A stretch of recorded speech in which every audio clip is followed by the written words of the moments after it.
His mother was critically ill and urgently needed surgery funds, yet his gold-digging girlfriend instantly turned hostile and ran off with someone else. At the brink of despair, I unexpectedly awakened the SSS-level divine appraisal eyes. All things and their information are laid bare before my eyes. At the hospital, I instantly discerned that the old lady's bracelet was worth 30,000. In the shop, I immediately recognized that the store's treasure was actually a high-quality replica, helping the beautiful CEO clean house. Turning around to score a limited edition global handbag worth 380,000 yuan for just 100,000. Instantly promoted to store manager with a monthly salary of 30,000 plus commissions. The humiliation from his ex-girlfriend still fresh in his mind. And my path of vengeance and wealth legend has only just begun. Yet, these eyes that can see through the value of all things, seem to conceal an even more astonishing secret? Chapter 1, Sudden Turn of Events. It's your first time visiting my home, let me teach you some etiquette. Buy 2 packs of Huangdalu 1916 cigarettes, a case of Mang's Island liquor, and a box of Cordyceps sinensis for my dad.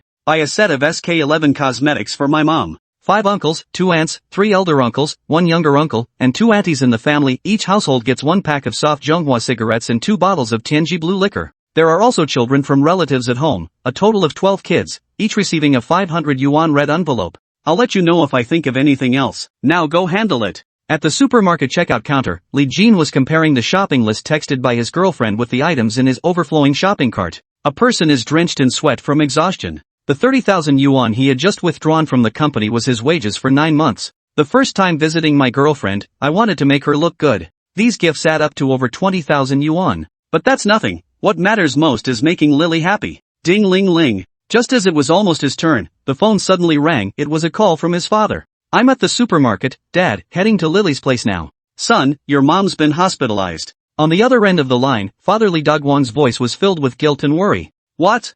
How did this happen? Li Jin's heart suddenly lurched, his face rapidly paling. It's all my fault. Your mother's heart has always been weak, yet she kept putting off going to the hospital, and I didn't push her to go. Li Dogwang choked up and said, she wanted to save money for your wedding, but ended up causing trouble by cutting corners. The doctor said it's coronary atherosclerosis, which means coronary heart disease, requires surgery to place a stent. The surgery alone costs over 200,000 yuan, and the 3 stents will add another 200,000 plus. I just took out a loan to buy a pre-sale apartment. All my life savings are gone. Where am I supposed to get this money? By the end, he was sobbing uncontrollably. Dad, don't worry, you must hold on. Li Jin hurriedly comforted his father. I'll figure out a way to get the money, even if I have to borrow it. We must help Mom get treatment. My marriage can wait for now. At this moment, his heart ached as if pierced by a knife. His eyes quickly filled with red streaks. From childhood, his mother had always treasured him like a jewel in her palm, willing to go hungry and cold herself just to give him all the best things. But now, seeing these items in the shopping cart, Li Jin gritted his teeth and pushed them away, striding out of the supermarket,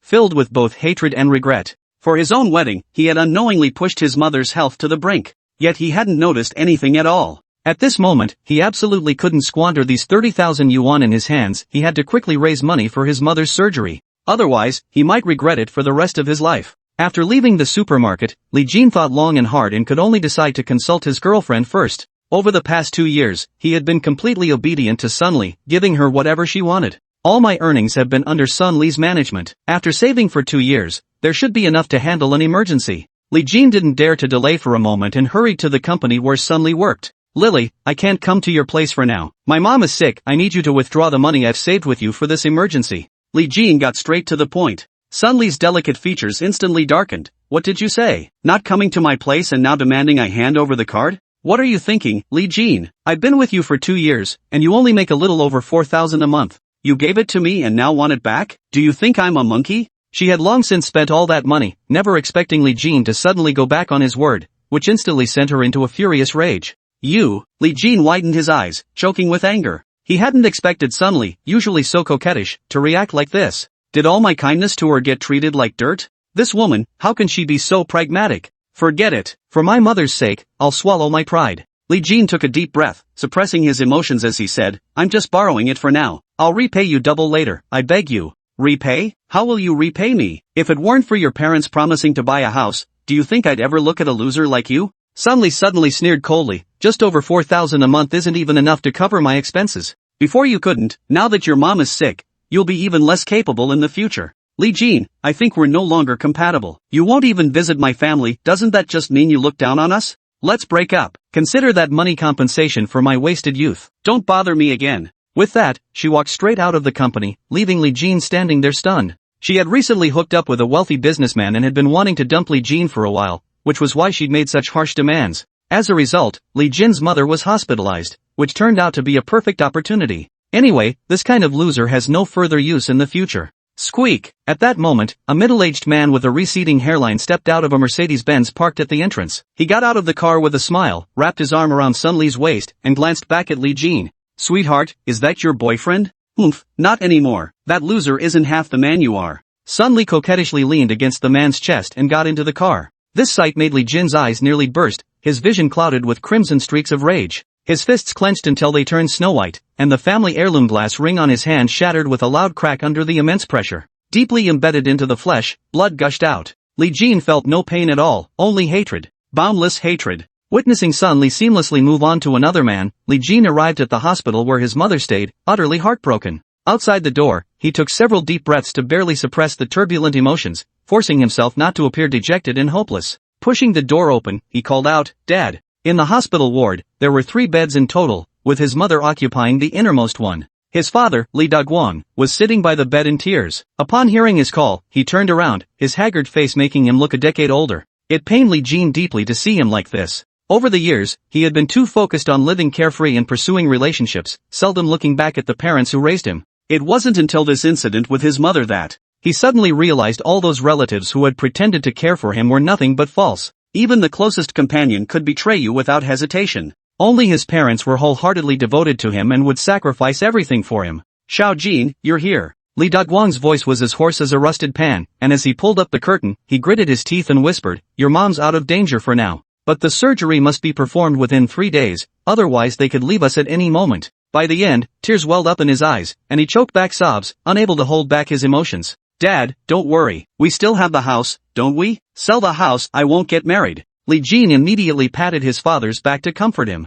"They've all run away, what kind of marriage can there even be now? Fortunately, I found out this woman was a bitch before marriage. Otherwise he'll suffer a devastating loss. The house just won't sell. It's a pre-sale property, and rumors say it might become an unfinished project. Who'd dare take it on?" Li Daguang's eyes brimmed with guilt, his voice dripping with despair. Li Jin's mind went blank, and the anger he had been struggling to suppress could no longer be restrained. His eyes were burning with rage, his chest felt like it was about to explode. The last glimmer of hope had been extinguished. Damn those greedy developers, treating them like cash cows to be milked. Bastard! As his vision blurred, Li Jin seemed to see floating symbols and text before his eyes. 2014 production ABS perforated surface double swing hospital bed, value $16.50 per unit. Hallucinations. It must be hallucinations caused by rage. Who would have thought, glancing elsewhere. In 2018, produced ordinary fluorescent tubes, valued at 10 yuan. A firwood bedside table manufactured in 2013, valued at 300 yuan. The moment he saw an object, information like its name, production date, and value would immediately pop up before his eyes.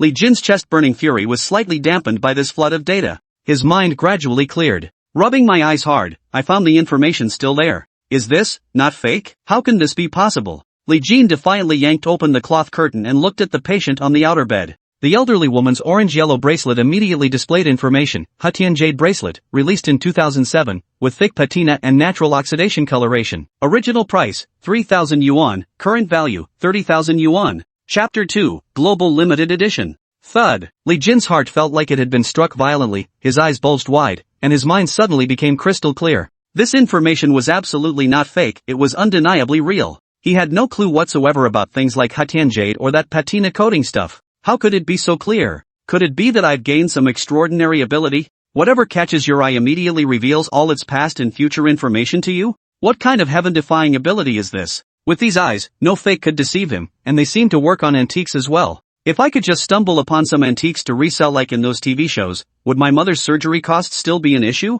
But he worked at a company that bought and sold second-hand luxury bags. This ability doesn't seem very useful right now. Looks like I'll need to take a few more days off to pretend and visit the antique market. Use these 30,000 yuan in hand to find hidden bargains and make money. At this moment, Li Jin's facial expression kept changing wildly with joy, and he already had a plan in mind. Son, what's wrong with you? Don't scare your dad. Li Daguang noticed Li Jin's body sway slightly, then saw him standing there with a vacant expression, one moment shocked, the next ecstatic, his face etched with worry. His wife was already bedridden. If anything happened to their son, his life would be completely ruined. I'm fine, Dad, I'm fine. I've got the money situation figured out, don't worry, I'll handle it. Li Jin, awakened by his father, quickly suppressed his excitement and replied. He had no time to explain. After quickly greeting his father, he dashed out the door, took a taxi to the company store. This is the largest exhibition hall in the entire Linhai city for buying and selling second-hand luxury bags, with Li Jin merely being a small employee among them. The boss, who was about the same age as Li Jin, was named Su Ran, a strikingly bold and beautiful woman.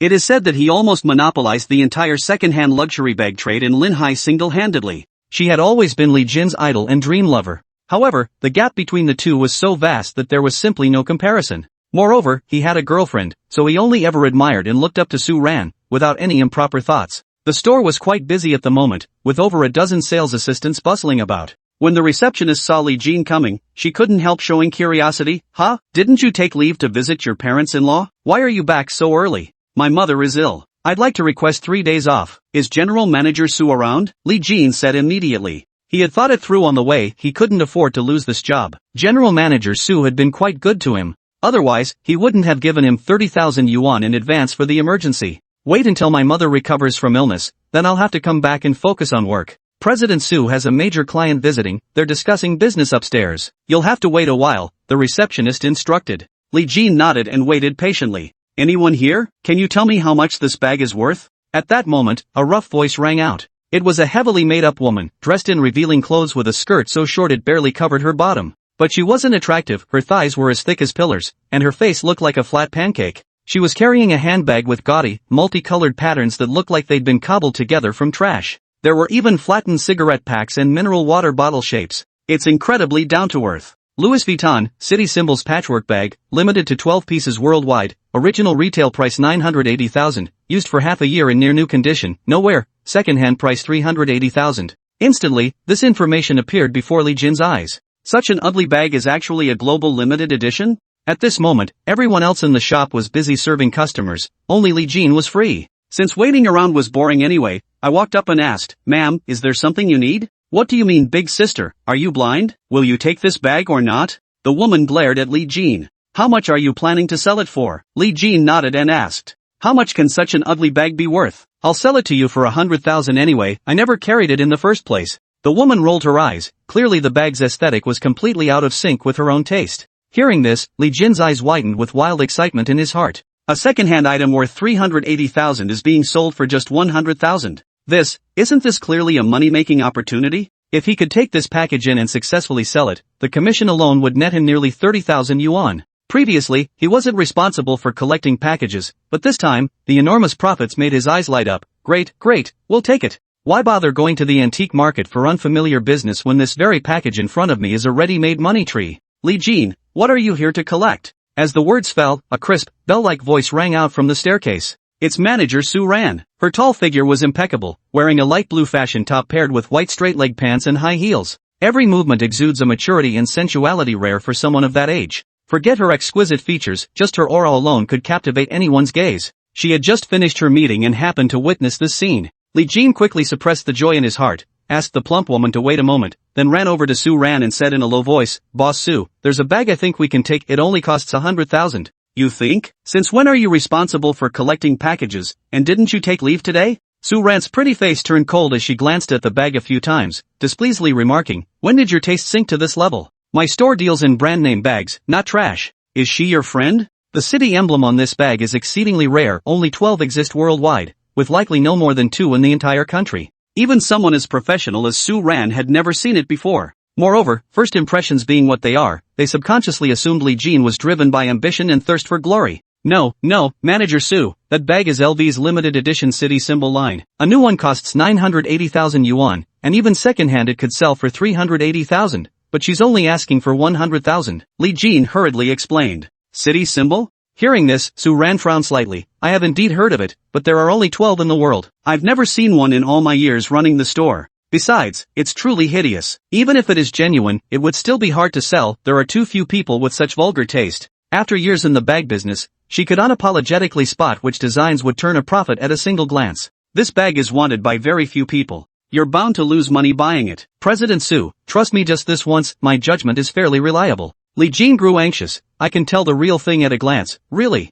Pointing at the silver-white bag inside the glass case on the top shelf, she said, "Look at that Hermes Ginza Tanaka bag, it's a knockoff, right?" "What?" Su Ran was stunned at first, then laughed in exasperation. "Li Jin, you're being utterly ridiculous. That Tanaka Birkin bag was personally authenticated by Zhao Zhua. How dare you claim it's a fake? Are you suggesting your eye is better than Zhao Zhua's now?" Although phrased as a question, it carried an accusatory tone. She used to think Li Jin was honest and hardworking, so she quite admired him. She even advanced him 9 months' salary when she learned he was visiting his mother-in-law, just to spare him any feelings of inadequacy. But the Li Jin of today had genuinely disappointed her. Even if her eyes might be mistaken, manager Zhao Zhua absolutely wouldn't be, and the person who sold her this handbag was her best friend. How could it possibly be a high-end replica? Instantly, a strong sense of disgust toward Li Jin welled up inside her, and she coldly snapped, "What exactly are you trying to do?" "President Su, trust me this once, that bag is really a high-end replica. You can call the official website to verify it." Li Jin seemed oblivious to Su Ran's disgust toward him, mustering his courage to say, "Bags of this caliber are all limited editions, each with a clearly traceable origin.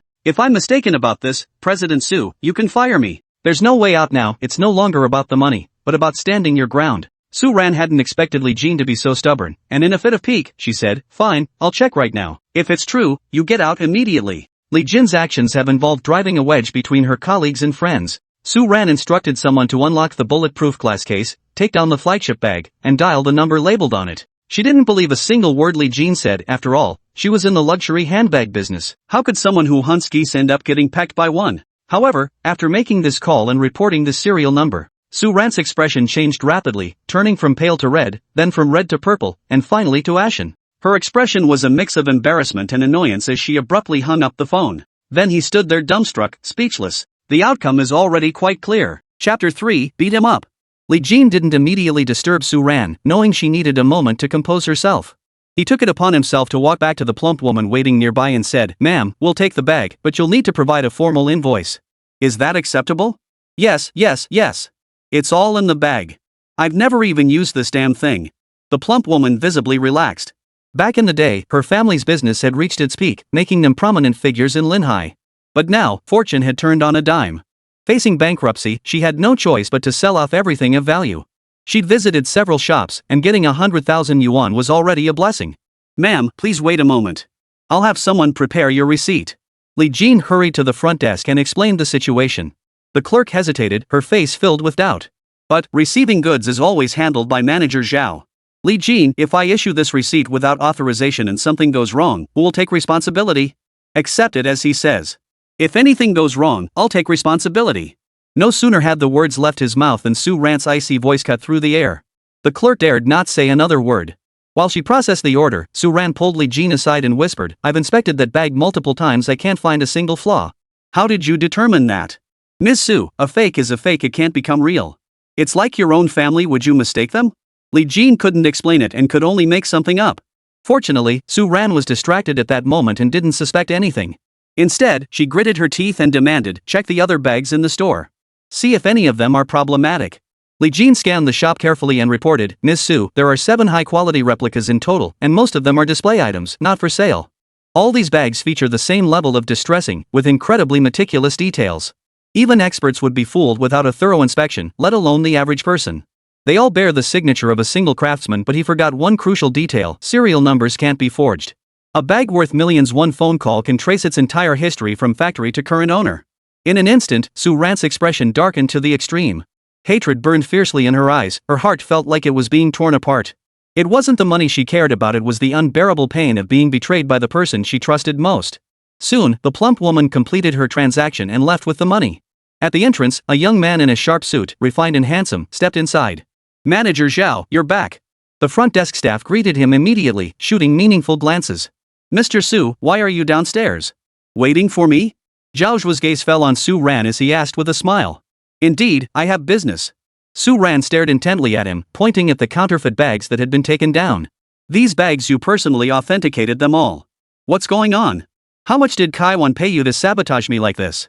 Kai Wan was the close friend who had sold her the Ginza Tanaka platinum bag. Zhao Zhua's smile froze upon hearing this, his face quickly shifting to shock and suspicion. He instinctively began to defend himself. Su, what are you talking about? I have no idea." But before he could finish, Su Ran cut him off coldly. "Keep lying. I've already called Hermes headquarters to verify.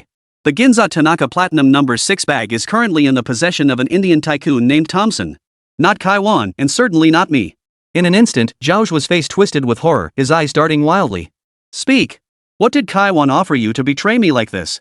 Su Ran's face turned ashen as she barked, "This is your last chance to come clean. Don't force me to personally hand you over to the police." Thud. Zhaozhua turned deathly pale with fright, immediately kneeling before Su Ran. His face twisted in supplication as he pleaded, "Mr. Lin.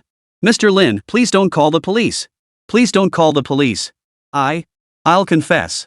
If the police got involved, not only would he face jail time, but his reputation built over years in the luxury goods industry would be ruined. No company would ever hire him again. Mr. Lin, I was just momentarily blinded by Kai Wan's scheming. Boom. Hearing Zhaozhua's confirmation, Su Ran felt as if struck by lightning. She trembled uncontrollably, her heart bleeding.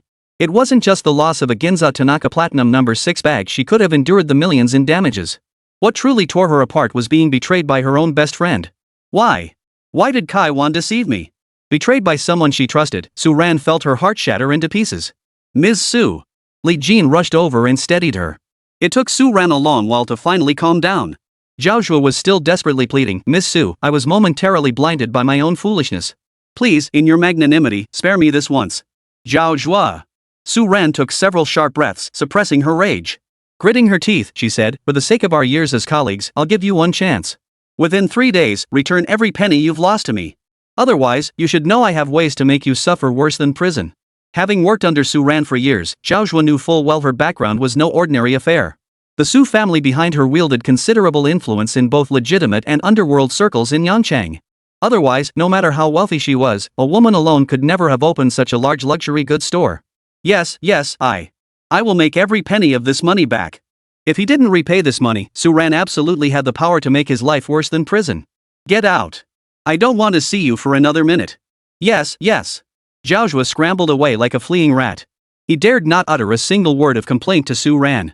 But when he glanced back at Li Jin, his eyes flashed with savage hatred, as if he wanted to tear Li Jin limb from limb. After Zhaozhua departed, Li Jin helped Su Ran sit down and poured her a cup of hot water. "Miss Su, have a sip of water to calm down." "Thank you." Seeing her complexion gradually return to normal after drinking, Li Jin was about to broach the subject of his leave request when Su Ran suddenly fixed her gaze on him. "Ms. Su, you." Li Jin felt uneasy under Su Ran's gaze, wondering if he had dirt on his face. He instinctively wiped his face. "Your eye for luxury goods is truly remarkable, it surpasses mine." Su Ran cut him off. "Now that I've fired Zhaozhua, we need a new store manager. Aren't you interested?" A cook who doesn't aspire to be a general isn't a good cook, and Li Jin was no exception. From his very first day at the company, his small goal had been to one day become a store manager. This sudden stroke of luck came so unexpectedly that excitement left him speechless for a moment. Su Ran found his reaction amusing. She handed him the water cup and said with a smile, "Calm down first. Have a sip of water." Li Jin took the cup, completely oblivious to Su Ran's red lips still imprinted on it. He tipped his head back and drained the water in one gulp. Only then did his excitement subside a bit, and he quickly said, "Thanks." "Hold off on the thanks for now. How do you feel about the store manager position?" The compensation package is the same as Zhaozhua's, a monthly salary of 30,000 yuan, plus a 10% commission, and a double salary at year-end. I'll take it. Li Jin bowed gratefully. "Thank you, Miss Su. I won't let you down. I'll fulfill my duties as store manager to the best of my ability." "Your duties must be fulfilled." Su Ran's expression turned serious. Her willow leaf brows arched, radiating authority. "Since you've accepted this position, I demand your absolute loyalty. If I discover you deceiving me like Zhaozhua did, I won't let you off lightly." "Miss Su, Li Jin, swear on my life." Li Jin pounded his chest emphatically. "As long as you don't betray me, Li Jin, will never do anything to harm you." "May the heavens strike me down with 5 bolts of lightning if I break this oath." "I hope you keep your word." Su Ran nodded in satisfaction, rising to her feet. "Follow me." "Yes, sir." Li Jin hurriedly placed the water cup on the glass counter. The receptionist suddenly pointed at his lips. "What does that mean?" Li Jin looked down and only then noticed a bright red lipstick mark on the rim of the cup. He pulled out his phone and checked the front camera Su Ran's lipstick had transferred onto his own lips. His heart skipped a beat. Does this count as an indirect kiss?" Su Ran, already at the doorway, turned back impatiently. "What are you standing there for? Hurry up and follow me." "Coming." Li Jin quickly wiped the lipstick from his mouth and hurried after her. Following Su Ran to the Maserati Quattroporte parked by the street, she tossed the keys directly to him. "I'm still a bit emotional right now." "You drive." Me? The most expensive car Li Jin had ever driven since getting his license was his Uncle San's Wuling Hongguang. Facing this top-of-the-line luxury vehicle worth over 1.6 million yuan, his hand trembled as he held the keys. You have a license, right? Yeah. I do have one, but I've never driven anything this expensive. Li Jin answered honestly. Just knowing how to drive is enough. Nothing to be scared of. No matter how expensive it is, it's still just a means of transportation. Get in. Alright, fine. Roar. Climbing into the driver's seat, Li Jin revved the twin-turbo 3.0 engine. Its roar echoed like 1,000 horses galloping, prompting him to mutter, "This one push of the accelerator will probably cost me half a pack of cigarettes worth of gas." What should have been a 30-minute drive took only 20 minutes to reach the gates of New Century Garden. Mr. Su, we're here. Wait. Open the trunk and get out. Okay. Following Su ran around to the back of the car, she pulled 2 golf clubs straight from the trunk and tossed one to Li Jin. "I'll call Kai Wanyuan now and have her come out." Su Ran pulled out her phone as she spoke. "Just follow my lead. If that doesn't admit she's wrong, I'll beat her so badly her own mother won't recognize her." Chapter 4, The Fake. Ah! Li Jin exclaimed in surprise. Su boss, you called me here just to help you fight? Not a fight. A fight is 2 people beating each other up. Now it's the 2 of us against 1, it's just plain beating someone up. A hint of ferocity flashed across Su Ran's face. "I treated her like a best friend, but she treated me like a fool. She actually teamed up with Zhao Zhua to screw me over. If I don't teach her a lesson, she'll think she can walk all over me." Li Jin never imagined that Su Ran, the poised and elegant woman he knew at work, could have such a wild side in private. But assault isn't exactly appropriate. Shut up and get in the car. Before Li Jin could finish his sentence, Su Ran yanked him into the car. Pointing at the Mercedes that had just pulled out of the residential complex, she snapped, "Follow that car. Now." Huh? 1 second she was telling him to beat someone up, and now she wanted him to follow a car? What was going on? "No, just follow it. Kai Wan is in that car." Oh. Li Jin drove cautiously, keeping close behind. Half an hour later, they arrived at an upscale private club. First to step out of the Mercedes was a stunning woman in a red low-cut dress, her long, wavy hair giving her a fashionable and sexy look. Li Jin had seen her a few times before at the store. It was Kai Wan. Next, a young man emerged from the driver's seat, holding a small brocade box. Tall and handsome, he gave off a slightly effeminate vibe. The pair moved with such affection, embracing like 2 sloths as they walked into the club. Squeak! A grinding of teeth sounded nearby. Li Jin turned to see Su Ran watching their retreating backs, her face ashen and jaw clenched, looking as if she wanted to devour them alive. Li Jin asked curiously, "Su, that guy isn't your boyfriend, is he?" "What nonsense are you spouting?" Su Ran retorted indignantly, "That bastard Liu is definitely not my boyfriend." The more she denied it, the less Li Jin believed her. He thought to himself, poor thing. Not only did her best friend swindle her out of money, but she also stole her man. In truth, Liu really wasn't Su Ran's boyfriend. It was just that when Kai Wan had introduced them, Su Ran had thought Liu was quite suitable. She'd assumed they could take things slowly, never knowing that Liu and Kai Wan had already been secretly involved. What infuriated her most was that Kai Wan had persistently claimed Liu was single, hinting at pairing them together. Looking back now, it was all a scheme the 2 had concocted for her. "Come on, let's go in too." Su Ran rummaged through the storage locker, pulling out a baseball cap and a pair of sunglasses to cover most of her face. The 2 entered the private club's lobby and quickly spotted Liu and Kai Wan sitting together at a window table, looking all lovey-dovey. They didn't notice the new arrivals. Su Ran and Li Jin quietly chose a table 2 seats away from them. Su Ran positioned herself with her back to the pair, seating Li Jin across from them so they could observe Liu and Kai Wan's every move. "What are they doing?" Su Ran asked. "Well, you don't want to know. Stop beating around the bush. Spit it out." Liu is kissing Kai Wan on the mouth. "Hey, Kai Wan is really bold in broad daylight," her hand is moving toward Liu's crotch. "Shut up. I didn't ask for that much detail." Ha. Li Jin gave a dry chuckle, then suddenly raised an eyebrow and frowned. They seemed to be talking about selling something to someone? Su Ran looked surprised. "But we're so far from their table. How can you hear them?" Li Jin froze, only then realizing the tables were 7 or 8 meters apart. Yet despite Liu and Kai Wan speaking softly, he'd managed to catch their conversation. Could it be that special ability again, making my hearing super sharp? Just as Li Jin struggled to explain, a large group of people suddenly strode into the restaurant. Leading them was a man in his 50s, dressed in a navy blue traditional Chinese suit, looking every inch the gangster boss. "What's he doing here?" Su Ran's voice rang out in surprise. Li Jin asked curiously, "Miss Su, who is this boss?" "The commander Zhang Dajuan. He's the general." This general wasn't an actual military commander, but rather the nickname of underworld boss Zhang Dajuan. Legend had it that he had made his fortune in the 1990s through smuggling operations, and after turning 40, he successfully transitioned into legitimate business. Of course, even though he was no longer in the underworld, legends about him persisted. Zhang Dajuan's success was an idolized and pursued ideal for many in the criminal world. Zhang Dajuan sat directly across from Li Yu and Kai Wan, asking haughtily, "Did you bring what I requested?" "Mr. Zhang, the item you requested." Li Yu retrieved a jade knuckle ring from the brocade box of flawless emerald green masterpiece. Zhang Dajuan gladly accepted it, examining it under the light. The jade was fine-grained and warm to the touch. Light passed through it flawlessly, revealing not a speck of impurity within. The surface bore patina from years of handling, clearly a well-loved antique. "Mr. Zhang, this jade ring originally belonged to a Qing dynasty prince. Later, it passed through many hands before ending up with one of Shanghai's 3 tycoons, Du Sheng." Like all antique dealers, Li Yu launched into a torrent of stories. After the new society emerged, Du Sheng fled to Hong Kong, never regaining his former glory. This jade ring eventually passed into the hands of a Hong Kong tycoon. I paid a hefty sum to acquire it from the tycoon's descendants. "We're not kids here, skip the stories." Zhang Dajuan impatiently cut Li Yu off, nodding with satisfaction at the jade knuckle ring in his hand. "I really like this piece. Name your price." 1 million. 1 million? Zhang Dajuan raised an eyebrow, not because the price was too high, but too low. For such an ancient artifact, the market value was easily over 2 million. "Do you have other demands?"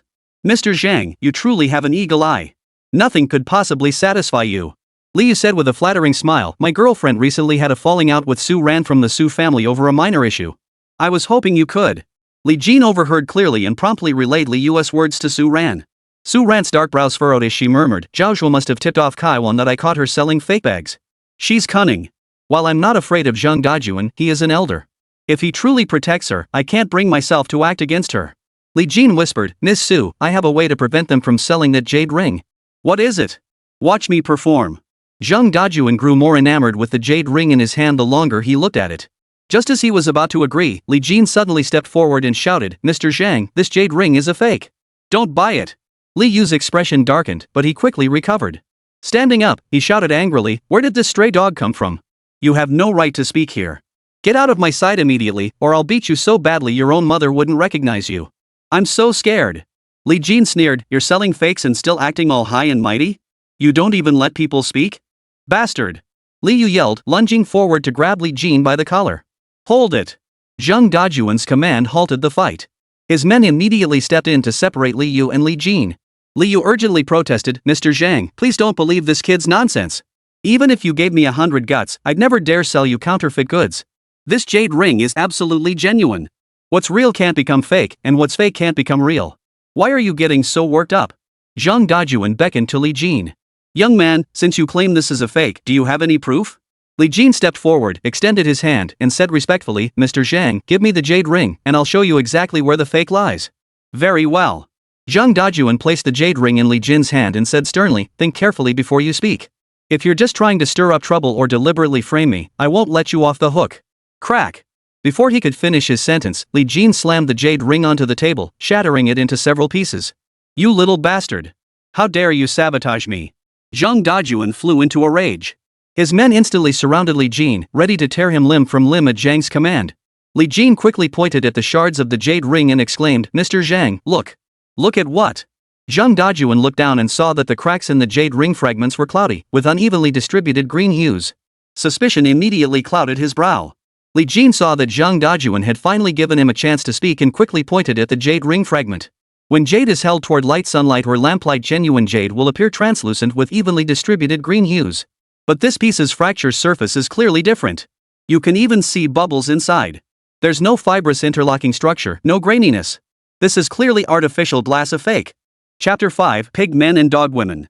When Li Jin finished speaking, both Li Yu and Kai Wan were utterly dumbfounded. They stood rooted to the spot, as if struck by lightning. Neither had imagined this kid would dare smash the jade ring open. With such irrefutable evidence, it was clear they'd conspired to deceive Zhang Dajuan. The consequences would be humiliating. Unable to meet Zhang Dajuan's gaze, Li Yu's eyes darted nervously around. Panic-stricken, he swallowed hard. Zhang Dajuan's expression shifted, darkening with mounting anger. Thud! Zhang Dajuan slammed his hand down hard on the table, making it shake. His eyes blazed as he demanded, "Li Yu, tell me. What the hell is going on here?" His tone was calm, yet it made Li Yu's heart pound wildly. Li Yu was utterly flustered, shaking his head repeatedly and waving his hands in front of him. Brother Jun, please listen to me." I really don't know. How could this jade ring be fake? I had no idea. Zhang Dajuan had been in the underworld for years and had seen countless such shameless tricks. He gave a cold snort and waved dismissively. Take it away. Trying to pull a fast one on me? Youngsters these days sure have guts. Though his smile remained calm, Li Yu trembled from head to toe after Zhang Dajuan's words. He scrambled to his feet, ready to flee. Behind him, several enforcers moved swiftly, their agile bodies seizing Li Yu by the back of his neck. Hey buddy, where you think you're going? In this city, where could you possibly run to? One thug grinned maliciously. Once we get back, should we dislocate this arm or break that leg? Li Yu was already terrified out of his wits. His face twisted with panic as he clasped his hands together, his expression filled with helplessness and fear. Jungu, please spare me. I still need this arm. I was wrong. I'll never do it again. I was tricked. I was just momentarily foolish, listening to Kai Wan's nonsense. She told me to buy the knockoffs and sell them to you cheap, saying you wouldn't notice. I could just go with the flow and get a favor out of it. Li Yu swallowed hard, frantically breaking free from the enforcer's grip. He crouched on the ground, looking up earnestly. Jungu, you know me. Even if I had 10 lives, I wouldn't dare deceive you. It's all Kai Wan's fault. Pushing all the blame onto Kai Wan, Li Yu certainly knew how to play the victim. Kai Wan, who had been standing behind him with her head bowed, dared not speak. Now she stared wide-eyed, panic filling her gaze. She never imagined Li Yu could be such a coward. Bull! Kai Wan yanked Li Yu's hair and shouted, "This has nothing to do with me. You were the one who told me about that fake jade ring, bragging about how you tricked June.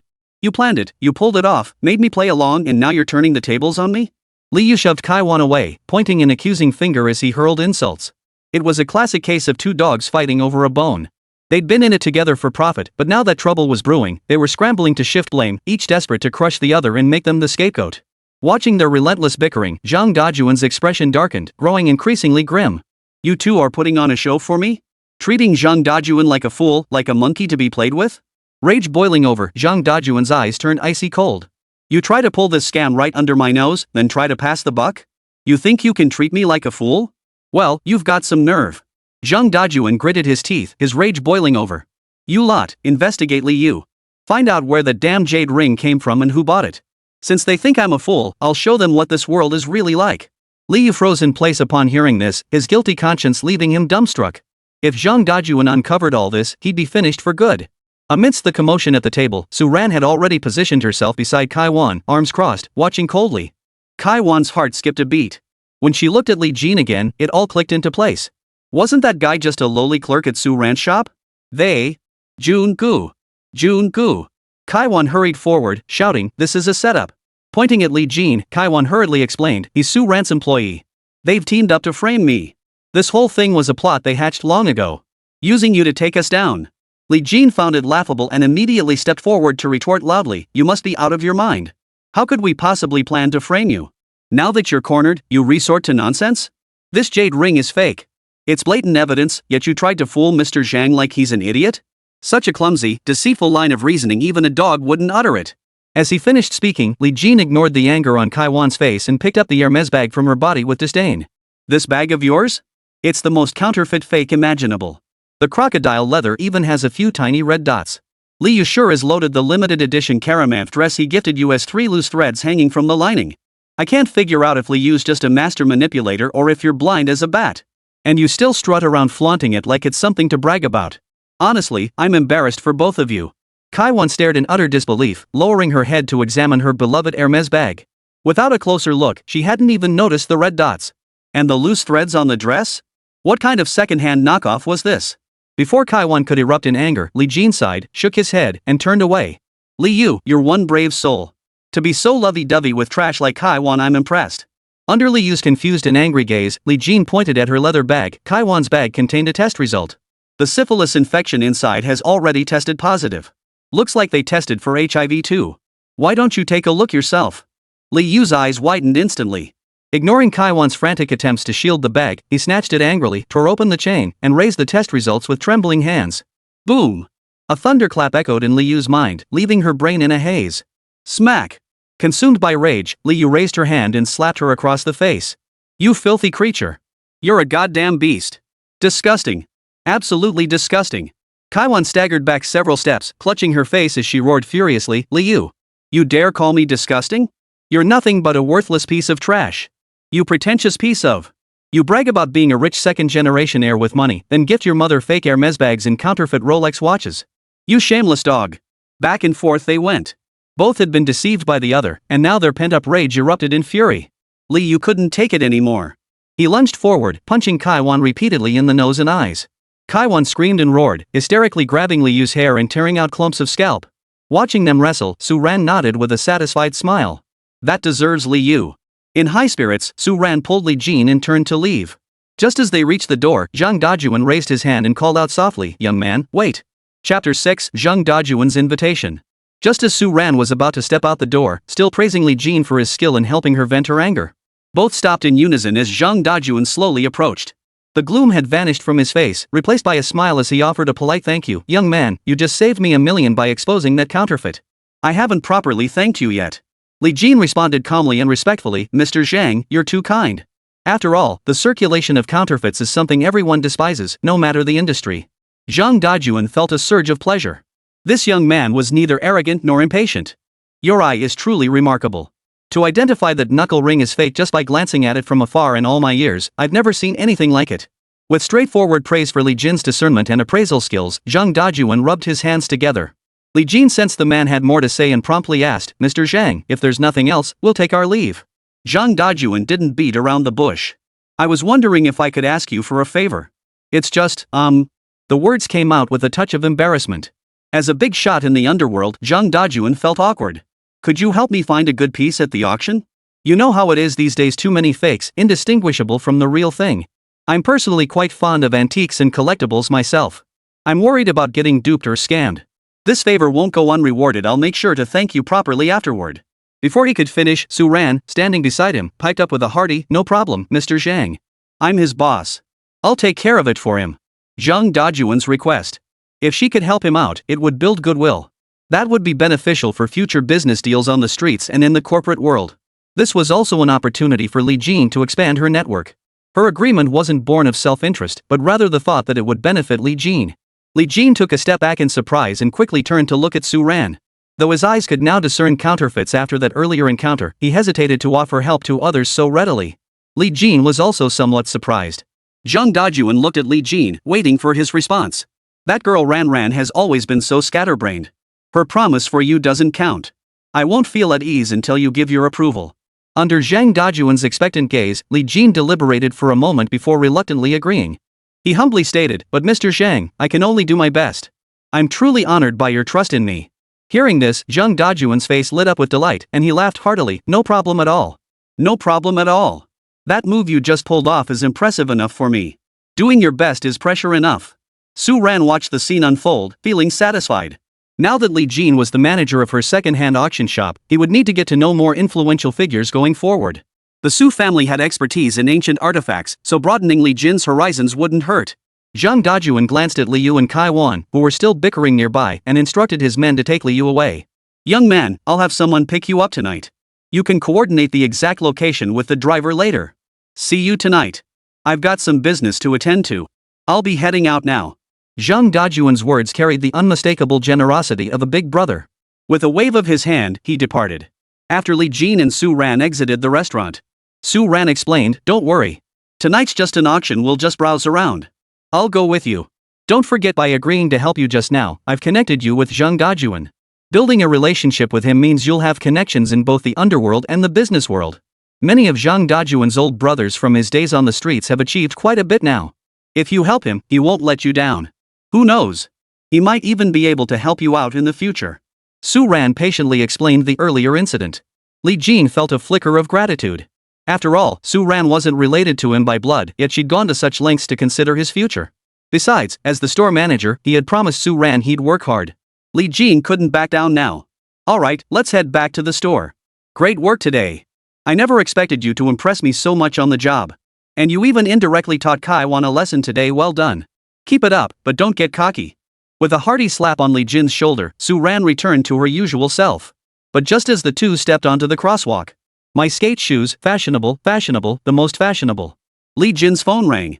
He pulled it out and answered immediately upon seeing the caller ID. "Son, come to the hospital right away. Something's happened." The moment he heard the words on the other end, Li Jin's face turned pale. He froze in place, then after a few seconds, his eyes widened as he broke into a sprint across the street. Without a word to Su Ran, he hailed a taxi, Yangcheng Hospital. Hurry! Panicked and pale, he clenched his fists tightly in the taxi, wishing he could fly to the hospital right then and there. Driver! Can you go any faster? Li Jin kept urging the driver, his eyes reddening with urgency. The driver was about to retort, but seeing the near collapse of the passenger behind him, he quickly shut up and took a shortcut. 10 minutes later, Li Jin tossed a 100 yuan bill to the driver in gratitude and practically sprinted into the hospital. Outside the ward, he immediately saw his father crouched in the hallway, hands clutching his head, sobbing uncontrollably. Li Daguang bit his lip, trying desperately to stay calm, but it was useless. Dad! Hurrying forward, Li Jin dropped his backpack and gasped for breath. What happened? What happened to Mom? Shaking his father's arm, Li Jin's breathing grew increasingly ragged. The oxygen machine has stopped. Her heartbeat is slowing down. All the readings on that machine are slowing down. What? Hearing his father's words, Li Jin kicked open the door and rushed inside. Seeing his mother's face pale and almost devoid of color, he roared in desperation, Doctor! Doctor! Where are the doctors? Where are the doctors? He screamed with every ounce of strength, his eyes bulging, on the verge of madness. His mother lay on the hospital bed, growing weaker by the minute, seemingly on the verge of dying right before his eyes. Even the readings on all the monitors had stopped fluctuating. Yet Li Jin was helpless, utterly powerless. His roar echoed down the hospital corridors.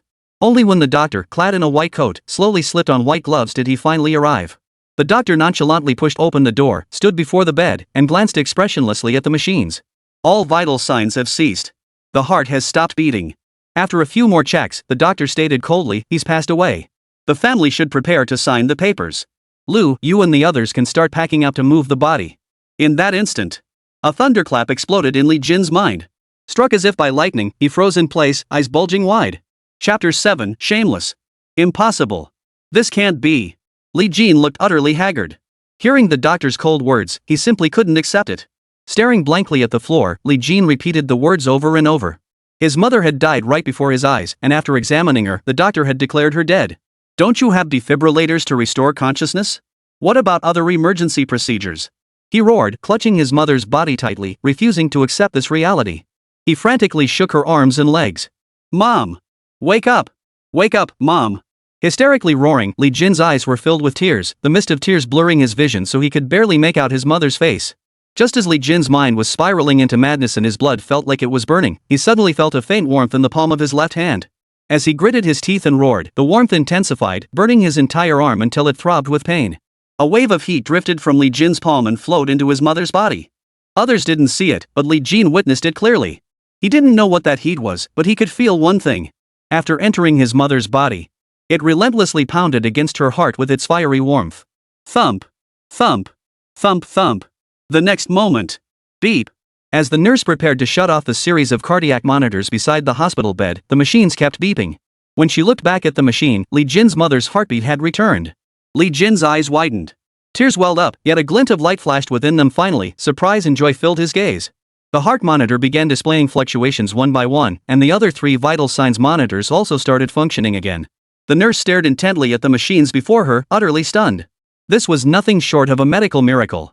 The machines were moving again. Her fingers trembling, the nurse rushed to the door, disregarding her own appearance as she shouted repeatedly, Dr. Wang! Dr. Wang! He's alive! He's alive! He's alive! The machines are moving again! Come see! Dr. Wang, who had just yawned, turned at the unexpected call from behind him. He was as dead as they come. How could he be alive? Having previously shown indifference toward Mrs. Li Jin's condition, Dr. Wang stepped into the ward out of sheer curiosity. Move aside, let me see. His eyes fixed on the monitoring equipment, Dr. Wang once again took out his diagnostic device and placed it on Li Jin's mother's neck. This. Dr. Wang froze, his eyes wide with disbelief. He stood frozen in place, his mind churning with shock. She was actually alive. And it has regained some vitality. Alongside the heartbeat, even the kidneys and liver gradually showed signs of life. Swallowing hard, Dr. Wang made a split-second decision. His eyes darted around before he quickly spoke up. Thankfully, the medication administered earlier was correct. That special drug took effect. But I just helped examine the patient and performed some emergency procedures. Otherwise, this could have been a matter of life and death. Family members, please proceed to the window to pay the initial fee of 200,000 yuan. No need to thank me too much. Look at all those banners hanging in my office across the hall: miraculous healing, medical ethics and charity, and so on. Those were all given to me by other patients expressing their gratitude. Li Jin stared coldly at Dr. Wang before him, his heart burning with rage. With those words, he had completely claimed credit for his mother waking up. And now he was demanding Li Jin pay 200,000 yuan. The most laughable part? He was actually pointing at the banners in his office, implying that Li Jin should send him one too? Li Jin clenched his fists, his eyes blazing with fury. Li Daguang, weeping in the hallway, heard the nurse calling for Dr. Wang. He sprang to his feet and rushed into the ward. Learning his wife had survived and pulled through filled him with immense joy. Wiping the tears from his face, Li Daguang burst into tears once more, overcome with emotion. She's alive. As long as she's alive. Li Daguang still didn't know that all of this was because of Li Jin. But Dr. Wang kept taking credit. It's nothing. I deserve the credit too. If it weren't for me. His words hung in the air, and to Li Daguang's disbelief, he actually believed it. Li Jin could no longer contain himself. Rage surged from his chest as he spun around, eyes blazing, roaring. Do you have any medical ethics left? Do you have any shame left? Any dignity as a doctor? From the moment I entered this ward, not a single doctor has come. My mother was critically ill, and the nurses called your attending physician countless times. Did even one of you show up? The monitors were about to shut down. It took you a full minute after I started screaming before you finally sauntered in, wearing those damn gloves. Once you got here, you just stared at the monitors and declared her beyond saving. You didn't even attempt resuscitation. I begged you 3 times for life-saving measures, but you just turned around and walked out. And now you have the nerve to tell my father it's all thanks to you? Li Jin raised his finger, sneering angrily. A doctor who sold his own dignity to the dogs. You're truly a miracle worker with such noble medical ethics. I saved my mother. You had nothing to do with it. And you expect me to present you with a commendation banner? No way. I bet you've received more than a few wreaths from other families, huh? Under this barrage of scorn and humiliation, Li Jin finally exploded. He'd never seen such brazen audacity. A doctor who doesn't prioritize patient safety, but instead frets over whether the family paid enough. Dr. Wang, humiliated by every word, flew into a rage. He roared, "You're nothing but a lunatic. You're mentally ill and causing trouble in the hospital. What qualifications do you have to save lives? Ignorant and shameless. Let me tell you, even if you did save her." Dr. Wang sneered coldly, his face brimming with arrogance and defiance. "It wouldn't matter a damn. Do you know who I am? The vice president is my uncle. Around here, I call the shots. Not even the king of heaven himself could change that. Refusing to pay? Daring to cause trouble? Then get the hell out of here, all of you. Let's see how long your half-dead mother lasts out on the street." With a sneer of contempt, Dr. Wang waved his hand confidently. "Security. Come in. Throw these medical troublemakers out. This hospital is a clean, quiet place. We won't tolerate their nonsense." Within moments, 4 security guards burst in. Pushing Li Daguang aside as they entered the ward, they barked, "Get out." Li Jin blared furiously, blocking the guards and arguing his case, trying desperately to stop them.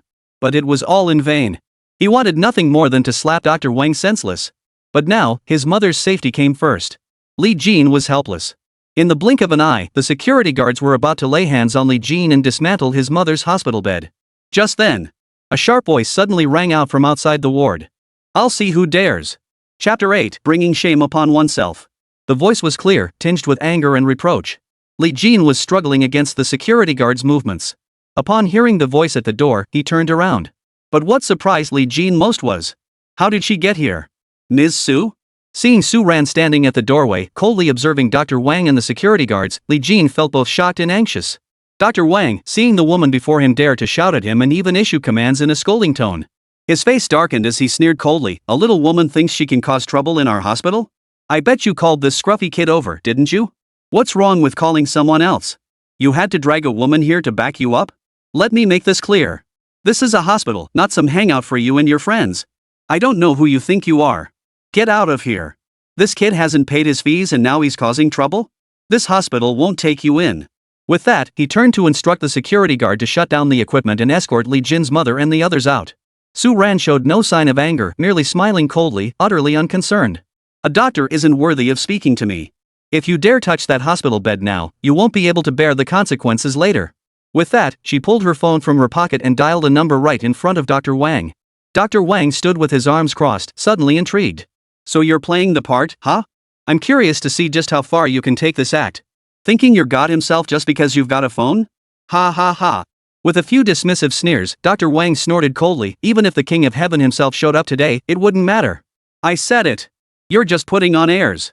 After exchanging a few more words, Dr. Wang couldn't bring himself to lay a finger on a woman. Besides, the Li family was now lambs led to the slaughter, waiting for their doom. Under Dr. Wang's watchful gaze, Su Ran hung up the phone. Her expression remained utterly unchanged as she stood calmly by the doorway, waiting for something. 2 minutes passed. Dr. Wang sneered mockingly, his voice dripping with contempt. Didn't you say I wasn't worthy of speaking to you? Why haven't any of those people come to talk to you now? I'm so scared. He provocatively extended a finger, about to touch Su Ran's chin. Dr. Wang did find Su Ran's appearance somewhat appealing. But just as he moved, a series of urgent footsteps echoed down the hallway. What's going on? What happened? The hospital director and deputy director jogged ahead, followed by numerous department heads and doctors. Dr. Wang was taken aback. He hadn't expected even the president and his own uncle to show up. Without hesitation, Dr. Wang stepped forward, his voice thick with emotion. Director. Deputy director. You must stand up for us grassroots doctors. If it weren't for you two coming here, I would have been ruined by this barbaric country bumpkin's medical dispute. As soon as he finished speaking, Dr. Wang pointed at the patient on the bed. I rushed here to save his old woman, but not only is he ungrateful, he refuses to pay.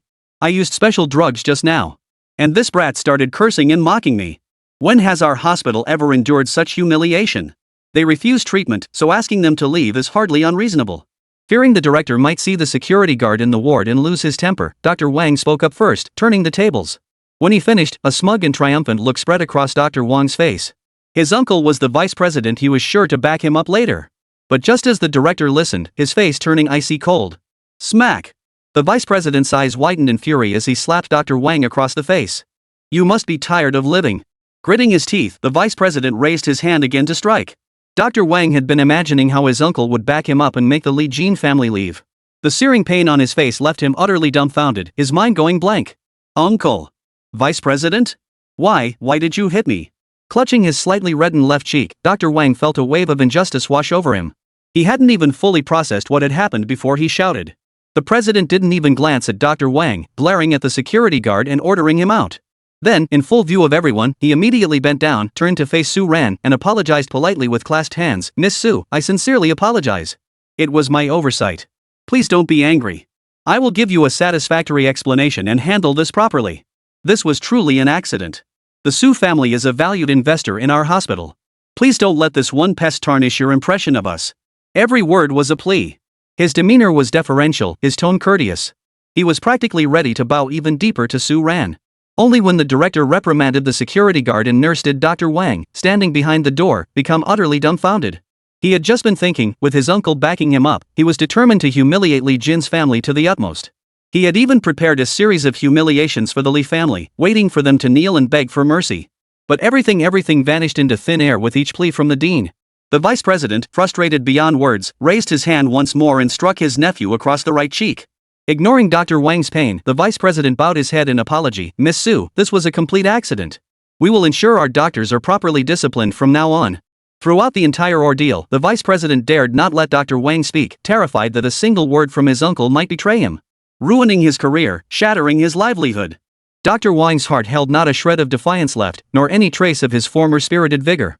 For he knew, the Su family were practically the shareholders and executives of this hospital. His expression panicked, Dr. Wang's hands trembled as he frantically turned to the president. President. I truly didn't know she was a Miss Su. I just acted foolishly in the heat of the moment. Miss Su, please spare me. I have elderly parents and young children to support. My entire family depends on this job to survive. Su Ran watched his desperate act unfold, offering no response. Li Jin suddenly turned to the vice president. Didn't Dr. Wang just say the vice president is his uncle? That even the heavens themselves couldn't change his mind with his uncle backing him. Su Ran's expression darkened. She snorted coldly, they're cut from the same cloth. No wonder he's so arrogant. Turning to the director, Su Ran had no patience left. Handle this yourself. The director nodded repeatedly, barking, You. Dismissed. You. Suspended. You're a disgrace to this hospital. Issue a formal notice about Dr. Wang's actions today. Let every hospital know about this unethical individual. The director hastily made his stance clear, ordering security to take them all away. No matter how desperately the two pleaded for mercy, their apologies fell on deaf ears. Inside the ward, the director kept bowing apologetically. Mr. Li, I'm truly sorry. Today's failure stems from my oversight. From this day forward, the hospital will provide your mother with the finest nursing care, with all expenses waived. Lu. Immediately transfer the patient to the VIP ward. His words pleaded for Li Jin's forgiveness. Seeing the old man's sincere demeanor, Li Jin finally nodded. My mother needs quiet rest. Please ensure this doesn't happen again. Chapter 9, The Green Tea's Misfortune. I. Got it. This is the first and absolutely the last time.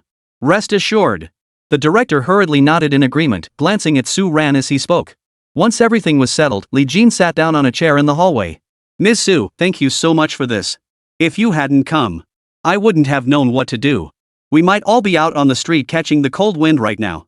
I remember what you did for my mother. If you ever need anything, just let me know. Li Jin made his commitment immediately, his words firm. Su Ran smiled softly and waved her hand. It's nothing. But you're quite devoted to your family. Li Jin rubbed his hands together, feeling a bit embarrassed after all, he'd left without a word just half an hour ago. Curiosity piqued, he asked, by the way, Miss Su, what brings you to the hospital? Su Ran pulled out an invitation and handed it over. Here, take it yourself. You really have the nerve to ask me that. I was heading to the auction tonight to bid on some items myself. I was just walking down the street planning to tell you, but then you got that call and bolted like you were possessed. A hint of displeasure tinged her words. After all, Su Ran was his boss. Being abandoned on the street by a store manager was bound to ruffle some feathers. Li Jin heard this and gave a wry smile. My apologies, Mr. Su. My mother had an accident and I was terribly worried. But what were you planning to bid on? My grandfather's birthday is coming up soon. I thought I'd pick out a gift for him at the auction. Su Ran replied casually. Since you've proven yourself capable picking out the high-quality replicas in the store and helping June identify that fake signet ring, you'll need to help me appraise items tonight. Auctions are a mixed bag and I don't want to get ripped off. Upon hearing Su Ran's request, Li Jin immediately nodded without hesitation. No problem, Mr. Su. Leave it to me. Compared to Zhang Dajuan's request, Li Jin had been vague. But with Su Ran, he agreed promptly and decisively. It was entirely because Su Ran had helped him at the hospital today. Just then, a woman emerging from the trauma ward halted in her tracks, staring at Li Jin and Su Ran seated on the corridor chairs. After a moment of scrutiny, her eyes widened. She stormed over, pointing an accusing finger as she screamed hysterically, "You bastards! You filthy pair! So you two bastards are here! Shameless scum!" Hearing the loud curses behind them, Li Jin and Su Ran slowly turned to look. The person before them was none other than Kai Wan. Li Jin was still puzzled how had this woman followed him to the hospital?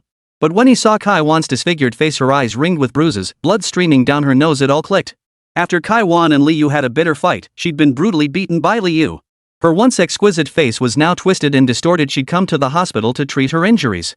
Having just finished her examination and still holding some topical ointment, she spotted Su Ran and Li Jin. Without hesitation, she unleashed her pent-up fury upon them. She charged over without hesitation, hurling insults left and right, a clear testament to her low character. Su Ran. You're a. You shameless piece of trash. Mark my words, you too. You'll pay for this. You're the reason I got beaten like this. This isn't over. I'll make you pay for this. Kai Wan continued to vent her fury, spewing threats and insults. But Su Ran remained unflinching.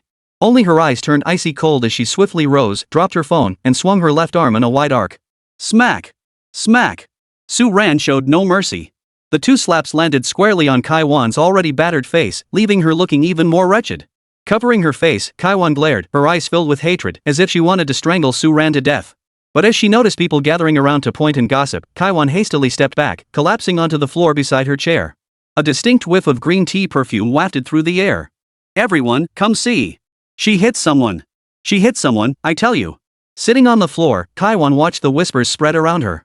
Seizing the moment, she launched into a performance of self-pity, her face contorted with hurt as tears streamed down her cheeks. After stirring up the crowd, Kai Wan began her loud accusation. Everyone, look at this. Her name is Su Ran. I treated her like my best friend. My closest confidant. But she teamed up with that scumbag just because she was jealous and envious of me. She plotted to frame me. My boyfriend and I were so in love. She couldn't stand it. She had to drive a wedge between us, making my boyfriend furious at me and beating me up like this. Even then, she wouldn't stop. She followed me to the hospital and slapped me twice. Kai Wan's cries rang out, her words brimming with raw emotion. If one didn't know the truth, they might actually be moved by her performance. As she watched the surrounding patients' families point fingers at Su Ran and gossip, Su Ran gritted her teeth in frustration, utterly helpless. Li Jin immediately stood up and shouted to the crowd, everyone. Don't be fooled by her facade. Kai Wan. You're quite the actress. You'd be wasting your talent not pursuing acting. You don't mention a single fact, yet you turn around and frame others. You've got some nerve. Ms. Su trusted you as her closest confidant. Yet you colluded with the store manager to sell her counterfeit handbags, displaying them openly on the counters. After getting caught, you immediately started flirting with the friend you introduced to Ms. Su, trying to frame others with your pathetic schemes?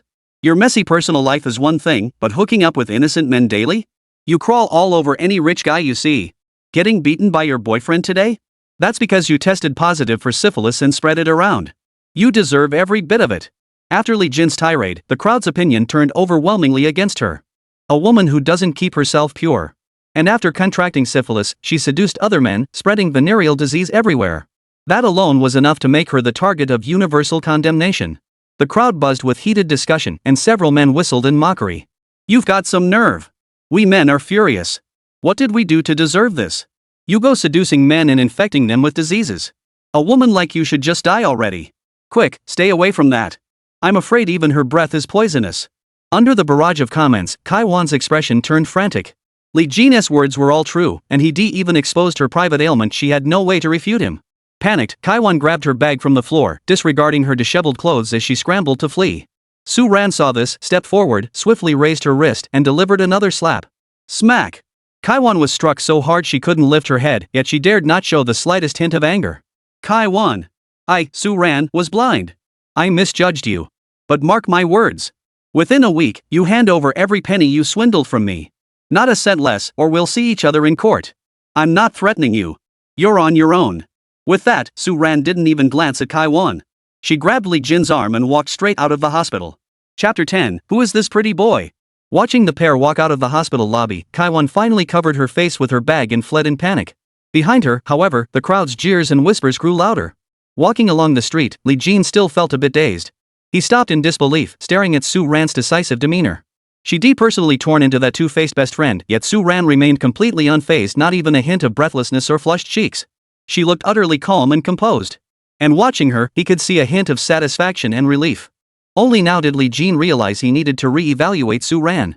Ms. Su, you're seriously fierce. Silently giving her 2 thumbs up, Li Jin admired, decisive and bold. Su Ran shot him a cold glance. Get in the car. It's getting late. We wasted the whole afternoon at the hospital, and then Kai Wan dragged us around wasting more time. We need to hurry to the venue. If we're late, we won't even get in. As the sky darkened, Li Jin finally realized how quickly time had flown. He hurriedly opened the car door, slid into the driver's seat, and started the engine with some unfamiliarity. After a moment to relax, however, he slammed the accelerator and sped off. Not bad, you're getting more skilled. Su Ran offered a rare compliment, then reminded him, there's only one invitation, but I've already spoken with Uncle Zhang. He's made arrangements at the venue. We'll go together, so he won't need to pick you up. Stop by the shop first. The two returned to the shop. Under Li Jin's puzzled gaze, Su Ran pulled him into the office. From the wardrobe on the left side of the office, she retrieved a brand new suit that had been prepared long ago, her delicate hands holding the hanger. Put it on. I've never seen you in a suit before. I don't know if it'll fit. Li Jin initially refused, but under Su Ran's cold stare, she added, this is a formal occasion. Auctions are just that complicated. If you don't change into a suit, the people at the door won't even let you in. Besides, everyone else is in formal attire. It's a matter of etiquette. Though annoyed by all the fuss, Li Jin finally nodded in agreement. So, should I change here? Li Jin was a bit taken aback. Su Ran nodded flatly. Go ahead and change. You've got so little meat on you, you wouldn't even make a decent cut of pork belly. Seeing this, Li Jin didn't put on airs and simply took off his shirt. Looking at his reflection in the mirror, Li Jin was quite surprised. He never imagined that after gaining this miraculous ability, the warm energy would actually strengthen his body several times over. His abdominal muscles were clearly defined, and even his chest muscles had grown significantly more robust. Su Ran had intended to stand by and tease him a bit, but when she saw that nearly perfect physique, she froze in place.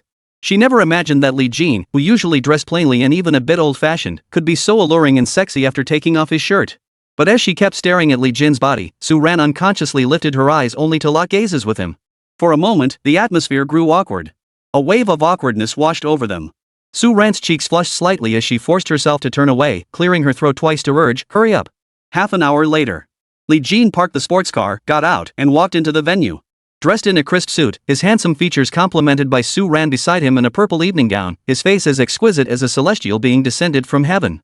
Every move they made drew the attention of everyone in the venue. Li Jin shrugged at the attention, picking up a small cake and popping it into his mouth. He hadn't eaten dinner and was genuinely hungry. Just then, a man approached quickly, deliberately slowing his pace when he reached Su Ran's side. Su Ran, it's been ages. You're growing more beautiful by the day. The man raised his hand, flashing what he considered a warm smile as he greeted Su Ran. The overpowering scent of cologne hit Li Jin's nose, making him frown. He turned to look. A greasy, exaggerated pompadour, lips glossy and shiny. He was actually wearing lipstick. From a distance, he might have had the air of a sophisticated gentleman from a magazine cover, but the overpowering scent of cologne was unbearable. Was this even a man? That greasy grin at the corner of his mouth nearly made Li Jin spit out the cake in his mouth. The moment Su Ran saw him, disgust filled her eyes. Furrowing her delicate brows, she whispered to Li Jin beside her, "This is Luo Xing, the playboy heir of the Luo group. He's basically a rich second-generation kid. He's been pursuing me relentlessly lately, coming up with all sorts of schemes. You'll have to cover for me later, okay?" Seeing Li Jin's disinterest, Su Ran glared at him threateningly, grabbed his arm, and spun him around. Luo Xing had been filled with hostility toward Li Jin from the very first glance. In his mind, Su Ran was now his exclusive territory. Anyone who dared to approach her became his target for suppression. Sizing up Li Jin, Luo Xing amusedly stroked his lips. Seeing the man in his early 20s wearing a custom-made Zegna suit, he made a quick guess. This suit must have been bought by Su Ran. She adored Zegna's fashion shows. "Ha? Su Ran, since when did you develop an interest in keeping a toy boy?" Contempt flashed in Luo Xing's eyes as he launched into a scathing remark directed at Li Jin. "Is this type of toy boy suddenly in vogue? You even bought him a Zegna suit, must have cost you a pretty penny, huh? Ha!" Snapping his fingers, Luo Xing drew the attention of those around him with his words. Li Jin's gaze remained cold as he replied indifferently, "I'm an employee at Su's flagship store. I'm here for the auction. As for you, Mr. Luo, have you grown hemorrhoids in your mouth? Not only do your words stink, but even raising your hand reeks of urine." Every word was a stinging rebuke. Li Jin wasn't intimidated by Luo Xing's status. Being mocked at an auction was bad enough, crawling to him would be beneath him. A flash of rage flared in Luo Xing's eyes as he clenched his jaw. He never imagined this little duckling he looked down on would dare respond with such brazen insolence. Luo Xing swirled his wineglass with a sneer. "Oh, so you're just a lowly clerk? How did you even get in here? Do you even have the right? Only people of my standing in Miss Su's can enter such an event. What are you? Wait outside. A male escort should know his place, understand?" His cold gaze fixed on Luo Xing, whose words were harsh and devoid of any restraint. Li Jin remained unhurried. "I was invited in, naturally. As for what others are, you'd better wipe that lipstick off your mouth and take a good look at yourself in your little mirror to see what you really are." Luo Xing sneered coldly, his voice echoing through the room. Did everyone hear that? A male escort claiming he was invited in. You were invited to work as a part-time waiter, weren't you? Just waiting for some rich woman to take a fancy to you and drag you off to her room? Ha ha ha ha ha. Roaring with laughter, Luo Xing unleashed the fury pent up inside him through these humiliating words. Su Ran glared, about to retort. Suddenly, a figure stepped out from the center of the dance floor. As he walked toward them, the surrounding patrons instinctively parted to make way. I invited him. Is that a problem? Chapter 11, A Precious Treasure. Each word of the accusation cut through the air, silencing the crowd instantly. Though Luo Xing's heart burned with rage, he merely snorted coldly and stepped inside first. Only then did Li Jin flash a smile at Su Ran and follow her inside. Upon entering the venue, Li Jin and Su Ran took their seats together.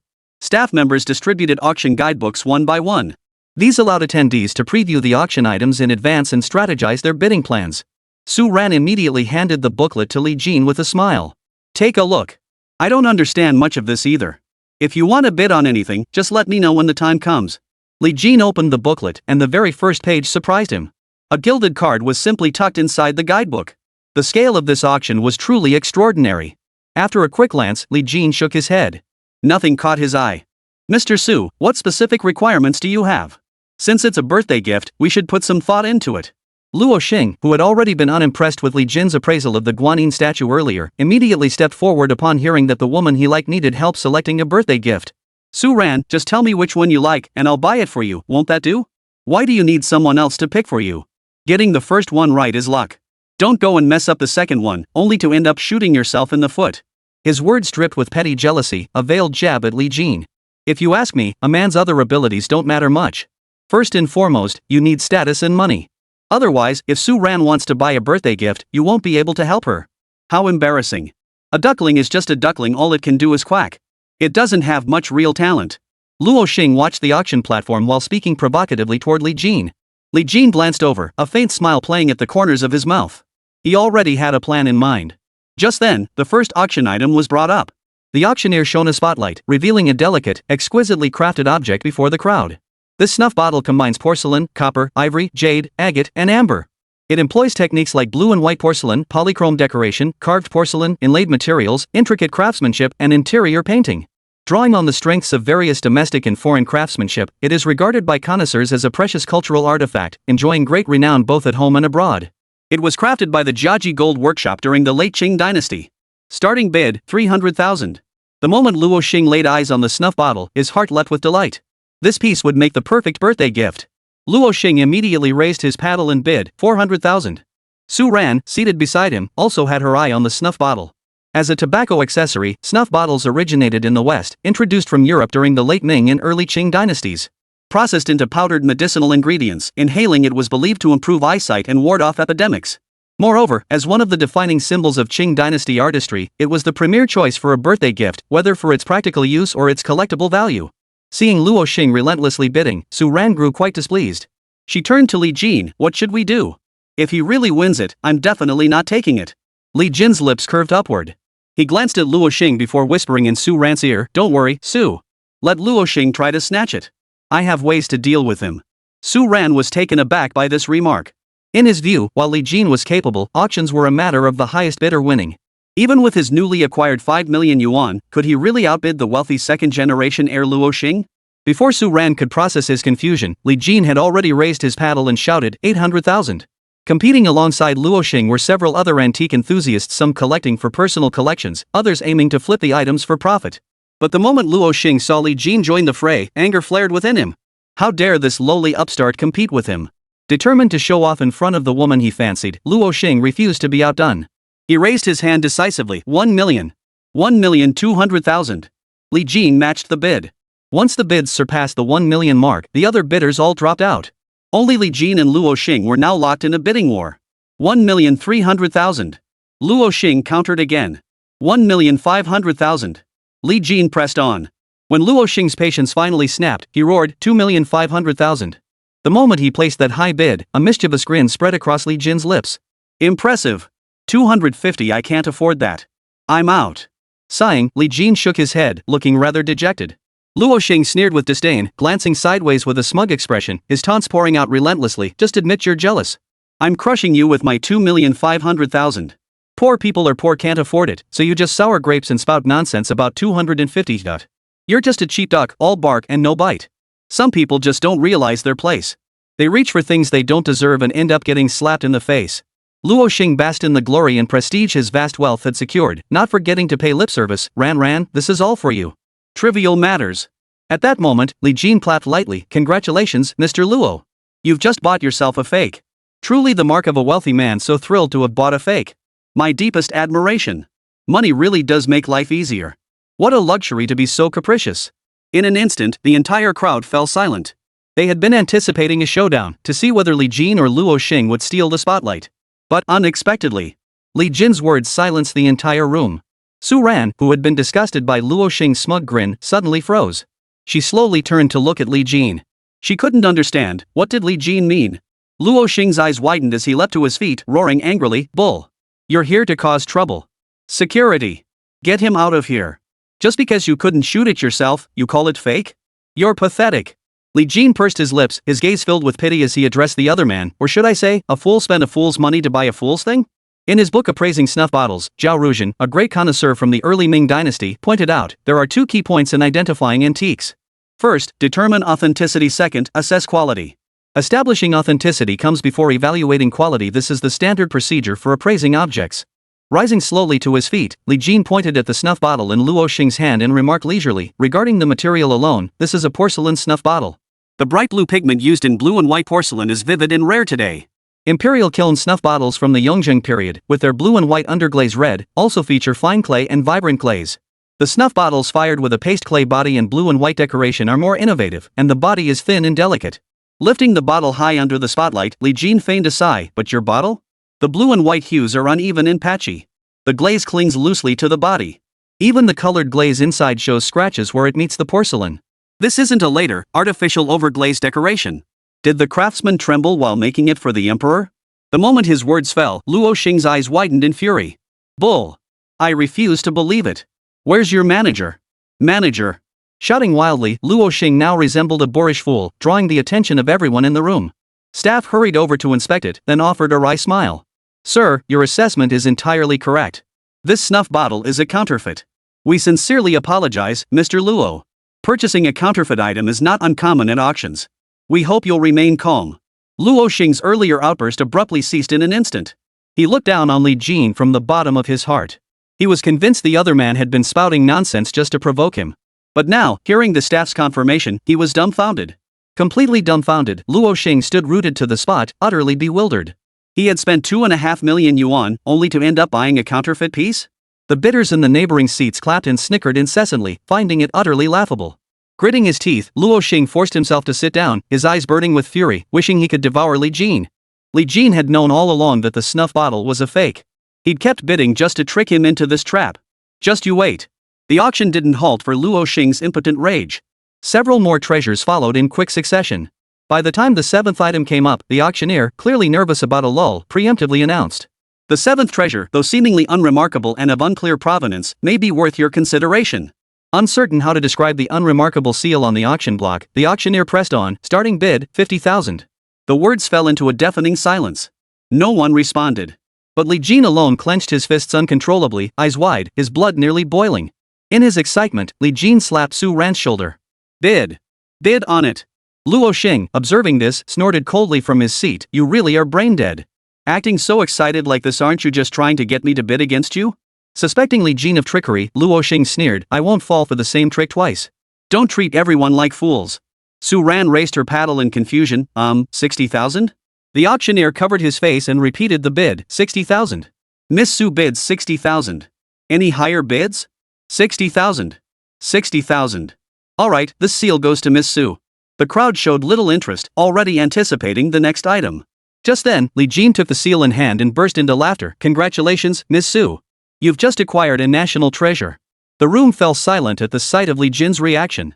Had anyone else shouted with such excitement, they would have dismissed him as a fool. But after witnessing his two previous appraisals, Li Jin's discernment had elevated him to godlike status in their eyes. One by one, the crowd rose to their feet, the atmosphere turning deathly still. Could it be, this truly was a national treasure? Chapter 12, The Black Dragon Seal. A national treasure? Just this seal? Even though Li Jin's demonstrated abilities had already impressed everyone. Everyone present found the seal before them utterly unbelievable. After all, the starting bid was merely 50,000 yuan, and Su Ran had secured it for just 60,000. This wasn't exactly snagging a bargain, was it? After regaining their composure, the crowd began whispering among themselves, chatting everywhere. The chatter grew increasingly lively, all centered on analyzing the seal. Some claimed it was merely a filler item brought out for the auction. Others argued that Li Jin had no reason to make things up, and they'd see how the experts authenticated it. Su Ran sat beside Li Jin, their eyes meeting. She was completely dumbfounded. Her mind went completely blank, unsure how to respond to Li Jin's words. You're not kidding me, right? Su Ran blurted out the question instinctively. This is a national treasure? Honestly, Su Ran couldn't quite believe it herself.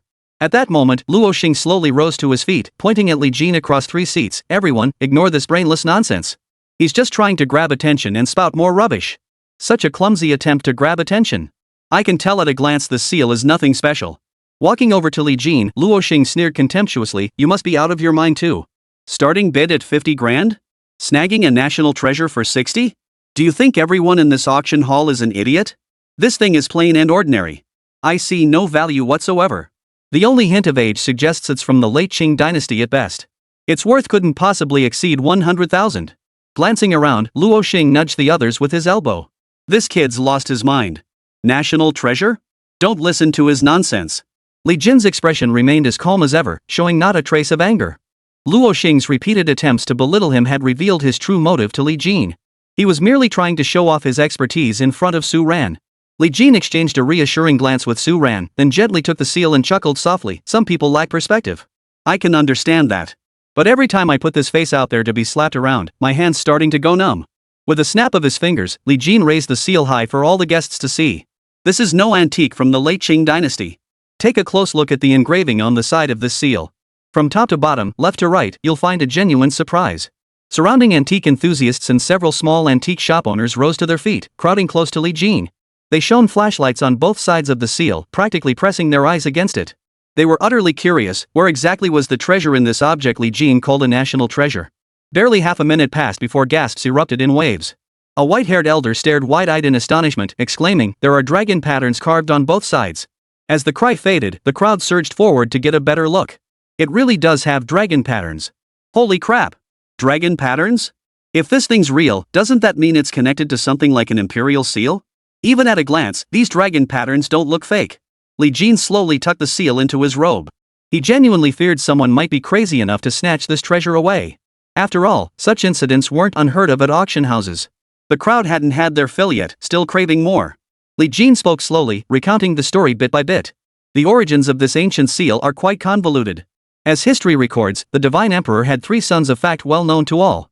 Zhu Changshuan was deeply favored by the late emperor and consistently excelled in his duties.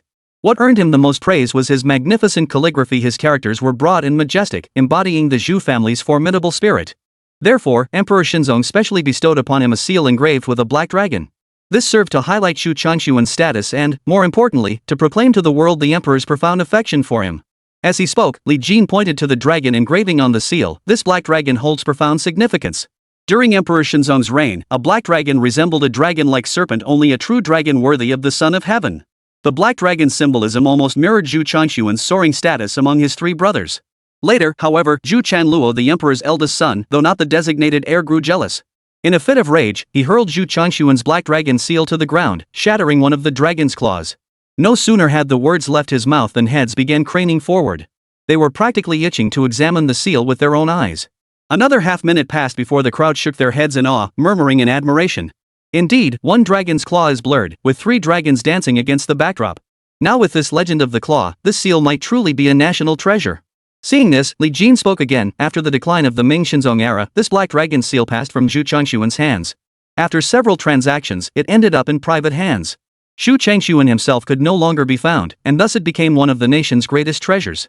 After hearing the tale of the black dragon seal and learning of Zhu Changshuan's prior ownership, the crowd was now utterly convinced. After all, some history, though unrecorded, persists in folklore. Zhu Changshuan's black dragon seal truly lived up to its name. It was a genuine artifact. Seated nearby, Lu Changyun shook his head repeatedly, his sighs growing heavier with each utterance. I'm truly impressed. Young man, your discernment is remarkable. Only now do I realize, snagging a bargain isn't about luck, it demands solid knowledge and keen insight.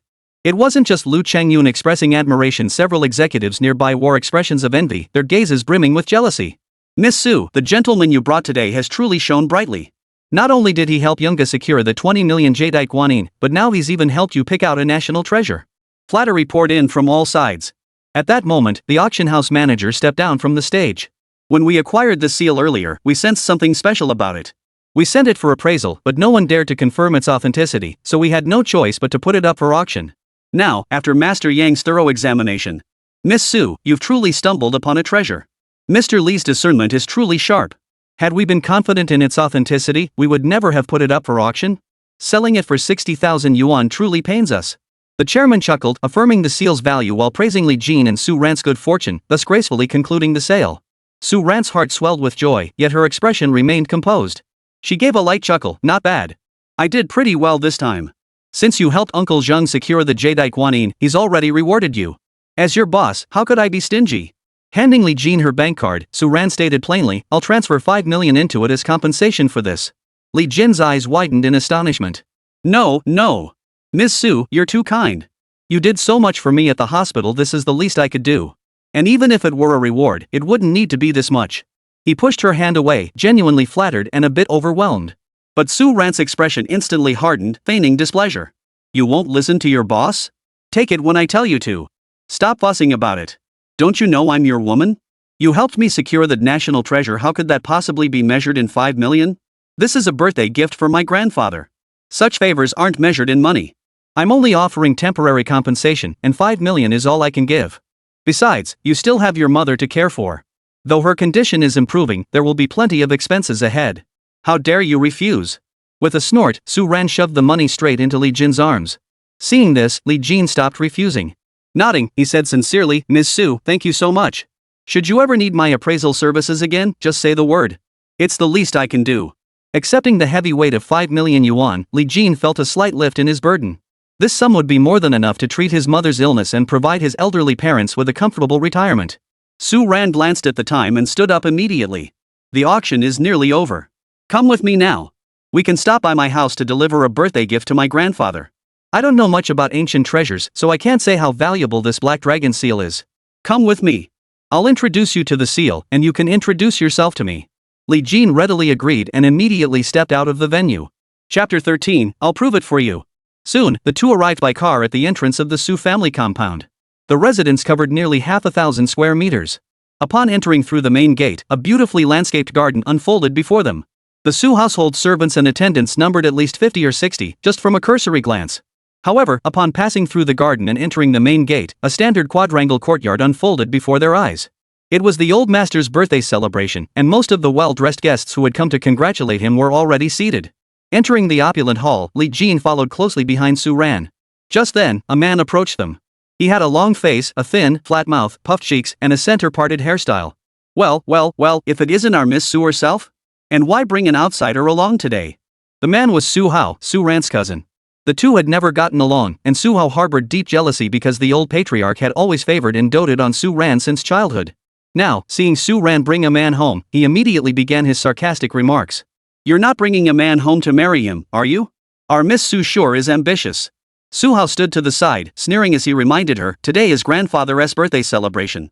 Bringing this thing back, are you announcing your promiscuous affairs? Su Ran turned, listening silently, her gaze icy. Su Hao, if you don't want your mouth anymore, I can tear it off for you today. Su Ran never indulged a foul-mouthed person, especially when that person was her own cousin. With a sharp retort, Su Ran chuckled lightly. Is it that some people just love messing around outside, so they assume everyone else is like them? Little do they realize their own words expose their true character. With that sharp retort, Su Ran turned away from Su Hao, ignoring him as she began introducing Li Jin. Su Hao clenched his jaw, eyes wide with fury. Yet he was powerless to retaliate, dared not curse back to his face. As his cousin, Su Ran's sharp temper and ruthless approach were something Su Hao had experienced firsthand. If he caused trouble at grandfather's birthday celebration today, he'd be the one left humiliated. Before long, the Su family patriarch awoke from his afternoon nap. Seeing this, Su Hao immediately approached with flattering words, taking the old man from the servant's arms and supporting him to his feet. Seated in the main hall, Su Hao stood beside his seat, eagerly massaging his legs and shoulders. Grandfather, is that comfortable? Su Hao looked up obediently, looking every inch the devoted grandson. Ah, you're such a kid. When will you ever grow up? Watching his grandson, Su Bingtian, the patriarch of the Su family, couldn't help but laugh. Grandpa, today is your birthday. I wish you longevity like the southern mountains and blessings as vast as the eastern sea. With that, he pulled a piece of ice-type jadeite from his robe and presented it with both hands as he bowed. This is a fine piece of jade I had a friend in northern Burma procure for me at great expense. With the recent heat, wearing it will nourish your liver and lungs while cooling your kidneys. It's both beautiful and practical. Su Hao blinked, then personally fastened the jade pendant to the old man's waist. Very good, very good. My boy has grown up and now shows such thoughtfulness. You little rascal. Su Bingtian didn't examine it closely, merely smiling happily. Su Hao turned around with a particularly smug look, his challenging smile fixed on Su Ran. Grandpa's birthday today, I won't pick a fight with you. Making Grandpa happy is my greatest skill. Su Ran couldn't be bothered to respond, merely glancing at him before turning away. Li Jin stared at the jade pendant in Su Bingtian's embrace and suddenly smiled. This jade is fake. It won't nourish the liver or lungs, nor will it reduce kidney fire. On the contrary, its numerous impurities will cause discomfort if worn for too long. Li Jin didn't mean to overthink it, he was simply stating the facts and pointing out the drawbacks. But the moment those words left his mouth, Su Hao spun around in alarm, his eyes blazing with fury as he snapped, where did this stray mutt come from? How dare you speak such nonsense? Spouting rubbish in the Su household, don't think you can get away with it just because you came with Su Ran. As Su Hao roared, old master Su Bingtian, intrigued, raised a hand. Fake? How could it be fake? My grandson is such a good boy. If he bought me a fake gift, this guest had better provide some evidence. Otherwise, my little grandson won't let you off the hook. After all, Su Bingtian was an elder of the family. He didn't scold Li Jin, only giving him a gentle warning. Seeing this, Li Jin stepped forward. Mr. Su, since you've spoken so, I can't just make things up. The patterns on the bottom of this jade pendant are clear, and the carving is exquisite. If one doesn't look closely, it would naturally be mistaken for a fine ice-type jadeite. But the uneven coloration on both sides, along with the distinctly artificial gradation at the top, are clear signs of later processing. Natural ice-type jadeite features a gradual color transition, with a cotton-like texture that complements the hue. Lifting the jade pendant, Li Jin shrugged. So this, no matter how you look at it, it's clearly fake. Stunned by the relentless criticism, Su Hao clenched his fists so tightly they cracked, seething with indignation. Ah, it's fine, it's fine. Little Hao was just tricked into buying a fake. I'll just wear it for a few days pretending it's real. Su Bingtian clearly favored his grandson, showing no trace of anger. Seeing his grandfather wasn't upset, Su Hao immediately shot a challenging look at Su Ran. Cousin, the person you brought is quite skilled. They gave this jadeite a good whack for me. I wonder what gift you brought Grandpa today. Bring it out for me to see, is it real or fake? Su Ran didn't hesitate, pulling out an exquisite black lacquer box. Inside lay a black dragon seal. Grandfather, this is the black dragon seal. We specially acquired it at the auction today.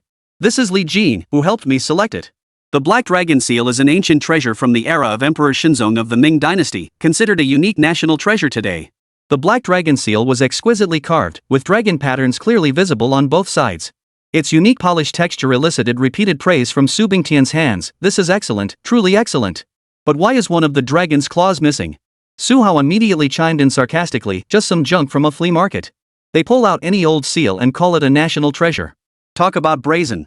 Faced with Su Hao's skepticism, Li Jin lost patience for further discussion. He pulled out his phone and dialed Yang Zhengguo's video call. Su Ran shook her head helplessly. Little Hao, he's just a kid. It's normal for him to lack knowledge, but calling it a street vendor's knockoff is where you're wrong. This black dragon seal was authenticated by Li Jin right in front of everyone at the venue, with Mr. Yang Zhenghua, the chairman of the Antiques Association, as a witness. How dare you claim it's fake? Su Hao scoffed dismissively at this, immediately retorting, you guys are really full of hot air. You're talking a big game. Who is old man Yang? And who are you two? If he vouched for this thing being real, that means even a liar wouldn't dare make such a claim. As Su Hao sneered with contempt, Li Jin's video call connected. Little Li, you've arrived at the Su residence? Yang Zhenghua and Old Master Su had met a few times before. Earlier at the auction, he'd heard Su Ran mention buying a birthday gift for her grandfather. Li Jin smiled politely. Yes, I'm at the Su residence. This black dragon seal is meant as a birthday gift, but some say it's fake. I thought I'd ask Old Master Yang to take another look. Is it real or not? Yang Zhenghua was no fool. He immediately grasped the situation from Li Jin's words. Of course it's genuine. Countless people witnessed it at the auction. If anyone doubts it, I can issue an authentication certificate right now. This is a national treasure. Who in their right mind would claim it's fake? Besides, my appraisal skills are no less than yours, young man. Who would dare question your gift choice? In just a few words, the Su family's grand hall fell silent. Su Hao froze in his seat, not daring to utter a single word the entire time. Who exactly was this kid? He actually knew Yang Zhenghua? And Old Master Yang treated him with such courtesy? After receiving Yang Zhenggua's affirmation, the room erupted in murmurs. A national treasure indeed. Old Master Su, you've truly acquired a remarkable granddaughter.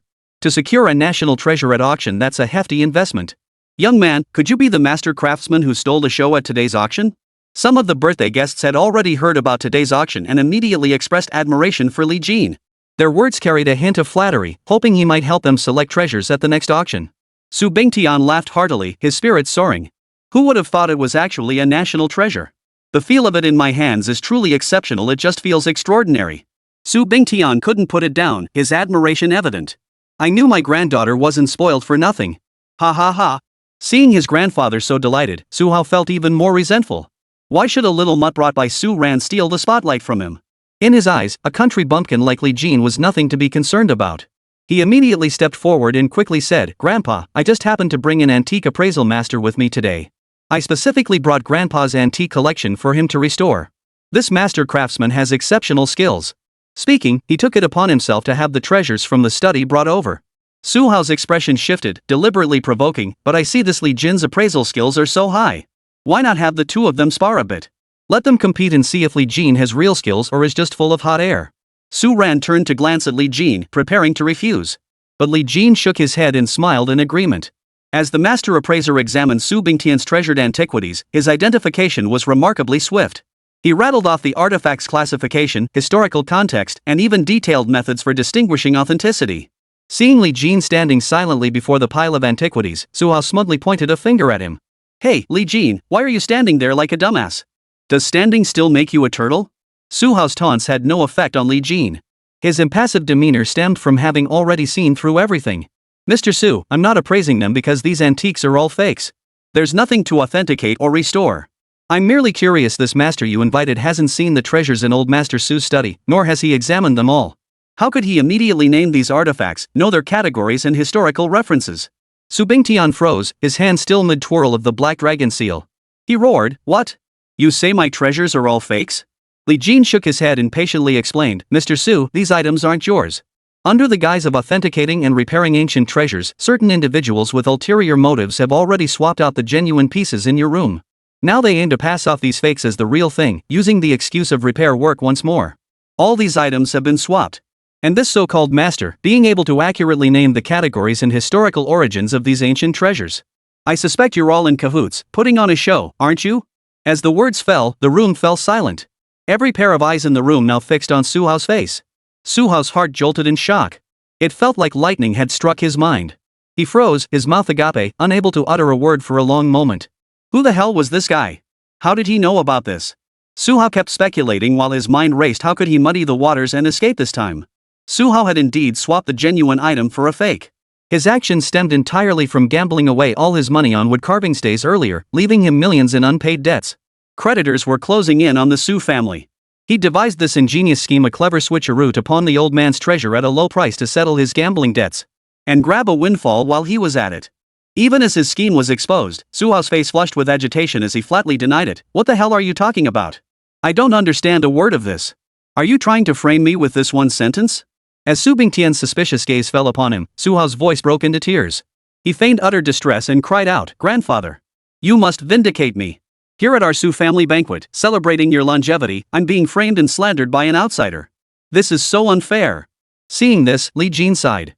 After all, Su Bingtian's grandson couldn't be falsely accused and slandered so casually. Evidence must be presented. Under Su Bingtian's watchful gaze, Li Jin picked up the hammer. Don't believe me? I'll prove it to you. With that, Li Jin proceeded to smash 3 porcelain pieces right before the old man and Su ran. Crack! Crack! Crack! Chapter 14, Suhao's Wrath. Everyone in the room stared wide-eyed, utterly shocked. Are you out of your mind? Smashing my grandfather's antique treasures. I'll fight you to the death. Seeing the truth about to be exposed, Suhao rushed forward to fight. But once the porcelain shattered, the truth was laid bare. Li Jin calmly stepped back, dodging Suhao's charge. "Mr. Su, you're a master of porcelain studies. Now I've smashed open this swapped fake antique for you. Look at the glass shards on the floor, they're all evidence of the counterfeit repairs. And that so-called master? He swapped it out right under your nose, pretending to repair the damaged porcelain." Su Bingtian's body trembled. Sitting in his chair, his hands shook as he slowly rose, his eyes filled with utter disbelief. Suhao! You beast! You're a traitorous beast! You've lost your mind! You ruined my porcelain! You! Su Bingtian's rage boiled over.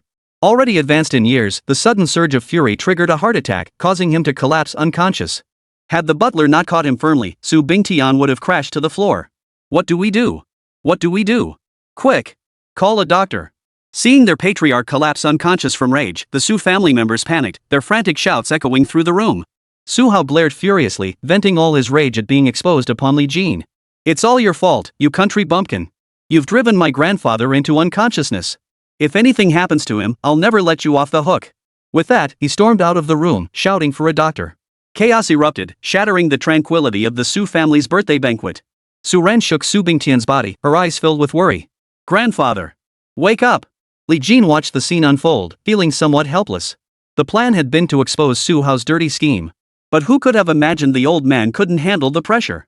Upon hearing the truth, he fainted instantly. Recalling how he'd pulled his mother back from the brink of death at the hospital, Li Jin immediately stepped forward. "Let me take a look. Step aside." With that, Li Jin prepared to step forward for a closer look. But Suhao had already mentally cast Li Jin as his enemy. Exposing his scheme had already filled Suhao with fury. There was no way he'd let Li Jin get anywhere near old Master Su. "Get out! I know you're up to no good. You enraged my grandfather into unconsciousness, and now you're pretending to be all nice and proper to treat him? I bet you're just waiting to pull out a knife and kill my grandfather." Suhao roared, eyes bulging as he shoved Li Jin away, his words dripping with incitement. "Are you some spy sent by another family to cause trouble? Is that it? Because of you, my grandfather got so angry he collapsed. Now that our Su family has no leader, you can take advantage of the chaos to devour our family's assets." Suhao relentlessly pinned false accusations on Li Jin.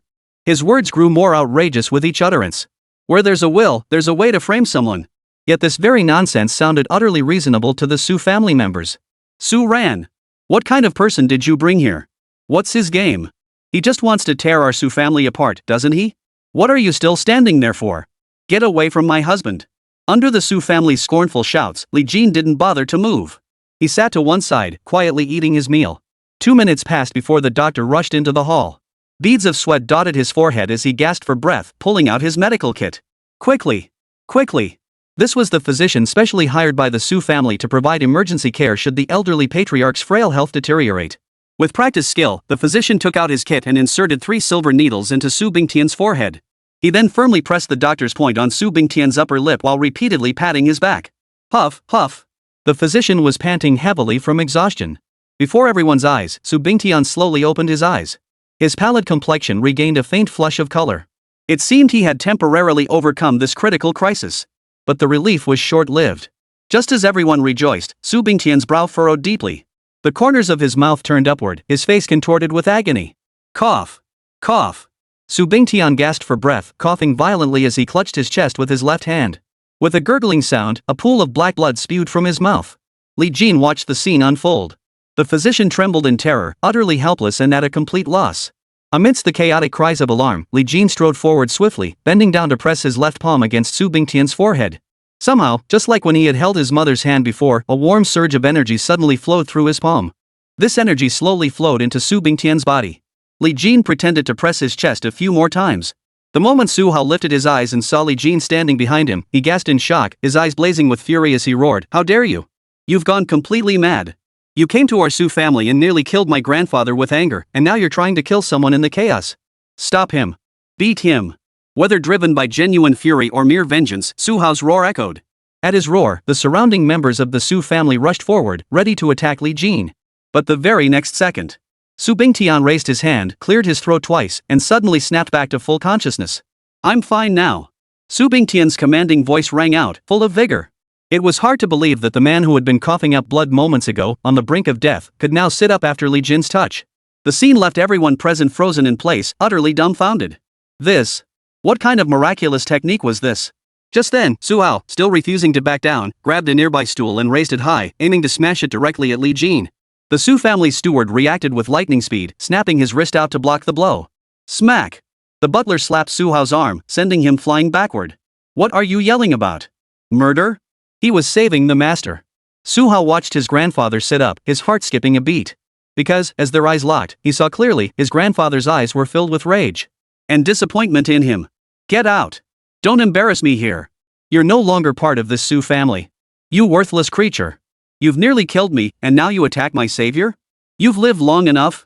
Su Bingtian pointed toward the door, his voice booming with fury. Su Hao froze in shock for a moment.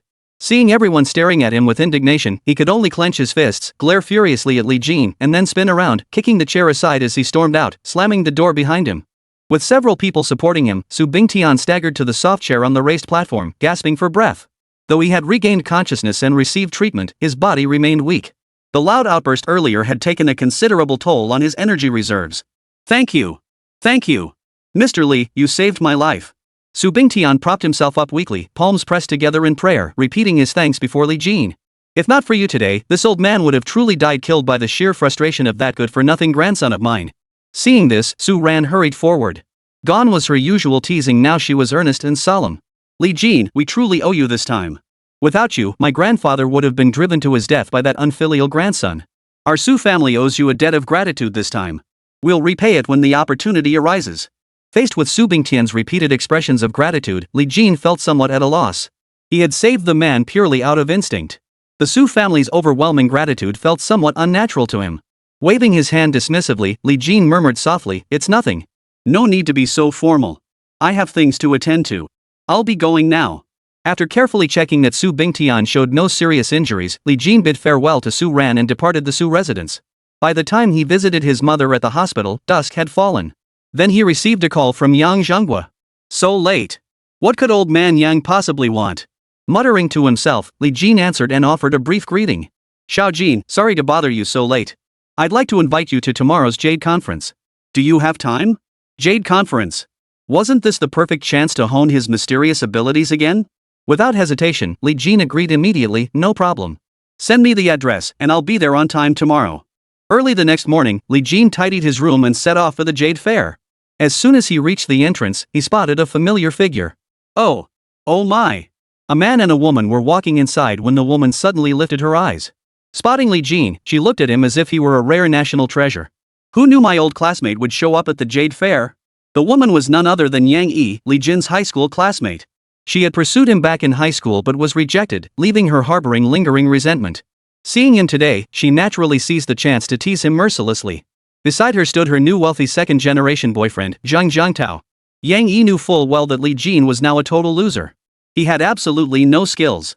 She immediately blocked his path, her tone dripping with sarcasm. Hey, Li Jin, living so hand-to-mouth? Planning to gamble at this jade fair to turn your life around?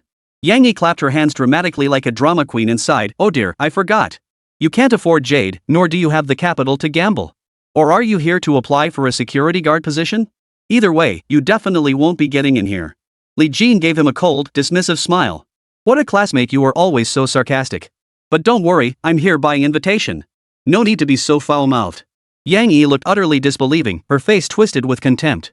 She curled her lip and wrapped her arm around Zhang Jiangtao. Some people just couldn't get me back then. Now they're so bitter, they've lost their minds. Chapter 15, you call this agate? Yang Yi pointed at Li Jin's cheap, street-stall clothes and sneered. He clearly came to be a security guard, but seeing such a successful boyfriend by my side, he's obviously jealous. He's blowing his own horn so high it's reaching the sky. Invited? Do you even know who gets to invite people here? Only the renowned chairman of the Antiques Association, old Yang Zhenghua, has that privilege. Your bragging lacks any substance, just empty boasts. I never thought after all these years, you wouldn't have changed a bit. Such a poser. Yang Yi clearly intended to humiliate Li Jin today. Back then, she'd confessed her feelings to Li Jin in front of the entire school, only to be cruelly rejected. The narrow-mindedness of a woman was on full display at this moment. Zhang Jiangtao also felt a touch of smug satisfaction, knowing his girlfriend's intentions. He joined in the mockery. Some people really think they're a sack they can stuff anything inside. Li Jin watched their performance with a faint smile, finding it laughable. But when his gaze fell upon the necklace around Zhang Jiangtao's neck, he couldn't help but chuckle. I thought you were some kind of successful man, but it turns out even your necklace is just cheap market junk. If you like agate, go buy it from the raw material factory, it's dirt cheap there. No need to waste hundreds on fake stuff. Just as Zhang Jiangtao was about to open his mouth to thoroughly humiliate Li Jin, he froze in shock. A sudden panic gripped him. Fearful that Yang Yi might notice, he glared furiously and bellowed, "What the hell are you talking about? This necklace is a family heirloom green and yellow agate. Security! How did this stray dog get in here? This guy's here to cause trouble, get him out of here."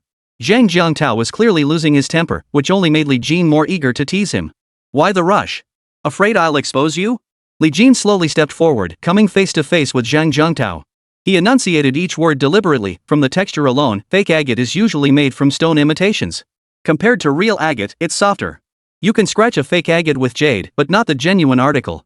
How come your agate has several scratches on the bottom? Honestly, the transparency gives it away instantly. This thing is as fake as they come. With all the lights in the venue, you're practically confessing. Genuine agate rarely shows cloudiness, you can see natural water lines or clouds inside. Synthetic agate, however, is crystal clear, like a glass ball. And the color? Your agate's luster is just too dull, it lacks the vivid, brilliant sheen of real agate. After confidently listing 3 distinguishing features for authentic agate, Li Jin spoke calmly. What's real can't be fake, and what's fake can't be real. Wouldn't you agree? Yang Yi? Old classmate, why aren't you saying anything? After this expert analysis, Zhang Jiangtao gritted his teeth, seething with rage, wishing he could tear Li Jin apart. Yang Yi, meanwhile, was seething with anger. On one hand, she was furious that Zhang Jiangtao had deceived her with this agate stone. On the other, Li Jin had just publicly humiliated her boyfriend. You ignorant dog. What the hell do you know? Spouting nonsense, I'll tear your filthy mouth apart. Zhang Jiangtao's rage boiled over as he raised his wrist, ready to teach Li Jin a lesson. Li Jin remained utterly unflustered, calmly observing him. It's only natural to fly into a rage after being exposed. After all, when lies are uncovered, liars always resort to anger to feign confidence. But the more calmly Li Jin analyzed his state, the more Zhang Jiangtao lost control. His fist swung straight toward Li Jin. At that moment, Yang Zhenghua strode forward and roared, "Dare you! Take your filthy hands off him!" Old Master Yang's slight anger froze Zhang Jiangtao in his tracks. Xiao Jin was my special guest. Is this how you treat honored visitors? These words weren't just directed at Zhang Jiangtao, but also at the security guards standing by the door. The guards immediately stepped forward, restraining Zhang Jiangtao and escorting him out for disrupting the meeting. Standing at the entrance, Zhang Jiangtao's face was half pale, half crimson, a mix of furious rage and mortifying shame. He truly hadn't expected that this kid was actually invited by old Master Yang. Today, he had truly shot himself in the foot, guzzling down a bellyful of frustration while losing every shred of dignity. Yang Yi stood to the side, watching as Li Jin was courteously escorted into the venue by Yang Zhenghua. He was kicking himself so hard he could have turned green with regret. Li Jin hadn't acknowledged the 2 men at the door once. Under old Master Yang's guidance, he was introduced to the various influential figures surrounding him. This gentleman is the vice president of our Antiques Association. Having heard of your performance at the auction, he insisted on setting aside all association matters today just to meet you. Laughing heartily, the vice president beside Yang Zhenggui extended his hand and introduced himself. And this gentleman is Wei Ming, president of the Trade Association in Yangcheng. That old codger is loaded. If he ever asks you to show him treasures, fleece him. And this is Lu Ji, head of Yangcheng Security Group. He oversees security for all major venues in the city. Yang Zhenggui introduced each person in turn, giving Li Jin ample face. Li Jin remained composed and courteous, extending his hand to greet each person in turn. Thus, introductions were completed. After greeting everyone, Li Jin felt his jaw ache from maintaining that forced smile. Subsequently, Yang Zhenggui and several other prominent figures entered the venue first. Li Jin chatted casually on the sidelines for a while before using a bathroom break as an excuse to wander over to the other side. Upon entering the Jade Stone gambling area, Li Jin's interest was piqued. If there was one thing at a Jade fair that could make your blood boil, it was gambling on Jade Stones. Some men were company presidents one moment, then lost everything gambling on Jade Stones the next. Others played it safe, betting small for entertainment, relying entirely on luck to build their fortunes. As Li Jin examined a jade stall with keen interest, a familiar face approached him. It wasn't just the face that seemed familiar, it was the overpowering scent of cologne that made Li Jin look up. Li Jin, right? You dare show up at the Jade Fair? You dare look at Jade gambling? With your half-baked skills, don't end up losing your last pair of pants. The man was none other than Luo Xing, his words laced with deliberate sarcasm, clearly aiming to provoke Li Jin. Losing my pants? Not likely. At least I won't be a fool spending 250 on a piece of junk. Li Jin responded coolly, but the other man deliberately raised his voice. Talk is cheap. If you're really that good, dare you gamble on Jade with me? 3 rounds. Whoever gets the better Jade wins. The loser pays 3 million in chips. Without a second thought, Li Jin waved him off. I'm busy. Time's limited. Pick quickly. Luo Xing saw his opponent take the bait and raised his wrist with an arrogant look. Kid, today you'll admit you're nothing but a country bumpkin. Country bumpkin, just stay buried in the mud. Don't come out and embarrass yourself. After delivering his taunts, Luo Xing scanned the selection, carefully choosing 3 stones he'd had earlier based on their appearance and stone grain patterns. Cut. Chapter 16, 3 ice-type stones impressed? Handing them to the stonecutter, Luo Xing looked completely at ease. 1 piece of yellow jade. The onlookers gazed at the revealed topaz, filled with envy. 3,000 for a stone worth 10,000? That's impressive. Bro, how'd you pick these? Amidst the murmurs, the other 2 stones were also cut open. 1 low-grade jadeite. 1 medium-grade jadeite. 1 piece of waterhead jade. The boss shouted out the results, aiming to get the surrounding customers hooked. In the jade gambling arena, seasoned veterans were never in short supply. They relied solely on their keen eyes for appearance and patterns, selecting quality stones with their unmatched expertise. Luo Xing's expression grew increasingly smug as he lifted his gaze defiantly. Country bumpkin, it's your turn. Luo Xing reveled in the envious stares from the crowd, seeing it as his greatest honor. Li Jin turned away indifferently, casually selecting 3 uneven, mediocre stones of questionable quality. Such stones were almost never chosen under normal circumstances. According to the criteria for visual assessment, flawed stones were completely ruled out. Jade gambling wasn't just about luck, it was about probability. In the rules of jade gambling, stones like these had an extremely low probability of yielding jade. As Li Jin handed the 3 stones to his master, he couldn't suppress his sneers. His master had been utterly certain that the jade Li Jin would later cut would never surpass his own. But now, seeing this kid is a complete idiot. He doesn't even know the basics of stone selection. What's he gambling on? Luo Xing immediately sneered. A country bumpkin is a country bumpkin. Get ready to pay up. Don't even think about reneging on the debt later, there are plenty of witnesses here. Just as Luo Xing was sneering, the first piece of jade was cut open. Holy! Green jadeite, ice-like translucency with a hint of water. This could easily fetch 1 million or 2. Before the master and boss could even shout, the surrounding customers erupted in shouts. Luo Xing froze, staring straight at Li Jin's stone, his eyes nearly popping out of his head. Before Luo Xing could process it, the second stone was cut open. Ice-type jadeite, green, with a 2/10 water content. Holy! $1 million piece. 2 cuts had already left everyone present utterly dumbfounded. They stared in disbelief, almost unable to trust their eyes. To them, the stone Li Jin had picked was nothing short of a joke. The third one, 2-tone water, red, jade. Me. I-I-N-G. By the time the boss uttered his final words, his voice trembled. He swallowed hard, frozen to stone in his seat. The room fell deathly silent. The crowd was stunned. After a brief moment of disbelief, they erupted into wild cheers and roars. Damn, that's awesome. Bro! You're amazing. Ice-type jade in these stones? All 3 of them. I'm speechless. What the hell is this? Amidst the crowd's gasps and praise, Luo Xing stared speechless at the 3 ice-type jadeite before him. Li Jin's 3 stones were all translucent to transparent in quality. The ice-type jadeite was clear as water, giving off a pure and crystalline feel. Only when the shop owner tapped the jade did a crisp, metallic sound resonate. Observing the jade's form and appearance, it resembled nothing so much as ice crystals. Pure quality, no impurities, no cracks, minimal cotton. Boss, thanks to this young man today, I've truly broadened my horizons. As the crowd murmured in discussion, all eyes turned to Luo Xing. Take Li Jin's final stone estimated at 2 million, which had already surpassed the combined value of Luo Xing's 3 stones. As for Luo Xing, he'd have to pay 3 million in betting chips. Luo Xing's face turned ashen. Gritting his teeth, he roared, "What are you all staring at? So what if I won some damn stone? I'm done with this." With that, he turned to leave. This scene filled everyone with utter contempt. If you can't handle losing, don't play in the first place. Now look at him throwing a tantrum, it's truly disgusting. Just as Luo Xing took a step to flee, Yang Zhenghua, Lu Ji, and other prominent figures arrived. Having witnessed everything from outside the crowd, Yang Zhenghua immediately stepped forward and barked, "Luo Xing, are you trying to break the rules? In the jade stone market, no one talks big. If you lose, you pay up. You think running away like a coward will make this jade market lose its authority?" Frozen in place by the stern rebuke, Luo Xing turned weakly toward Yang Zhenghua. He turned weakly toward Yang Zhenghua, steeled himself, pulled out his card, and swiped 3 million yuan. Under the crowd's scornful stares, he glared at Li Jin before storming off in anger. "You just wait." Li Jin paid no heed. After briefly thanking Yang Zhenghua for covering his bets, he helped Lu Ji and the others select several jade stones, all of which yielded fine quality. He sold his own ice-type jade to the shop owner on the spot, further padding his wallet. After bidding farewell to Yang Zhenghua that afternoon, Li Jin returned home for a well-deserved rest. No sooner had he lain down than Su Ran's call came through. "Li Jin, where are you?" "Ah, I'm at home. Something urgent. Come to the store right now." She hung up before he could respond, leaving Li Jin utterly confused. Still, he hurried downstairs and flagged down a cab. He barely made it to the store before Su Ran spotted him.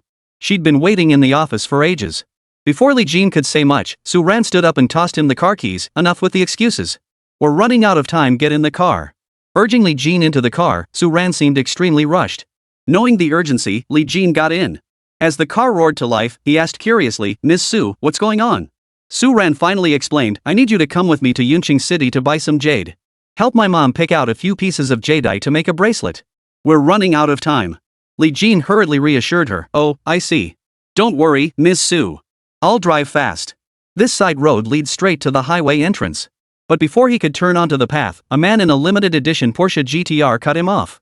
The man opened his door and slowly approached, his icy gaze fixed on Li Jin in the driver's seat with palpable hostility. After a brief glance at Li Jin, the man adopted a haughty, dismissive posture, as if Li Jin was utterly unworthy of conversation. Opening the passenger door, he barked at Su Ran with icy words laced with anger, "Have you no shame? Engaged to me, yet you're out carousing with another man day after day, Su Ran. You truly have no sense of propriety." A sharp snort escaped his lips, his anger palpable. But Su Ran showed no fear, lifting her head coldly. "Gao Bin, don't be so domineering. Yes, I was assigned to meet you by our families, but this is a marriage of convenience. We both know that. What do you think you're doing, blocking my way and yanking my car door open like this?" Gao Bin didn't answer. Instead, he grabbed Su Ran's arm and snarled, "Family alliance? Who cares? But remember this, the woman engaged to me, Gao Bin, is above you.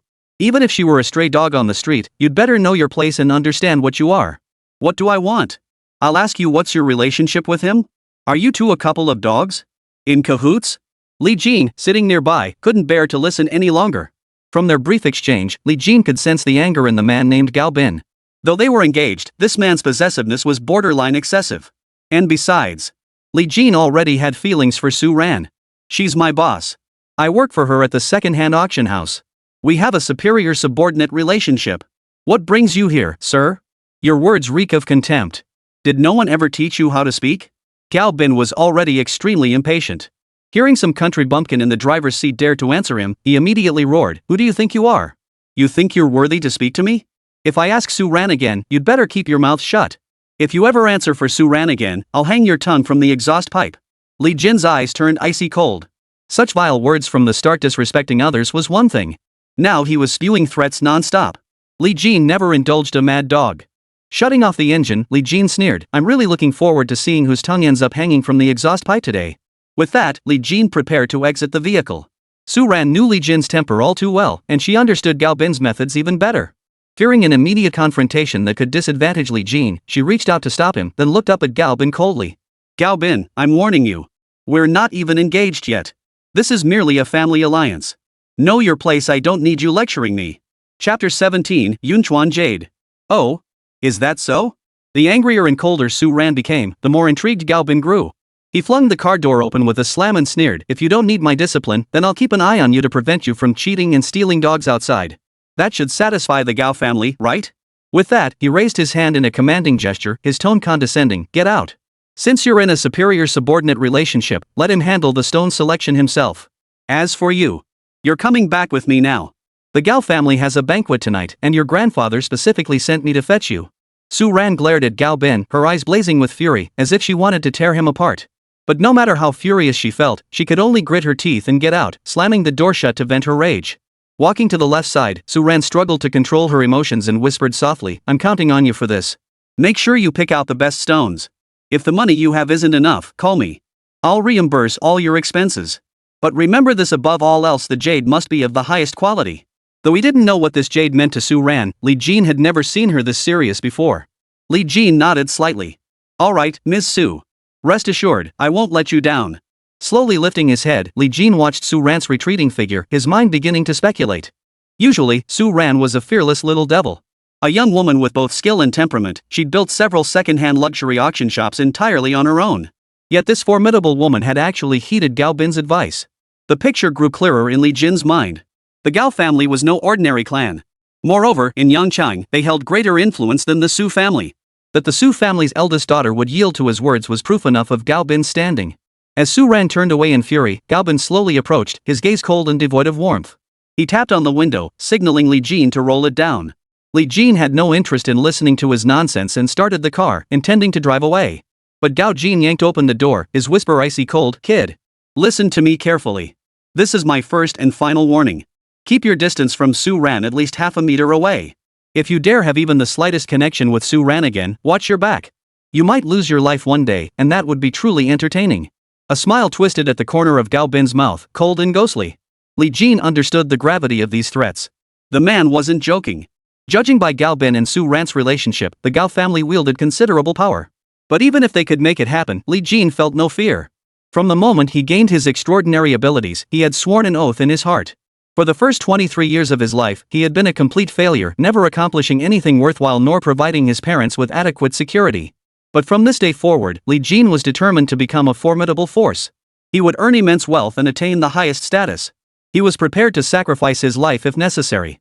Li Jin paid no heed to Gao Bin's threats. Only when he turned to meet his gaze did he casually notice the redwood bracelet on the man's wrist a fake. Li Jin was instantly puzzled. A fake? A man like Gao Bin wearing a counterfeit bracelet? Given his status and standing, he would never deliberately buy a fake to save face. It could only mean one thing. The Gao family currently lacked an expert in appraising treasures, and couldn't even distinguish the authenticity of such a simple bracelet.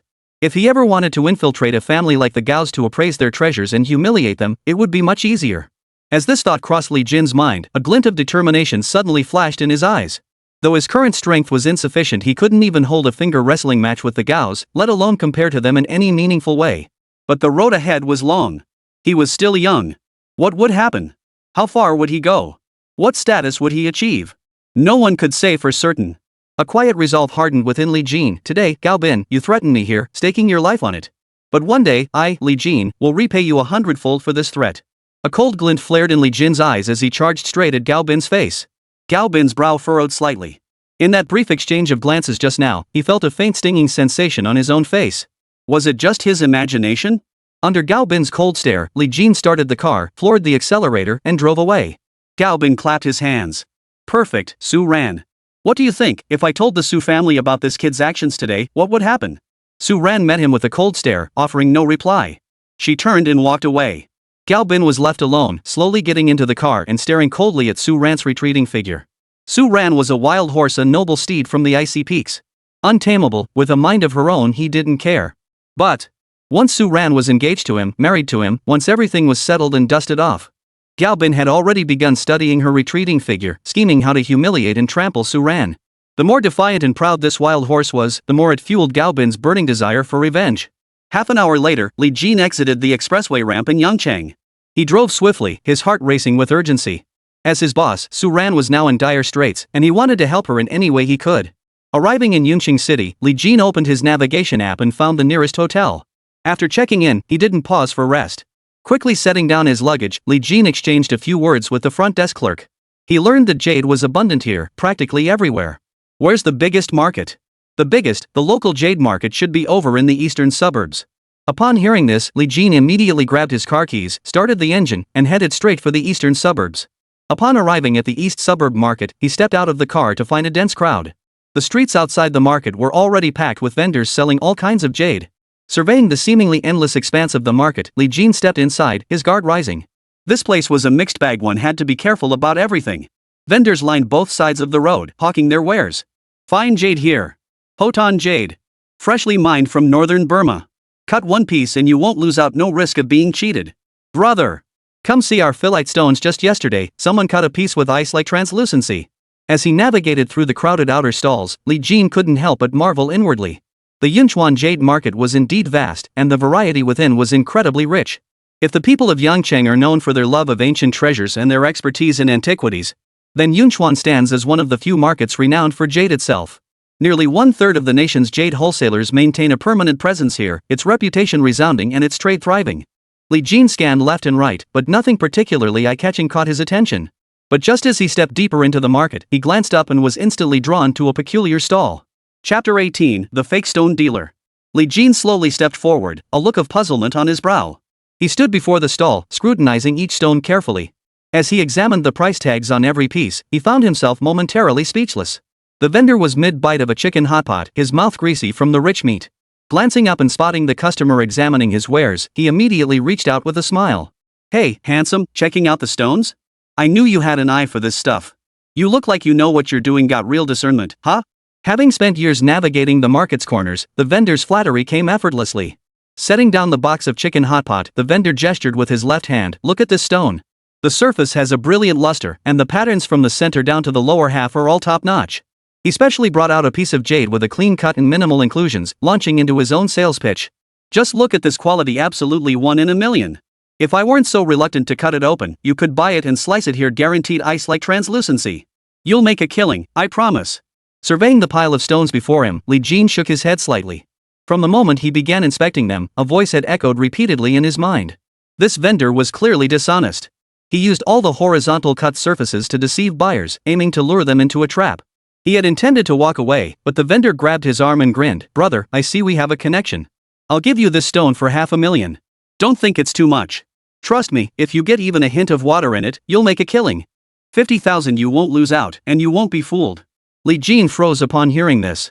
50,000? He glanced at the price tags on the other stones, nearly all started at 200,000.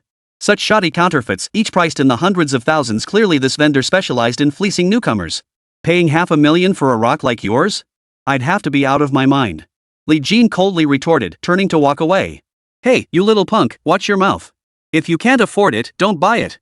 You look like a cheapskate with no money. If you think it's too expensive, just say so. Go pick from that pile of small stones over there, they'll rip you off good and proper. You want to gamble on jade and get something good? You only see the thief eating meat, but never see him getting beaten? Seeing no intention to buy, the vendor immediately revealed his ugly true colors, spewing scorn. Li Jin wasn't one to be pushed around.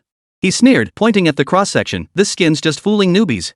It looks finely polished on top, but it's actually low-grade material, scrap, or fakes glued onto a quality skin.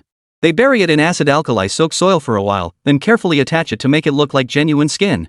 Even this shell isn't top-tier grafting. If you dare let me scrub it with lye water, I'll hand you that $500,000 right here. Forget the pile of fakes. Jade gambling is all about the quality of the stone when it's cut open. How dare you fabricate this and still have the nerve to say that? With a few simple taps on the stone's surface, Li Jin's words left the vendor speechless. Startled, he quickly packed up his stall and moved elsewhere to con someone else.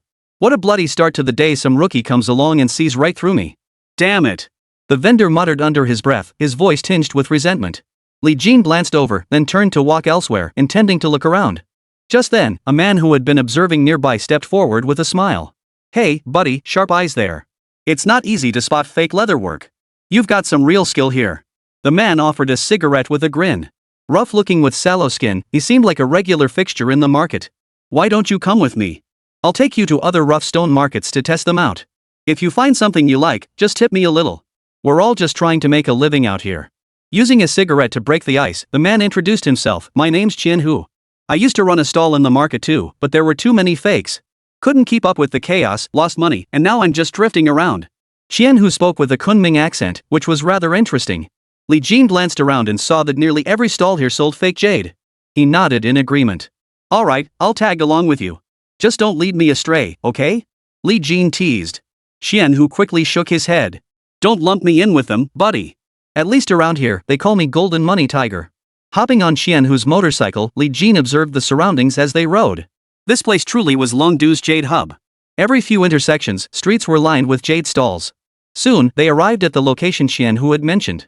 Li Jin looked up and saw row after row of stone processing plants. After taking a closer look, Li Jin was taken aback. He whispered, they haul out tons and tons of raw stones from here? Qian-hu explained with a smile, the vendors outside get their goods from here. A single ton of material can keep them selling for half a year. Qian-hu seemed well acquainted with the people at this raw material plant. As soon as they entered, two wholesalers approached them, greeting them warmly. Hey, brothers, come take a look at the stones. We've got 2 stone factories here, both run by the boss himself. You just haul it out and pay the transport fee, no rip-offs, guaranteed. After a brief introduction, the man on the left wearing a baseball cap asked with a smile, how much do you need? 1 truckload is 1 ton. Want to take a look at the machinery? Li Jin frowned in confusion. Shouldn't I be the one selecting the stones? I take whichever ones I like. The moment the words left his mouth, the wholesalers in the yard exchanged a wave of stunned murmurs before scattering in a flurry. Money Tiger, why'd you bring in a greenhorn? He's got 0 experience. Golden Tiger chuckled without responding. Wait, what's going on here? I don't get it. Li Jin looked up at the mountains of stones piled around him. They just sell a whole truckload like this? Without me even looking at them, without me picking any? What kind of jade gambling is this?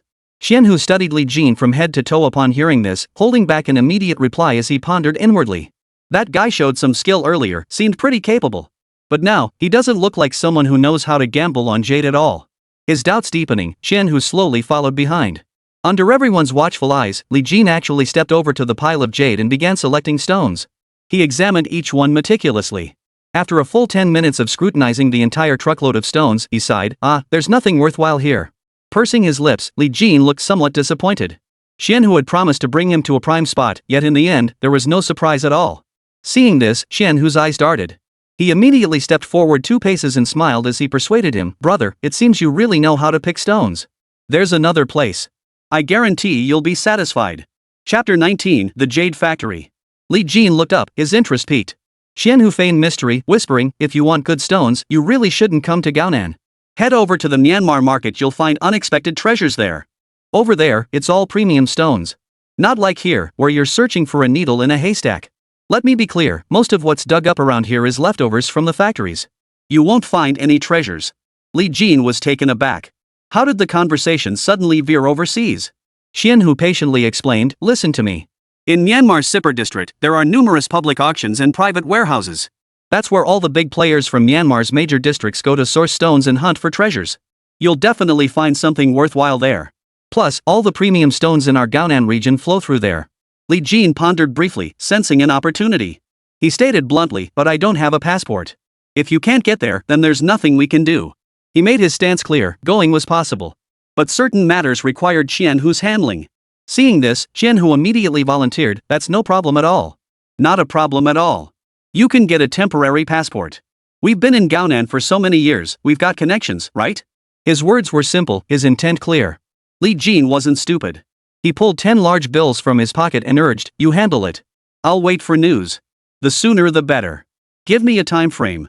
Qian-hu took the money with a smile, guaranteeing, don't worry, leave it all to me. It'll be ready by tomorrow morning. All right.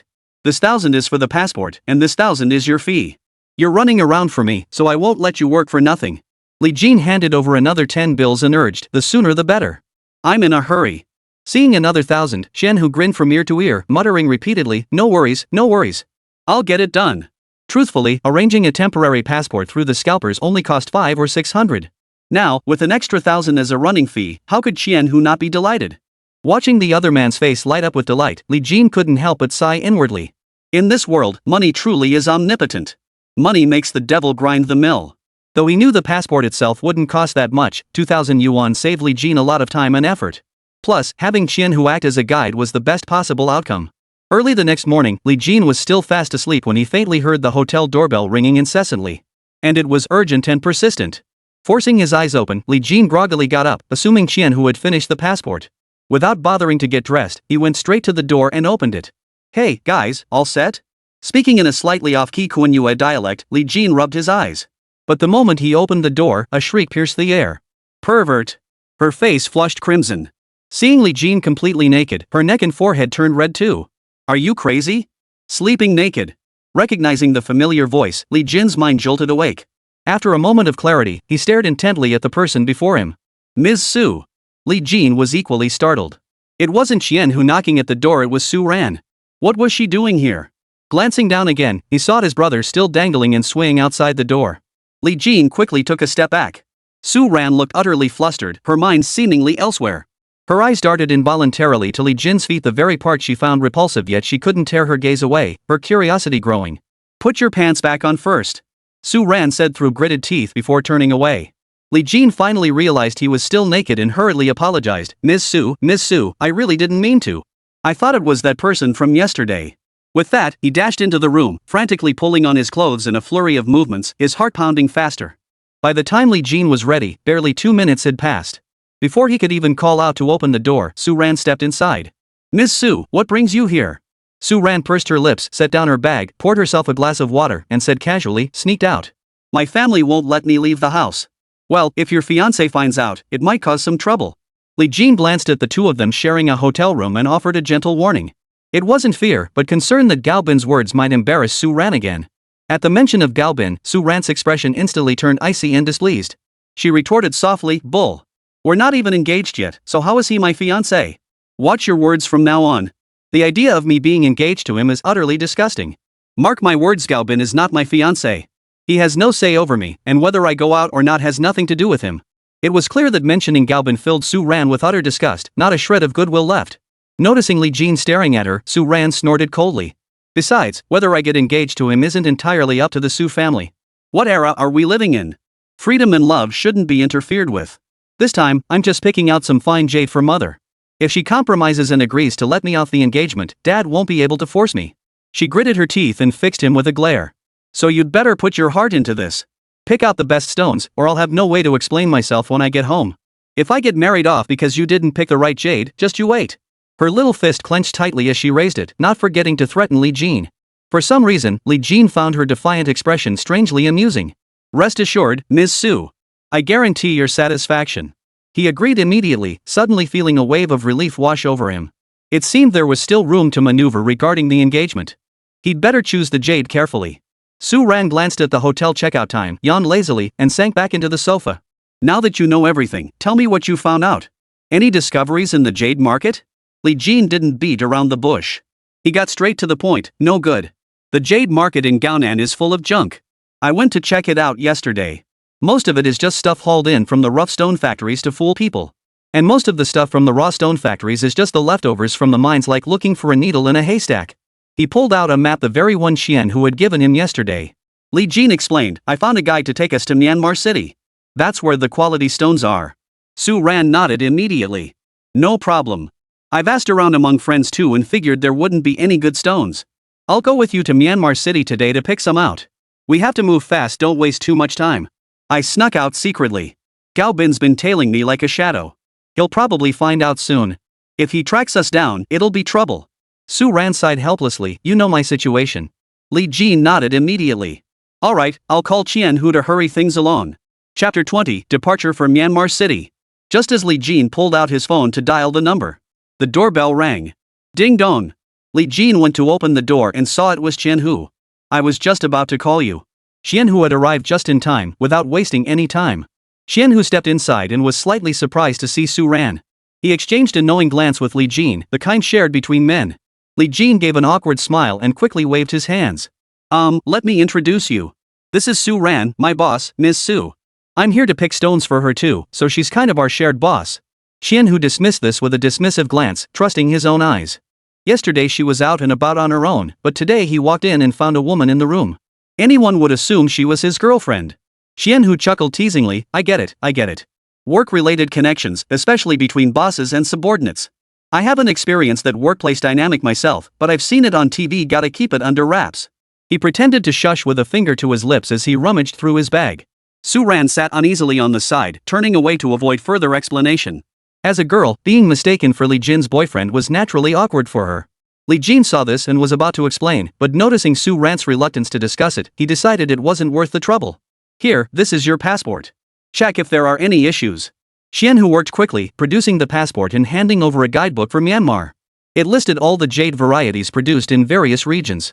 And mine is a long-term visa, so we can leave today. The next flight departs in half an hour. Xianhu pointed at the time. Li Jin didn't linger. Let's go. We don't have much time. Su-ran had prepared for the trip to Myanmar City before arriving, so she naturally had her passport with her. The three hopped into a taxi and headed straight for the airport. Half an hour later, they cleared security just in time to board the plane with their boarding passes. After landing, Xianhu's friend whom he'd arranged for well in advance was waiting at the exit with a car. To the San Yuan warehouse. Xianhu, familiar with the route, led the two to a private jade warehouse. At the entrance, Su-ran and Li Jin looked up in astonishment. So much jade? Though Li Jin possessed expertise in appraising treasures, he hadn't yet encountered such a grand display. Su-ran was equally delighted, smiling as she stepped inside. This time, we'll definitely find some good stones. Following behind, Li Jin scanned the jade beneath his feet. Within moments, he'd already made several promising discoveries. Mental notes made of 3 stones markings. Li Jin called out to Xianhu, not bad. Go see where the owner is.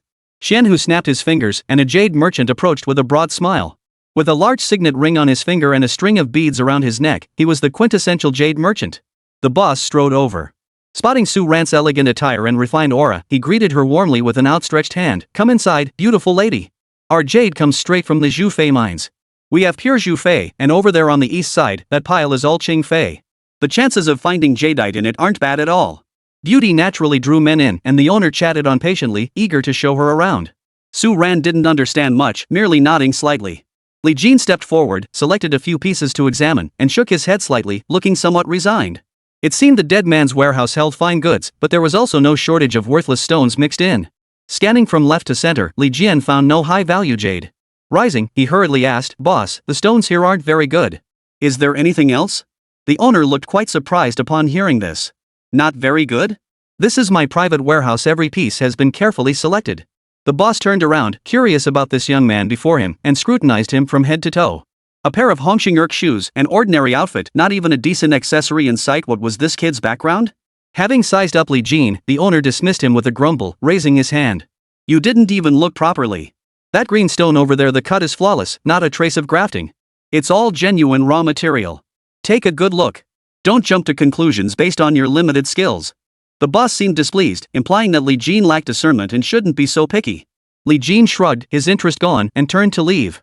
Xianhu stepped forward and exchanged a few words with the owner. The owner raised an eyebrow. Really? Of course. Xianhu smiled and turned away, no longer getting involved. Seeing this, the boss pointed toward the back of the warehouse and called out, Hey! Uncover the cloth. Let him see. Then he turned to explain to Li Jin, Brother, there's still some over there. Go pick for yourself. Xianhu says you've got a good eye and might find some treasures. My last bit of stock has a higher chance of yielding jade, but I need to make one thing clear. That stuff's sold by the ton. You can't just pick and choose what you want. Whatever you find, you take it all one big bundle. This private warehouse's approach was indeed shrewd. The good stuff was mixed in with the rest and sold as a bundle. But the individual pieces were called jade. No matter how you calculated it, you'd still turn a profit. Li Jin didn't argue much and went to take a look first. This one's passable. At a glance, he could already tell which pieces contained jade and which were worthless stones. But to play along, Li Jin still went through the motions of listening, observing, tapping, and examining the cross-sections.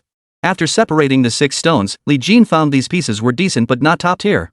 Not a single one was ice-type jade, and the cotton-like inclusions were too prominent, keeping their overall value low. Of course they're good. These stones were all bought from the market. The portly shop owner puffed up with pride at the compliment, a hint of smugness in his voice. You don't need to pick them out. If you want to buy, those are all part of a 1.5-ton shipment. You have to buy the whole lot. Li Jin pursed his lips, deep in thought. This kind of bundled marketing tactic was commonplace in the stone yard. Paying the price for a ton to get 6 pieces of jade with a water content of half a point didn't seem like a good deal. Su-ran also grew interested and stepped forward to select stones herself. After all, this was jade for her mother, so she needed to pay close attention and learn more about it. Bending down, she picked up a small 10 gene block. She tapped it but couldn't tell its quality. This one hasn't been cut open, and there's no polished surface to examine. Su Ran tapped the stone's surface. Li Jin, come take a look at this one. I feel like there's something to it. A woman's intuition is usually spot on. See if you can tell. Li Jin leapt down from the pile of stones on the left, turned back, and reached out to catch it. But after just one glance, Li Jin froze in place. Snapping back to focus, Li Jin's eyes locked onto the stone's surface as he examined it, his heart already racing with excitement. Chapter 21, The Peerless Ice Jade. Li Jin clutched the jade tightly in his left hand, daring not to be careless. His eyes fixed on the jade before him, the voice echoing in his mind made his blood nearly boil. Two-part water, clear patterns, minimal inclusions, transparent, semi-translucent. Taking a deep breath, Li Jin realized that beneath the rough stone's exterior lay a piece of ice-type jade. Its quality was exceptional, its texture, transparency, and appearance nearly indistinguishable from ice itself. 3 parts warm, 7 parts cold, its interior was like ice and water, refreshing and soothing, piercing the heart with its chill, yet radiating a subtle, veiled beauty. Every vein displayed an elegant grace. The grains were exceptionally fine. Exhaling, Li Jin forced down his excitement, maintaining a calm expression. Not bad. Though it's not a top-tier stone, it's still a rare find among that pile. He lightly tapped the stone's surface, then casually tossed it aside as if indifferent, turning to glance at Qianhu and Su Ran. We absolutely must get this stone. It's a great find. His fingers trembled slightly as Li Jin gave Su Ran a knowing glance. Go pick out a few more. Then he crouched down to examine the jade once more. The more he looked, the more he liked it. Qianhu frowned, baffled by Li Jin's actions. But he guessed Li Jin had set his sights on this piece and was preparing to make his move. Seeing this, Qianhu kindly stepped forward and patiently suggested, Bro, you've got your eye on this one? Li Jin nodded without saying much. Seeing his resolve, Qianhu spoke again, Listen, you can't pick stones like that. I don't gamble on jade myself, but I've run a stall in the market for over a decade. Don't judge me by how things are going now. But I know the basics of selecting jade and spotting good quality. I've seen more stones than you've eaten salt. With that, Qianhu patted Li Jin's shoulder and whispered, After seeing so many stones, you develop an eye for them. Just look at the surface patterns on this one, it's full of cotton, maybe even cracks. You can tell just by looking that this stone won't turn green. You need to be careful. Since we're in Myanmar, let's take our time, pick carefully, and look around. If this warehouse isn't good, we'll just move on to the next one. His earnest advice came from genuine concern. After all, he'd brought the guy here. Then he cut straight to the point, Look, I brought you to this warehouse, and I do get a cut. But if you keep buying like this, you'll lose too much. That wouldn't be fair. After nearly 5 minutes of talking, Qianhu felt Li Jin was acting impulsively and tried to pull him back. All right, boss. Let's go check out the next place. Li Jin quickly cut him off, not angry but patiently explaining, Look, in jade gambling, there are many ways to assess stones by sight, sound, tapping, and more. But trying to find good stones among these picked over ones using conventional methods? It's nearly impossible. After all, others have already examined and tapped them. The more a stone appears unlikely to yield green jade on the surface, the higher the chance it contains good quality inside. Seeing Qianhu still doubted him, Li Jin cut to the chase. Here's the deal. I've set my sights on this jade. Bringing me here was fate. Here's my card. There's 200,000 yuan inside. Go negotiate with the owner. Don't worry about me losing too much. This is my own decision. If I take a loss, I won't blame you. Though this stuff sells by the ton, I'm sure you can get the boss to compromise. How far you can push the price depends on your skills. Any profit left is yours. With a snap of his fingers, Li Jin spoke with unmistakable generosity. 1 ton of jade was worth roughly 300,000 yuan. Li Jin only wanted the left section. Split it in half if the boss agrees. Qianhu stands to make at least 50,000 yuan. Having been idle for so long at Gaonan Market, he couldn't care less whether Li Jin made a profit or not. Qianhu's heart leapt with joy. He grinned as he took the bank card, guaranteeing, Don't worry, it's a done deal. Strolling leisurely over to the boss's counter with the card in hand, Qianhu sighed helplessly, Hey, old Zhang, your warehouse is completely empty these days, huh? You're not even letting me bring people to check it out. This is pretty lame. Speaking in his thick Gaonan dialect, Qianhu slapped the table, clearly annoyed. Next time you ship this stuff, don't make me haul it for you again. The boss knew this batch was past its prime and understood the situation. Watching Qianhu rant and rave, he smiled and replied, Qianhu, don't get so worked up. This batch is no good, but next time you bring people over, who knows how they'll like it. Qianhu waved his hand dismissively. Don't even mention it. They got tired of looking. Only 5 or 6 pieces look decent on the outside, not even a hint of water content. They said it's just for collecting anyway, so buying a ton is too expensive. They'd pay 100,000 yuan for half a ton. The boss sensed an opening and immediately started negotiating the price. Su Ran stood by watching the two haggle, then turned to Li Jin with a smile. Not bad. You sure know how to pick people. Finding someone local to Gaonan who can handle things for you in Myanmar City. You're getting better at managing your team. Handing the store over to you really takes a weight off my shoulders. Li Jin didn't personally haggle with the owner. Instead, he sent a seasoned veteran like Qian Hu to do the talking. It was twice the result with half the effort. It saved time and energy, letting others handle tasks while focusing on his own responsibilities. But I never expected you'd actually dare to buy half a ton. Aren't you afraid of losing money? That kind of boldness isn't like you. Li Jin shook his head with a smile. It's about winning with less. It's a deal that won't lose money. As he spoke, he deliberately placed the stone Su Ran had selected in a prominent spot in the middle, afraid it might get lost later. But buying all these stones back must be just for this one, right? Su Ran's voice softened, her curiosity piqued. Li Jin gave a mysterious smile, pulling Su Ran aside to explain patiently, Ms. Su, do you realize how incredible the stone you picked is? It's ice-type jadeite with a 2 cm watermark, flawless and free of inclusions, and semi-translucent. If we cut this stone and sell it, a piece worth 200,000 could easily fetch 8 million. Spending 200,000 on scrap material for this stone is well worth it. The moment Li Jin finished speaking, Su Ran's eyes widened in shock. 800,000? Li Jin quickly covered her mouth with his hand. Shoo. Su Ran knew better than to make a scene before the deal was sealed. It could ruin everything. That's fantastic. It had to be you. Su Ran was overjoyed and beamed with delight. Soon, Qian Hu returned from the counter, handing Li Jin his bank card along with a receipt. Everything's settled. The owner agreed to sell. Just take this slip, load up the truck, and get ready to ship it over. Chapter 22, Unexpected Twists. With everything settled, Li Jin cradled the ice-type stone in his arms and immediately insured it. Let's go. Time to check out the rest. Waving him off, Li Jin instructed Qian Hu to lead the way as they proceeded to inspect other warehouses. He didn't ask Qian Hu what final price they'd settled on. This was Qian Hu's own reward for his labor. There was no need to ask, nor to pry further. Li Jin drew a clear line between what was rightfully his and what wasn't. What belonged to him was the 200,000 yuan profit. 8 million yuan was more than enough. What wasn't his, he wouldn't take a single extra penny. The three got back in the car and, guided by Qian Hu's friend's dedicated driver, toured from the West District all the way to the South District. After passing 6 warehouses, Li Jin kept shaking his head. Is this any good? Qian Hu asked, sounding excited. Nothing catches my eye. What about this one? No. This one's definitely good. Li Jin shook his head repeatedly, feeling a bit disappointed.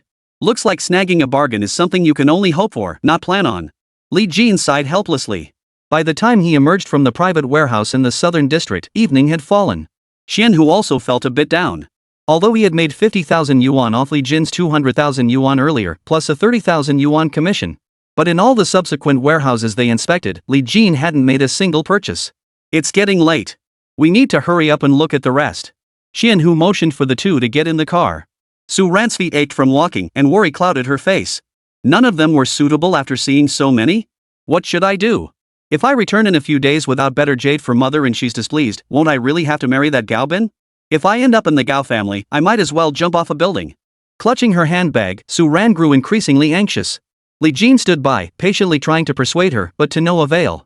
Seeing his boss anxiously selecting stones, Qian Hu immediately suggested, alright, guys, let's go with Su Ran's choice. Private warehouses are mostly a gamble. While the stones are considered high grade, they're all leftovers. It's been a month since the last shipment from the raw material factory, and honestly, we haven't found anything worthwhile. I'll take you to the quarry site. We can pick directly from the freshly mined stone. You're bound to get lucky.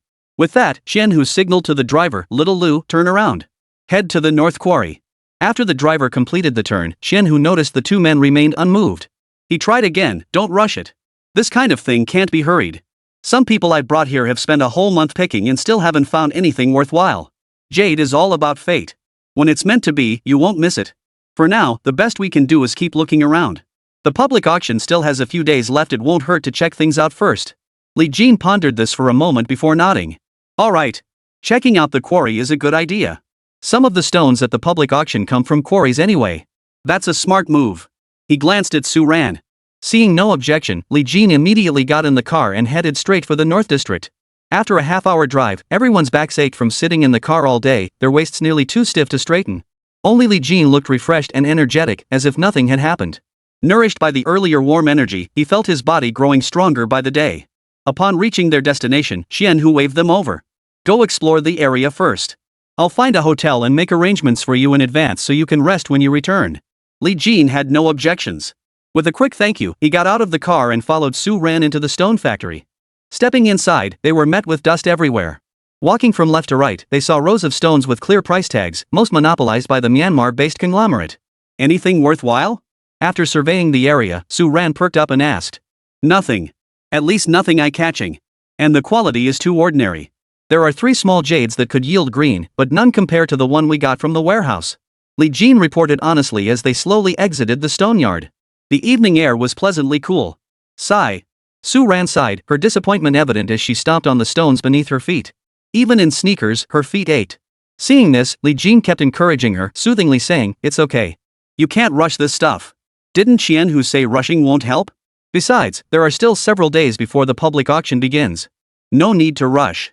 We've already secured 1 gem today. For now, we just need to pick out 3 or 4 more good stones. It shouldn't be too difficult." With that, Li Jin smiled. Since we're already in Myanmar, why not head out tonight to see the city lights and relax a bit? Su Ran didn't think twice and replied, "Let's grab a bite first." "Ha? Eat out on the street?" Li Jin was a bit surprised. You think I'm some pampered heiress who never eats street food? Street snacks are way better than hotel food.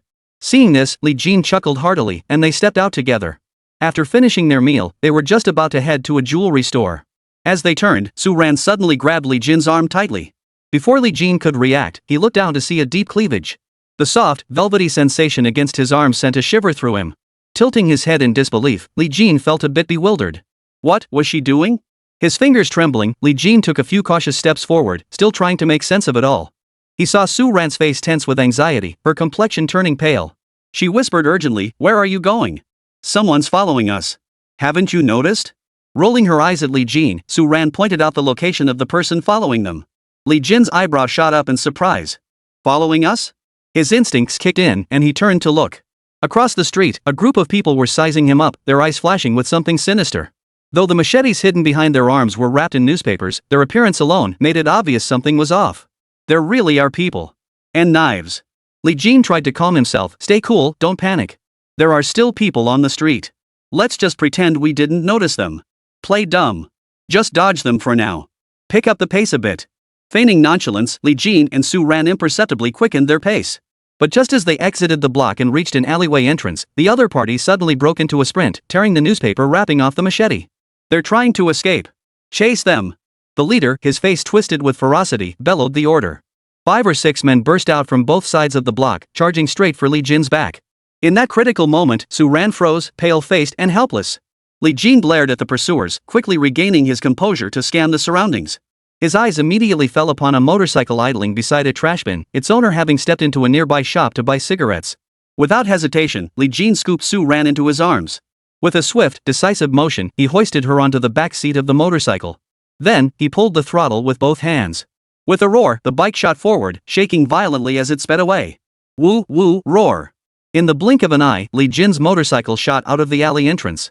No matter how fast the thugs behind him ran, they couldn't keep up. Chapter 23, The Moment of Desperation. Lin Wen, a woman who had seen her share of the world, felt the intense heat against her leg and instantly flushed crimson. A peculiar atmosphere hung in the room as their eyes locked. In each other's eyes, there was a hint of haze and profound reluctance. Lin Wen finally rose slowly, sitting awkwardly on the sofa as she made small talk with Li Jin. "Sister-in-law Lin Wen, I remember our neighborhood used to be pretty peaceful. Why has there been so much trouble lately?" Not knowing where to begin, Li Jin immediately mentioned the thugs who had bullied Lin Wen earlier. Lin Wen sighed softly. "Lately, some strange people keep coming to our neighborhood to take measurements. They claim to be from the demolition office, doing pre-demolition area planning. But they don't look like officials at all, they're clearly thugs." Li Jin listened, feeling utterly baffled. The demolition office? Although this neighborhood was an old, run-down area, the previous demolition office had stated during their visit that specific mobilization wouldn't occur for another 6 months. And even if it's the demolition office, at least they hire legitimate companies to do the measurements, right? They must be people hired by the government department, right? What's with these shady operators? Confused as he was, Li Jin didn't dwell on it. After all, the neighborhood was a mixed bag, and these shady characters could just as easily be recent arrivals. Early the next morning, Li Jin had just gotten up when he stepped outside and saw a group of people gathered at the entrances of each building. They appeared to be conducting surveys with various professional surveying tools, but something felt off. What are these people doing in the backyard? Shouldn't demolition surveys focus on the interior areas of residential units and the communal plaza? Li Jin muttered to himself, walking forward with curiosity and quietly hiding in a corner to observe. Even if it was demolition, they wouldn't be measuring the backyards. Something fishy was definitely going on. After a quick assessment, Li Jin fixed his gaze on the group before him, at least 16 people. This must be a gang. Minutes passed, then suddenly an excavator drove in from the trash heap in the backyard. Check the position, get ready to dig. The portly, well-fed man at the front, a briefcase tucked under his arm, barked orders with the air of a boss. But the excavator operator didn't recognize him. Watching the other man go through the motions of measuring and planning, Li Jin found it increasingly strange. Stepping out from the corner, Li Jin feigned familiarity, pulling out a cigarette to offer. "Hey, boss, I was wondering how exactly the demolition plans work around here. How much money does each household get? Is it based on square footage or per capita within each household?" The portly, well-fed official hummed in acknowledgement, waving his hand dismissively. "Of course it's based on square footage. The exact distribution depends on what the higher-ups decide. Right now, we're just surveying. Once we're done, we'll submit the data to the new construction department." Li Jin observed the vague response, riddled with inconsistencies. His inquiry was meant to test whether they were an official demolition team conducting measurements. If they were demolition crews, the backyards would only be surveyed by private companies. Yet this group didn't even carry demolition credentials and had misrepresented the compensation formula. 3 months ago, the demolition team had made it crystal clear compensation would be divided equally among household members based on area. This had even sparked discontent among several families with only one child. Now they were suddenly talking about dividing by area? This group was definitely up to something. Li Jin didn't call them out, just nodded vaguely and left. That night, Li Jin hunkered down on his balcony, peering through binoculars to scrutinize the group's every move. They worked non-stop until 1 a.m. After all the residents had fallen asleep, they brought shovels and other lightweight manual digging tools. Under the pretext of demolition work, they started digging frantically at the rubble beneath the trash pile. Seeing the tools they used, their furtive movements, and how they kept scanning their surroundings, even sending 3 people to scout the intersection. To Li Jin, it all became crystal clear. Because the tools they were using were all tools used for tomb raiding. Fire starters, wolf-eye flashlights, short-handled hose, crowbars, rat-catching suits, compasses. A full suite of tools commonly used by grave robbers. Li Jin lowered his binoculars, utterly astonished. This dilapidated neighborhood had actually been targeted by grave robbers? And the tomb's location was precisely beneath the rubble of the garbage heap. Li Jin clenched his fists tightly, his mind racing. There's a tomb here, buried beneath the garbage heap. What methods are these people using to find tombs? How did they even locate this? Li Jin knew full well, regardless of where the tomb was or who discovered it. As long as they weren't state-authorized personnel, illegally opening a tomb was a crime. Moreover, these grave robbers were skilled and cunning. Who knew how many heinous crimes they had already committed? Their despicable methods of tomb raiding could not be tolerated. Without hesitation, Li Jin quietly switched on the small lamp in the room and drew the curtains beforehand. The entire neighborhood was now pitch black. If he turned on the lights carelessly, it would surely alert the tomb raiders. Using the dim light from the lamp, he dressed and pulled out his phone to make a call. "Xiao Lu, Xiao Zhang, round up everyone else at the shop. Get all the night shift workers out here now. I'll send you the location. Be there soon." Su Ran's second-hand luxury goods store had been staying open until 3 a.m. lately. Most second-hand luxury shops had connections to the underworld, otherwise, they'd be helpless against daily scams and robberies. Since Li Jin couldn't call in any outside help for now, he had to gather the male staff members from the store to reach out to some connections in the underworld. The staff asked curiously, managerly, "What's going on at this ungodly hour?" "There's a gang of tomb raiders in our neighborhood. Get some people over to help. These are cultural relics, we can't let the thieves get away with stealing them." The clerks, driven by a sense of justice and further inspired by Li Jin's patriotic appeal, all agreed to help. Li Jin hung up the phone and promptly called the police. In the dead of night, he dared not pin all his hopes on the store clerks. After all, grave robbers were usually skilled and specialized in certain techniques. Besides, only the police could truly bring them to justice. Li Jin crept downstairs, feeling his way in the darkness toward the trash heap in the backyard. He kept his eyes fixed on the small bottles and jars at his feet, hypervigilant, terrified of making any noise. If he alerted them, all his efforts would be wasted. Crouching behind a large locust tree 5 meters from the trash heap, Li Jin's eyes darted repeatedly toward the tomb inside. Sure enough! Within minutes, 3 figures slowly emerged from the tomb, immediately scanning their surroundings. They then carefully dragged the large bundles strapped to their backs and hid them beneath the trash bins on the western side. After repeatedly confirming the location was concealed and unlikely to be discovered, the 2 men wearing fire torches on their heads slowly turned around. "Let's go, back to work. We're rolling in it this time." Chapter 24, Warming Up in the Mountains. Li Jin's eyes widened in alarm, fearing Su Ran might cry out. The pursuers behind them were first-rate enforcers. The sheer menace emanating from the man wielding the machete was extraordinary. Su Ran, her mouth covered by Li Jin's hand, nearly suffocated. She shot him a glare before gently prying his hand away.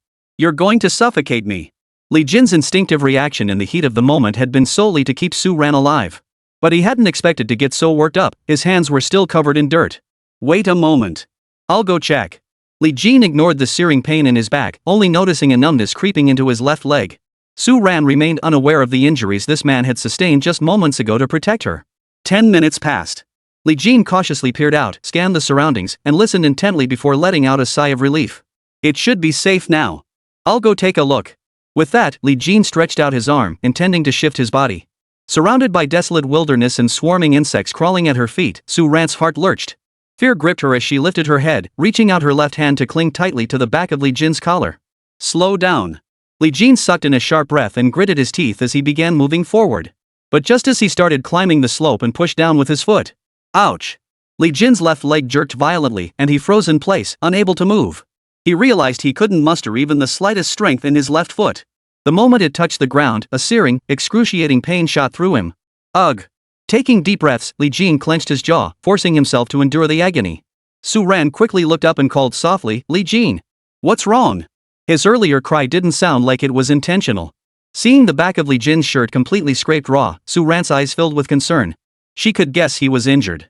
Pushing herself up with both arms, Su Ran climbed out of the small pit and examined him closely. What happened? Where does it hurt?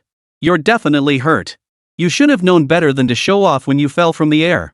And you were still holding me. Look at all these scrapes on your back. Su Ran's eyes reddened, fear mingled with deep emotion. Seeing her reaction, Li Jin shook his head and patiently reassured her. It's fine, it's fine. Don't be afraid. This spot should be safe for now, at least those assassins haven't caught up. Let's climb up first. My injuries aren't serious. Just focus on yourself and don't fall again. At this moment, he absolutely couldn't break down. He could only offer words of encouragement. If even he succumbed to despair, how would they ever escape? His left foot tried to take a step, but Li Jin felt only a soft, yielding ground beneath him, utterly unable to muster any strength. After repeated attempts, his strength nearly depleted, Li Jin gasped for breath as pain surged through his mind, sweat dripping relentlessly from his forehead. Alright, you go up first. I'll support you. Once you're up, just give me a little tug. I won't have the strength to pull you up myself. Spotting a small ledge to his left, Li Jin estimated its height at roughly 2 meters. He reckoned that if he mustered his last ounce of strength, he could at least safely lift Su Ran up. Before she could think, Li Jin gently cupped Su Ran's waist, his arms straining slightly. Ugh! Su Ran felt a pair of warm, large hands gripping her waist tightly. Her face flushed slightly as she gritted her teeth, suppressing the strange sensation in her lower back. She raised her hands and reached up to grab the rocks above. Still can't reach? Li Jin gasped for breath, lifting his head and shouting, "Don't be afraid. I'm supporting your legs." He only wanted to protect Su Ran properly. To keep her from getting hurt. I've got it. Su Ran's face was flushed crimson, whether from embarrassment over the strange sensation or from overexertion causing insufficient blood flow. Once they struggled out of the ravine, Li Jin leapt with his right foot, his arm clutching Su Ran's wrist. Thud! Loose soil crumbled from the ravine walls, but luckily Li Jin had managed to pull himself up. Su Ran was utterly drained. The moment Li Jin grabbed her, she let go. His body surged forward with momentum, threatening to knock her down. He quickly wrapped his arms around her, pulling her tightly into his embrace. Phew! Ha! Both gasped for breath. But when their eyes met, Li Jin suddenly looked down at his hands. They were clutching a certain spot. The atmosphere grew awkwardly charged. Li Jin cleared his throat softly and slowly released his grip. It had been dusk when they encountered the assassin, and after all this commotion, it was now past midnight. The night scene in the mountains was always hazy. Looking up revealed a clear sky. Though it was night, a sliver of moonlight and scattered stars illuminated the darkness. Through the moonlight, Su Ran gently lifted her head and noticed that even sitting still, Li Jin's body was trembling slightly. This was an involuntary reaction caused by immense pain. Seeing Li Jin's deathly pale face, Su Ran whispered, "You must be injured. Your forehead is drenched in cold sweat and your body is still shaking. You can move your back, but your left leg couldn't bear weight when climbing down the pit. Lie flat and I'll take a look." Without waiting for a response, Su Ran gently pulled back the hem of Li Jin's left pant leg. What she saw sent a chill down her spine. Su Ran's eyes widened in horror. Are you out of your mind? Your ankle is swollen like this. It's completely bruised. Sure enough, when Li Jin had rolled while clutching Su Ran, his ankle had slammed hard against a rock. Combined with the abrupt force of standing up, his ankle had twisted violently and was now completely immobilized. Li Jin patted the ground lightly. It's fine. Don't worry. The more he tried to reassure her, the more heartbroken Su Ran felt. Tears streamed down her face as she scolded him, "You clearly don't care about this leg. Why did you hug me so tightly back then? Can't you just look out for your own safety?" Racked with guilt, Su Ran scanned the surroundings, searching for medicinal herbs, only to realize she knew nothing about them. As the two felt helpless, surveying the wild, barren mountains and forests around them, they realized that in their current physical state, escaping alone was utterly impossible. Li Jin struggled to pull his phone from his pocket. After tapping the screen twice, he breathed a sigh of relief. Thank goodness, the phone still works. If even the phone had broken, we'd really be done for here today. I'll call Qianhu first. Chapter 25, Dark Night, High Wind. After unlocking his phone, Li Jin immediately found Qianhu's number and dialed it quickly. Beep. Beep. After 55 seconds, a robotic female voice answered. Hello, the number you have dialed is currently unavailable. Please try again later. Li Jin tried again and again until his phone was nearly dead before finally giving up. Qianhu had earned a hefty fee from Li Jin today and went out drinking with driver Xiaolu, getting completely wasted. At 5 minutes past midnight, both were fast asleep, oblivious to the ringing phone. Ah. Rely on mountains, and they may collapse. Rely on people, and they may abandon you. Li Jin sighed, glancing around the room. He clenched his jaw. Rest assured, Mr. Su. Just a little rest, and I'll be up. We should head down the mountain early. As he tentatively tried to rise, every muscle in Li Jin's face twitched. After several attempts, he collapsed onto the ground with a thud, grimacing in pain. Yet, under cover of night, he clenched his teeth and uttered not a sound. He thought Su Ran couldn't see him, but she wasn't stupid. She hurriedly rose to help Li Jin sit down. Seeing no one around in the desolate, dead of night setting, Su Ran could no longer hold back her emotions. Tears streamed down her face. Without wiping her tears, Su Ran looked at Li Jin, filled with regret. I'm sorry. I shouldn't have come to Myanmar City. If I hadn't come, you wouldn't be hunted down, and we wouldn't be trapped here. Why did you shield me when you fell? Now you're injured like this, and I'm still your boss. A boss should protect their employees. As she wept, the tears welling in Su Ran's heart finally burst forth. Li Jin watched her with heartache, took a deep breath, and patted her shoulder. It's okay, really. I'm fine. Stop worrying and don't blame yourself. This has nothing to do with you. Seeing he couldn't calm her down, Li Jin suddenly remembered something and slapped his forehead. How could I have forgotten that part? Ever since gaining his treasure appraisal ability, a warm current had occasionally flowed from his dantian. Recalling the vital energy nourishing his body, Li Jin swiftly tucked his left leg in, pressing one hand against his dantian while clumsily grabbing his left ankle with the other. Concentrating intensely, holding his breath as he channeled that wondrous energy within, Li Jin actually succeeded. He felt the warm current travel from his left arm to his right hand, then shoot straight down into his ankle. Instantly feeling relief, Li Jin applied more force. My foot, it's healed. Staring intently at his ankle, he watched the bruising and swelling vanish at a visible pace. Shaking his left leg, he felt not a hint of discomfort. It was completely restored. Overjoyed, Li Jin stood up, tested his leg, and laughed heartily. It's healed. It's healed. Su Ran, stop crying. Look, I'm fine now, aren't I? Su Ran looked up as Li Jin ran a few laps around the field, her eyes widening in utter astonishment. This is unbelievable. How did you do that? Her tears gradually subsided. Su Ran slowly got up, reached out, and pinched Li Jin's ankle, discovering it was truly unharmed. Quick, how did you do that? Li Jin was momentarily speechless, quickly making up a flimsy excuse to brush it off. Alright, you're fine now, right? No need to cry anymore. Go sit over there on the stone bench. The grass is wet down here. Sitting together on the stone bench, both gradually regained their composure. Now that the injury was healed, it was time to figure things out. Who were those assassins who attacked them at dusk? Why were they hunting us down? And with machetes? That's insane. Su Ran murmured softly, still unable to make sense of it. Li Jin pondered. He wanted to mention Gaobin, but realized he had no proof and couldn't speak carelessly. Was it for the money? Did they spot us digging up treasures earlier today? Su Ran asked again, but no explanation seemed plausible. Only the two of us knew about that jade, not even Qianhu knew. Li Jin didn't answer, only offering an awkward smile. Ms. Su. We're completely lost here. We don't know our way around, and worst of all, we're deep in the mountains. Right now, it seems like the only way out is to get Qianhu to rescue us. Then, After stammering for a moment, Li Jin decided to be blunt, so we'll have to spend the night in the woods tonight. He expected Su Ran to immediately stand up and refuse, but to his surprise, she nodded straight away. Fine. I'm not afraid anyway. With you here, I'll definitely be safe. The calmness Su Ran displayed at this moment was completely different from the image of the so-called Su family's pampered young lady. Calm, composed, and receptive to advice. This surprised Li Jin somewhat. Who would have thought, Ms. Su, that you'd be so composed? Li Jin offered a rare teasing compliment. Su Ran toyed with a blade of grass at her side and sighed. What else could I do? Was I supposed to act like some spoiled princess from a soap opera, throwing a tantrum at you? Saying stupid things like I'd walk out alone? Li Jin chuckled and struck up a casual conversation with the other person. Barely an hour passed before Su Ran began nodding off, shaking her head dazedly. I'm so sleepy. So tired, and I really want to lie down. Behind the stone pedestal stood a sturdy locust tree. As soon as Su Ran finished speaking, she leaned against Li Jin's shoulder and fell asleep. Li Jin yawned too. He'd intended to keep watch, but today's exhausting journey had taken its toll. Nestled against Su Ran's head, he drifted into a deep sleep. Early the next morning, Li Jin was startled awake by the chirping of a sparrow beside him. He snapped his eyes open, his mind momentarily foggy. Shaking his head, he looked around and finally came to his senses. Su Ran slowly lifted her head and found Li Jin staring intently at her. Their eyes met, both reflecting a hint of affection and infatuation. Just then, Li Jin's phone vibrated for a few seconds before ringing. My skate shoes, fashionable, the most fashionable. He immediately turned around to grab his phone, his face lighting up with surprise. It's Qian Hu. Chapter 26, Security Guard Wenka. Forgetting how to continue the tender moment, Li Jin quickly snapped back to reality. Hold on a second. Awkwardly pulling Su Ran's hand away, Li Jin swallowed hard and hurriedly pressed the answer button. Hello? Hello? The line crackled with static, making it impossible to hear clearly. Li Jin stood up, moved to an open area, and shouted back, "Can you hear me?"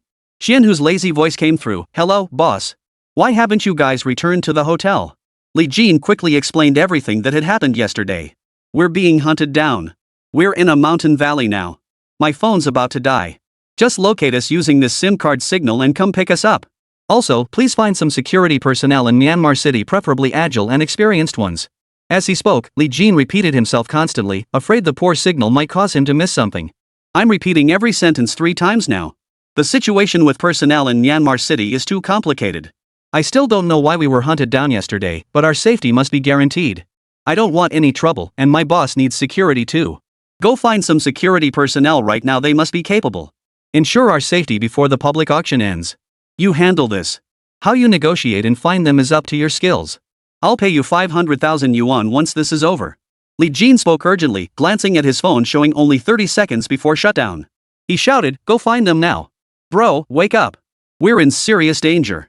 My phone's dying. Remember to locate us, stay right where you are."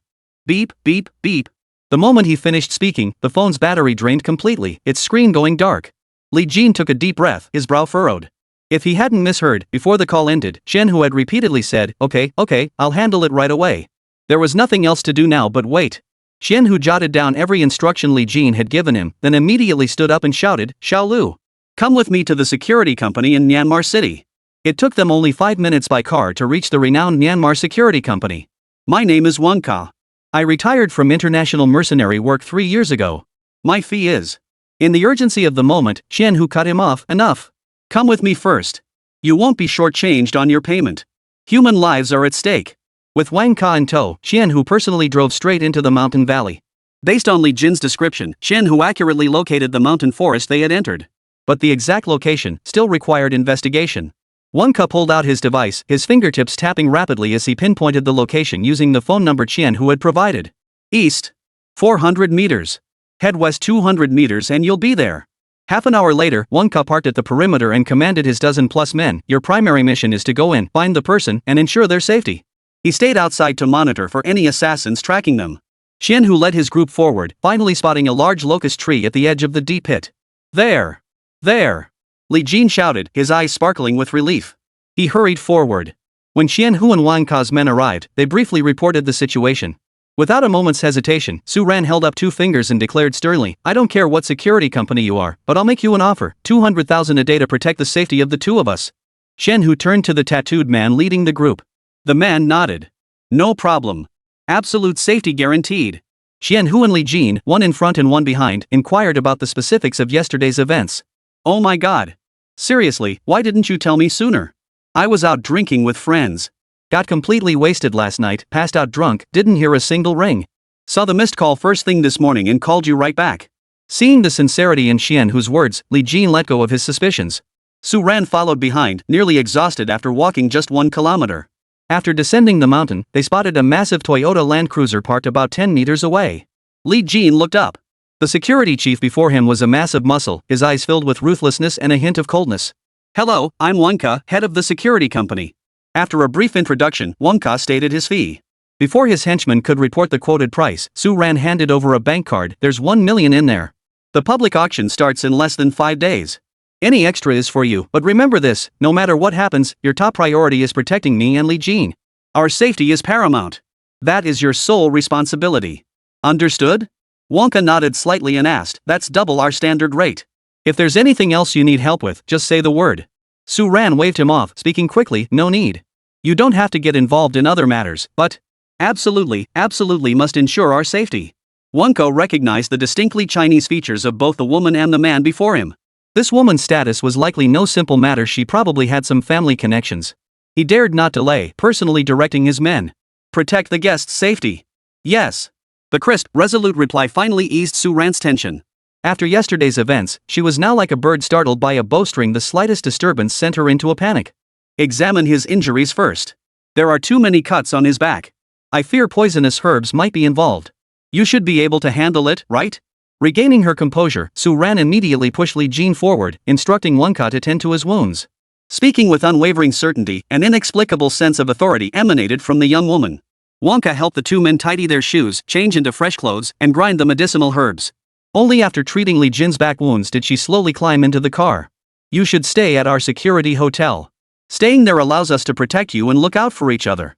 Staying at an outside hotel carries uncontrollable risks after all, front desk information flows too freely. Wonka suggested over his shoulder as he drove. Su Ran naturally had no objections and checked them into the hotel after getting out of the car. Xianhu helped tidy the room briefly before heading down to prepare lunch. In just a short while, Li Jin's back injury had improved significantly. After the two finished eating, Xianhu quietly approached the living room. Gentlemen, if you weren't satisfied with yesterday's market visit, Wonka happens to be heading to the old mining area today to bring back some rough stones. If you're interested, you could go select them yourselves. That way, you won't have to bid on pre-selected rough stones at the public auction later. It'll be twice the result with half the effort. It would save you a lot of time. What do you think? Chapter 27, Rough Stone Auction. Li Jinben had been pondering where to scout today. Hearing this, his face lit up instantly. He clapped his hands and exclaimed, absolutely. Such a great opportunity, it would be a shame to miss it. Su Ran also flashed a rare smile, feeling a sense of ease. Who would have thought that Wonka Security would personally escort the rough stones to the public auction? Looks like we found the right people this time. The rough stones for the public auction were transported from the mines and stored at the security hotel. On the day of the auction, the security group would escort them to the venue. Now, thanks to Wonka's connections, she could preview and select them in advance. As long as she noted each stone's identification number, making a move later would be much easier. In many ways, it was like cheating on an exam, getting to see the test paper beforehand before entering the exam hall. By evening, Wonka arrived with his men, 3 trucks packed to the brim with rough stones. After instructing his men to unload and store them in the warehouse, Wonka was about to head upstairs to rest. Li Jin, who had been waiting, immediately stepped forward. Brother Wonka, could I ask a favor? Xian, who stood nearby, chattering away as he translated Li Jin's request. Wonka pondered for a moment before his thick lips began to explain. Xian, who murmured, Wonka says advanced selection is certainly possible, since you're now his employers. But after selection, you can't buy it on the spot or take it away. Rough stones from the public auction must follow the established procedures. Li Jin heard this and felt a bit disappointed. He asked again, but if I follow the process and find a stone I really want to bid on? Xian, who translated again, Wonka says there are 2 options. One is to apply for special procedures with the source factory. You could purchase it on the spot at a premium price, but this price would likely exceed market value. He doesn't recommend this route, as the paperwork is often quite cumbersome. Li Jin listened, his brow furrowing slightly. True. They're just a security firm responsible for transport. If anything gets lost, they'd be liable. We couldn't afford the astronomical penalty fees either. What about the second option? Xian, who pointed at the truck outside with a sly grin. The second option is a bit shady. Most transactions at the public auction follow fair competition rules.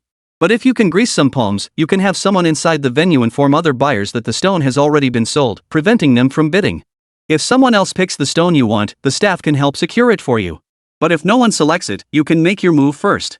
Overall, the second approach is much more convenient. But whether it's the first or second approach, you'll need to put up some cash to grease the wheels, cultivate connections, and offer perks to others so they'll do you a favor. After hearing this, Li Jin nodded slightly, his mind now clearer. The most cost-effective and effortless approach was to grease the palms of those with connections inside the public auction. Then, when the time came, he could simply make his move. Alright, I understand. Can we go to the warehouse now? Xian, who translated, and Wang Ka agreed readily with a nod, of course. Just selecting items is no problem at all. Soon, Su Ran and Li Jin followed Wonka as they strode into the warehouse. As far as the eye could see, the entire 3,000 square meter space. Neatly arranged before Li Jin's eyes were rows upon rows of rough stones, each meticulously labeled with a unique number. The sheer scale of it all left Li Jin in awe. So organized. And every single number is right next to the last one. Bending down, Li Jin scanned left and right, making the most of his time to pick out stones that caught his eye. Xianhu explained quietly, actually, about 60% of the rough stones in this warehouse can yield high-quality jade. The public auction is renowned precisely because these stones are pre-appraised. Experts meticulously examine both their interiors and exteriors before assigning numbers and putting them up for auction. Generally, these appraised high-quality materials can fetch several times their original price. But if you're looking to recoup your losses quickly, finding a bargain is nearly impossible. Li Jin listened intently as he stepped forward, his eyes fixed on the raw stones. From lot 1 to lot 10, Li Jin clicked his tongue in admiration. The quality is excellent, but the prices are simply too high. It's not worth it. Reselling them would just mean working for free for the public auction. After reviewing the first row, Li Jin turned his attention to the second. Number 11. Not bad. Half a point water content. Acceptable. Without lingering, he moved on. When he reached number 13, his eyes lit up. This one's good. Stepping closer, he gently tapped the surface with his finger. Through the thin layer of jadeite, Li Jin could clearly see the interior. The jade inside this raw piece was actually ice glutinous rice variety, smooth grains, even surfaces, and crucially, minimal cloudiness. Yet it had its flaws. Its sheer size brought with it cracks in the quality. While it possessed excellent central components, the overall appearance was too ordinary to be considered exceptional, merely qualifying as standard ice jade. After a moment of deep thought, Li Jin pursed his lips, carefully weighing the raw material's value. The price is quite high. Looks like the people who appraise this stuff are pretty professional. Li Jin thought to himself. After all, looking around, this ice glutinous variety was barely acceptable. He immediately called out, "Brother Wonka. This one. Stone number 13. Mark it first. I'll make a decision after checking the warehouse." Wonka instructed his men to mark the raw material as number 13, observing Li Jin's expression. He'd heard from Qianhu that Li Jin had a knack for selecting raw materials. If he could follow suit and bid on a few pieces, wouldn't he also make a small fortune? Li Jin had instructed them to mark number 13 not because he was certain to bid on it. It was all a diversion. By starting with numbered items, he could later mix in top-grade materials. Even if Qianhu and Wonka tried to jump the gun, they wouldn't be able to secure everything. Continuing to walk ahead, Su Ran felt overwhelmed by the sheer variety of raw materials before her. This one looks good. The surface is smooth, the grain is fine, and there should be few cracks, right? Li Jin glanced up and shook his head. Not really. Too much cotton. Su Ran raised an eyebrow, slightly surprised. How could he tell it had too much cotton without opening it? But remembering Li Jin's earlier skill, Su Ran didn't press further. They selected several more stones, but Li Jin shook his head after examining each one. When they reached the third row, Li Jin spotted 2 more ice-type jadeite rough stones and instructed Wonka to mark them. Although he'd found 3 ice-type stones, none were top-tier at best. They were decent, and buying them wouldn't result in a loss. Feeling a bit disappointed, Li Jin sighed. He still hadn't found any truly outstanding, eye-catching raw materials. The raw materials in the third row are just average, I suppose. The appraisals at the public auction seem professional enough, but there's nothing top-tier here. Just as he muttered this, Li Jin turned to inspect the stones in section B. But the moment he looked up, his eyes locked onto a stone right before him. "I've struck gold." In that instant, Li Jin's eyes nearly burst into flames. Chapter 28, Imperial Green. Gritting his teeth, Li Jin felt his heart nearly leap out of his chest. His eyes practically begged to clutch the stone to his chest. Overwhelmed with excitement, Li Jin stammered incoherently. Fortunately, in his excitement, Li Jin immediately turned away, his back facing Wonka and Qianhu. A smile spread across his lips, impossible to contain. He took deep breaths, struggling to steady his expression. It took a full 2 minutes before Li Jin's expression finally settled into calmness, and he casually turned back around. Yet, upon seeing the raw stone again, his heart still surged with uncontrollable excitement. It turned out that this rough stone, number 30, contained imperial green ice jade inside. Emerald green, and imperial green at that. Only Li Jin could discern it clearly. He casually tapped the number tag, pursed his lips, and sighed, it really is hard to find. After scanning the surroundings once more, Li Jin casually asked, "Wonka, what's the price for this stone at the public auction? The exterior looks decent, but it has too many small cracks. But it's quite large. Should we buy it? We might get some jade out of it, right?" Pretending to inquire, Li Jin hesitated. "The largest stone here is probably number 30. I like it because it's big, but something this size, usually it's just rock, scrap material. How about buying it as a collector's piece?" He glanced up at Su Ran, his eyes signaling her. The price at the public auction was 1.5 million. Wonka paid no heed to Li Jin's rambling appraisal, simply holding up 3 fingers. "If you want to bid, it'll take 3 million. Li Jin's expression shifted instantly. He pursed his lips and scoffed, I thought it would cost a fortune. A stone this size? 3 million isn't bad for a display piece. At least it's got the auction hall's certification. Chewing gum, Li Jin adopted the air of a wealthy bachelor. Alright, it's big enough, and I like the look of it. I'll take it. It's settled. Just mark it for me. Wonka remained silent, instructing his men to mark it. Xian, who stood watching, his eyes bulging wide. Mr. Li, no offense, but just glancing at the patterns on this big stone, you can tell it's high risk. Buying it is one thing, but going all out like this, it'll be tough to recoup your losses. Do the math, the public auction price was 1.5 million, but they're asking 3 million. Even if you cut some jade, you'll still lose money. For the higher priced ones, you need to be more selective. Xian, who was genuinely a decent fellow. Every time he saw Li Jin making bold bids, he'd step in to analyze the pros and cons. Li Jin, however, remained utterly unfazed, his expression serene as he chuckled. I know you mean well, but sometimes spending money is just about living it up, isn't it? If I like it, I buy it. That's my best interpretation of catching my eye. I'm just in it for the fun of it, no need to take it so seriously. Aware of his friend's good intentions, Li Jin still declined politely. Wonka and Xian, who watched this exchange, both shaking their heads with smiles. They hadn't been in Myanmar for a short time, and Xian, who had built quite a few connections around Gaonan. Therefore, they weren't surprised to see Li Jin's attitude. Many stone buyers approached the selection process with the same mindset. Persuasion would be futile. The two men said no more, leaving Li Jin to his own devices. This one over here, take it down. And number 43, I'll take that one too. What's the price? Not bad. I'll take it, number 87. This one looks a bit risky. Over the next 3 hours, Xian, who served as interpreter while Wonka instructed his men to mark the locations. Li Jin kept muttering to himself, striking a full 13 times. At the Myanmar public auction, 13 exceptional stones were entirely secured by Li Jin. After examining them all, Li Jin stretched his back and let out a tired yawn. Why don't you sit down and take a look?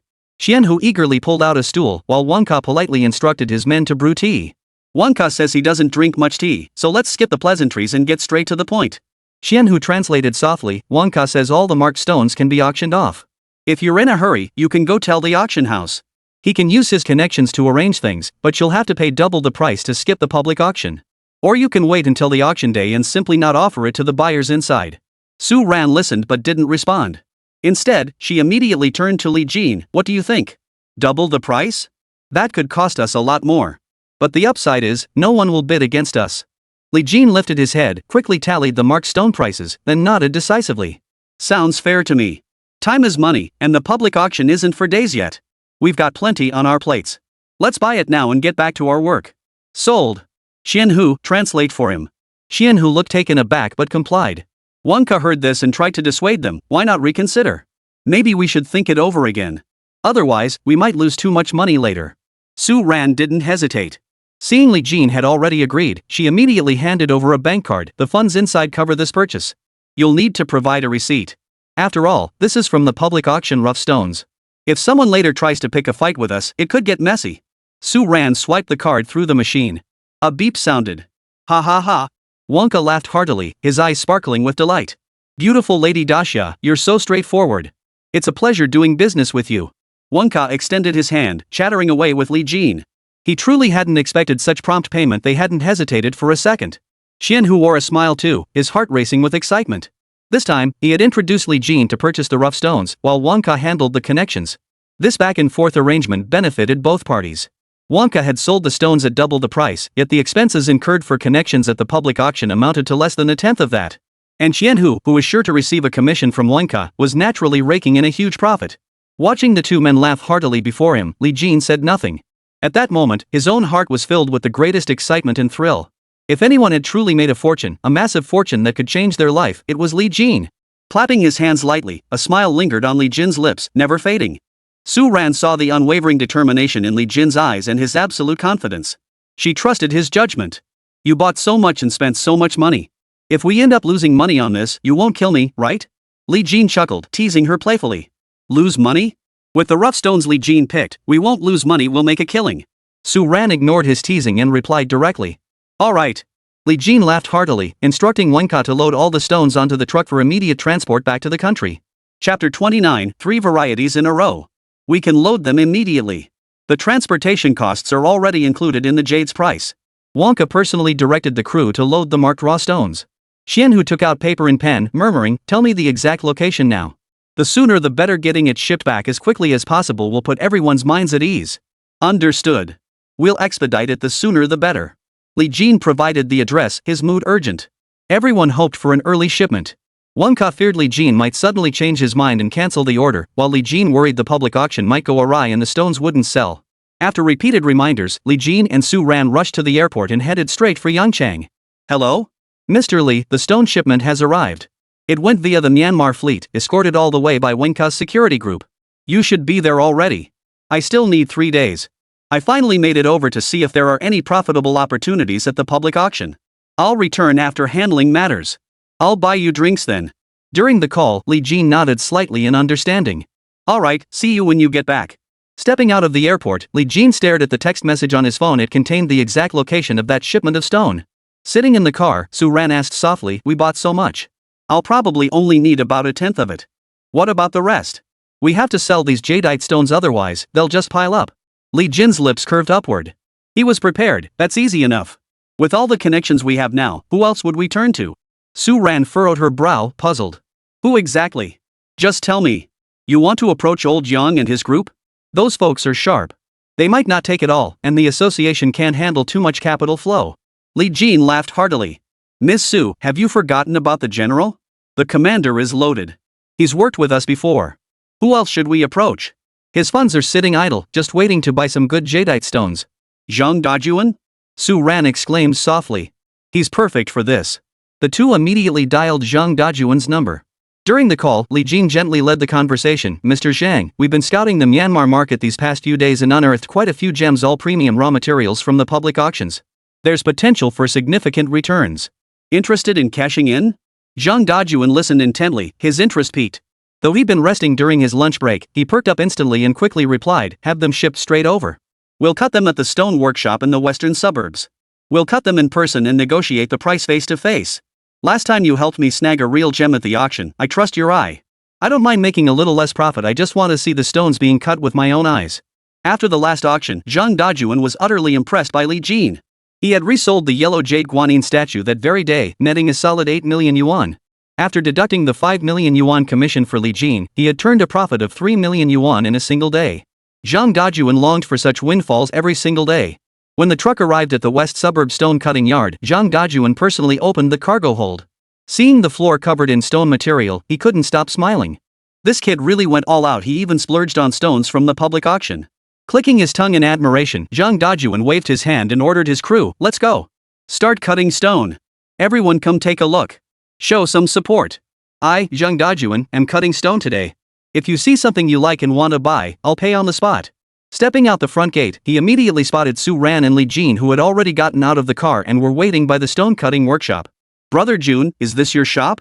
Li Jin looked around curiously. He hadn't expected Zhang Dajuan to also run a jade stone shop. Zhang Dajuan laughed heartily, unconcerned. If you ever want to cut any stones, just come over and cut them anytime. Old Zhang. He called out to the stone cutting master inside. The man wore simple cloth garments, looked to be around 50, and sported a beard that gave him a certain middle-aged charm. How should we cut this one? Li Jin smiled back at old Zhang, politely picking up a large pen to mark the cutting lines on the stone. Master, cut horizontally from the left. But halfway through, split it cleanly from the top. We only need the upper half, just toss the bottom part. Old Zhang primed the water pump, then with a sudden heave lifted the stone onto the machine. In no time at all, the cut was complete. Ice-type jade. 2/10 water clarity. Green jade. Cut it into pieces perfect for pendants or bracelets. Old Zhang laughed heartily, his shout instantly drawing the attention of passers-by browsing nearby shops. Ice jade? How come old Zhang strikes gold the moment he opens shop? The crowd gathered, stepping closer to scrutinize the display. Su Ran fixed her gaze on the first stone, her heart leaping with delight. She generously praised, Li Jin, you're amazing. Thumbs up, Su Ran nodded in admiration. If the first one is ice quality, then the next 12 must have several top-tier pieces, right? What an eye. Impressive. Several onlookers dressed like connoisseurs stepped closer for a detailed look, their gasps of astonishment rising. That cut. Holy. I'm blown away. Bro, you're a god. As long as you keep the top pieces and discard the bottom ones, the upper stones have minimal flaws and almost no inclusions. This ice-grade jadeite is the finest I've ever seen. Wang Laolu pushed aside the lower half of the stone and glared, nothing down there. Just junk, the jade's old and dull. Wang Laolu's shouts drew more onlookers who stopped to investigate. Immediately after, the second piece of jade was cut open. No cracks. Almost no inclusions. The jadeite is a bit brittle, but it's all intact. Split this damn thing into 18 beads, and it'd fetch 7 or 8 million when sold, right? Third one. Holy. 3 ice-type jades in a row. I've lived this long and never seen this before. Where'd you get this stone, bro? I'd buy 1 or 2 lucky finds, but 3 in a row? Unbelievable. The crowd erupted in frenzied excitement, shouts and expletives flying in waves. The scene before them was simply too mind-blowing. Zhang Dajuan's eyes widened in disbelief. He swallowed hard, then clapped his hands emphatically. Holy. Unbelievable. Brother. You're incredible. I, Zhang Dajuan, crown you the strongest. As he applauded, Zhang Dajuan quickly asked, you mentioned on the phone where exactly did you find this incredible stone? Li Jin chuckled, Myanmar City, the public auction. Damn, public auction gems are the best, Zhang Dajuan kept praising with admiration. Wang Laolu shook his head and cut straight to the point. Sure, the public auction has good stuff, but most stones are mixed in 1 in 100. This guy managed to pick out 13 stones and crack 3 ice-type jades in a row. That's got nothing to do with whether the public auction has good stuff or not. It's all down to his goddamn sharp eyes. Even if you, Zhang Dajuan, went to the public auction to pick stones, you wouldn't have a tenth of this guy's skill. Chapter 30. The entire crowd was stunned. Seeing this, Zhang Dajuan nodded in agreement, no longer bothering to argue. His heart was already bursting with joy as he gazed at the 3 ice-type jade pieces. The crowd grew denser by the minute. News of 3 ice-type jade pieces being unearthed in succession sent shockwaves through the crowd. People scrambled to push through the throng, desperate to witness this miraculous moment with their own eyes. Whispers and murmurs filled the air. Look at those lot numbers, all from the Myanmar public auction, right? Hey, listen. This guy cut 3 ice-type jadeite stones in a row. Anyone want to take a wild guess? Could all the rough stones he brought back really yield jadeite? As the conversation reached this point, someone suddenly shouted at the top of his lungs, brother. Can you name a price? I'll buy the raw stones outright. You get half if it's a hit, and I won't hold it against you if it's a bust. Li Jin just chuckled softly, lifting his head to call out, everyone, just enjoy the show. Anyway, most of what I cut, I'll sell to Jungu. If you guys want to buy in the future, just go straight to Jungu. Master, keep cutting. Declining everyone's pleas, Li Jin urged him on. Zhang Dajuan, itching to get involved, personally wheeled over the 4th stone. This particular stone was number 30, the one Li Jin had selected while trembling with excitement, goosebumps practically crawling up his spine. The onlookers examined the large jade stone, its surface scarred and marred with deep, dark hues. Speculation began to stir among them, and the murmurs of doubt grew louder. What kind of thing is this? 3 in a row like this, and I was so excited waiting for the 4th one. This thing looks worthless. It'll never yield jade. Old Zhang, the stone-cutting master who'd handled thousands if not tens of thousands of stones, declared with certainty, Commander, I guarantee this stone won't yield any water. No point holding on to false hope. Li Jin wasted no words, stepping forward to mark the first cut with a large brush. Confidently extending his hand, he said, Master, cut it. Go ahead. Old Zhang looked up suspiciously. Seeing the other man's unwavering confidence, he shook his head. Fine. Stonecutters are all like that anyway, they won't shed tears until they see the yellow river. He hoisted the machine into position and brought the blade down. Dust flew everywhere, and the dripping water from the pump washed the cut clean. This. Old Zhang froze. As the first to witness the cut, he was stunned. After a brief moment, he screamed at the top of his lungs, nearly using every ounce of strength in his body, his voice hysterical, it's green. The color is perfect. This stone actually produced green. Damn that Wang Laolu. Though his words betrayed his disbelief, Wang Laolu's face remained stern. Old Zhang, watch your language. Zhang Dajuan charged straight over, lowering his head without a care for his older brother's dignity, eyes wide as he scrutinized the stone. Holy. Ha ha ha ha. 4 pieces in a row. This shop of mine is gonna make a name for itself, go down in history. His excited laughter echoed as Zhang Dajuan kept shouting, with such weight and such a rare large stone, if it turns green, it's bound to be top tier. Su Ran clenched her fists nervously, standing to the side, somewhat at a loss. Hey! Xiao Jin, I absolutely have to keep this one. Is that okay? Li Jin waved his hand dismissively, turning to Su Ran. That might be a bit difficult. Su Ran steeled herself and stepped forward to plead, Uncle Zhang, I want to use this to carve a guanyin statue for my mother as a gift. But the rest of the material, I can sell to you. The condition is that you must show us what you make with it. Zhang Dajuan, who should have been displeased, glanced at Li Jin and reluctantly conceded, alright. After all, it was a stone sent by Li Jin. Insisting on keeping it outright would be unreasonable. Old Nyo. Come take a look. Zhang Dajuan called out, beckoning an older, more experienced master craftsman who knew jade better than anyone. The veteran master examined it briefly, shook his head, and said, you know how it is, you can only tell if it's good once it's fully cut open. Sometimes a section looks beautiful, but cracks appear in later cuts. Other times, the ice-like texture is too brittle or too old, affecting the jade's inherent quality. Anything is possible. You can't judge it just by looking at the cut. The best scenario now is, if the cut already shows green, take it straight to the market and let the gamblers buy it. They'll bear the risk themselves and will make a higher profit that way. For a moment, Zhang Dajuan felt uncertain. But Li Jin didn't waste words. He quickly said, "Alright, then let's keep cutting." Old Zhang and Old Niu exchanged a glance, then steeled themselves to follow Li Jin's subsequent cuts. The very next second, the jade split into 3 pieces. The buzzing excitement in the room vanished instantly. Mouths gaped open, eyes widened in utter shock. Holy! Holy! Old Niu and Old Zhang, the 2 masters, jumped up and down, gesticulating wildly with excitement, cursing like thunder. Holy! Imperial green! I must be seeing things. Su Ran's eyes widened in disbelief. Once she processed the revelation, excitement flushed her cheeks.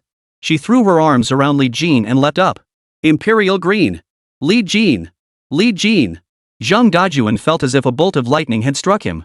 Stunned into a daze, he swallowed hard and gasped for breath, pumping his fist in praise. Damn! Damn! Li Jin, don't call me Jun Gu anymore. You're my ING brother. Brother Jin. Damn it! 1 stone, and he ING pulled out 100 million. Zhang Dajuan cared not a whit about his image or his status as a military commander. His wildly excited words alone showed just how ecstatic he was. A thunderous applause erupted in the hall, accompanied by whistles and cheers that refused to die down even after the market manager intervened. 3 ice-quality jade stones in a row, and the 4th was imperial green. Overnight wealth, it was every jade gambler's dream. They'd spent half their lives dreaming of it, never achieving it. Yet today, witnessing Li Jin's stone imperial green, worth 100 million, sent everyone into a frenzy, their blood boiling. For any jade gambler, it felt like thunderclaps reverberating through their skulls. Next, the remaining 9 stones were all cut open. Without exception, every single one was ice quality. And they were extremely valuable. Aside from the imperial green being the most precious, Li Jin's 13 stones yielded at least triple the profit on his initial investment. As the stones were fully revealed, every spectator in the hall couldn't help but praise and marvel. Their words brimmed with admiration, and several jade enthusiasts from prominent families even stepped forward to hand over their business cards. Their sole aim was to strike up a conversation with Li Jin, hoping to establish a connection and build rapport.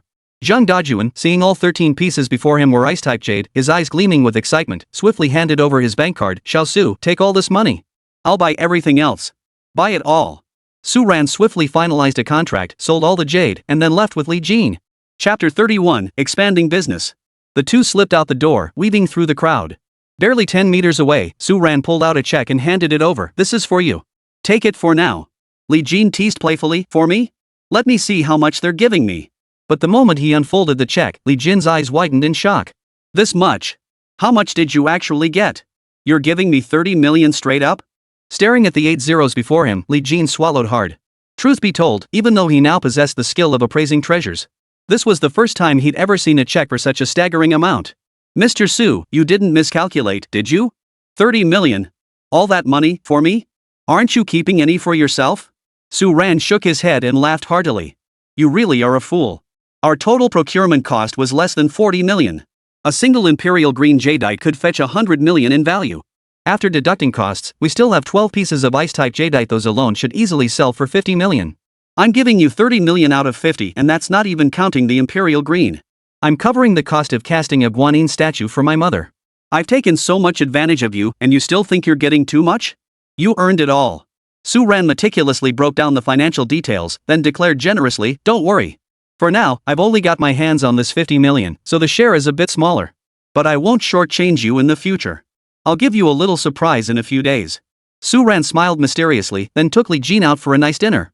That evening, Qian Hu returned from Myanmar. He found Li Jin and Su Ran discussing matters at a second-hand luxury handbag shop. Instead of heading to Gaonan, Qian Hu had come straight to Yangcheng. Seated in the restaurant, Qian Hu ate heartily, thoroughly enjoying himself. "I took a look. There's not much profit left in the stones at the public auction. I heard the buzz from miles away. Boss Li, all 13 stones you picked actually turned out to be ice-type jadeite. That's incredible." Qian Hu expressed his astonishment, repeatedly giving thumbs up in admiration. "When you bought them earlier, I kept urging you to be cautious and not act impulsively. Now looking back, I was a complete idiot. 13 ice-type stones. If the folks at the public auction found out, they'd be furious enough to spit blood." "Ha ha ha." Li Jin waved it off, showing little pride. "It's nothing special, just pure luck. Besides, even if the auction house found out, there's nothing they could do. After all, their selling price and auction price are fixed. We bought it at double the price, so they didn't lose out." Qian Hu nodded slightly, his eyes suddenly blazing with fervor. Mr. Li, I really admire your skill. That move, that eye for quality, you're amazing. Smiling awkwardly, a bit embarrassed, Xianhu wiped the red oil from the corner of his mouth. Well, I was wondering if you'd let me tag along with you, earn some money. I have some experience from my time in Gaonan, running stalls before. Though I'm down on my luck now with no savings, whatever you ask me to do, I'll do it without fail. If you tell me to go east, I won't even look west. Xianhu's earnest attitude and urgent words made it clear he genuinely wanted to join Li Jin. Li Jin didn't respond, only smiling, unsure how to persuade him. I just took a quick look at the stones. Just as Li Jin was about to decline, Su Ran had a sudden thought and spoke up. I think it's fine. Xianhu, you have experience. Even though you lost money in Gaonan, those lessons were hard-earned. Only by facing setbacks, suffering defeats, and hitting rock bottom can one develop true resilience. Besides, your expertise extends beyond jade and antiques. You have connections and networks that make everything easier. Patting Li Jin on the shoulder, Su Ran made the decision for him without hesitation. Having him work with you is absolutely the right choice. It'll be twice the result with half the effort. You two are a powerhouse team. Xianhu can handle some jade and jadeite deals for our store. Remember that surprise I promised you? Su Ran laughed heartily, exchanging a knowing glance with Li Jin. The second-hand luxury goods store, I've decided to expand it. Increase the business area. You'll still be the store manager, but you'll handle the legwork and external affairs. Xianhu can fully support you in that. Su Ran's words were brimming with boldness, without a hint of hesitation. Expanding the store and adding jade and jadeite sales seemed like the most natural thing in the world to her. Xianhu listened with excitement, nodding eagerly in agreement. Miss Su, I couldn't ask for more. Mr. Li, please take me along. Let's all prosper together. Li Jin had initially felt he lacked the resources to develop Xianhu's potential. Now that Su Ran was proactively offering this opportunity, he naturally had no objections. Alright, but one thing must be treated as paramount. Li Jin held up a finger, his expression grave. Remember when we were ambushed in Myanmar City? They chased us down half a street with machetes, and we nearly died in the mountains. Looking back, no matter what future plans we make, our immediate priority is ensuring personal safety. Especially with jade and gemstones in the store, the risks are even higher. If anything goes wrong, none of us can take responsibility. Pounding the table, Li Jin ordered, Xianhu, contact the security firm again. Better yet, bring in a few more elite guards. Protecting the store's assets is one thing, but more importantly, they can safeguard me and Su Ran's safety in emergencies. Su Ran immediately agreed, I concur. What happened last time absolutely cannot happen again. If something goes wrong, it could be a matter of life and death. Li Jin raised an eyebrow, tapping his chopsticks lightly on the table as he analyzed methodically, regarding that assassination attempt last time. This is just my personal theory. I suspect it's connected to Gao Bin. Consider this, first, we haven't provoked any factions in Myanmar. Second, the jade was under strict confidentiality. No one would hunt us down for money. Gao Bin is the prime suspect. He knew your itinerary and even threatened before my departure that any connection with you would mean death. Su Ran pressed her lips together, her eyes flashing with anger. If it really was Gao Bin, I won't let him off. He's completely insane. Hunting people down. Glaring at her phone in irritation, Su Ran's brows knitted tightly. She wanted to confront him face to face. But what good would confronting him do? She had snuck out of the house. I'll look into Gao Bin's situation. I'll investigate slowly. I need to head home now. Being gone for 3 days, if they find out, it'll be trouble. After briefly discussing the shop matters with the two, Su Ran got into her car and headed home. Xianhu, having eaten his fill, went to arrange for the security expert Li Jin had requested. Li Jin seized the opportunity to hail a cab and personally visit his mother in the hospital. Chapter 32, What's your problem? Mom, let's go. The two of us will go look at the house. Your health has recovered quite well recently. You should be fully recovered in another week. Sun Suifan could now get out of bed freely and even stay at home without issue. But Li Jin insisted she stay the full course, as the doctor had warned about preventing complications. Look at apartments? Before Sun Suifan could ask more questions, Li Jin took her straight to the new residential complex. Opening the door revealed a fully furnished, exquisitely decorated apartment. This is absolutely amazing. Sun Suifan's eyes sparkled with delight, but her expression quickly turned grim. Houses are so expensive these days. 20,000 yuan per square meter. Who can afford that? Li Jin jingled the keys and smiled. Mom, it's already bought. Don't worry about the money. I'm earning well now. It's only right to buy a place for you to enjoy life. Hearing this, Sun Suifan slapped her forehead. Alright. Then I'll need to head back to our hometown in a few days to pack up our things. Will you have time then? Without hesitation, Li Jin nodded firmly. No problem, Mom. I'll go with you. 3 days later. Xianhu arrived at the shopfront, smiling as he reported his progress to Li Jin. Mr. Li, I've found someone. We've found someone perfect, guaranteed to satisfy you. Li Jin was somewhat surprised. So fast? Tell me more, what's the situation? What skills do they have? Are they reliable? Our shop has a lot of items and they're quite varied. They absolutely must be agile. Plus, they can't have any distractions. Look at all this jade and emerald, every single piece could fetch a hefty price if taken. We have to consider all these risks. Xian, who waved his hand dismissively, took a sip of tea and chuckled, rest assured. This man's skills are absolutely top-notch. He's a former Special Forces soldier. Running security is child's play for him. His primary job is protecting your safety and that of Mr. Su. As for his background, it's spotless. I've had people investigate him thoroughly these past few days. He only has an elderly father who's been frail for years and can barely move. He desperately needs money to support and treat his father, that's his top priority. He's completely trustworthy. No need to worry about any underhanded dealings. Seeing Li Jin deep in thought, Xian Hu elaborated, most importantly, he's exceptionally capable. A retired international special forces soldier. Think about it. Li Jin listened, nodding in satisfaction. Alright, just give him a quick heads up. If everything checks out, have him come to work immediately. We need to make the most of every moment. I'll take care of all his father's needs, food, clothing, transportation, everything, so he can focus on his job without worry. Xian Hu smiled again, deeply impressed by Li Jin's straightforwardness.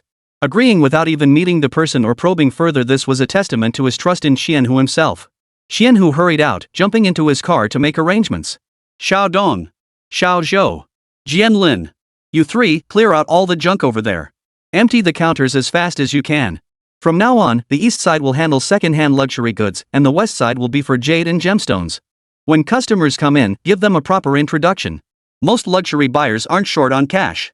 We're cross-selling here, so be enthusiastic. Li Jin directed the staff efficiently as he handled matters with orderly precision. After a busy morning, Li Jin was famished and starting to feel sleepy. I'm grabbing lunch. You guys hold down the fort. If Qian Hu comes back, have him familiarize himself with the place. With that, Li Jin hailed a cab and headed to the restaurant on the street corner. This restaurant's Sichuan cuisine was exceptional, Li Jin's favorite, and he often came here during work hours. Owner. The usual. The place was bustling with customers, but Li Jin only had to wave his hand for the owner to understand. Just as he sat down, a woman walked in through the door. Curiosity piqued, Li Jin glanced up and his eyes widened instantly. Why is it her? Staring at the familiar silhouette, Li Jin knew for certain this woman was Zhou Wenfang. Zhou Wenfang stepped forward, locking eyes with Li Jin. They recognized each other instantly. Li Jin waved cheerfully. Hey, well, what a coincidence. Never thought I'd run into you here. How about I treat you to dinner today as an apology? Zhou Wenfang's face remained stony as she glanced at Li Jin, but she paid him no mind. Her eyes darted around the room as she had business to attend to. Zhou Wenfang walked straight past Li Jin, glancing at the menu before casually instructing the owner to bring a few dishes. The owner looked slightly taken aback, glanced around the restaurant, nodded, and without further comment, hurried back to the kitchen. The colder Zhou Wenfang's demeanor became, the more frustrated Li Jin felt. She's like a completely different person from the last time we met. Muttering to himself, Li Jin couldn't help but speculate, doubting, I'm not some heinous criminal. Is this really necessary? I wonder if anything actually happened between us last time. If nothing did, she wouldn't ignore me like this. But if it did, and she's acting like this, then she really is the type to deny everything once she's done. Zhou Wenfang didn't hear Li Jin's mutterings. She casually pulled out a chair and sat down at the nearby table. Coincidentally, two men with menacing expressions were seated at the table to the left. Li Jin watched Zhou Wenfang, puzzled. What are you doing sitting there? Do you know them? But the two men sitting across from Zhou Wenfang suddenly glared at him with fierce eyes, snapping, What are you looking at? What the hell are you looking at? Haven't you seen people before? Mind your own damn business. The man with the center-parted hair on the left flexed his muscles, clenching his fists as he hurled insults at Li Jin. Being snapped at for no reason didn't exactly put Li Jin in a good mood. He shot back immediately, looking at you? You're nothing but a pig's brain with a monkey's face. You look like a criminal to me. You scared after just 2 glances? Got flowers or money on your face? The man glared and yelled, Bull. Get lost. One more look and I'll gouge your eyes out. Shut your filthy mouth. Li Jin looked up. Hey, you bastard, did a donkey kick you in the head or something? You think I'm bored enough to stare at you? If I'd gouged my own eyes out, how would I manage that? I'll put my eyeballs right in front of you, come and try to gouge them out yourself. I'm a cop. What else do you want? Li Jin snorted lightly. Did you hear me? I'm a cop. Got a problem with that? But the moment Li Jin finished speaking, the two men whipped their heads around, their eyes locked in a startled stare. Damn it! We've been set up. What had been a mere taunt from Li Jin triggered an immediate, reflexive response from the pair. They sprang back, grabbed wooden chairs nearby, and swung them wildly at Li Jin. Damn it! Who tipped us off? You're the cop. We're going after you. Exchanging vicious threats, within mere seconds, their forearms had hurled 7 or 8 wooden chairs. Li Jin dodged swiftly, shifting his body sideways while glaring at them. Are you guys out of your minds? Chapter 33, The Arrest Operation. Li Jin was utterly baffled. What the hell was wrong with these two? How could a simple "I'm a cop" send them into such a panic? Zhou Wenfang, seated at the next table, gritted her teeth, clenched her fists, and turned with a furious glare. Li Jin, she snapped. You're in trouble now. With no time for further words, Zhou Wenfang shoved the table aside, using the momentum to vault over the doorway. She scrambled to her feet and hurried after them. Move. What are you all staring at? He's already escaped. Her voice crackled angrily into the miniature walkie-talkie in the leader's hand, a flash of fury crossing her face. Li Jin froze, utterly bewildered. He raised his hands helplessly. Hey, sis. Hey, Zhou Wenfang, are you okay? What action? But just as Zhou Wenfang's words fell, the two men with menacing expressions bolted out the door in an instant, their legs pounding the ground as they fled without looking back. Watching the scene unfold, Li Jin grew even more perplexed. He stood up, stretched out his arms, and called out, Hey! You two cowards! Don't be scared! I was just messing with you guys. Why run? You're not really going to gouge someone's eyes out, are you? Just trying to grab a bite, and suddenly we're in some spy thriller. Li Jin shook his head and muttered, You really played along with me, even acting the part. But Zhou Wenfang paid him no mind, bellowing, Hurry up and chase them. Teams 3 and 4, move out.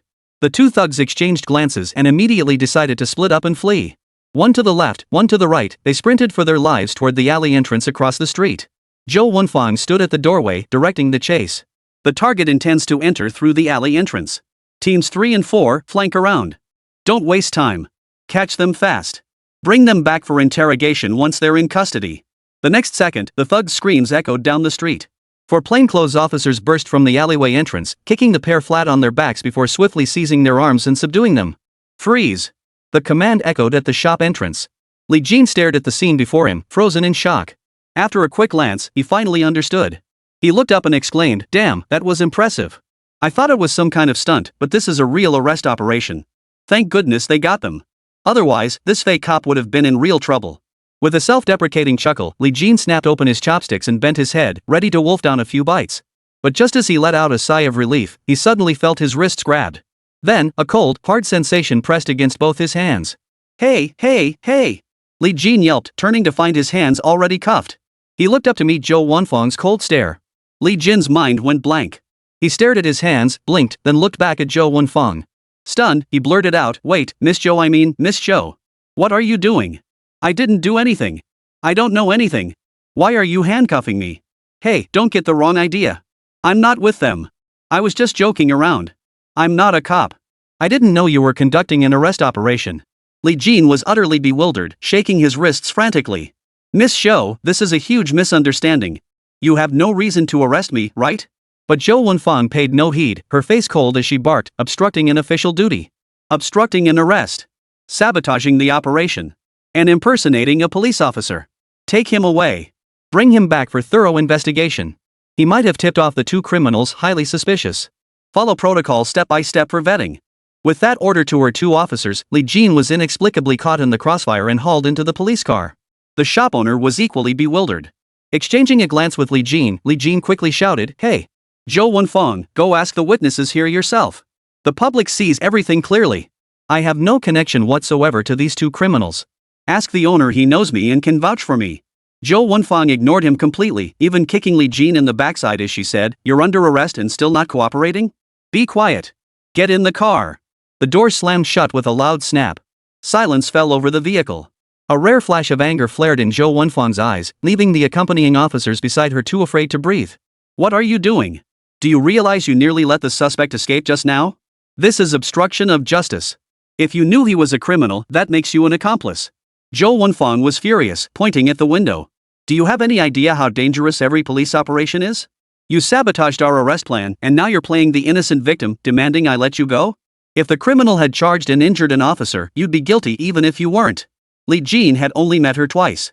His first impression had been favorable, she'd been cheerful and open. But this time, Li Jin couldn't help but vent, I had no idea you were in the middle of an operation. Well, since we've met before, shouldn't we at least exchange greetings? You're making such a big deal out of this now. Don't think I don't know you're settling a personal score. It's just that last time after dinner, we got drunk, and that night the two of us. Before she could finish, Zhou Wanfang's eyes widened in fury. She lunged forward, slapping her left hand over Li Jin's mouth. Though meant to cover his mouth, the motion was too swift and the force too fierce, it landed squarely as a hard slap. Her hand pressed tightly over Li Jin's mouth as Zhou Wanfang's face flushed crimson, the color spreading almost to her neck. You dog! Gritting her teeth, Zhou Wanfang muttered under her breath.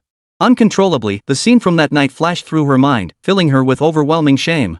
The officers in the car all widened their eyes, raising their eyebrows in surprise. Exchanging glances, they all felt 1,000 curiosities about this arrested man. Just who was this bold individual? To openly flirt with Captain Zhou like that. But no one dared pry further, terrified Zhou Wanfang would skin them alive. Soon, the police car slowed to a stop. Li Jin was escorted into the police station. Zhou Wanfang quickly gave orders, interrogate those two criminals first. Find out their motives. Make them talk. Get to the bottom of this. What about him? An officer pointed at Li Jin. Put him in my office. Use 3 sets of handcuffs. Don't let your guard down. As Zhou Wanfang's words fell, Li Jin's eyes filled with utter bewilderment. Clank. The office door slammed shut. Li Jin's hands were cuffed, and 2 more sets of handcuffs appeared separately, chained to the desk and chair. Ignored by all, Li Jin sighed helplessly, knowing his cries for help were futile. He could only sit quietly. What a she-devil. Has she lost her mind? He frantically searched his pockets and realized his phone had been confiscated. He couldn't even make a call. Chapter 34, The Water Dragon Auspicious Cloud Jade Pendant. Li Jin looked around, realizing he couldn't break free from the handcuffs. The surroundings made it impossible to call for help inside the police station. After waiting half an hour, Li Jin's gaze turned cold. Click. The office door burst open. The next moment, Zhou Wanfang stormed in, her face flushed with anger. She glared and shouted, Li Jin. It seems you really want to rot in jail. She flung the file folder in her hand down with a loud thud. This is all your fault. You've wasted all our team's hard work. You're going to have to explain yourself. Without giving Li Jin a chance to explain, she launched into an accusatory tirade. This only fueled Li Jin's already frayed patience, making him increasingly irritable. Click-clack. Li Jin tugged hard at the handcuffs and asked coldly, I'm genuinely fed up. I have no interest in playing games with you. Officer Zhou, tell me this, I haven't done anything wrong, I haven't committed a crime. Why are you handcuffing me? What exactly are you trying to accomplish? Just state your purpose. I have no interest in wasting time here. Got it? Even though he had felt guilty toward Zhou Wanfang earlier, even the most patient cat has its limits. At this moment, Li Jin had completely lost his patience. Just then, footsteps echoed down the hallway. A man with an upright posture and an eagle-like nose that lent him an air of authority instructed Zhou Wanfang, it's about time. Captain Zhang, any new developments? Zhou Wanfang quickly asked upon seeing this. Team leader Zhang didn't even glance at Li Jin, nor did he inquire why Zhou Wanfang had brought someone in handcuffs to the office. This is a jade pendant we found on that monkey. It should be related to the case. Zhou, go downstairs now and question him. Find out where this jade pendant came from and what connections it has. Get everything sorted out. Captain Zhang handed over the jade pendant and turned to leave. Li Jin lifted his eyes and saw the jade pendant. He gasped in surprise, a flash of light in his eyes, and shouted, Wait! Hand over the jade pendant, let me take a look. Li Jin looked up without hesitation. Zhou Wanfang. Give it to me. I need to see it. After repeated pleas, Li Jin appeared quite urgent. His earlier displeasure vanished, replaced by genuine curiosity about the jade pendant. Zhou Wanfang frowned slightly, turned to examine it, and looked puzzled. After a moment of confusion, she asked, What exactly can you tell from it? This jade pendant is crucial evidence for the case. You wouldn't be planning to destroy it, would you? Even now, Zhou Wanfang was still using the earlier incident at the restaurant to bully Li Jin. This was the essence of settling personal scores through official channels. Li Jin glanced at her indifferently. Keep it if you want. I'm now an antique appraiser. Even old Master Yang, the president of the Antique Association, knows me. I'm helping you examine it so you can solve the case quickly and let me go. Don't try to pin your petty motives on me. Zhou Wanfang pursed her lips, fully aware of what Li Jin meant. Glancing at the jade pendant, Zhou Wanfang took 2 hesitant steps forward, crouching before Li Jin. She still distrusted this man, so while maintaining a safe distance, she reached out and held the pendant close to his eyes. Look. See what value it holds. If you can't discern it, that's another matter entirely. Zhou Wanfang looked down at Li Jin with a hint of a cat toying with a mouse. Li Jin's eyes locked onto the jade pendant, finally discerning its true nature. Slowly sitting up straight, Li Jin crossed his legs and declared, one word at a time, this is a jade pendant from the Qianlong era.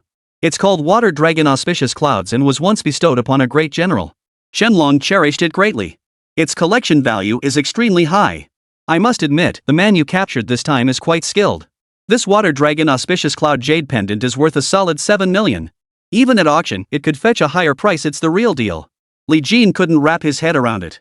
How could two people at the next table, while he was merely having a meal, be carrying such a treasure on their person? It seemed you truly couldn't judge a book by its cover. Li Jin's words struck Zhou Wenfang like a thunderbolt. 7 million. Zhou Wenfang snapped back to reality, her face darkening with fury. She gritted her teeth and glared fiercely behind her. These people are utterly heartless. Now we have irrefutable proof. What's the point of interrogating them anymore? Li Jin asked curiously. It was only then that he learned from Zhou Wenfang. The frail man was named Zhao Xiaojun, one of the individuals involved in the recent ancient tomb excavation and a member of the tomb raiding gang. Zhou Wenfang and the police had been tracking leads and setting up surveillance. The two arrested today were exceptionally important targets. Their investigations had repeatedly hit dead ends, with leads suddenly vanishing. This gang of tomb raiders was extremely vigilant. When all else failed, Zhou Wenfang and her team went to extraordinary lengths to pose as buyers and engage them. Just as everything was set today and the fish was about to take the bait, Li Jin inexplicably stepped forward. His declaration, "I'm a cop," instantly disrupted the plan and even ruined their follow-up interrogation. My arrest of you is no misunderstanding. It's entirely justified, well-founded, and lawful. If you hadn't suddenly appeared, we would have closed this case by now. Zhou Wenfang glared at Li Jin, clearly annoyed. Seeing this, Li Jin curled his lips and retorted without restraint, "What do you mean I suddenly appeared? What does that have to do with me? I went to the restaurant to eat, and someone had the nerve to yell at me. Am I not allowed to speak up? I said I was a cop to scare them off. How was I supposed to know you were working on a case? Your arrest operation wasn't exactly public knowledge. Besides, when I tried to say hello, you acted like you didn't even know me. Like I wanted to talk to you anyway." Li Jin snorted coldly, his own temper simmering. No matter how you looked at it, this whole thing was just a misunderstanding.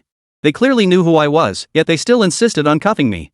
Handcuffs are for criminals. Zhou Wenfang snapped angrily, "Ignorance is no excuse. You disrupted our operation. That's your own fault. I handcuffed you to await verification and questioning. What are you complaining about? I haven't even cursed you yet. Because of your meddling, we still don't know where they're conducting their transactions. Don't you realize how much trouble grave robbers cause?" Li Jin glanced at the jade pendant, choosing not to engage in further verbal sparring. Suddenly, his eyes lifted. "I've got it. Since this jade pendant came from tomb raiding, why not just go straight to the Blue Amber Club?" Zhou Wenfang blinked, her eyes filled with confusion. She furrowed her brow slightly, stepped forward, and sat on the table, asking puzzledly, "What do you mean? How can you be so sure the Blue Amber Club will have clues?" Li Jin shrugged helplessly. "This is how we solve cases. Don't you know that in this trade, once news of unearthed antiques surfaces, all transactions happen there?" Chapter 35, The Key to Solving the Case. With that brain of yours, you tell me you want to solve the case? So you're just looking for a fight because you've got nowhere else to vent your anger. Li Jin turned his head, his expression brimming with impatience. After hearing the explanation, Zhou Wenfang didn't hesitate. She immediately grabbed her walkie-talkie and ordered, "Everyone. Teams 3 and 4, prepare to depart within 3 minutes. We're heading to the Blue Amber Club." Stepping outside, Zhou Wenfang beckoned 2 officers over and instructed, "You two stay here and keep an eye on this guy. Make sure nothing happens to him, and don't let him slip away. He's not allowed to leave until the case is solved. He's a major suspect." With that, Zhou Wenfang turned and strode swiftly out the door. She jumped into a police car and sped off in a flash. Li Jin stared wide-eyed at the 2 officers glaring at him.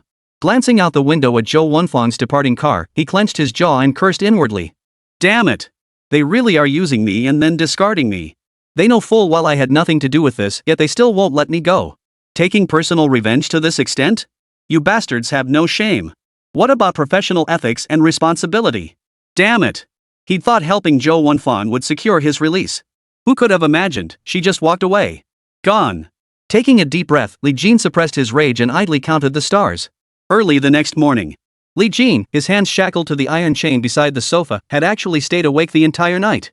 After finally settling into a comfortable position and drifting off, Li Jin was jolted awake by someone shouting, "Get up! You're not needed here. Why are you still here?" Zhou Wenfang slammed her hand on the table. Li Jin jolted awake, his eyes wide, but his hands were shackled, leaving him unable to move. Zhou Wenfang, noticing him, immediately shifted awkwardly to the side, raising an eyebrow toward the doorway, avoiding direct eye contact with Li Jin. Feigning nonchalance, Zhou Wenfang spoke softly, sorry about that. I owe you an apology this time. Didn't sleep well?" She walked over to unlock Li Jin's handcuffs, her lips pressed together. "Hold your fire. I genuinely forgot you were still locked up yesterday. I was out on a mission. Li Jin shook out his hands, stretching his limbs as he snapped irritably, cut it out. You did this on purpose. Wasn't it for the case? With your skills, did you even finish it? Did you clear everything up? Can you clear my name now? After 4 rounds of questioning, Li Jin's pinky finger twitched slightly. The handcuffs had clamped down so tightly it was starting to cramp. Zhou Wenfeng's face lit up the moment the case was mentioned. Of course it's resolved. But you really have some skills, huh? That Blue Amber Club you mentioned? Turns out it really was the Blue Amber Club. We followed that address straight there, and teams 3 and 4 caught them red-handed. We thought it would take ages to round them all up, but all 7 members of that tomb raiding gang were right there. Recalling yesterday's hectic rush, Zhou Wenfeng couldn't help but chuckle awkwardly. Li Jin snorted coldly. So this is your justification for arresting me, humiliating me, and detaining me? Well done, Officer Zhou. Zhou Wenfeng hurried over, smiling apologetically. My bad, it was all a misunderstanding. You've helped us with the case. You're free now, you can come and go as you please at the station. Li Jin shot him a look and retorted irritably, just getting out is fine. I'd rather never set foot in here again for the rest of my life. After casually signing some paperwork, Li Jin was finally released. Stepping outside, Li Jin looked up and froze in surprise. Ms. Su? Su Ran stood in a white dress, radiating an ethereal aura. She occasionally stumbled on stones beneath her feet, clearly having waited for quite some time. Li Jin, you really have it in you, nothing but trouble. You get into trouble and don't say a word, not even a quick call to let us know. Hearing her name called, Su Ran turned and began scolding him. I couldn't reach you all night. Anyone would have thought something terrible happened to you. In the end, I had to drag Qianhu along and spend half the day tracking you down. Su Ran was clearly annoyed and even more puzzled as to why Li Jin had suddenly ended up at the police station. Li Jin spread his hands helplessly and patiently explained the situation. Behind him, Zhou Wenfeng remained silent. She turned to look at the scenery, intending to leave. After all, with such a misunderstanding, she felt awkward staying. Su Ran glanced up at her and remarked indifferently, oh, so it was that female officer who arrested you. She's quite something, isn't she? All hot-headed and decisive, arresting people without any formalities, just taking them away on the spot. I'd say you, Li Jin, deserve to be arrested too. Walking down the street like that, I bet you'll get hauled in any day now. Su Ran's words carried hidden meaning. Though directed at Li Jin, they were clearly aimed at Zhou Wenfeng with a sarcastic undertone. Officer Zhou, you really ought to double-check before making arrests. Mistakes happen. This time it was Li Jin, but next time it could be someone important. Not only would you be wronging an innocent person, but you'd also be inviting a whole lot of trouble for yourself. Zhou Wenfeng instantly recognized the dig at her. She spun around and glared back, refusing to be outdone. Mistakes happen. Does that mean we can't arrest someone if we suspect them? Better to arrest 100 wrongly than let one slip through. What if they really are involved? Besides, I've already apologized to Li Jin. What more do you want? Su Ran immediately bristled at this. What do I want? Better to arrest 100 wrongly than let one slip through? Do you realize everyone has their own responsibilities to fulfill? Before you even understand the full story, you can't even distinguish your own professional responsibilities? The shouting grew louder as the 2 women clashed verbally. Li Jin stood between them, feeling droplets of spittle in the air, utterly helpless. Officer Zhou, Ms. Su, could you 2 please stop arguing? In that split second, both women roared in unison, shut up. Raising his eyebrows, Li Jin shrugged his shoulders, trying to make himself less noticeable. Just then, a figure emerged from the police station.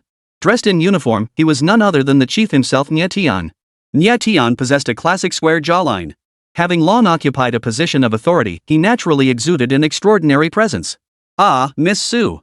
Hearing the commotion, Nie Tian had intended to intervene, but upon seeing Su Ran, he immediately stepped forward and asked, "What's going on here?" Su Ran's expression was icy. "Your officers arrested one of my employees by mistake and held them all night. When I inquired this morning, they started yelling at me. What kind of attitude is that?" Nie Tian and Su Ran were already acquainted, and the Su family maintained a reasonably good relationship with Nie Tian. After hearing the details and understanding the situation, Nie Tian forced a smile. "Miss Su, this was my subordinate's incompetence. Tell me what outcome you want. Arguing won't solve anything. Can I at least smooth things over?" Su Ran snorted coldly. "Make her apologize to me. How dare they detain the wrong person and still act so righteous?" Chapter 36, Specialized Store, Specialized Service. Nie Tian turned and snapped, "Xiaozhou, apologize now. When you make a mistake, you should own up to it. Mistakenly arresting someone is understandable, but locking them up overnight and then clashing with the public? That's where you went wrong." With a hint of reprimand, Nie Tian urged her on. Zhou Wenfeng turned her head away, unwilling to defy the bureau chief. She could only pout and glare as she mumbled, "Sorry. My bad." Her eyes reddened slightly. Already deeply aggrieved, she couldn't bear to stay another moment. Standing at the police station entrance, Li Jin watched her leave with a pout, feeling a twinge of pity. Combined with his own drunken incident earlier, Zhou Wanfang's repeated apologies left Li Jin feeling awkward. Alright, Uncle Nya, isn't that simple enough? I've got things to do. Bye. Su Ran bid farewell to Nye Tian and urged Li Jin to walk down the street. But after passing just 2 traffic lights, Su Ran suddenly blurted out of nowhere, Li Jin, did you just fall for that police officer? You two seemed pretty familiar with each other. You know each other, right? Li Jin's heart skipped a beat. His throat tightened as he swallowed hard, quickly suppressing his panic. He forced himself to sound calm and replied swiftly, nothing like that. We know each other, but there's nothing between us. Yet those very words nothing between us made Li Jin's face flush crimson. Even if he were lying now, he dared not reveal what had happened that night when he and Zhou Wanfang had gotten drunk. The consequences would be too severe. Fortunately, Su Ran saw Li Jin's denial and didn't press further. She merely waved him over and pulled out her phone. Take a look at this contract. It's a lease purchase agreement. Remember what we discussed last time, setting up a dedicated storefront for Qianhu to run his jade business? After thinking it over, I realized it couldn't be combined with the second-hand luxury bag shop. The 2 business licenses conflict. If the mall management comes to inspect, it won't hold up. I've already secured the space next to our store. Dedicated stores for dedicated businesses. The jade and jadeite will be in the next door, and our store will revert to its original decor. Li Jin stared at the figures in the contract, his eyes widening. 5 million for 1 storefront? The exclamation escaped his lips, leaving Li Jin feeling dazed. This jade business hadn't even been tested yet, and now he'd gone and leased the neighboring shop outright. It felt far too risky. He wanted to dissuade Su Ran, but upon seeing the contract was already in effect signed just last night. Li Jin glanced at the shop owner before him and could only comply, I'll do my best. Su Ran's lips curved upward in an unnoticed smile, a hint of satisfaction in her eyes. Yet she feigned nonchalance, Qian, who should have explained everything. Go take a look first. The police station and the shop weren't far apart. After passing the 5th traffic light, Su Ran said no more and turned into the second-hand luxury goods store. Qian, who had been waiting at the entrance. Spotting Li Jin, he brightened instantly, Mr. Li. You're back. You scared me. I asked the guys at the shop next door, and they said you went out to eat yesterday and haven't been seen since. I rushed over to the restaurant to ask, and it turned out you'd been taken away by the police. Qian, who asked with genuine concern, are you okay? Did you suffer any hardship after spending the night in custody? Li Jin waved it off, smiling as he stepped inside. What could possibly happen to me? It was just a misunderstanding. No need to worry. But we should check on the store first. Now that Mr. Su has set the direction for dedicated stores, we can't afford to slack off. Surveying the space, Li Jin tapped the table by the entrance and scrutinized the new shop. Directly opposite the entrance, 2 counters stand divided into sections for jade and antique treasures. Custom-made jade display cabinets lined the walls, gleaming with pristine newness, not a speck of dust in sight. Not bad. The renovation's progressing quickly. Getting most of it done in just one night? Impressive. Li Jin nodded with satisfaction, his smile never fading. He had previously worried that Qian, who might be a bit troublesome handling such matters, but now it seemed. Having run a stall in Gaonan, that experience definitely came in handy. I never expected this. Honestly, I didn't. The decor style is really comfortable too. Qian, who blushed slightly at the praise and chuckled, no big deal. This place used to be a jewelry shop. I just did a simple layout redesign after taking it over. Li Jin nodded and quickly added, now that we have the storefront, the renovations should be finished in a few days. Before opening, security is the top priority. What about that elite former Special Forces operative you mentioned? Where is he? When will he arrive? Give me a brief introduction so I can get a sense of him. Qian, who gave a hearty laugh, pulled out his phone and handed over a photo. This is him. He might look like a quiet guy, but you should see him in action 2 or 3 moves, and it's blood all over. His name is Yan Shun. You won't have to worry about his skills at all. You'll understand more when you meet him this afternoon. Li Jin pursed his lips. Not bad. Nodding, he suddenly asked, so when will he arrive? The sooner the better, there's no shortage of work at the shop. We can't wait around forever. Delays cost us time. Qian, who patted his chest confidently. Rest assured, Mr. Li. He'll definitely be here this afternoon. Absolutely. 100%? 100%. Qian, who knew how seriously Li Jin took security matters and dared not be vague about this. Alright, then continue with the renovations. I'll take some time to visit the western suburbs and see what goods are being sold lately. After giving Qian, who some details about the renovation and furnishings, Li Jin walked out the door, intending to head to the western suburbs. Li Jin. Just as he was about to cross the street, Su Ran stepped out from the neighboring shop and called softly, hold off on your errand for now. Come with me, something's up. Turning back, Li Jin looked puzzled. But it's the middle of the day. What could it be? Where are we going? Xianhu stood at the doorway, grinning mischievously as he teased, if Su Ran's calling you out, it's definitely a date. I get it. I get it. Catching Su Ran's gaze, Xianhu quickly shrugged his shoulders with a laugh. Shoo, gotta get back to work. In an instant, employees from both shops peered out, gossiping and whispering. And the way they looked at the two of them had changed a bit.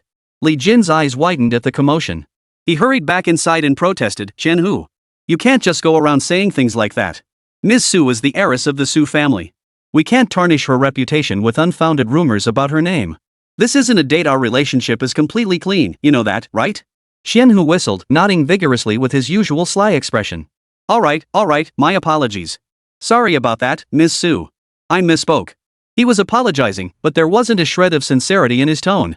Li Jin sighed helplessly, realizing he was only making things worse. Ms. Su, where are we going exactly? Su Ran's patience snapped. Her brows furrowed slightly. Cut the nonsense. Let's go. With that, she grabbed Li Jin's arm and dragged him away. Chapter 37. Hello, Auntie. My name is Su Ran. Inside Hangtai supermarket, Su Ran carefully selected her items. These cherries should help replenish my chi and blood, right? Get some mangoes and don't forget the watermelon. Grab one of each of these nutritional supplements. Though Su Ran had come to pick out fruits and supplements herself, she ended up constantly directing Li Jin to load them into the cart. Carrying large and small bags to stuff into the trunk, Su Ran glanced at the time and hurriedly urged, quick. It'll be afternoon soon. Li Jin remained completely bewildered throughout, driving to the hospital in utter confusion. Walking into the lobby, Li Jin held a fruit basket in his left hand and a large pile of nutritional supplements in his right. He couldn't hold back any longer. Ms. Su, which patient are you here to visit? Is it a friend who's hospitalized? Or a family member? His eyes filled with confusion as both wrists ached from carrying so much. Su Ran suddenly turned, pursing her lips with a mischievous grin. Don't you know who I'm here to see? Of course I'm here to see your mother. You mentioned Auntie's illness a few days ago.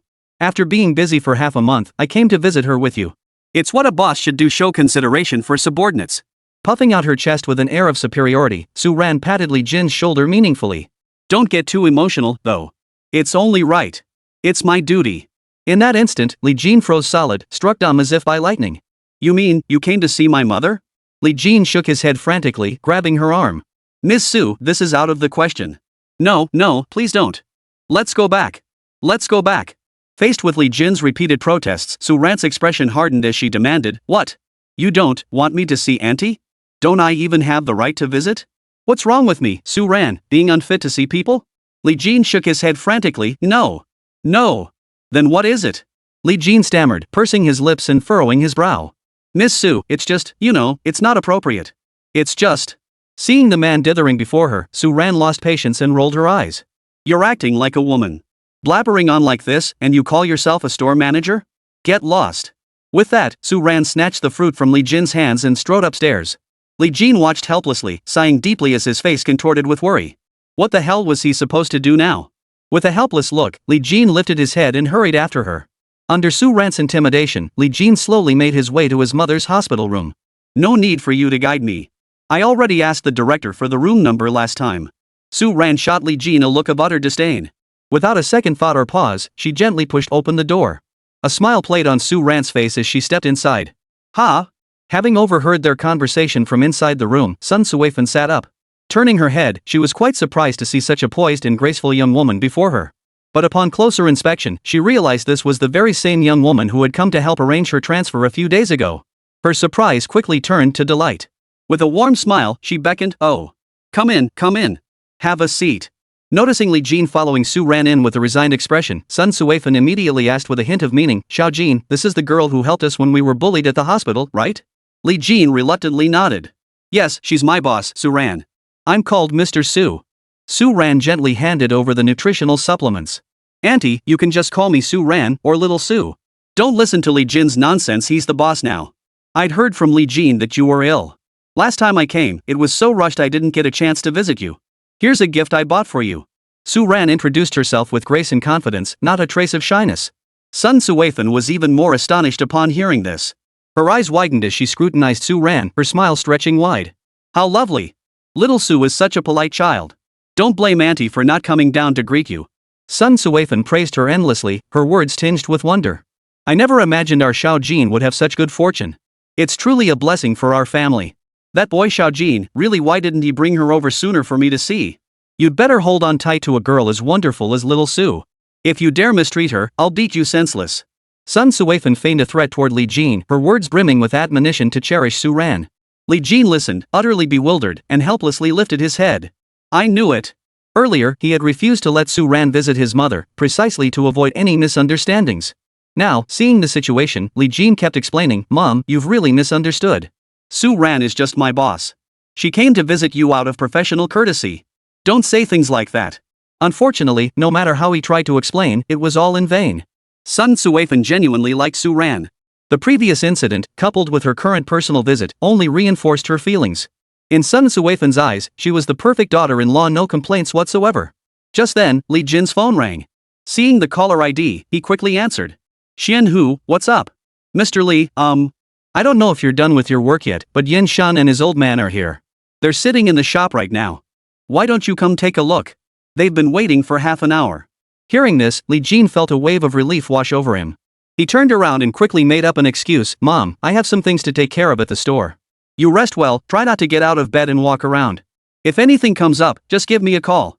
Right, it's store business. Mr. Su, you should go take a look too. Without waiting for Su Ran's response, he took her arm and walked out of the hospital room. 10 minutes later, the two arrived at the store, where Qian Hu was already waiting impatiently. Upstairs, Mr. Li and Mr. Su? Li Jin strode upstairs, pushed open the office door, and surveyed the space. His biceps were bulging, and though his physique didn't appear overly muscular, his sharply defined cheekbones gave him a menacing look. His appearance alone exerted an inexplicable psychological pressure. Not bad. Looks like a pro. Li Jin and Qian Hu exchanged a brief word of caution before introducing themselves to Yin Shan. Just as they were about to sit down for a detailed discussion, a commotion erupted at the shop entrance. Li Jin, get your ass out here. Damn it. Li Jin, crawl out here and take your beating. Still running a jade shop? Looks like you've all had enough of living. A group of men stormed into the shop, brandishing batons and wooden clubs, shouting and yelling. Li Jin heard the commotion and hurried downstairs with Qian Hu. What's going on? I don't know either. Things have been quiet around here lately. The two didn't have time for further discussion. Yin Shan followed closely behind, his vigilance heightened. Inside stood 7 or 8 burly thugs, looking menacing and shouting incessantly. But as Li Jin descended the stairs and glanced up, he saw the last man casually puffing on a cigar and froze in shock. Gao Bin. Chapter 38, showing his true colors. His brow furrowed, and Li Jin's gaze turned icy cold. Having the shop stormed by a brawl on opening day was already an ill omen. Now, seeing Gao Bin present, Li Jin roughly understood the reason behind it all. Su Ran glared fiercely at the crowd inside and shouted angrily, in broad daylight, "You come here to cause trouble. Do you know this is my store, Su Ran's store?" Stepping forward to block the thugs, Su Ran turned her icy gaze on Gao Bin and demanded, "Gao Bin, what do you think you're doing? My shop opened today, and you send people to cause trouble? Are you deliberately trying to sabotage me?" Gao Bin's eyes turned icy as he stepped past the thugs, pointing at Su Ran and threatening, "Don't push your luck. It's just a small jade shop. Do you think Gao Bin can't afford to smash it?" Spotting Li Jin standing beside him, Gao Jin bellowed, "Didn't I warn you last time? You can't remember the warnings I gave you? I absolutely forbid you from appearing in the same space as Li Jin. That lowlife will die sooner or later. You'd better give up on that idea now." His words held no respect for Su Ran, only accusation and command. Li Jin couldn't stand by any longer. Stepping forward, he retorted bluntly, "I'm a mutt? Then what are you? Are you a sheepdog? Or a Shiba Inu? When I die, what does it have to do with you, Gao Bin? Just because you think you're part of the Gao family, you think you can smash other people's shops? What a big mouth, what an arrogant attitude." Gao Bin never imagined that Li Jin, a lowly lapdog kept by Su Ran, would dare to confront him in public. Damn it. Gao Bin swung his steel rod, pointing it at Li Jin's chest as he snarled, "Let me tell you, you're nothing but trash, a worthless piece of garbage. You got lucky surviving last time in Myanmar City, but don't forget you'll leave this West City sooner or later. Who knows when you'll meet a gruesome end on the streets." Hearing this, Li Jin's pupils suddenly contracted. As realization dawned, his gaze turned icy cold. Rage boiled within him as he clenched his fists. "So it was you. The mastermind behind the assassins chasing me in Myanmar City, forcing me into the mountains, it was you, Gao Bin." After speaking each word deliberately, Li Jin took a step forward. "If my guess is right, you, Gao Bin, are quite capable. To come all the way to Myanmar City to hunt me down, impressive indeed." Gao Bin snorted with contempt, sneering, "Impressive? Do you think I'm afraid of your words now? If I could kill you once, I can kill you again. If you can't remember my warning, this second time will come sooner than you think. If you don't believe me, go ahead and try." In the western city, I can still kill you just as easily as crushing an ant. Su Ran could no longer bear to listen. Rage surged within her as she stepped forward, her eyes blazing with fury. Gao Bin. You've truly lost your mind. If you're sick, go get treated. You're brain dead. Su Ran glared coldly, clenching her teeth. How impressive. You even sent men to hunt me down in Myanmar. What have I ever done to deserve nearly being killed because of you, Gao Bin? I really want to ask you. What are you trying to achieve? What do you want? Kill me, then devour the Su family's assets, and then put on a show of false piety with my father? Her anger flared with each accusation. I'll report this truthfully to the Su family, she spat. Let them see clearly the wolfish ambitions of the Gao family of Gaobin who tried to kill me, Su Ran. Gaobin paled instantly upon hearing this. Then, his expression darkened as he coldly retorted, so now I understand. You went to Myanmar with that mongrel, didn't you? The one being hunted down was Li Jin. It had nothing to do with you, Su Ran. But you insisted on courting death, going there to be his mistress. Who knew you two were together in Myanmar City? Well. Gaobin couldn't care less that Su Ran had nearly been hunted down and killed. Instead, he pressed relentlessly, you went to Myanmar together. What did you do there? You filthy pair, conspiring together, huh? Su Ran, you make me sick. He's a mutt, you two really have some nerve. Overcome with rage, Gaobin lost all restraint, his mind clouded by fury as he hurled insults, his voice rising to a near roar. Why didn't you just die? Why didn't you both just die? His eyes bulged as he bellowed, utterly unable to tolerate the thought Li Jin and Su Ran had gone to Myanmar City together. What the hell happened between them during those 3 days? Having regarded Su Ran as his innermost treasure, Gaobin was nearly mad with rage. He swung his arm and roared, damn it! That bastard! That bastard! Attack! Kill everyone except that Su Ran. Maim them. Especially that mongrel Li Jin, break his limbs, gouge out his eyes. Gaobin had completely lost control. Where was even a shred of the Gao family's composure now? Consumed by frenzied rage, he wanted nothing more than to flay Li Jin alive. After enduring repeated insults, Li Jin's anger had ignited into a raging inferno. His expression turned icy cold. Gaobin, you really are a mad dog. All you do is bark like a rabid beast. Unable to contain his rage, Li Jin stepped forward, ready to fight to the death. Just then, Xian Hu reached out to stop him, whispering, Brother Jin, hold your fire. Some things don't need your personal involvement. Our shop may not be big, but we won't let others bully us. Just watch Yen Shun's performance, haven't you seen his skills? This bunch of trash? Let Yen Shun stretch his legs. As Chen Hu finished speaking, he turned his gaze directly toward Yen Shun. In the blink of an eye, Yen Shun grabbed the chair beside him, charging forward without blinking. His arm unleashed astonishing strength as he swung and smashed. Crack! The 3 men in front of him were sent crashing to the ground, blood streaming from their foreheads. Damn it! We've hit a tough nut. The 2 on the left clutched their heads, dizzy and reeling, cursing as they waved their arms and shouted, Come on! What are you all standing around for? Who cares how tough he is? We've got numbers. Take him down. As the remaining 5 men shouted in unison, Yen Shun swept through them in a single exchange. They lay sprawled haphazardly on the ground, some clutching their stomachs, others covering their heads, their faces contorted in agony as wails of pain echoed. Nearly every thug was covered in blood, their faces disfigured and bruised. In contrast, Yen Shun calmly stepped back, not even breathing heavily, as if he'd just kicked over a few mad dogs. Li Jin blinked, staring at Yen Shun. He truly hadn't expected it would be resolved so effortlessly. Impressive. Li Jin clicked his tongue in astonishment. He's got real skills. Xian Hu's choice is indeed formidable. Just a few moves, and it was thrilling to watch. Xian Hu chuckled, lifting his head with a look of satisfaction. Gaobin stood behind the enforcer, his eyes wide with astonishment. Who the hell are you? Chapter 39, Causing Trouble? Looking for death. Gaobin was genuinely stunned. He had personally handpicked these 8 enforcers. After watching him effortlessly take down his men, Gaobin knew exactly how skilled Yen Shun was. Even a veteran hustler on the streets wouldn't be half as good as Yen Shun. Damn it! Cursing under his breath, Gaobin gritted his teeth and urged his thugs, Get up, all of you! What are you doing lying on the ground? At that moment, Li Jin's expression turned icy cold as he stared at Gaobin, advancing step by step.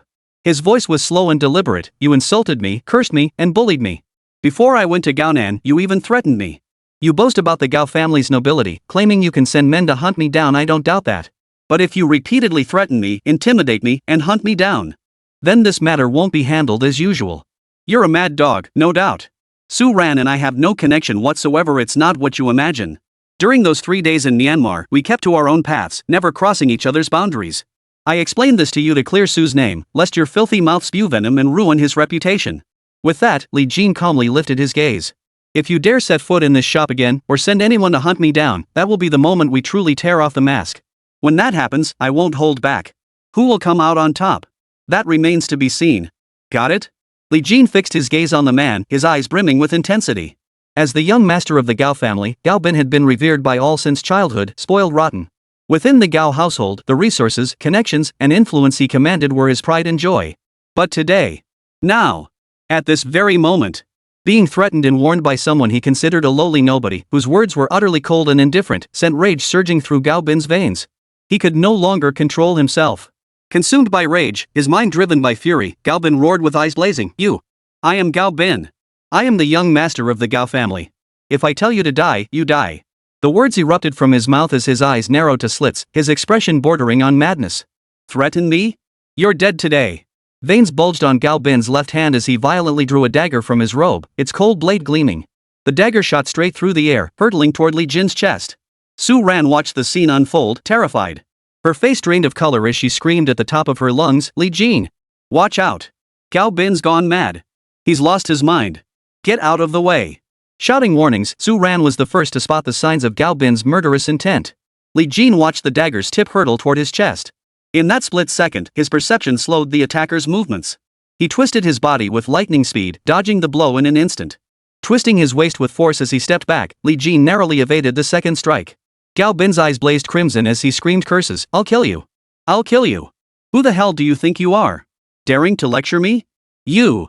With a furious roar, Gao Bin raised both hands, gripped the dagger handle tightly, and thrust downward aiming straight for Li Jin's forehead. In the critical moment, Li Jin raised his fist faster than Gao Bin could react, driving it straight toward the man's face. Thud! Blood gushed from his nose as Gao Bin staggered back a step, still wildly flailing the dagger in his hand. Seeing the perilous situation, Yan Shun swiftly stepped forward, effortlessly pulling Li Jin aside to evade Gao Bin's dagger. Simultaneously, he shot out a hand, seizing Gao Bin's throat with lightning speed. The dagger clattered to the ground. Yan Shun swiftly kicked it away. Ha, ha! Yan Shun tightened his grip. Gao Bin, choked by the hold, gasped for air, his eyes bulging wide. His hands clawed desperately at Yan Shun's arms, struggling to break free. Yan Shun showed no mercy, coldly staring at Gao Bin. He whipped his head around and shouted, Jin Gu. Since this bastard wants to kill, he'll eventually threaten your safety. Since I agreed to help you at Qianhu's request, this day was bound to come. I just didn't expect a madman to start killing people right after I arrived. He wants to kill you, and I'm here to protect you. Might as well kill him today. Squeeze him to death. Then there'll be no danger. You take care of my old man. Today, I'll trade one life for another. For Yan Shun, his current existence was nothing but a hollow shell. The only reason he'd endured life after retirement until Qianhu found him was to handle his elderly father's affairs. Now that he'd found Li Jin to help secure his father's future, Yan Shun saw killing this enemy as merely a convenient side task. Veins bulged on his wrists as explosive force surged through Yan Shun's palm. Snap! The veins on Gao Bin's neck had already turned dark purple from the blood rushing to them.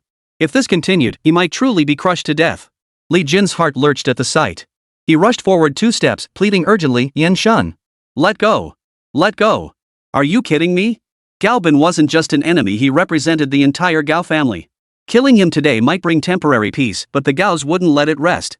The retaliation that followed would be a relentless hunt by every member of the Gao clan. The Gaos were not to be trifled with. Li Jin knew this well. For now, killing Gao Bin was not an option.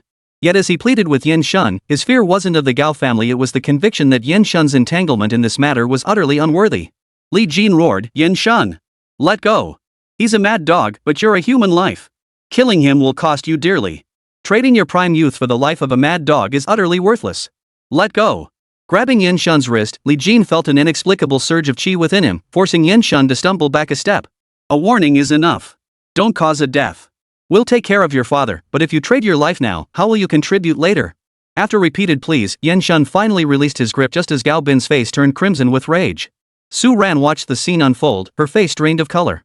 If someone had died today, it wouldn't just be the Gao family thrown into chaos, the Su family would be in turmoil too. After exhaling in relief, Su Ran's cheeks flushed slightly, she'd been holding her breath in terror. Gao Bin! Get out of here immediately! Did a donkey kick you in the head? Trying to kill someone with a dagger. I'm letting you go now because I'm sparing your life. Don't ever bother us again. If you dare show your face here once more, I can't guarantee Yan Shun will show mercy next time. Her furious shouts urged him on, desperate to prevent another confrontation. His earlier arrogance vanished completely. Gao Bin was genuinely terrified by Yan Shun's ruthless tactics. Regaining his composure, Galbin's face darkened. He cracked his neck, his voice hoarse as he growled, "You'll pay for this. I'll make you pay dearly for this someday." Galbin swallowed hard before calming down. Panting heavily, he kicked aside a nearby chair and strode away. Chapter 40, Sworn Brothers. After Galbin departed, the thugs strewn haphazardly across the floor began helping each other up. Some limped, others twisted their waists as they inched their way out. At that moment, no one dared to cause trouble in the shop anymore. Li Jin exhaled deeply, the weight finally lifting from his chest. When Galbin arrived earlier with his gang, Li Jin had been genuinely worried. The shop had just opened. If it were vandalized now, it would surely hurt business. "Yan Shun, you're amazing." Li Jin turned around, his expression serious. "Without you today, this place would have been wrecked for sure. Thanks for stepping in." Having witnessed Yan Shun's skills firsthand, Li Jin instructed Qianhu, "Take Uncle Yan to the nearest housing complex to look at apartments and get settled. You'll start today. From now on, you're the store's security. We'll take good care of your father, no questions asked." Yan Shun's heart swelled with joy upon hearing this. He never imagined that his impulsive act today would earn the boss's full recognition. Yan Shun immediately responded with a smile, "Mr. Li, thank you." The two chatted amiably, introduced themselves, and soon fell into casual conversation. Within minutes, they rose swiftly, substituting tea for wine. "Today, you risked everything to protect me, even going so far as to face Galbin with your life on the line. I, Li Jin, will forever remember this debt of gratitude. From this day forward, we are brothers. You are the elder brother, and I am the younger. I am younger in age, so calling you elder brother is fitting." Yan Shun nodded and laughed heartily, agreed. "Brothers. From now on, your life is my life. As long as I live, I will never let anything happen to you." The two drank cup after cup, wishing they had met sooner. Su Ran watched the scene unfold before her, smiling softly. Not bad. A bodyguard on his first day is already being treated like a brother. Impressed by Li Jin's actions, Su Ran understood clearly, store security and Li Jin's safety were paramount. By becoming sworn brothers with such a fearless fighter, Yan Shun would charge headfirst without hesitation should trouble ever arise at the shop. Just then, the sound of screeching brakes echoed outside. Atop of the Line X60 Cayenne came to a halt. The door opened slowly. A middle-aged man with a receding hairline, dressed in a suit, walked into the store with a stern expression. "Dad? What brings you here?" Su Ran spun around, gasping in surprise. Her brows furrowed slightly as she sensed something was amiss. The man was none other than Su Ran's father, Su Tianhai. "I came to check on things. Do I need to report to you first?" Su Tianhai showed no courtesy in his tone toward his daughter, his expression cold and stern. Su Ran was momentarily speechless, lowering her head in silence. To outsiders, she was the pampered heiress of the Su family, capable of commanding the winds and rains. But in front of her father, Su Ran had no courage to stand up to him. "You just go handle things at the store. I'll have a word with him." Su Tianhai gestured toward Li Jin, lit a cigar, and then walked out the door. Li Jin's eyes flickered. After a moment's thought, he guessed the other man's intentions. "Mr. Su, please go ahead with your business. I'll handle this conversation." Li Jin's eyes fixed on the luxury car by the entrance. As his words trailed off, he stepped outside and slowly slid into the passenger seat of the Cayenne. Su Tianhai raised his eyes indifferently. After locking gazes with Li Jin, a faint, dismissive smile spread across his face. "You're Li Jin, right? I won't beat around the bush. Let's get straight to the point." Seeing the other man's arrogant attitude, Li Jin responded without courtesy, "That's perfectly fine. I'm busy anyway. Young man, remember every word I say today. Keep it firmly in mind." Su Tianhai exhaled a cloud of smoke with detached calm. The Su family and the Gao family are perfectly matched. A union between our two families would be a powerful alliance, the hope of the masses, the aspiration of both great clans. Su Ran is my daughter. I know her inside out. Delaying her engagement to Galbin now is merely to buy time to give her mother a chance to work on her. But Su Ran is destined to marry Galbin sooner or later. It is her fate and the noble status she was born to claim. As for you, Li Jin, your father is a migrant worker, your mother lies in the hospital. Two children of peasants, with no background, no standing. If you dare dream of laying claim to Su Ran, of building a future with her, I advise you to abandon that notion entirely. From the moment he stepped into the car, he was met with contempt and scorn. Now, his words were inexplicably saturated with arrogance and contempt for others. Su Tianhai's every move had already ignited anger within Li Jin. He was just another member of the Su family. What gave him the right to think he was superior? Clenching his fists, Li Jin's eyes grew icy, but he knew this man was Su Ran's father. He couldn't retaliate. Unwilling to argue further, Li Jin coldly explained, "Mr. Su and I have a purely professional relationship. We're in Myanmar to select jade from the public auction. Mr. Su and I have professional interactions, which is perfectly reasonable. It was Luo Bin who insisted on provoking me. This incident has absolutely nothing to do with me, Li Jin, from start to finish. Mr. Su and I have never crossed any boundaries." You, sir, needn't worry. Su Tianhai glanced at the rearview mirror, curling his lips in disdain. Oh? A work relationship. Fine. Since it's purely business, I'll rest easy. I'm handing this shop entirely over to you. You're the boss, now run it however you see fit. Don't go gloating like you hit the jackpot. You only got this shop because of Su Ran. Now that you have this place and will be the boss, you and Ran won't have much connection or involvement. Keep a strict distance between you, understand? Tapping his fingers on the steering wheel, Su Tianhai extinguished his cigar and smiled with a hint of pride. But young man, seeing you like this reminds me of my youth, rebellious and defiant, never willing to bow to anyone. I can see it. I can feel it. You're deeply resentful of my attitude toward you, aren't you? Too bad you can't do anything about it. This world worships money and power. Without status or standing, you'll always be looked down upon.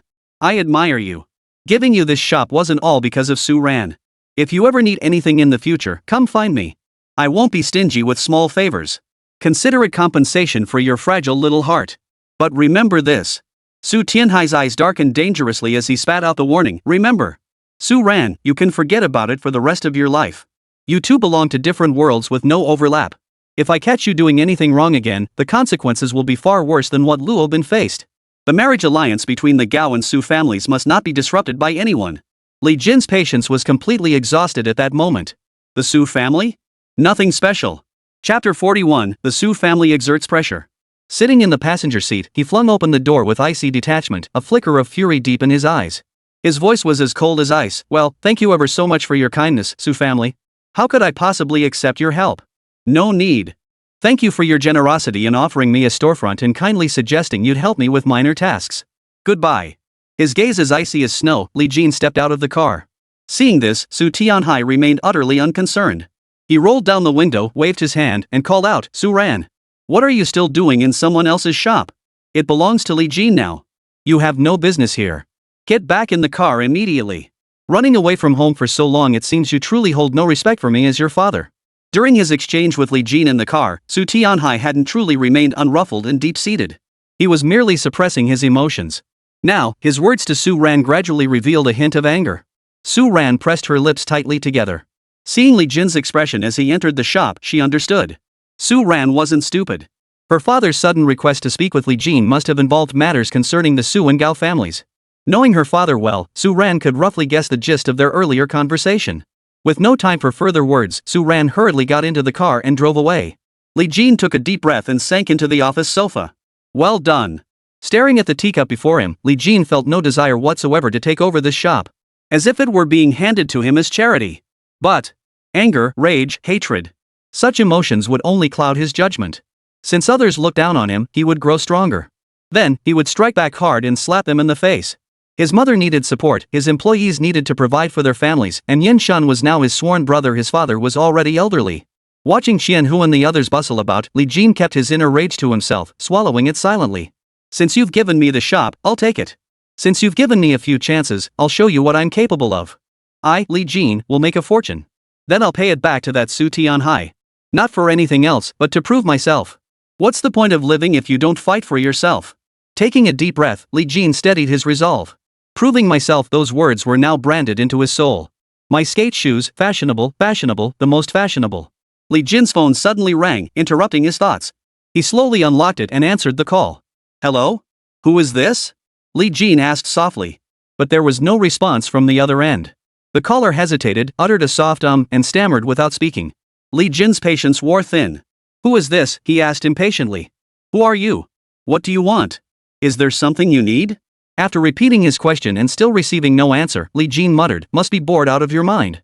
If you have business, speak up. If not, I'm hanging up. Holding the phone in his hand, Li Jin was about to hang up. The next moment, a frantic shout came through the phone. Hey, hey, hey! Wait! Hold on! What's wrong with you?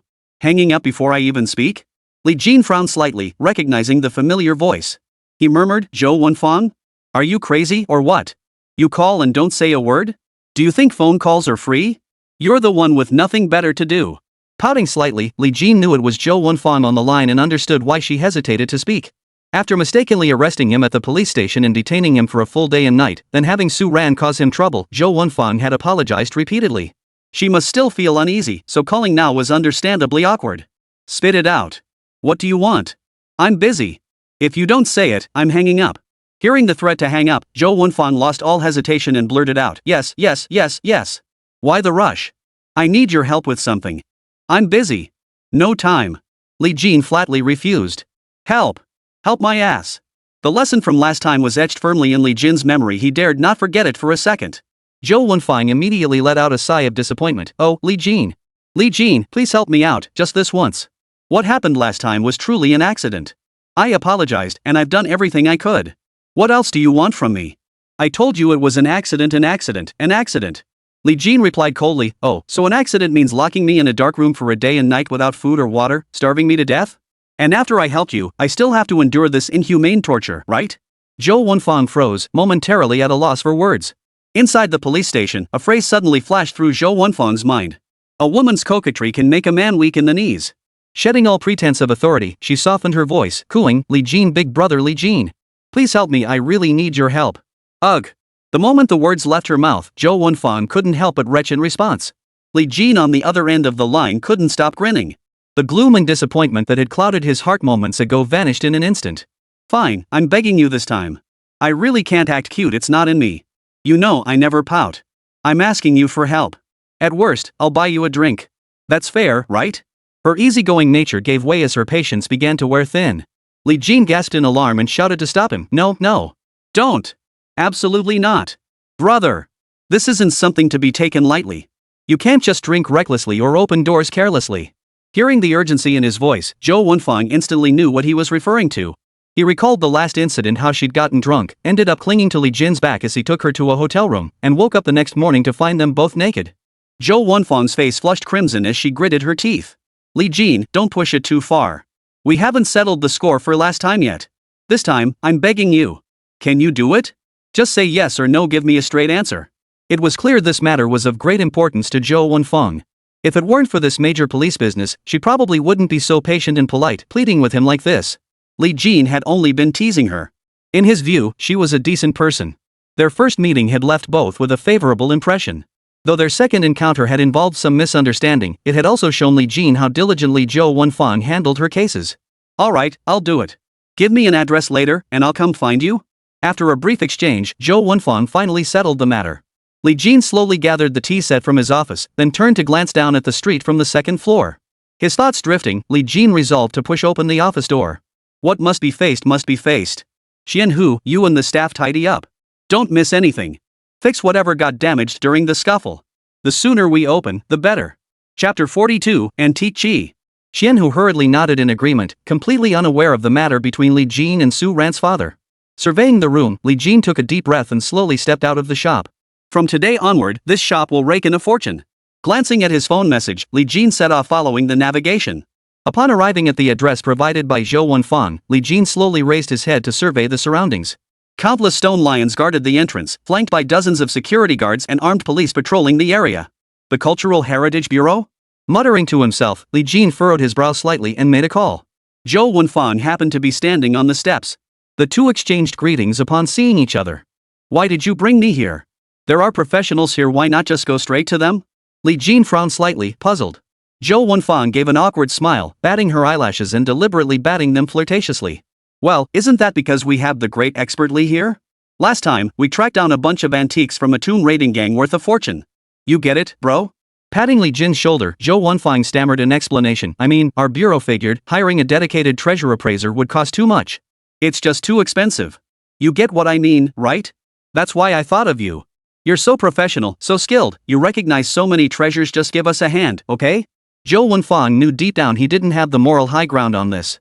He was begging Li Jin for a favor, so he poured on the flattery, layering one compliment after another without pause. Unfortunately, Li Jin wasn't buying it. Slowly pulling Zhou Wenfang's hand off his shoulder, Li Jin curled his lip in disdain. Oh, I get it. So now you're treating me like free labor, working for you, huh?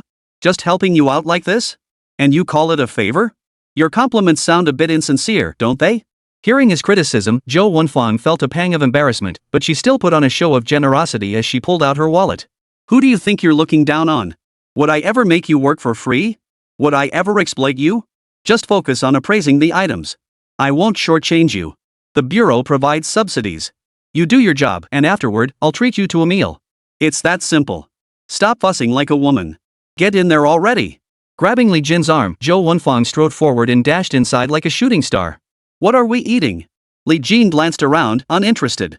Zhou Wenfang snapped impatiently, oh, what to eat? Just appraise the items first. Once you're done, I'll treat you, won't I? Crayfish, shrimp tails, skewers, beer, spicy hot pot, grilled kidneys, we've got it all. Pick whatever you want.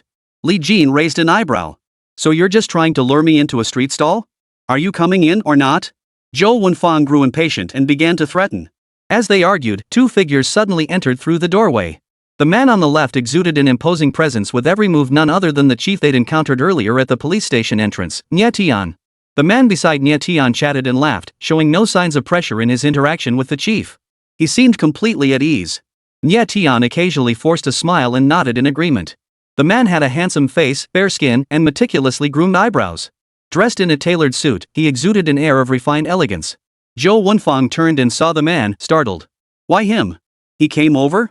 Noticing her surprise, Li Jin asked curiously, who is it? An old flame? Zhou Wenfang pursed her lips, pinched Li Jin, and offered no further explanation.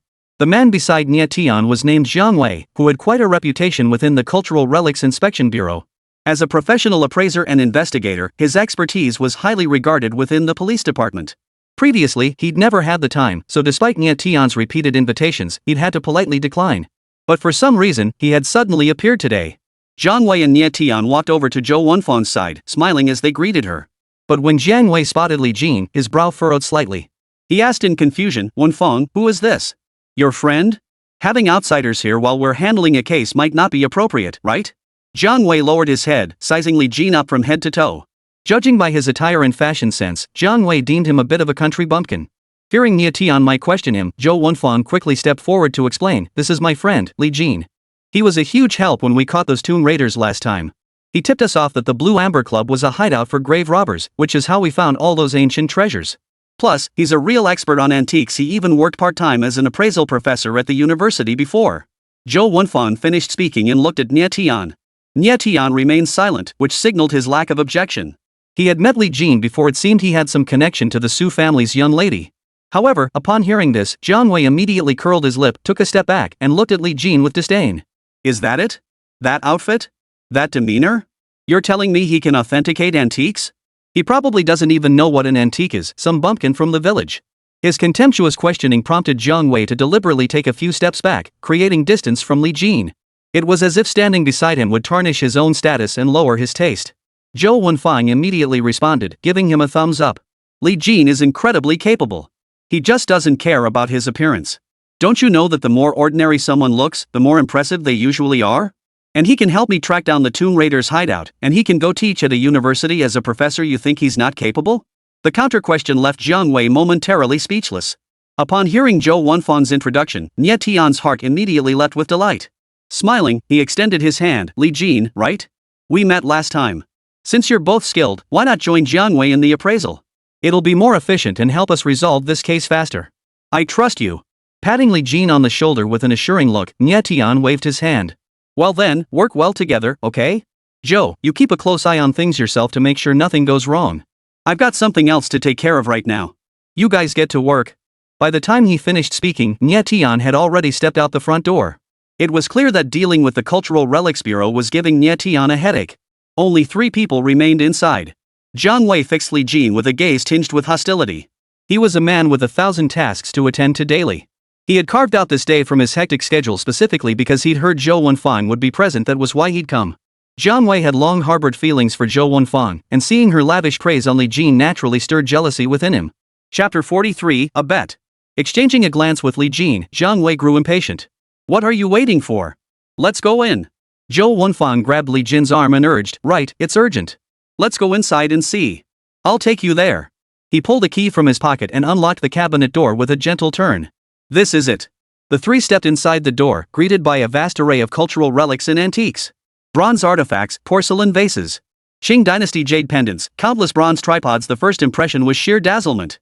Li Jin's face paled with shock, then his eyes widened in delight. Ever since his last extensive examination of ancient treasures, Li Jin had discovered.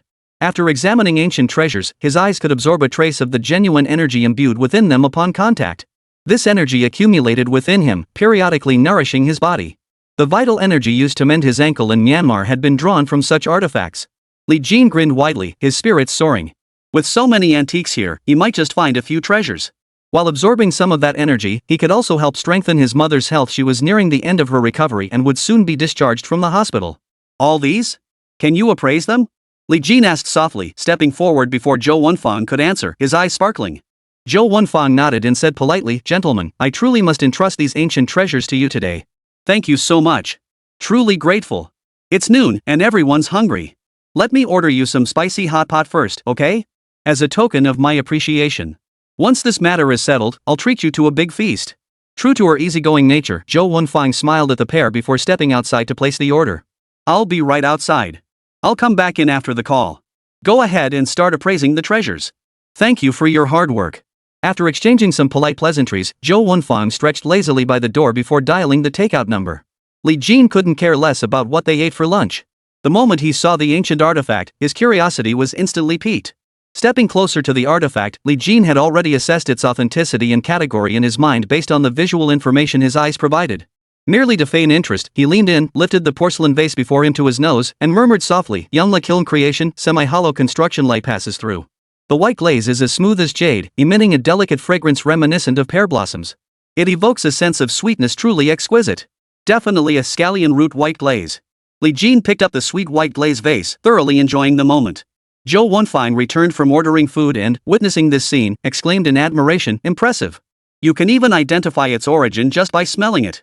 You've got a good nose. Want to smell another one?" Her words of admiration carried a hint of playful teasing, clearly closing the distance between her and Li Jin. Jiang Wei watched this unfold, jealousy boiling over. He sneered through gritted teeth, "I thought you were something special. You're acting like a dog with a nose for trouble. It's embarrassing to resort to such low-level tricks when you could tell just by looking at the appearance. And Wenfang still gushes over you? Looks like you're only good at fooling young girls these days." Taking a step forward, Jiang Wei picked up a porcelain bottle and began pointing at its patterns, speaking with great confidence. Seeing Zhou Wenfang staring blankly, Jiang Wei sneered, his words cutting deep. "See? That's what professionalism looks like.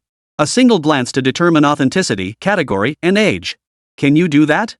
You just sniff around like a lapdog. If you're useless, get out. I can appraise these things faster and more efficiently on my own." "Not having you here to spoil my mood naturally speeds things up." Li Jin raised his eyelids indifferently, smiling lightly. "Wow, you're really something. How did you get so good at this? Who can't talk the talk? You think sniffing a piece of celadone makes you some kind of expert? I ignored you, so don't come looking for trouble. If you can't speak properly, shut your mouth and don't come begging for a scolding." Facing such blunt rebuff, Jiang Wei felt his authority challenged and instantly flew into a rage. "What are you pretending to be? What are you pretending to be? Tell me." Slamming his left hand on the table, Jiang Wei sneered contemptuously, "I'm doing this for speed and efficiency in solving cases." "Do you want to wait until the cows come home like you? You're so full of talk, why don't we make a bet? Think you're so tough? Let's see who comes out on top in front of Wenfang. One bet will settle it." Seeing Li Jin still observing the ancient artifact without responding, Jiang Wei goaded him, "I think you're just scared. Now you can't even speak up? You trash, just know your own worth. If you're scared, then get lost." The curse echoed as Jiang Wei felt ignored, his anger flaring. Li Jin turned slowly, his eyes calm. "You sure can yell. All this yelling, and you still won't take the bet? All you can do is get worked up?" With a light chuckle, Li Jin turned back to examine the ancient artifact, secretly absorbing its true energy. Jiang Wei pulled out a sheet of white paper and shouted on the spot, "Since we're comparing skills, let's each pick an ancient treasure. Find the most valuable one among these Tomb Raider artifacts. Whoever picks the higher value item wins." "Oh, that's simple." Li Jin didn't even look up, continuing to examine the artifacts. Noticing Jiang Wei's growing anger, Li Jin finally spoke slowly, "Since we're talking about a wager, what kind of wager is it without stakes? You could say everything in one breath. No need to wait for others to ask you." Gritting his teeth, Jiang Wei saw Zhou Wenfang curiously asking questions beside Li Jin. He stepped forward and issued a threat, "Fine. The stakes are this: whoever loses has to crawl on the ground through the other's crotch and bark like a dog. And once we're out the front gate, they have to bark 3 times loudly." Li Jin didn't hesitate, "Just don't back out if you lose." "Lose? Ha!" Jiang Wei sneered coldly, his contempt evident. "Would I lose to trash like you? If you're scared, just say so. Bark like a dog already, don't act like you can win. I don't know who's barking like a dog." "It's a bit noisy," Li Jin said calmly, continuing to absorb his chi with his head down. "You!" Jiang Wei's eyes widened, rage nearly consuming him, but he wisely shut his mouth. After several exchanges, he truly sensed it. When it came to verbal sparring, even 10 years of cultivation wouldn't make him as sharp as Li Jin, whose casual remarks could shatter defenses. While they were selecting items, Jiang Wei pulled out his phone and summoned a frail man from the local Cultural Relics Bureau, the most renowned treasure appraiser in the area. He asked the man to act as the judge, first authenticating the ancient treasures and listing them on a sheet according to their value. Jiang Wei began scrutinizing the items with serious attention. Li Jin, lacking much patience, immediately began his sweeping glance. Chapter 44, Shopping at the Market? Jiang Wei examined each item meticulously, lifting them one by one for appraisal, utterly focused, afraid of missing anything. As he examined, he explained the significance of each item to Zhou Wenfang. But when it came to Li Jin, it was like he was just browsing a market stall, glancing at one item before moving on, casting a quick look at another before shifting his attention elsewhere. Seeing the two men's contrasting approaches, Zhou Wenfang couldn't help but remark, "Li Jin, that's incredibly fast." Her words carried a hint of admiration. Those eyes. Even if I went to look, scanning each one would leave me dizzy. Even the professional appraisers from the Cultural Relics Bureau were stunned, their expressions filled with bewilderment and confusion. Does he even know how to appraise? What is this guy doing? After muttering a few words, the professional appraiser blinked. Jiang Wei turned around to take a look and froze instantly. What incredible speed! But seeing Zhou Wenfang's eyes filled with admiration and Li Jin's words, jealousy took hold of him. He immediately sneered, "I think you're just a bit off in the head, playing tricks here. Do you think appraising treasures is something you can figure out just by looking at them? That's it? You call that appraising? You look more like you're shopping for vegetables at the market." Li Jin paid him no mind, continuing to turn and examine the artifacts on the floor. Quickly, he selected a worn blue floral porcelain vase with remarkable speed. Among the many artifacts, Li Jin's eye was immediately drawn to this piece. He set it aside first. Not bad. This tomb dates back to the late Qing dynasty. The owners certainly had a taste for collecting treasures. That blue floral porcelain vase dates back to the early Ming dynasty and is quite valuable, ranking among the most prized artifacts in the collection. I'll take this one. After carefully examining it once more, Li Jin handed the vase to the appraiser without hesitation. Seeing Zhou Wenfang nibbling on a small bread roll, Li Jin helped himself to two as well. A full 10 minutes passed before Jiang Wei finally selected a porcelain plate with care, murmuring, "The body is well fired, the glaze is richly colored, quite impressive. The patterns are all superb." Jiang Wei grinned widely, thoroughly pleased. In his eyes, the treasure he'd meticulously selected was undoubtedly the most valuable artifact in the lot. As for this bet, Jiang Wei was already waiting to see Li Jin kneel on the ground and bark like a dog. Turning to glance at Li Jin, Jiang Wei sneered, "Finished shopping at the vegetable market? What bargain veggies did you buy?" Li Jin pointed to the floral porcelain vase on the left. "See for yourself." After scrutinizing it with particular curiosity, Jiang Wei's smile was thick with contempt as he delivered a sharp, unsparing taunt. "Man, you're something else. Said you were going to the market and actually went to the market. But seriously, anyone with half a brain wouldn't pick out a piece of junk like this, right?" Jiang Wei didn't recognize the floral porcelain vase and kept mocking him. "Hey, I'm telling you, you're totally screwed today. The treasure I picked out will blow yours out of the water. You'll end up crawling on the ground like a stray dog, whining non-stop." Li Jin gave him a dismissive glance. "I haven't even lost yet, and some people are already barking like dogs." Jiang Wei's eyes widened in fury. "Bull. You're the one barking like a dog. Just wait, I'll see you crawling between my legs. Let's make this clear beforehand, no backing out if you lose. A loss is a loss. Be a man and own up to it." Li Jin didn't care. He took a casual sip of water. "Your words? I'll give them right back to you." In just a few words, Jiang Wei's composure shattered completely. Why did every taunt he hurled back at Li Jin get effortlessly deflected? Realizing he couldn't win with words, Jiang Wei shut his mouth in anger, glaring fiercely at Li Jin as if he wanted to strangle him alive. Just then, the warehouse door swung open. Come in, Mr. Zhang, please." Zhou Wenfang heard the commotion and turned to look. Nie Tian had returned after handling his business. Beside him walked an elderly man.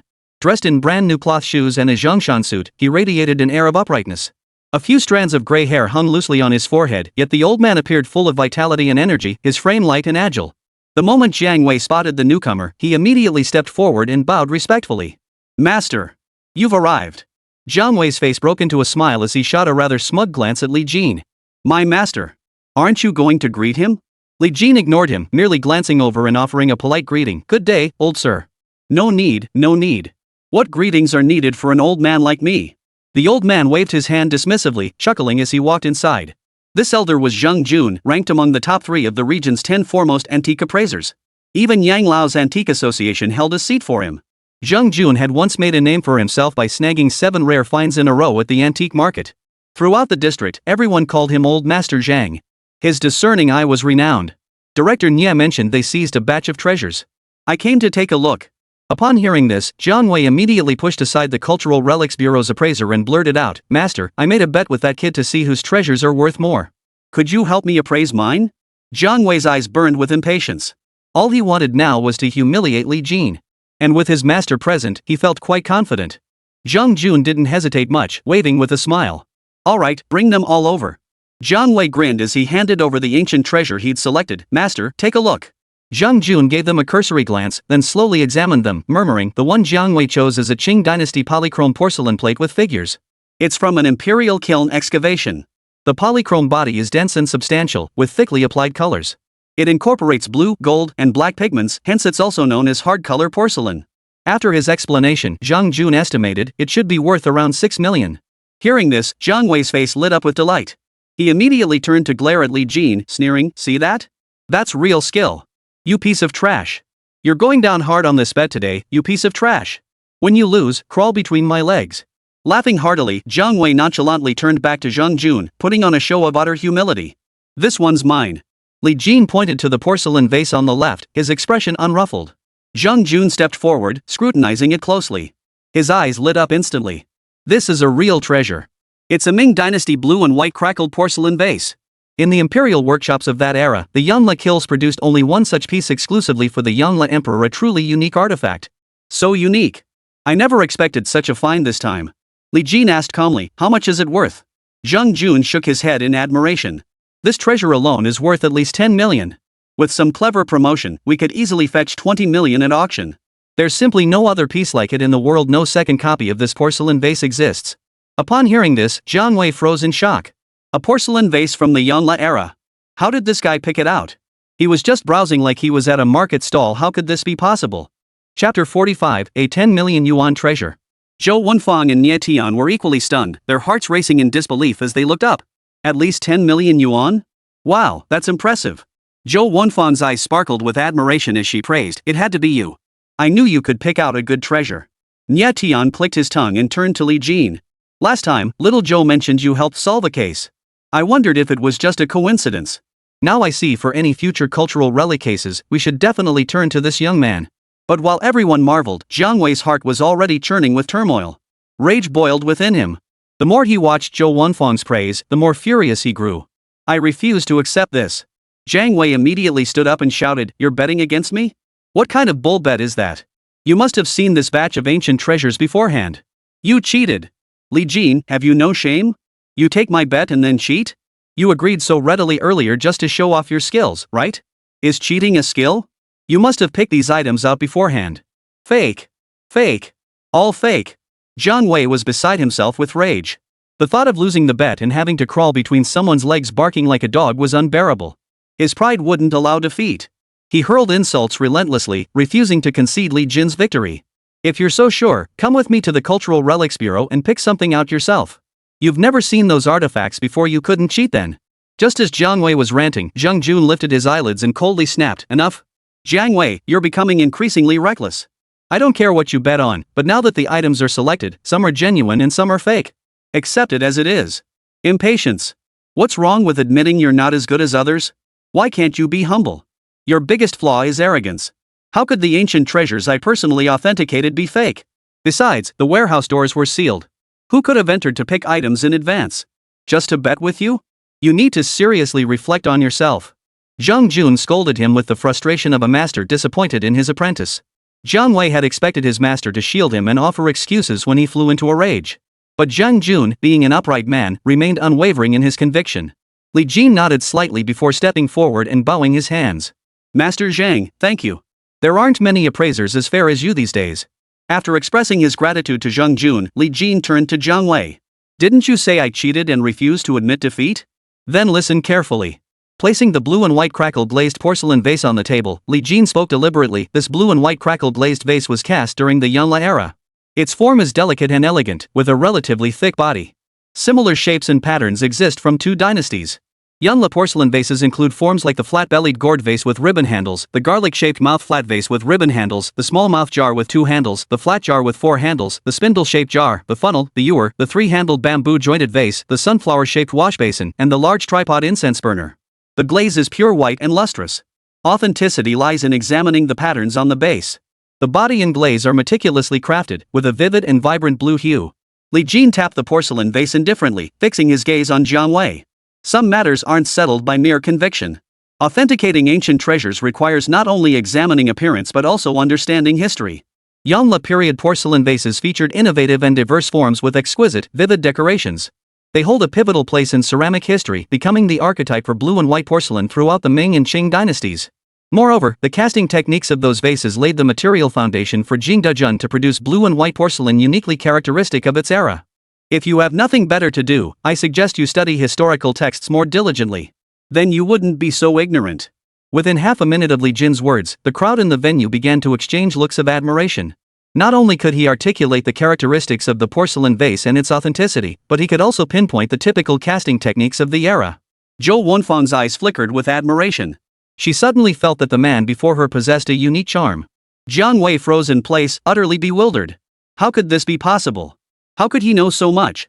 From the moment he began appraising ancient treasures, from the day he became Zhang Jun's disciple, this was the first time Jiang Wei had ever felt such profound defeat and helplessness welling out from the depths of his soul. His face flushed crimson as he clenched his jaw, unable to utter a single word. Li Jin stepped closer, his voice tinged with mockery. Oh, right, a friendly reminder for our expert here, you lost. Don't forget the wager, and don't try to back out now.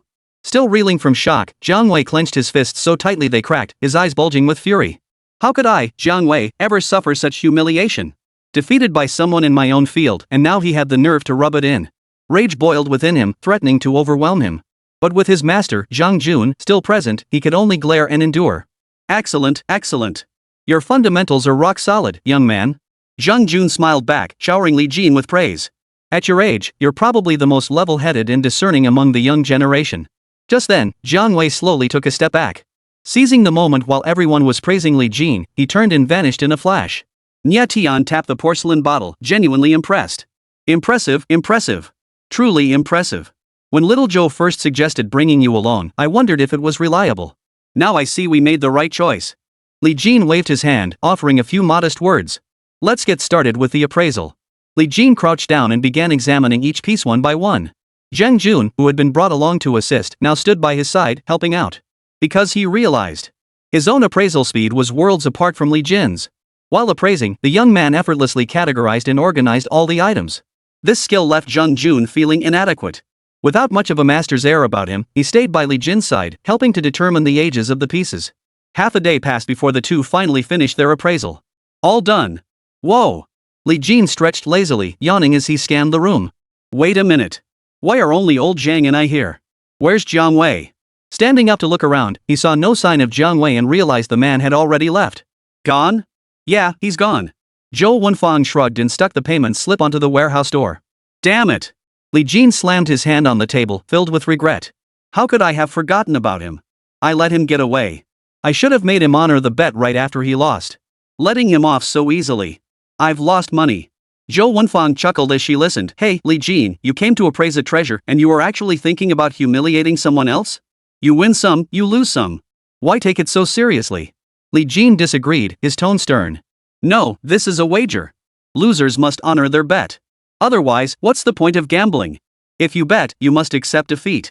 Chapter 46, Disgusting Relatives. Fine, fine. Zhou Wenfang pursed her lips, unsure how to respond.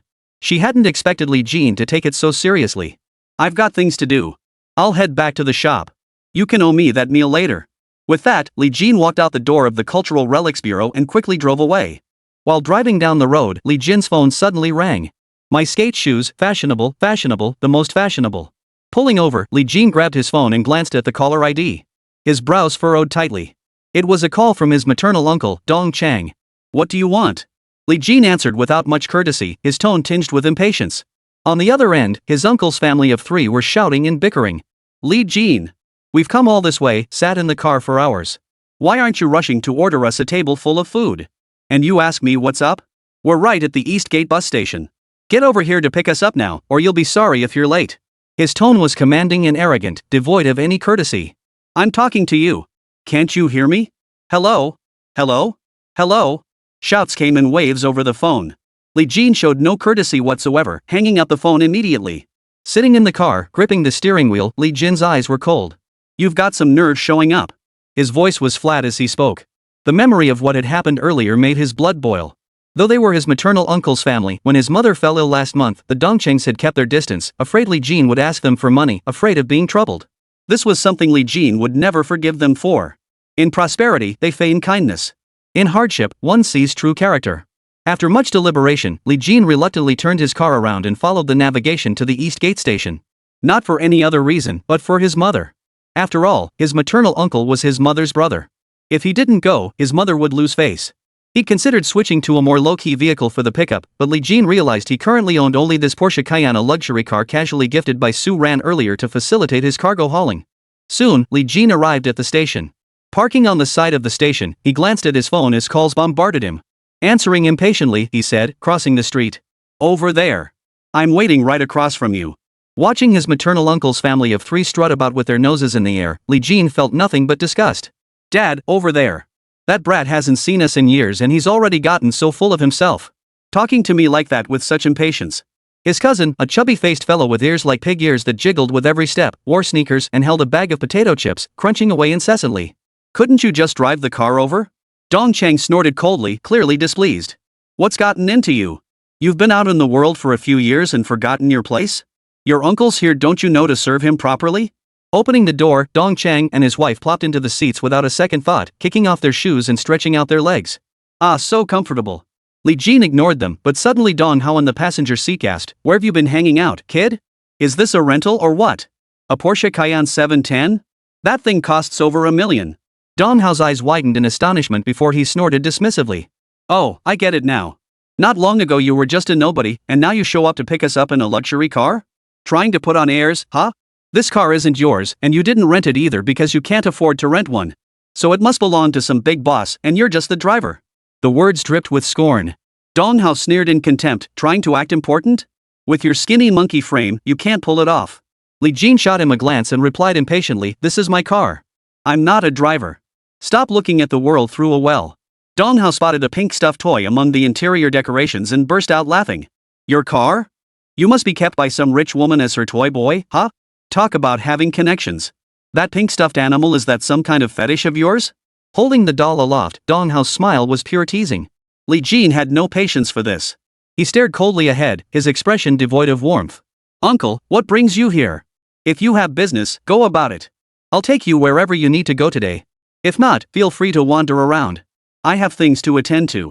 I came to pick you up because of my mother." Li Jin cut straight to the point, his words tinged with urgency and coldness. Having made his reason for coming clear, he saw no point in wasting time on further discussion. Dong Chang snorted coldly upon hearing this. "Look at you, you came because of your mother?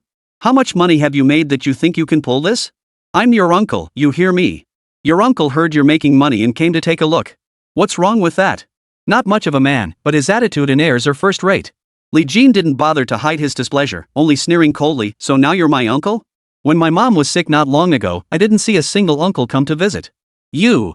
Dong Chang was instantly speechless, frozen in place, unsure how to respond.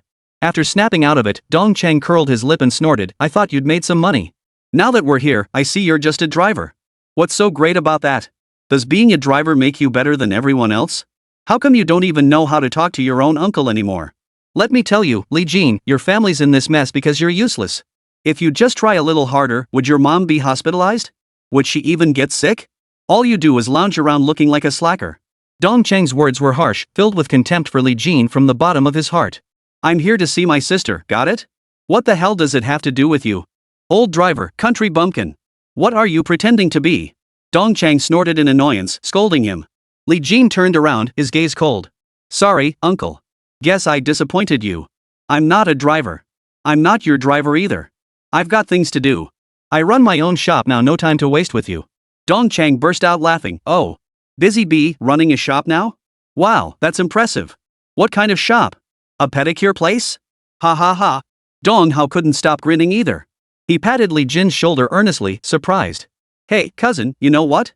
I heard foot massage shops are pretty profitable. Guess you're working your fingers to the bone, foot by foot? Did your hands get all calloused from it?" It seemed like a curious question, but it was pure mockery. Dong Chang sneered, "Foot massage shop? With your skills, no one would even hire you to do that. Act all you want today. Let's see how far you can take this charade." Li Jin couldn't be bothered to respond. Fine, he said indifferently. Since you're not saying where you're going, I'll just head back to the shop and get to work. Chapter 47, Cold Stares. Go on then. Off you go. Get busy. I'll see what kind of shop you run. Don't drag us out onto the street later, only to have your big talk burst like a bubble. Go. Let's see what kind of foot care shop you run. Dong Chang and Dong Hao shouted in unison, following Li Jin all the way in the car. 10 minutes later, Li Jin pulled over, completely ignoring the Dong family. He strode straight toward the antique shop. Let's go check it out. Come on.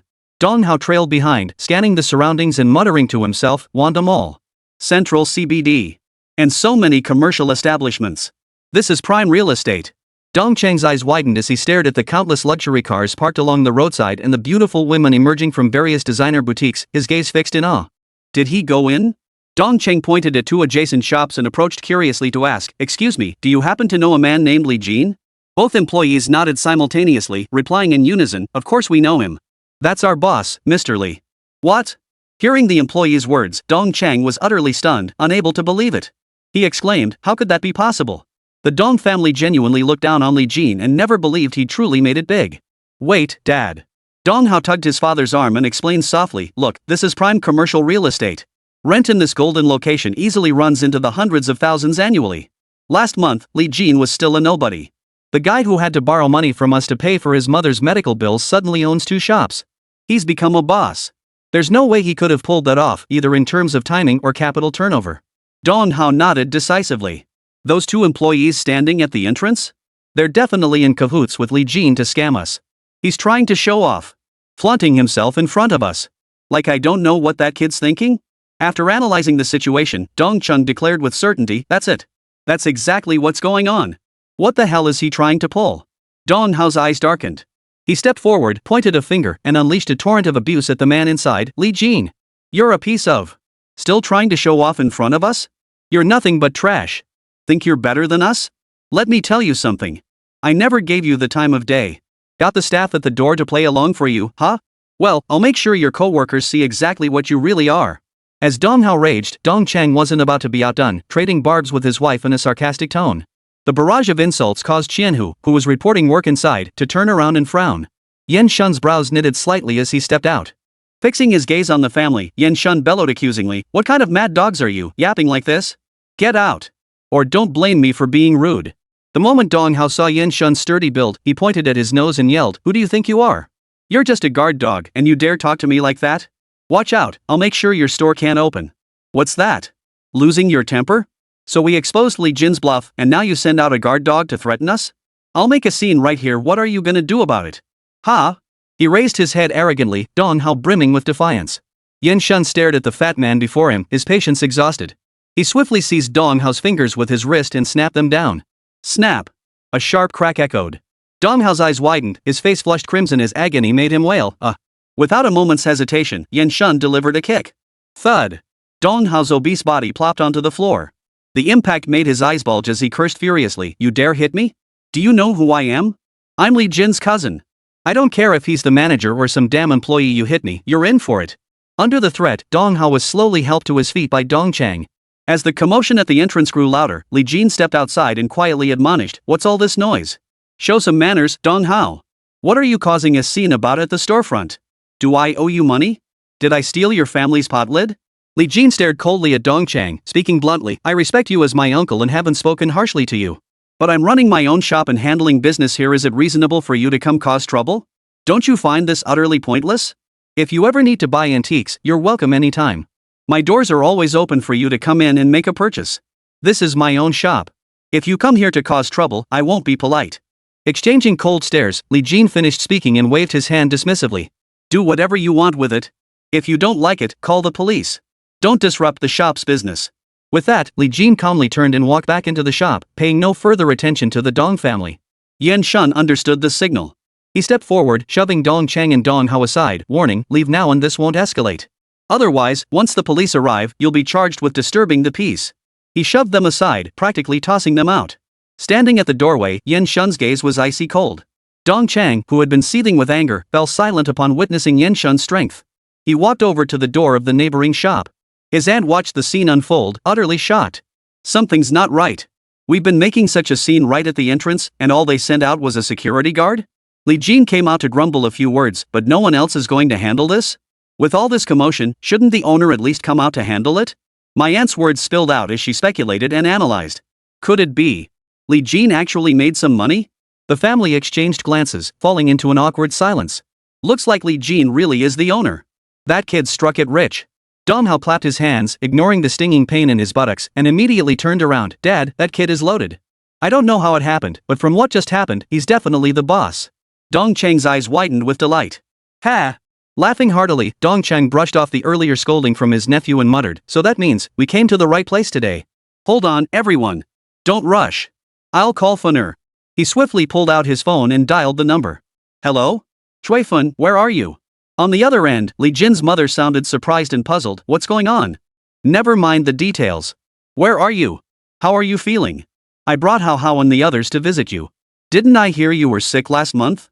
We've been so busy lately, but we finally managed to make time. The whole family came to see you. Dong Chang's words sounded nice, but he was just using that as an excuse to trick her.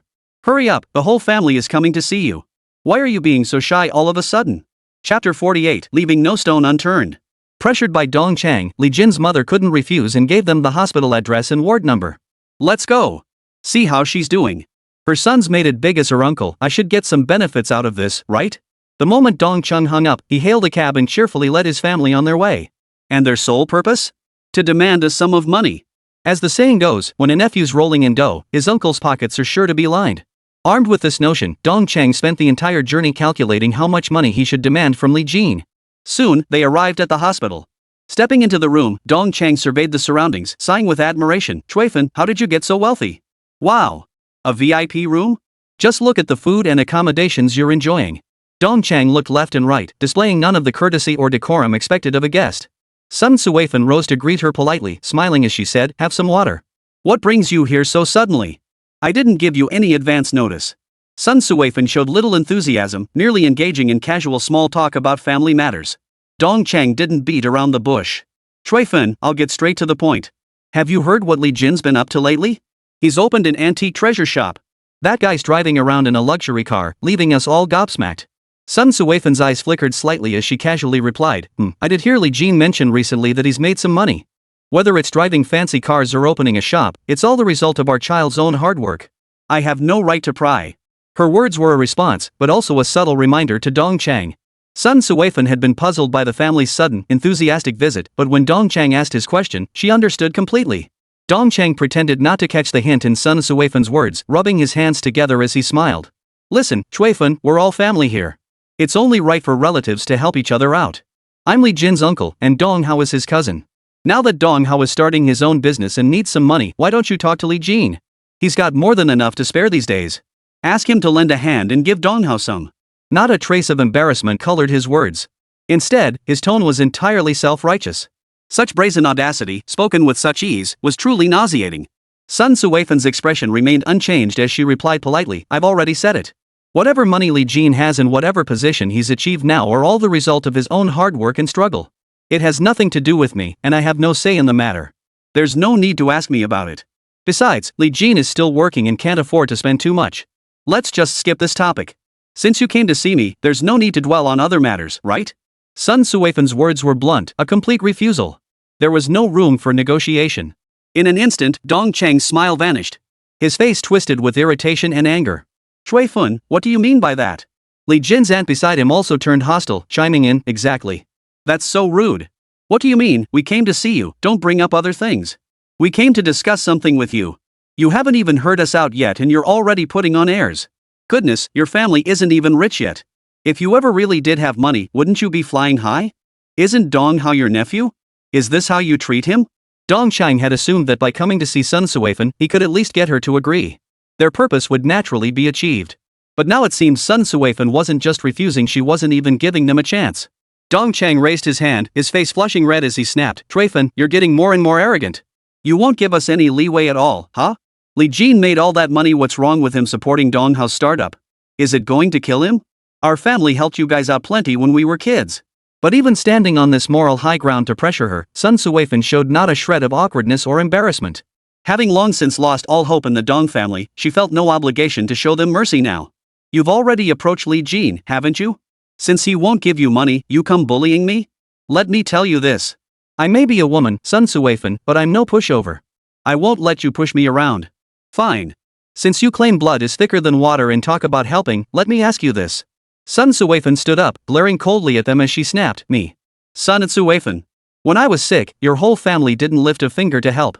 You were terrified we'd ask you for money, so you kept your distance. Did I, Sun Suifan, look like I was dying? Did I need your family to pay my medical bills? Now you have the nerve to talk about kinship? Hearing this, her aunt flew into a rage, flinging a cup off the table. Sun Suifan. Does our shame have anything to do with your illness? We didn't know you were sick. What do you mean we kept our distance? It's obvious your family's making money now and fears us poor relatives coming around. You keep talking about shame. Do you have any shame yourself? Just as my aunt was cursing after being exposed, the door kicked open. Bang! Everyone startled and turned to see Li Jin striding in, his eyes cold as ice. He roared, "What a fine bunch of relatives! First you caused trouble outside my shop, now you come here to pick a fight with my mother? Does your family have any shame left? My mother isn't even out of the hospital yet, and you're making a scene inside." Startled by his fierce outburst, the Dongqing family hurried forward, their expressions shifting as they tried to placate him. "Oh, Li Jin, dear nephew, you've got the wrong idea. We came to visit your mother. It's just a misunderstanding. Don't be like this. Let me ask you this: how many days has your shop been open? How's business going?" Without hesitation, Li Jin pulled out his phone and opened the mobile banking app. "Curious? Take a look." Dongchang leaned in to get a closer look. The moment his eyes met the screen, they widened in shock. He froze in place, utterly stunned, as if struck by lightning. Staring blankly, his lips trembled as he murmured, 30 million. Snapping out of it, Dongchang wasted no time. He bent down, grabbed Li Jin's arm, and showered him with flattery. "I knew my nephew was something special. You've got talent. I always saw you as destined for greatness." He showered him with flattery, joining Dong Hao in fawning over him. Li Jin turned calmly to face the family, his voice tinged with cold derision. "What good does saying this now do? You can't get to me, so you come bother my mother's rest?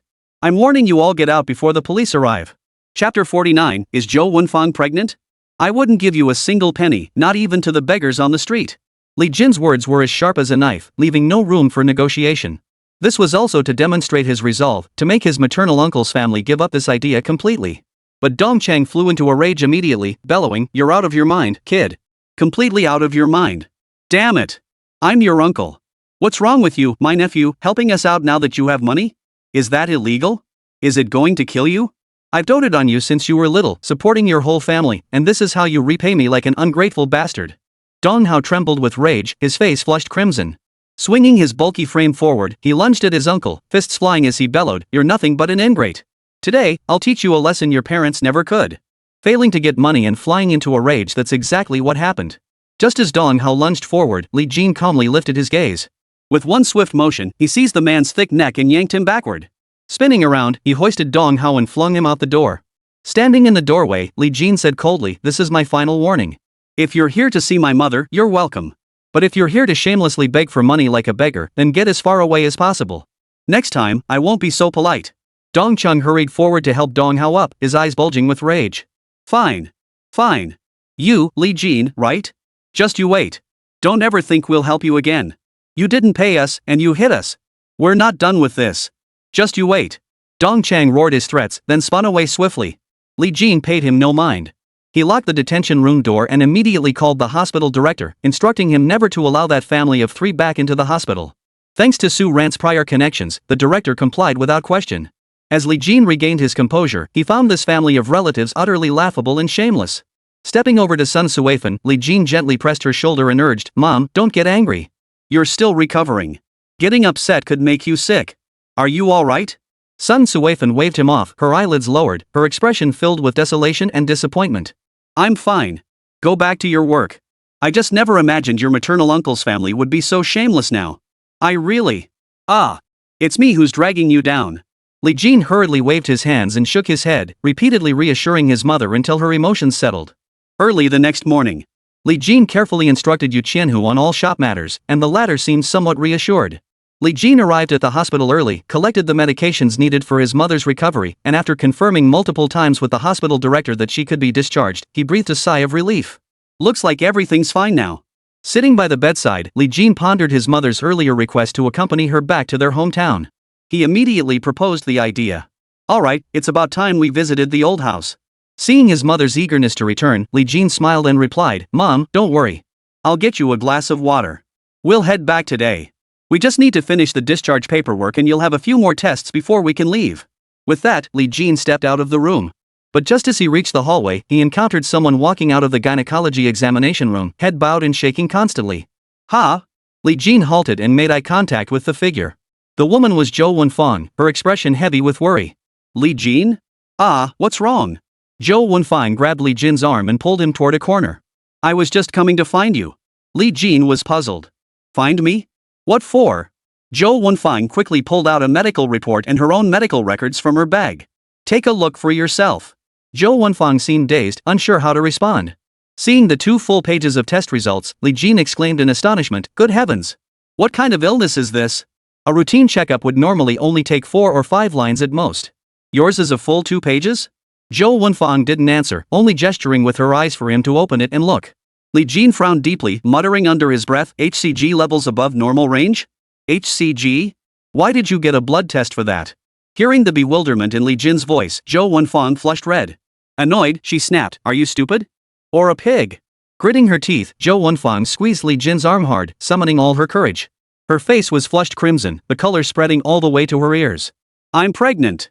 The simple words left Li Jin frozen in place, utterly dumbfounded. Blinking, Li Jin suddenly clasped his hands together in a puzzled smile, offering heartfelt congratulations. "That's great. Great news. I never thought you could get pregnant. Congratulations. Remember to invite me to the full moon banquet when the baby arrives. Oh, and you must be getting married soon, right?" Li Jin didn't connect the phrase "I'm pregnant" to himself at all. His first thought was that Zhou Wenfang had found a match through an arranged meeting and had already consummated the relationship. Thus, he offered his heartfelt, genuine congratulations with a smile. But to Zhou Wenfang's ears, those words first brought a moment of shock, then a furious glare fixed on Li Jin. Then, Zhou Wenfang suddenly yanked the handbag from her waist and slammed it hard against Li Jin's chest. "I knew it. I knew you were a scumbag. Are you even a man? And you still have the nerve to wish me well? Are you just thick-headed, or are you deliberately pretending not to understand?"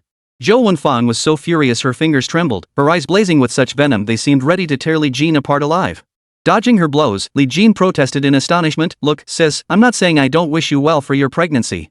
How does that make me a scumbag? Or me a pig-brained fool? I am a man. Of course I'm a man." Zhou Wenfang froze instantly, her swinging handbag halting mid-air. For a split second, it dawned on her. Why this man before her had suddenly offered his congratulations, why he'd bowed his hands in earnest celebration. Zhou Wenfang shook her head and snapped, "I see through you now. You're just pretending to be clueless. Do you know that I, Zhou Wenfang, have never been the kind of person to act so carelessly?" That day, Zhou Wenfang's eyes widened as she suddenly clenched her teeth and declared, "I have never had any improper relationship with another man." She slammed the medical report onto Li Jin's chest and turned to leave. But Li Jin was overwhelmed by the flood of information. Stunned in place, he hurriedly called out, "Then, what about it? If you didn't have a relationship, how did you get pregnant?" At that moment, Li Jin's mind was completely overwhelmed, unable to process the meaning behind her words. Tears streaming down her face, Zhou Wenfang spun around and cried out, "That night, it was my first time. Only that night. So this child is yours, Li Jin." Chapter 50, Then Let's Get Married. Boom. Standing in the hospital corridor.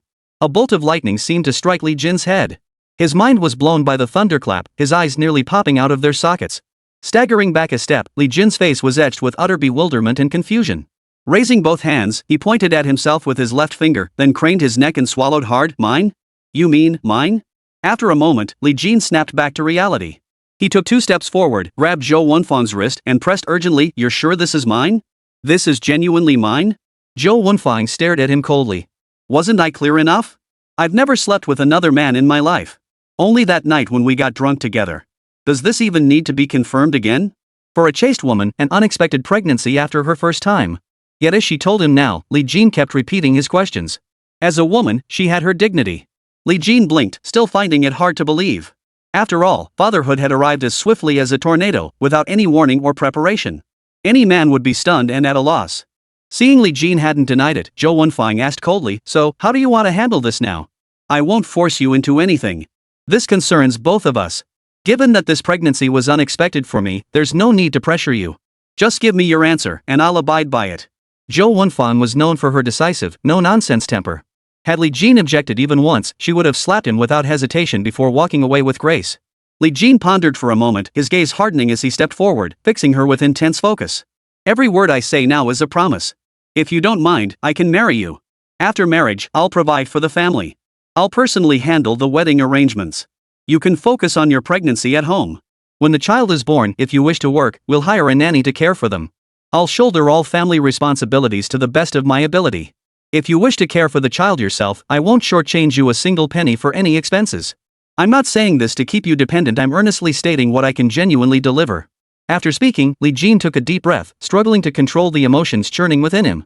Now it was Zhou Wenfang's turn to freeze in place. She didn't know how to respond to his words.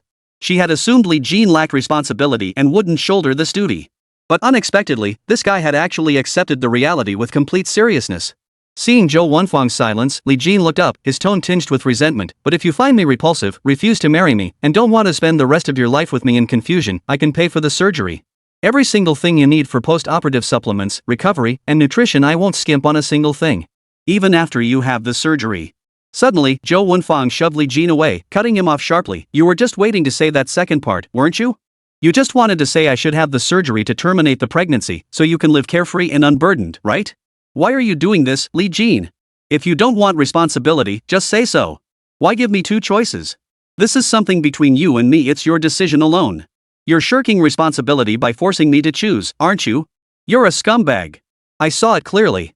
I saw it perfectly clearly. Zhou Wenfang was already at a sensitive moment when she heard Li Jin present the second option.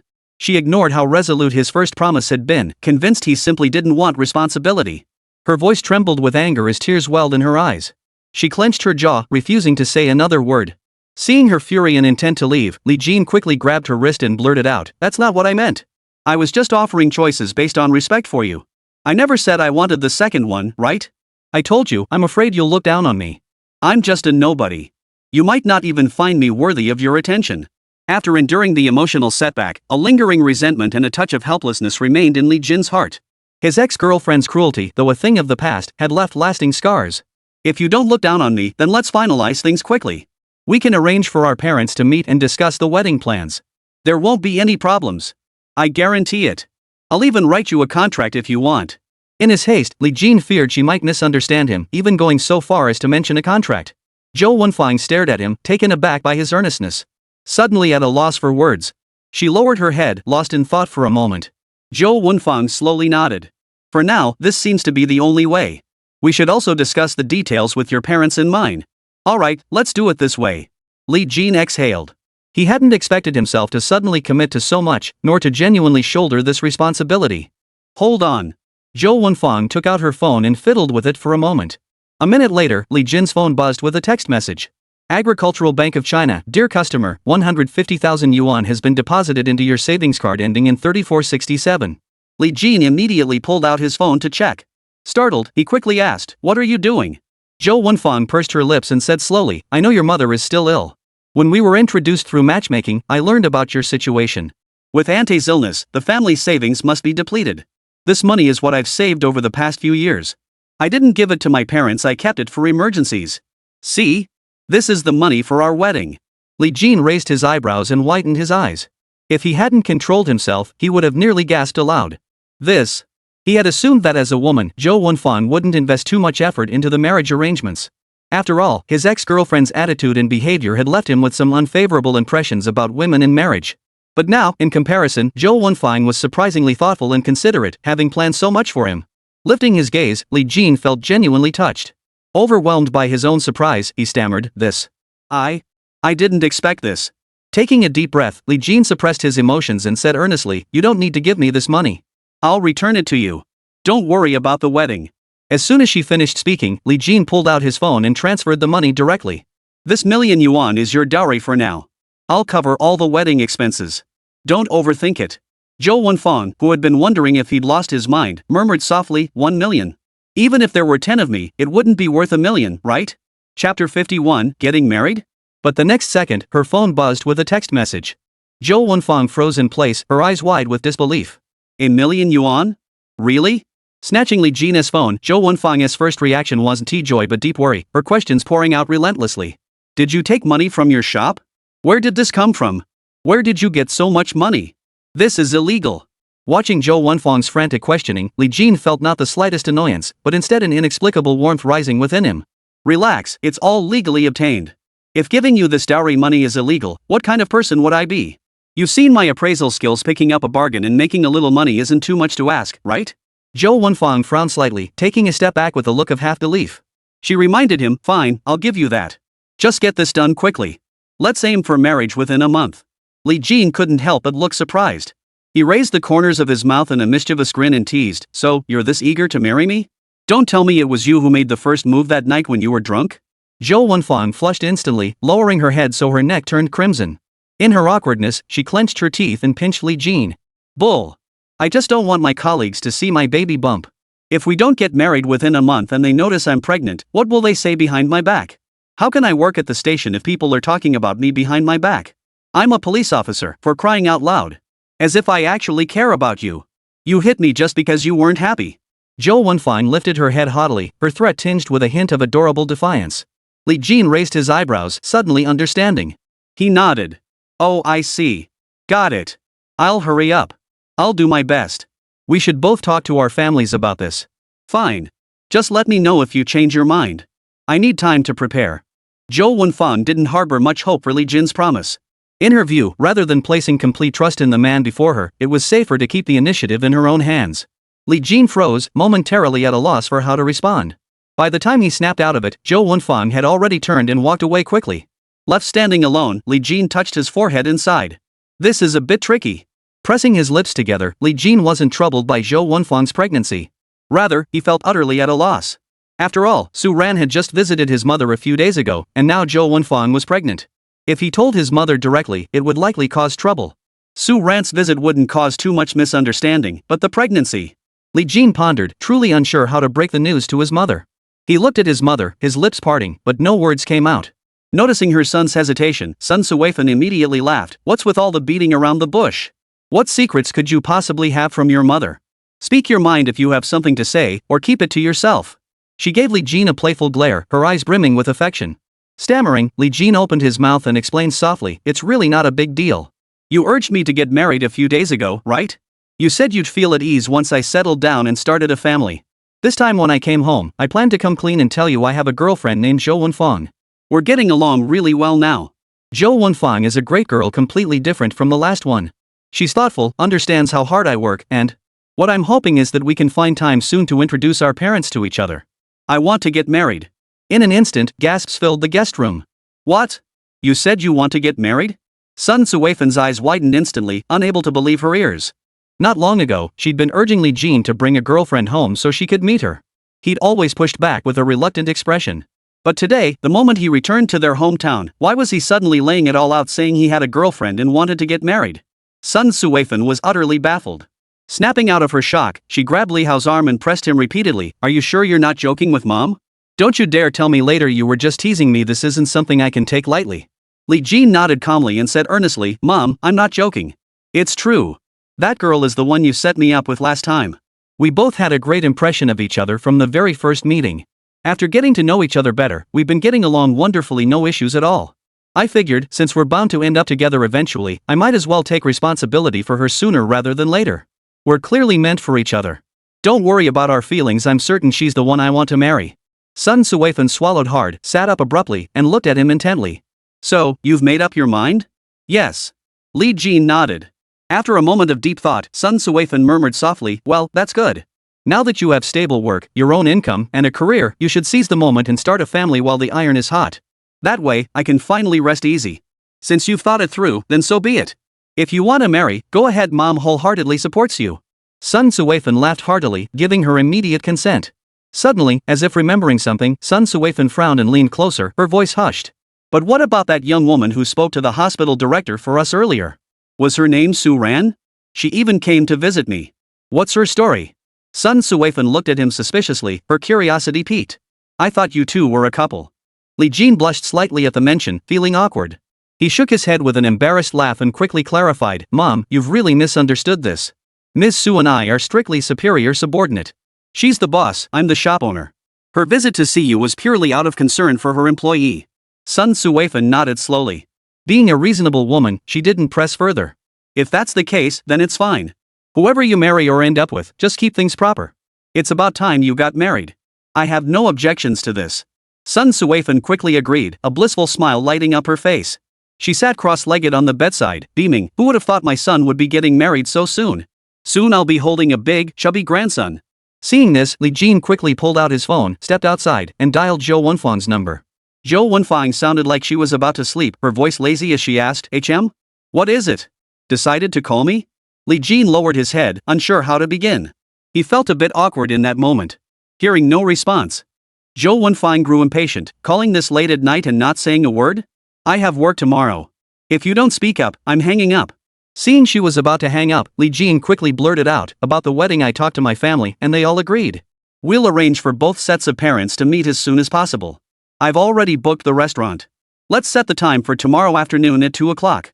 Thanks for taking the trouble to talk to uncle and aunt about this. See you tomorrow. I'll text you the address. With that, Li Jin hung up, took a deep breath, and felt his wrist trembling. Zhou Wenfang lay on the bed, her heart pounding with anxiety, unsure what to do. She hadn't expected Li Jin to handle things so swiftly. Her drowsy haze instantly vanished and she tiptoed upstairs. Mom? Zhou Wenfang opened the door and saw her parents reading the newspaper. She spoke softly, I need to tell you something. Her father sat up, his sturdy frame radiating vitality and energy. A retired detective, he carried an inexplicable aura of authority and presence. Zhou Wenfang's father fixed his gaze on her. Seeing her hesitation, her eyes darting away, unable to meet his stare, and the unease written across her face, he knew something was off. Eyes darting, restless, you've definitely got something on your mind. Spit it out. What is it? Mrs. Zhou glanced at the man beside her and teased, I think your professional instincts are kicking in again. Using your interrogation tactics on our own daughter? You're something else. Wearing her pajamas, Mrs. Zhou approached softly. Wenfang, dear, you look terrible. Tell mom what's wrong.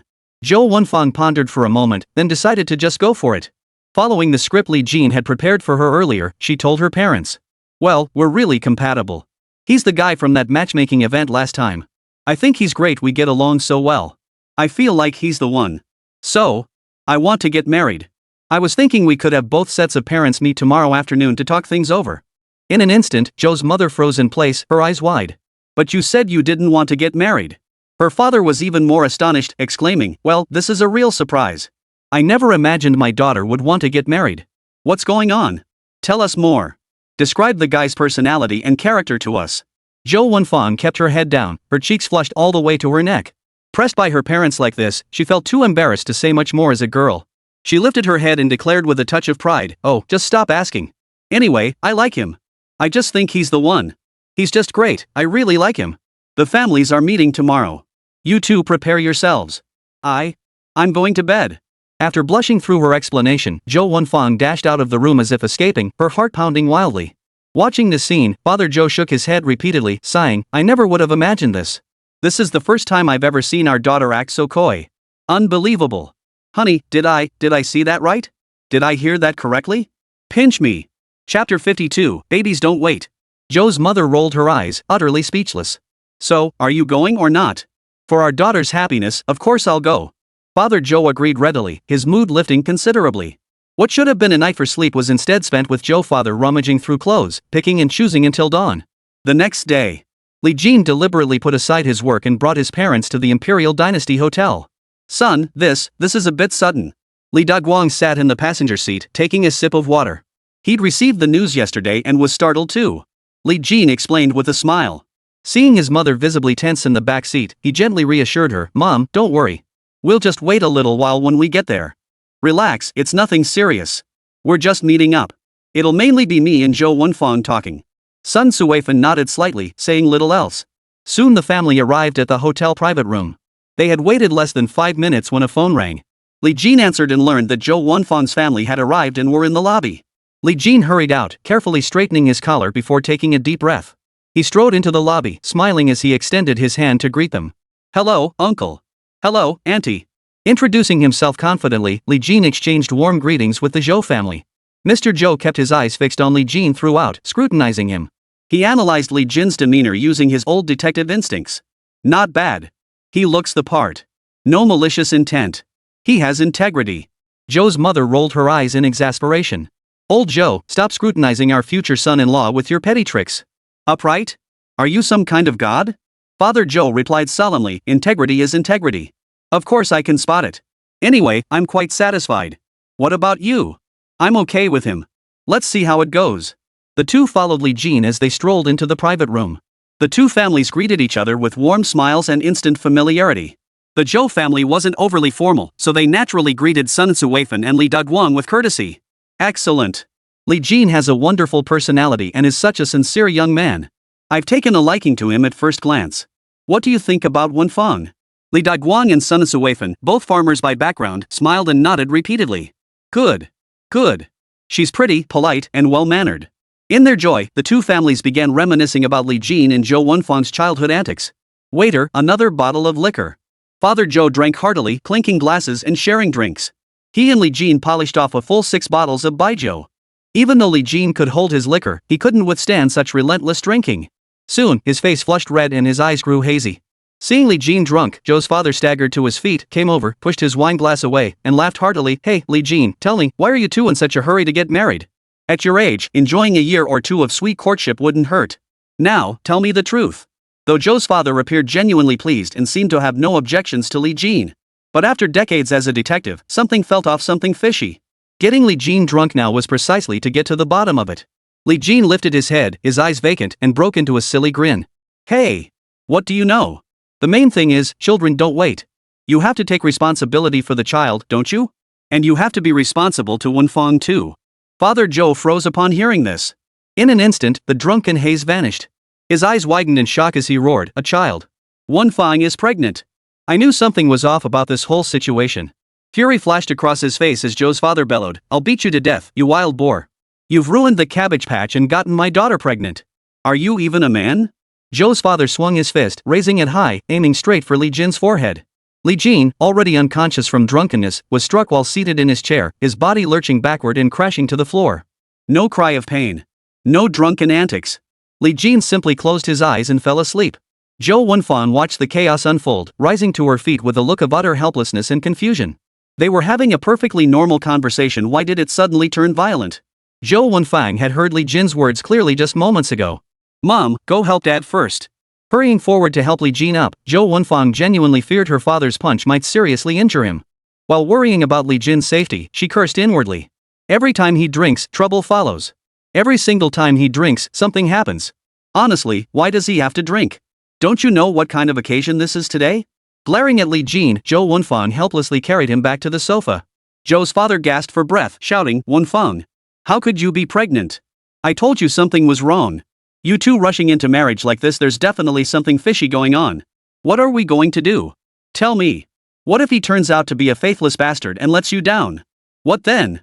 Sun Suweifan scanned the room, then stepped forward and explained earnestly, Uncle, rest assured.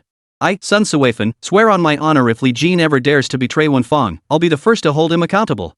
We only found out about this today too. Li Jin kept it from me, but our family will definitely give Wenfang a proper explanation. Seeing this, Zhou Wenfang hurried forward to intercede. Dad, if Li Jin weren't responsible, we wouldn't be meeting today. He's a man who takes his responsibilities seriously. Besides, isn't today just about the two families meeting to discuss the wedding? Stop it. Zhou's father was boiling with rage, but the news had come too suddenly for him to prepare. After hearing her words, he snapped out of it and murmured softly, You're right. Isn't today just about discussing the marriage? Seeing this, Sun Suweifan immediately spoke up, Brother Zhou, let's settle this today between our two families. Ours will make the first move, we'll propose marriage today. We'll handle all the wedding arrangements. With sincere words, Sun Suweifan made the decision outright, from now on, Wenfang is my daughter-in-law and my daughter. Hearing this, Zhou's father slowly sat down and replied with a smile, No problem. Our family agrees. Soon, the lively atmosphere returned to both households. Once all matters were settled, Sun Suweifan summoned security to escort Li Jin to a taxi and take him home. A day passed in a blur. Lying on the living room sofa, Li Jin opened his eyes groggily, his brow furrowed as a splitting headache pounded his skull. Yesterday's excessive drinking had truly taken its toll on his body. Awake?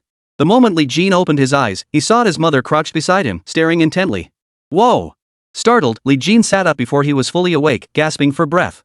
Mom, why are you staring at me? You have the nerve to say that? Sun Suweifan pursed her lips, sighing helplessly, I'm too embarrassed to even mention it. Chapter 53, The Imperial Guanyin Statue. What the hell happened? I don't remember anything, but my forehead hurts like hell.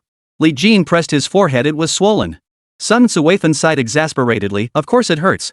You're something else, going to meet her without even explaining things to your mom first. Do you realize you spilled the beans last night when you were drunk? You told her family directly about Jo Wonfang's pregnancy. How could the father not beat you up?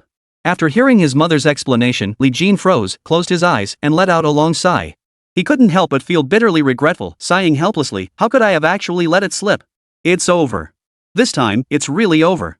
Just then, the phone in Li Jin's pocket rang. Glancing at the caller ID, Li Jin was taken aback. Zhang Dajuan? Without hesitation, he quickly answered the call and asked softly, Brother Jun, what's up? Oh my god. You finally picked up. Zhang Dajuan exhaled deeply over the phone. Why can't I reach either of you? The guanyin statue I made for Su Ran last time is finally done, and it looks absolutely stunning. I'm not bragging, but this thing is truly one in a million. Zhang Dajuan spoke excitedly, tinged with reproach. I couldn't reach Su Ran, and then last night I couldn't get through to you either. I started worrying if something had happened to both of you. Anyway, the guanyin statue is sorted. I still can't reach Su Ran, so I had no choice but to call you. Li Jin listened, nodded slightly, and explained, Ms. Su is probably being watched at home. Don't worry, June, I'm on my way. I'll be at your shop immediately. Right now. With that, Li Jin sprang up, threw on his coat, and dashed into the bathroom to splash water on his face. Seeing Li Jin about to leave, Sun Suwafan quickly called out, Wait, come here first. Li Jin approached her, puzzled. What is it, Mom? Look at you, always so impatient. Be more reliable in your words and actions from now on. Don't pull stunts like last night again. Sun Suwafan admonished him before continuing slowly, Don't worry too much. We discussed your marriage to Jo Wonfang last night. Of course her father would be furious and anxious upon hearing his daughter is pregnant. Don't dwell on that punch. The matter is settled, I've already proposed marriage. Next month, you two should start packing and preparing for the wedding. Since the girl is pregnant, you must fulfill your duties without any ambiguity. I've given my word you must treat Wonfang well. Li Jin's face lit up at the last part. He chuckled softly, Mom. You're the one I can always count on. Beaming from ear to ear, Li Jin said sincerely, Mom, I really can't thank you enough. Without you, the plan I set up yesterday would have fallen apart. Alright. Stop looking so silly. Get to work. Remember to eat breakfast. Sun Suwafan called out a few more reminders, but Li Jin had already stepped out the door and vanished. After descending the stairs, Li Jin quickly started his car and headed straight for Zhang Dajuan's shop, following the navigation. Half an hour later, Li Jin hurriedly got out of the car and called out, Jun Gu. Jun Gu. I'm here. Zhang Dajuan heard the commotion and slowly emerged from the back room, his glasses slipping down his nose. You finally showed up. Listen, someone offered 40 million for this treasure. I refused to sell it, but they almost targeted it and snatched it away. You two are hopeless, not a single one of you can be relied on. After grumbling a bit, Zhang Dajuan pulled a meticulously packaged guanyin statue from the safe. Take a look for yourself. Hurry up and take it, or I'll end up too attached to part with it. Li Jin chuckled in response, carefully peeling away the layers of newspaper covering the statue. Once fully unwrapped, a stunningly exquisite guanyin statue appeared before Li Jin. His eyes widened as he examined it closely. It's gorgeous, he exclaimed. Of course it is. Zhang Dajuan wiped his old pipe and puckered his lips. Look at the craftsmanship.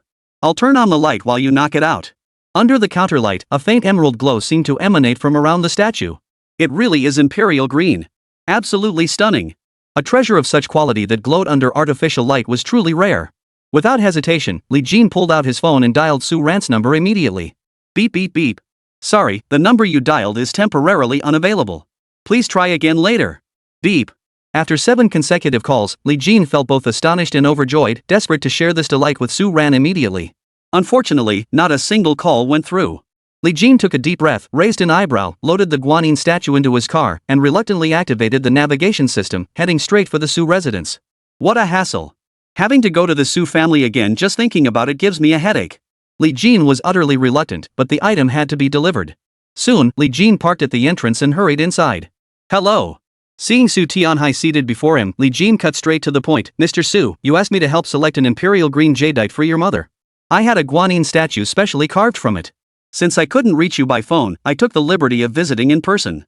Please deliver this guanyin statue to Mr. Su. Excuse me.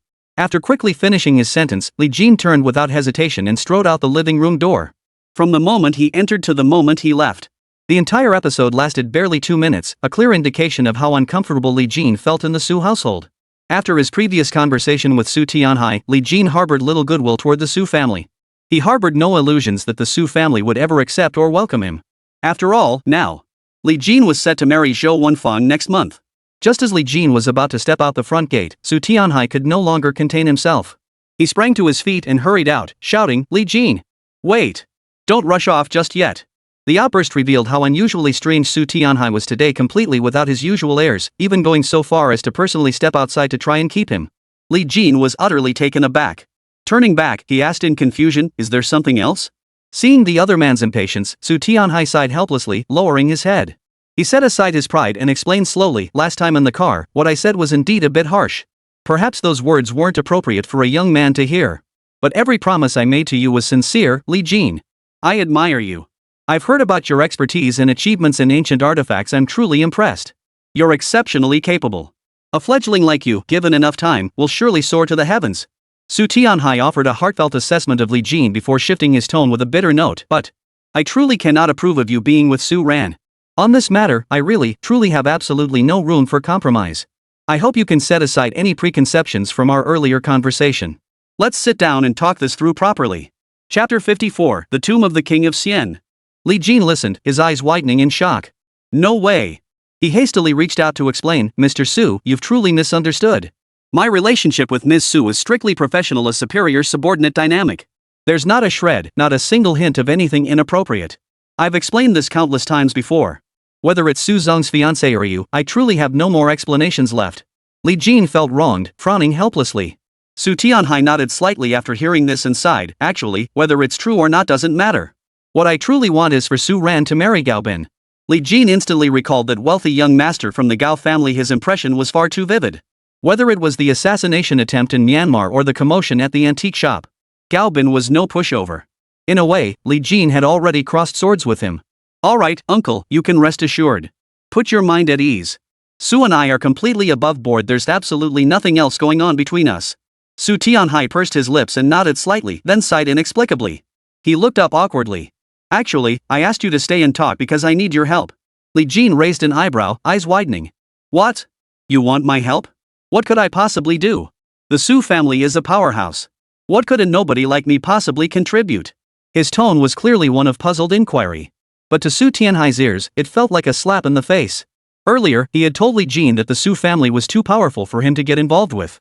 Now, hearing this, his face flushed crimson. Composing himself and suppressing the sting of humiliation, Su Tianhai sighed helplessly. With that single breath, he seemed to age a decade, his face etched with the weight of the world. "Ah!"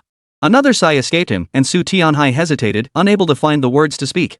Li Jin blinked, unsure how to continue the conversation.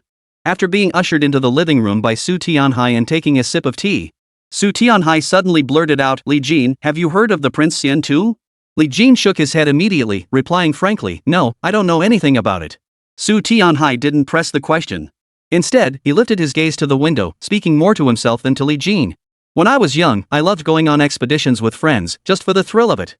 Exploration meant studying ancient treasures and examining historical artifacts. Back then, I was utterly absorbed in such pursuits." Su Tianhai chuckled and shook his head. "But who would have thought that such a hobby would ruin most of my life?"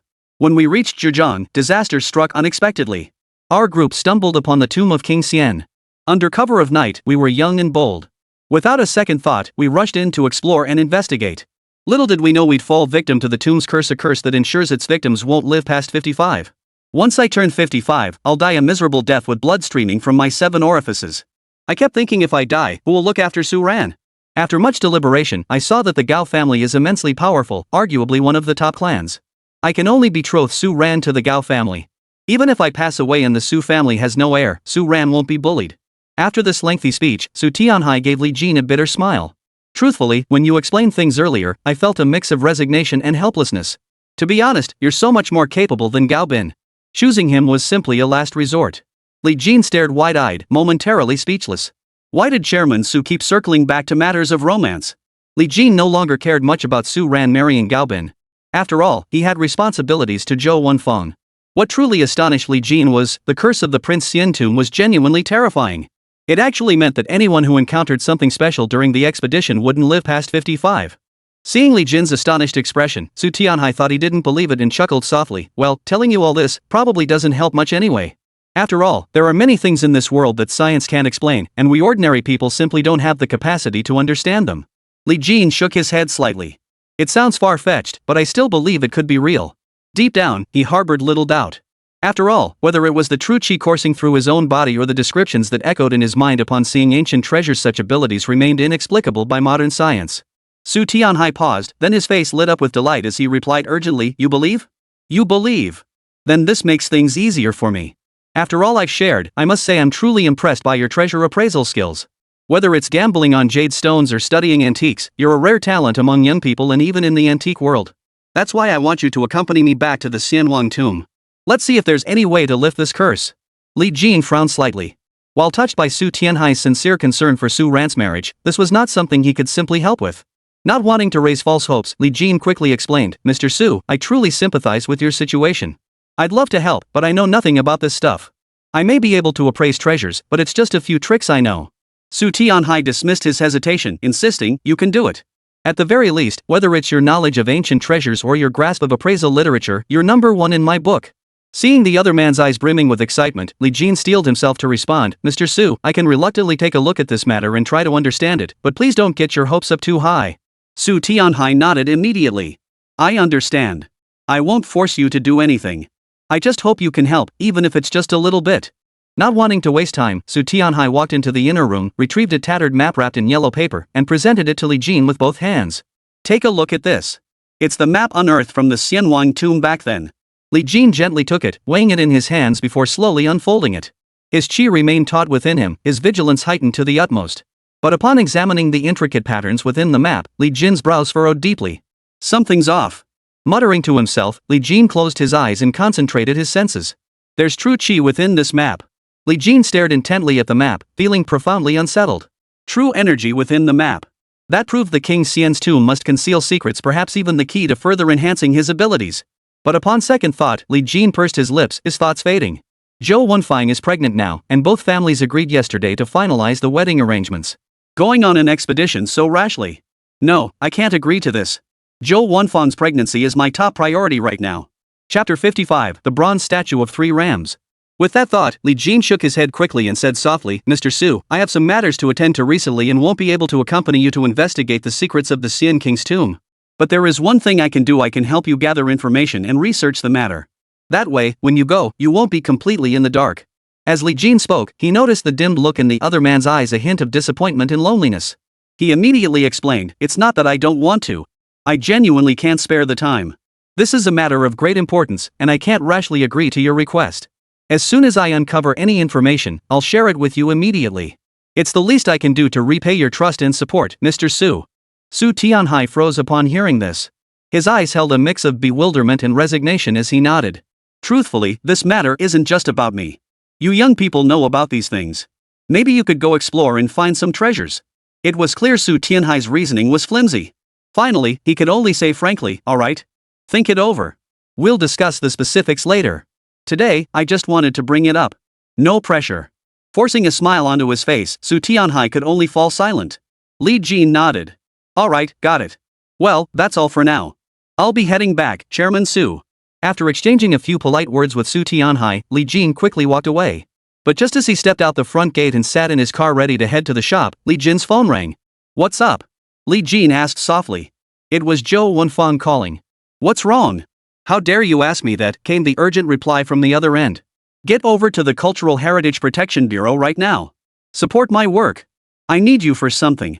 "Why are you at the Cultural Heritage Bureau again?" "Of course. I was transferred here just the day before yesterday. I'm in charge of cataloging, inventorying, and protecting cultural relics." "Hurry up." Upon hearing this, Li Jin had no choice but to turn around and head straight for the bureau.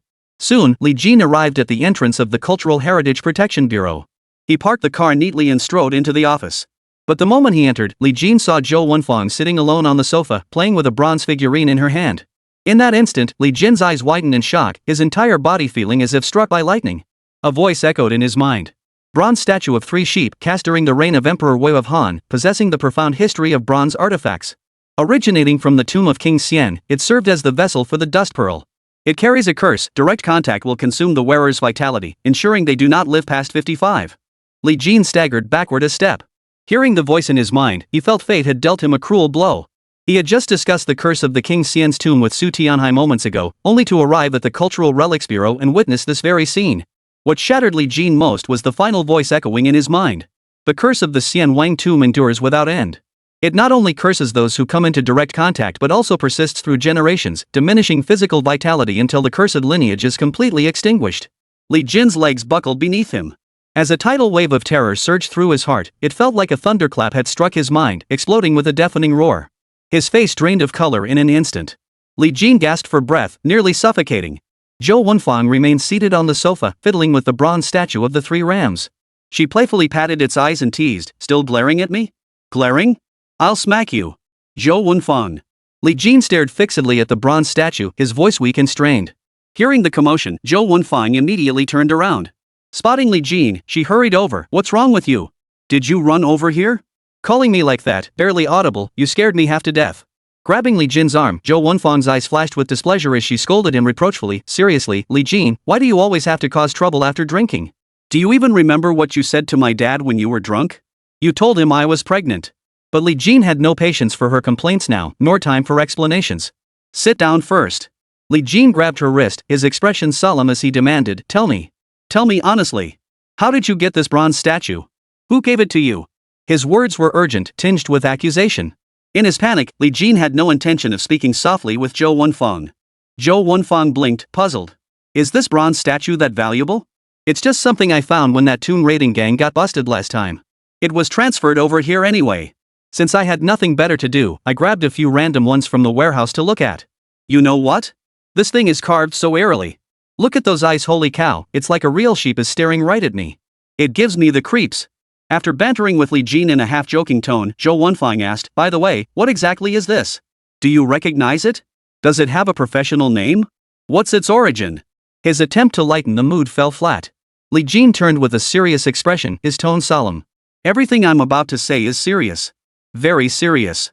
I'm not joking with you, nor am I trying to scare you. I hope you'll believe me." Zhou Wenfang furrowed her brow, shifted back in her seat, and asked with a puzzled look, "What do you mean? Is there something wrong with this thing? What's really going on?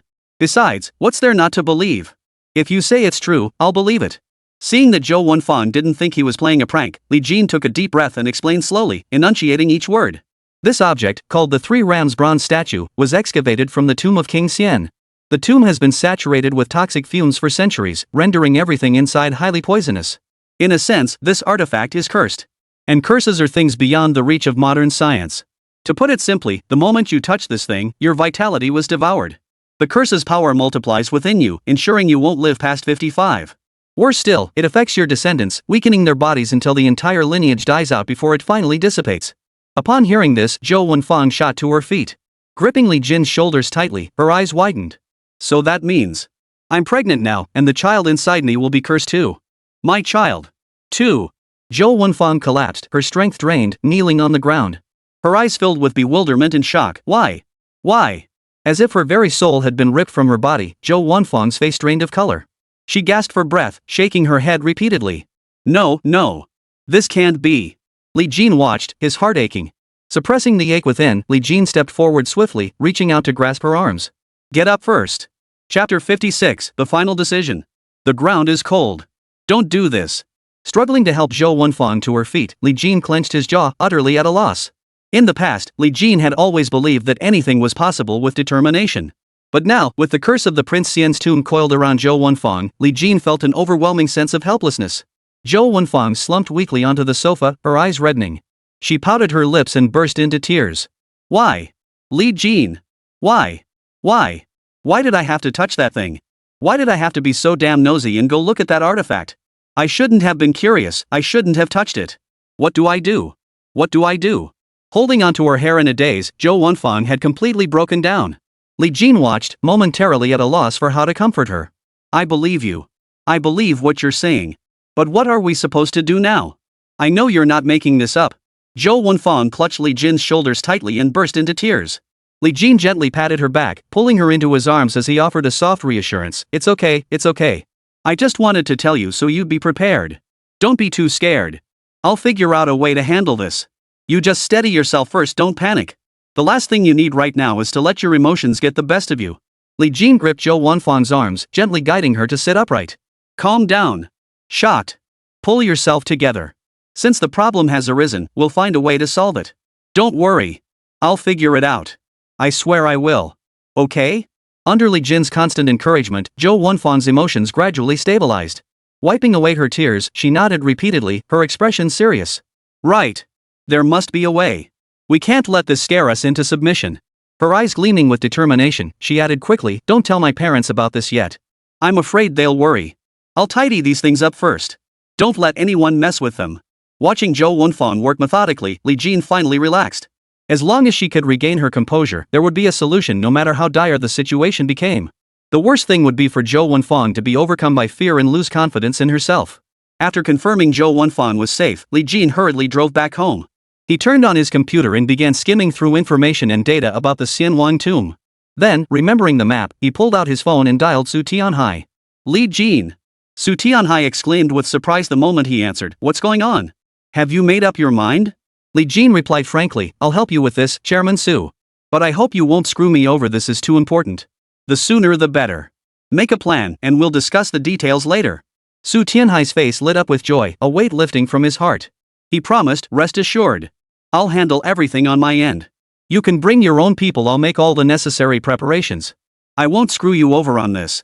My life is on the line, I won't mess around." Li Jin nodded slightly upon hearing this and murmured, "That's the best outcome. Chairman Su, I'll start researching the materials first. Once I've compiled them, we'll discuss the details." With Su Tianhai's repeated assurances, Li Jin hung up the phone. He wasted no time, pulling out every book on cultural relic history to study. He also scoured the internet for additional information. Half a day passed in a flash. Sitting at his desk, Li Jin's back ached unbearably. The notebook in his hands was filled with densely packed notes.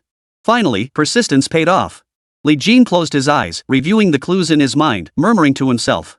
The tomb of King Xian, a pyramid-shaped structure discovered underwater. Inside lie King Xian III and his corresponding shadow bones, the remains of his wife, and the corpse of the Taisher. The King Xian's tomb lies within Zhelang Mountain, stretching for thousands of miles. It holds immense wealth and treasures, located within the Dragon Ridge Labyrinth, the legendary ancient kingdom of Dian. Opening his eyes, Li Jin began sketching a rough map. Near Lishui, Zhujiang Mountains visible, water not, yet mist-shrouded white forests. Li Jin consulted the records again, poring over ancient texts from various sources. Fortunately, his formidable memory allowed him to commit everything to memory upon acquiring his treasure appraisal ability. Otherwise, sifting through these texts would have left him utterly bewildered. The curse, once cast, takes root. The cursed must face the King Xian's tomb to break it. But the tomb of the King of Xian is cursed itself. Lost in thought, Li Jin could only make a note of it for now. Among the materials he had researched so far, only this book described a method to lift the curse. There was no other way. Li Jin clenched his jaw, his gaze unwavering. For Zhou Wenfang's sake, I have no choice but to take her along on this perilous journey. To lift the curse, she must come. Though dangerous, this situation arose suddenly and is pressing. I can't afford to think about that now. Frustrated, he ran his fingers through his hair, took a deep breath, and forced himself to calm down. He quickly dialed a number and asked, "Yan Shun, I need to ask you, do you know anyone else with skills as exceptional as yours? Even if you don't, we need to find skilled fighters, the more, the better." Yan Shun pondered for a moment before speaking slowly, "There is one person. There's this guy I was really close with back in the mercenary team. He retired around the same time as me. He's got a daughter, his wife passed away, so now his whole focus is on her. When I came to see you last time, he specifically asked me if I knew of any work he could take on." Li Jin didn't hesitate. He immediately ordered, "Yan Shun, this task is yours. This brother of yours, the sooner the better. Bring him on. We'll take care of everything for his daughter, the best schools, the finest housing. He won't have a single worry. Even if something happens later, his daughter will be safe and sound." Li Jin made his promise, then urged, "Your top priority today is to find him. Bring him into our operation. The compensation will be more than fair." Yan Shun detected the urgency in his tone and couldn't help but ask curiously, "Brother Jin, is there something else we need to handle this time?" "Yeah, it's pretty dangerous." Li Jin didn't hide much, offering a brief explanation. Laying out the risks openly served as the best precaution before departure. Yan Shun agreed without hesitation, "Even though I don't know the specifics, you can count on me, Jin. Leave this to me. I'll make sure to lay out the risks clearly to that guy before we go. Better to be upfront than have him chicken out and bail later." Li Jin nodded in satisfaction. "That's perfect. Get it done ASAP." After hanging up, Li Jin's stomach growled loudly. He stood up, intending to make some instant noodles. Just then, the doorbell rang. Chapter 57, Su Rant's Plea. Ding dong. Ding dong. After 2 slow rings, Li Jin hurried to open the door. But the moment he opened it, Li Jin froze in shock. "Why are you here?" Li Jin stood frozen in the doorway, momentarily unsure how to greet her.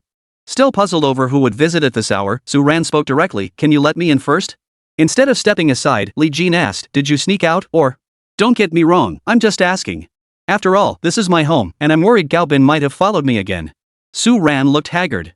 After a few days apart, she lost her previous energy and spirit. Instead, she hung her head inside, "Mind your own business. Anyway, Gao Bin definitely wouldn't follow me here." Seeing Su Ran's eyes redden, Li Jin frowned slightly, his mind racing with guesses. Crying? Yeah. Sitting on the sofa, the two chatted sporadically. "What's wrong?" Li Jin couldn't help but ask. Su Ran took a deep breath, lifted her head, and looked at him earnestly, speaking slowly and deliberately. "Li Jin, I've been selfish since I was little. I never understood my parents' love for me. It sounds ridiculous now, but I still don't understand what my father was thinking marrying his precious daughter off to the Gao family's young master through an arranged marriage, especially to Gao Bin, whom I despise. I kept wondering. Was it all about money? Was it just to make the Su family richer? I carried that resentment and hatred, constantly arguing with him, causing trouble for over half a year. I watched him grow older and older, but I never realized his health was deteriorating." Li Jin abruptly stood up, exclaiming, "You're telling me this now? You heard everything I said to Chairman Su at your house?" Su Ran nodded slowly, her expression somber. "Not only did I hear it, I heard it all very clearly. I don't know when it started, but my father's health deteriorated. Every time I upset him, he'd cough incessantly. Only now do I realize he was cursed he won't live past 55. With a bitter smile, Su Ran shook her head. "I've been such an unfilial daughter. My father is 54 this year, just a few months away from 55. But it wasn't until now, with so little time left, that I finally understood my father's deep concern. I finally grasped why he insisted I marry Gao Bin. He feared that after he passed away, the Su family would collapse and I would be mistreated. He wanted me to go to the Gao family, where they could provide me with new support." As Su Ran spoke, her eyes grew increasingly desolate. Forcing a smile, she lifted her head, her expression tinged with profound bitterness. "That's why I snuck out to talk to you. Even if it's just chatting, sharing what's in my heart, even if it's just venting, even if it doesn't help at all." Li Jin pressed his lips together, closed his eyes briefly, then walked into his room. "Come in. Don't stand out there." Waving her in, Li Jin tidied up the desk. Su Ran stepped inside, her gaze devoid of curiosity, filled only with a dead stillness and profound confusion about life. "I wanted to say, actually." Su Ran timidly lifted her head, stammering hesitantly. "I know." Li Jin cut straight to the point. "You're here to ask about your father, aren't you? You've heard about this matter and naturally want more details. I've already spoken with Chairman Su. Don't worry, I'll help him. He's agreed. We now have leads, at least we're not groping in the dark. Once I wrap up these tasks in the next few days and make all the necessary preparations, we'll depart immediately." Li Jin slid a thick stack of documents across the table and whispered, "I've uncovered everything: the address, critical precautions, even clues on how to break the curse. You don't need to worry too much." After the words fell, Su Ran froze in place, completely stunned. When she finally snapped out of it, she threw her arms wide and, overcome with emotion, pulled Li Jin tightly into her embrace. "I knew it. I knew you wouldn't abandon me," she exclaimed joyfully. "Li Jin. Li Jin." Her voice trembled as Su Ran's eyes reddened. She pressed her lips tightly together, but tears still slipped down her cheeks. She cried out, "Thank you. Thank you. Without you, I don't know what I would have done." Li Jin took a deep breath. Seeing Su Ran like this, a weight as heavy as 1,000 pounds seemed to press down on his chest, leaving him speechless, as if a fishbone had lodged in his throat. When Su Ran's sobs finally subsided, Li Jin released his embrace and helped her sit down on the sofa. "Thank goodness you were here." Su Ran wept bitterly, tears falling once more. Li Jin couldn't bear to see her suffer. He gently patted her back and patiently reassured her, "It'll be okay. I've investigated thoroughly and agreed to help your father. We've made extensive preparations. Once we reach the Prince Xian tomb, we'll easily resolve the curse's troubles. Rest assured, with me here, nothing bad will happen." As he continued to soothe the woman before him, Li Jin raised an eyebrow, feeling fate was indeed a cruel mistress. Several minutes later, Su Ran finally regained control of her emotions. Wiping her tears with a tissue, Su Ran suddenly sat up straight, her expression serious as she looked at Li Jin and spoke slowly, "No matter what, this matter concerns the Su family. My father asked for your help. As his daughter, I can't just stand by and watch. Therefore, I must go too. I will stand shoulder to shoulder with you, sharing both hardship and glory." Her words were full of passion and loyalty. But Li Jin froze upon hearing her words. Stunned for a moment, he quickly recovered and hurriedly explained, "No, Miss Su, please listen to me. While I guarantee nothing will go wrong, that's just a guarantee. The situation is extremely dangerous. Going there could mean facing certain death. Besides, your presence won't make much difference. Your father is cursed, he must lift the curse himself. You really shouldn't go. Stay home. Besides, going would distract Chairman Su, and he won't agree to it. Li Jin pleaded earnestly, appealing to both emotion and reason. He was on the verge of outright refusal. But Su Ran paid no heed, her gaze unwavering as she clenched her fists. This isn't just about my father, it's about me too. If father is gone, what meaning would my life hold? Su Ran rose as if ready to face death. Rest assured, I won't be stubborn about this anymore. I know you're worried about me facing danger, but I'll go home and explain everything to my father. No matter what, I'll make him agree. Once my father agrees, I only ask that you take me with you. I won't be a burden, I can help. Nodding with unwavering resolve, Su Ran pleaded urgently, is that okay? Chapter 58, Visiting the Zhou family. Seeing this, Li Jin had no choice but to nod slightly and sigh, alright. But Li Jin hesitated, wanting to say something but suddenly unsure how to broach the subject. Fine. I agree. Under Su Ran's puzzled gaze, Li Jin agreed once more. Well, I'll be going now. Convince my dad as soon as possible this matter is settled. Before leaving, Su Ran pressed him repeatedly, clearly showing how much she cared about this matter. After a moment of contemplation alone in the living room, Li Jin hurried downstairs and drove to the store. Mr. Li, what's the rush?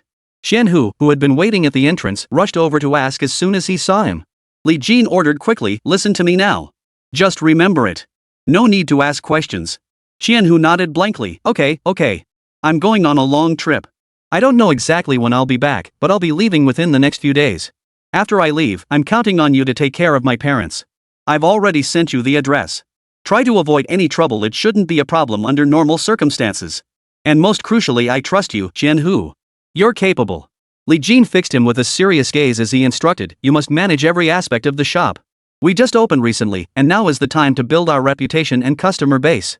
I've already marked the prices and appraisal certificates for the ancient treasures on the inventory list. After I return, I'll make another trip to Myanmar. If I come back safely, we'll likely strike it rich. After hearing this, Xianhu's eyes widened. Driven by curiosity, he blurted out, Mr. Li, are you going treasure hunting? But the next second, Xianhu realized he shouldn't have asked. He nodded excitedly and replied loudly, yes. Rest assured, Mr. Li. I'll handle everything at the shop. I'll be waiting for your safe return. Standing ramrod straight with his left hand raised in a salute, Xianhu adopted the posture of a door guard. Li Jin chuckled softly. Be serious. I'm just stepping out for a bit. Xianhu saluted, patting his chest in assurance. Even if he were gone, the shop must remain secure. Li Jin felt a rare sense of relief, exhaling deeply before speeding off to the Cultural Relics Bureau. He dialed the phone and summoned Zhou Wenfang downstairs. What's wrong? Li Jin spoke quickly, no time for details. I've found a way to lift the curse on the Xianwang tomb. We need to put on a show. A play. Zhou Wenfang was taken aback, whispering, what kind of play? My parents absolutely cannot find out about this. Li Jin patiently explained, they won't. You'll understand once we get there. Don't say too much, be careful not to give yourself away. Just respond to whatever I say. Now, I'll take you to meet your parents. Though puzzled, Zhou Wenfang nodded in agreement. After all, cursed by the bronze statue of the three sheep, if she wanted to survive now and ensure the child growing inside her remained safe and healthy, she had no choice but to follow Li Jin. Only by placing complete trust in him could she weather this crisis. Soon, the two arrived at her doorstep. Li Jin steeled himself and knocked on the door. It was Zhou Wenfang's father who answered. Who is it? It's me. Zhou Wenfang answered, her voice equally tense. Upon opening the door, Mr. Zhou's smile vanished the moment he saw the man standing before him. He asked coldly, what brings you here? So you've sobered up, huh? Seeing the stern expression and unwelcoming attitude, Li Jin could only offer a sincere, apologetic smile while holding up the gift box he'd purchased. Uncle, I'm truly sorry. I was drunk yesterday and spoke without thinking. I hope you can forgive me. But rest assured, I will treat Wenfang well. Li Jin's expression was solemn, his gaze earnest. Upon hearing this, Mr. Zhou sneered disdainfully, I need you to take care of my daughter. Before he could finish, Zhou Wenfang's mother, standing behind him, met his cold stare and shoved him back a step. What are you playing at? As long as the two of them can be together, that's what matters most. Did you really eat garlic and think you could become a red-haired lamb? What? Mrs. Zhou snapped, glaring fiercely at her husband. Zhou father, ever the henpecked husband, obeyed his wife's every word without question. Now, shedding any pretense of future father-in-law authority, he quickly plastered on a smile and chuckled awkwardly, oh. All right. Come on in and sit down. Well, since Wenfang's mom says so, I have no objections either. Taking the gift box from Li Jin's hands, Mr. Zhou hurriedly gestured for him to sit down. As he warmly entertained his guest, the gloom cast by yesterday's drunken remarks at the dinner party vanished. Here, try this tea, it's top-notch. Mr. Zhou personally brewed a cup of tea, attending to his future son-in-law with utmost care. Li Jin accepted it with both hands, smiling politely as he replied, thank you. Joe's father suddenly slapped his forehead, dashed into the bedroom, and emerged holding an iron box. He hurriedly said, "Take a look at this thing. I heard from Wonfang that you're an antique appraiser? Come on, help me figure out what this thing is, its origins, and its value." "Alright, relax. Yesterday's incident is water under the bridge. Just treat my daughter well from now on. Now, show me what you've got." Seeing Li Jin's persistent politeness, Joe's father sighed and laid his cards on the table. Li Jin paused, then slowly nodded. He opened the iron box and carefully examined the stone lying flat inside. Furrowing his brow slightly, Li Jin murmured, "This is a treasure from the late Qing dynasty, a white jade seal. And it was likely unearthed around 1983. Judging by its condition, it's been stored away for a long time. Its current value easily exceeds 3 million. Hearing this, Mr. Zhou's eyes widened instantly. "Holy cow! Holy cow!" he exclaimed. "Unbelievable." Zhou's father scrutinized Li Jin closely and murmured, "You can even tell when it was unearthed? I'm impressed." He gave Li Jin a thumbs up, then chuckled slyly. "To be honest, back in '83 I was just over 20. After enlisting, I got it during a mission solving a big case. Later, the captain didn't ask for much in return. I guess he forgot about it, so it stayed in my hands. Now that I look at it, this treasure is worth a fortune. At least 3 million yuan. If I sold it, it'd fetch even more." Li Jin knew Zhou's father was merely expressing admiration, not genuinely valuing the stone seal itself. Yes, it does have some collectible value.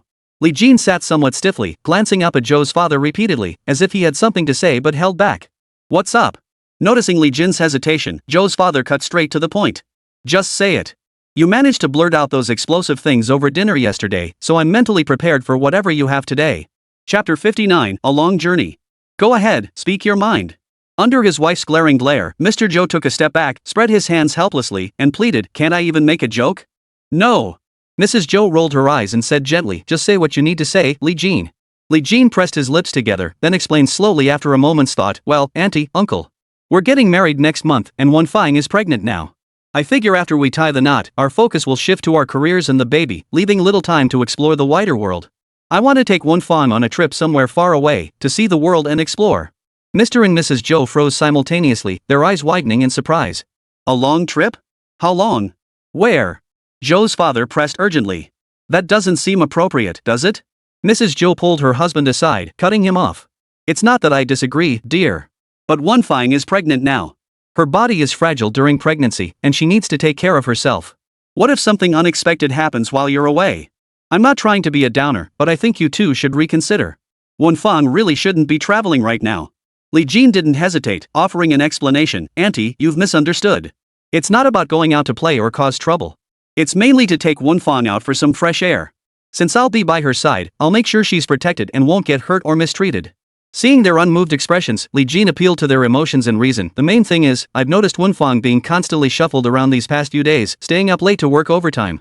It's not good for her health, to say the least. I don't want Wonfang working at the Cultural Heritage Bureau either. Just look at how she stayed up until dawn the other day before coming home. It's exhausting and draining. Let's use this time to help her relax properly. After she returns, it'd be best if she resigned. Working late every night isn't sustainable. She can just be the boss lady at my shop. My antique shop is right in the commercial district on Qinghua Avenue. Business is pretty good." After hearing Li Jin's explanation, Zhou Wonfang's mother had no further objections. Beaming with joy, she clapped her hands and exclaimed cheerfully, "I knew it. What kind of life is it for a young woman to be a police officer? Working overtime every night at the Cultural Heritage Bureau? It's terrible for her health. Her father used to tell me about her heroic ambitions, but the girl wouldn't listen to reason. Now that you've thought this through and found such a good solution, it couldn't be better." A delighted smile spread across Mrs. Zhou's face. Without a moment's hesitation, she nodded firmly. "I approve of this arrangement. I'll take you out for a stroll to clear your minds. It'll be perfect for Wonfang to relax. If money's tight, I'll cover it." Li Jin quickly waved his hands. No, auntie, that's not necessary. I'm earning money now. Your approval is all that matters." Seeing this, Zhou's father sighed helplessly and opened his mouth to try to persuade her. "Well, Wonfang, about you quitting your job, it's actually—" "What actually?" Mrs. Zhou cut him off immediately, glaring at him threateningly. "What exactly?" Mr. Zhou blinked rapidly, forced to nod in agreement under her glare. Right, that's great. It's relaxing and comfortable. Fine, I have no problem with it." Seeing both of them agree, Li Jin felt a huge weight lift off his shoulders. Zhou Wonfang beamed with joy. "Thanks, Dad. Thanks, Mom. Well, you two get back to it. We're heading out for a meal." With that, Zhou Wonfang grabbed Li Jin's hand and dashed out the door. leaving behind Zhou's father, who helplessly pointed his finger. That girl. Really? Daughters grow up so fast, huh? The two walked downstairs together and drove to the hotel where they'd eaten last time. I want to drink, Zhou Wenfang declared loudly, raising her hand. No way. Don't you have any self-awareness? Get out of the car. It's time to eat. Li Jin unbuckled his seatbelt. Just as he parked and opened the door, a figure rushed out, grabbed the door, and unleashed a torrent of scolding. Hey, you! Are you trying to get fired? Or do you suddenly think you're rich?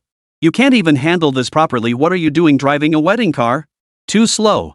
The bride's car has been waiting forever. What the hell are you doing? The man didn't even glance at the people in the car as he kept yelling, if you don't want to work, get lost. Don't even think about charging me extra. Li Jin and Zhou Wenfang exchanged puzzled glances. Who is this guy? Don't recognize him. Let's get out and see. Li Jin opened the door, stepped out, and looked up at the man in front of him. Buddy, you okay? The moment the words left his mouth, Li Jin's eyes widened. Ha! The man in front turned around and locked eyes with Li Jin. Both men were taken aback, their expressions filled with surprise. Xia-san, Li Jin murmured softly. It turned out this man was his classmate. He never expected to run into him today by accident, all because of a misunderstanding. Xia-san frowned, scrutinizing Li Jin from head to toe before breaking into a wide grin. Hey! Li Jin! I was wondering why the wedding car was taking so long. Turns out you're driving it. Well, you were always slow back in school. Guess being someone's driver doesn't make you any faster. No wonder you've achieved nothing. With your temperament, if you raced a turtle, the turtle would get impatient. After a few hearty laughs, Xia-san's tone turned mocking.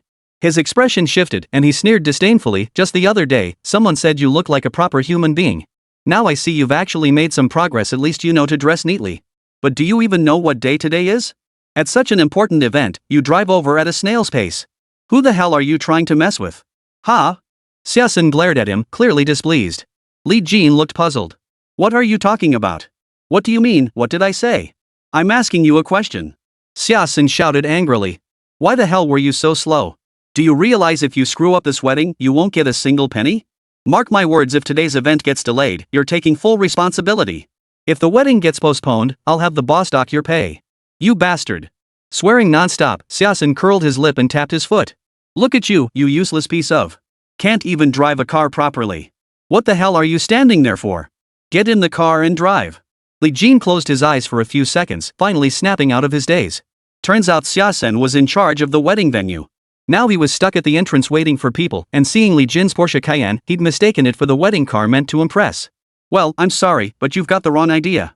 I don't even know anything about any wedding. But look at me, I'm driving my own car. Too bad you got the wrong idea. And this car has absolutely nothing to do with any wedding. I have no idea what you were babbling about when you got in. Chapter 60, Xia Shui's client. Li Jin didn't mince words, firing back immediately. Xia-san looked up, studying him closely, then exclaimed in surprise, your car? Seeing Li Jin's plain attire, not a single designer label in sight, he burst out laughing. Damn, that's hilarious. You're trying to pull a fast one on me? You really have no idea what you are, do you? Xia-san roared with laughter, his words dripping with sarcasm. Hey, remember that class reunion 2 years ago? You showed up looking like a total loser in that shabby suit. If I recall correctly, you were just a broke bum back then. Li Jin raised his eyes indifferently and shrugged. Yeah, I was a broke loser. With that, Li Jin lost patience with wasting time on such a fool and turned to walk inside with Zhou Wenfang. Hey! Suddenly, a figure emerged from the doorway. She wore 10-centimeter heels, and her tailored suit gave her an air of crisp professionalism. Xia Shui, how's everything going inside? Xia-san asked his sister. But Xia Shui didn't respond. Instead, upon seeing Li Jin, her face lit up with a smile as she raised her hand in greeting. Mr. Li, what a coincidence. I never expected to see you here. Li Jin was puzzled and blurted out, who are you? I'm the salesperson who helped you buy your car at our dealership last time. I handled all the paperwork for your purchase. I even mentioned how you helped me hit a major sales target and promised to treat you to a nice meal. Xia Shui extended her hand with a polite smile. Oh. Li Jin suddenly remembered and murmured, Xiao Shui, right? That's right. Seeing their exchange, Xia Shui asked curiously, brother, are you and Mr. Li classmates? Xia-san paused, then nodded blankly. Isn't this his wedding car? Of course not. Xia Shui shook her head and chuckled softly, bro, what kind of eyes do you have? The wedding car is a Porsche 340 model, not even half as valuable as the one Mr. Li bought. Xia Shui's words proved everything. Xia-san's eyes widened in shock. This car is really his? You bet it is. Xia Shui raised her hand, gesturing emphatically. Bro, let me tell you, Mr. Lee is killing it right now. The guy who bought that car from me didn't even blink an eye. When we chatted earlier, I found out he's even got his own antique shop now. Wow, bro. You had a classmate like that and didn't introduce him to me sooner? What were you thinking? Not just anyone can open an antique shop like that. It's right in the prime shopping district. Never mind the sky-high annual rent, the antiques in Mr. Lee's shop alone are worth at least 10 million. In that instant, Xia-sen's mind was thrown into turmoil. Just moments ago, he'd been mocking the guy as a broke loser, only to discover he'd bought his car from his own sister. As Li Jin started to step inside, a mischievous grin suddenly spread across Xia-sen's lips. He immediately stepped forward, completely changing his earlier attitude, and smiled politely. Li Jin. Earlier, I was blind as a bat, didn't recognize a mountain when I saw it. You're such a big-hearted person, forgiving little mistakes. We're classmates, after all, right? Since today's your big day, why not drop by the wedding venue? Just come take a look. Li Jin was taken aback for a moment before quickly recovering. He casually replied, no need. I've got some things to take care of. Still, congratulations on your marriage. May you live happily ever after. Yeah, that's all. With that, Li Jin and Zhou Wenfang started walking again. Xia-sen hurriedly explained, you've got it all wrong. It's not my wedding. I'm nowhere near getting married yet. Look at me, how could I possibly tie the knot? Quickly catching up to Li Jin, Xia-sen chuckled, you're missing out by not attending today's wedding. It's Kai Wan and Chen Chen getting married. I'm just helping them organize the wedding. I just happened to run into you. Why don't you come in for a bit? Li Jin suddenly stopped in his tracks, momentarily flustered and unsure how to react. Noticing the unusual reaction, Zhou Wenfang asked curiously, who's that? Xia-sen, never one to mince words, blurted out, you must be Li Jin's girlfriend, right? Hey! You know what? Things are getting interesting today. The bride inside is Li Jin's ex-girlfriend and our classmate back then, Chen Chen. Talk about coincidence, huh? Fate, right? Seeing Zhou Wenfang's interest, Xia-sen immediately encouraged her, anyway, they're all broken up now. It's all in the past. With Li Jin having such a gorgeous girlfriend now, it's Kai Wan's loss, huh? Since it's all in the past, going in to offer our blessings wouldn't hurt, right? Zhou Wenfang thought for a moment, found the reasoning sound, and began persuading her, yeah, since we're already here. It's all water under the bridge between you two. There's no harm in going in and sitting down gracefully. It's a good chance to catch up with your classmates. Zhou Wenfang was a reasonable person, offering kind advice. But Li Jin looked utterly awkward. He forced himself to lift his gaze and managed a strained smile. Well. All right. He reluctantly agreed, his heart filled with resignation. He had no desire to see Kai Wan again. But now, with Xia-sen egging him on and Zhou Wenfang persuading him, refusing would only make him seem petty. Xia-sen was overjoyed, rubbing his hands together excitedly. Ha! Perfect! Perfect! Smiling to himself, Xia-sen began to gloat, just imagine how awkward it'll be when Chen Chen sees Li Jin walk in. Kai Wan will be stunned, won't she? Oh, this is too good. Extending his hand to invite Li Jin, Xia-sen led the way while inwardly cursing, you bastard. You dare boss me around? I'm only escorting you to the wedding out of respect for our old school ties. And you humiliate me? Give me 1,000 yuan as compensation, then go home to your grandpa. Gritting his teeth, Xia-sen seethed with resentment. Already annoyed by Chen Chen's underhanded tactics, encountering Li Jin gave Xia-sen the perfect opportunity to teach him a lesson. It's up ahead, just a little further. Xia-sen walked for a long time, fearing Li Jin might regret following him, and kept explaining, it is a bit far. That Chen Chen is so stingy he didn't even hold it in the main hall, but some remote annex hall. Li Jin remained silent, his heart heavy with sorrow. Glancing at Zhou Wenfang beside him, her face brimming with curiosity, he knew he had no choice but to go today. A minute later, the three arrived at the wedding banquet venue. Li Jin scanned the surroundings and realized this wasn't a wedding that had rented out an entire floor of the hotel. It was just a small banquet hall, packed with people sitting rather cramped. Just as the bride and groom stood at opposite ends preparing to enter, Xia-sen hurriedly waved to halt the MC and shouted, newlyweds. Look back. I've got a big surprise for you. His loud voice drew the attention of everyone in the hall, who turned to look. But when the couple turned to see Li Jin, they froze instantly. Chapter 61, The Wedding Banquet of an Old Classmate. Li Jin. Chen Chen's eyes widened in disbelief as he exclaimed, his voice trembling with shock. Xia-sen grinned mischievously and teased, that's right. It's our old classmate, Li Jin. Chen Chen, isn't that thoughtful of me?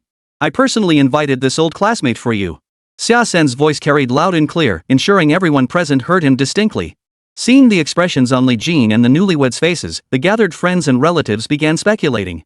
What's going on? Why does the groom look so grim? Haven't you heard? Li Jin is the bride's ex-boyfriend. Xia-sen is unbelievable, inviting him here at a time like this is practically ruining the wedding. At several tables to the left, Li Jin's high school classmates whispered incessantly. Kaiwan gritted her teeth, her eyes blazing with fury at the sight of Li Jin. A raging fire burned within her heart. Kaiwan was so furious her teeth itched, her fists clenched tightly. How could they let that mutt come? Xia-sen. Glaring at Xia-sen, Kaiwan knew he'd done this on purpose. There was nothing she could do about it now. But for now, she had finally hooked her wealthy classmate, and she absolutely couldn't let Li Jin steal her thunder. Glancing at the woman beside Li Jin, Kaiwan's fury intensified. The memory of being beaten to a pulp last time over a single remark from Li Jin filled her eyes with rage and hostility. What's wrong? Are you two unhappy? Seeing Kaiwan and Chen Shen silent, Xia-sen deliberately asked a few questions. Kaiwan knew she couldn't just sit back and wait for disaster. She immediately stepped forward, took the microphone on stage, and laughed contemptuously. I was wondering who it could be. Why, it's the renowned Li Jin himself. How dare you show your face here now? Let me be clear, he may be my ex-boyfriend, but deep down, he's just a cheapskate. You folks might not know this old classmate of mine, but back in the day, he was a notorious junk king. He'd walk down the street eyeing every old chamber pot to pick up. What's up, Li Jin? Are you here out of envy and resentment, coming to my wedding to see how happy I am just to mess with me? Kaiwan was surprisingly uninhibited, publicly acknowledging Li Jin as her ex-boyfriend. Chen Shen's eyes blazed with anger as he stepped forward to back her up. Come in and sit down to eat. After all, someone as shabby as you has probably never seen such a fine restaurant. The seemingly warm invitation was dripping with sarcasm. Li Jin calmly lifted his head. He wasn't one to indulge mockery and immediately responded with a smile. Oh. This restaurant really is splendid. I walked nearly 100 meters from the entrance. Though I've never seen such a fine establishment, with so many weddings happening inside, how come you're so stingy as to reserve only one banquet hall? It's a good thing we have fewer relatives and friends. If there were more, we'd probably have to eat outside. Kaiwan had been smugly boasting about her lavish, beautiful wedding. But after hearing Li Jin's words, she froze, anger surging within her. She reached out and shouted, "Who do you think you are? How dare you criticize my wedding? You, Li Jin, are nothing but a stray dog, you hear me? We're doing you a favor by letting you in. If it weren't for Xia-sen dragging you in on his own, you wouldn't even be allowed near the entrance. A piece of trash like you belongs begging on the streets." Kaiwan gritted her teeth, seething with rage so intense she could barely contain herself. Kaiwan had been quite pleased when Chen Shen had promised her a lavish wedding. But in the end, the banquet hall was too expensive, so they settled for a single hall instead of renting out the entire floor. This had become a major point of contention for Kaiwan, and now that Li Jin had voiced it, she was shaking with rage. What gives you the right to come to my wedding? And bringing a woman? Don't you find yourself ridiculous? Absolutely laughable. Saying I only booked one banquet hall? Could you even afford it? You penniless loser. The venue rental alone costs 3 years' worth of your salary, 80,000 yuan. Kaiwan, no longer caring about her image, began to curse furiously. Li Jin couldn't be bothered with small talk. He curled his lip. You really are noisy. Without pause, he glanced down at his briefcase. Inside lay exactly 100,000 yuan. He pulled it out calmly, the thick stack of red bills radiating pure confidence. Here you go. At least I felt sorry for you before. I only came here to take a look. Since you think I can't afford it, I'll just wish you a happy marriage. With a sharp flick of his left wrist, the 100,000 yuan flew out, sending a shower of red bills drifting through the air. With that, Li Jin grabbed Zhou Wanfeng's wrist and turned to leave. Kaiwan stared wide-eyed at the dense carpet of scattered red bills covering the floor, gasping, how is this possible? This must be counterfeit money. She couldn't believe her eyes, and she couldn't believe Li Jin was being so generous. Has he struck it rich?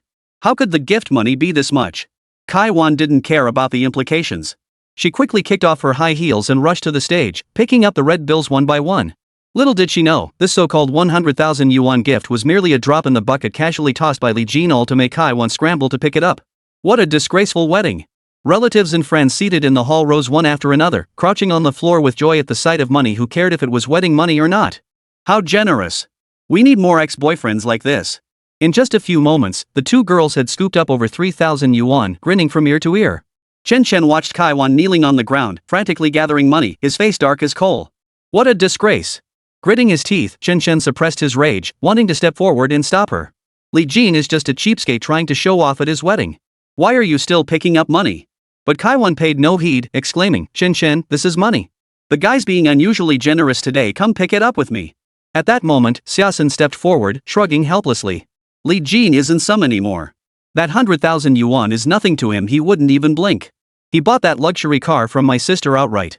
You probably don't know Li Jin's made it big, he owns a huge antique treasure shop. You know Zhang Dajuan, right? They're like brothers.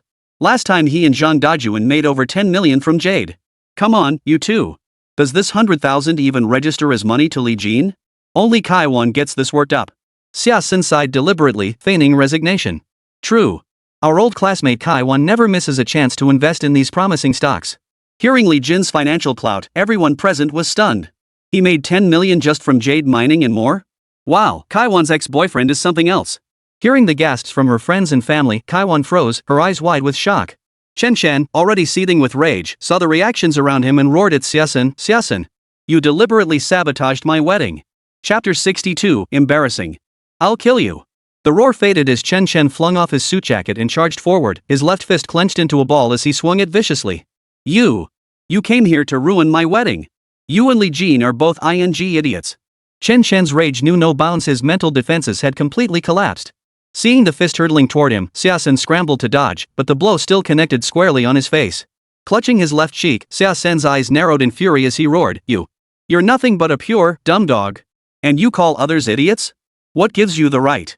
Thinking you're so great just because you threw a wedding? In this godforsaken banquet hall, the worst here in the whole restaurant, and you have the nerve to put on airs in front of me? Shoving Chen Shen aside, Xia took a step back and pointed a finger, bellowing, You're just lashing out in desperation. A cornered dog will bite. You love putting on airs, don't you? Love bragging about being a rich kid? You only fool that pig-brained Kaiwan. Can't compete with Li Jin, so you're lashing out in shame and anger, huh? Let me tell you. Li Jin's jade shop is booming now. He's a modern treasure appraisal master. What are you? A piece of? Old classmate? You think you're worthy to be his classmate? And you have the nerve to call others idiots? Ha ha ha ha. Every word dripped with scorn as the two completely tore off their masks. Xia laughed heartily. Despite getting punched, he felt elated. Earlier, when Chen Shen had dismissed him with a measly 1,000 yuan, Xia had harbored deep resentment. Today, he would make Chen Shen suffer. He'd make sure all their relatives and friends witnessed just how pathetic and humiliating Chen Shen and Kaiwan were. Chen Shen's eyes blazed red with fury, but he could only roar helplessly. He lunged forward, still intent on fighting. Xia smugly stepped back, refusing to engage in a confrontation. Getting worked up? Oh my, oh my, oh my. Let everyone see you, Chen Shen, are nothing but a loser. You disgraceful thing. Kaiwan paid no attention to their quarrel, crouching on the floor and scrambling to pick up the scattered money. The guests at the front tables scrambled to join in. Chen Shen, stop hitting him for now. Pick up the money first. Hurry up before everyone else scoops it all up. Kaiwan Xin was single-minded, her eyes fixed only on the stacks of red bills. Friends who came to pay their respects watched the scene unfold, quietly mocking her behind her back. What a perfect match. I've always disliked Kaiwan's attitude, she's nothing but a gold digger. Ha ha ha, what a show today. The guests, who loved a good spectacle, kept shouting and egging them on. Chen Shen, who had been chasing Xia while he fought back, saw Kaiwan still frantically picking up money. The rage in his chest erupted completely. A fiery rage seemed to consume him, making his whole body tremble. He roared, Kaiwan! Did a donkey kick you in the head? Get up! Seeing her ignore him completely and keep picking up money, Chen Shen lost all restraint. He grabbed her hair, yanked her violently into his chest, and lashed out with a hard slap. Smack! Smack! You worthless piece of trash! Your ex-boyfriend's here and you still have the nerve. You're nothing but a whore. Chen Shen's blows rained down relentlessly, each slap echoing loud and clear throughout the room. Kaiwan's left cheek bore the imprint of the blows. Her face flushed crimson, tears streaming down her face from the pain. Seeing the 5 distinct fingerprints on the bride's cheek, relatives rushed forward to intervene. Kaiwan gasped for breath, trembling with rage. She glared fiercely at Chen Shen and roared, You hit me? You hit me on our wedding day? Marrying me is the fortune of a lifetime for you. Who gave you the right to hit me? As friends and family murmured in disbelief, Kaiwan felt utterly humiliated. Losing all reason, she screamed, You! Chen Shen, you think you're so tough? If you're so capable, why didn't you give me a lavish wedding? Hitting a woman? What kind of man are you? All talk and no action. With that, Kaiwan gritted her teeth, turned to face the crowd, and screamed hysterically, Everyone, look at this! Chen Shen is a complete moron. This wedding was paid for with borrowed money. Who in their right mind borrows money for a wedding? I, Kaiwan, must have been blind to ever fall for a piece of like you. This wedding dress I'm wearing is rented. $300 a day. You! Kaiwan's foul language poured out, her true nature laid bare. Chen Shen's eyes widened, his rage boiling over as he wanted nothing more than to wring her neck. A man, humiliated by his bride's ex-boyfriend at his own wedding, his pride shattered as Kaiwan laid bare his secrets, he had no composure left. You! Chen Shen lashed out again with a slap, sending Kaiwan stumbling backward several steps. He slammed the microphone to the ground. This wedding is off. I'm not doing it. Kaiwan, you're nothing but a bus everyone rides. I only took you in out of pity. Think I actually wanted to marry you? Get the hell out. Kicking Kaiwan to the ground, Chen Chen showed no trace of pity or chivalry. He strode swiftly off the stage and stormed out in anger. Xiaosun stood hidden to the side, arms crossed, a smirk on his lips, his eyes brimming with satisfaction. Awesome. Xiaosun's wicked grin never faded, his face radiating pure triumph. You two deserve it. You filthy pair, conspiring scum. I've had my eye on you for ages. Licking his lips, Xiaosun swayed his hips as he hummed a tune, strolling away with leisurely ease. Kaiwan knelt on the floor, scooping up the money. She then confronted several tables of guests in the front row, demanding her share back. Clutching it tightly in her purse, she suddenly seemed to remember something. She quickly kicked off her high heels and dashed out of the hall, presumably chasing after someone. Meanwhile, be careful, walk slowly. The steps are a bit high. Li Jin supported Zhou Wenfang's arm as they slowly descended the stairs. Zhou Wenfang lifted her head, her voice tinged with pride. Not bad at all, Li Jin. This is the first time I've seen you look so handsome. This trip wasn't wasted, you practically stole the show at the wedding. The way you tossed the money earlier, so satisfying, so cool. Zhou Wenfang gave him a thumbs up, feeling a touch of admiration. Though they were both women, after hearing Kaiwan's words upon entering, Zhou Wenfang felt not a shred of goodwill toward her. A woman like that deserved every bit of treatment Li Jin gave her, and that was still showing mercy. Li Jin gave a slight nod, offering no further comment. He simply pursed his lips, lost in thought. Turning to see him deep in thought and utterly silent, Zhou Wenfang's face immediately hardened with jealousy. Li Jin, tell me, have you still not gotten over that woman? Are you still thinking about your ex-girlfriend? Is that it? Zhou Wenfang's sharp retort carried a hint of anger. Li Jin quickly snapped out of his thoughts, waving his hands hurriedly to explain, impossible, impossible. Don't get upset. I was just thinking about how Xiaosun brought us in. She must have had a falling out with Chen Chen. That's all I was thinking about. How could I be thinking of anyone else? My feelings for you have never wavered. I'm completely devoted to you. Chapter 63, Threatening with Death.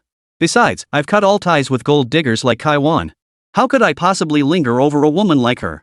Hearing this, Zhou Wenfang nodded in satisfaction, giving a cute little snort. I know you wouldn't dare. Hand in hand, they returned to the car. Li Jin whispered, want to go somewhere else? Absolutely. I don't want to eat here anyway. Zhou Wenfang suddenly smiled. How come I never noticed before how charming you are? You're so handsome. Zhou Wenfang gazed intently at Li Jin, her heart fluttering. Turning around, Li Jin met her gaze, his eyes brimming with a hint of affection. Zhou Wenfang suddenly leaned forward, parted her red lips, and initiated a kiss. Li Jin's eyes widened in surprise. He had expected her to give him a quick peck and pull away, but instead, Zhou Wenfang's lips brushed against his gently. Unable to resist any longer, Li Jin reached out and pulled her tightly into his embrace. Their lips locked in a passionate kiss. Zhou Wenfang's hands caressed Li Jin's solid chest as she murmured softly, so good. Just as they were about to deepen the kiss, the ringtone of Li Jin's phone, left on the seat, sounded. Opening his eyes, he saw it was Kaiwan. Li Jin frowned slightly and sighed impatiently, why is it always this woman? It turned out that after chasing after them from the wedding venue, Kaiwan had been searching for Li Jin non-stop. But as she wandered around like a headless fly, she failed to notice Li Jin passionately kissing her in the parked Porsche just a few feet away. Li Jin wondered what her intentions were and was about to hang up when. Answer it, Zhou Wenfang pouted, a hint of jealousy in her voice. I have no interest in talking to her, Li Jin insisted, ready to hang up. Zhou Wenfang insisted, answer it. Answer it. Maybe she's regretting it and wants to hold on to you? Li Jin raised an eyebrow, feeling a bit helpless. Damn it, you're more trouble than you're worth. We're already broken up, why even call? His mind churned with complaints, inwardly ranting, bad timing, just when things are critical. Should have blocked her earlier. Under Zhou Wenfang's watchful gaze, Li Jin had no choice but to answer the call. Get to the point or hang up. Of course, there's nothing between us. Bye. Li Jin impatiently urged her to get to the point before hanging up. Suddenly, Kaiwan's sobbing voice filled the phone, pleading desperately to stay. Wait. Li Jin. Please, wait before you hang up. Let me finish, okay? Li Jin curled his lip in disgust, flipping the phone to speaker mode and setting it aside. Zhou Wenfang listened intently, her lips curling into a smile. Li Jin, I was wrong. I'm so sorry. Can you forgive me? I really like you. What happened before was just a misunderstanding between us. I truly didn't realize you'd become so successful now. Can't you at least consider what we've been through? I've been by your side all this time. Come back. I need you. Her voice cracked with sobs as she pleaded, sounding quite pitiful. Li Jin remained unmoved, replying coolly, I don't need you. But Chen Chen broke off our engagement. I beg you, come back. I miss you so much. You're all I have left now. I've lost everything. I can love you forever. Over the phone, Kaiwan poured out her heartfelt emotions, yet it only made Li Jin feel nauseous. Tired of her incessant whining, repeating the same pitiful lines over and over, Li Jin sneered coldly, Kai-wan, if I hadn't seen your heartless face before, I might actually have thrown up. Let me make this crystal clear, Li Jin and Kai-wan have absolutely nothing to do with each other. Don't ever call me again. It's annoying, got it? With that, Li Jin hung up without hesitation. Sighing helplessly, Li Jin turned to the passenger seat. I made myself perfectly clear. If she keeps calling, you'll have to step in for me. Zhou Wenfang raised her little fist haughtily and snorted with a smile, not bad. You did a decent job. Seems I overthought it. No lingering ties here. I'm quite satisfied I'll let you off this time. Li Jin raised an eyebrow, smiling suggestively. Well, since I did such a good job, shouldn't Mrs. Zhou give me a little reward? Zhou Wenfang pouted, feigning ignorance. Like what? For example. Li Jin grinned like a rogue, reaching out to pull her straight into his embrace. Oh my, you rascal. Zhou Wenfang, unusually, began to act coy, her gaze brimming with allure, igniting Li Jin's primal instincts. Their chests pressed tightly together, every breath Li Jin took and the heat radiating from his body was palpable to Zhou Wenfang. Just as they were about to move. Knock knock knock. The car window was suddenly tapped several times. Li Jin closed his eyes, suppressing his rising anger. He turned around, started the car, and slowly rolled down the window. Who the hell is it now? Sighing, Li Jin reluctantly looked up to find it was Kai-wan again. What do you want? Disgust filled Li Jin's eyes as he frowned impatiently. I told you, we're over. Stop this nonsense. You take your broad highway, I'll cross my narrow bridge. Those were your words back then, and now I'm giving them back to you.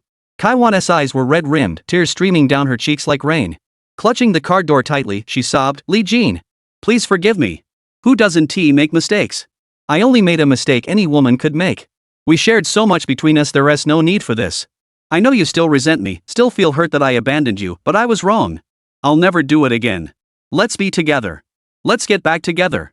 Zhou Wenfang blinked, sitting obediently in the passenger seat without uttering a word. It wasn't because she feared Kai-wan's relentless clinging. Rather, it was because she trusted Li Jin completely. As his fiancée, it wasn't her place to assert her rights over matters he was handling. That would only diminish her stature. Li Jin slowly opened the car door, forcefully shaking off Kai-wan's hand. His cold gaze fixed on her as he said, I don't know what's wrong with you. Or maybe you've just reached a certain level of shamelessness. Think back to what happened earlier. Don't you find it disgusting to say these things to me now? Don't you realize how ridiculous you look? Li Jin sneered coldly in anger. What feelings could there possibly be between us? After you dumped me, am I supposed to pine for you endlessly, unable to let go? Kai-wan, our time together was never about genuine affection. Let's be honest, there was little tolerance or liking between us. You despise me, and I find you repulsive. Let's go. Stop making a spectacle of ourselves. After explaining with his last shred of patience, Li Jin moved to close the car door and leave. Kai-wan's eyes suddenly widened in fury. Clutching the window like a madwoman, she screamed, Li Jin. If you want to take me back, I'll kill myself right here. I mean every word. Chapter 64, A Brilliant Plan. Li Jin's eyes widened in shock. You mean it? Yes. If you don't agree, I'll kill myself. Kai-wan thought her threat had intimidated him and immediately felt it was working. I'll jump off the building. Right from the floor above your apartment. Whoa! Li Jin let out a soft gasp, feigning surprise. Under her gaze, he coldly sneered without a shred of remorse, then go jump as soon as possible. What does my death have to do with me? After his little performance, Li Jin gave her a cold glance before casually starting the car. Completely ignoring Kai-wan's threats, he floored the accelerator and sped off several meters. Li Jin! Are you even a man? Watching him drive off, Kai-wan froze in place, her voice cracking as she shouted. She truly hadn't expected that her so-called threat of death would ultimately be met with nothing but a staged performance. He doesn't care whether I live or die. Gritting her teeth, Kai-wan clenched her fists and stomped her feet, her face flushing crimson with fury.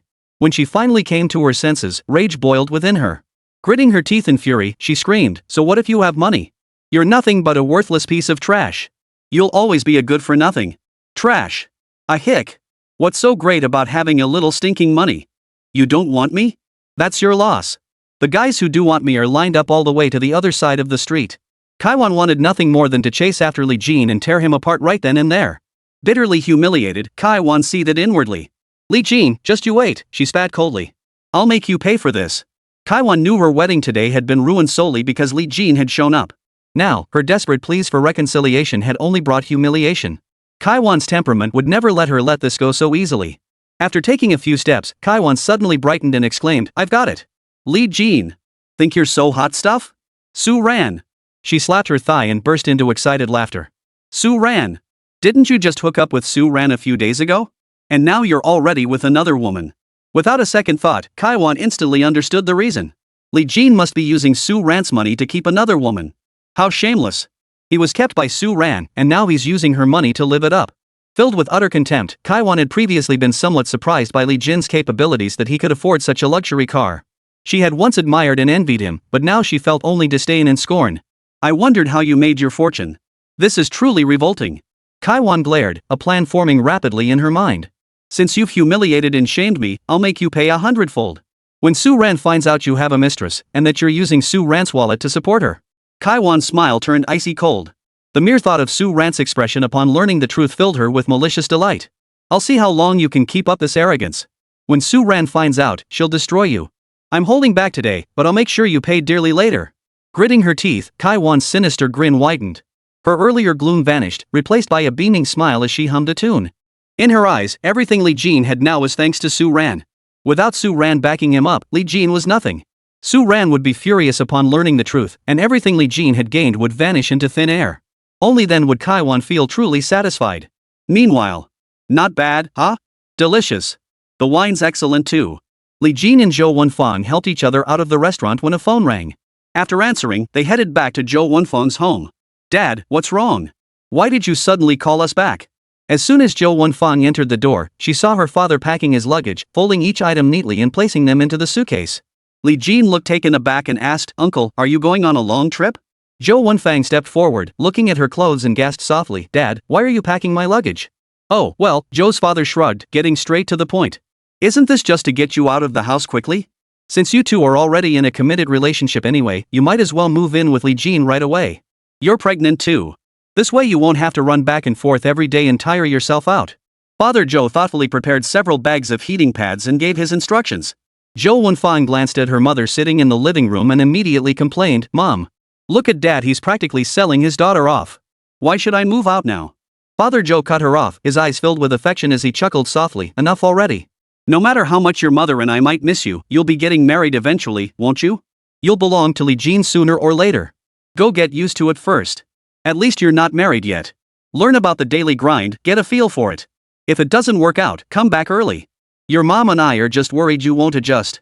We want you to get a taste of married life first. Things change drastically after marriage. It was hard to imagine a man speaking with such earnest persuasion, his thoughts so thorough and meticulous. Zhou Wenfang couldn't help but chuckle, her eyes turning slightly red. Dad. You really are something. Then why not just let me handle it myself? Her father sighed, a hint of melancholy in his voice. While I can still help you get settled, I'll keep busy. Just make sure to come home often in the future. While you're out this time, be extra careful. Even though Li Jin will protect you well, you still need to look after yourself. You can't rely on others for everything. As he spoke, the smile on Zhou Wenfang's face grew increasingly complex, tears welling up in her eyes. Sensing the somber mood, Li Jin stepped forward to take the suitcase. Thank you, Uncle and Aunt, he said softly. I'll take good care of Wenfang. I'll make sure she's happy. The elderly couple nodded cheerfully. Live well together. Don't fight. After exchanging a few more polite farewells, Li Jin led Zhou Wenfang downstairs. Soon, they arrived at the door of the house Li Jin had just purchased. Here, these keys are yours from now on. This is our little home. Opening the door, Zhou Wenfang looked around and murmured softly, it's so beautiful. Li Jin had specially hired professionals to do the high-end renovation.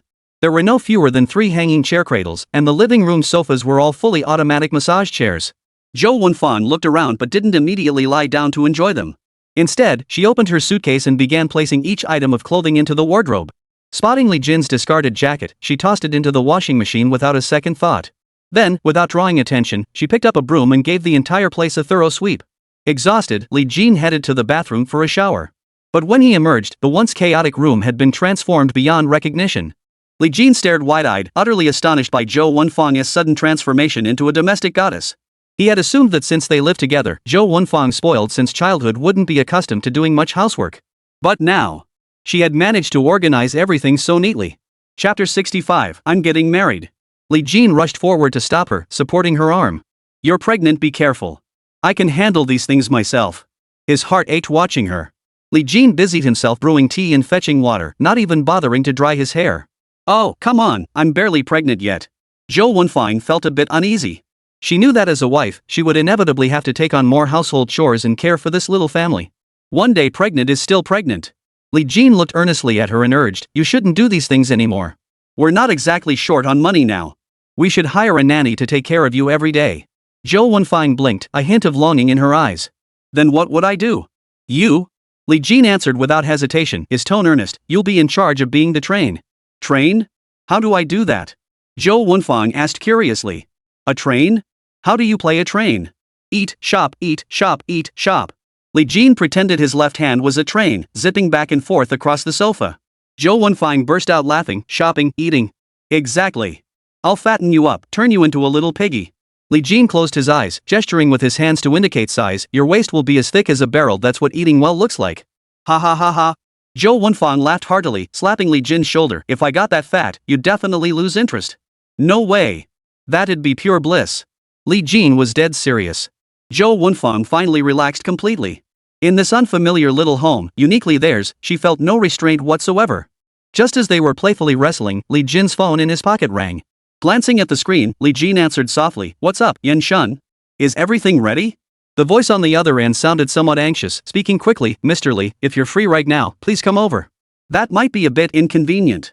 Li Jin glanced at Zhou Wenfang, aware the house wasn't fully tidied yet and didn't want to leave her to handle everything alone.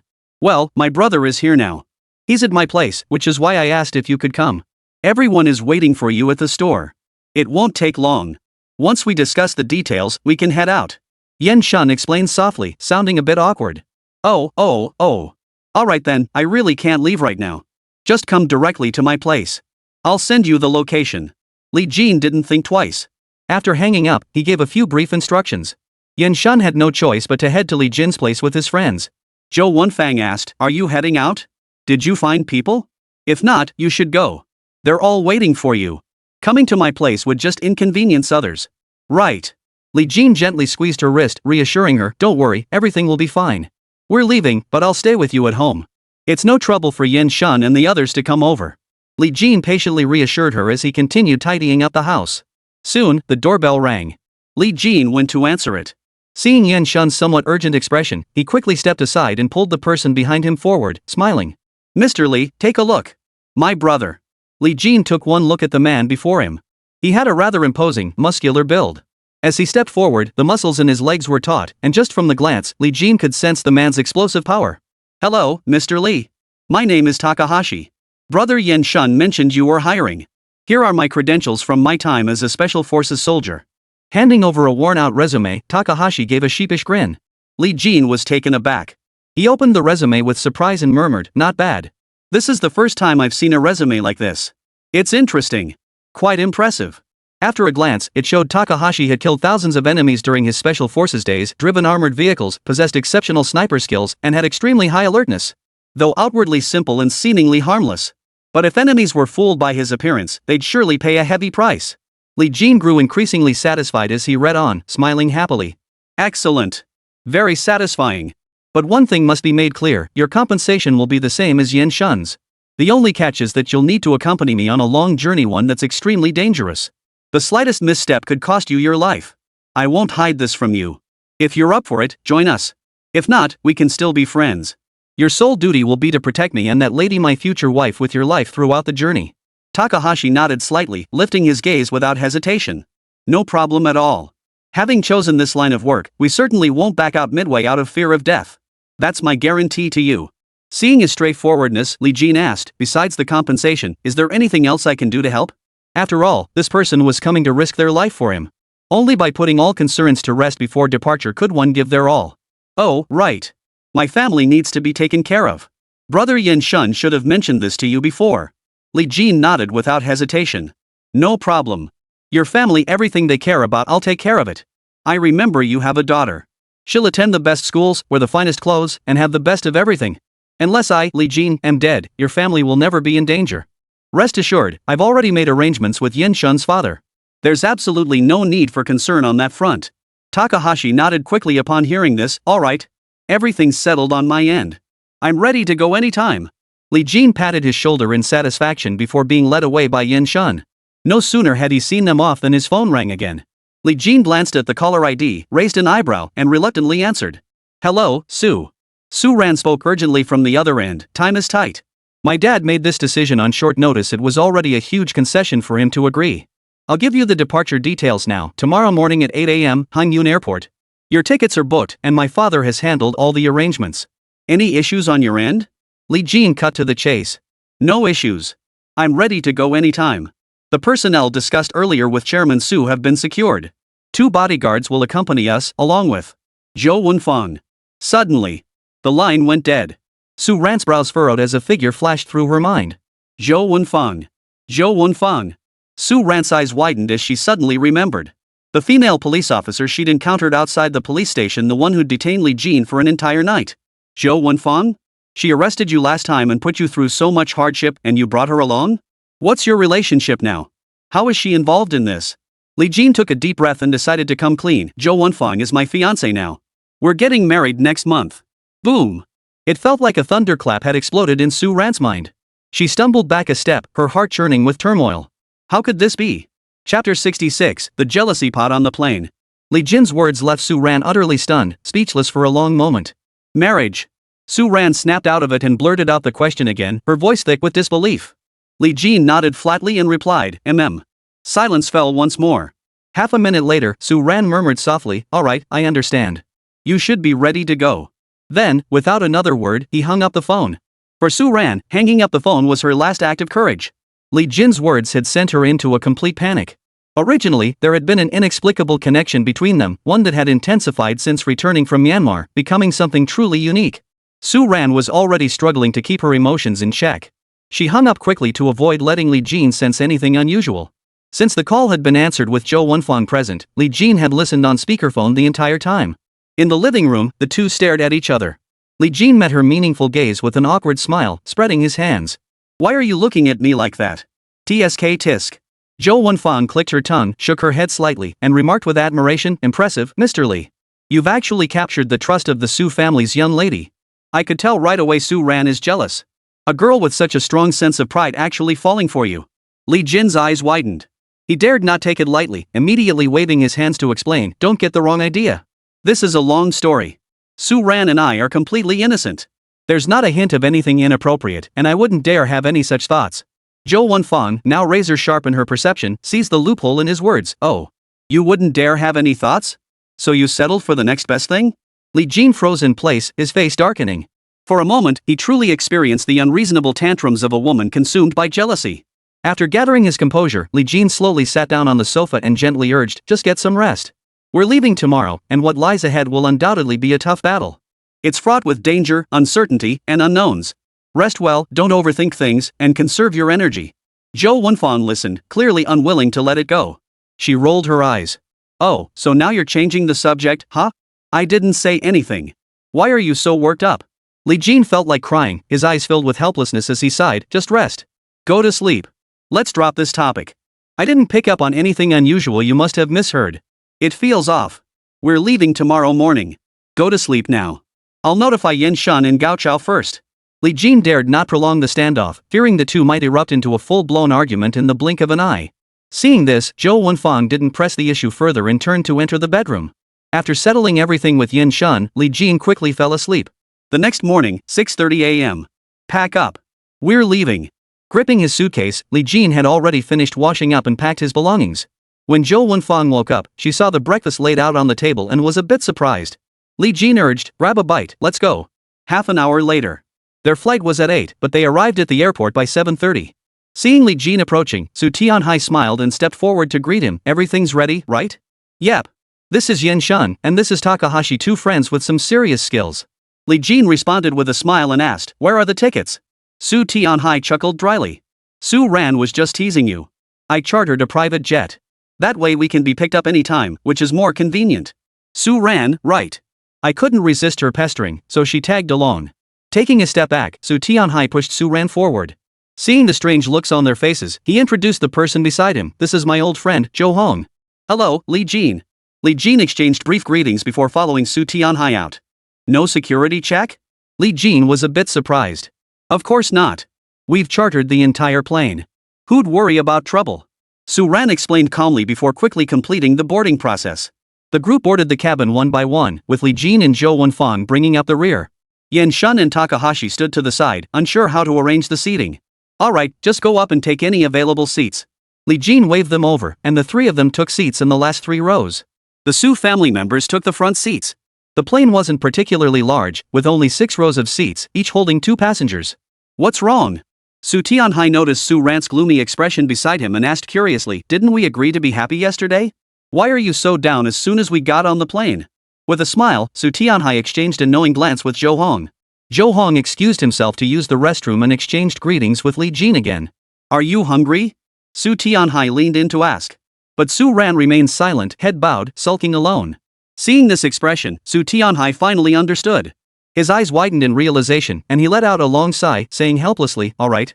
He knew his daughter was usually fearless and indifferent to everything. But when it came to her own emotions, she was quite expressive. She saw Zhou Wenfang and Li Jin. As he pondered this, Su Tianhai felt for the first time that perhaps he had made a mistake. When it came to matters of the heart, Su Ran should have the right to choose for herself. Sigh. Sighing, Su Tianhai knew he couldn't sit idly by as a father. He immediately tried to persuade her, it's nothing. What's the big deal? If you don't like Gao Bin, then don't marry him. Seeing Su Ran still silent, Su Tianhai steeled himself and beckoned, come on, Ran, go call Li Jin. Dad needs to have a word with him. But the moment she heard Li Jin's name, Su Ran lifted her head, a flicker of hope in her eyes that she quickly hid. She nodded. Okay, I'll go get him. Unbuckling her seatbelt, Su Ran rose swiftly, strode past the lavatory, and entered the cabin where Li Jin was seated. But the moment she looked up, she saw Zhou Wenfang and Li Jin getting cozy, every gesture and word dripping with sweetness. Want to eat this? Feed me. Ah. They playfully fought, their smiles never fading. Any lingering anticipation and delight vanished completely in that instant. Su Ran's expression darkened, her heart filled with complex emotions. Envy, jealousy, and a hint of unwillingness. Just days ago, she had been giving Zhou Wenfang a hard time at the police station. But in the blink of an eye, the other woman was about to marry Li Jin.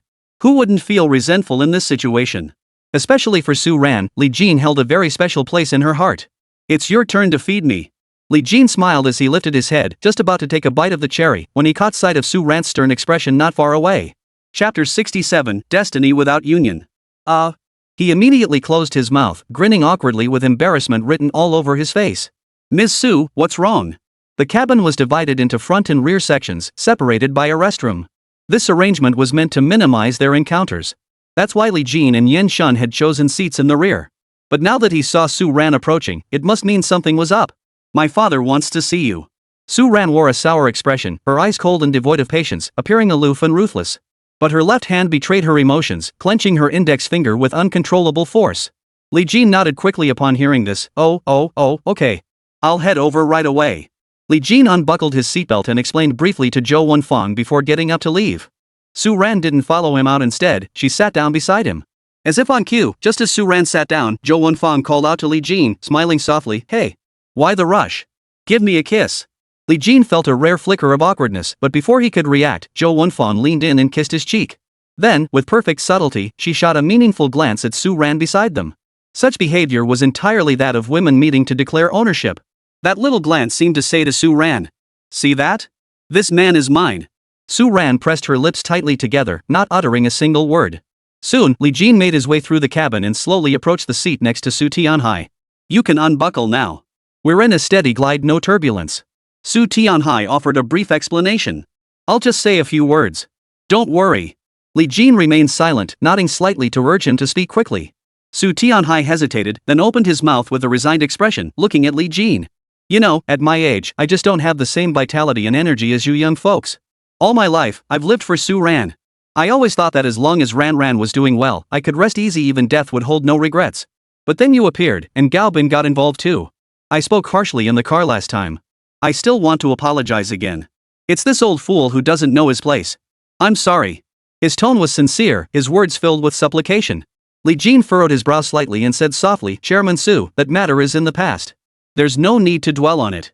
And rest assured, I'm not the petty type. I don't dwell on such things. Honestly, I'd forgotten most of it by the time you finished speaking. I'm grateful for your recognition, and your earlier promise was made with good intentions. I won't hold this against you in future actions or try to undermine you. Forcing a light-hearted smile, Li Jin cracked a joke.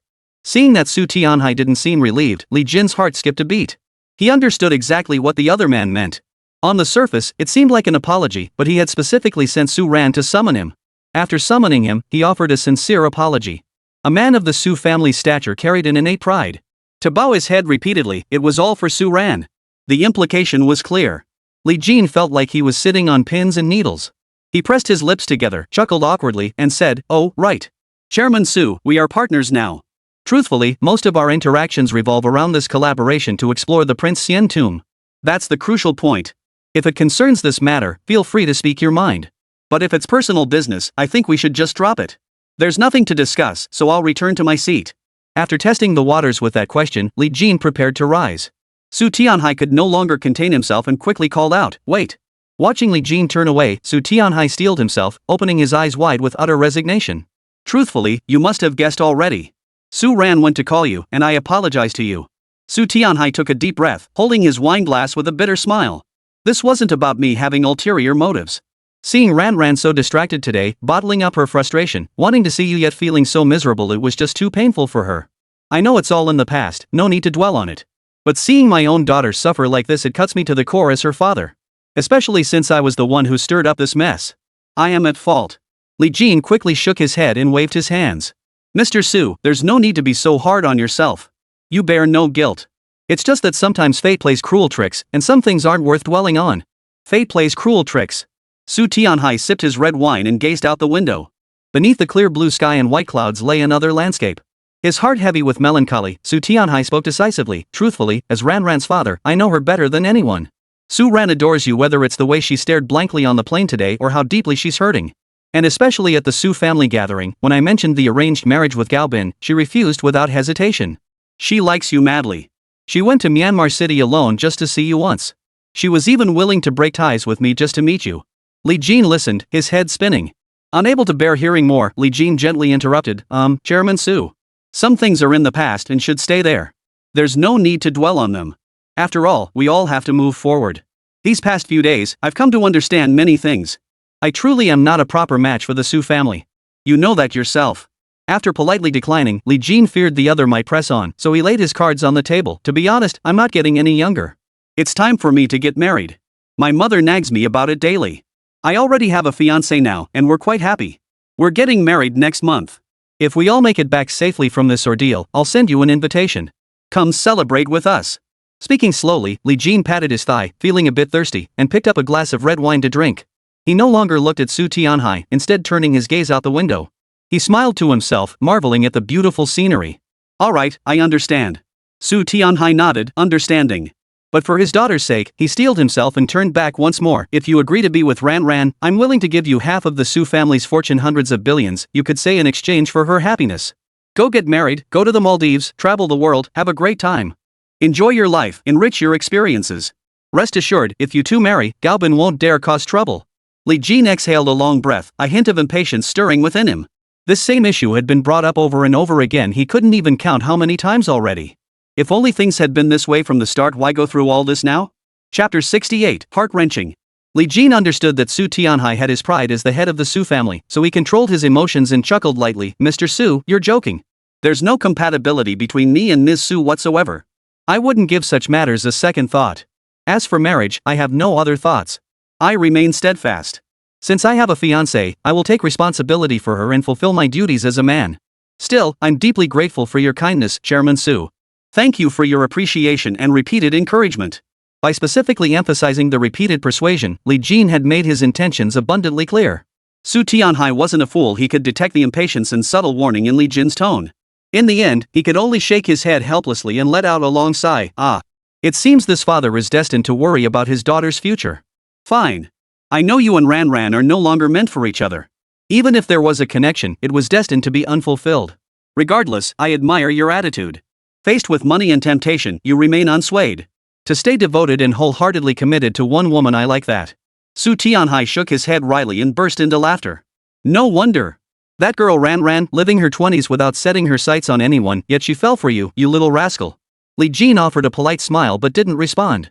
The two sat in silence, gazing out the window together. Meanwhile, in the rear section of the cabin, Su Ran sat beside Zhou Wenfang, struggling to control her emotions. Then, feigning nonchalance, she casually inquired, "Miss Zhou." Zhou Wenfang turned around as well, showing no interest in engaging with her. "I was wondering, when did you and Li Jin meet? I mean, how exactly did you meet?" Zhou Wenfang pursed her lips, a faint smile playing at the corners of her mouth, feeling smug inside. Little brat, couldn't resist asking after all, huh? Without batting an eye, Zhou Wenfang turned back and shrugged. We just met like that. We were set up on a blind date at a dinner table last month. That day, we were really just there to placate our families, but we both had a good first impression of each other. He was so open and honest, clean-cut and gentle. I suggested we have a drink. Then he got drunk, carried me for miles, checked us into a hotel, and by the next morning, we were dating. Her words laid bare the very beginning of their relationship. Zhou Wenfang wasn't naturally that open-minded. But now, facing Su Ran, she truly felt a bit of pressure. In terms of education, ability, and family background, the other person completely outshone her. So Zhou Wenfang struck with a knockout blow the moment she opened her mouth. Su Ran listened, a flicker of astonishment crossing her eyes. Her expression froze in shock, leaving her dumbstruck. Quickly regaining her composure, a strange, inexplicable spark of hope ignited within her heart. If it's a blind date, an arranged meeting, that means there's no emotional foundation. Su Ran's mind raced through the logic, and suddenly, she felt a surge of anticipation. If it's an arranged meeting, then I still have a chance.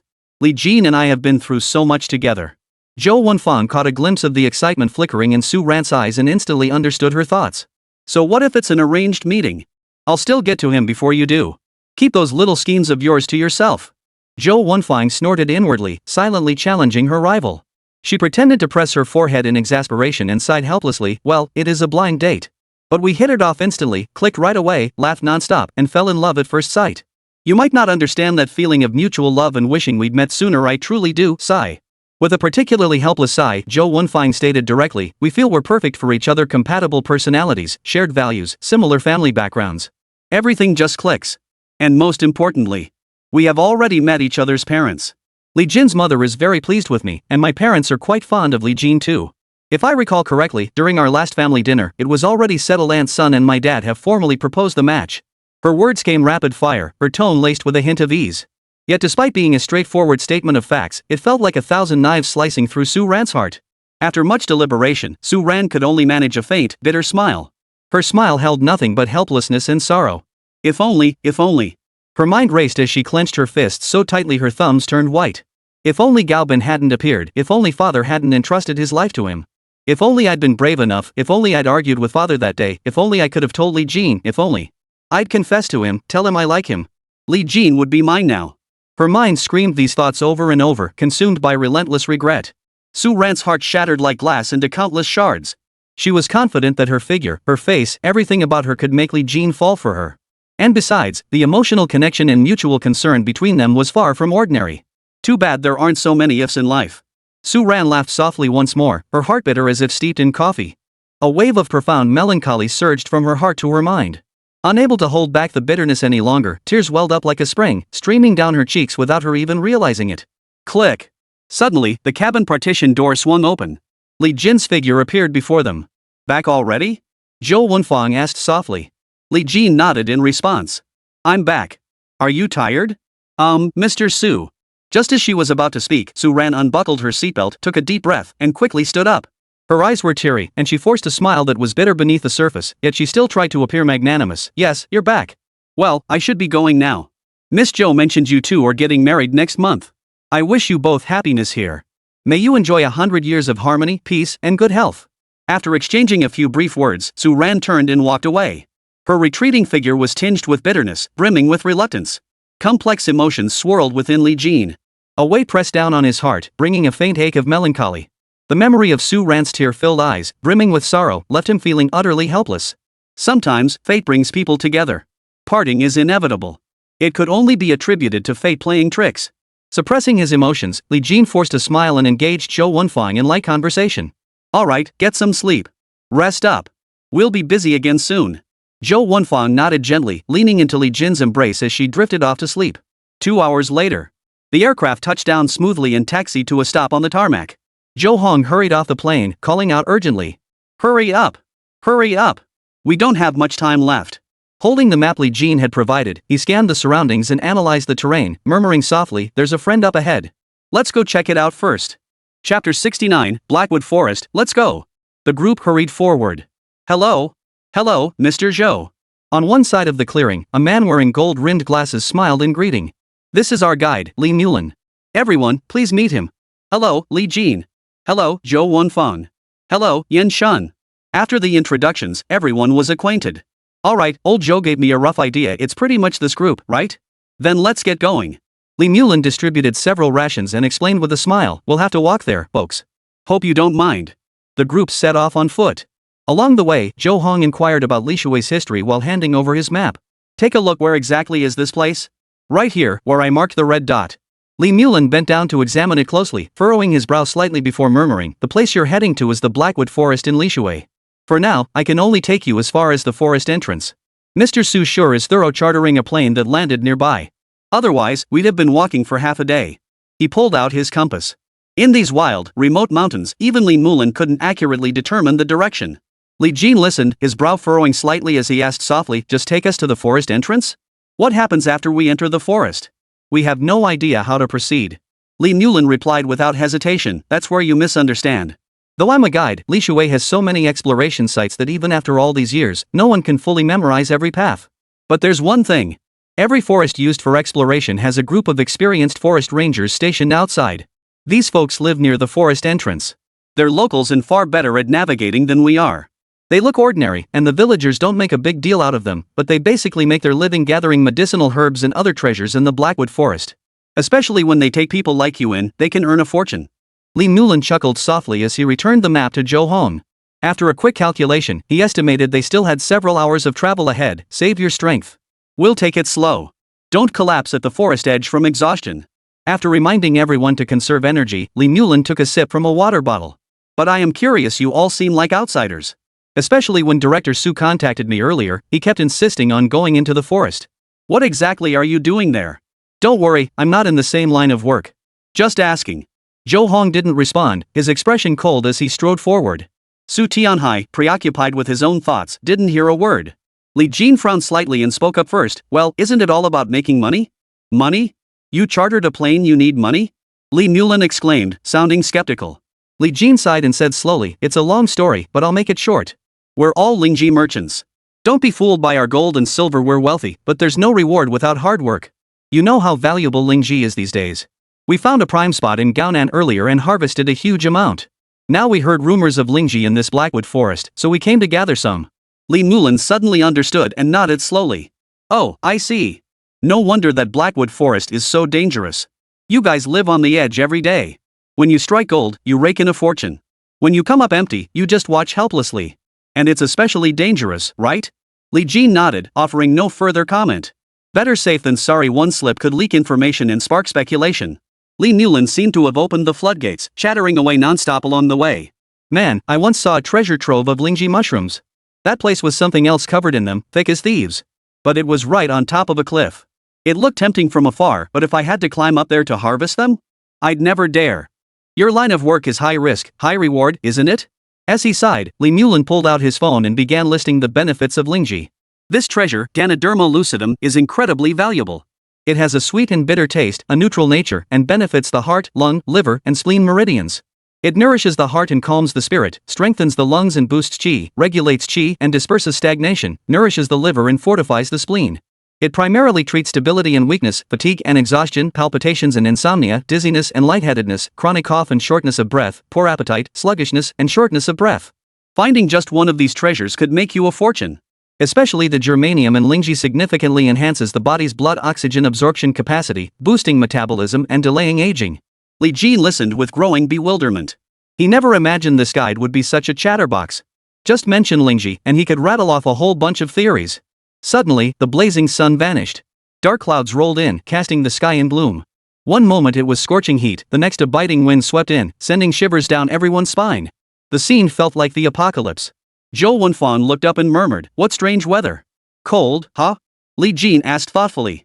Seeing Zhou Wenfang's thin attire, Li Jin quickly took off his jacket and draped it over her shoulders, repeatedly reminding her, when it's cold, you should wear more layers. I told you to bring some clothes when you left, but you wouldn't listen. Now you're freezing. After a few more words of nagging, Li Jin took Zhou Wenfang's wrist and walked slowly forward. Su Ran glanced back absent-mindedly, caught sight of the scene, and immediately closed her eyes. When she finally stopped, Su Ran took a deep breath, forcing down the emotions welling up inside her. But the more she tried not to see, the more she saw. When her heart ached, Su Ran refused to let others see it, quickly turning away.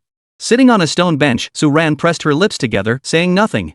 Her mood was low, her face filled with melancholy, and her eyes held nothing but loneliness. Su Tianhai glanced at her, shook his head helplessly, and could only sigh. Faced with his daughter's sorrow, all he could do now was watch, not offer comfort. For much of this pain, he himself was largely to blame. We're almost there. You two rest here for a moment. I'll go check over there. But as soon as they reached the forest edge, the sky darkened with thickening clouds.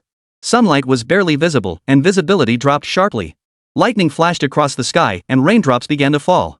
Li Mulin held his bag over his head and hurriedly said, "Don't wander off. Once you're inside the forest entrance, you'll lose your bearings. I'll go find someone professional to guide you in. Over there is where the forest ranger, Haizi, lives. Wait there. Under no circumstances should you wander in." Fearing the group might wander in out of curiosity, Li Mulin kept nagging. Standing before a small hut with his backpack on his head, Li Mulin shouted, "Haizi! Haizi! Are you there? We've got work. Come out and take a look." Chapter 75 Enter. The gloomy, rainy weather made everyone feel sluggish. No sound came from the hut for a long time. A full 5 minutes passed, yet it remained silent. Li Mulin grew impatient, stepped forward, and pushed open the door. Seeing the person inside sleeping with eyes closed, he shouted, "Hey Z! Why didn't you come when I called? Hurry up! I told you before."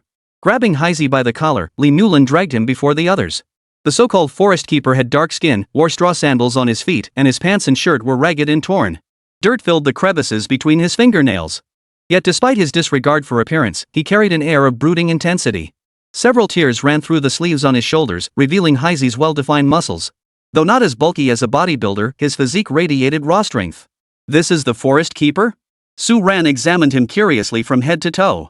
Haizi didn't waste words, asking directly, "Are you all going in?" "Yes, to harvest Lingji mushrooms," Li Jin replied casually. Haizi's eyes flickered as he chuckled lightly. "In this weather? You still want to go in?" "We're going in." Seeing Li Jin's resolute stance, Haizi quickly added, "It's unrealistic for all of you to go in." "It's impossible. No more than 6 people." Su Ran gasped, "Why can't we all go in?" Zhou Hong looked surprised. "Are we supposed to split up and leave some outside?" Li Jin furrowed his brow slightly and asked softly, "Why?" Haizi's gaze turned cold as he casually pointed upward. "Haven't you noticed it's raining overhead?" "It's been raining non-stop these past few days, not just today, but the days before too." "The forest paths are definitely muddy. Those muddy paths aren't something you spoiled city folks can handle.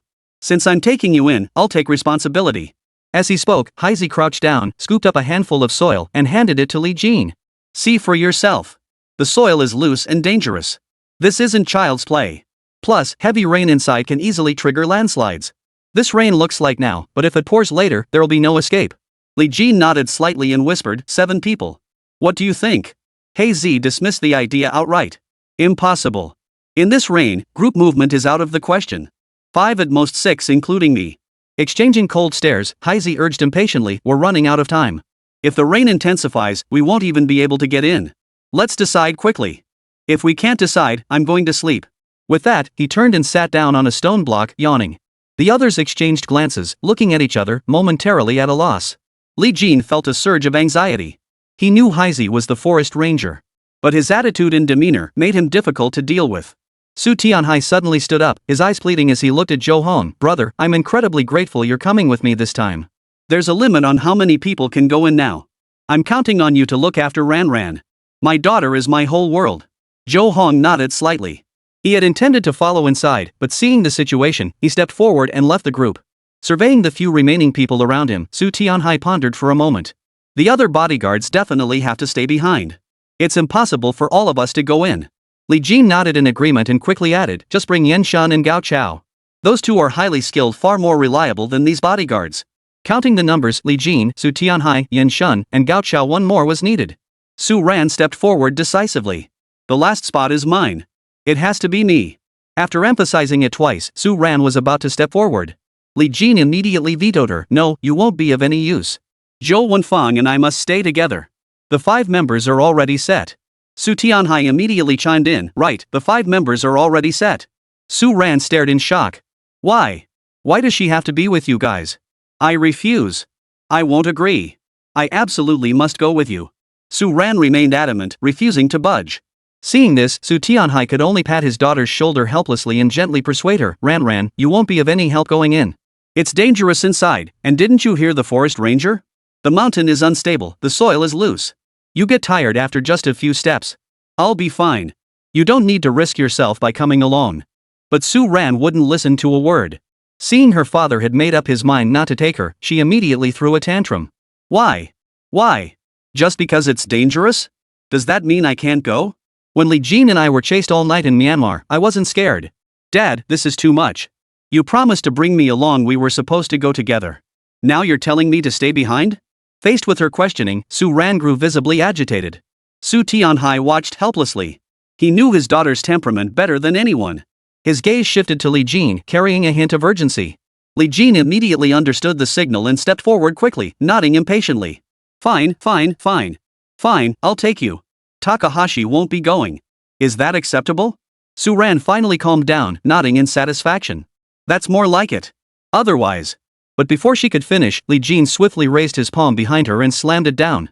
His palm formed a blade, striking straight for the back of Su Ran's neck. Thwack! After the faint sound, Su Ran's eyes snapped shut. She lost consciousness and collapsed into Su Tianhai's arms. It turned out Li Jin had only pretended to agree to lower Su Ran's guard. Are you kidding me? It's deadly dangerous in there. Taking Su Ran along would be suicide. Phew! Good heavens! Seeing Su Ran pass out, Su Tianhai finally exhaled in relief. Zhou Hong, this is a favor I owe you. Zhou Hong shook his head and waved it off. Don't mention it. We've been brothers for most of our lives. There's no such thing as trouble. I just can't go in with you. Be careful. I will. But if I don't make it out, Su Ran is yours to take care of. Bring her back safe and sound. Su Tianhai pressed his palms together in supplication once more. Alright. No problem. Even if something happens to me along the way, Ran won't get a single hair out of place. Zhou Hong agreed readily, his words brimming with rugged sincerity. Ah, who would have thought? Time flies. Before parting, the two stood side by side, gazing into the distance. Take good care of yourself, stay safe. You'll make it out. If you don't, I'll light a fire on your grave. Zhou Hong shot him a glance and snorted coldly. Ha ha ha ha. Su Tianhai burst into laughter, slapping his chest. I promise I'll make it out. They spread their arms wide and shared a hearty bear hug. Alright. Time to go. Chapter 71, Plagued by Critical Illness. The two old friends embraced in farewell. Zhou Hong watched the group walk to the edge of the forest. Haizi strolled over, a dry blade of grass between his teeth. Decided? All set, Li Jin replied quickly, stepping aside. Not bad. Those two look dependable. Haizi offered his brief assessment. But when he spotted the woman behind Li Jin, his brow furrowed in confusion. What's a big woman doing going over there? Are you going too? Haizi, being a villager himself, didn't mince words. Zhou Wenfang didn't seem offended. Standing ramrod straight, she declared earnestly, what's wrong with women? Women aren't necessarily worse than men. Besides, I'm a police officer. I graduated from the academy and ranked top in physical endurance races. Hikizi shrugged, spat the dry grass from his mouth onto the ground, and turned away. He knew arguing further was pointless. After all, this selection had been decided through discussion. Let's go. Head deeper in. Stay close. Here's the rope. Hold on tight. Don't get separated. This damn sky is getting darker by the minute. If anything goes wrong later, don't blame me for not saving you. It really is dangerous. Haizi emphasized repeatedly, giving everyone a stern warning. Barely 100 meters into the mountain pass, visibility plummeted. The only light came from the flickering lightning or the faint glow from the other side of the mountain. As they pressed forward, a purple bolt of lightning suddenly streaked down from the sky. Crack! After the flash, raindrops suddenly grew larger in the sky. A torrential downpour poured down. The ground rattled under the pounding rain, the sound growing louder by the moment. Li Jin gritted his teeth, holding Zhou Wenfang's coat tightly. Be careful. Watch your step. Haizi casually plucked a banana leaf from a tree and held it over his forehead. Walk slowly. Don't rush. Safety first. This rain is getting heavier, stay alert. Haizi kept shouting as he led the way at the front. The group pressed onward, struggling through another kilometer. This is so hard to walk on. Su Tianhai sighed softly, staring at the muddy path washed by rain. Sighing, Su Tianhai gripped the nearby trees tightly, moving forward inch by inch. Takahashi and Yen Shun found it less difficult. They were accustomed to such terrain from their special forces training.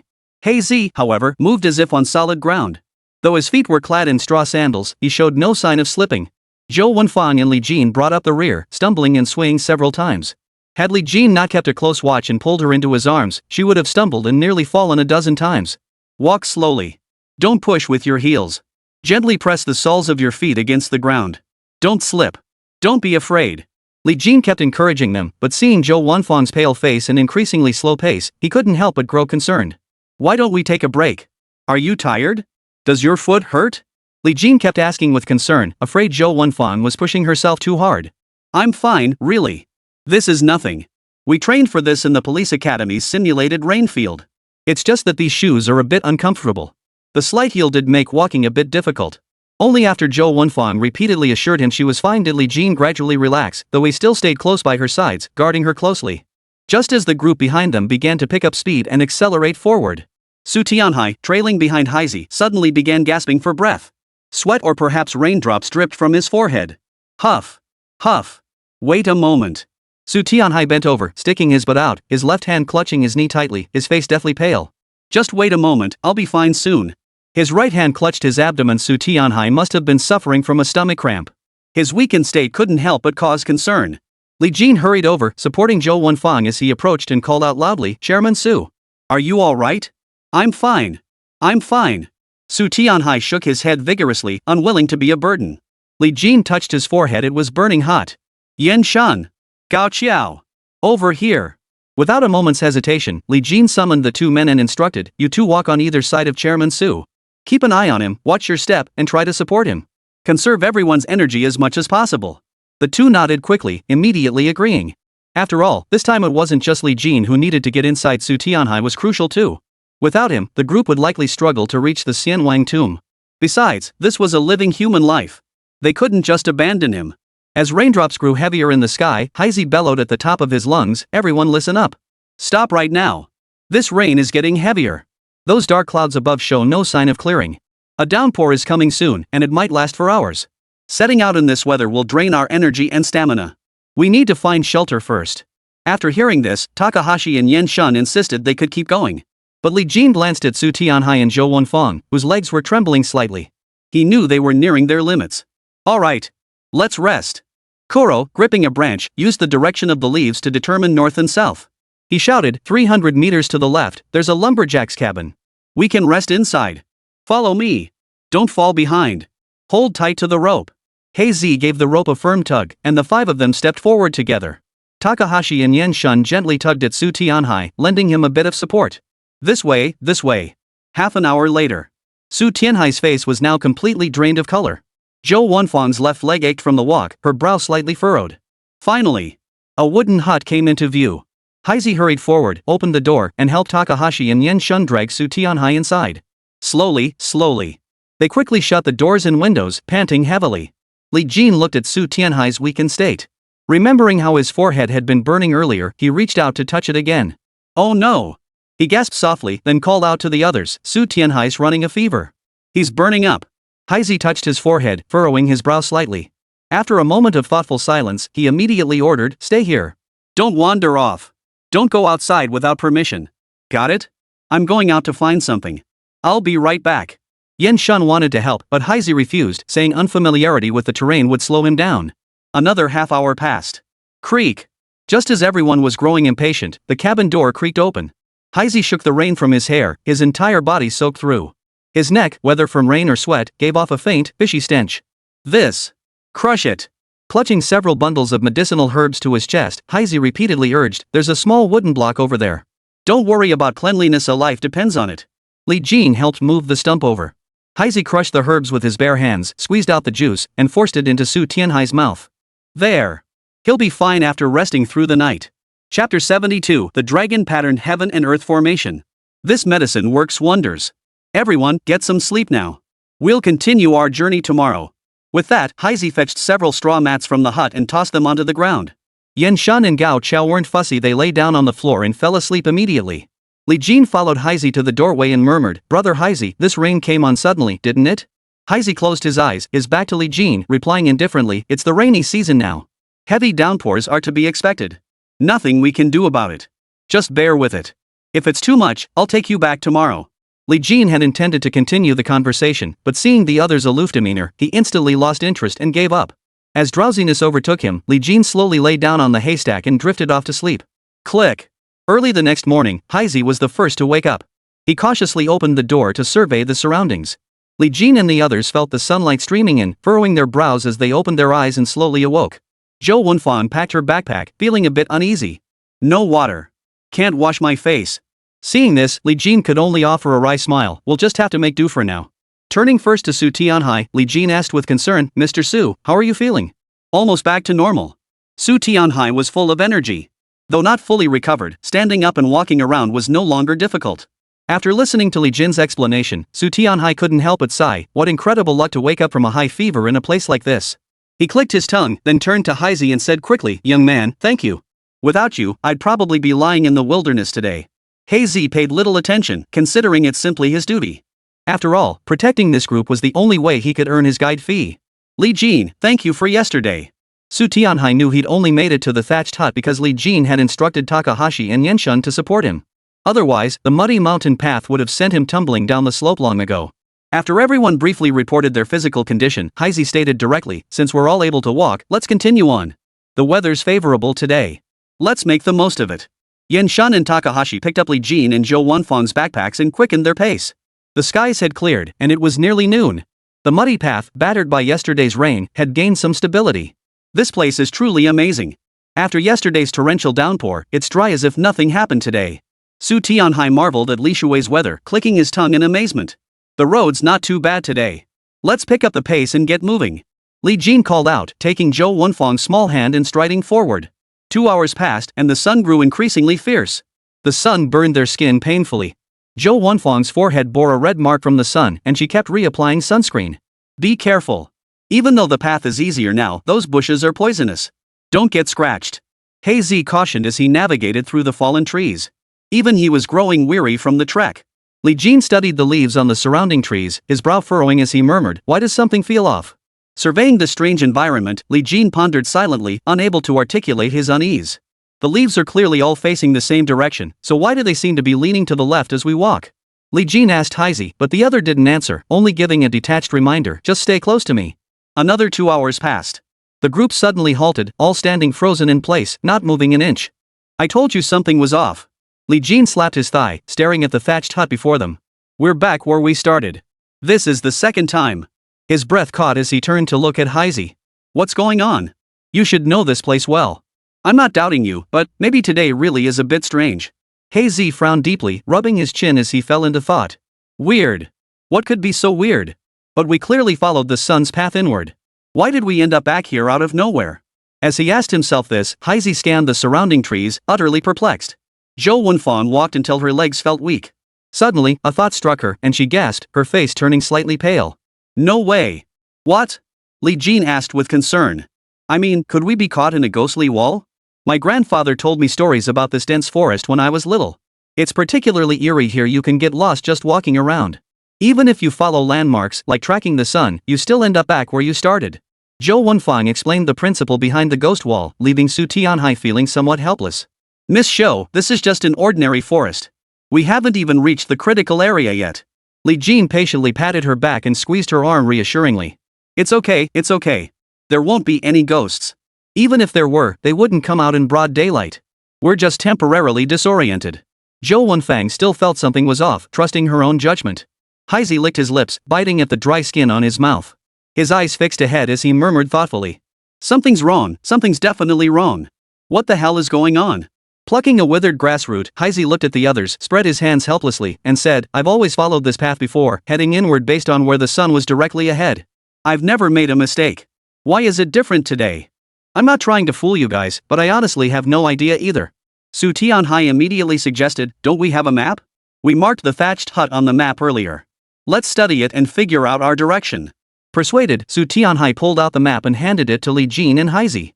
The two leaned sideways, studying it together, brows furrowed as they pointed in different directions. We entered from here. This direction is behind us, and this is the left side. We saw that big tree over there earlier, that part's clear. As Haizi explained, Li Jin suddenly shouted, no, that's wrong. We're just going around in circles.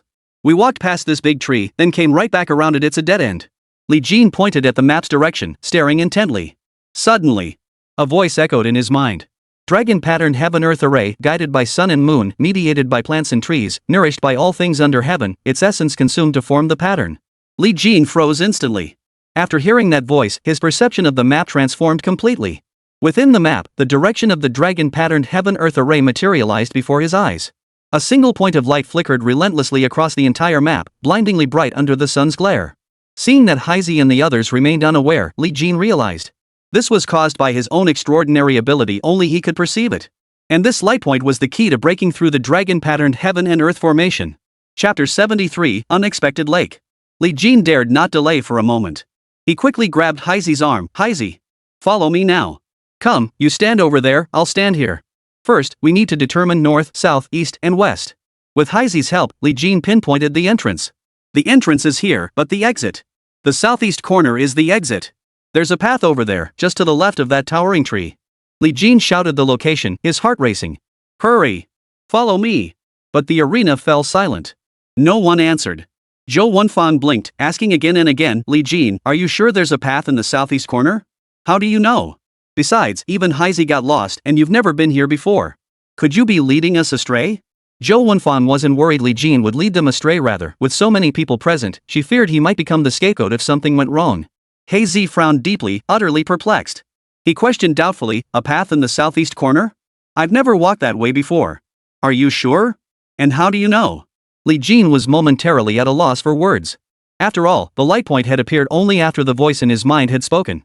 Offhand and vague, Li Jin quickly said, I figured it out from the map. Anyway, we can't get out now, and Heisey's experience can't guide us either. We've already circled this place twice. Even if you don't trust me, just give it a try. It's better than being stuck here. Li Jin sighed softly, his eyes pleading as he urged, come on. Stop overthinking it.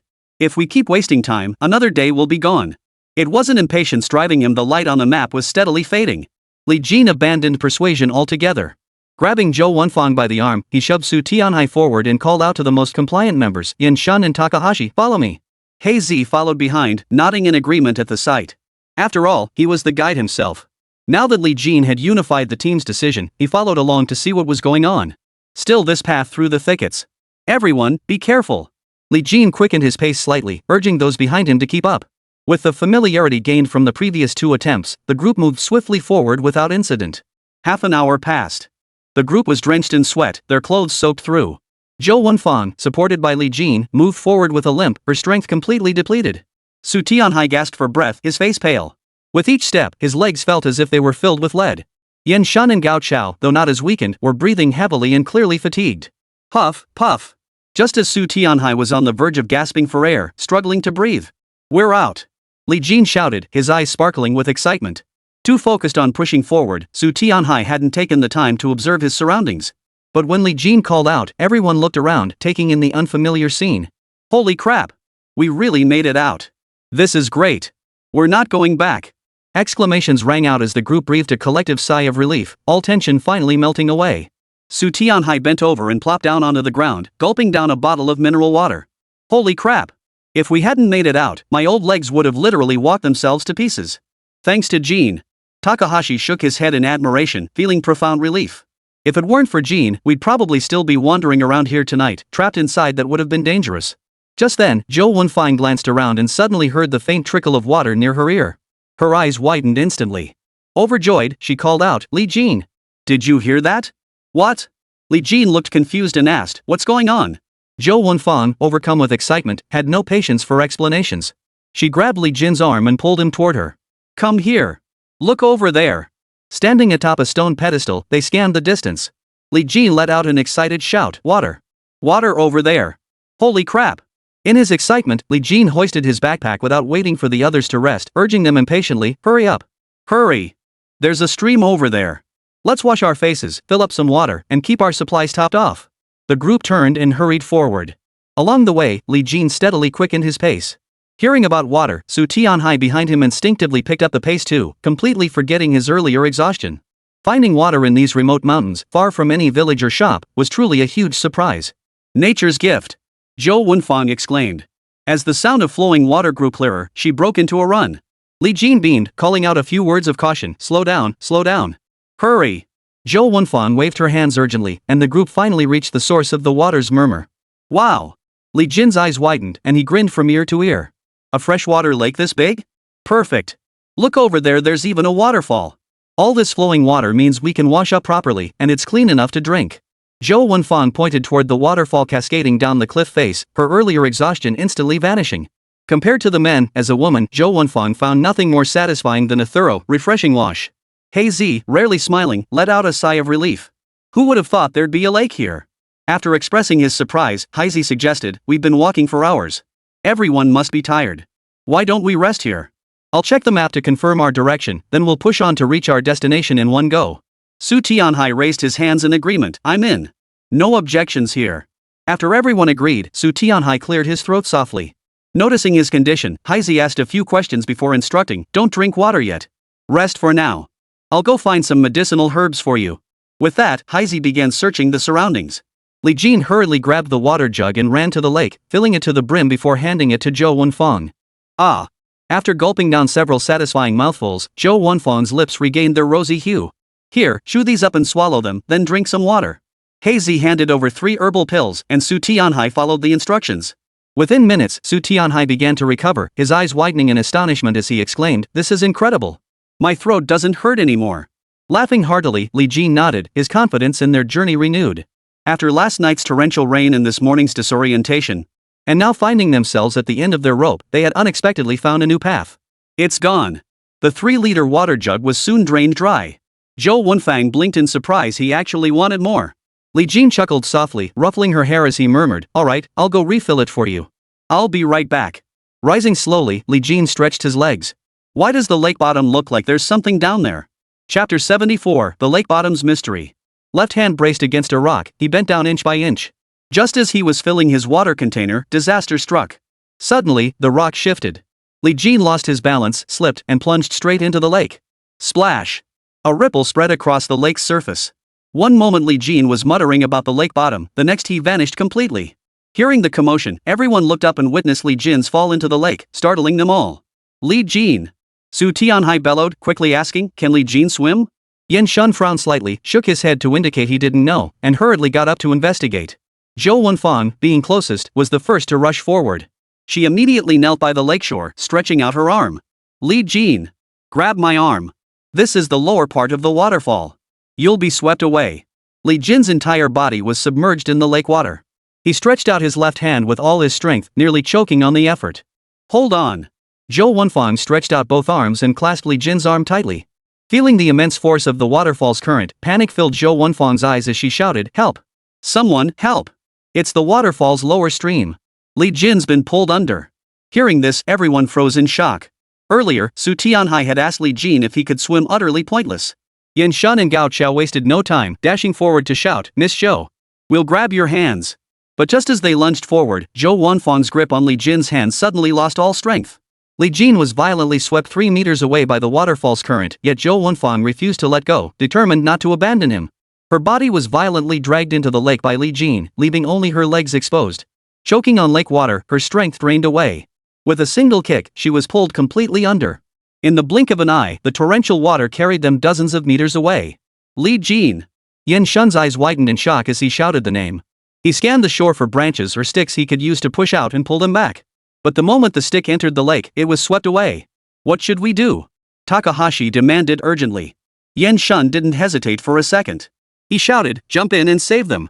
We came here specifically to protect Li Jin and Miss Zhou. What are you standing around for? In his panic, Yan Shun yelled at his brother, kicked off his shoes, grabbed them in his hand, and plunged headfirst into the water. His strong, muscular arms churned the water relentlessly. With tremendous strength, he managed to propel himself nearly 10 meters across the lake's surface. As he drew closer to Li Jin, Yan Shun fought to maintain his balance. Splash! Takahashi was a split second slower, but he still reached the lake center, grabbing Yan Shun's shoulders. Go grab their legs. I'll steady them. Just as the two were about to reach Li Jin. Whoosh!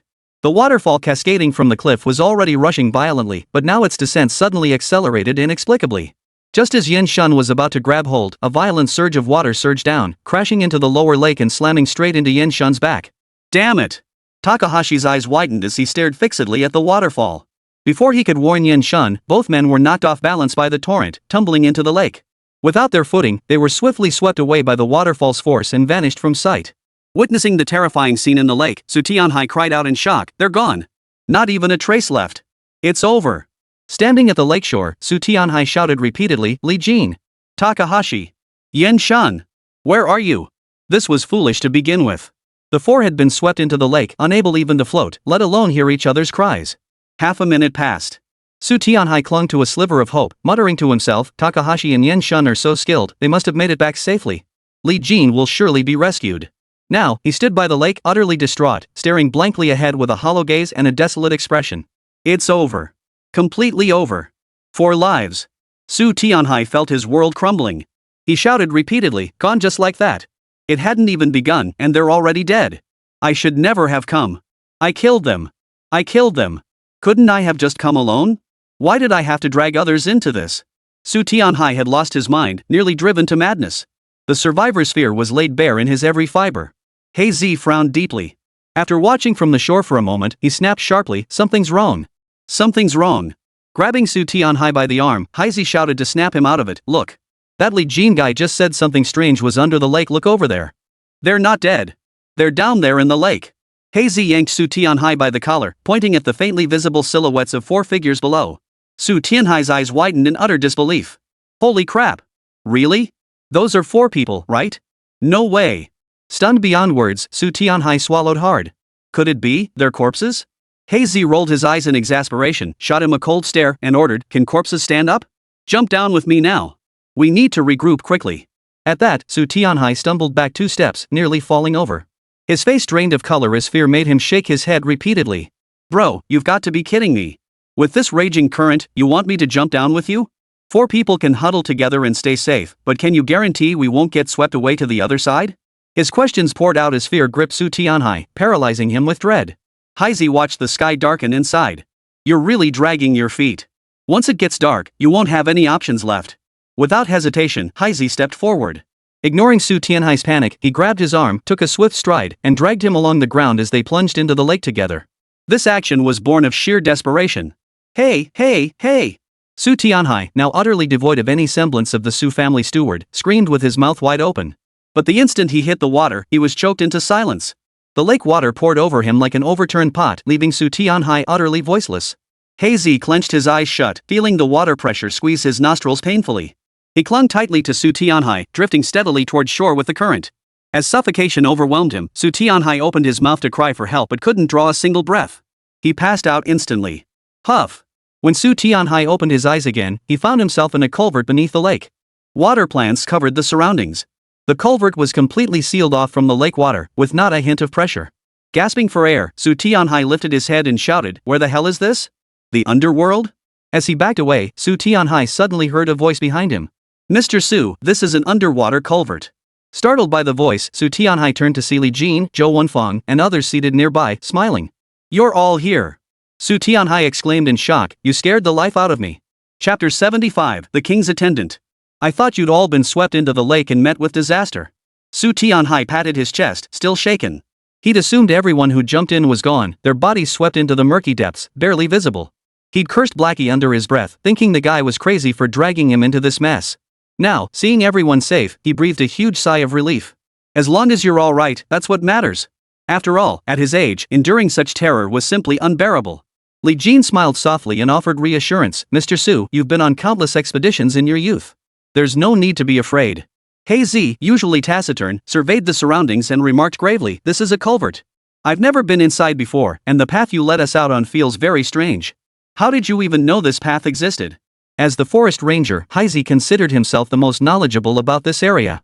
Yet now, not only had Li Jin led everyone out of that eerie forest, but after descending into the lake, he'd actually found a culvert. Li Jin waved his hand dismissively. "I told you, Map. At that moment, I couldn't think of a reason, so I just made up some excuse." He couldn't very well tell the other person there was a glowing fingerprint in his head, could he? Koriko clearly didn't believe him, but didn't press further. His eyes flickered for a moment before he turned away. "This side looks pretty magical, huh?" Li Jindong looked around, observing with the others. "Look over here, it completely blocks off the lake water outside. Both the bottom and top are completely separate, it's like some kind of divine craftsmanship." Zhou Wenfang gasped softly, pointing at the inner stone pedestal. "There seem to be some branches over there too." Li Jin nodded slightly, his brow furrowing. Logically speaking, Blackie had traversed these mountains and forests countless times, there was no way he could have gotten lost. Yet after he and Su Tianhai entered, the mysterious Jinkuan formation had inexplicably activated, trapping them in endless circles. Upon reaching the lake, they discovered hidden secrets here.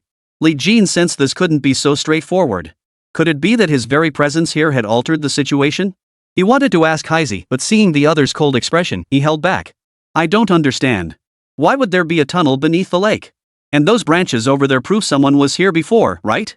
Zhou Wanfang's dark brows furrowed as she looked at Heisey with utter confusion.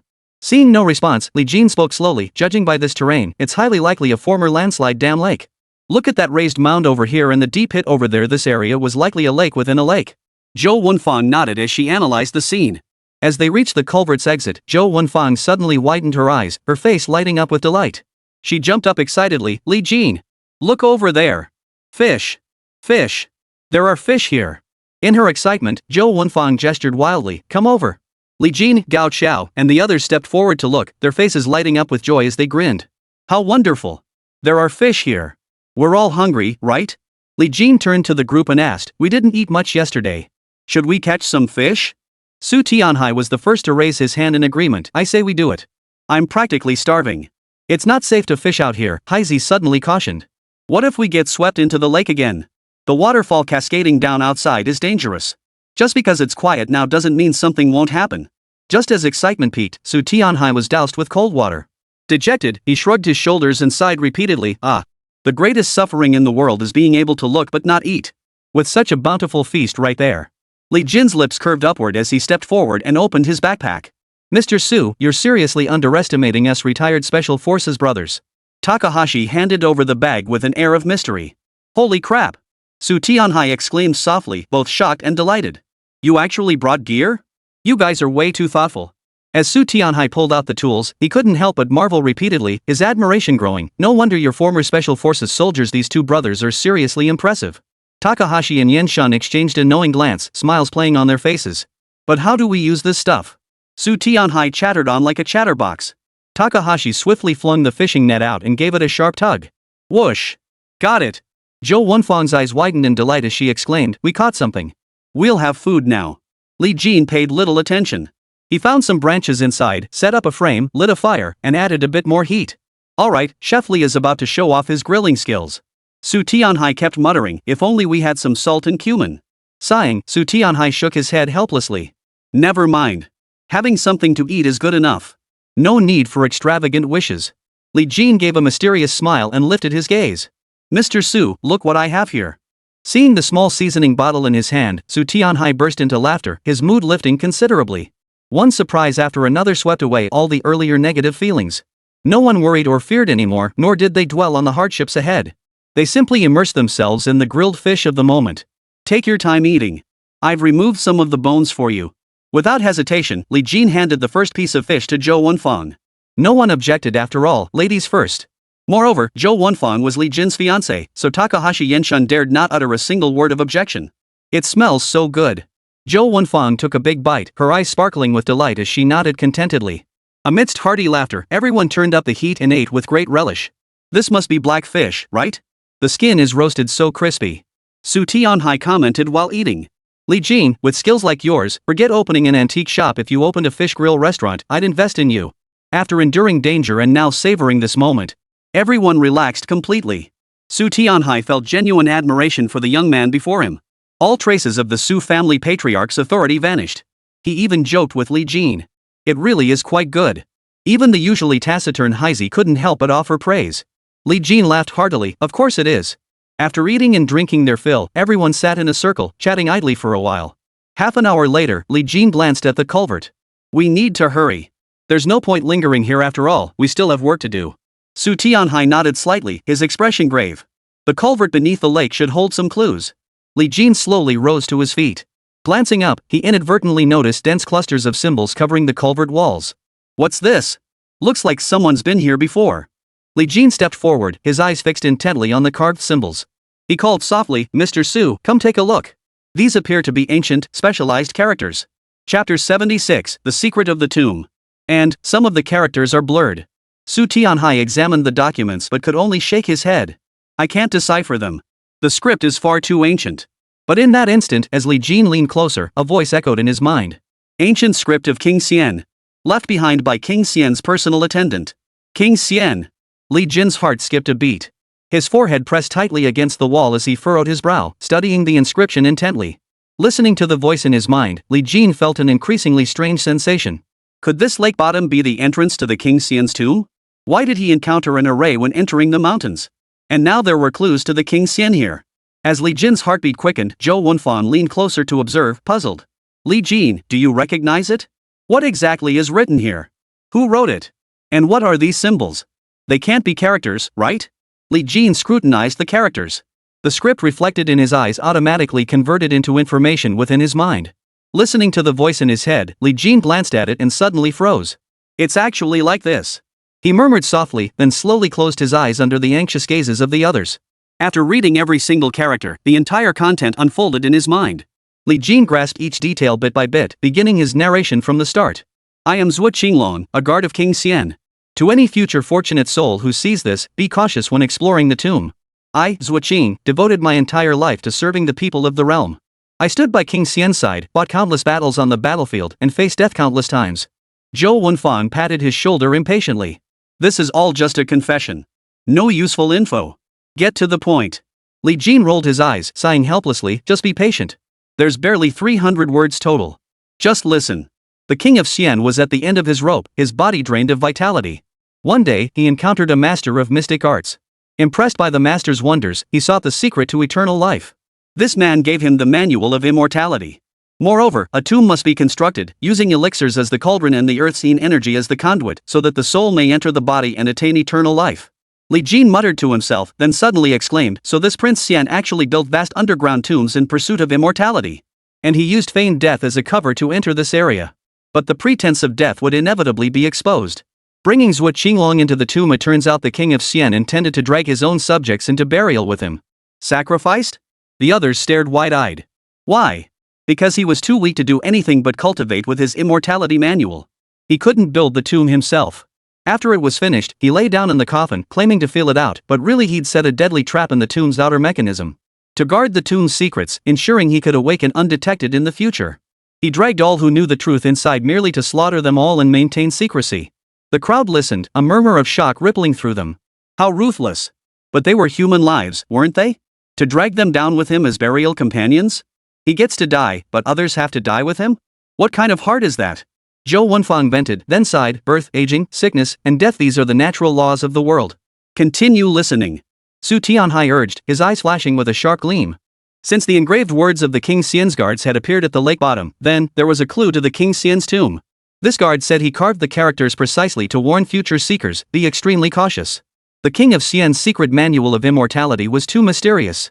He refused to indulge the king's selfish desires, so he tore out the final pages of the manual at random. His purpose was to thwart the King of Xian's ambitions. Otherwise, chaos would engulf the realm, and the restraints binding all creation would be shattered. That's all there is to it. Li Jin spoke, then suddenly widened his eyes and exclaimed, that means the King Xian's tomb must be nearby. The guard acted correctly, though it's a pity he ultimately met his end, Takahashi sighed. Without pausing to discuss the guard or the Prince Xian with the others, Li Jin hurried forward, urging, Chairman Su, we must pick up the pace. The discovery of the guard's engraved words here proves the king's tomb can't be far. Looking at the map, we should reach it soon. Su Tianhai was suddenly startled, his eyes widening like copper bells. His entire being seemed to go mad as he burst into laughter. Wonderful! Wonderful! In his wild joy, Su Tianhai lost all restraint and blurted out his purpose. Once we find the King Xian's tomb, we can solve the curse problem. Then everyone will survive. My very life depends on the Xianwang's tomb. You said facing it directly would lift the curse, right? Li Jin frowned slightly, his eyes signaling repeatedly. But Su Tianhai couldn't hear him, laughing incessantly. His words had already given him away. Zi, standing nearby, was utterly shocked. He rushed forward, grabbed Li Jin's shoulder, and demanded, you lied to me? Li Jin steeled himself and sighed, it's not that we lied to you. Then why did you tell me you were here to harvest Lingji mushrooms? That's why I brought you in. You're actually here to explore the tomb? Zi's brow furrowed slightly, his expression turning stern. Li Jin took a deep breath and slowly admitted, yes, we're here to find the Xianwang tomb. Gathering Lingji was just a cover story to avoid suspicion. After all, mentioning the Xianwang tomb outright would have been too risky. You probably wouldn't have agreed to bring us in otherwise. But we had our reasons. My wife and director Su came into contact with the burial artifacts inside the tomb. They've been cursed. We had no choice but to bring them here to confront the tomb and find a solution. This curse will prevent them from living past 55. Explaining patiently, Li Jin waved his hand. But we didn't deliberately deceive you, nor did we intend to trick you in any way. If you feel it's too dangerous, you can withdraw now. No one will force you to come with us. Hazy listened, pondered briefly, then nodded without further comment. No need to back out. I brought you in here in the first place. If we leave rashly and something happens, I doubt I'd find peace either. But I must warn you, legends about the Xianwang tomb, both inside and outside the Blackwood Forest, speak of extreme peril. The slightest misstep could cost you your life. I was surprised to hear this too. If it were me, I'd give it my all as well. You've all been through a lot, so I'll join you in exploring the Xianwang tomb. From here on out, everyone must stay on high alert, be extra vigilant. Li Jin murmured his gratitude for the understanding before lifting his gaze to the confession letter on the wall. The latter part mostly describes the tomb's structure and traces left behind during its construction. Those who enter this tomb in later generations must be exceedingly cautious.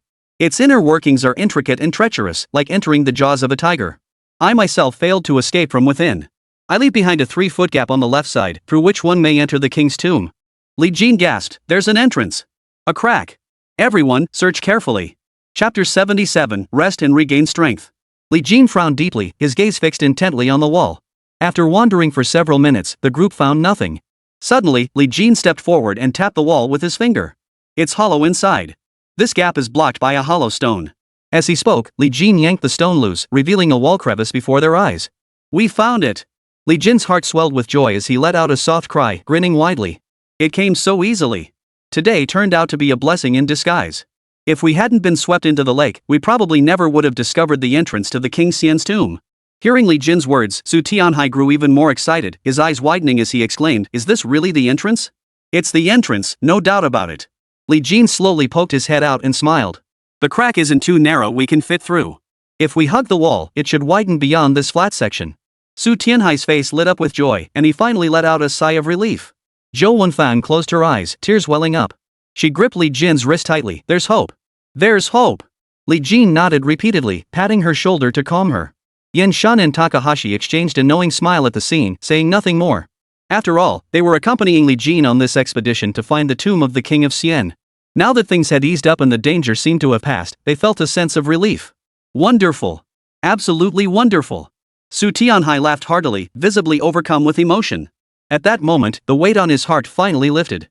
He had feared this quest to find the tomb of King Xian would likely end in failure. But unexpectedly, they had even found the entrance. As long as he could safely reach the tomb of King Xian, he would be able to live on. I'm finally saved. It seems my fate isn't sealed after all. Ha ha ha. The thought of Su Ran filled him with renewed vigor, and he swiftly moved the boulders aside. This entrance is the gateway to my new life. Eager to crawl into the crevice immediately, Su Tianhai urged, let's hurry. The sooner we find it, the sooner we'll be free. Li Jin watched, smiling wryly as he gently advised, Mr. Su, I understand your urgency. I'm excited too, but we've all been working hard all day. We've found the entrance, but what lies beyond? We have no idea. And that left-leaning dragon even warned us on the wall, those who enter the king's tomb after us enter the jaws of a tiger. Everyone's condition isn't ideal today. I suggest we rest tonight, recharge our energy, let all fatigue dissipate, and approach this with renewed vigor. We'll enter first thing tomorrow morning. There's no need to rush this matter for half a day, right? Appealing to both emotion and reason, Li Jin turned his gaze toward Su Tianhai and the others nearby. Only by conserving our strength can we handle unexpected situations inside. Being swept into that culvert today took a heavy toll on everyone's stamina. He spoke again, slowly walking toward the entrance. Of course, if you insist on going in now, that's fine too. Su Tianhai pondered for a moment, his lips pressed together. Excitement was one thing, but reason must prevail. Li Jin is right. We can't let excitement override safety. Our safety comes first. We all need to get in safely and come out safely. I'm not in any hurry with these old bones of mine. I agree. Heisei raised his left hand in support. Yan Shan and Takahashi naturally followed suit. Grab your gear. Let's set up camp first. We need a good night's sleep tonight. Takahashi gave a shout, then led Yan Shan and Heisei to set up tents in the culvert. Thankfully this soil is soft enough to pitch tents. Yan Shan grabbed 2 branches and thrust them firmly into the ground. Then, working in perfect sync with Takahashi, they set up 2 tents. Heisei used his own small tarp to set up a simple shelter. Mr. Su, we only brought 2 tents. Sorry to inconvenience you, you'll have to squeeze in with us tonight. Takahashi greeted him with a smile. Su Tianhai quickly agreed, at this point, what's there to be inconvenienced about? I'm not exactly delicate. Amidst their laughter, the 3 squeezed into the tent. Though cramped, it was barely adequate for sleep. Exhausted from the day's exertions, they collapsed onto the ground and fell asleep, snoring loudly enough to shake the ground. Zhou Wenfang wiped the dirt from her arms and sat in the tent, her gaze fixed intently on the man before her. Spill it. What? Li Jin blinked. Why are you so familiar with this place? From getting lost and wandering to the lake, then being swept underwater, you didn't seem panicked at all. When we saw those ancient inscriptions, none of us recognized them, but why were you the only one who did? Most crucially, you even found that entrance in the wall. Have you been here before? Zhou Wenfang stared intently at the other person, raising her small fist as she emphasized her threatening words. Let me tell you this, I'm a cop. I may not be the most outstanding one, but we've all had professional training. We're trained to pick up on the slightest changes in a person's facial expressions. Don't even think about lying to me. You only came out because you told Heisey you had the map. I don't buy it. A cop's keen intuition can see right through your little tricks. Under this barrage of questioning, Li Jin felt a jolt of alarm. Exchanging glances with Zhou Wenfang, Li Jin completely lost his temper. He didn't want to deceive her, but this situation defied explanation. Under her insistent gaze, Li Jin could only feign calm resignation. He spread his hands and sighed. Alright, I won't hide it from you. It was all just a coincidence. When we emerged from the forest, something felt off about Heisey leading the way. I figured I'd take a gamble, we were all lost anyway. Following Heisey in circles would just waste our energy. So I stepped up to try something. I just randomly picked a direction on a whim and had you all follow me. Turns out we made it out. I'm just as surprised as you are. He stared intently at the other person. Li Jin could lie without batting an eye. Zhou Wenfang stared intently, scrutinizing him repeatedly before finally relenting. She nodded slightly and muttered, you know when to back down. Don't even think about lying to me. I'll always believe you. Whatever you say, I'll believe. Li Jin raised an eyebrow, grinning mischievously. Then what if I say I want to hold you tonight? Would you believe me? You rascal. Zhou Wenfang genuinely hadn't expected that one moment they'd been completely serious, and the next, Li Jin could be so irreverent. Amidst their playful banter, they both fell into a deep sleep. The next day. Wake up, everyone. Time to wash up. Heisey was the first to wake up, calling out to everyone to pack up the tents. Soon, everyone squeezed through the narrow opening. Slow down, slow down. Li Jin walked faster and faster, while Su Tianhai, bringing up the rear, kept saying, this crevice is getting narrower and narrower. I have to slow down. Where they had once been able to walk with shoulders spread, they now had to inch forward sideways, body tilted. I'm stuck. Wait for me to take off my shirt before continuing. Just wait a moment. Chapter 78, The Red-Striped Pit Viper. After taking a few more steps forward, everyone gasped for breath. Light up ahead. Push harder. No resting. If you stop, you won't be able to move again. Li Jin shouted, constantly rallying morale as he led the way at the front, urging others on. Heisey followed behind, guiding the way while tugging at Su Tianhai. Keep moving. Seeing the light ahead, Su Tianhai, though gasping for breath from exhaustion, quickened his pace. The dawn of hope. Shouting this, Su Tianhai suddenly surged ahead, looking quite excited. Once everyone entered, their eyes widened in astonishment. Holy crap! Zhou Wenfang gasped softly, looking around in awe. It really feels like a whole new world over here. It's so beautiful. Yan Shun and Heisey stopped in their tracks, stunned by the breathtaking scenery before them. After the dawn, everything became crystal clear. No more darkness, the sun shone brightly, flowers and grass flourished, and a lush hill unfolded before them. Zhou Wenfang clicked her tongue, squinting her eyes as she took a deep breath. Birds singing, flowers blooming, it's just like the utopian paradise described in books. So beautiful, so peaceful. After 2 days of exhausting travel, Zhou Wenfang now longed to lie down on the ground and relax completely. As a man, Su Tianhai had never been particularly interested in scenery. After a brief glance and a few words of praise, he quickly fumbled for a silk map tucked in his robe. Unfolding it, he began comparing it to the surroundings. This map had been given to him earlier by Li Jin, who had instructed Su Tianhai to study it carefully and locate the corresponding position on the terrain. Li Jin. Su Tianhai called out, pushing the map aside. Take a look at this section. I think it might match up, but I'm not sure. Li Jin glanced at it briefly before closing his eyes to recall. Right, this is indeed the entrance. No issues at all. It's spot on. Mark the direction on it. Without further ado, Li Jin instructed Su Tianhai to take out his pen and mark it. Looking up and gazing into the distance, Li Jin squinted and pointed toward a distant mountain peak with his finger. Over there. See it? That should be the tomb of King Xian. To reach the King Xian's tomb, we'll have to traverse the mountain ridge. Time is short, let's hurry. Li Jin urged him onward as he strode forward. Su Tianhai grinned, unable to contain his excitement, laughing repeatedly, wonderful. This is fantastic. My old bones finally have a chance. This is the entrance, and that mountain peak doesn't look too far away. Come on, pick up the pace. With that, the group stepped out through the entrance. Half a day passed as they crossed the small hill, the scenery around them shifting rapidly. The idyllic peach blossom paradise faded, and the sky gradually darkened. It's getting dark. The path ahead might be treacherous. We should set up camp here and rest for the night. Li Jin suggested, and Su Tianhai wholeheartedly agreed. Though he'd been exhilarated all day, thinking he was saved. After walking for so long, he was exhausted and nearly collapsed. Takahashi and Yenshan helped set up the tarpaulin, while Heizi tended a fire on one side. There are some wild mushrooms over there. I'll go pick them and roast them for us to eat. With that, Heizi stepped out. Before long, everyone was enjoying steaming hot mushrooms. Could they be poisonous? I heard eating them makes you feel ethereal. Hearing the others' questions, Heizi chuckled wryly, not really. I know what poisonous mushrooms look like. Zhou Wenfang wiped her mouth and sat to one side, gazing at the starry sky. Alright, everyone should get some rest early. We'll continue our journey tomorrow. There's still quite a distance left on that map. Li Jin folded the map and tucked it into his chest, then led Zhou Wenfang into the tent to rest. The moon shone brightly amidst sparse stars, truly a beautiful night. Yet despite the gentle evening breeze caressing her, Zhou Wenfang couldn't fall asleep. Tossing and turning, she tapped Li Jin's shoulder softly. Something feels off. I just can't settle down. What's wrong? Li Jin gently cupped her small hand in his chest and asked with a smile, afraid to sleep? I keep feeling like something's watching me. It's creepy, Zhou Wenfang said, her dark brows furrowed and her expression anxious. Li Jin took a deep breath, forcing himself to stay calm.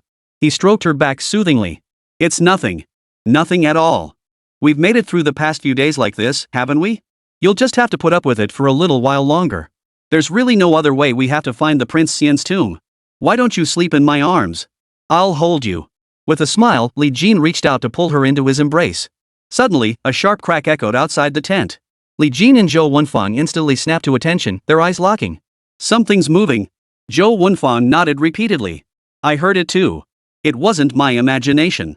Wait here for me. I'll go check it out. Li Jin slowly slipped on his shoes, his expression wary. He struck a match to light his way and gently pushed open the tent flap. Zhou Wenfang couldn't shake her unease and quickly rose. I'm coming with you. Out here in the wilderness, what if we encounter wild beasts? The two of them edged their way out step by step, scanning their surroundings. Zhou Wenfang frowned, puzzled. There's nothing here. Summoning his courage, Li Jin stepped out of the tent. Wait here for me. The moment he spoke, Li Hao stepped out of the tent and flashed his flashlight only to freeze in place the very next second. Holy crap! He gasped, taking a step back as he picked up a branch from the ground, his eyes fixed on the creature before him. A snake! Zhou Wenfang turned pale with fright, clutching Li Jin's arm tightly. A large black snake with red markings had appeared outside the tent at some point. It lay coiled in a circle, its head raised, its gaze fixed on Li Jin. What should we do? Quick, come inside. Zhou Wenfang grabbed Li Jin's arm in panic, trembling all over. Li Jin took a deep breath and pushed Zhou Wenfang away. Stay inside and don't move. Watching the red-banded snake coil its body as it slowly approached, its tongue flickering out as it slithered along the ground, Li Jin's heart sank. Without a moment's hesitation, he shouted, "Get up!" While raising the branches in his arms to guard against the snake's sudden attack, Li Jin backed away, shouting, "Hey Z! Gao Qiao! Yan Shan! Director Su! Wake up! Stop sleeping!" It was the dead of night, and everyone was fast asleep. After repeated calls, Heizi was the first to open his eyes. He patted Su Tianhai beside him. Takahashi and Yenshan opened the tent in a daze, responding softly, "Jingo, what's wrong?" "There's a snake." Su Tianhai was still muttering curses about not sleeping at this hour, but the words made him perk up instantly. A snake. Snack time. Heizi's twisted logic kicked in, and he immediately pulled Su Tianhai up to head outside. Everyone was wide awake now, no trace of drowsiness left. They slipped on their shoes and unzipped the tent. Where is it? Heizi said we're having grilled snake meat? Su Tianhai shouted, but the moment he stepped outside and saw the scene before him, his face drained of color. He gasped, "It's huge. Run for your lives." Chapter 79, Peril on All Sides. Su Tianhai was utterly terrified. He had never seen such a bizarre snake before. This isn't an ordinary snake. Everyone be careful. Heizi stared intently at the red-striped snake, taking 2 steps back with extreme caution. Takahashi and Yan Shan quickly turned and entered the tent, seemingly searching for something. Its pupils are terrifying. Zhou Wenfang gripped the tree branch with both hands, her face pale. At night, the red-striped snake's body was black, but the red pattern seeping through its skin looked utterly eerie. Its green pupils emitted waves of eerie chill that sent shivers down the spine. Zhou Wenfang muttered in terror, "What should we do? What should we do?" Seeing the sheer terror in her companion's eyes, Li Jin tried to calm her. "Don't be afraid. Stay calm. Calm down. Fear won't help. The more frightened you are, the more its aura will overwhelm you. Its forward crawl is just a test. The moment we show weakness, it will strike instantly." Li Jin kept reassuring Zhou Wenfang, urging her to stay close behind him for protection. Then he shouted, "Everyone gather at a central point. Our body heat is what attracts that red-striped snake. Gathering together should make it realize the danger. Haizi quickened his pace, sidestepping to Li Jin's tent. Su Tianhai watched from afar, his legs trembling with fear. Hey Z, come pull me over here. As the people inside gradually gathered, the red-striped snake's crawling speed slowed. Takahashi burst out of his tent, shouting, "Nothing found. When we jumped into the river earlier, we left the medical kit on the stone platform. It contained all our tools, we didn't bring any of them out. We didn't even grab the snake repellent." Li Jin steeled himself and took a step forward. Then we'll just have to tough it out. Originally, he had gathered everyone together, waiting for Takahashi to find the snake repellent to deal with the situation. But now, there was no other way. Everyone be careful. Red-banded snakes move extremely fast. Their red patterns look smooth, but the mucus on them contains venom. As a forest ranger, Haizi had encountered red-striped snakes before and knew how troublesome they were. After explaining the dangers and characteristics, Haizi shouted, "Takahashi, do we have any weapons?" Only 2 daggers. Yen Shun tossed a metal rod to Haizi and quickly added, "Protect yourself. We'll go check it out first." Seeing the red-striped snake, nearly a handspan wide, Takahashi and Yen Shun prepared to advance and drive it away. The moment Yen Shun turned around, he shouted urgently, "Watch out! Watch out! More are behind us! Spread out! Spread out!" Roaring with fury, Yen Shun was truly overcome with rage. Li Jin spun around at the warning, his eyes widening in shock. He froze in place as if struck by lightning, unable to move a step. Behind the group, a dense swarm of red-striped snakes, some large, some small, crawled and coiled across the ground and tent roofs. No wonder Zhou Wenfang had been restless and unable to sleep. Had they slept through the night, the people inside the tent would likely have been reduced to bones by morning. The pitch-black snakes flicked their forked tongues incessantly, all fixated on Li Jin as if something about him held an irresistible allure. Li Jin scanned the snakes behind him. When his gaze landed on the one right in the center, his pupils suddenly contracted. That central red-striped snake was enormous, almost redefining Li Jin's understanding of the term colossal creature. Its thick, hard black scales bore vivid red markings, and the viscous fluid seeping from those patterns coated the tent walls. At least 2 meters thick. Li Jin gasped inwardly, his eyes fixed on the monstrous serpent over 2 meters thick and easily 10 meters long as he swallowed hard. Zhou Wenfang spun around simultaneously, her eyes wide and mind reeling. Overwhelming terror surged through her. She clamped her hands tightly over her mouth, otherwise, she would have screamed out loud.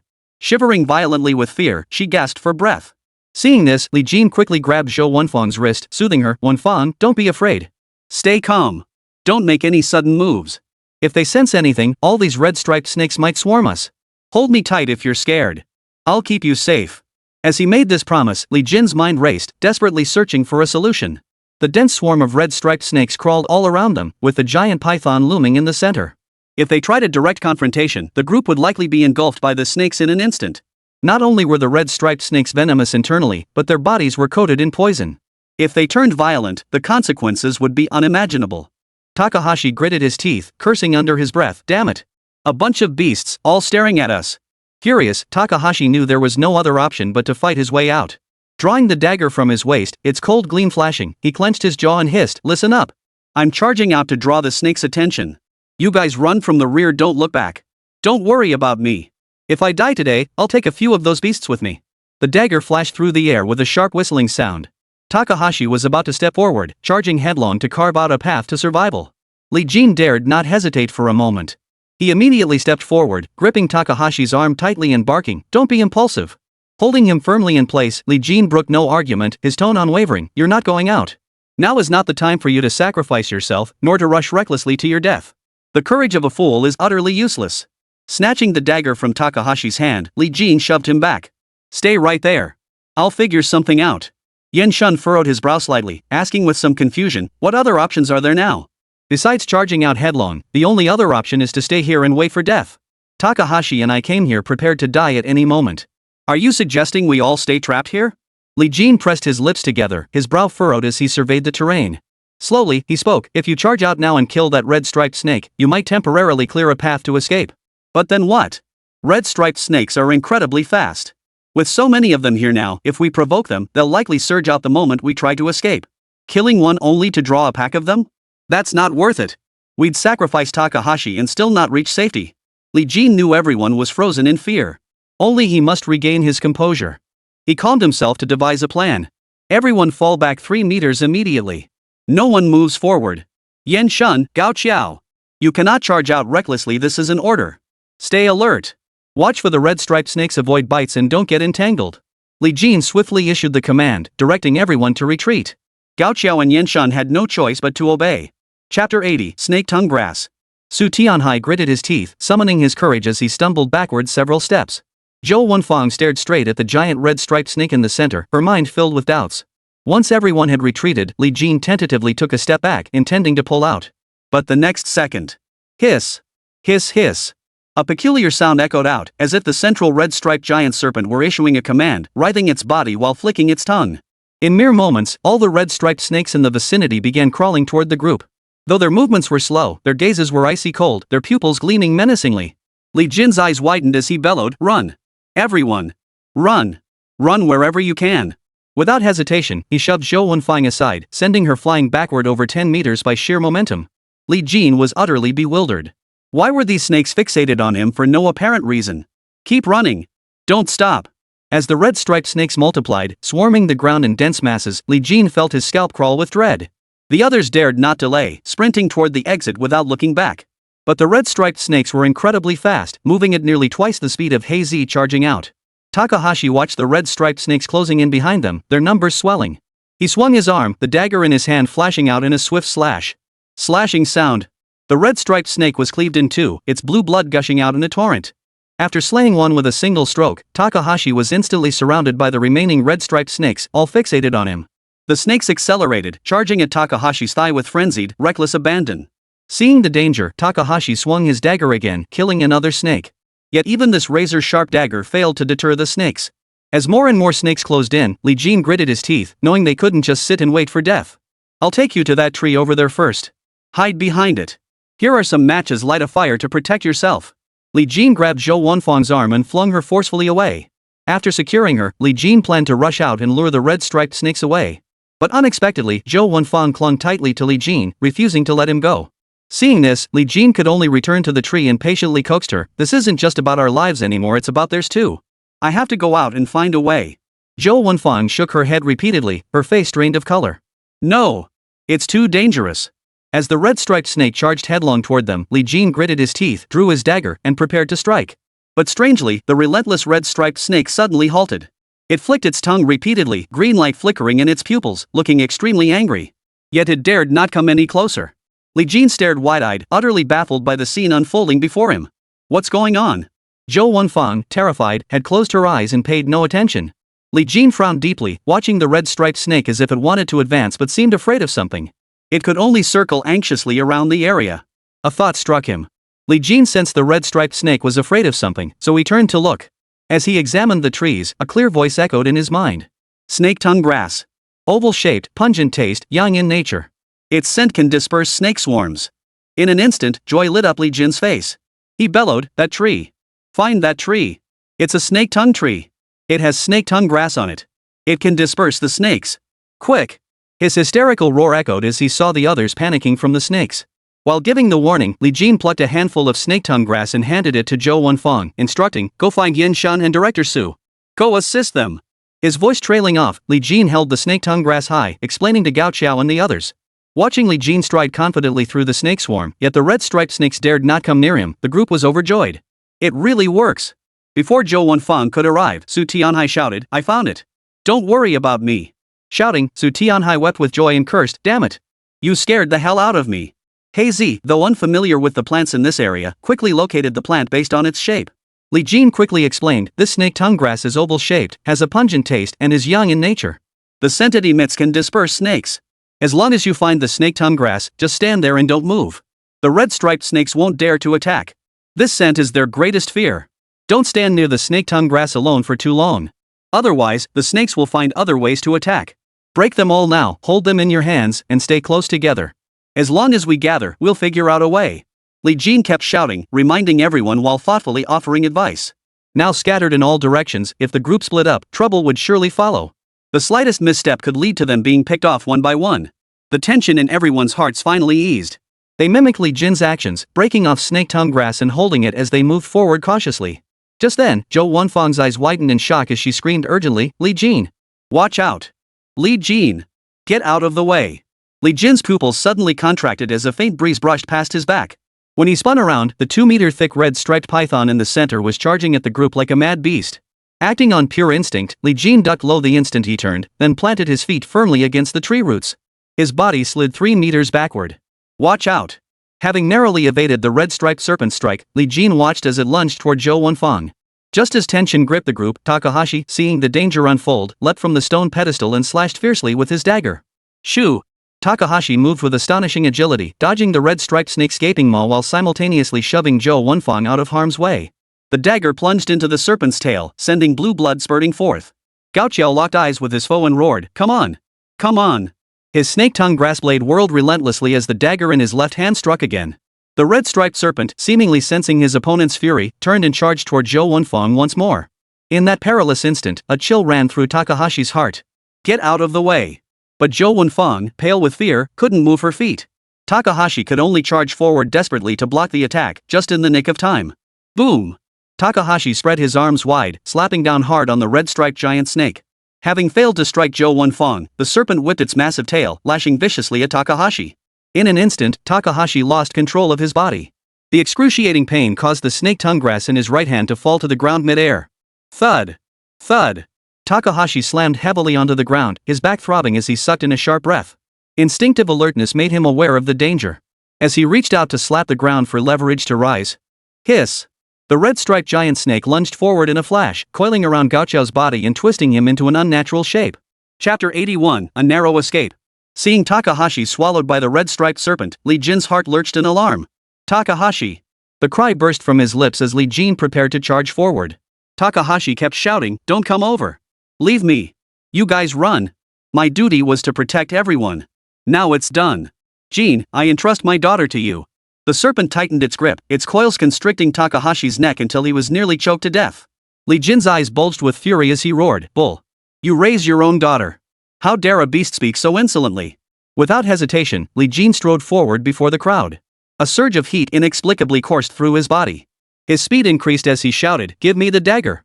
Snatching the dagger from Takahashi's hand, Li Jin moved with lightning speed. He sidestepped the giant snake's gaping maw, then raised his arm and swung it out with all his might. Sensing danger from the human's fierce assault, the giant serpent casually shook its head, effortlessly evading the blow. The force of Li Jin's strike was immense, sending him stumbling forward several steps from the momentum. The serpent seemed to mock him, shaking its head without a trace of fear toward Li Jin. Li Jin gritted his teeth, veins bulging in his arms as rage burned within him. "Damn it, you're mocking me?" He paid it little mind. All Li Jin cared about now was rescuing the person quickly. The dagger on his wrist whirled swiftly as Li Jin leapt to his feet once more, charging straight for the crimson-striped giant snake's head. Hiss! Flaring its fangs, the red-striped serpent paid no heed. To it, the human before it was utterly foolish, incapable of causing any harm. Without so much as a flicker of movement, the red-striped serpent bared its fangs, drool dripping from its mouth, and whipped around to bite Li Jin's arm. A little beast is just a little beast. A grim smile spread across Li Jin's lips. Now! Li Jin's arm erupted with tremendous strength. He whipped it back, dodging the serpent's fangs in an instant. The dagger slid from his left hand, and he seized it tightly with his right, snapping his wrist upward to thrust downward. Shoo! The red-striped giant snake's pupils contracted sharply, utterly bewildered. It never imagined that the human it had deemed weak could possess such skill. The feint at its head, followed by the dagger sliding down to pierce its body, sent shockwaves of agony through the red-striped serpent's mind. It convulsed violently, its body shaking with fury. Seeing this, Takahashi's survival instinct flared instantly. He had assumed Li Jin was coming to his death, but never expected such agility. Ah! Takahashi roared, mustering every ounce of strength to seize the red-striped giant snake's tail as it coiled around him, squeezing it with all his might. Li Jin wasted no time. Seizing the moment the serpent convulsed in agony, he thrust the dagger upward once more. The red-striped serpent, overcome by agony, went limp and instantly released its grip on Takahashi. Run! Grabbing Takahashi's arm, Li Jin flung him forward. Yen Shun! Catch him! Takahashi crashed heavily into Yen Shun's arms as Li Jin quickened his pace, retreating rapidly backward. In the blink of an eye, the two were back beneath the snake-tongue tree. The Snake King writhed in agony, its blue blood staining the green grass around the wound, which withered away almost instantly. SSS. Now gravely wounded, the Snake King dared not underestimate the humans before him. His fearful gaze accompanied a swift retreat. Seeing this, the other red-striped snakes dared not approach again. Without the giant serpent's protection, the swarm of small red-striped snakes began to slither about, suddenly invading the group's tents. SSS. The red-striped snakes relentlessly chewed at the tent with their mouths and bodies, tearing several small holes in the canvas. Watching several snakes drag out his backpack, Li Jin frowned deeply. This won't do. All our supplies are in there. If the tent gets destroyed, we won't even have a place to rest later. We have to drive them away. We can't just sit here and wait to die. This pack of beasts is leaderless now, and even that giant red-striped snake won't dare come forward recklessly.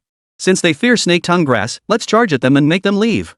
As Li Jin spoke, Su Tianhai beside him snapped off a dozen snake-tongue grass stems, waving them in his hand and bellowing, "Get out! Get out!" Su Tianhai charged forward, waving the large bundle of snake-tongue grass in his hand. Juice dripped onto the ground, releasing a pungent odor that made the red-striped snakes flinch and scatter. With courage swelling within him, Su Tianhai quickened his pace, his fear of the red-striped snakes before him completely vanishing. "Be careful! Don't get ambushed!" Li Jin cautioned as he and Zhou Wenfang, armed with snake-tongue grass, approached the tent perimeter. They first drove away the outer snakes before slowly opening the tent flap. Inside, they found it swarming with red-striped snakes. 3 holes in the canvas would require considerable effort to mend. Takahashi and Yen Shun couldn't sit idle either. Without resting much, they moved to the stone pedestal on the other side and began vigorously whipping the red-striped snakes. "You're something else. Come on, show us what you've got." Takahashi, still seething from being wrapped by the giant red-striped snake, sprinted forward, wielding a handful of snake-tongue grass to lash at the massive serpent. SSS. The massive serpent's thick body kept retreating, its eyes filled with vicious hatred. It dared not advance. The pungent scent made its head spin. Now, self-preservation was its only option. Soon, most of the snakes had been driven away by the group. "Hurry up! These are just snakes now, but what if the commotion attracts something else later?" Li Jin urged relentlessly, circling the tent from the east with Zhou Wenfang to drive the snakes toward Yen Shun. Caught between 2 fronts, the swarm of small snakes could no longer withstand the pressure. They retreated en masse, vanishing from sight in the blink of an eye. Li Jin exhaled deeply. Finally gone. "Takahashi, are you okay?" Yen Shun wiped Gao Chao's arm with medicinal herbs. He'd sustained some superficial wounds during the struggle with the giant snake. Seeing that Gao Chao showed no signs of poisoning, everyone relaxed. "First, let's retrieve the bags. Everything inside is crucial." Li Jin handed over several backpacks, and the group quickly rummaged through them. "My bag's fine. The water bottle and tools are all here." Zhou Wenfang opened hers and examined it carefully, chuckling softly, a blessing in disguise. "The outer packaging of the hardtack biscuits is fine too. Just some sticky residue on the backpack surface, wipe it off and it'll be fine." All 6 backpacks contained supplies that were completely intact. Li Jin sighed and shook his head. "At least we have enough supplies. Tonight was too dangerous. This place is downright unnerving." Takahashi gestured with both hands, marveling, "A snake that thick? I've never heard of such a thing." Like those giant pythons in the movies. Watching the surrounding snakes disperse without any further signs of attack, the group finally breathed a sigh of relief. "From now on, someone needs to keep watch outside at night. We can't be this unprepared." Yen Shun muttered, pursing his lips and shaking his head slightly. "It's truly dangerous. We got off easy today, we narrowly escaped death. That thing was terrifying. Even now, I'm still trembling with fear." Chapter 82, The Bronze Statue Mother. "Alright, let's pack up and keep moving." Li Jin barked the order, directing everyone to pack their belongings and load the tents before continuing their march. "We should find a safer spot up ahead. We can't keep pushing through such danger." They pressed on for a full 2 hours. Under cover of night, they reached a clearing. After scanning the surroundings and finding no signs of movement, they finally relaxed. This should do.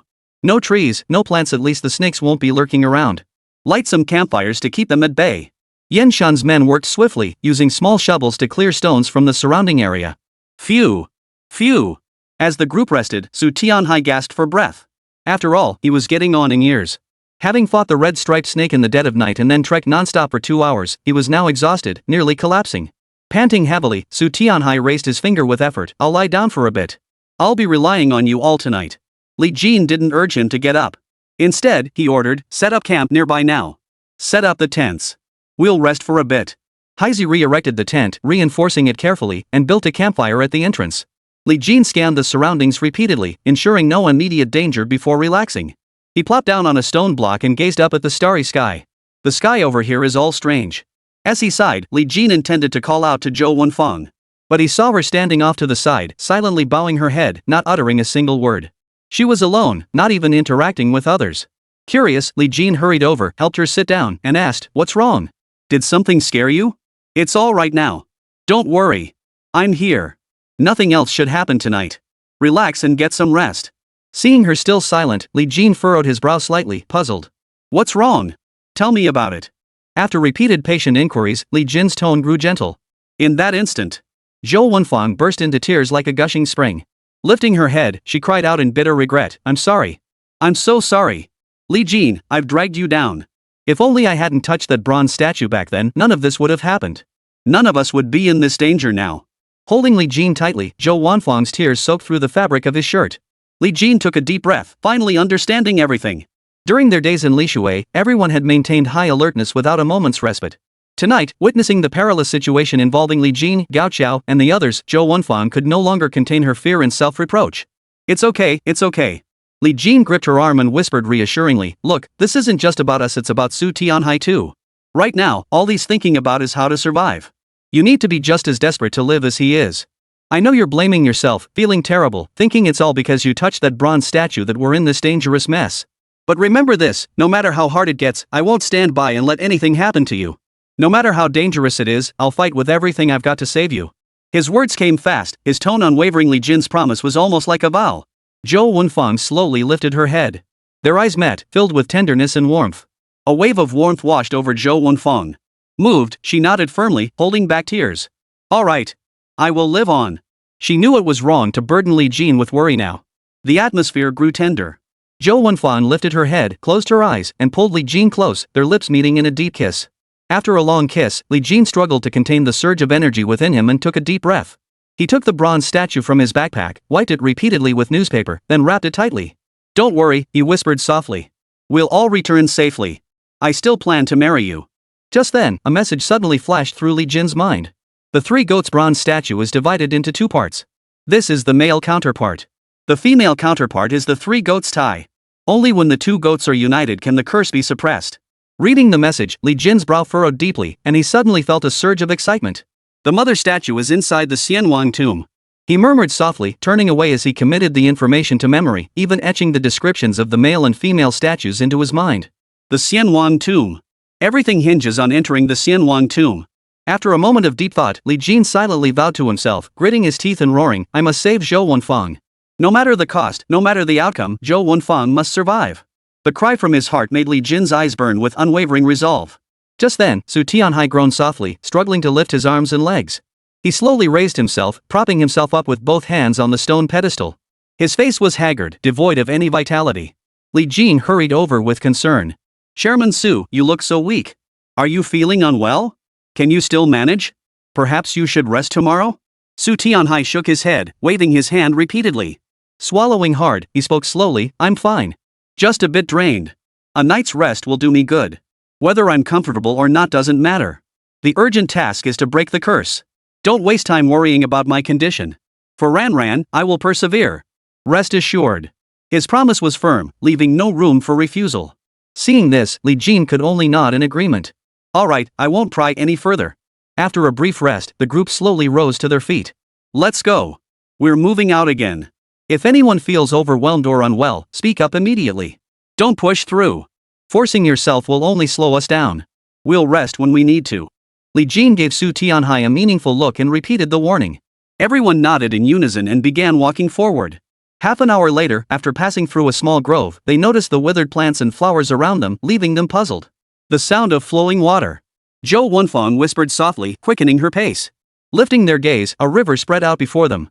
A single leaf floated on the surface, its green hue emitting a foul stench.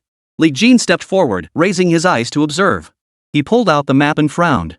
According to the map, this river runs through the entire territory. Where is the source of this river?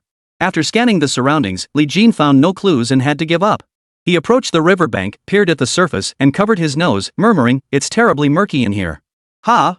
The others gathered around, staring at the floating leaves in confusion. "There's no pollution here, so why does it smell so bad? And logically, this river shouldn't have much consumption either. It's so murky." While the others murmured in confusion, Li Jin's eyes fixed intently on the river. He spotted something unusual. The surface was murky with leaves, and the stench of rotten fish and shrimp filled the air. Chapter 83, The Legendary River. But strangely, the lower layers were crystal clear. Even small fish swam about cheerfully. What on earth was going on? Li Jin pondered this, questioning himself, but no one else spoke up. Seeing that Heizhi and the others showed little reaction, Li Jin gradually understood. The surface is murky, but the depths are clear. Yet they can only see the murk, only I can perceive the clarity. Recalling his earlier miraculous ability to appraise treasures, Li Jin said no more. The river blocks the way. There's nothing we can do for now. Hazy crouched down, touching the soil. The soil is dry, but this is the riverbank. That's a bit odd, isn't it? So it's not very deep, then? Yen Shun asked, then picked up a stone and gently placed it on the river's surface. It floats. Amazing. Takahashi handed him another large rock, which Yen Shun flung down with force. Plop! A ripple spread across the murky river surface as the stone gradually sank beneath the water. Yen Shun rubbed his chin, furrowing his brow as he pondered aloud. Logically speaking, that little stone isn't exactly light. How could it float? But why did this one sink? Judging by the water pressure and gravity, this river shouldn't be very deep. Pressing his lips together, Yen Shun immediately stood up and looked at the others, quickly suggesting, I don't think it's deep. The river's just dirty. We can wipe it off when we get ashore. Besides, there's no other path around here. Otherwise, let's swim across. It's still early, we should hurry. With that, Yen Shun kicked off his shoes and started to wade into the water, shirtless. Hazy murmured, maybe we should wait. This river seems strange.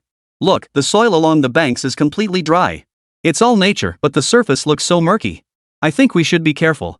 Yen Shun merely shrugged indifferently. What's the big deal? Crossing rivers was child's play when we fought in the wilderness before. If you want, I can scout ahead for you. As he turned to leave, Zhou Wenfang hurriedly stopped him. Wait. Don't be so hasty. We're already blocked by this river, so we need to observe carefully. Just thinking about that strange red-striped snake gives me the chills. What if there are other creatures lurking in the water? It's not about who can or can't go in the water. We need to conserve our strength while ensuring everyone's safety. Gao Chao nodded quickly, chiming in with his own caution. Yen Shun, I agree that it's better to be safe than sorry. What you see on the surface is always just the surface. The first rock you floated up that definitely means something's wrong. Li Jin watched the others speculate endlessly, his gaze flickering as he had already thoroughly observed the river. We can't just jump in. His words sent shockwaves through the group. Everyone was just speculating earlier. Why are you so certain now? Zhou Wenfang frowned slightly, puzzled. Yen Shun raised an eyebrow. Brother Jin, did you spot danger? Li Jin said nothing more. To convince everyone of his judgment, he immediately pulled out a notebook from his backpack, tore off a sheet of paper, and gently fluttered it into the water. Swish! In an instant, the white paper sank into the river, vanishing without a trace. Everyone's eyes widened in shock, cries of surprise erupting. Holy crap! Did we see that right? Takahashi quickly took a step back. I knew something was off. Jin-san's paper sank straight down the moment it hit the water. This water is deep. Very deep. Emphasizing repeatedly, Takahashi was still shaken. I was planning to go down with Yen Shun, but thankfully I talked him out of it. If I'd stepped into thin air, I'd probably have drowned. Kuriko's eyes brimmed with confusion as he whispered, why? How did you figure it out? Li Jin was momentarily at a loss for words, unsure how to explain. He could only offer an awkward smile and brush it off casually. I was just guessing. Better safe than sorry. Stay vigilant and cautious, it can prevent a lot of trouble. With that, Li Jin slowly stood up and looked at the others. So, do you think you can swim across? Yen Shun shrugged, head bowed in embarrassment. Well, looking at it this way, I guess I'm not so sure anymore. Plus, we don't know if there's waterweed or any creatures in the river. If we get pulled under, we could be gone for good. Li Jin nodded slightly in agreement. You're right. Deep water is inherently dangerous. The murky surface hides the depths below, it's essentially a deception. The danger lies beneath. Glancing around, Li Jin pulled out his compass and suggested softly, fortunately, we still have the map. Why don't we look for another route? We definitely can't cross here. Let's be careful. Yen Shun agreed, no problem. Since we need to consider the team, we definitely have to find another way. But this river, it looks strange. It has a certain. Lost in thought, Yen Shun glanced at the others and murmured, it looks a lot like a quicksand river. See how murky the surface is, with layers of sand drifting about? I have no idea what lies beneath, but the fact that this river can disguise itself like this is pretty impressive. Zhou Wenfang listened, utterly baffled. Her eyes widened as she exclaimed, Quicksand River. That's it? Takahashi nodded in agreement. I think it does look like it. When Jin mentioned coming here for an expedition earlier, I specifically looked up related materials. That Quicksand River seems almost identical to this one. Zhou Wenfang exclaimed in astonishment, but isn't the Quicksand River a legendary river? How could it exist in reality? Li Jin shook his head dismissively and explained, Wenfang, you're looking at the real world right now. But ever since we fell into the bottom of that waterfall lake, don't you think everything's been strange? First the culvert, then finding the entrance to the King Xian's domain inside it. To a large extent, we're most likely still at the bottom of the lake. Hearing this, Zhou Wenfang suddenly realized. Upon careful consideration, she exclaimed, right. We might still be at the bottom of the lake. So the tunnel's opening led here, and the tunnel itself is at the lake bottom. Muttering to herself, Zhou Wenfang scanned her surroundings, growing increasingly perplexed. Li Jin offered no further explanation, merely stating calmly, in places like this, especially those connected to tomb exploration, there are bound to be strange occurrences. It's nothing unusual, and there's no need to worry too much. At least we're still alive and safe here. Zhou Wenfang didn't press further. She picked up her backpack and started walking forward. Su Tianhai gulped down several large mouthfuls of water before his condition eased, a flush gradually returning to his cheeks. They pressed on through the grove, where Li Jin kept marking the tree roots with his dagger. Something feels off. Do you guys sense it too? Li Jin turned and asked softly. Only when surveying their surroundings did they feel an overwhelming sense of eeriness. Chapter 84. Has Heizi fallen behind? Takahashi and Yen Shun furrowed their brows. Their keen senses stirred unease within them. Something definitely feels off. This place is a forest, right? Yen Shun stared at the fallen leaves on the ground. They were tinged with a dark red hue. The forest was eerily quiet, not a sound to be heard. Logically, a dense forest should be teeming with birds breeding. Even if there were no birds, there'd definitely be insects or something. But now, it's just trees and leaves, no sounds, no sign of life. This doesn't even feel like a forest anymore. Li Jin quickly glanced up at Heizi and asked urgently, what's going on? It's so quiet. Is it because of the area? Heizi's eyes were blank. He shook his head dumbly, utterly bewildered. I've never seen anything like this either. This place feels so unfamiliar. It's so eerily quiet, it gives off a hellish vibe. The echoes of their voices reached their ears like the sound of the apocalypse. He sighed, surveying his surroundings with growing unease. As a forest ranger, he'd never felt such helplessness and powerlessness before. Ugh, I suddenly regret coming in here. Rubbing his hair in frustration, Heizi quickly added, are you sure coming here isn't just courting death? In just 2 days, we've encountered way too many strange things, haven't we? As he spoke, Koriko took 2 steps back, already contemplating retreat, his heart filled with worry. This place is so eerie, so strange. That 2-meter-thick red-striped snake, even deep in the forest, it wouldn't naturally reproduce like that. It's mutated. And ever since we first entered, I've genuinely been scared. Not only did we get lost, but the things we encountered aren't something ordinary people should deal with. I'm just an ordinary guy, minding my own business, trying to scrape out a living in these woods. I really can't keep going with you guys. I don't know anything about this place. I'm leaving. My life matters more. I'm outta here. After his explanation, Heizi turned to leave. Li Jin saw this and quickly stepped forward, spreading his arms wide to block him. What? You won't even let me go? Heizi glared, clearly surprised, and demanded, I made it clear when I came along my job was just to guide you to the Lingji. I've no obligation to stick around in this godforsaken place, do I?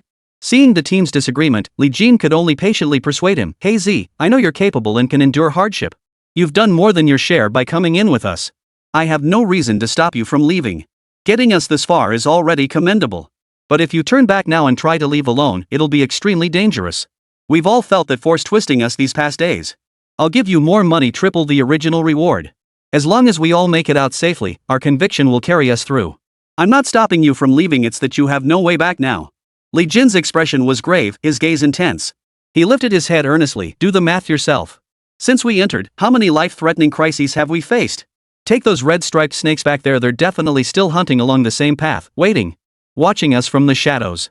If they come back, you won't make it out alive on your own, no matter what. Appealing to both emotion and reason, Li Jin's words carried not a trace of contempt but constant encouragement and sound logic. You can't make it out alone, and we need manpower for now. Why not stick together? At this point, we're not just partners anymore, we're bound by a bond forged in life and death struggle. Heizi listened, nodding slightly. After a moment of deep thought, he nodded decisively, all right. You have a point. I may be a forest ranger who never went to school, but I know no grand philosophies. So I'll just steel my courage and press forward. Let's march on with boundless passion. His earlier hesitation vanished, replaced by renewed vigor. Seeing this, Li Jin breathed a sigh of relief. An extra pair of hands meant an extra source of strength.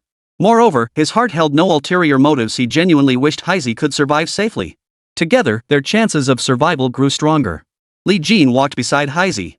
After their heart-to-heart earlier, their bond had grown significantly stronger. Along the way, the group's pace quickened steadily. Zhou Wenfang couldn't help but call out softly, stopping Li Jin, slow down. Don't walk so fast. What about conserving our energy? Furrowing her brow slightly, Zhou Wenfang signaled with her eyes. Turning back, Li Jin saw Su Tianhai already panting heavily, his face pale, struggling to move his feet. With an awkward smile, Li Jin felt a pang of guilt. He raised his hand hesitantly, everyone, let's find a place to rest for the night. We should have rested anyway. Rushing on like this was indeed unwise. Mr. Su is still weak, he hasn't fully recovered from that severe cold and high fever. Please bear with us. Heizi nodded slightly and murmured, I'll gather some medicinal herbs later. Taking them a few times should help him recover. Alright. Let's find a place first. Takahashi, Yen Shun, you two scout the terrain. I'll stay here and tend to Director Su. Li Jin sat on a stone block, supporting Su Tianhai as he lay on the ground, massaging his chest. Soon, Takahashi found a clearing and called out, raising his hands to gather everyone. Yen Shun and Heizi swiftly pitched tents and set up camp. We should light a campfire here. It'll come in handy, Yen Shun suggested, but then Heizi stepped outside and vanished.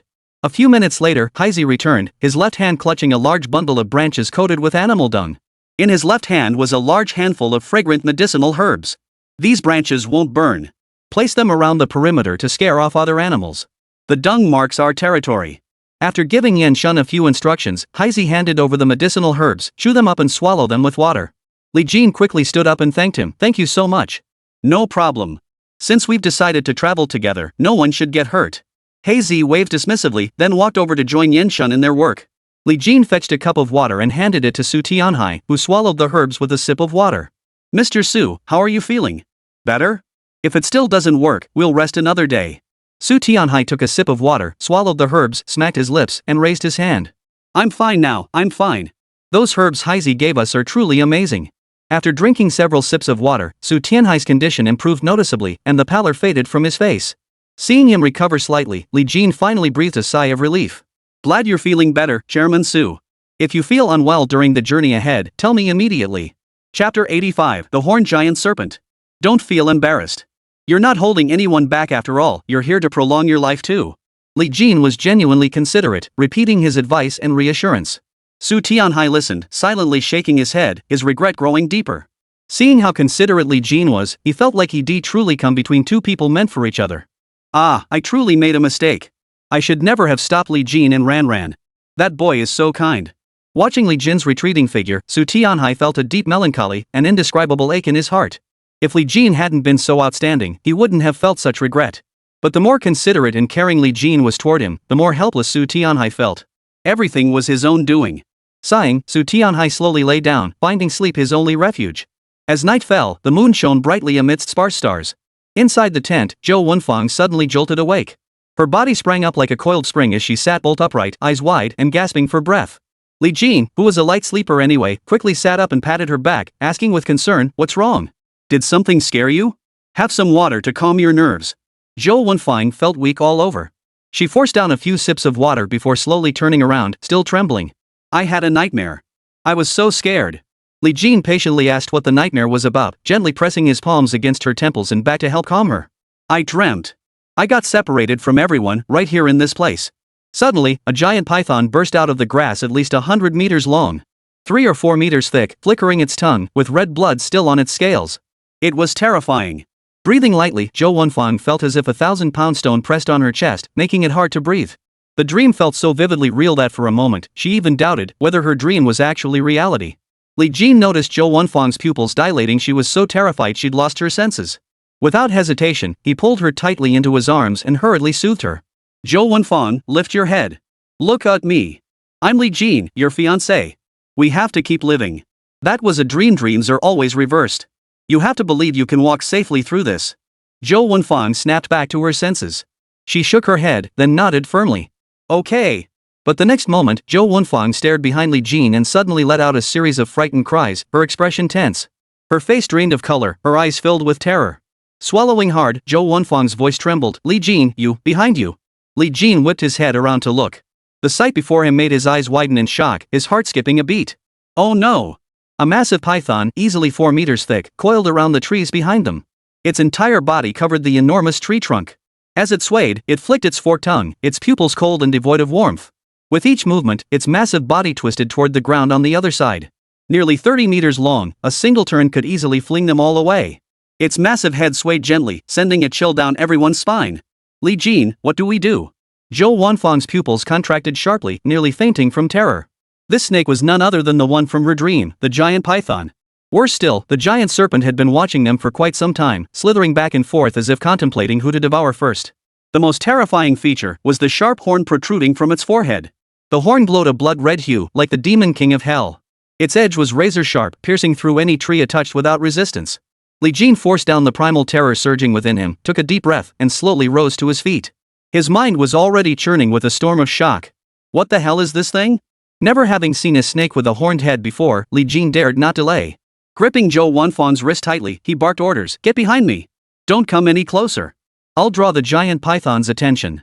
No matter what happens, you must protect yourself." Li Jin shoved Zhou Wanfang away and sprinted off, bellowing, "Gao Qiao! Yan Shun! Haizi! Director Su! Wake up!" His voice hoarse, Li Jin let out a hysterical roar, desperate to rouse everyone instantly. A slap across Takahashi's face jolted him awake. Li Jin dragged Yan Shun to his feet. The two, being the most alert, snapped awake instantly. Regaining their senses, they lifted their heads to look. Holy! Takahashi's pupils suddenly contracted into tiny spheres as the involuntary curse burst from his lips, though no one could tell what he was cursing. Gao Qiao clenched his teeth, his body trembling uncontrollably at the mere sight of the colossal serpent. It wasn't that they lacked courage, but waking up to suddenly see such a colossal creature would shock anyone. Never seen a beast like this before. This place is way too weird. Koro clenched his fists, digging his fingers into his thigh to suppress the rising fear. Standing before the colossal serpent, everyone felt their scalps tingle and their bodies tremble. Su Tianhai backed away in terror, his face drained of color, unable to muster even a shred of courage. Is this hell? What the hell is this thing? Curses spilled from his mouth as Su Tianhai tried desperately to muster courage, failing time and again. Facing the colossal serpent, he felt a fear that came from the depths of his soul. He couldn't muster even a shred of resistance. Li Jin stared intently, constantly pondering a countermeasure. He couldn't flee recklessly. If he turned his back and was spotted, he'd likely be swallowed whole. He couldn't confront it head-on either. Its immense size and strength were simply on another level. Just as he was caught between a rock and a hard place, a voice suddenly echoed in Li Jin's mind. Bloodhorn python. Bloodthirsty, feeds on animals. Its fangs carry deadly venom. 38 meters long, 4 meters and 3 centimeters thick, its entire body is hard as iron. Its only weakness is the blood horn on its head. Grasp that horn to gain control. Li Jin's heart leapt with joy at last, a way to deal with it. Knowing its weakness gave him far more confidence to attack. Though the colossal serpent before him still radiated an intimidating and threatening presence, Li Jin knew fear would serve no purpose. Shoo! Li Jin placed his index finger to his lips, signaling the others to remain silent. He then explained softly, "This creature's horn is its greatest weakness. We need to figure out how to deal with its horn. Now, observe it carefully." Li Jin slowly crouched to the ground, his eyes fixed intently on the horned snake before him. The arena had been abuzz moments before, but now a deathly silence fell. This only piqued the horned snake's curiosity, prompting it to slowly slither forward. As it drew closer to the group, it flicked its tongue, testing the waters. Among the bodyguards accompanying Su Tianhai, one man trembled uncontrollably, his nerves so frayed he could no longer maintain his stance. His body shook violently until he collapsed onto the ground. In the next instant, the horned viper whipped its head around, its eyes cold and menacing. Its flickering tongue aimed precisely as it coiled around a tree trunk and lunged forward, charging straight toward the guard. Li Jin's heart lurched. "Oh no," he cried. "Watch out." Chapter 86, Strike the Snake at its 7-inch point. Just as he was about to shout for the guard to stay calm, the man saw the colossal creature open its massive jaws, ready to strike. Instinctively, he pulled out the snake tongue grass he had hidden in his robe earlier. Pale with terror, the bodyguard roared with fury, his eyes bulging as sheer fear drove him to summon his courage. "You beast! You filthy beast, die!" Waving a branch of snake tongue grass, the bodyguard was clearly terrified, yet he still charged forward, trying to intimidate the other with sheer force. His comical movements revealed the giant python's complete lack of evasion. The bodyguard promptly hurled the branch at its body. "Get lost!" But the horned viper showed no fear. With a swift flick of its body, it sent the snake tongue grass flying without even flinching. As the bodyguard charged forward, the horned snake flicked its tongue, whipped its tail, and in the blink of an eye, coiled the bodyguard into a tight rope. The crowd stared wide-eyed, screaming in panic as they scrambled to react. Su Tianhai kept retreating, his legs weakening. The snake tongue grass in his hand suddenly lost its effect, leaving only fear. Hazy shouted, "Get your bodyguard to run!" But it was too late. The bodyguard felt the icy chill radiating from the horned viper, every pore on his body standing on end. Stunned, he froze in place, unable to move. Swallowing hard, his legs trembling, he clutched the horned viper's tail tightly. Seeming impatient, the horned viper opened its gaping maw, its two sharp fangs lunging straight for the bodyguard's chest. Splatter! A jet of bright red blood spurted from the bodyguard's chest. His entire body shook violently as he felt complete paralysis, unable to move even an inch. The horned snake flickered its tongue, hooked the man's chest with its fangs, and flung him upward with a powerful flick of its head. Hanging in midair with no support, the bodyguard's eyes widened in terror. He tried to flail his arms, but his paralyzed body refused to obey. Thud! The body slammed into the ground, blood gushing from his chest and back, solidifying at a visible pace. In an instant, the body was poisoned. Blood clotted rapidly in his chest as toxins eroded his platelets, throwing his system into complete chaos. His face swelled crimson, his leg bones seemingly melted by the poison, leaving him limp as a sheet of paper sprawled on the ground. His neck shifted from purple red to deep purple, his face turning deathly pale. As his eyes bulged, he collapsed and died instantly. The bodyguard was utterly lifeless, dead as a doornail. Su Tianhai's eyes widened in horror as he roared, "Liuzi! Liuzi!" Screaming the bodyguard's name, Su Tianhai was overcome with grief. He lunged forward, snarling, "You bastard! I'll fight you to the death." Though merely a bodyguard he had brought along, the man had served the Su family for years. Su Tianhai was not a heartless, unfeeling man. Watching the bodyguard he'd shared every moment with being killed right before his eyes, rage overwhelmed him. His mind clouded, he lunged forward to attack. Li Jin stared intently at the body of the bodyguard, frozen in shock. The manner of his death left him utterly horrified. There was no time for further observation. Seeing Su Tianhai lose his senses, Li Jin swiftly stepped forward, shoving him to the ground and bellowing, "You're mad, Su Tianhai. You're the head of the Su family. The bodyguards you brought with you were mentally prepared. Do you know what charging in now would mean? It's courting death, it's endangering the entire team. We've already lost one brother. If you charge in now, it'll be nothing but a pointless death." Li Jin roared without a shred of restraint. With Su Tianhai having lost his senses, this was the only way to snap him back to reality. Sure enough, Su Tianhai jolted awake, his eyes going blank as reality hit him. "Only a few of you remain. This is the head of the Su family. As his bodyguards, you've made your sacrifices. Protect him. Take him back." After issuing the order, Li Jin turned to Zhou Wenfang and instructed, "Keep an eye on Chairman Su. Don't let him act impulsively. Bodyguard brothers, please also look after my fiancé. We need to retreat for now." Everyone nodded quickly, knowing there was no time for grief now. They swiftly pulled Su Tianhai back several dozen meters. Staring at the horned viper before him, Li Jin warned, enunciating each word, "This beast carries deadly venom. Though its body is massive, its speed is astonishing. I, Li Jin, am prepared to fight to the death. Takahashi, be vigilant." As he shouted, Li Jin ordered, "We must now face death with resolve and prepare to strike. If we fail to kill this beast, we all die. You two wait for the opening and strike swiftly." Zhou Wenfan watched Li Jin stride forward resolutely, her heart filled with dread. The immense danger overwhelmed her and she cried out in fear, "Husband! Stay safe! Husband! You must survive! I'm waiting for you to marry me!"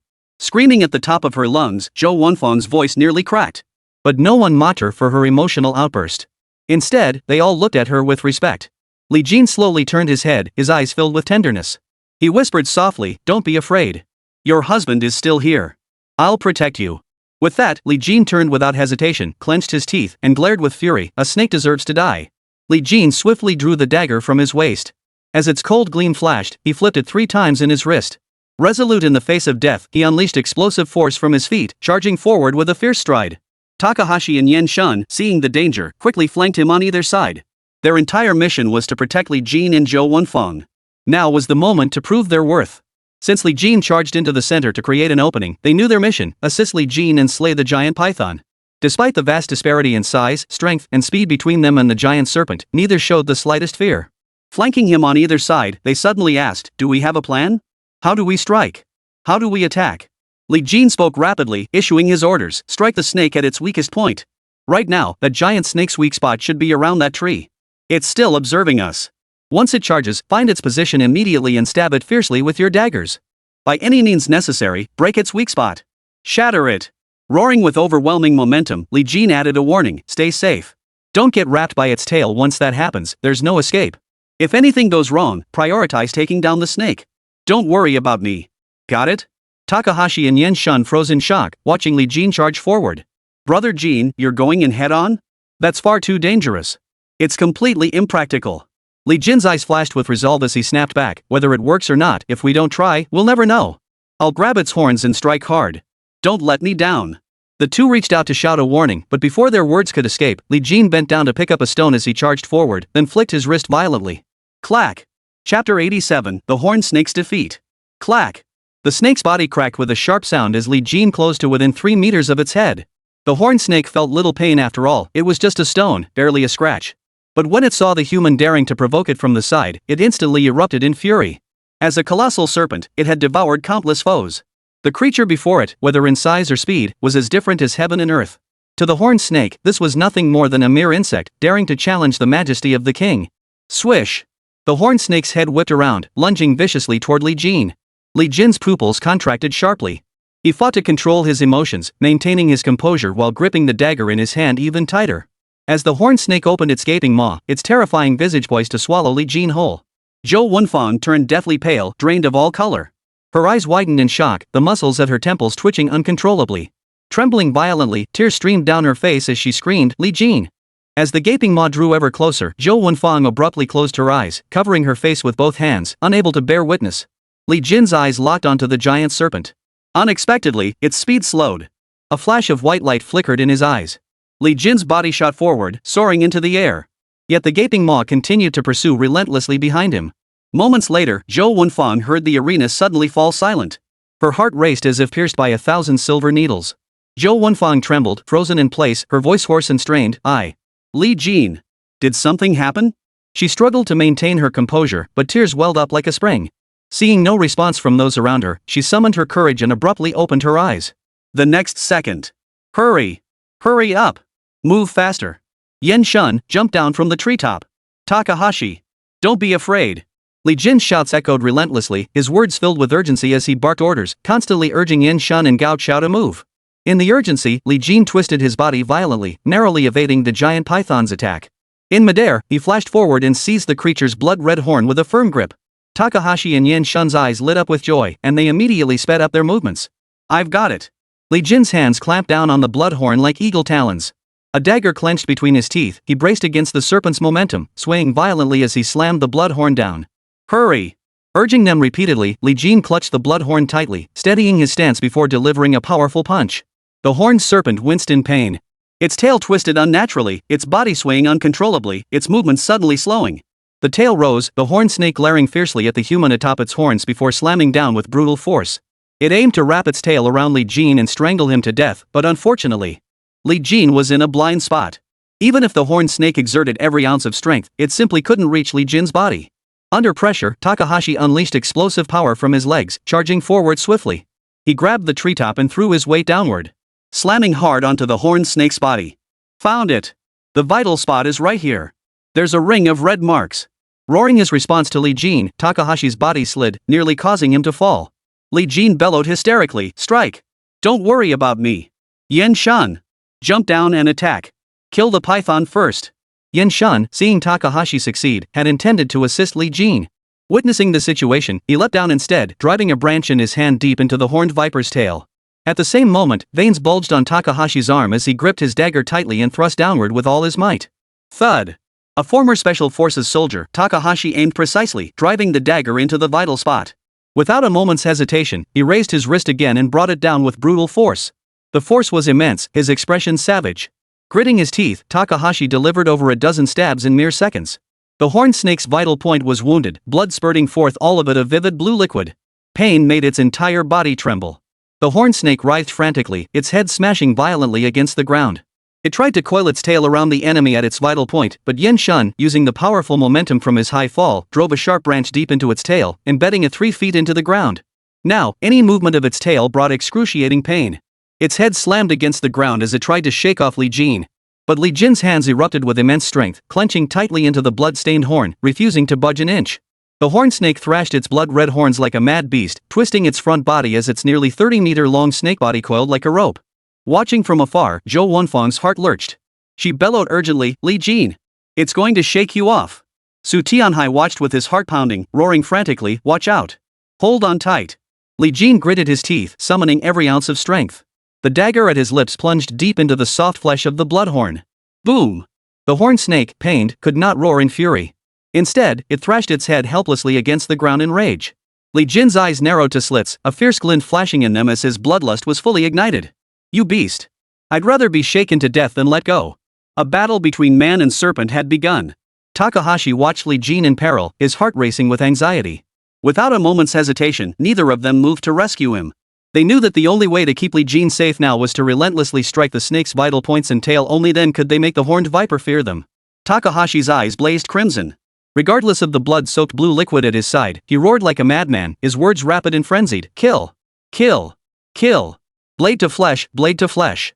In just half a minute, his veins bulging wrists had slashed back and forth at the vital point nearly 100 times. A massive wound gaped open, scales falling away in a steady stream. Takahashi, now utterly devoid of reason, pressed his hands together and thrust them deep into the vital point. His fierce, lightning-fast movements left the horned snake writhing in agony, utterly drained of strength. Its head swayed with increasingly sluggish movements, collapsing onto the ground like a dead dog. Completely overwhelmed, the horned snake struggled desperately. Its tail thrashed violently, blood spattering everywhere. The hole pierced by the branch nearly tore through its body. Crack! Snap! The serpent god shook violently in agony. Its tail slammed hard against the ground, and its head, now beyond control, whipped wildly, slamming into the tree roots. Seeing its weakened state and the immense force of the root impact, Li Jin swiftly released the bloodhorn, deftly dodging and rolling to the ground on his left side, carried by momentum. Hiss! The horned snake flickered its tongue, its eyes now devoid of any fighting spirit, filled only with utter dread and fear. It never imagined in its entire life that 3 humans, who looked like mere insects to it, could inflict such severe wounds. On the brink of death, the horned snake dared not linger, terrified the trio would finish it off. Ignoring its pain, it lashed its tail, grabbed a tree root, and fled swiftly into the depths of the forest, vanishing from sight. We won. Chapter 88, 9 Lives. Li Jin's forehead glistened with sweat, his back soaked through. Collapsing onto the ground, his arms limp and powerless, he gasped for breath, unable to muster even a shred of strength. Huff! Huff! His chest heaved violently. Li Jin swallowed hard, closing his eyes as he struggled to steady his emotions. Adrenaline surged through him, his wrists trembling uncontrollably. Moments ago, he had faced death with utter resolve. During his struggle with the horned viper, there had been no trace of fear, only sheer madness. Now that the danger had passed, his heart raced and a chill ran down his spine. Had he faltered even slightly, shown the slightest hesitation, the horned viper would have killed him. Seeing this, Zhou Wenfang rushed forward, arms outstretched. She threw herself at Li Jin, pulling him tightly into her embrace as tears streamed down her face. You scared the life out of me. You're insane. Grabbing that horn by yourself. What about me? If anything happens to you, I'll never forgive you. If you die, I'm going with you. Though her words sounded like a scolding, Li Jin knew deep down, she was overwhelmed with worry, her fear finding no outlet except to cling tightly to him for comfort. A wave of warmth washed over Li Jin. This was the first time he'd ever felt someone worry about him like this. Alright, I get it. I'll never do it again. From now on, I'll just hide behind Miss Jo and whimper. With a playful laugh, Li Jin wiped away her tears as he comforted her. It's okay. I'm still here, aren't I? Smack! Zhou Wenfang flung her wrist out, slapping Li Jin hard on the back. Pouting, she burst into tears. What kind of time is this for jokes? Terrified, Zhou Wenfang's tears wouldn't stop for a full 10 minutes. Surveying the mess inside and seeing Li Jin still resting, Zhou Wenfang lowered her head, overcome with self-blame. She wailed in regret. Why did I have to be so damn clumsy? Why did I have to touch that thing? If I hadn't been so damn curious, we wouldn't be in this dangerous mess today. It's all my fault, it's all me. As she spoke, Zhou Wenfang frantically struck her own hands until they turned red and swollen. Li Jin couldn't bear to watch and rushed over to pull her hands away, whispering soothingly, "Stop hitting yourself. Stop. It hurts me to see you hurt. How will my future wife touch my face if she beats her own hands to pieces?" Smiling cheerfully, Li Jin said gently, "It's okay. We're here now. Whether we touched or not, it doesn't really matter. After all, our hearts are one now. No matter what happens, I'll always protect myself. You can't give up on yourself like this. Never say you're clumsy again. You're the best." After this encouraging speech, Zhou Wenfang finally nodded slowly. Just then, Takahashi and Yan Shun approached, and Su Tianhai and the others were all safe and sound. Li Jin glanced around, suddenly startled. His brows furrowed as he shouted, "Something's wrong. Someone's missing." He sprang to his feet, scanning the area as he demanded, "Where's Heizi? Where did Heizi go?" Only then did everyone realize Heizi was truly gone. Yeah, how did we lose Heizi? Yan Shun, with his peculiar way of thinking, asked himself aloud. Hurry up and find him. We just told him everyone would look out for each other. Li Jin was so anxious he was pacing, quickly ordering everyone to go search. Standing at the perimeter of their campsite, near the forest's edge, they shouted repeatedly. "Hey Z! Where are you? Hey Z!" But no matter how hard they called out, in this dense forest, all they could hear was their own echoes. A chill ran through Li Jin's heart. He couldn't wait any longer. He quickly switched on his flashlight and stepped out. "We must find Heizi. I promised I wouldn't let anything happen to him." Su Tianhai whispered, "Could it be he saw the giant python and got too scared, running off on his own?" Impossible. Li Jin dismissed the idea firmly, without a shred of doubt. Even though we hired Heizi with money, as a forest ranger, loyalty is his top priority. Something must have happened to him. Hurry up and find him. Ignoring everyone's exhaustion, Li Jin raised his voice, trying desperately to make himself heard. Zhou Wenfang furrowed her brow slightly and asked softly, "When we saw the giant python just now, Heizi was still there. But then Heizi vanished without a trace. Could he have been ambushed by another snake? And there wasn't a sound, he just vanished without a trace." Li Jin pondered, his lips pressed tightly together. He scanned the surroundings, noting the chaotic footprints, but found no further clues. It's highly possible Hazy wouldn't just slip away silently. We've been through so many hardships together before. There's no reason for him to leave without a word now. Keep searching. If he was attacked by snakes, he must be in grave danger.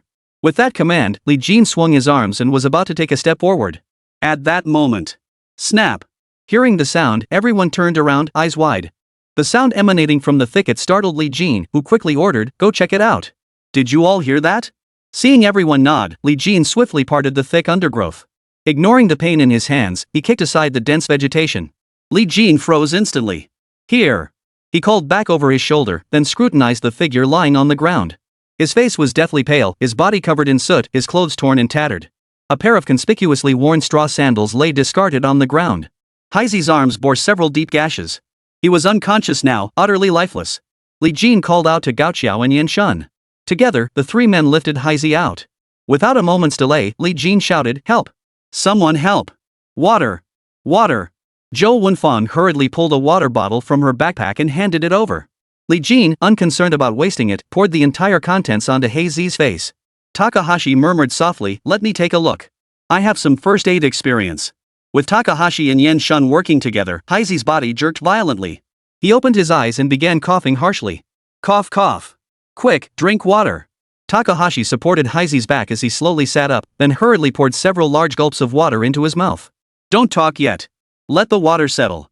Koriko nodded obediently, closed his eyes, and took deep breaths for half a minute before finally catching his breath. What happened to you? Li Jin asked with concern. Koriko braced himself with both hands on the ground, gradually regaining his strength, and forced his eyes open. I woke up. His gaze held a hint of blankness as he felt somewhat disoriented, straining to recall what had just happened. Slowly sitting up, Hazy recounted the entire sequence of events to everyone. When Takahashi and Yan Shun were fighting that horned snake, I saw you guys were in danger, so I rushed to the back to draw some fire. But I was an idiot. The moment I reached the base of the tree, that tail came straight for my chest. One tail lash hit me ow. That really stung. Chapter 89, backed into a corner. He gasped, quickly touching his chest where a distinct red mark was visible.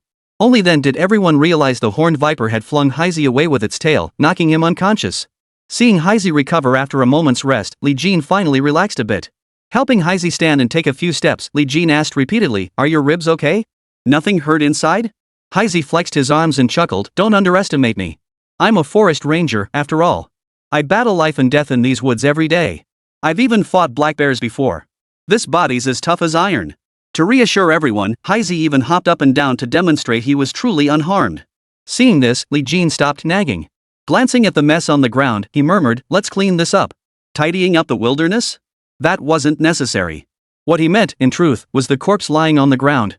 Su Tianhai's eyes dimmed as he bowed his head and sighed, "Liuji, I'm sorry. Rest assured, your family everything that needs tending to at home, the Su family won't let them down. May your spirit watch over us from above." Clasping his hands together, Su Tianhai knelt silently on the ground. He pulled a folding shovel from his backpack and began digging a large pit, absorbed in his own thoughts. Let's bury him. Life and death are predestined.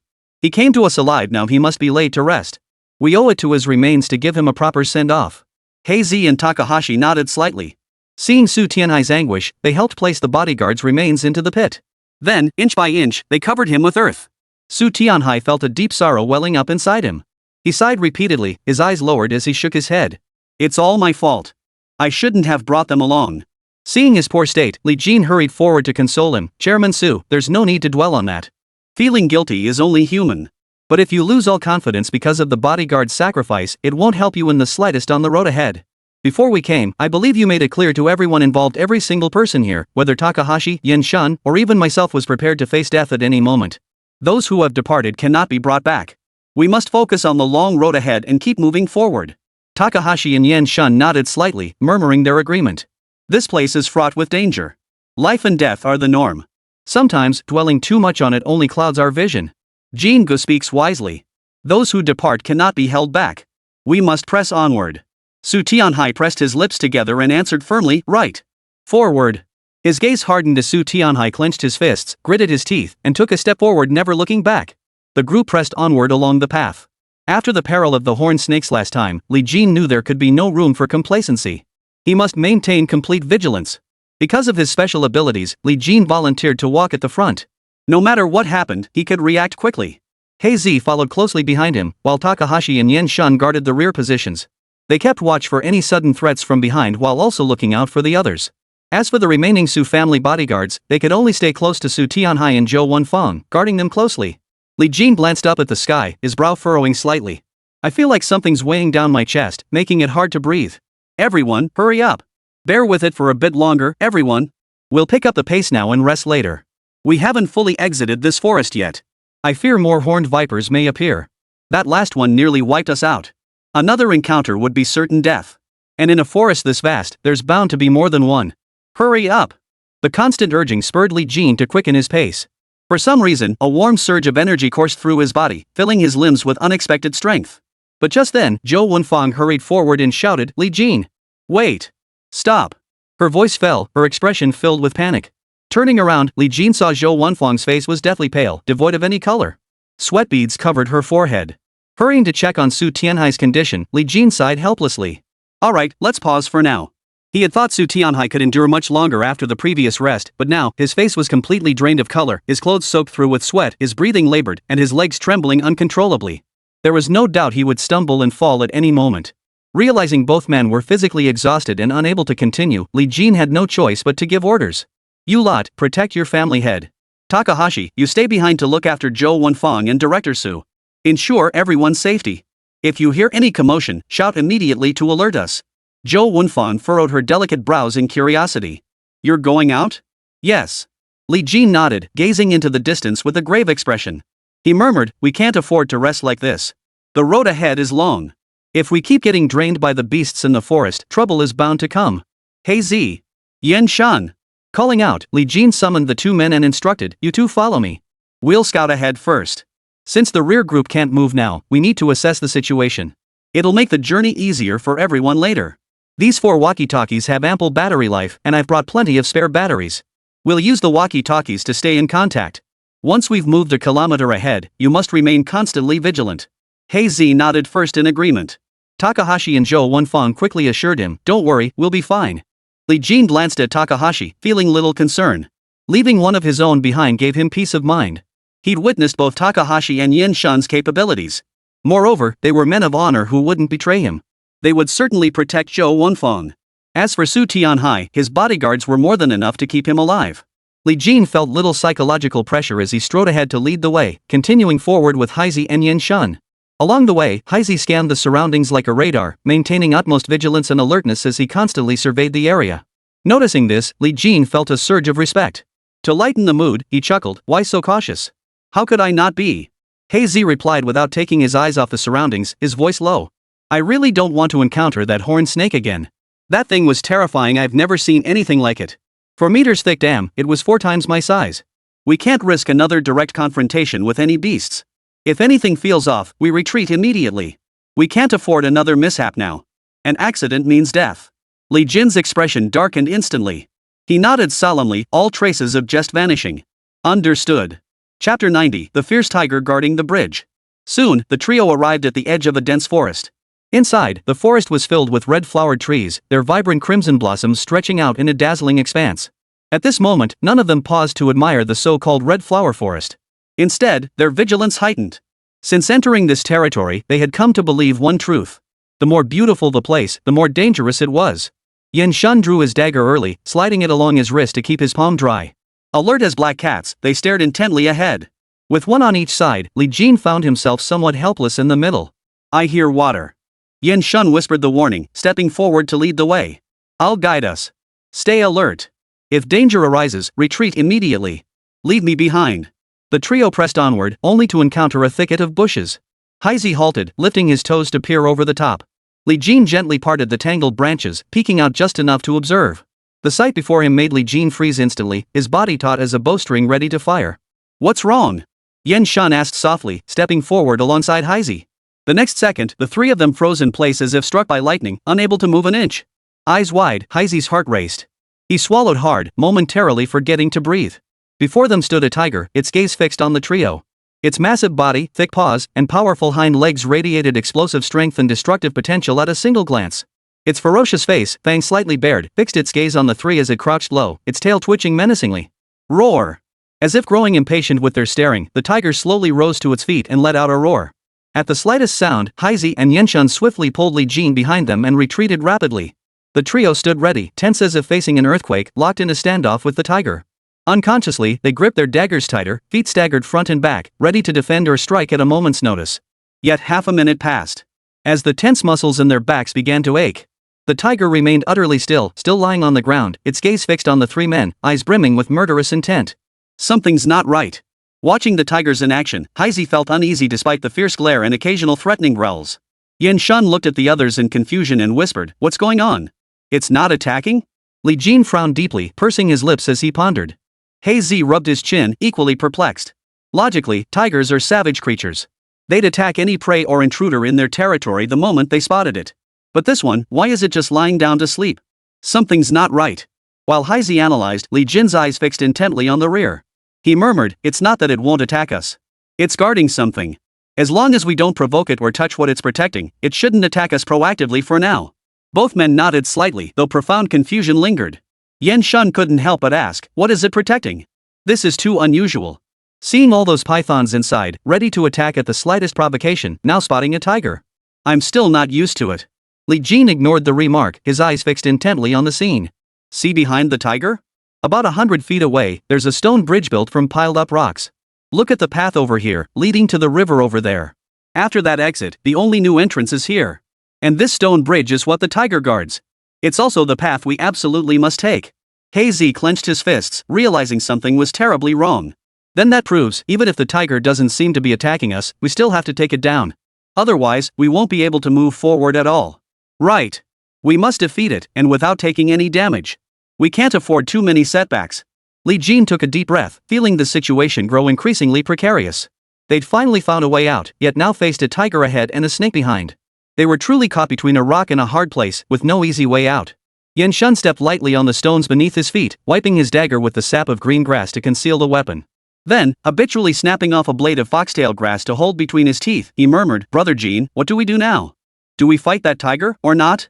Do we cross this bridge, or not?" Li Jin clenched his teeth and licked his parched lips. He looked at Haizi and Yenshun, his brow furrowed. "Let me think. That tiger isn't moving now. It must be guarding something. That stone bridge is probably what it's protecting. Logically, there must be something on the bridge that attracts it, which is why it's crouched here, not letting anyone approach. But regardless, whether we advance or retreat, we must cross the bridge first." Reiterating his earlier conjecture without hesitation, Li Jin made a decisive choice.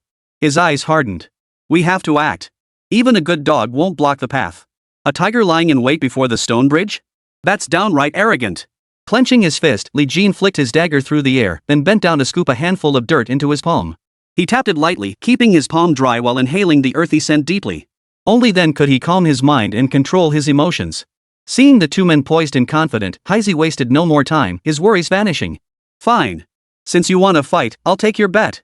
First we fought black bears in the woods, then we came here and took on red-striped vipers, drove off bloodhorn snakes, and now we're facing tigers. If I, Haizi, win this fight, I'll have nothing to brag about when I go back." The three men laughed heartily, their eyes gleaming with resolve. True to their bold nature, their words betrayed no fear of the tiger. At that moment, Haizi pulled a small ceramic bottle from his chest. Its surface bore several cracks, revealing its age. He shook it vigorously with his left hand, spilling the swirling powder onto his palm. Rubbing it hard between both hands until it grew warm, a peculiar fragrance wafted out. He quickly rubbed the powder all over his body, his charcoal black neck, jet dark arms until his entire being radiated an unusual scent. Li Jin watched, his brow furrowed in confusion. "What are you doing?" He rushed forward, grabbed Haizi's wrist, and demanded urgently, "What is that stuff you're putting on?" Sensing trouble, Li Jin quickly warned, "Don't do anything rash." Haizi waved him off, his gaze unwavering yet his tone casual. He smiled indifferently, "Tigers love this stuff.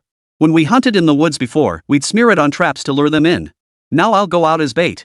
You two seize the moment and attack from both sides." Chapter 91, Bare-Handed Tiger Slaying. "Take care of that tiger fast. Don't leave me here to get eaten alive," Haizi quipped, wrapping the dagger tightly around his wrist with gauze as soon as the words left his mouth. Li Jin shuddered upon hearing this. He truly hadn't expected Haizi to resort to such a method. "This won't do." Stunned, Li Jin shook his head firmly. "No way. It's far too dangerous. Haizi." But just as Li Jin reached out to stop him, before his words of persuasion could escape his lips, Haizi resolutely patted his chest, roared, and charged straight out. Not a moment's hesitation, not a shred of doubt. In that single moment of charging forward, his resolve was already made clear. Come on! You little bastard! Heisey hopped about, extending his hand in constant provocation. The moment the tiger spotted Heisey, its entire attention was instantly captured. Its nose twitched, then its tail swayed slowly, utterly captivating. The tiger's gaze remained fixed, intently watching the human before it. Yet even this subtle allure failed to provoke the beast into action. Clearly, it remained vigilant, guarding what lay behind it, refusing to leave its spot. Li Jin and Yen Shun watched anxiously, whispering urgently, "Hey Z! Stop provoking it! We need a plan." Without turning his head, Heisey chuckled, "Relax, I'll be careful. Right now, you shouldn't be trying to talk me out of it. You need to seize the moment and prepare to strike." With a loud shout, Heisey tentatively took 2 steps forward. The dagger in his hand was concealed behind his back, his eyes gleaming coldly, utterly vigilant and cautious. Should the tiger make a move, he would turn and run without hesitation, drawing the beast's attack. "Come on, little brat. Come on, come on." Swinging his arms, Heisey charged forward recklessly, closing to within 10 meters of the tiger. Roar! Provoked by Heisey's advance, the tiger roared, its gaping maw filled with fangs. It lashed its tail in frustration, yet remained unmoved. It seemed whatever it was guarding mattered more than a tasty meal right before its eyes. Seeing the tiger still unmoved, Heisey gritted his teeth, summoned his courage, and boldly crouched down, stomping his left foot hard on the ground. The tiger showed no fear, merely glancing at him with utter disdain. "Hey! You little brat!" Heisey lost his patience. He picked up a branch and began tapping and banging it in front of the tiger. The clatter was loud enough for Li Jin and Yen Shun behind him to hear clearly. Both men clenched their knives in their fists, not daring to lose focus for even a moment. Heisey was courting death, and they had to ensure absolute perfection. The slightest mistake would cost Heisey his life. "Still ignoring me?" Heisey's voice trembled as he closed to within 8 meters. This was well within the tiger's striking range. Heisey took a deep breath, steadied his nerves, and lunged forward with a roar, "You idiot! Come on! Chase me! Roar!" He kept shouting, taunting the tiger like a monkey trainer, his heart pounding wildly inside. Sure enough! After repeated provocation, the tiger could no longer hold back. Its whiskers twitched, eyes flicking open. The massive, muscular paw slammed onto the ground. With a powerful thrust from both hind and front legs, the tiger launched itself forward, charging straight for Heisey's back. Heisey jolted in fright, turning without a moment's hesitation and sprinting away. "Hurry up!" Seeing no movement behind him, Heisey began to panic. Li Jin kept his eyes fixed on the tiger's movements. After Heisey had sprinted 10 meters, Li Jin shouted, "Now! Take advantage of its turn!" Li Jin's feet moved with blinding speed. He charged forward, raised both arms in a single swift motion, and clamped down on the tiger's tail. It was said that a tiger had 3 vulnerable spots: its tail, its whiskers, and its forehead. Grasped by the tail, the tiger finally roared in fury. It slammed a paw onto the ground, violently whipping its tail backward. With a swift flick, it flung Li Jin's arms away. Yen Shun followed closely behind. Planting his foot on a stone block, he used his body's momentum to glide through the air, his eyes fierce as he clutched his dagger and lunged straight for the tiger's face. Though thrown off, Li Jin ignored the pain in his back from the fall. He sprang up like a carp leaping out of water, and mid-air, he seized the tiger's tail once more. His arms bulged with explosive strength. Gritting his teeth, Li Jin arched backward, thrusting his feet against the ground. He was about to swing the tail and slam the tiger to the earth. But in the next instant, the tiger leapt, snapping its hind legs free. Overpowered by the beast's immense strength, Li Jin's arms went numb. Unable to generate force in his wrists, he briefly lost his grip on the tail. His body tilted backward once more, losing balance and crashing to the ground. Yen Shun grabbed the tiger's forehead, but before his dagger could pierce, it was flung aside by a violent shake. After repeated attacks, the tiger's rage boiled over. Even cats have tempers. Let alone a tiger. Yet now, it directed all its fury at Heisey. If that puny human hadn't come to provoke it, it wouldn't have been humiliated by having its tail grabbed. The tiger locked onto Heisey. Seeing him sprinting further away, it sprang into action, its body diving forward, aiming straight for Heisey's back. Roar! Roar! The successive roars revealed the tiger's overwhelming fury, determined to tear Heisey to shreds. Heisey kept retreating backward, not daring to look back, shouting, "Come on, give me some help. My butt's freezing." No sooner had the words left his mouth than the tiger leapt, its claws slamming down toward the back of Heisey's head. In that split second, Heisey's forest ranger instincts kicked in. With lightning speed, he threw himself to the ground, thrust his arms out to push against the tree roots, and slid backward. Narrowly evading the tiger's attack, Heisey's forehead was drenched in sweat, his heart nearly leaping out of his chest. Li Jin watched the perilous scene, rage boiling within him. He roared, "Damn it! How dare a beast attack a human? Heisey! Get out of the way! Don't get caught in the crossfire! Beasts are beasts, stay down!" With astonishing strength erupting from his arms, Li Jin snapped 3 sharp branches thick as a man's palm. As Heizi was about to be knocked down again, Li Jin instinctively leaned his body, mustering every ounce of strength to hurl the branches with all his might. Veins bulged on his hands as an inexplicable surge of warmth erupted within him. Aiming precisely, Li Jin hurled the 3 branches forward. Just as the tiger lunged at Heizi, the 3 sharp branches embedded themselves deep into its back, nearly piercing through its left leg. Blood poured from the tiger's back. It staggered, nearly collapsing to the ground, but managed to steady itself. Roaring furiously, it seemed to smash a stone on the ground with a furious swipe of its paw. Slowly turning, it fixed its gaze on Li Jin's position. Roar! Roaring once more, the tiger whipped its head around and charged toward Li Jin at blinding speed. Thud! Thud thud! Massive in body, agile in limbs, and bursting with power, each time the tiger leaped and landed, the ground trembled slightly beneath it. Li Jin felt a tingling numbness in his feet, a chill creeping into his heart. Chapter 92: Do not exterminate. To be honest, facing such a massive beast charging toward him at breakneck speed, it would be a lie to say he wasn't afraid. He wasn't some immortal being. Startled, Li Jin wasted no time. He shouted urgently, Heizi! Yen Shun! Assist me in the attack. We can't confront it head on, our strength isn't even a fraction of its power. We need to use our wits. With that, Li Jin spun around and began sprinting away, constantly dodging the tiger's attacks. Though humans only have 2 legs, Li Jin's speed wasn't slower than the tiger's. His body weight was lighter than the tiger's, so his inertia was naturally less. The tiger struggled to keep up with his frequent changes in direction. Compounding the difficulty were the injuries to its back and left hind leg. Each time it altered its pursuit path, its speed inevitably slowed considerably. Li Jin employed a kite-fighting tactic, dodging attacks while moving forward, seizing moments when the tiger slowed to turn and pick up stones from the ground to hurl at it. Through this relentless maneuvering, Li Jin expended far less stamina than the tiger. The tiger's sheer bulk meant every movement took a toll on its stamina. Yen Shun and Heizi weren't idle either. Standing to the side, they continuously snapped off branches and hurled them with all their might, launching a relentless barrage. Heizi, seizing a branch Yen Shun had thrown wide, picked it up and stabbed it viciously at the tiger as it charged after him and Li Jin. The trio's relentless harassment gradually wore the tiger down. But when they looked back at the tiger, it was already struggling to keep up. It's working! Ha ha ha! Yen Shun laughed heartily, his spirits soaring. Li Jin quickly shouted, Don't get excited. Don't celebrate too soon. It hasn't reached its exhaustion point yet, it's just gathering strength. This tiger is several times larger than ordinary ones. Stay alert. Yen Shun immediately shut his mouth and fell silent, holding back his excitement. The tiger charged toward Li Jin while feeling the stinging pain of branches whipping its back like his provocation. Not far to the left, Yen Shun's arms bulged with muscle as he flung branches relentlessly. Heizi kept shifting directions. The moment the tiger turned to attack, he darted to the left. This kept Li Jin safely positioned to continue attacking and wearing down the tiger's stamina. But the moment the tiger charged toward Li Jin, Yen Shun and Heizi would strike with fury. The tiger became utterly disoriented. With 3 directions to pursue, each offering both offensive and defensive opportunities, it couldn't decide whom to seize. Played like a fool, the tiger was thoroughly enraged. In a fit of savagery, it spun around and roared, its deafening roar making all 3 of them feel a sharp pain in their eardrums.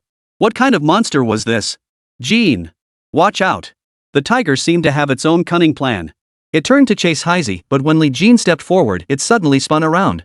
Ignoring the blood gushing from its back wound, it swiftly braced its front legs and lunged straight at Li Jin. Everyone's eyes widened in shock, they never expected the tiger to react. Run, quick! Heizi shouted warnings from behind. Seeing the tiger lunge toward him, Li Jin knew escape was impossible. He twisted his left foot, intending to dodge the attack at the last moment. But the next second, as his left foot pivoted to sidestep the blow, Li Jin tripped over a rock he hadn't noticed beneath his feet. His body flew into the air, his back scraping the ground before he bounced back up. Li Jin's brow furrowed tightly. Gritting his teeth against the searing pain, he forced his eyes wide and looked up. The tiger had already launched itself through the air. By the time it landed, all 4 paws had come down beside Li Jin's body. With its gaping maw wide open, it pinned him beneath its weight. Roar! The tiger raised its head, roaring wildly, its eyes gleaming with murderous intent. Drool dripped from its teeth onto Li Jin's forehead. Li Jin clenched his teeth, pushing with both hands to try and knock the tiger's front paws away. But no matter how hard he struggled, it was useless. Like a cat toying with a mouse, the tiger sprang up and lunged down again. The ground shook violently, sending dizziness and a relentless pounding through Li Jin's mind. Having vented its fury, the tiger raised its paw, whipping it through the air before slamming it down with brutal force. This single swipe carried a sheer weight of 100 pounds. And the explosive force behind it made the air hiss and crackle. Li Jin stared at the massive paw bearing down on him, his pupils suddenly contracting. If that claw connected, his brain matter would be splattered to pieces. This was truly a life-threatening moment.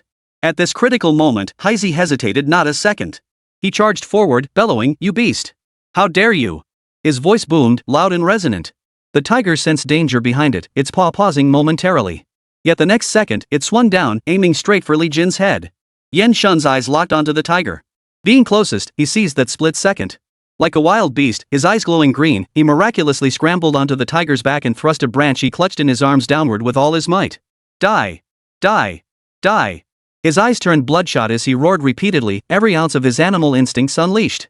Ignoring the tearing pain in his arms, Yan Shun stabbed frantically dozens of times before the tiger's claws could strike. The tiger's back was now covered in wounds, its left thigh nearly pierced through. With dozens of wounds, the tiger roared in agony, its front paws unable to strike. Its hind legs and back were useless, and the slightest movement of its front paws brought excruciating, gut-wrenching pain. Unable to endure the agony any longer, the tiger mustered its last ounce of strength to fling Yan Shun off its back.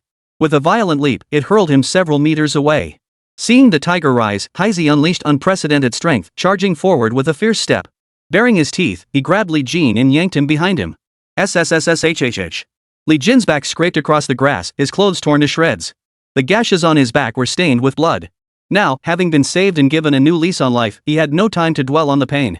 Li Jin quickly scrambled to his feet, gripped the dagger in his hand, and stood ready for battle. Seeing the tiger make no further move, the others finally breathed a sigh of relief. He looked at Heisei and nodded repeatedly. Thanks. Without you two, I probably would have been done for today. With a bitter smile, the group felt a lingering sense of dread. Gulp. Li Jin swallowed hard, struggling to stay calm as he slowly advanced a few steps. The tiger was wounded, a gaping hole in its back spurting blood relentlessly. Even moving was now beyond its reach. Heisei gritted his teeth, his eyes blazing with fury. You bastard! You filthy dog!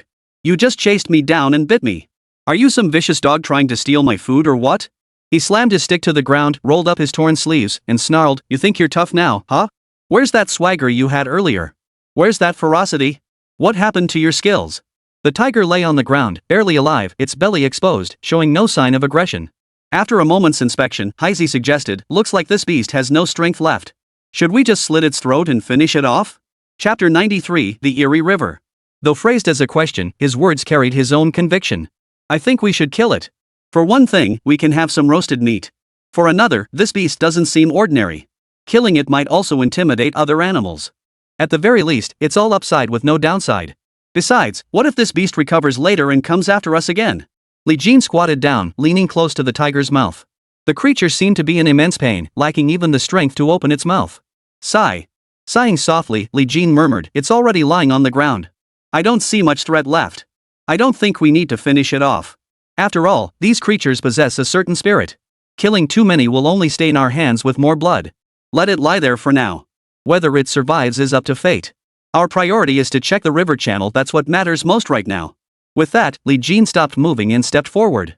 Seeing this, Heisei could only shrug his shoulders and sigh helplessly. Truth be told, his only thought at the moment was to sink his teeth into some roasted meat. The forest keepers had always raved about how delicious tiger meat was. Li Jin moved closer to the side of the stone bridge to inspect it, crouching on the left and staring intently.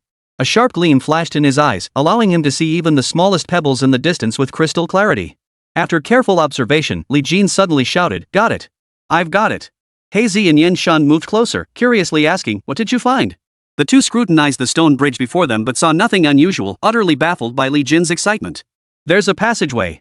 There really is a passageway underneath. We can take a shortcut. Li Jin pointed to both sides, then folded his hands together and explained slowly, Look over there. There's a tiny crack on the surface of the river. That passage below connects to the area outside this bridge. Can you see the passage running beneath the riverbed of this bridge? The water's murky above, but clear below right in the middle. Shouting excitedly, Li Jin felt ecstatic. He had been pondering how to cross this river. Now, at last, he had a solution. Now we have a way across the river. At least we won't have to walk on eggshells around that tiger anymore. Laughing heartily, Li Jin breathed a deep sigh of relief. Without daring to rest long, he quickly retrieved the walkie-talkie from Yan Shun's embrace. Fortunately, it hadn't been damaged during the struggle with the tiger. Connecting the walkie-talkie, Li Jin quickly explained, Mr. Su. Mr. Su. Can you hear me? I hear you, I hear you. Go ahead. Li Jin took a sip of water and urged, You guys need to hurry out along the path we marked. It's about 1 kilometer long. We've found a way to cross the river. Be careful on the way and watch out for any wild beasts. Zhou Wanfan's face lit up instantly. Really, she exclaimed. Would I lie to you? Hurry up. After the initial excitement, Zhou Wenfang noticed the weak tone in Li Jin's voice over the walkie-talkie and quickly asked, Li Jin, are you okay? Why are you breathing so heavily? Are you hurt? Don't push yourself. Hearing the urgency and concern in her voice, Li Jin felt a wave of warmth and gratitude wash over him. As a man, he had always believed protecting Zhou Wenfang was simply his duty. But now it seemed she genuinely worried about him. This feeling of being cared for and cherished was truly wonderful. I'm fine. Just need to rest a bit. You guys head back the way we came, but hurry. The faster the better. Time's tight. I gotta go. Closing the walkie-talkie, Li Jin leaned back and lay on the ground, grimacing at the stinging pain from the red scratches on his back. Heisey watched him, shaking his head helplessly with a smile. Man, you really have to show off in front of your own woman. What else could I do? Making her worry wouldn't do any good either. Li Jin shrugged, eyeing the medicinal herbs Heisey had gathered with satisfaction. Thanks, bro. After the three of them hurriedly applied the herbs, they settled into a tense wait. Zhou Wenfang and Su Tianhai ended their walkie-talkie conversation and quickly got up to depart. Takahashi led the way, checking the markers as he cautioned, be careful here, the path's a bit slippery. Over there. Following the markers, the group soon emerged from the dense forest. Seeing daylight again, Zhou Wenfang couldn't help but breathe a sigh of relief. Sunlight really is the most comforting thing. Just as she was marveling, everyone looked up and spotted Li Jin, Yan Shun, and Heisey standing by the bridge not far away. Right here. Takahashi's eyes lit up with joy. He quickly pushed aside the bushes and stepped out. But the moment he arrived, he saw the tiger lying on its side by the stone mortar, blood pooling everywhere. Everyone abruptly halted and retreated. What's going on? Li Jin stepped forward to explain, it's nothing, just a tiger. It's no longer a threat. Come out quickly. Noticing Zhou Wenfang's left leg scraped by branches, Li Jin effortlessly scooped her up in a princess carry through the thicket. Su Tianhai surveyed the scene, whistling in awe. Wow, you three are seriously tough. You took down a tiger this big? Heisey gave a faint smile, offering no reply. Li Jin urged them quickly, we can't stay here too long. We can't see far ahead, and there might be more danger. Even though this tiger is barely alive, we can't guarantee there aren't other predators around. Our top priority is to cross the river immediately. We'll figure out the rest once we're across. With that, Li Jin grabbed Zhou Wenfang's hand and started walking forward. Wait, isn't this river connected to the one over there? It's the same river, right? It looks like we can't cross it. As Zhou Wenfang spoke, Li Jin smiled softly. It's fine. We can get across. We already tested the depth earlier. It's easy. Don't worry. Seeing Zhou Wenfang's anxiety, Li Jin took off his shoes first and leaped into the water. Zhou Wenfang's eyes widened in shock. You're crazy. This river's so fast flowing. It's deep. Before anyone could stop him, Li Jin stood safely in the river. The others were both shocked and delighted. Their eyes met as they exclaimed, there really is a riverbed. Holy crap. Li Jin stepped out, cautiously moving closer and beckoning the others to observe. Look. This river channel is incredibly hard to spot. Right along the riverbed, where the murky and clear water meet. Can you see it clearly? Su Tianhai hurried forward to look and exclaimed with delight, I see it. It's quite wide. Li Jin paddled forward again, the deepest channel is over here. At most, it only comes up to my waist. Gesturing to indicate the depth, Li Jin pulled out all the stops to reassure the others.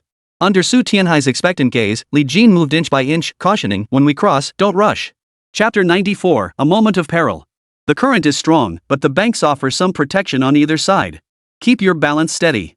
If you panic and lose your footing, you'll fall right in. Got it?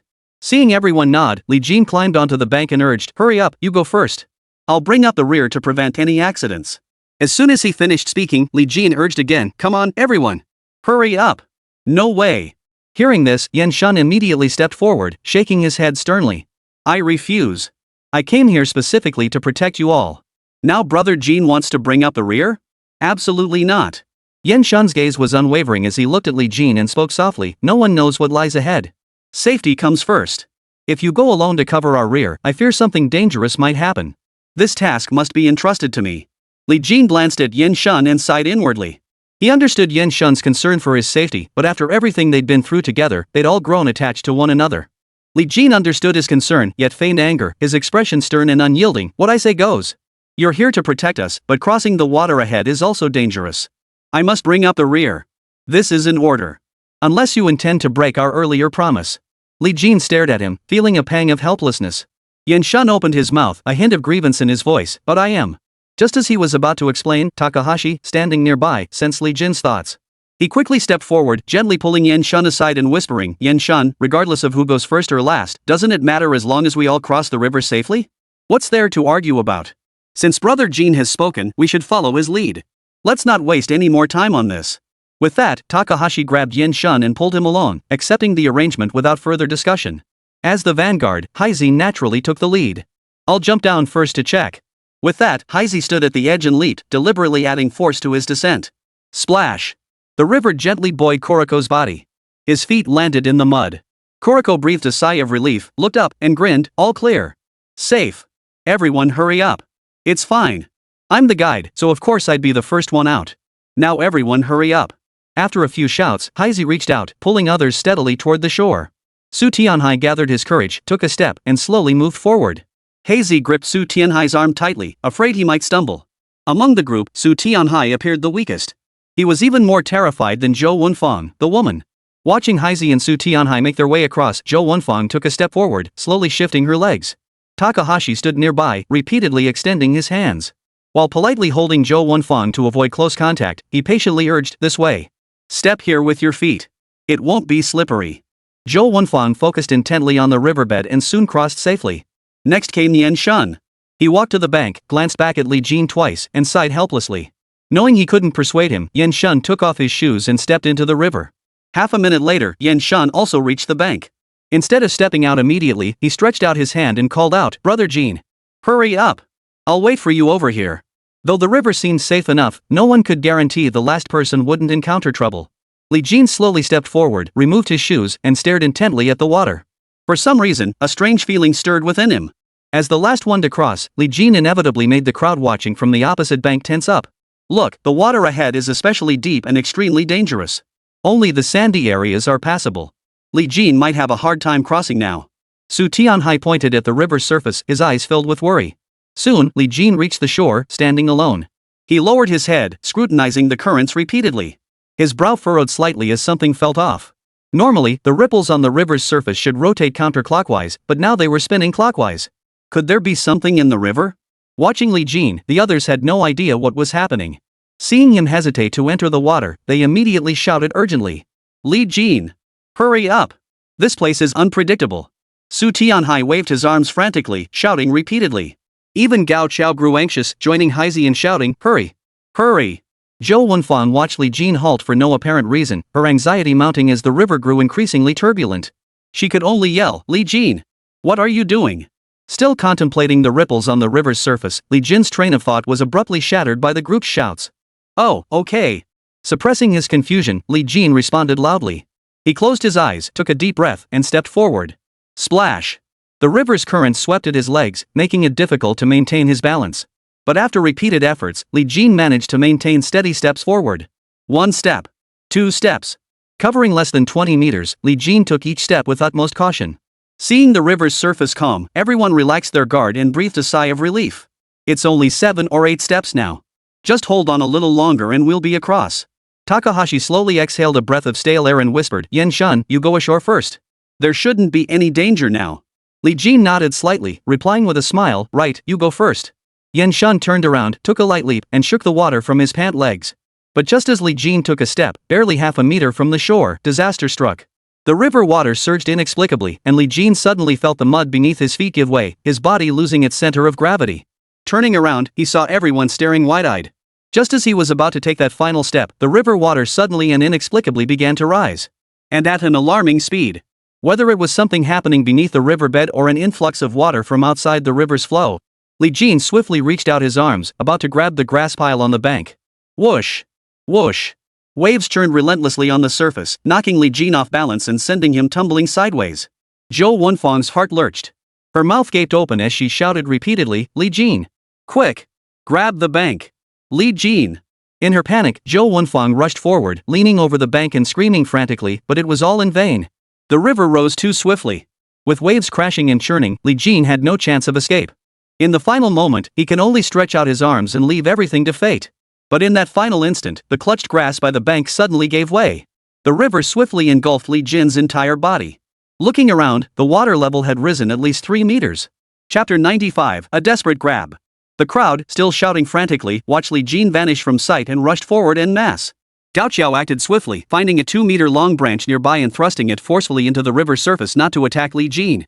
Rather, the 3-meter height and the immense water pressure during high tide meant that without tremendous force, it would be impossible to hurl the branch into the river.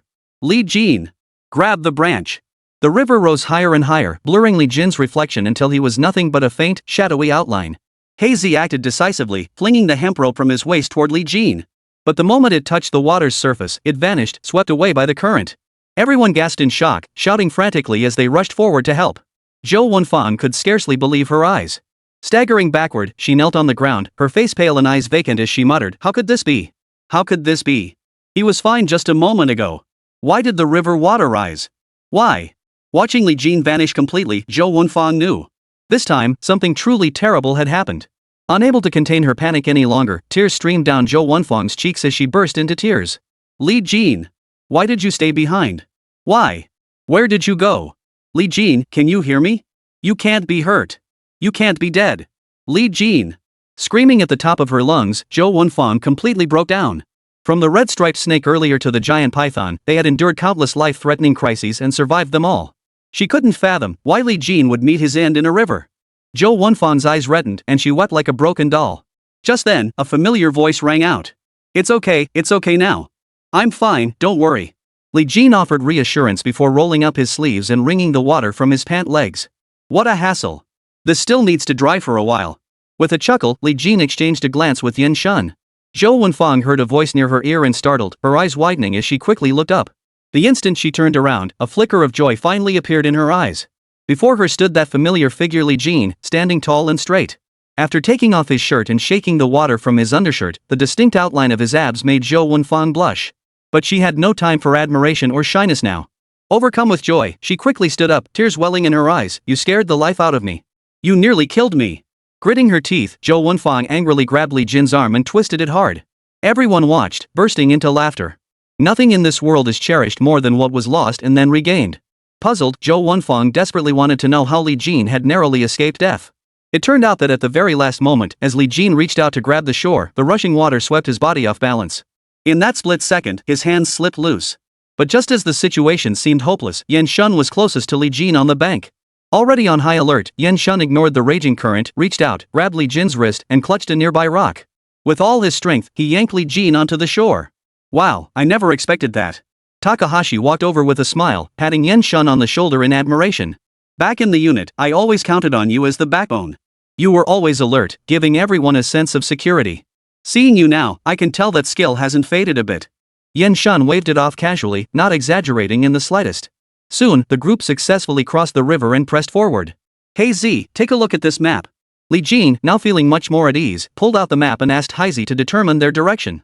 After carefully comparing the sun's position in the sky with the map's markings, they confirmed north and south. This spot looks pretty safe. Hey Z surveyed the surroundings and led the group to a clearing. Several large stone blocks stood at its center, warmed by the sun.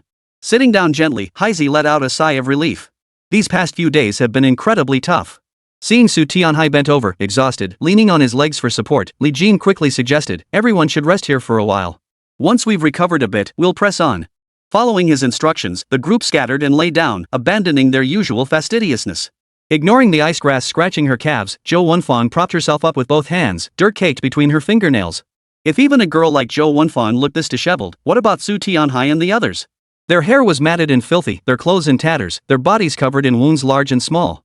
The red welts from insect bites stood out starkly. Li Jin took a sip of water, pulled the map from his chest, and slowly unfolded it on the ground. He called Su Tianhai over to examine it together. The map measured 1 meter long and half a meter wide. Spread out on the ground, its entirety was visible, though Li Jin still had to scrutinize it carefully. This part should be the small hill. Right here. The quicksand river we crossed earlier is this section. The river that flooded earlier. He took out a ballpoint pen and began marking the corresponding locations they had passed. Li Jin patiently explained, from where we are now, we still need to cross 2 more rivers. The others listened with growing interest, crowding around to observe. But when they saw where Li Jin's finger landed, all traces of anticipation and smiles vanished from their faces. They froze in place, Zhou Wenfang's eyes filled with utter shock. Su Tianhai's mouth fell open in disbelief. So, it seems we've only covered about 10% of the journey. Pondering, Yan Shun murmured softly, it seems we've only covered 1/10 of the journey. After stammering out his words, Yan Shun exchanged a glance with Gao Qiao, both their expressions blank with bewilderment. The group fell silent, frozen in place. Their spirits sank, the earlier excitement completely gone. This place was extremely dangerous. They had walked for 3 days, yet covered only 1/10 of the distance. And in those 3 days alone, they had faced countless life-threatening crises. Both their mental and physical strength had been drained to the limit. They had hoped that seeing the end in sight would lift their spirits and give them renewed vigor. But now it seems. We're done for, aren't we? Su Tianhai shook his head and sighed deeply, lamenting, they say 9 deaths in 1 life is the most perilous, but this place feels like 10 deaths in 1 life. It's like begging for scraps from the king of hell where's even a shred of hope. With a bitter smile, Su Tianhai felt helpless and hopeless, beginning to doubt himself. My old bones dragged everyone into this adventure. After walking this far, if we keep going like this, we'll probably die before reaching the Xianwang's tomb. Ha! His self-mocking laughter betrayed a mental breakdown. Li Jin, hearing this, immediately frowned and snapped, Mr. Su. That's not right. You've lost confidence before we even reach the King Xian's tomb? That's utter nonsense. Chapter 96, The Blood Spider with a Human Face. Since we've all come this far, it's for survival. You're cursed yourself, why beat yourself up over the journey ahead? Is that really necessary? Once you're in, don't say things like that. If your will to survive weakens, forget about moving forward. If anything happens tonight, you might just be done for. The words were harsh, but the intent was good. Li Jin's sharp rebuke stunned Su Tianhai, who flushed slightly and remained speechless for a long moment. Seeing this, the others chimed in with words of encouragement. Mr. Su, you gotta think positive. We've all been through hell and back. We're at the small hill now, we've already covered 10% of the distance. Just hang in there a little longer and we'll be there. Yeah, we've all been through so much. I haven't even complained, but you old man's already losing steam? Heisey rolled his eyes, utterly speechless. Truth be told, Heisey had actually been coaxed and tricked into joining the group. Halfway through, seeing the extreme danger, he wanted to retreat. But retreating proved even more perilous. That was what truly frustrated Heisey most at that moment. Seeing Heisey's expression, Su Tianhai instantly lost his complaints, nodding awkwardly with a sheepish smile. Everyone's right. Li Jin stowed away the map, suppressing his complex emotions as he gulped down water. Yan Shun frowned slightly, suddenly standing up and asking, you guys, this place is supposed to be within the boundaries of the King Xian's tomb. Logically speaking, it should only have traps and difficult paths at most. But we haven't even reached the tomb yet, so why have we encountered so many ferocious beasts? It's not that I'm afraid, he said hoarsely, his voice raspy from days of exhaustion. His voice was hoarse, and Yan Shun had grown noticeably haggard over the past few days. Li Jin pursed his lips and shrugged. If this is the Xian King's tomb, it's bound to be full of strange things. Plus, from my research, I heard the King Xian cultivated techniques from the Immortality Manual, using his essence and blood to nourish this land. To be precise, this area is already within the boundaries of the Xianwang's tomb. Since the tomb itself hasn't been found yet, it's not too hard to imagine these creatures becoming spirits. Yan Shun listened and could only nod in agreement. After all, this world held so many mysteries that science simply couldn't explain. Whether it was the crimson-striped giant serpent or the blood-horned snake, these ferocious beasts were far beyond ordinary human comprehension. Rest now. Get a good night's sleep. We'll continue our journey tomorrow. Li Jin urged briefly before settling down to sleep with Zhou Wenfeng. In the dead of night, the moon hung in the sky, and an eerie white glow seeped from the river. Li Jin had long grown accustomed to this peculiar nightscape. He yawned, squinting his eyes, then pulled up his pants and stepped outside the tent to relieve himself. But as soon as he reached the tree, Li Jin felt a tingling itch on his neck. After scratching it, he sensed something clutching his clothes. Alertness snapped him wide awake. He swiftly pulled off his shirt, flung it aside, and grabbed whatever had reached out in the darkness. Sizzle! A spurt of green blood erupted, sending a chill down Li Jin's spine. He quickly held it up to the moonlight for a closer look. In his hand lay a spider, squashed flat and lifeless, not even twitching. Li Jin furrowed his brow, puzzled. Insects weren't particularly common in these dense woods, and tiny bugs were almost unheard of. So why was there a spider now? Staring at the dense cluster of legs covered in sharp hairs, Li Jin quickly examined it closely. What he saw next sent a chill down his spine. Holy! Every hair on Li Jin's body stood on end. He froze in place, as if struck by lightning. The spider's head bore an uncanny resemblance to a human face. And it had all the corresponding facial features. The dead spider's eyes were wide open, still staring at Li Jin. In an instant, information flashed through Li Jin's mind. Human-faced spider. Light-loving. Feeds on blood. Sharp hairs. Fierce legs. Webs contain mucus. Hearing the voice, a chill ran down Li Jin's spine. Human-faced spider. Just how many ghostly creatures lurk in this place? Roaring inwardly, Li Jin pulled out his flashlight and quickly scanned the surroundings. One sudden glance sent a chill down his spine. Hiss! He sucked in a sharp breath, his fingers trembling uncontrollably. Before him lay a dense swarm of human-faced spiders. And many of the spiders beneath his feet were far larger than the one he'd crushed in his palm. Li Jin was utterly terrified. This swarm of spiders was as large as fists, each bearing the terrifyingly grotesque features of an infant. Without a moment's hesitation, Li Jin quickly turned off his flashlight. The information he'd received earlier had warned, human-faced spiders were light-seeking creatures that fed on blood. Kicking aside several human-faced spiders beneath him, Li Jin leapt to his feet and dashed toward the camp. But as soon as he arrived, he saw the campfire burning beside the tents lit for warmth. It was meant to ward off snakes, but tonight, it had attracted the human-faced spiders. His voice trembling, cold sweat beading on his forehead, Li Jin bellowed urgently, "Everyone, wake up! Wake up! Yen Shan! Wake up!" He shoved aside Yen Shan's tent flap, his roar echoing relentlessly. Su Tianhai opened his eyes groggily, his eyelids feeling heavy as if glued shut. He yawned, exhausted. "What's going on? Something else coming?" Haizi spun around alertly, scanning the surroundings and immediately assuming a defensive stance. Li Jin quickly raised a finger. "Shoo! Don't make a sound." His words were barely audible, but upon seeing the gesture, the others promptly fell silent. "What's going on?" Yen Shan and Takahashi hurriedly slipped on their shoes. Li Jin pointed outside, "You'll see for yourselves." It was meant as a warning to everyone, but unexpectedly. There are always reckless daredevils in this world. Without a moment's hesitation, one of Su Tianhai's bodyguards pulled a flashlight from his waistband. Hey, what could it be? The light flooded the entire camp, blinding everyone. In that instant, Li Jin's eyes widened in shock as he cried out, "Don't turn it on." But before he could finish, it was too late to stop him. What's the big deal? Why all the secrecy? The bodyguard seemed slightly irritated, muttering a few more words as he scanned the empty ground beneath his feet. Nothing at all. As confusion spread among the group, a human-faced spider burst from the tent ceiling. In the blink of an eye, 4 or 5 spiders swarmed toward them. The bodyguard's eyes widened in horror as a searing pain shot through them, as if 1,000 knives were slicing through his flesh. Ah! The enormous human-faced spider swiftly knocked the bodyguard to the ground. He lay writhing and wailing, arms stretched out as he roared, "It hurts! It hurts! Get off me!" But the respite was short-lived. The body began to convulse uncontrollably. A crimson glow flickered within the spider's body, and a smaller one burrowed directly into the bodyguard's eye. Chapter 97, Peril Rises Again. The remaining 4 swiftly tore open the bodyguard's throat, feasting on the blood coursing through his veins. Within mere seconds, the human-faced spiders' faces turned crimson, growing increasingly grotesque and twisted. The bodyguard's entire form stiffened as he collapsed to the ground, already reduced to a desiccated corpse. Their eyes were hollow, devoid of any visible pupils. Their emaciated forms sent a chill down anyone's spine at a single glance. Zhou Wenfang froze in place, staring blankly at the scene before her. Such a terrifying sight drained all color from her face. Her mental defenses shattered. A chill ran down her spine, draining her body of all warmth. Unable to contain herself any longer, she screamed. "What is that? It's a human face! A human face!" Pointing at the spider on the ground, Zhou Wenfang shrieked, utterly terrified. "Did you see that? That man turned into a desiccated corpse in such a short time.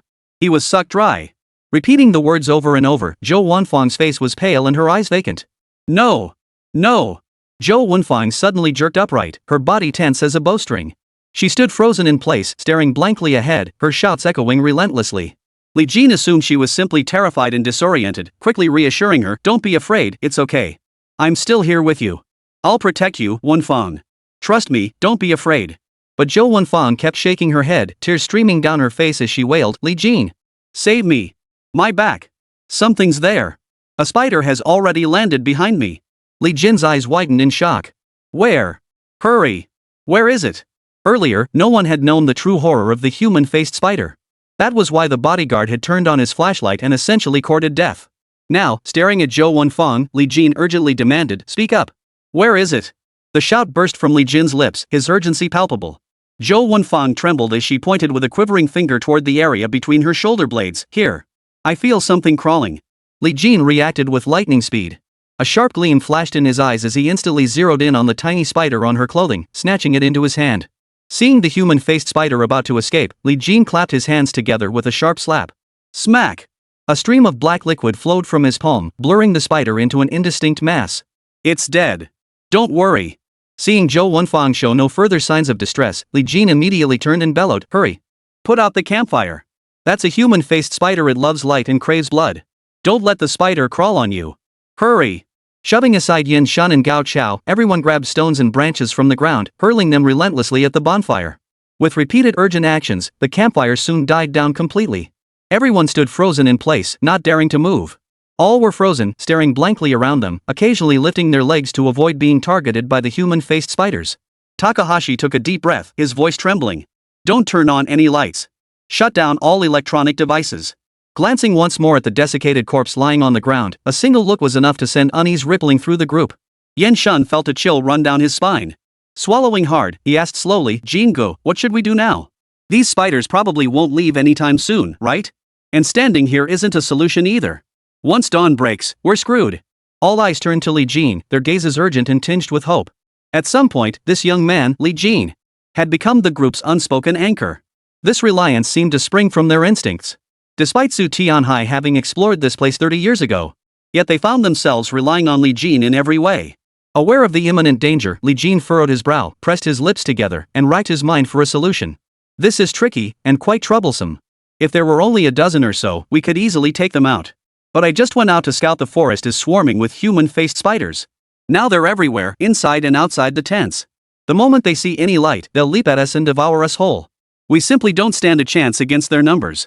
Yan Shun suddenly asked, what about burning them to death? Li Jin flatly refused, the campfire went out earlier, and there are far too many of them. If we turn on any light and can't kill them instantly, we'll be the ones dying. Hearing this, the others grew even more terrified. Their faces drained of color as they clenched their fists, tension etched on their features, their minds racing with doubts. Then what do we do? Are we just supposed to wait here to die? Su Tianhai asked weakly, his voice trembling with fear. In his current state, he had no time to grieve the loss of his bodyguard, who had been drained of blood. He could only focus on the present. Suddenly, Li Jin clapped his hands and whispered, we should have camped along the riverbank when we came this way. Spiders fear fire, but light attracts them. We can't kill them all at once. What about the river channel? Spiders also fear water, and the human-faced spiders are no exception. An idea immediately formed in Li Jin's mind. He stepped forward and ordered the others, no matter what happens, don't panic. If a human-faced spider attaches itself to you, just squeeze it to death. Don't be afraid. Just kill them. Also, keep all lights off, absolutely no light at all. Stay right here and wait for me. Seeing everyone nod in agreement, Li Jin felt reassured. He strode forward, pulling himself a full 10 meters away from the encamped camp. Then, swiftly drawing his flashlight, he cranked it to its brightest setting. Come on, you beasts. Gritting his teeth, Li Jin shone the beam out, illuminating every inch of the surrounding area. In the dead of night, when darkness was at its thickest, this beam instantly illuminated the dense forest. In that instant, the human-faced spiders went berserk, swarming forward in a dense, frenzied rush. Li Jin strode forward, glanced back at the speed of the man-faced spiders, and then sprinted toward the riverbank. Earlier, the group hadn't been able to fully grasp the sheer number of the human-faced spiders. Now, bathed in light, the sight sent shivers down their spines. If anyone with a fear of crowds had been present, they would likely have fainted on the spot. Yan Shun and Takahashi's pupils suddenly contracted as they shouted, so many. They're everywhere. On the trees over there. Watch out. They're escaping from the tents. Watching all the spiders swarm toward Li Jin, Zhou Wanfang's eyes widened in terror. Her heart pounded faster and faster as fear made her cry out, Li Jin! Li Jin! So many spiders! They'll bite you to death. She hadn't realized what Li Jin was about to do, she only saw the danger and immediately grew concerned. Li Jin! Are you crazy? All the spiders are heading your way. Run! Chapter 98, Outsmarting the Blood Spider. As she yelled, Zhou Wanfang swung her arms, ready to dash forward, Li Jin! Turn off the light! Seeing the woman beside them growing impulsive, Yan Shun and Takahashi exchanged a glance. With perfect understanding, they reached out, each grabbing one of Zhou Wanfang's arms. You can't go. You really can't go. Brother Jin has it under control. Don't be so scared. Even if something happens, we'll be there to help. You stay here. Yan Shun's pleas fell on deaf ears as Zhou Wanfang screamed like a madwoman. Li Jin listened, forcing down his own emotions as he spun around quickly, reassuring her repeatedly, it's fine. I'll be fine. Don't be impulsive. Stay right there. Don't come out, coming out will only slow me down. I'll have to split my focus to look after you. Shouting sternly, Li Jin declared, these two-faced bastards must be dealt with. Otherwise, we're all in danger, Zhou Wanfang. In that instant, Zhou Wanfang froze. She dared not roar anymore, nor could she act on impulse. Watching the dense swarm of spiders surge forward, growing ever larger as more arrived from the distance, Zhou Wanfang felt her legs go weak, barely able to stand steady. Just 4 or 5 human-faced spiders had already sucked Su Tianhai's bodyguard dry. With so many spiders, would she even see Li Jin again? Even his bones would likely be devoured. Overcome with terror, Zhou Wanfang knelt on the ground, weeping bitterly as she cried out, Li Jin! I beg you! I beg you! Come back! We're standing here, the spiders won't attack us. Come back, and I'll be yours for the rest of my life. Don't do this. You have to survive. You're courting death. Li Jin had no time for further persuasion. Seeing the spiders on the nearby tree still watching, he made a bold decision. He pulled out his flashlight and deliberately flashed it wildly. At its brightest setting, he aimed the beam directly at the tree. In that instant, every human-faced spider in the dense forest was provoked. Li Jin furrowed his brow, observing intently. Sure enough, all the spiders were drawn to the flashlight's beam. They leaped in unison, shooting out silk threads as they slid down the tree, then charged forward at breakneck speed. Watching from a distance, the group's hearts raced. They stared wide-eyed as the spiders piled up around Li Jin, holding their breath. At this moment, it was a matter of life and death. Danger was at its peak. What should we do? Just watching this is terrifying enough for me. Jingu has such incredible mental toughness. The crowd grew increasingly anxious, whispering among themselves as fear set in. Li Jin took deep breaths, steadily regulating his state of mind. He calmed himself, slowly raising his eyelids, his mind racing. There's no safety on the nearby banks. This spider probably won't fall on its own. Running his thumb over his thumb, Li Jin immediately recalled the stone bridge and riverbed from earlier. Right, that's the only option. There's no better solution or choice. Standing in the river's center, if the spider lunges at me, it'll fall into the water. That's the only foolproof plan. Having made his decision, Li Jin sprang into action without hesitation. The spider pursued relentlessly behind him, its speed increasing with every step. As the safe distance behind him dwindled to just 5 meters, adrenaline surged through Li Jin. He leaped upward, swiftly switching off his flashlight. As the spider scrambled wildly, he pulled away, then spun around and flicked the flashlight back on. In the glare of the light, the spider locked onto its target once more and charged straight toward Li Jin's back. 10 meters. 9 meters. The spider's speed was nearly twice Li Jin's. Though roughly the size of a fist, their numerous legs propelled them forward with astonishing speed. Li Jin constantly estimated distance and time in his mind as he sprinted toward the stone bridge, heading for the riverbank. 3 meters. Snap. Turning off the flashlight again, Li Jin accelerated, pulling further ahead. But just as he thought he was safe, the moment Li Jin turned his flashlight back on, he saw the treetops beside him covered in spider silk. 2 spiders lunged through the air without hesitation, aiming straight for his head. The others saw everything clearly in the light, staring intently. Startled, they shouted urgently, "Duck! 2 spiders behind you!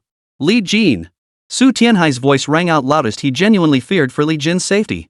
With keen awareness of the danger, Li Jin spun around swiftly, sliding backward a step. His cheek brushed past the spider's leg hairs by a mere half centimeter.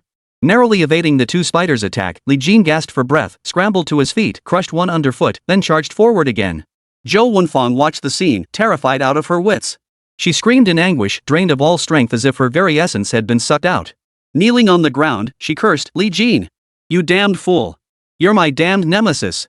You can't die! Come back here!" Li Jin heard her clearly but didn't respond. Without pausing to remove his shoes, he leaped, landing steadily on a stone block in the middle of the river channel. Fortunately, the river posed no immediate danger now. After the daytime tide had receded, the water level had dropped significantly. He waved the flashlight, its flickering light drawing spiders from all around. Their human-like faces were hideously grotesque. Li Jin blared fiercely and roared, "Come on! Come on!" But as the spiders lunged forward, the turbulent river surface churned up a gust of wind that kept blowing. The spiders swayed and drifted, unable to control their bodies. They simply couldn't cover the distance to reach Li Jin. One by one, they plummeted into the river, swiftly swallowed by the raging current. Zhou Wenfang stared into the distance, her hands clenched tightly around her chin. She had held her breath for a full minute. Only when her face turned crimson from the strain did she remember to take a deep breath. Su Tianhai and the others shared the same expression, their hearts clenched tightly, unable to relax. Li Jin flashed his torch again. The spiders on the riverbank were growing denser, piling up in layers 7 or 8 deep. The dense swarm of spiders flew out en masse, like moths drawn to a flame, charging forward relentlessly, heedless of the dangers in the river. 10 minutes later, the spiders on the shore grew fewer and slower. Finally, through Li Jin's relentless efforts, the human-faced spiders vanished without a trace. Watching the river wash over the area, Li Jin wasted no time. Seizing the moment before the tide rose, he strode to the edge, grabbed a rock with both hands, and leaped. Ha! Waves splashed across the river's surface, but Li Jin landed safely. Zhou Wenfang, seeing he was safe, sprinted over and pounded his shoulder with her tiny fists. But as she vented her fear, tears streamed down her face. She cried out, "Li Jin! You bastard! You heartless jerk! You scared the hell out of me! Do you have any idea how dangerous that was?" Li Jin quickly pulled her into his arms, whispering soothingly, Okay, I'm sorry. I won't do it again." Before they could linger in sweetness, the others rushed forward, shouting with relief, and embraced them tightly. We made it! Chapter 99, The Man-Eating Eagle. With so many people present, Li Jin couldn't linger too long with Zhou Wenfang. After calming Zhou Wenfang, Li Jin asked the others, "Is everyone okay?" Yen Shun had already taken the opportunity to quickly count heads. Brother Jean, everyone's fine. Su Tianhai sighed with relief. Li Jin, we really owe it all to you just now. The situation had briefly descended into chaos. Had Li Jin not reacted swiftly to lure all those spider-men into the river, casualties would have been inevitable even if everyone had managed to fend them off. Li Jin didn't consider his actions particularly remarkable. Regardless of other factors, he would have done it simply for Zhou Wenfang's sake. Mr. Su, it was only natural. We came in together. There's no need for formalities. We should hurry and find a place to rest. Everyone's exhausted. Takahashi surveyed the terrain around them. Human-faced spiders have appeared here. We should move forward a bit. The others agreed in unison, right. This spot is too unsafe. We should definitely move forward. They pressed onward, with Heizi and Li Jin leading the way. Heizi, a local mountain guardian, might not know the details of the Xianwang tomb, but he possessed extensive experience navigating wild, dangerous terrain and could spot hazards quickly. Everyone had witnessed Li Jin's abilities firsthand. More importantly, his skills allowed him to assess danger swiftly. Su Tianhai and Zhou Wenfang were protected in the center of the group. Yen Shun and Gao Chao brought up the rear. Should anything follow or ambush them, their mercenary vigilance and reflexes would allow them to react swiftly. Fortunately, the journey passed without incident, and the group successfully found a place to rest. Li Jin surveyed the surroundings. A flat clearing offered a suitable resting spot. Everyone take a break. Leave 2 people on rotating watch. After a few hours of rest, we'll continue. Su Tianhai glanced at the others. Though visibly exhausted, none showed signs of drowsiness. Li Jin, no one will sleep in a place like this. Why not rest briefly and then press on? It wasn't that Su Tianhai was impatient. In a place like this, where danger lurked at every turn, who could sleep? Li Jin explained, Mr. Su, we've been traveling for so long now, and we've encountered several dangers along the way. Everyone's nerves are stretched tight. Even the strongest person can't endure this much strain. Even if you can't sleep, you shouldn't talk. Just close your eyes and rest for a bit. In a place like this, we might not get another chance to rest. Heizi immediately chimed in, I agree with Li Jin. Yen Shun and Takahashi both voiced their agreement. Seeing everyone's agreement, Su Tianhai reluctantly consented. In a place like this, even if someone was on watch, very few dared to truly fall asleep or could sleep at all. The first watch was taken by Heizi and Takahashi. Yen Shun closed his eyes and seemed to fall asleep almost instantly, truly impressive. Li Jin tried to get Zhou Wenfang to sleep too, closing his eyes for short naps when she couldn't sleep. Most remained awake, but even a brief nap left them feeling considerably more alert. The group got organized and continued on their way. Not long after setting off, Yen Shun suddenly remarked, isn't it getting darker and darker? Such places were naturally dim, and one wouldn't notice unless paying attention. Li Ji listened and felt it too, seems like it is. This change was gradual, like a gradient. Looking along a straight line, the colors appeared similar, but stepping back a short distance revealed a stark difference. Glancing up at the sky, they noticed countless black dots had appeared, though none knew when. At the same time, the others noticed the dark specks in the sky. What are those black dots? No idea. Too high up to see clearly. Probably some kind of bird, Li Jin speculated. Having faced danger several times before, Su Tianhai now felt apprehensive about anything he encountered. Who knows what kind of birds those are? We should leave quickly. Outside, they wouldn't fear any bird they encountered, but in a place like this, who knew how dangerous these birds might be? Everyone agreed it made sense and immediately quickened their pace. Li Jin whispered to Zhou Wenfang, honey, walk a bit closer to the middle. Zhou Wenfang clutched tightly at Li Jin's clothes. I'm staying with you. Zhou Wenfang knew Li Jin was concerned for her safety, but after experiencing the previous dangers, she only wanted to share his fate. Even if they died, she wanted to die together. Do as I say. Li Jin's tone grew stern. Move forward a bit. If danger strikes, I can run faster. Zhou Wenfang hesitated for a moment before releasing her grip. She quickened her pace, catching up several steps to join the middle of the group. Li Jin trailed behind, bringing up the rear while keeping an eye on the movements of the dark spots in the sky. Suddenly, one dark speck rapidly grew larger. Li Jin could now make out that it was a large bird, still at least 200 meters away. If it drew nearer, it would likely be larger than most eagles. Simultaneously, a voice echoed in his mind. Man-eating vultures. Social creatures. Fear fire. Carnivores. Prey on humans. Li Jin gasped in alarm. Run! It's a man-eating vulture. Hiro and Takahashi, leading the way, glanced up upon hearing this. Their hearts sank, and they immediately quickened their pace. The others scrambled to keep up. Li Jin kept his eyes darting in all directions, scanning the group ahead while also watching the swooping carrion eagle, ready to react at any moment. Running on the ground, they could never match the speed of a man-eating eagle diving from the sky. The bird of prey's form grew increasingly clear. With a piercing screech, the bird revealed a mouthful of razor-sharp teeth lining its beak. These teeth grew along the edges of its beak, crisscrossing like a chaotic array of barbed spikes. A single peck from this creature would either tear flesh from the body or pierce it with multiple bloody holes. Li Jin took a deep breath, gripping his dagger tightly. He remembered that the harpy eagle feared fire, but there was no time to stop and prepare. Just as panic gripped him, the corner of his eye caught sight of a cave opening in the rock wall ahead on the left. Left. Into the cave. Li Jin bellowed, glancing at Zhou Wenfang, who was keeping pace with the fleeing group before turning back to the vulture looming mere feet away. At his command, the others turned their heads to the left and sprinted toward the cave. Li Jin's mind raced, calculating his speed, the distance to the cave, and the vulture's pace, ready to fight back at any moment. "Hey Z, Takahashi, the vultures fear fire." As he shouted, Li Jin spotted a tree trunk as thick as an arm lying nearby. He grabbed it as he ran past. Hey Z and Gao Chao instantly understood Li Jin's intent, responding loudly, "Got it." By the time they answered, both had already reached the cave entrance. They stepped aside to let others enter first, quickly retreating gauze for wound dressing. In such dangerous places, uncontrolled bleeding and infection were the greatest fears. While other medicines could be left behind, gauze and disinfectant alcohol were absolute necessities. They rolled the gauze into a bundle and doused it with disinfectant alcohol. Zhou Wenfang dashed into the cave, only to turn and see Li Jin nearly overtaken by the man-eating eagle. Panicked, she shouted, "Li Jin, get in here." Chapter 100, Copper Skin, Iron Bones. Li Jin didn't immediately enter the cave. The vulture was already within striking distance. Though the bird was massive and the cave entrance wide enough for it to fly through. If he exposed his back to it, a single peck could leave a gaping wound. Getting injured in a place like this was extremely dangerous. Li Jin snatched the gauze bundle from Gao Chao's hand and thrust it into the small tree branch he held. Haizi produced a lighter and ignited it. Their coordination was seamless. The alcohol-soaked gauze ball instantly burst into a raging flame. Li Jin waved the small tree branch in his hand, using the flame at its tip to drive away the vulture. The vultures feared the fire but refused to leave, constantly searching for an opportunity to attack. Li Jin, get inside now. Zhou Wenfang was desperate to rush out, but Yan Shun held her back. Takahashi also shouted, "Jin, hurry inside.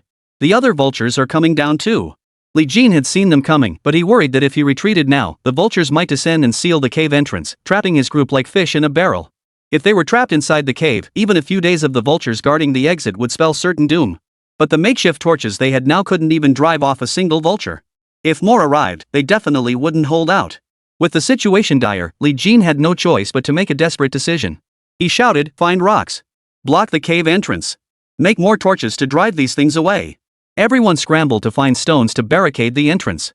Given the size of the vultures, they didn't need to seal the opening completely. Blocking part of it would suffice to keep them out. Li Jin waved his torch to ward them off while keeping watch for others diving down from the sky. Inside the cave, chaos reigned as some hauled stones while others frantically fashioned torches. Even Su Tianhai wasn't idle. Fortunately, stones were readily available around the entrance. Within moments, they had blocked off a third of it, making it difficult for the vultures to enter. They also managed to fashion 2 makeshift torches. Zhou Wenfang shouted again, "Li Jin, get inside now." The torch in Li Jin's hand was barely holding on. It had been hastily fashioned by sticking a small branch into a container, relying entirely on alcohol to burn. The outer layer of gauze had burned through, and the torch was about to fall apart. Li Jin fought his way back, and the vultures seemed to sense his retreat into the cave, attacking with renewed ferocity. Several times it nearly got burned by Li Jin's torch, yet it persisted relentlessly. Finally, as Li Jin turned to flee, the bird seized the moment he looked back and launched its attack. With a piercing cry, it dodged the torch and lunged directly at Li Jin. "Ah!" Zhou Wenfang screamed in terror, instinctively lunging toward Li Jin to help, only to be pulled back by Gao Chao beside her. Yan Shun shouted, "Watch out!" Everyone else's hearts leapt into their throats. Li Jin's torch was long-handled. Each time the vulture attacked before, he had anticipated its trajectory, keeping it at bay. Now that the bird had circled around the flame at the top, Li Jin could no longer use the torch to block it. Li Jin couldn't see behind him, unaware of the exact situation, but judging by everyone's expressions, he knew his back was wide open. The carrion eagle was about to strike. Li Jin's mind raced through the situation. There was no other choice now. He had to go all out and see whether the vulture's speed was faster than his own. He abandoned the torch. The 2-meter-long pole was cumbersome to wield and sprinted toward the cave entrance, simultaneously drawing his dagger. He was already near the cave entrance, just a few steps away. Yet those steps felt like a race against death itself. "Hurry, hurry!" Zhou Wenfang desperately wanted to shout, but her voice was hoarse with tension and fear, barely escaping her throat. Hey Z had already lit a torch. Fueled by the alcohol, the cloth strips tied to the wooden pole ignited instantly. The vulture was about to pounce on Li Jin. Li Jin seemed to sense the chill breeze from behind. At the last moment, Li Jin dashed into the cave. The vulture refused to give up. Though the cave entrance was blocked by rocks, its head still thrust inside, pecking down at Li Jin's back. Whoosh! Heisey swung his torch, smashing it down toward the vulture's head. The bird's instinctive fear of fire made it instinctively dodge. Thud! The bird's beak scraped past Li Jin's body and struck the ground with a dull thud, instantly creating a small crater. In the torchlight, a layer of soil became faintly visible beneath the surface. Beneath that soil lay nothing but stone, and even the stone had been cracked by the bird of prey's strike. A chill ran down Li Jin's spine. Had that strike landed on his body, it would have been bone-chilling. Though his heart raced with fear, his hands moved swiftly. Barely pausing to turn, he thrust his dagger backward, aiming straight for the vulture's skull. The blade struck the bird squarely on the head, yet it only pierced the outer layer of skin. Beneath it, the skull was as hard as iron, completely impervious to the dagger. Li Jin strained his grip, but the blade refused to yield. The bird of prey roared in fury, snapping its beak open and lunging at Li Jin. Its beak was filled with sharp, jagged teeth, arranged haphazardly in a terrifying array. A single bite, followed by a tear, would rip away at least a chunk of flesh. Li Jin rolled sideways, narrowly evading the attack. While the vulture's attention was entirely focused on Li Jin, Yan Shun, standing nearby, advanced instead of retreating. Yan Shun had witnessed Li Jin stab the bird with a dagger, only to find its bones as hard as steel, impervious to the ordinary blade. Yan Shun charged forward, yanking the bird's tongue out by the skin. With a swift flick of his dagger, he severed it clean off. The pain made the bird thrash violently, its beak snapping wildly at the air. Even the hard stone wall bore small dents from its relentless pecking.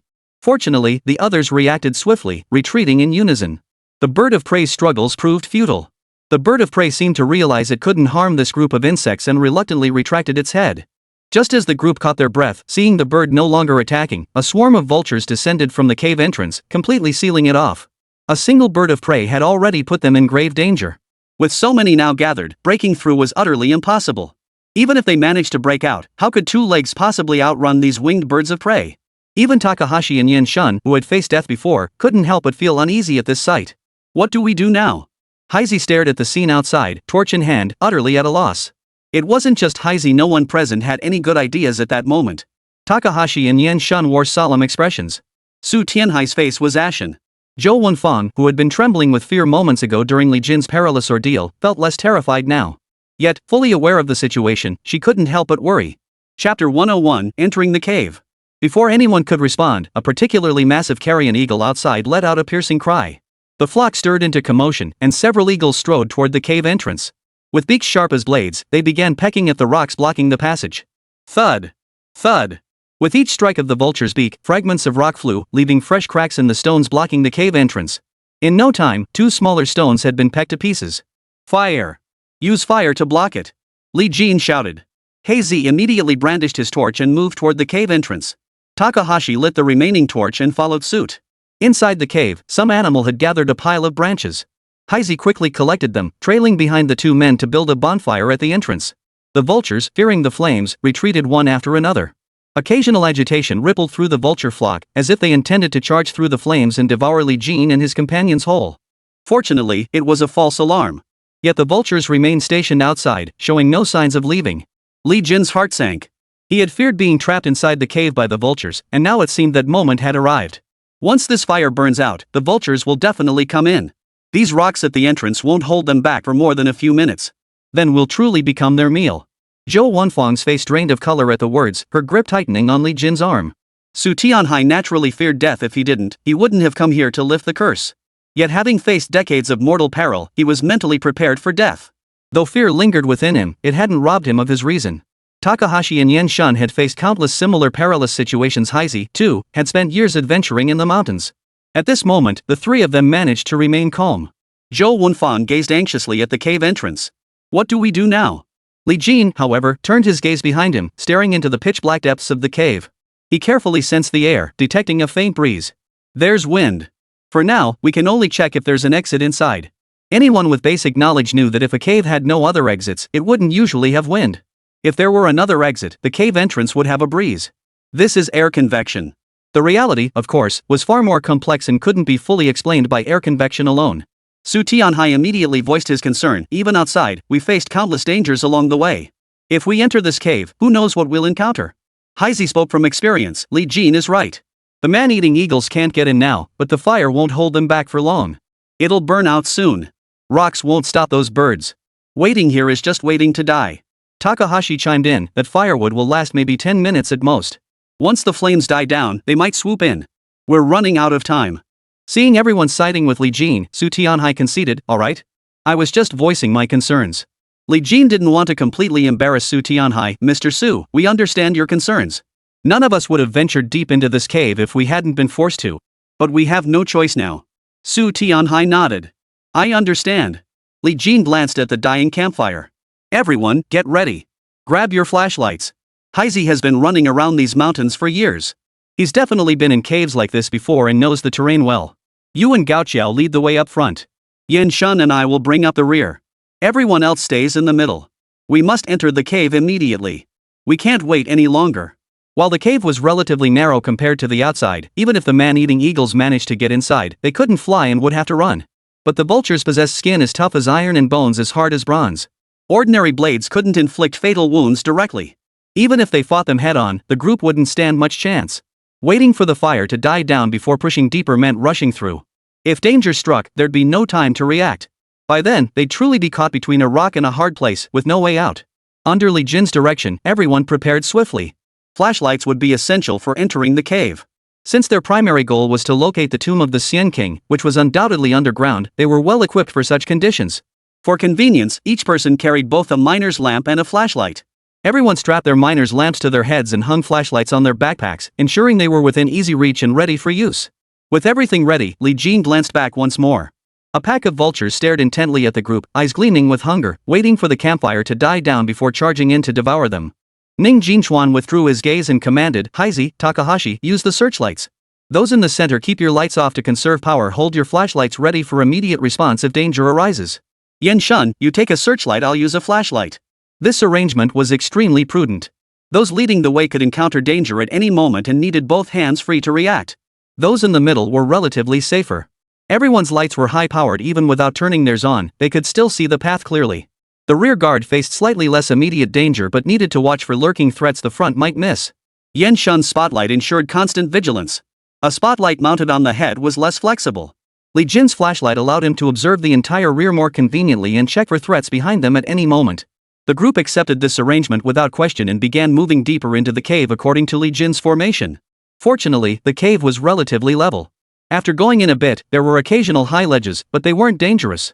After several minutes, the terrain grew increasingly treacherous. Though Su Tianhai and Zhou Wenfang in the middle remained silent, their expressions betrayed extreme exhaustion. The others were all young, strong men. Su Tianhai was already relatively old, and having been cursed, his vitality was low. Zhou Wenfang, being a woman, had trained extensively at the police academy and possessed physical fitness comparable to most men. Yet among this group, she lagged behind. Hold up, Li Jin called out, halting the group. The path ahead is treacherous. Let's rest and regain some strength. Everyone halted their steps. Li Jin assigned Yan Shan to stand guard against any potential ambushes, while the others sat down to rest temporarily. As soon as they stopped, Zhou Wenfang rushed to Li Jin's side and clutched his arm tightly. Honey, let me check the terrain. You rest for a bit. Li Jin couldn't afford to relax yet. He didn't know what lay ahead, nor was he certain if the man-eating eagles had caught up. Vigilance was essential. Zhou Wenfang felt heartbroken for him. You haven't rested at all. Li Jin gave a faint smile and reassured her, I'm fine. Not tired at all.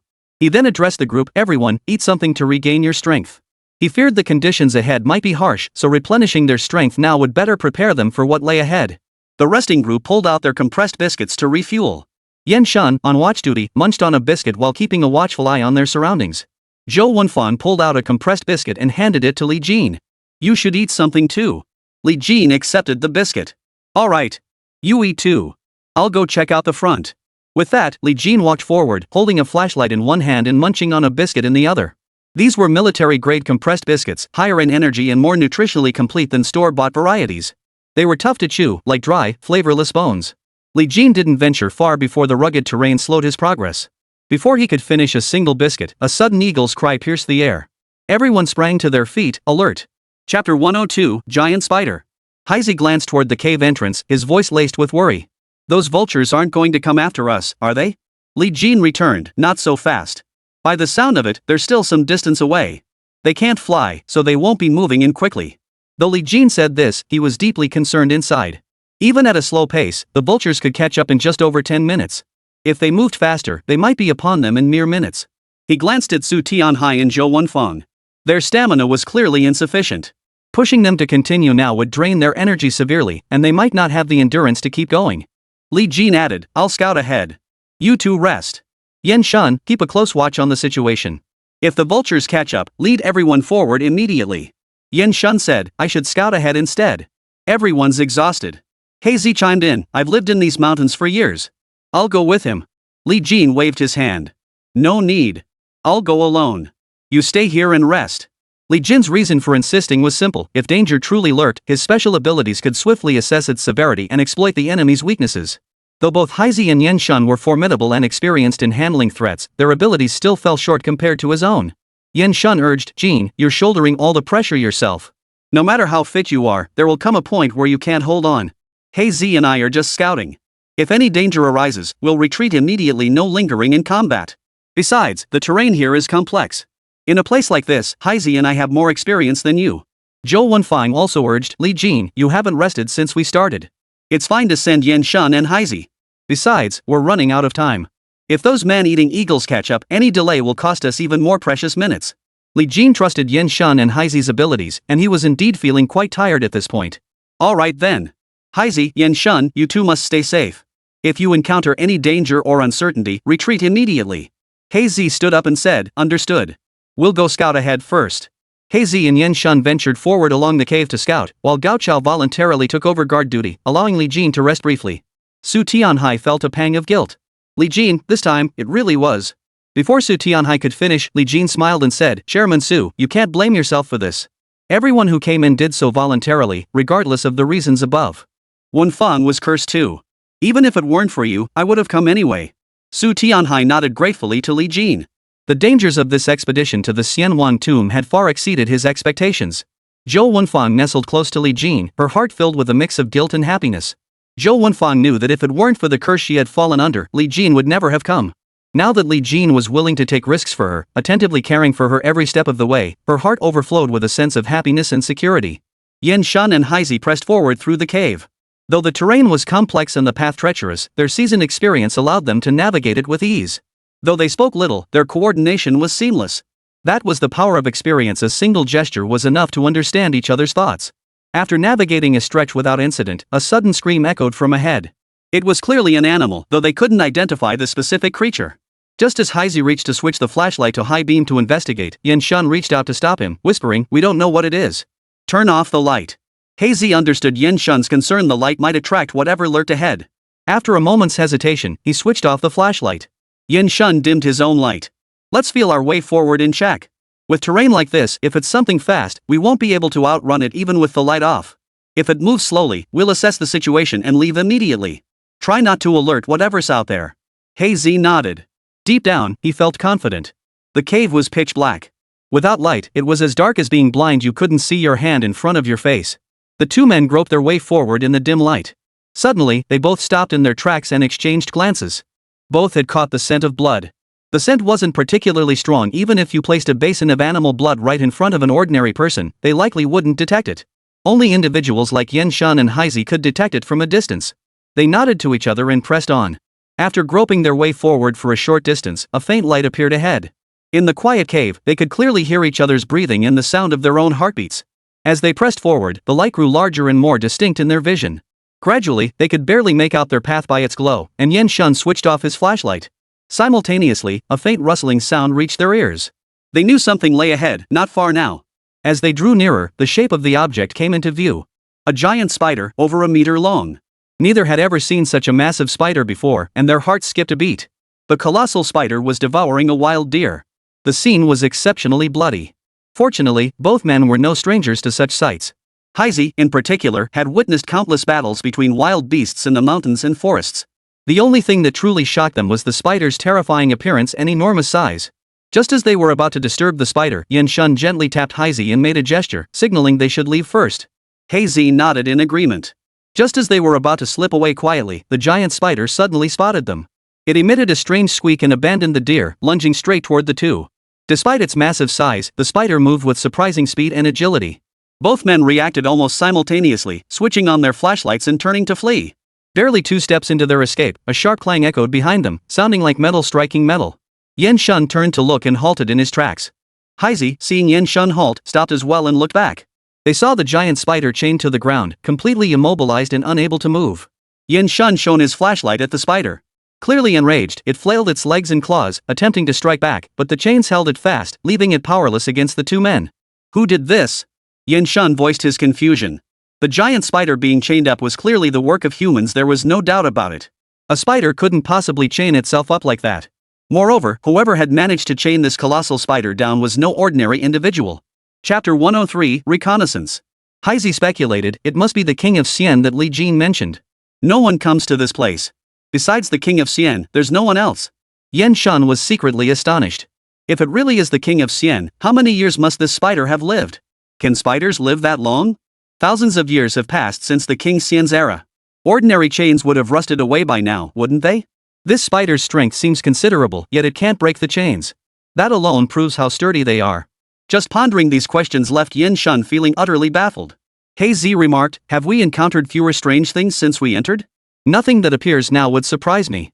Besides, haven't you heard that swords forged thousands of years ago are still incredibly sharp today?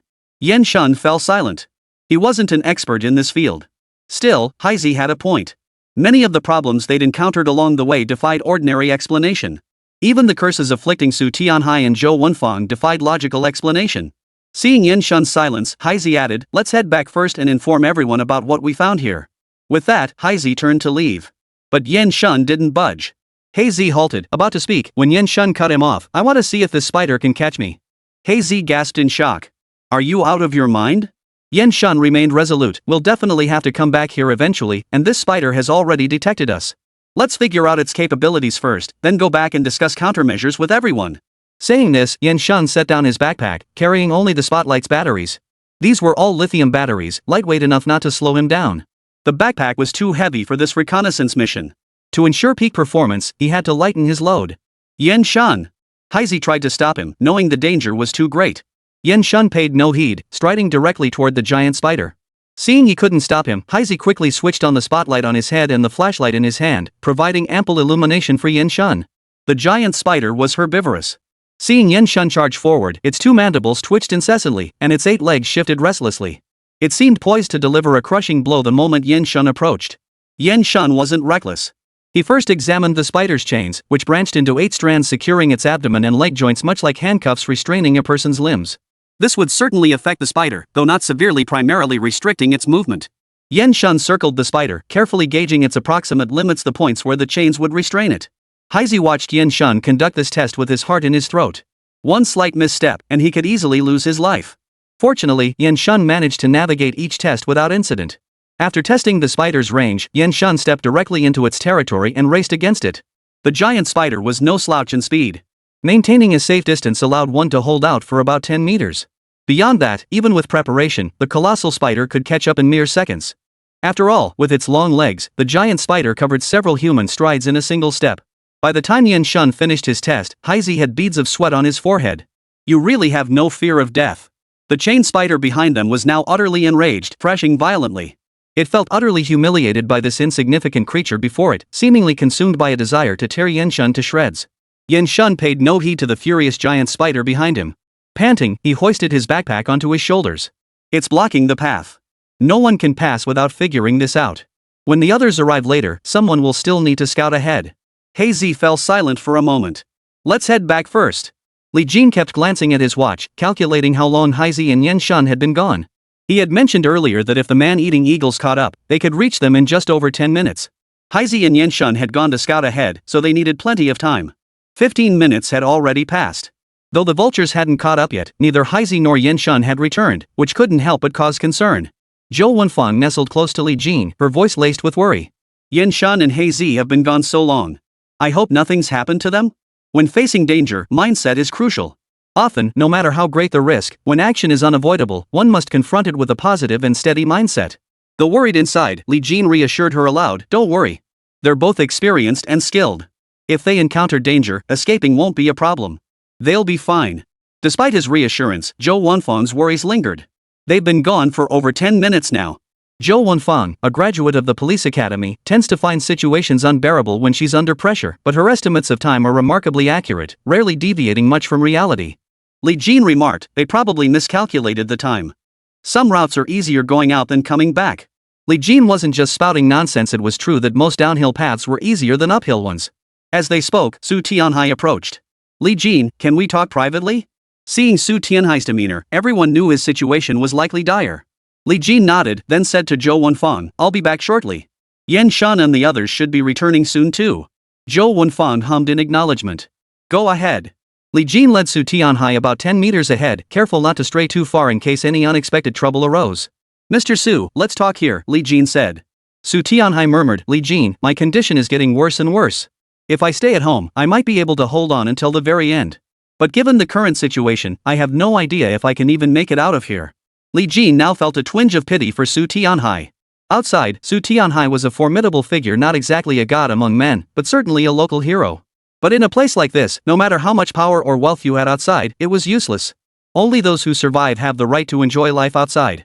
Li Jin offered reassurance, Mr. Su, the situation is still within our control. The wind in this cave suggests it might not be a dead end, there could very well be another exit. At the very least, we still have all these energy bars. The compressed biscuits they carried were less than 2 centimeters thick, no longer than 8 centimeters, and about 5 centimeters wide. They contained nearly all the calcium, iron, zinc, selenium, and vitamins the human body needed. Each biscuit provided roughly 1,200 kilojoules of energy, while a pound of rice offered about 1,800 kilojoules. If they rationed them carefully, the biscuits they carried could sustain this group for a month. Su Tianhai waved his hand dismissively. I may fear death, but after being haunted by this curse for so many years, I've long been prepared for it. What troubles me is Su Ran. Even Li Jin, as slow as he was, understood that Su Tianhai was bringing up something they'd discussed before. He had already refused before, so he was surprised Su Tianhai brought it up again now. Seeing Li Jin's silence, Su Tianhai understood his meaning, yet still felt reluctant. Li Jin, I know bringing this up repeatedly must be annoying. I hope you can understand it from a father's perspective. Li Jin nodded. I understand. But Su Ran and I are merely friends and colleagues, there's no romantic involvement. Su Tianhai had anticipated this response. Li Jin, if you agree, I can give you 90% of all my assets. I can draft my will right now, sign it, affix my fingerprint. I can even record a video to ensure you can smoothly inherit my fortune after you leave. Li Jin didn't know exactly how much money Su Tianhai possessed, but one thing was certain, 90% of Su Tianhai's assets would undoubtedly amount to an astronomical sum. Chapter 104, Forced Entry. Faced with such a colossal fortune, Li Jin hesitated not a moment. I'm sorry, Chairman Su. First, let me clarify, Wenfang and I aren't married yet, but we're engaged. Everything has been discussed and agreed upon. In my heart, I already consider myself a married man. However, should Su Ran ever need assistance in the future, I will spare no effort to help. Moreover, President Su has shown me great kindness by recognizing my abilities. I will always remember this favor. Seeing Li Jin refuse so decisively, Su Tianhai felt a pang of regret. He truly regretted his actions. Knowing the odds were against him, Su Tianhai still pressed on, Li Jin, if you accept 90% of my assets, you won't have to worry about money for the rest of your life. Seeing this, Li Jin sighed and said, Chairman Su, let me ask you a question. Go ahead. Su Tianhai, thinking Li Jin might be swayed, grew excited. Li Jin asked, Mr. Su, if I accept your terms now, would you truly feel at ease? If I could abandon Wenfang today for money, wouldn't that mean tomorrow I could betray Su Ran for even more money? Su Tianhai was momentarily speechless. He valued Li Jin's character and competence, and it was precisely because of that character that he wanted to entrust Su Ran to him. But if Li Jin accepted his terms, could Li Jin's integrity truly be trusted? Deep down, Su Tianhai understood this truth. Yet understanding it didn't ease his lingering resentment. Regret over his past actions grew heavier in Su Tianhai's heart. Li Jin suddenly spotted a light ahead. Chairman Su, Yan Shan and the others are back. Su Tianhai glanced ahead but remained silent. Before long, Yan Shan and Haizi returned, panting heavily. In a place like this, it was highly inadvisable to waste energy unnecessarily. If danger struck, their stamina might not hold up. When there was no immediate threat, advancing slowly to conserve energy was the wisest course. However, both Yan Shan and Haizi understood they'd wasted too much time earlier. Returning late would worry Li Jin and the others, who might even come searching for them. That's why they pushed themselves to the limit, disregarding their exhaustion, to get back as quickly as possible. Before Yan Shan and Haizi could speak, Li Jin said, sit down and talk. Have some water and recover. There's no need to rush these few seconds. The two sat down and took a few sips of water. Having barely touched their hardtack biscuits while scouting, they seized the moment to eat a few bites. Yan Shan spoke while eating, Brother Jin, we encountered a giant spider up ahead. It was about 1.3 meters long and nearly a meter tall. At this news, everyone immediately frowned. Even without seeing it, they knew just from the description that this spider would be no easy foe. Just then, a loud eagle's cry echoed from behind them, sounding closer than before. Their predicament now felt like being caught between a rock and a hard place, starving wolves ahead and a fierce tiger in pursuit. Li Jin glanced toward the cave entrance and asked, "What exactly is the situation?" Yan Shan, munching on a compressed biscuit, replied, "The spider is blocking our path. But I tested its speed. If we time our dash right and keep our distance, we should be able to break through." As he spoke, Yan Shan glanced at Su Tianhai and Zhou Wenfang. Though unspoken, the implication was clear: it would be difficult for the two of them to make it through. Li Jin understood Yan Shan's implication. At this critical moment, he absolutely couldn't utter words that would shake their resolve. "As long as there's a way, we'll go check the situation first. We've already rested too long here. Judging by the sound of the man-eating eagles behind us, they can't be far off. We can't afford to waste any more time." "Yan Shan, Haizi, are you two okay?" Haizi had already finished his compressed biscuit. "No problem." Yan Shan finished his last bite. "Alright, let's go. We really can't waste any more time." Li Jin glanced at the group. "Haizi and I will lead the way. Takahashi and Yan Shan, bring up the rear." "Takahashi, those two just expended a lot of energy. We need to be extra vigilant." Takahashi acknowledged. "Got it, no problem." The group set off once more. Haizi and Yan Shan had already scouted the path. Though they'd only made a round trip, Haizi's extensive experience meant he knew every dangerous spot by heart. The journey proceeded smoothly until they encountered the giant spider. Even with prior preparation, witnessing such a colossal spider in person still sent a silent shiver down their spines. The instant Li Jin saw the spider, a voice echoed in his mind: "Spider King, sharp fangs, 8 legs as hard as steel, like deadly blades." The Spider King, spotting the group, flew into a rage. He had already felt humiliated by Yan Shan's trickery, and now these intruders dared to return. The Spider King brandished its claws, waving its 2 front legs. Were it not bound by iron chains, it would have lunged at them already. Zhou Wenfang, being a girl, recoiled 2 steps in fright at the sight of such a ferocious, violent Spider King, even knowing he was chained. Li Jin quickly reached out to grab Zhou Wenfang's arm. "Don't be afraid, it's okay." Zhou Wenfang knew it was safe, but seeing this monstrous spider couldn't help but stir fear in her heart. Although Yan Shan had already tested the waters, getting past it would still be no easy feat. That much was obvious to everyone. Once she regained her composure, Zhou Wenfang asked, "What do we do now?" Yan Shan replied, "I've tested it. If we lure this giant spider into a corner and move fast enough, we can sprint past it. At my speed, it'll take him about 10 meters to catch up." The biggest problem with this plan was Su Tianhai. His physical condition was poor, and it was doubtful he could even reach half of Yan Shan's speed if he actually tried to run. Next was Zhou Wenfang. After all, she had graduated from the police academy, where running drills were routine. Even if she couldn't match Yan Shan's speed, the gap wouldn't be too great. Given the right opportunity, she could make it across too. Li Jin looked at Spider King and said, "Let's discuss a strategy first. Yan Shan, roughly indicate the spider's range of activity." Yan Shan fetched a stone, sketching as he pointed toward the Spider King's location while explaining. After his explanation, everyone fell into deep thought.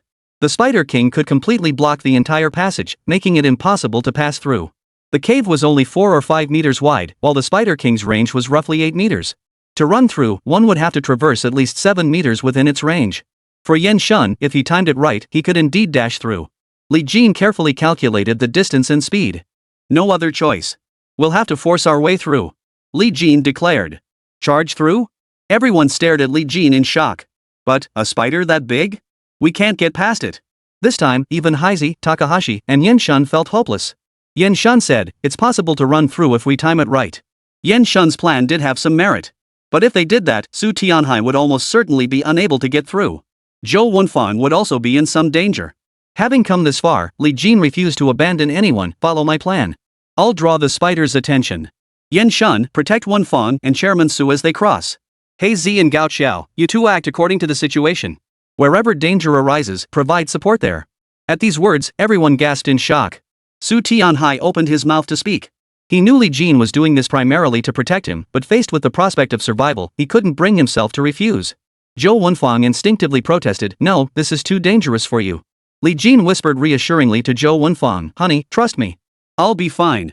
But that spider, it's just not possible." Zhou Wenfang was so anxious tears were welling up in her eyes. The spider was enormous and terrifying just to look at, and Li Jin was going to face it alone. Just imagining it made Zhou Wenfang feel the danger was too great. Chapter 105, The Solution. Everyone understood Zhou Wenfang's feelings. Li Jin was putting himself in mortal danger, facing such a monstrous creature. Even Takahashi and Yan Shan, veterans of the battlefield, and Haizi, who'd spent years surviving in the deepest forests, wouldn't dare claim they could last more than a few rounds against the Spider King. Li Jin's decision was undeniably reckless. Li Jin reassured Zhou Wenfang, "Don't worry. I'm confident I won't get hurt. Besides, the spider is restrained by chains. If things go wrong, I can retreat in time. Zhou Wenfang refused to listen, shaking her head fiercely. I won't agree to this. We need to find another way. Li Jin shook his head slightly, his gaze fixed firmly on Zhou Wenfang. There's no time left. The man-eating eagles could catch up at any moment. If we don't cross now, once the vultures arrive, we might not make it across at all. Zhou Wenfang fell silent for a moment, because Li Jin was right. The occasional cries of the carrion vultures echoed behind them. It wouldn't be long before they caught up. Li Jin set down his backpack, preparing for the upcoming battle with the Spider King. Takahashi took the backpack. Brother Jin, why don't I go instead? No need. You guys prepare backup. Li Jin stretched his limbs. Yan Shun, keep an eye on Director Su and Wenfang. Yan Shun nodded solemnly. Got it. Li Jin took a step toward the Spider King. The Spider King watched Li Jin approach, showing no reaction whatsoever. Even as Li Jin entered the Spider King's attack range, there was still no response. Everyone was taken aback, baffled by the situation. The Spider King, who had seemed so aggressive before, now remained completely still. Li Jin dared not attack rashly, instead standing within the Spider King's reach, locked in a standoff. After waiting anxiously for over a minute with no change in the Spider King's behavior, Li Jin signaled to Yan Shun to lead his men forward. Yan Shun glanced at Su Tianhai, motioning for him to lead the way. Su Tianhai looked at the Spider King with some trepidation. After a moment's hesitation, he took a step forward. Yan Shun signaled Zhou Wenfang to follow, while he himself walked alongside, guarding the two. Should the Spider King attack, he could block it in time. Takahashi, experienced, strode ahead to clear the path, while Heizi deliberately lagged 2 steps behind. Thus, Yan Shun and Zhou Wenfang were flanked by the stone wall on one side and shielded by Yan Shun on the other, with Takahashi and Heizi guarding their front and rear. For the Spider King to attack them, it would first have to break through Li Jin and charge past Yan Shun and the others' defenses. Everyone's hearts were in their throats. They dared not move too quickly, fearful of provoking the Spider King. Li Jin slowly shifted his stance, blocking the Spider King's path. Just as Su Tianhai and Zhou Wenfang entered the Spider King's attack range, it suddenly lunged forward, attempting to bypass Li Jin and strike at them. No one had anticipated the Spider King possessed such high intelligence.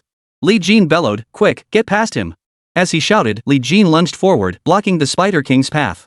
Yan Shun yelled, "Hurry! Quickly!" Su Tianhai and Zhou Wenfang hastened their pace. After all, it was only a few meters away they could cross quickly. Even with Su Tianhai's limited speed, it wouldn't take long to get through. Seeing Li Jin block the path and Su Tianhai and Zhou Wenfang nearly break through, the Spider King seemed to panic. One of its spider legs shot out like a sharp blade, stabbing toward Li Jin. Li Jin, prepared for this, deftly dodged and slashed the spider leg with a dagger in a backhand strike. Clang! The spider's leg felt as though it were forged from refined iron. The dagger strike inflicted only minimal damage. The Spider King seemed pained by the blow, emitting a shrill squeak. Seeing Su Tianhai and the others about to escape, it abandoned its pursuit of Li Jin and lunged directly at Su Tianhai and Zhou Wenfang.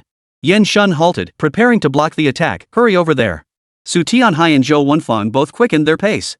He Zi and Gao Chao also halted, ready to assist. Just as Yan Shun and the others were about to act, they suddenly noticed the Spider King halting in its tracks. Glancing back, they saw Li Jin had seized the iron chain. The Spider King turned its head, emitting a series of frantic squeaks. Simultaneously, the Spider King leaped into the air. Li Jin felt an immense force surge through him, and he could no longer hold on. He quickly let go, but the momentum still dragged him forward 2 steps before he regained his balance. With that leap, the Spider King had already landed on the stone wall. Spiders can climb walls, everyone knows that.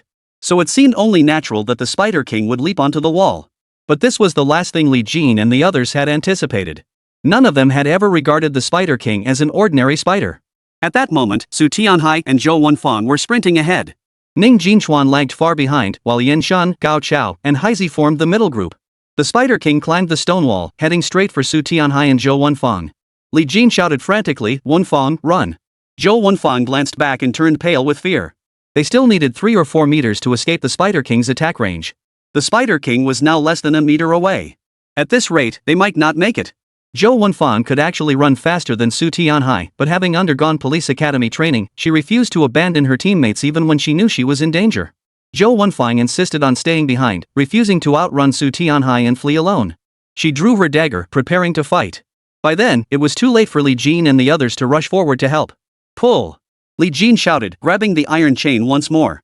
Yan Shun, Takahashi, and Heizi reacted quickly, rushing to help pull the chain. Where Li Jin had failed alone, for pulled together now. Just as the Spider King extended its front legs, poised to pierce Zhou Wenfang's body, a tremendous force restrained it. The Spider King turned and glared, enraged, struggling violently. The Spider King's strength far exceeded everyone's expectations. Li Jin had assumed 4 people would surely manage, but it proved surprisingly difficult. The 4 were dragged forward, but fortunately, their combined weight pressed heavily on the iron chains, significantly slowing the Spider King's speed, albeit only for a few seconds. In those very seconds, Su Tianhai and Zhou Wenfang had already made it through. Snap! The chain snapped taut under the Spider King's pull, emitting a sharp crack. When the Spider King extended its antennae again, they still fell short of Zhou Wenfang by over 10 centimeters. Zhou Wenfang turned pale with fright and scrambled back several steps. The Spider King was now utterly enraged. He knew the 2 weakest had already escaped, and there was no way he could stop them now. But Li Jin and the others remained on the opposite side. The Spider King turned, fixing his gaze on Li Jin and his 3 companions as if to say, they've made it across. You won't get past me. Seeing Zhou Wenfang safe, Li Jin breathed a huge sigh of relief. Takahashi, Yan Shun, Heizi, whoever gets the chance, break through immediately and charge across.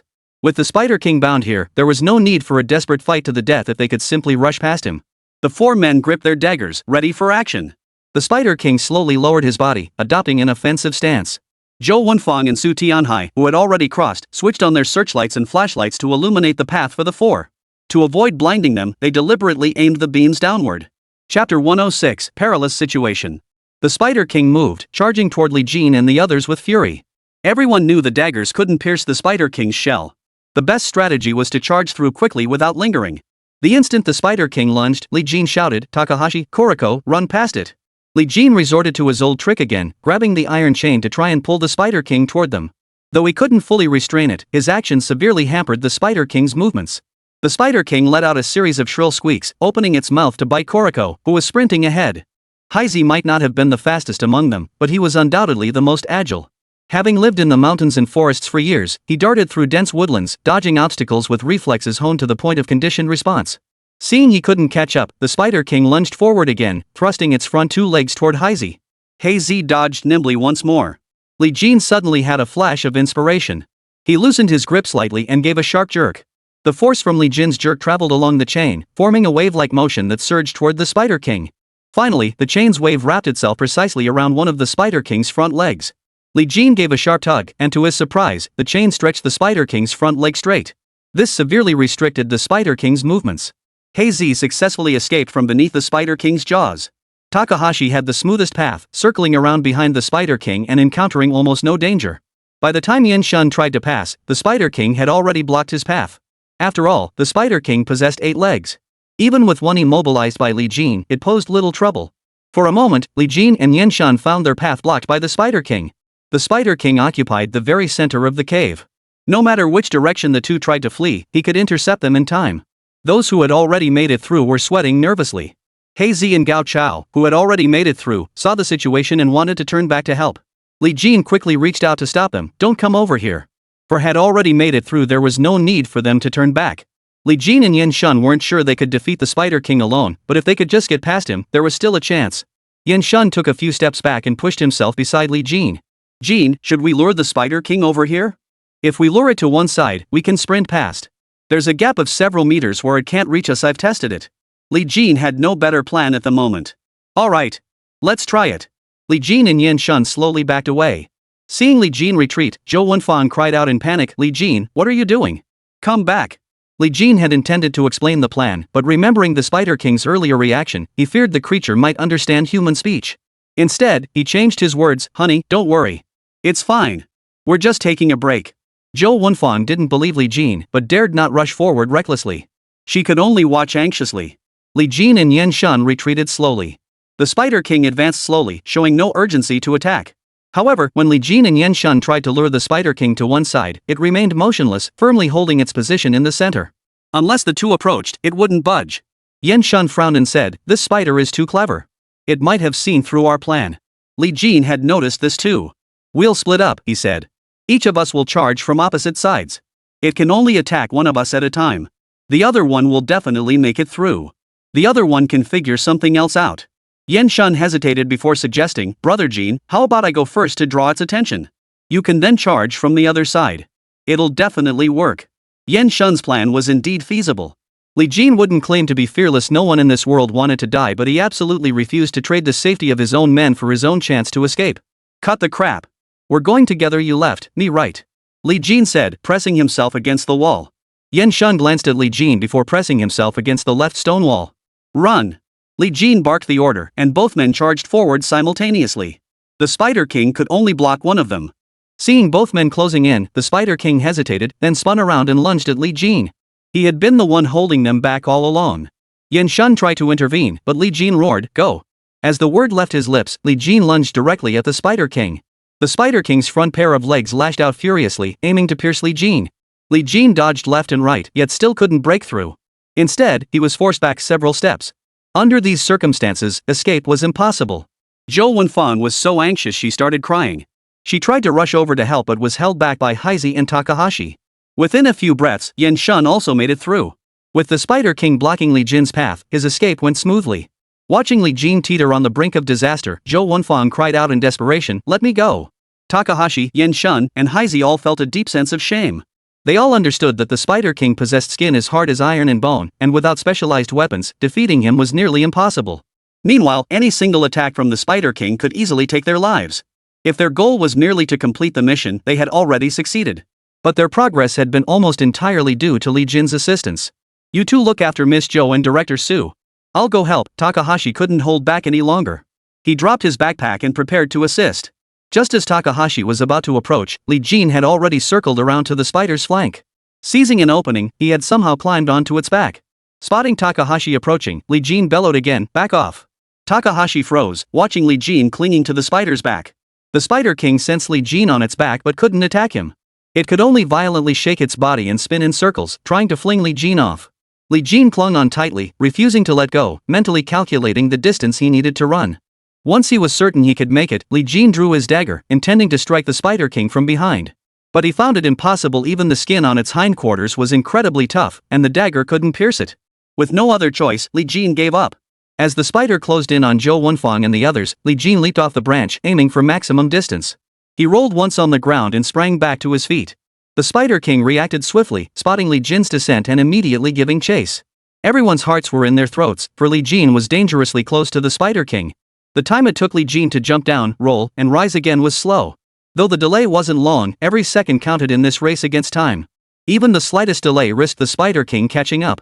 Watching the Spider King repeatedly swing its front legs to strike Li Jin, each time missing by inches, Zhou Wenfang's heart pounded in her throat. She instinctively covered her mouth with her hand, afraid her tension might make her scream. The others watched nervously as Li Jin raced against the Spider King. At the final stretch, the Spider King lunged a front leg toward Li Jin. This strike seemed certain to connect. The distance was too short to miss. Standing at the front, Takahashi and Yan Shun reached out and pulled Li Jin back at the last possible moment. The spider's claw brushed against Li Jin's clothes, missing him by the narrowest of margins. Snap! The chain snapped taut, once again restraining the Spider King's movements. The Spider King's 8 legs flailed wildly on the ground, its mouth emitting incessant squeaks. Yet it could do nothing against the people mere inches away, forced to watch helplessly. Chapter 107, The White Jade Buddha Statue. Zhou Wenfan rushed over and grabbed Li Jin's arm. "Are you okay?" She quickly scanned his back, relieved to find no injuries. Li Jin reassured her, "Don't worry, I'm fine." He then turned to the others, "Is everyone else okay?" "We're fine," they all replied in unison. Su Tianhai suddenly collapsed onto the ground. The journey had taken an enormous toll on him. Especially that Spider King at the end. Its mental toll on people was the most devastating. Although Su Tianhai hadn't directly participated in the battle, his physical condition had been poor to begin with. After all the turmoil along the way, he was already on the verge of collapse. Had Li Jin not been absent, Su Tianhai wouldn't have wanted to trouble everyone and had been propping himself up against the wall all along. He would have collapsed long ago. The others rushed over to check on Su Tianhai. Li Jin frowned slightly. Panting weakly, Su Tianhai said, "Li Jin, I know. I'm not going to make it. I know my own body. I can feel it. I won't last much longer. After I die, don't worry about me. Get out as quickly as you can. Also, about what I asked you earlier." Li Jin knew what Su Tianhai was about to say and cut him off. "We've come this far. Hold on a little longer. Once we find the mother entity, we can break the curse binding you. None of us have given up, Chairman Su. You mustn't give up either." Su Tianhai gave a bitter smile. "Yeah. We've come this far.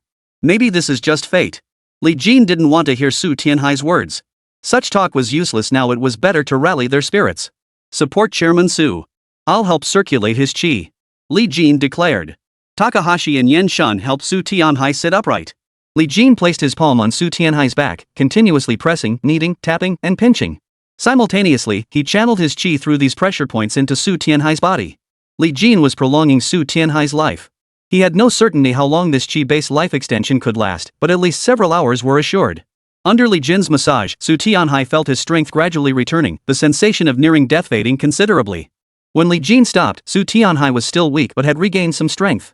"Thank you." Su Tianhai expressed his gratitude to Li Jin. "You're too kind, Director Su," Li Jin replied, glancing ahead. "Let's keep moving. Hopefully we'll find the mothership soon." Li Jin was eager to press on, unaware of how long the true chi infused into Su Tianhai's body could sustain him. Perhaps a day or two, perhaps just a few hours, no one could say for certain. The main issue was the curse's overwhelming power. Li Jin's true chi not only had to sustain Su Tianhai's bodily functions but was also being consumed by the curse itself. Everyone understood that locating the mother entity to break the curse was Su Tianhai's last chance. Every minute found meant one more minute of hope for Su Tianhai. Everyone shouldered their backpacks, while Haizi helped carry Su Tianhai's. They hadn't gone far when the path gradually widened into a circular area of about 10 square meters. There was no way forward, but right in the center stood a stone platform.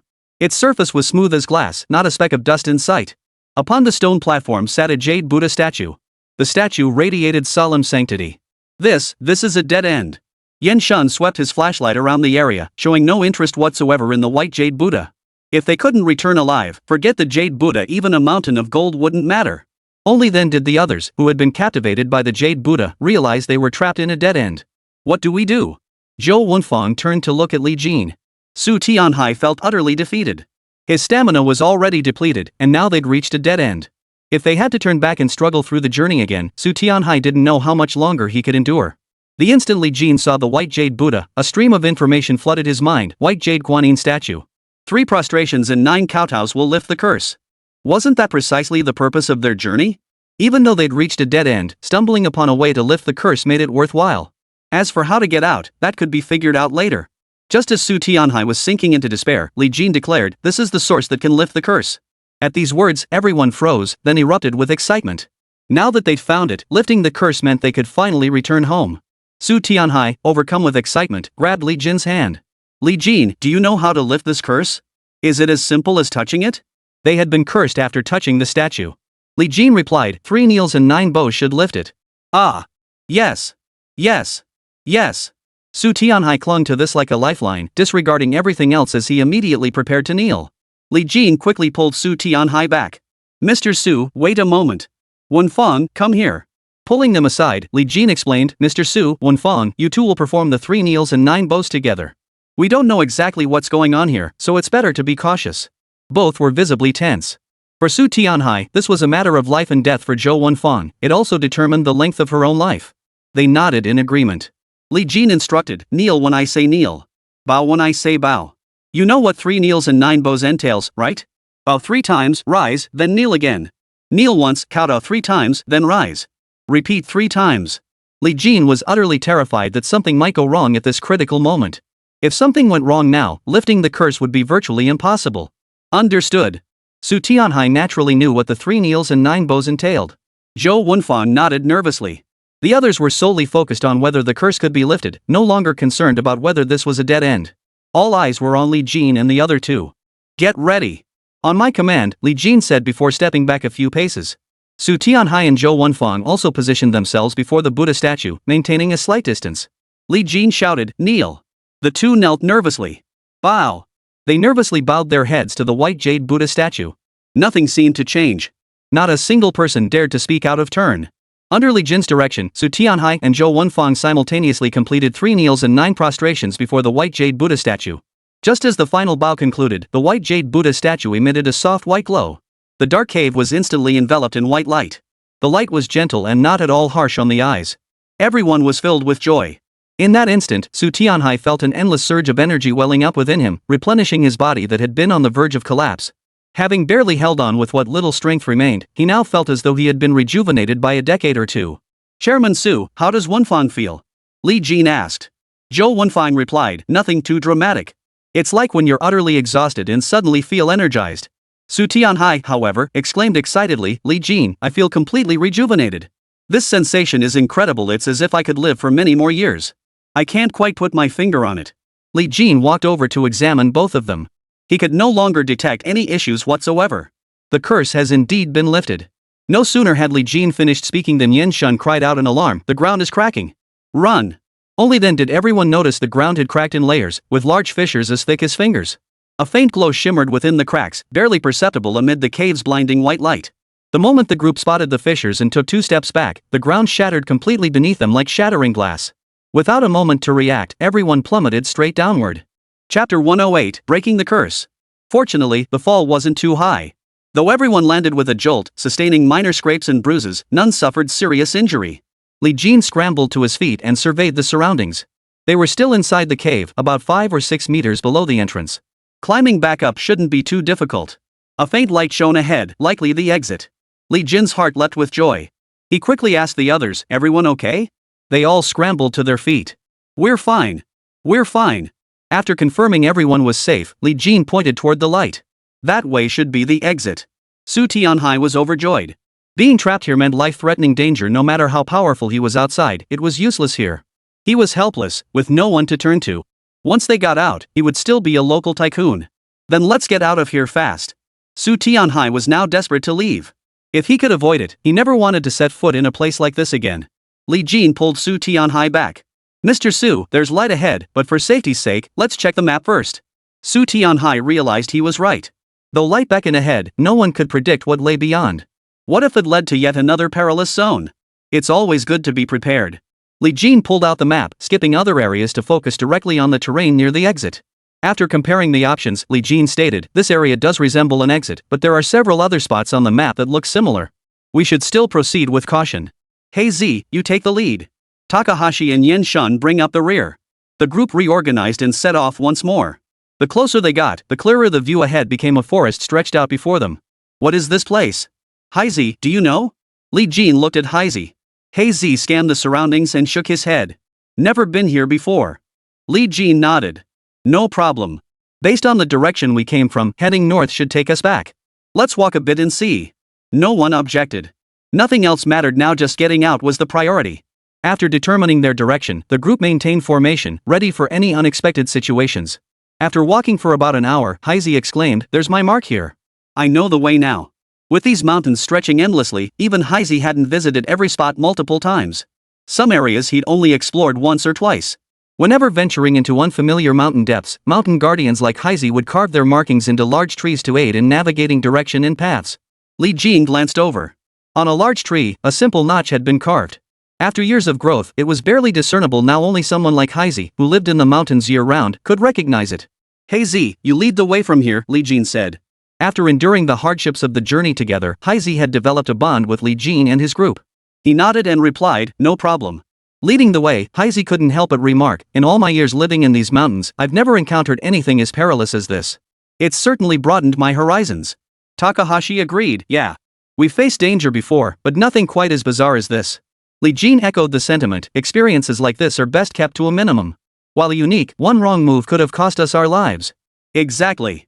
Just thinking about it gives me chills. Zhou Wenfang agreed that places like this were best avoided. Who would willingly come to a place like this if not to lift a curse? The return journey, though treacherous through the deep, ancient forest, paled in comparison to the ordeal they'd just endured. The group traveled back in a hurry, dusty and weary. When they finally reached their base, Su Ran excitedly grabbed Su Tianhai's arm. "Dad, you're finally back. Did you lift the curse?" As she spoke, Su Ran shot a glance at Li Jin. Su Tianhai was overjoyed. "This time, it's all thanks to Li Jin and the others.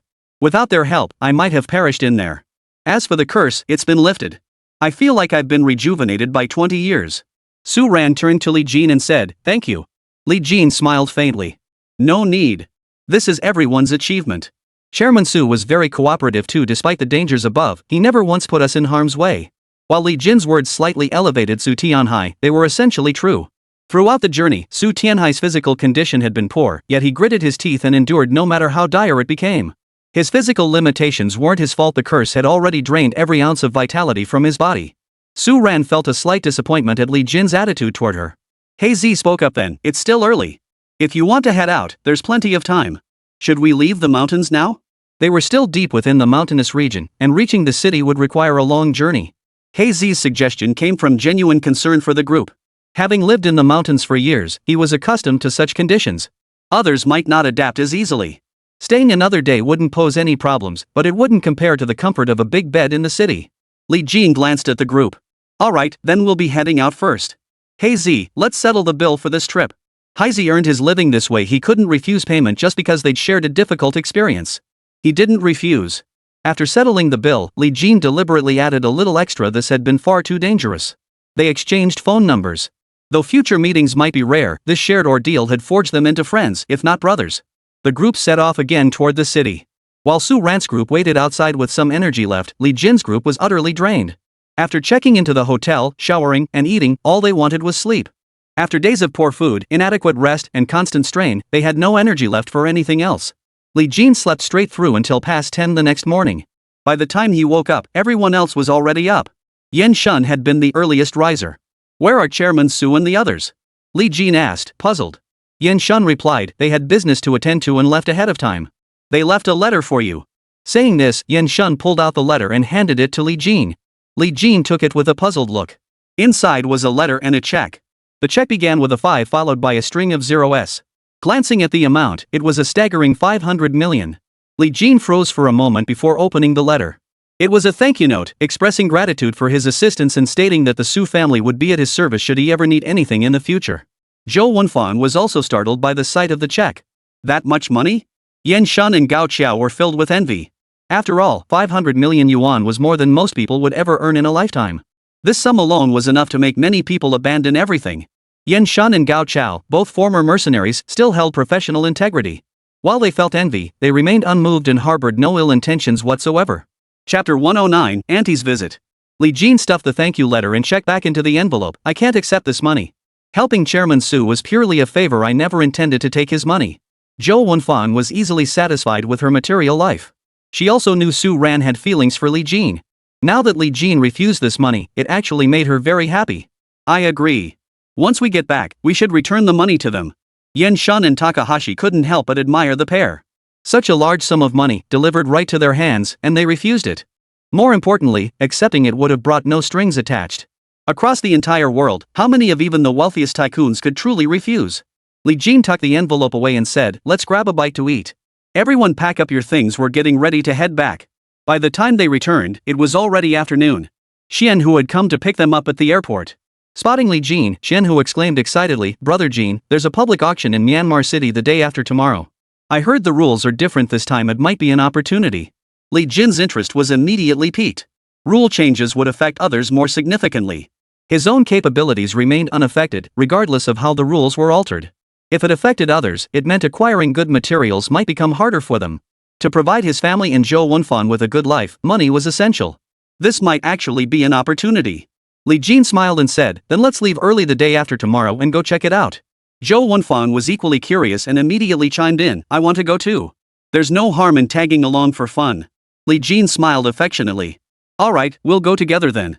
After leaving the airport and bidding Takahashi and Yan Shun a temporary farewell, Chen Hu drove Li Jin and Zhou Wenfang home. Sun Suifan hadn't known her son and Zhou Wenfang were returning today. Seeing Zhou Wenfang, she couldn't help but scold her son playfully while warmly pulling Zhou Wenfang into conversation. Wenfang, you didn't even tell us you were coming back. You're pregnant, I should have prepared some nourishing foods for you. Zhou Wenfang took Sun Suifan's hand and said, Auntie, it's okay. Li Jin takes good care of me. He's worried I won't eat well. These words pleased Zhou Wenfang, deeply pleased that Zhou Wenfang understood, and pleased that Li Jin understood. Yet she replied aloud, he's a man, he doesn't understand these things. Have some fruit first. I'll go cook dinner for you. Just as they spoke, the phone rang. Sun Suifan answered it, spoke a few words, then turned to Li Jin and said, your aunt is coming to visit. Go to the door to greet her. At the mention of his aunt, Li Jin immediately protested, no way. Back when his mother was gravely ill, Li Jin had tried to borrow money from his aunt, but she had refused to answer his calls and avoided his family entirely. Now, she must have heard some rumors and realized he wouldn't be asking for money anymore. Whether she knew they were now wealthy or that his mother had recovered and was deliberately coming to play the Good Samaritan, Li Jin wasn't having it. The fewer such relatives, the better. He didn't care for them. Sun Suifan shot Li Jin a stern look. You ungrateful child. She is your aunt after all, and she made a special trip to see us. At the very least, she's your elder, isn't she? Li Jin was about to refuse again when Zhou Wenfang interceded, Li Jin, don't upset Auntie. I'll go with you. Fearing Zhou Wenfang would get upset if she tagged along, Li Jin quickly relented. Forget it. I'll go. Sun Suifan, worried her son might not be able to host properly, told Zhou Wenfang to watch TV first while she went out to greet them. At the entrance to the residential complex, they spotted Aunt Sun Suedo and her son Fan Jun from afar. Li Jin wore a sour expression. Sun Suifan scolded him. Li Jin, who are you sulking for? That's your aunt, my own sister. Li Jin opened his mouth but held back from arguing with his mother, forcing himself to look less forbidding. At the gate, Li Jin said a word to the security guard, who immediately opened the door. Sun Suedo immediately launched into a complaint. Li Jin, I hear you've come into some money lately. Now that you're rich, you're putting on airs with your own family? You won't even open the door for me. That's putting on quite the airs. Li Jin had intended to remain silent, but Sun Suedo's condescending tone and self-righteous tone instantly pushed his patience to its limit. This is the result of the community's excellent security measures. The property management is responsible for it. The entire complex is private property. It has nothing to do with outsiders. Of course, unauthorized individuals aren't allowed to enter freely. Do you just let anyone into your house? With that one sentence, he had effectively labeled Sun Suedo as an unauthorized person. Sun Suedo's face flushed crimson with anger. Li Jin, did you go to school for nothing? Where's your manners? Your words are full of hidden barbs. You don't act like a civilized person at all. Li Jin snorted lightly. That's just how I am. I'm no pushover. How others treat me is how I treat them. Sun Suedo was so furious her nose nearly twisted sideways. Sun Suifan shot Li Jin a sharp glare. How dare you speak to your aunt like that? Truthfully, Sun Suifan harbored some resentment toward her younger sister too, otherwise, she would have stepped in when Li Jin started lashing out. Out of respect for their mother, Li Jin fell silent. Sun Suedo didn't want to talk to Li Jin either, afraid of getting snapped at again. She turned to Sun Suifan instead, but within moments the conversation drifted back to Li Jin. Sis, no offense, but I told you when Li Jin was little that you needed to teach him manners. Look at him now, what has he become? Sun Suifan felt uneasy hearing this, but since it was her own sister, she didn't press the matter. Li Jin just has a straightforward temper. He's a good person at heart and very filial to us. Sun Suedo countered, you can't just judge him by his filial piety. You have to consider how he conducts himself in the world. Otherwise, he'll easily offend people out there. I bet Li Jin's temper has already alienated plenty of people out there. Sun Suifan didn't want to hear this. I don't understand these young people's affairs. I have met a few of his friends, and they seem quite decent. Sun Suedo tried to say more. Li Jin cut her off. Whether I offend people or not is my business. You needn't concern yourself. Sun Suedo's face darkened instantly. She fell silent, her expression growing increasingly grim as they walked. Sun Suifan also fell silent. Her words were laced with barbed insults. No one would feel good hearing them. After walking just a few steps, Sun Suedo couldn't help but ask again, Sis, which floor do you guys live on? Sun Suifan opened her mouth and replied, first floor, second floor. First and second floors? Sun Suedo's face twisted with disdain. Your neighborhood's actually pretty nice, a high-end one. Just to save face, buying first or second floor units in a place like this? You really have no sense. To put it bluntly, the first and second floors can't even compare to the top floor. You shouldn't have bought here just because it's a high-end complex. Why not pick a mid-range complex in a better location and get a unit on a middle floor instead? At the end of the day, it's all about vanity. Sun Suedo rarely commented on properties, but her main point was that Li Jin's family had bought the worst unit in an upscale complex just to save face. She thought they'd be better off being practical and buying a good floor unit in a mid-range complex. Sun Suifan felt deeply uncomfortable hearing this. Did her own sister really see them as such vain people, trying to keep up appearances? Li Jin couldn't stand it anymore. He pointed to their detached villa not far away. That's my house. It's not just the first and second floors, we even live in the basement sometimes. Li Jin had renovated the basement too, turning it into a tea drinking area, a home theater, and a guest reception space. There was also a small storage room and 2 maids' quarters. Even though they didn't have maids yet, it was better to be prepared. Chapter 110, Jealousy. Sun Suedo heard rumors that Li Jin had made it big he was rich. And had even bought a house in a high-end neighborhood. What Sun Suedo didn't know was that although this complex had high-rise buildings, the units were all quite spacious, either large floor plans or expansive open-concept layouts. There were no common 3-bedroom, 1-living-room compact units. Many wealthy individuals preferred expansive open-plan apartments over the upstairs-downstairs layout of villas. Take Tangshanipin, for instance. It had numerous high-rises and was widely recognized as a luxury estate. His open-plan apartment was highly sought after, spanning 400-500 square meters. It featured a master bedroom with a study and walk-in closet, private bathrooms for every room, and included a living room, dining room, breakfast nook, maid's quarters, utility room, and more, everything you'd find in a villa, but all on one floor for added convenience. Even if Li Jin bought a high-rise unit, the price would certainly be steep. Sun Suedo felt as though she'd swallowed a fly, utterly disgusted. Ever since learning about the Li family's wealth, envy had gnawed at her heart. Her intense jealousy couldn't bear seeing people who used to be worse off than her suddenly living so much better than her own family. Gazing at the villa in the distance, waves of frustration washed over Sun Suedo. She couldn't help but wish her own family had a villa like that. Sun Sueda felt so miserable she couldn't bring herself to speak. As they approached, Shen, who was washing his car. Fan Jun spotted the car and gasped in awe, a Koenigsegg. Wow! I'm seeing the real thing. The Koenigsegg was priced higher than a Ferrari and ranked above Bugatti as a top-tier supercar. After purchasing it, Li Jin actually rarely used the car. To enhance the driving experience, supercars sacrifice comfort significantly, making the ride less pleasant than even moderately priced ordinary cars. Seeing her son's overreaction, Sun Suedao couldn't help but scold him. What's the big deal about a car? How much could it possibly be worth? Though Sun Suedao knew little about supercars, she understood they were expensive, far pricier than ordinary vehicles. But as an elderly woman, she never paid attention to the specifics of how expensive they were. In her view, even the most expensive car was only worth about as much as an ordinary house, a mere trifle compared to this villa. Li Jin deliberately replied, "It's not just about the price. I bought the cheapest model of this brand." This gave Sun Suedao an opening. "I just think you people care too much about appearances. A car this low to the ground must be uncomfortable to sit in. With such a low chassis, it'll get stuck in every pothole. What good is that? This car cost over $1 million, right? What a waste. It'll be worthless after 2 years." Li Jin replied casually, "This car cost 16 million. Sun Suedao had been making snide remarks all the way in, and Li Jin had long been annoyed by her, deliberately teasing her back. Sun Suedao gasped at the figure, her shock quickly morphing into jealousy. She couldn't fathom how Li Jin's family had suddenly become so wealthy. The thought twisted painfully in her heart. Fan Jun stared at the sports car, his eyes gleaming. Men's genes carry an innate yearning for power and speed. That's why many men are drawn to military themes, competitive sports cars, and the like. Fan Jun was no exception. Sun Suedao felt slightly displeased with her son's reaction. Even if the car was expensive, that didn't mean he should be so spineless. "What's so great about a car?" Sun Suedao said, tugging her son along. Sun Suefan, mindful of sisterly bonds, reluctantly agreed despite her displeasure. "This car really isn't anything special, it's not attractive, and it hardly ever gets driven. Let's go inside and sit down first." Hearing Sun Suefan's words, Sun Suedao immediately jumped on the bandwagon. "This car is just something young people like. It really isn't practical." Deep down, Sun Suedao secretly wished her family owned one too. Even if it sat unused, it would be impressive to show off. But at this moment, she needed to mask her desire for such vanity with words, deliberately making the supercar sound utterly worthless. As soon as they entered the house, Sun Suedao was stunned by the villa's decor. It had the feel of a villa favored by young CEOs in TV dramas.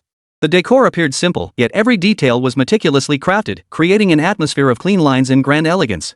This style appealed to many young people, including Li Jin, otherwise he wouldn't have chosen it. Fan Jun couldn't stop praising, "The lighting is incredible. Those floor-to-ceiling windows, wow." Sun Suedao couldn't stand her son praising Li Jin's home. "You kids just don't understand. A place this big, decorated so simply, looks too empty. It doesn't feel like home, it's cold and lonely. Too simple. It should have European-style decor, big leather sofas, rosewood furniture. That's how you make it look high-end. It feels like a tiny apartment. It doesn't gather energy. The most important thing for a house is to gather energy. Everyone has different tastes. Some prefer European luxury, big leather sofas, Roman columns, crystal chandeliers. Li Jin preferred minimalist design, white walls hung with a few paintings, fabric sofas, and floor-to-ceiling windows. As for this home's decor, though seemingly simple, it cost no less than the others. Li Jin couldn't be bothered to argue with Sun Suedao anymore. Arguing with someone like her would surely be endless. Sun Suedao might talk big, but at her age, she couldn't judge the overall quality of the renovation. Still, she could spot issues in the finer details. For instance, poorly finished corners, unsealed edges, misaligned floor joints, unevenly painted walls, and sofa upholstery. These minor imperfections didn't affect livability and were common in most homes. They were easy to miss without careful inspection, and even the homeowners themselves often overlooked them. As Sun Suedao toured the villa, she discovered that Li Jin's home was remarkably flawless. This alone made Sun Suedao realize that this renovation was no ordinary job. Li Jin neither confronted nor acknowledged them. Sun Suedao turned to Sun Suefan instead, engaging in casual chatter about old times. Sun Suefan, easily swayed and nostalgic, soon found her earlier irritation melting away as she listened to the old stories. Just as they were chatting, Zhou Wenfang descended the stairs. "Auntie." Sun Suefan immediately stood up. "Sis, Xiao Jun, I haven't introduced you yet. This is Li Jin's fiancée, our future daughter-in-law, Wenfang. Wenfang, this is your aunt. And this is your cousin, Fan Jun." Zhou Wenfang knew relatives were coming and also knew Li Jin disliked them. His expression before going to greet them had said it all. Though she understood, Zhou Wenfang greeted them with a smile. "Hello, auntie." "Hello, cousin." Sun Suedao looked at Zhou Wenfang. While not breathtakingly beautiful, she was undeniably a rare beauty, tall and graceful. She embodied both beauty and grace. Then she thought of her own son. Though older than Li Jin, he had yet to show any signs of romantic interest in his personal life. This comparison made Sun Suetao inwardly curse Li Jin for his incredible luck. Fan Jun's eyes locked onto Zhou Wenfang the moment he saw her. He too desired a beautiful wife like her, but she was Li Jin's fiancée. Even seeing the sports car outside, Fan Jun could only feel envy. Now, seeing Zhou Wenfang and thinking of Li Jin's villa and sports car, jealousy welled up inside him. Sun Suetao forced a smile.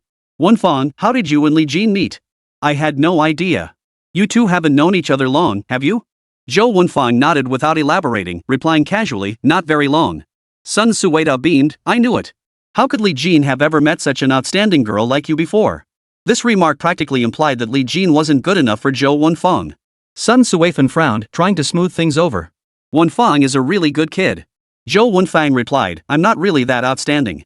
It's always been Li Jin taking care of me. Zhou Wenfang was speaking up for Li Jin, and Sun Suetao felt pleased, thinking Zhou Wenfang was sensible. Li Jin disliked this kind of backstabbing conversation. He took Zhou Wenfang's hand. Let's go for a walk. With that, he pulled Zhou Wenfang along. Zhou Wenfang turned back to bid farewell to Sun Suetao and Sun Suetao, Auntie, we're just going for a walk. We'll be back soon. Chapter 111, High-End Takeout. Li Jin and Zhou Wenfang hadn't gone far, just strolling around the courtyard, visible through the floor-to-ceiling windows inside. Still annoyed by Li Jin's earlier attitude, Sun Suetao began complaining again. Sis, Li Jin's temper is really unacceptable. He needs to change. Sun Suetao didn't care for this talk and casually agreed. Sun Suetao then tried to soften the tone, but Li Jin has made something of himself now. You two can finally enjoy some comfort. Though the words sounded pleasant, Sun Suetao couldn't muster any genuine happiness. Sun Suetao's earlier jibes had already soured her mood. It's okay, Sun Suetao replied casually. Sun Suetao continued her flattery and sweet talk until a smile finally appeared on Sun Suetao's face. Seeing the moment was right, Sun Suetao broached the reason for her visit. Sis, I actually came to ask for your help with something. Sun Suetao felt a twinge of annoyance, realizing her younger sister had been laying the groundwork for this request all along. What is it? Sun Suetao smiled. Sis, look at you now, sports cars, villas. You've made it big. But our family is still stuck in the same old rut. We need money for so many things, but we're spending faster than we're earning. Would you be able to lend us some? Sun Suetao hesitated before asking, how much do you need? Seeing no refusal, Sun Suetao's smile widened. Look at Li Jin's car, over 10 million. I won't ask for too much, just 5 million. Asking for 5 million right off the bat startled Sun Suetao. Originally, Sun Suetao had thought that if she lent a few tens of thousands, she could just write it off as a loss. But 5 million yuan? That was no small sum. Sun Suetao's demand for 5 million made Sun Suetao feel even more uneasy. Did she think their family was an ATM? And not even earned, just handed over for free. Sun Suetao said, Suetao, it's not that I don't want to lend it to you, but I simply don't have that much money. Li Jin wouldn't let me either. The moment those words left her mouth, Sun Suetao grew dissatisfied. Sis, is money really that important to your family? Li Jin can spend 16 million on a beat-up car he barely ever drives. But you won't lend us 5 million? It's less than a third of the car's value. Sun Suetao felt even more annoyed. Suetao, that's not fair. Li Jin is spending his own hard-earned money. What's wrong with that? As the saying goes, keep accounts clear even among close relatives. You're just his aunt, why should he have to lend you 5 million? Sun Suetao hadn't expected her usually easygoing sister to refuse so bluntly, pushing the argument this far. Sis, that's just how your family is, all you care about is money. Sun Suetao's hands trembled with anger. Suetao, speak with some conscience. Since when has our family only cared about money? Where were you when I was sick? When Sun Suetao fell ill, Li Jin had come to Sun Suetao asking for money, only to be avoided. To say Sun Suetao harbored no resentment over this would be impossible. Sun Suetao's words instantly left Sun Suetao speechless. Outside the room, Li Jin and Zhou Wenfang had already sensed something was amiss and rushed inside. Just as they were about to ask what was going on, Fan Jun, who had remained silent, didn't see the two of them. He spoke up for Sun Suetao and said to Sun Suetao, Auntie, your family was so poor back then. Back then, you were willing to give anything and often visited our home, wasn't that just to curry favor with us? Now that you've got a little money, everything's different. Aren't you just being snobbish? Li Jin, who had never been fond of his aunt's family, was about to speak when Zhou Wenfang interjected first. Cousin Fan Jun, do you think the whole world should revolve around your family? Do you think everyone should accommodate you? Back then, Auntie was generous with you, did you ever give her anything in return? You speak with such righteous indignation. Then tell me, what have you given the Li Jin family? What favors have you done for them? Before criticizing others, take a look at yourself and see if you've done your part. Otherwise, you're just making a fool of yourself. Zhou Wenfang's words instantly silenced Fan Jun and Sun Suetao. Their family truly hadn't given the Li Jin family anything worth mentioning, nor had they done them any significant favors. For a moment, the atmosphere in the entire room grew awkward. Li Jin quietly gave Zhou Wenfang a thumbs up and whispered, "Honey, you rock." Zhou Wenfang gave a soft her face still bearing a look of displeasure toward Fan Jun. Sun Suifan, who had a fiery temper, remained silent for over 10 seconds. Seeing that Sun Suedo and Fan Jun showed no signs of leaving, she forced a smile and said, "Suedo, Xiao Jun, stay for dinner. I'll cook." With that, Sun Suifan rose to her feet. She didn't want to sit idly by any longer either, finding the atmosphere unbearably uncomfortable. It was better to go to the kitchen and keep busy. Li Jin quickly interjected, "Mom, no need. I ordered takeout." Fan Jun seemed to have seized upon a point of contention and immediately retorted, "I'm not eating your crappy takeout. What kind of presentation is that? The food gets all steamed up in the box, turning yellow and losing its flavor."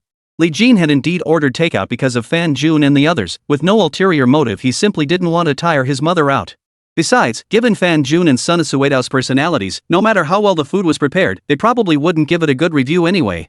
It was easier and more convenient to just order takeout. Just as Li Jin was about to retort, the doorbell rang. He turned to answer it. His takeout had arrived, accompanied by the security guard. The security guard asked, "Mr. Li, was this private chef meal you ordered?" "Yes. Thank you." Li Jin replied politely. "You're welcome. I won't disturb you then," the guard said. The delivery guy asked, "Mr. Li, shall I bring in the food now?" "Go ahead," Li Jin nodded. "Alright, should we set the table for you?" the delivery guy asked again. "Please set it up for us," Li Jin replied, not wanting to bother his mother. "Alright, we'll bring the food right away. Please wait a moment," the delivery guy said before turning and walking toward the roadside. An Alfred was parked by the roadside at that moment, with 2 other staff members in uniform waiting nearby. Soon, the waitstaff carried out the takeout from the car, all served on exquisite porcelain plates and bowls, still steaming hot as if freshly cooked. One server entered the house and began setting the table with bowls, chopsticks, plates, and wine glasses. Once all 6 dishes and 1 soup were served, each steaming hot and vibrantly colored, they looked as fresh as if they'd just come off the stove. Once everything was set up, the 2 delivery staff left. One approached Li Jin, "Mr. Li, everything is ready. Would you like us to serve you? If not, we'll wait outside and come back to clear the table after you finish." Li Jin replied, "No need. We'll manage on our own. Would you like to head down to the media room and watch some TV?" The delivery person smiled and replied, "Thank you, but our service vehicle is equipped with a TV. Here's our pager. If you need anything, just press the talk button to let us know. We're always ready to assist you. You can also press the call button on the pager. When you press it, we'll receive an alert and come immediately to assist you. I won't disturb your meal any longer. Enjoy your dinner." With that, the delivery person handed Li Jin a compact walkie-talkie. Sun Suedo and Fan Jun were both stunned.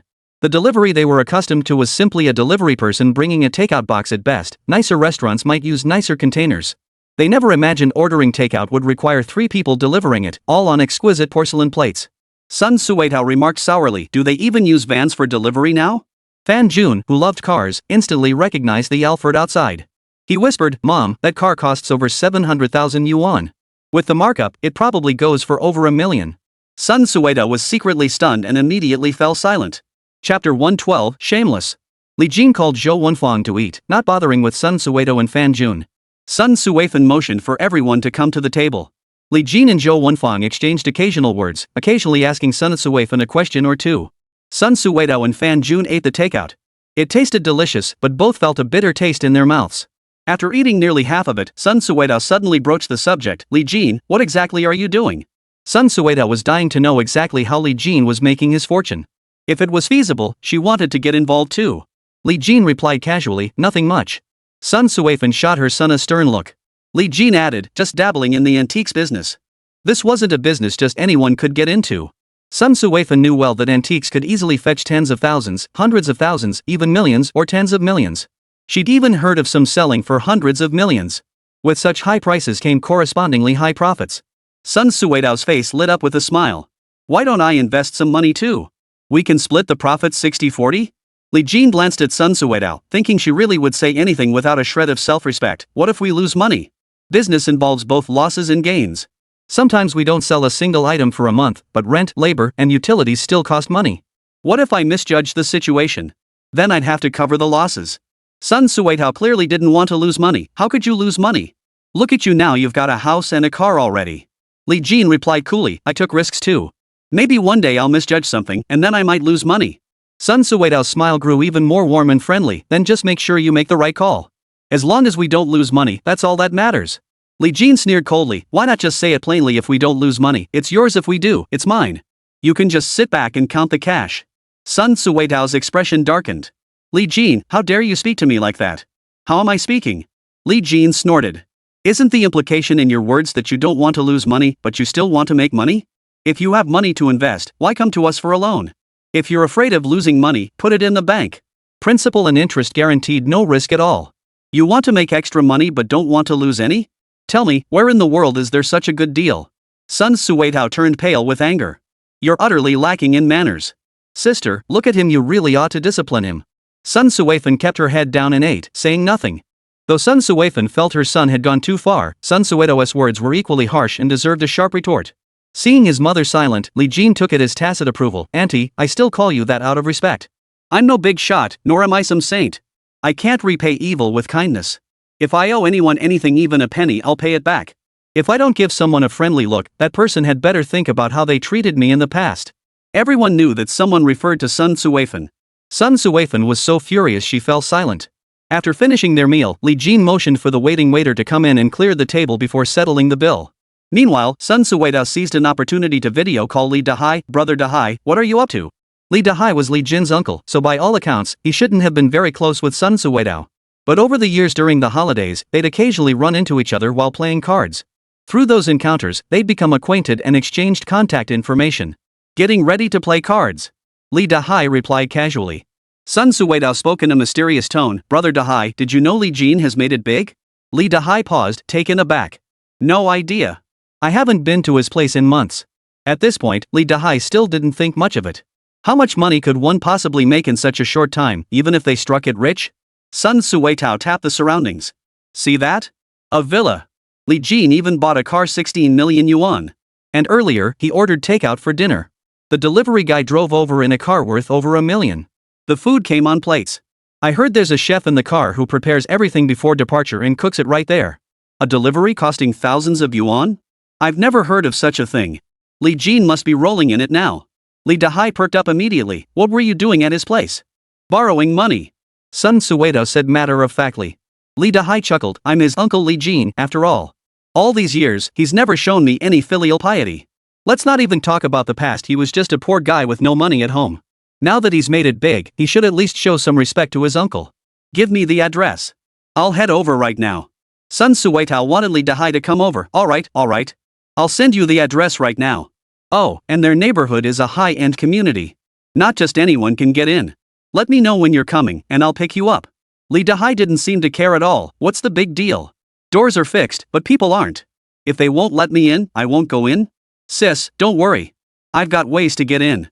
Fine then, I'll just take a cab over. Now Li Dahai couldn't care less about playing cards. Compared to gambling, going to see Li Jin to treat himself scraping together a few 100,000 yuan for free wasn't that much better? Less than an hour later, Li Dahai arrived. Too lazy to ring the doorbell, he slammed his palm against the door and bellowed, "Open up! Li Jin, open the door now!" Li Jin knew immediately it was his uncle. When Sun Suefan fell ill, Li Jin had gone around borrowing money. Most people had politely declined, which Li Jin understood. He didn't resent them, it was their money, and lending it was their choice, but he didn't like them either. If those same people came to him now, he would welcome them and help with anything that wasn't too much trouble. Then there was a small group who avoided him outright, even hurling insults. Li Jin held a grudge against these relatives, effectively cutting them out of his life. Sun Suedao and Li Dahai were prime examples of this type. The final group were those who lent Li Jin money, though modest sums, perhaps only a few hundred or thousand yuan. For the medical expenses at the time, it was but a drop in the bucket. Such amounts might represent merely 1/10 or 1/100th of their savings. They likely hadn't gone out of their way to help, merely offering perfunctory support. Still, Li Jin remembered their kindness. At least they'd been willing to assist. That was a gesture of goodwill. Now that Sun Suedao and Li Dahai had come knocking one after another, Li Jin knew exactly why Li Dahai was here. Li Jin opened the door and stared coldly at Li Dahai. "Get lost." Then he slammed the door shut. His harsh treatment of Li Dahai stemmed from the fact that Li Dahai had once given him a cold "get lost" before slamming the door shut. Chapter 113, The Arrogant Uncle. Li Dahai trembled with rage, clenching his fists and pounding on the door. "Li Jin, you open this damn door for me. You little bastard. How dare you talk to me like that? I'm your uncle, your elder. Open this damn door now." Li Jin flung the door wide open once more, glaring coldly at Li Dahai. Try breaking down the door again, and I'll call the police immediately. Li Dahai didn't believe Li Jin would actually call the police. Even if he did, so what? He was Li Jin's uncle.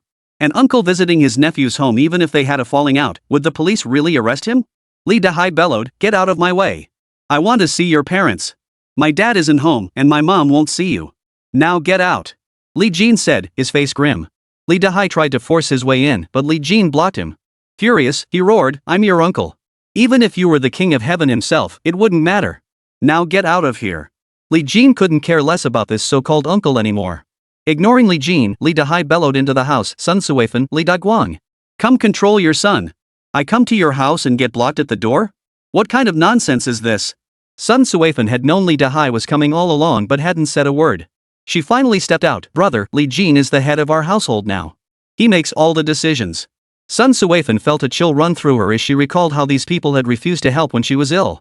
"If you don't value me as family, then I see no reason to treat you with respect either." Seeing Sun Suifan speak thus and Li Daguang still not emerging, Li Dahai's face immediately broke into a smile, his tone completely shifting. "Li Jin, I always knew you'd amount to something. I still remember how much you loved watermelon jam. See? I brought you some watermelon jam especially this time." Saying this, Li Dahai actually pulled out a bottle of watermelon jam. Li Jin deliberately retorted, "I only eat the expensive stuff now. You can take yours back and eat it yourself." Li Dahai chuckled, "Don't say that. This watermelon jam is homemade. The store-bought kind has preservatives added, it's not good for your health. Uncle will make it for you often from now on. After all, we're family. Blood is thicker than water, after all. Right?" Sun Suedo chimed in from the side, "Li Jin, your uncle went out of his way to bring you this watermelon jam. It's all out of kindness. How can you not even let him in the door? If word gets out, everyone will think you're being unreasonable." Li Jin knew their true colors all too well, "Then go ahead and spread it around. I don't need relatives like you." Li Dahai hadn't expected Li Jin to be so unyielding, and he grew irritated. "Li Jin, you've got money now. But the fact that I'm your uncle is set in stone. You ate meals at my house when you were a kid. Let me be clear, even if you've struck it rich, you can't forget your elders. I don't want much. Just give me $1 million, and I'll leave right now."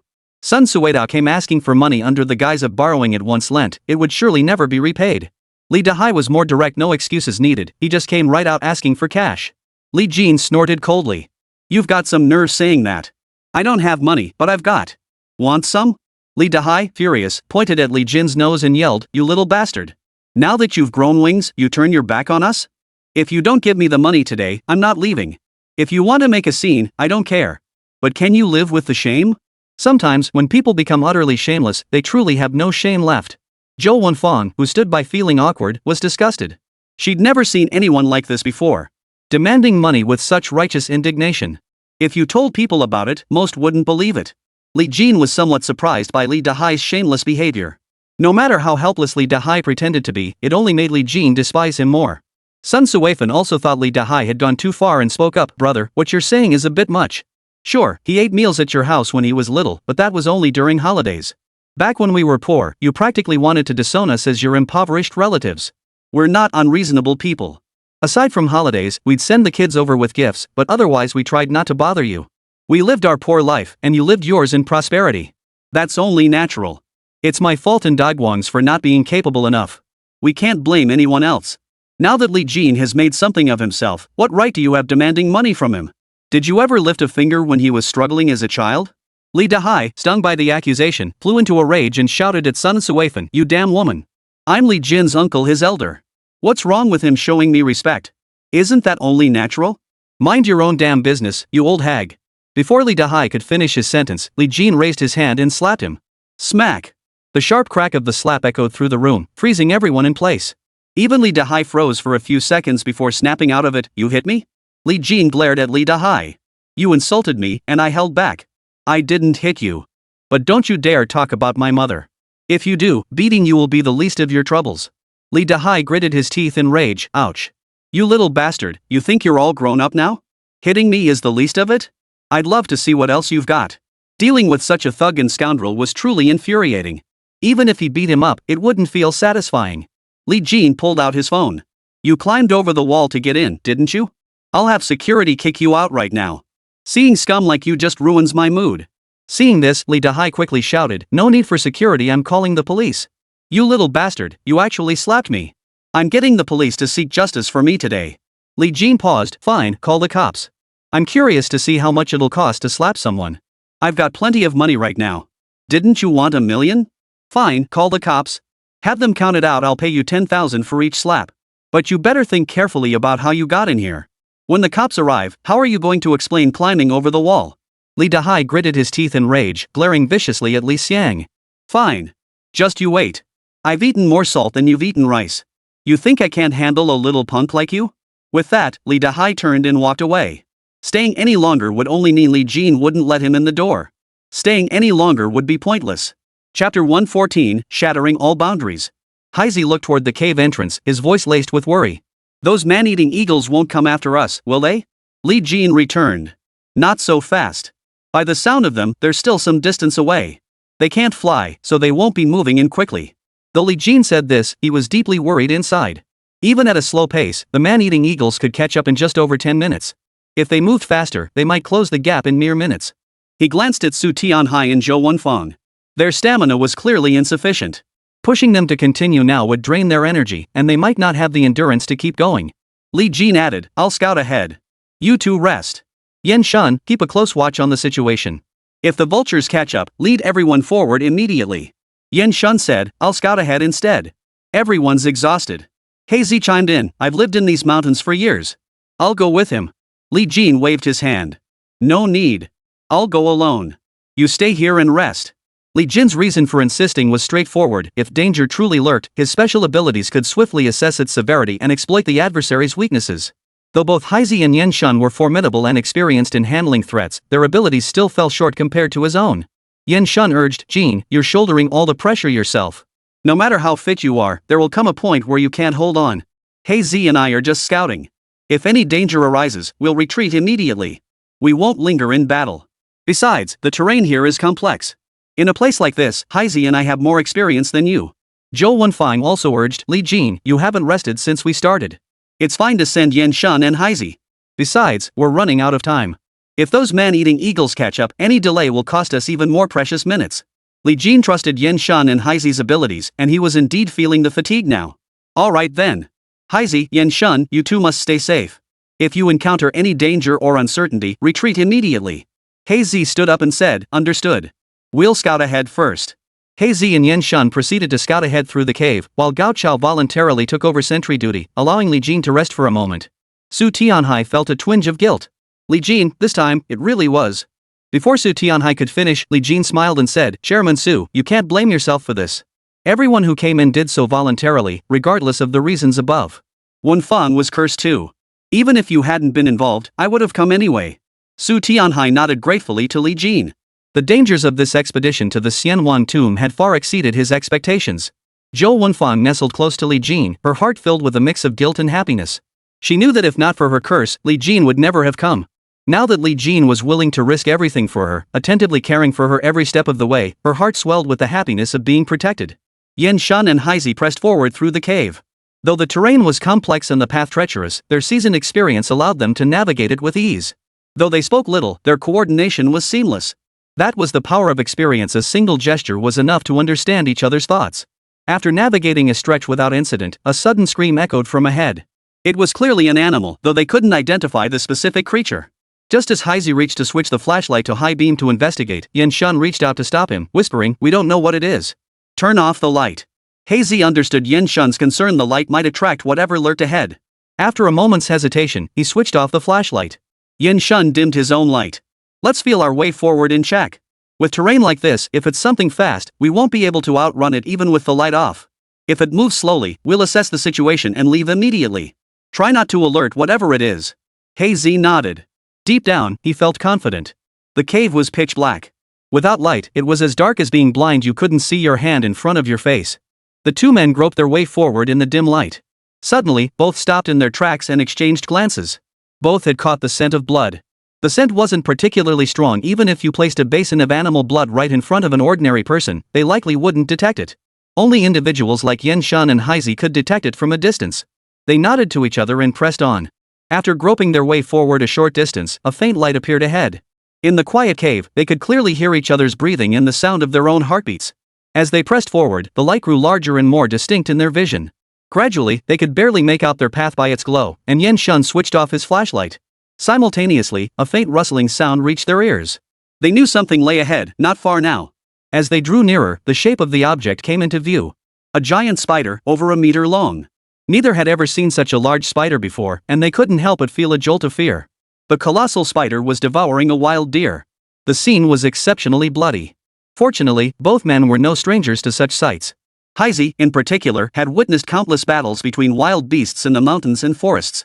The only thing that truly shocked them was the spider's terrifying appearance and enormous size. Just as they were about to disturb the spider, Yen Shun gently tapped Heisey and made a gesture, signaling they should leave first. Heisey nodded in agreement. Just as they were about to slip away quietly, the giant spider suddenly spotted them. It emitted a strange squeak and abandoned the deer, lunging straight toward the two. Despite its massive size, the spider moved with surprising speed and agility.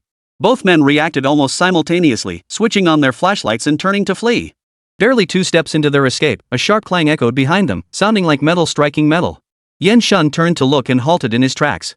Heisey, seeing Yen Shun halt, stopped too and looked back. They saw the giant spider chained to the ground, completely immobilized and unable to move. Yen Shun shone his flashlight at the spider. Clearly enraged, it flailed its legs and claws, attempting to strike back, but the chains held it fast, leaving it powerless against the two men. Who did this? Yen Shun voiced his confusion.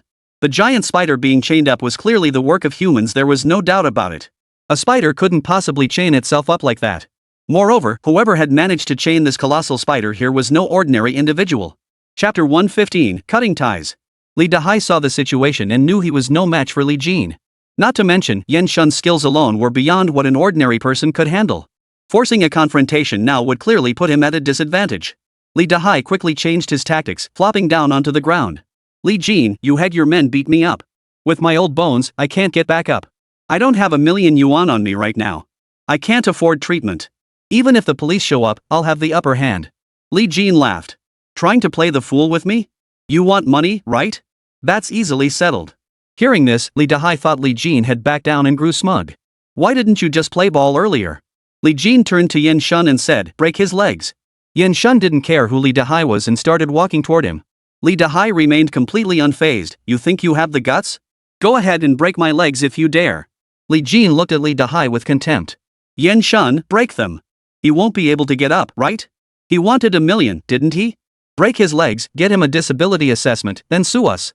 Whatever compensation he demands, we'll pay it. Since you want to extort me, let's stop pretending. We'll get serious. Seeing Li Jin ready to act, Li Dahai suddenly panicked. Young man, what good can he possibly do for you? You're listening to me now. Once we get the money from him, I'll give you 100,000. Li Dahai knew Yen Shun was formidable. If Yen Shun sided with him, things would be much easier. Yen Shun remained completely unmoved. Jingu is my boss. Even if you offered me 1,000,000, I couldn't betray him. If Yen Shun could be swayed so easily by money, Li Jin wouldn't hold him in such high regard. Watching Yen Shun advance step by step, Li Dahai finally panicked. Li Jin, make him stop. I'm your uncle. Li Jin snorted coldly. So what? In my eyes, you're nothing. Seeing Li Jin refuse to give him face, Li Dahai quickly pleaded with Sun Suifan. Suifan, make Li Jin stop. I'm his uncle. If he lets someone hurt me, how will you explain it to Dagwon? Li Dahai's words struck a chord with Sun Suifan. If Li Dahai really got hurt, what would Li Dagwon think? After all, Li Dahai was his own older brother. Yen Shun had already grabbed Li Dahai's arm and glanced back at Li Jin. In Yen Shun's eyes, Li Jin's words were the standard for action. He couldn't care less about who Li Dahai's older brother was. Li Jin shook his head slightly, signaling Yen Shun not to actually lay a hand on him, just scare Li Dahai. Li Jin knew his father valued family ties. Even if Li Dahai had gone too far, his father would only get angry. He wouldn't seriously consider harming his own uncle. Beating Li Dahai up was easy enough, but while Li Jin could disregard Li Dahai's feelings, he couldn't ignore his parents. When Yen Shun seized Li Dahai, the man nearly wet himself in terror, his face turning ashen. Li Jin, I'm your uncle. We're family. We're family. Tell him to stop this nonsense. Sun Suifan also feared Li Jin might seriously injure Li Dahai. Li Jin, it's not a big deal. Just let it go. Li Dahai nodded frantically. Right, we're family. This isn't a big deal. No need for this. We'll keep running into each other, won't we? Li Jin, your father and I are blood brothers. Li Jin sneered coldly. Now you remember you're my father's blood brother? Is that how you felt back then? You really are a snob. You'll say anything to serve your own interests. Li Jin's words left Li Dahai with absolutely no face. Li Dahai couldn't care less about saving face at this moment. Staying out of the fight was the only thing that mattered. Li Jin, I know I was wrong. It's all my fault for being such a jerk before. Let's talk this out calmly now. I know you're a good person. You wouldn't really hurt my uncle. We're family. There's no need for this. Li Dahai was now willing to say anything to save his own skin. Li Jin retorted, when you brought your men here to cause trouble earlier, did you ever think about how we're family? Back then, all you cared about was the money, right? Now that you know you can't beat me, you're suddenly calling us family? You really have the nerve to say that. Li Dahai was momentarily speechless, unable to respond. Li Jin deliberately ordered, Yan Shun, break his arms and legs. Whatever compensation is due, I'll cover it. He kept demanding money, so I'll grant his wish. Yan Shun played along with Li Jin, stepping on a pole dropped by one of the thugs. With a swift hook and grab, the stick was in his hand. Li Dahai screamed in terror, Li Jin, don't. I was wrong. I know I was wrong. I'm not human. All I see is money. It's all my fault. Let him go, don't. Li Dahai was so terrified he was babbling incoherently, struggling desperately. But he was over 50, and Yan Shun was trained. He held him firmly with one hand, making escape impossible. Li Jin watched coldly until a certain liquid slowly soaked through Li Dahai's pants, spreading downward toward the warehouse floor. Li Dahai had lost control of his bladder from sheer terror. Sun Suifan couldn't bear to watch. She could tell Li Jin wasn't really going to hit Li Dahai. If he truly intended to strike, he wouldn't have said so much. After all, Li Dahai was Li Jin's uncle, her husband's elder brother. Making him lose face like this was indeed a bit much. Li Jin, enough. Too shaken to even notice his own accident, Li Dahai immediately echoed Sun Suifan's words, Li Jin, your uncle knows he was wrong. Please, your uncle apologizes. Li Jin finally relented, I can let you off, but I have one condition. Li Dahai nodded like a chick pecking at grain, terrified Li Jin might change his mind. Yes. I agree. I agree to anything. Li Jin said, from now on, we sever all ties. You're not my uncle, and you have no connection to our family whatsoever. Hearing this, not only Li Dahai but even Sun Suifan was taken aback. Li Jin, how will you explain this to your father? Li Jin replied, Mom, why keep relatives like this around to cause trouble? When did he ever treat us like family? Sun Suifan could only sigh. Li Dahai, however, realized that if he truly severed ties with Li Jin, he would have no claim whatsoever to Li Jin's money. There would be no justification for asking him for money in the future. Li Jin, blood is thicker than water. Li Dahai refused to sever this connection. Li Jin nodded. Fine. Let Yan Shun break his bones. Yan Shun raised his stick, poised to strike. Li Dahai quickly shouted, all right, I agree. I agree. I'll never come back again. Chapter 116, Dogs Fighting Among Themselves. Li Jin signaled Yan Shun to let go of Li Dahai. Li Dahai let out a long sigh of relief, though resentment still gnawed at him. Unable to beg Li Jin, he turned to Sun Suifan instead. Suifan, we're family. We can't just cut ties like this. Sun Suifan didn't want to get involved either. I can't decide this. Talk to Li Jin. Sun Suifan felt deeply disappointed in Li Dahai. If not for their kinship, she would have long since cut ties with someone like him. This familial bond made it difficult for Sun Suifan to make a decision, leaving her wavering. At this point, she figured it was better to wash her hands of the matter entirely and let Li Jin handle it. Seeing Sun Suifan's resolute stance, Li Dahai felt both resentment and frustration, though he dared not show it. He glanced at Li Jin, too afraid to speak to him. Standing there awkwardly, he forced a smile. Well, I'll be going then. Sun Suifan replied, all right, take care. Li Dahai left without another word, leading his group of thugs who had reluctantly gotten back on their feet. Sun Suedo and Fan Jun had witnessed everything that had just transpired. Now Sun Suedo finally understood that Li Jin had actually been quite polite to her. She dared not imagine the consequences if she had thoroughly angered Li Jin. Sun Suedo lowered her voice to Fan Jun, let's head back too.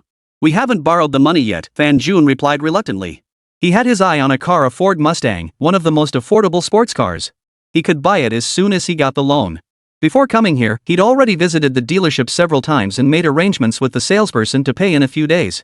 If he didn't get the loan now, his Mustang was as good as gone. Seeing her son still reluctant to leave, Sun Suedo grew impatient. Didn't you see how Li Jin treated his uncle? We're not asking for money, we're borrowing it, Fan Jun insisted, still clinging to hope. Sun Suedo shot her son a fierce glare. Will you pay it back? Do you think they don't know?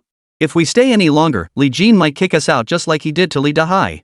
You think getting kicked out like Li Dahai would make you look good? If Li Jin cuts ties with us too, we'll have no chance at all in the future. If we leave now, at least we still have a chance. Fan Jun seethed with resentment but couldn't argue back, so he just sulked silently. Sun Suedo put on a smile and said to Li Jin and Sun Suifan, Sis, Li Jin, we've got some things to take care of at home. We'll head back now. We'll come visit you again when we get the chance. Li Jin couldn't be bothered to respond. He led Zhou Wenfang inside and invited Yin Shun to come in and sit for a while. Sun Suifan still felt compelled to save face. You've only just arrived. Why not stay a couple more days? If Sun Suidao hadn't been intimidated, she wouldn't have suggested leaving in the first place. Now, of course, she couldn't possibly stay. Though she was staying in a villa, it left her feeling deeply unsettled because none of this belonged to her. How could she feel at ease knowing the Li family lived in such a luxurious villa? Sun Suidao replied, I have matters at home. I won't be staying. At least stay for dinner. Sun Suifan tried to persuade her again. Sun Suidao hesitated but declined. No, thank you. I need to head back. I'll come again next time. Sun Suifan didn't press further. After exchanging a few polite words, she personally escorted Sun Suidao to her doorstep before turning back inside. As soon as Sun Suidao stepped out of the residential compound, she noticed Li Dahai hadn't gone far. After leaving, Li Dahai realized his pants were wet. This made him both annoyed and furious, yet he dared not confront Li Jin about it. Though the thugs had taken a beating, they didn't complain since Li Dahai was generous with his pay. After leaving the complex, the pain in his body was so intense he had to stop and rest. Sun Suidao stepped out and immediately saw Li Dahai and his crew sitting on the curb at the entrance. Li Dahai, unable to find anyone else to vent his anger on, spotted Sun Suidao and instantly boiled over. He stood up and strode toward her. What do you think you're doing? Sun Suidao and Li Dahai had a decent enough relationship. She feared Li Jin, but not Li Dahai. What does this have to do with me? Would this mess have happened if you hadn't called me over? Li Dahai blamed everything on Sun Suidao. Sun Suidao found it laughable. You're nothing but a cowardly bully. How dare you blame me now? When I told you Li Jin had money, you were the one jumping at the chance to get involved. Li Dahai suddenly felt played for a fool. Furious, he pointed at Sun Suidao and yelled, Sun Suidao, you're using me as a pawn. Don't think I won't hit you. Sun Suidao hadn't intended to use Li Dahai as a pawn at all. She'd called him simply because she wanted an extra pair of hands. This mess was definitely not what she wanted, a dog biting Lu Dongbin not recognizing a kind heart. Who the hell are you calling a dog? Li Dahai was truly furious. Take it or leave it, Sun Suidao retorted, refusing to back down. Li Dahai, enraged, lashed out with a backhand slap. Smack! The blow landed squarely across Sun Suidao's face. Sun Suidao felt her face burning. She hadn't expected Li Dahai to actually strike her. Li Dahai, you dare hit me? You're the useless one, yet you blame others. With that, Sun Suidao lashed out at Li Dahai like a shrew, clawing and punching him. Sun Suidao had always been fiery and unreasonable by nature, and her fighting style reflected this temperament, kicking, clawing, punching, and pulling, using whatever came to hand. Li Dahai, though a man with considerable strength, couldn't withstand Sun Suidao's wild, erratic punches. In the blink of an eye, though Li Dahai didn't land any heavy blows, Sun Suidao had scratched several bloody gashes across his face. From the second floor of the villa, Li Jin and Zhou Wenfang could just make out Sun Suidao and Li Dahai fighting by the roadside. Why are they fighting? Zhou Wenfang wondered. In Zhou Wenfang's view, Sun Suidao was Sun Suifan's younger sister. Li Dahai was Li Daguang's younger sister. Although both were relatives of Li Jin's family, they shouldn't have been particularly close. In any case, the two of them shouldn't have any grudges against each other. Yet here they were, brawling in public. Li Jin explained, they actually get along pretty well. They have similar personalities, both love to take advantage of small opportunities and enjoy gossiping behind people's backs. During holidays when they happened to be at our house, they'd chat and gradually became acquainted. The fact that I, their uncle, happened to be here this time was probably because my aunt informed me. Maybe some misunderstanding arose between them, and they just started fighting. Zhou Wenfang never had much fondness for these two. I was wondering why all your relatives had to gather together. Li Jin was growing impatient with his relatives' selfishness. Fine by me. Let them tear each other apart. While Li Jin and Zhou Wenfang were talking, the battle outside had reached a fever pitch. Later, Fan Jun joined in. Those thugs had taken money from Li Dahai, so naturally they had to back him up. Unfortunately, these thugs had all been beaten up by Yen Shun earlier, leaving them limping and severely hampered in combat. After a chaotic melee, Li Dahai and his gang of thugs surprisingly failed to gain the upper hand. Sun Suidao and Fan Jun, though only 2 against many, were slowly gaining the upper hand. But Li Dahai's side had the numbers advantage. 2 fists couldn't fight 4 hands, and Fan Jun was covered in bruises. Sun Suidao's hair was torn into a messy nest, and her face bore several clear handprints. Fan Jun's nose was swollen and bleeding profusely. When the 2 sides finally separated, they glared at each other like 2 beasts locked in a standoff. Fortunately, both sides knew that continuing the fight would only lead to further injury for everyone involved. Finally, Sun Suidao spoke first. Li Dahai, you're nothing but a loser.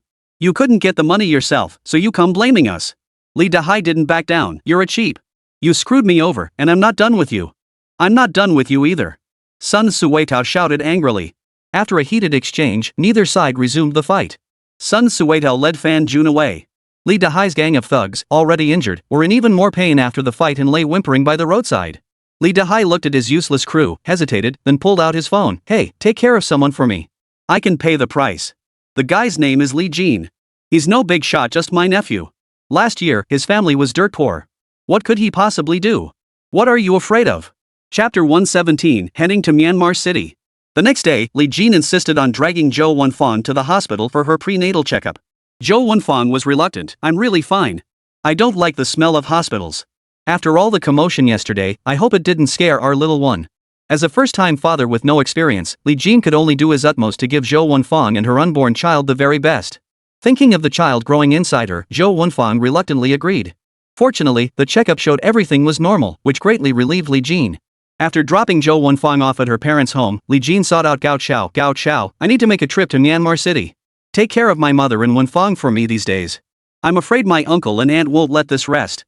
My mother will surely consider our family ties, and Wonfang is pregnant." Takahashi nodded. "Brother Jin, rest assured. As long as I'm here, I won't let them cause trouble." Lee Jin thought for a moment before saying, "Regarding my mother's side, avoid direct confrontation unless absolutely necessary. As for Wonfong's situation, if anyone dares to cause trouble, beat them out, just don't go too hard." Lee Jin knew Jo Wonfong didn't hold much affection for her aunt and uncle, so physical confrontation wouldn't be an issue. As long as they weren't crippled, it wouldn't be a big deal. With his mother, however, Lee Jin was ultimately an outsider. He feared direct confrontation might upset her. Takahashi understood. "Brother Jin, I get it. Alright, then the household is in your hands." Lee Jin felt relatively at ease with Gao Chao. With him looking after things, nothing too serious would happen. Even if something did happen, he'd notify him immediately. This trip to Myanmar City also held some plans for Lee Jin. He hoped to snag a few major bargains at this large-scale market. At such large auctions, professional masters were involved, and the markups on most items didn't leave much room for profit. While Jade Stone gambling is indeed a gamble, in reality, it's a contest of experience.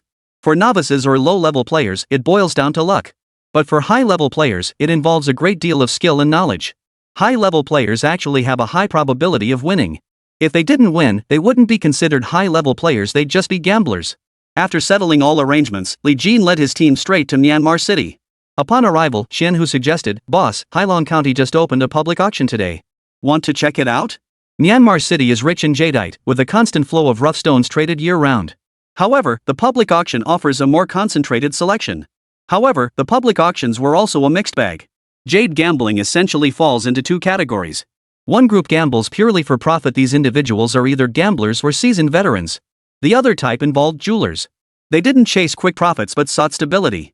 Jewelry merchants generally avoid high-risk rough stones unless they are extremely confident in their potential. Jewelry merchants prefer rough stones with visible windows indicating potential for good jadeite, and even favor those already confirmed to yield high-quality jadeite, often at premium prices. They purchase these for processing, ensuring near guaranteed profits. They also purchase jadeite that has been cut by others. This is essentially no different from sourcing inventory, buying low, processing, and selling high. Lee Jin was in it for the profit, and the public auction offered greater opportunities, naturally piquing his interest. "Alright. Let's go check it out first." So the group changed course and headed straight for Hailong. The conditions in Myanmar's market were quite basic. The so-called public auction was essentially an open-air market.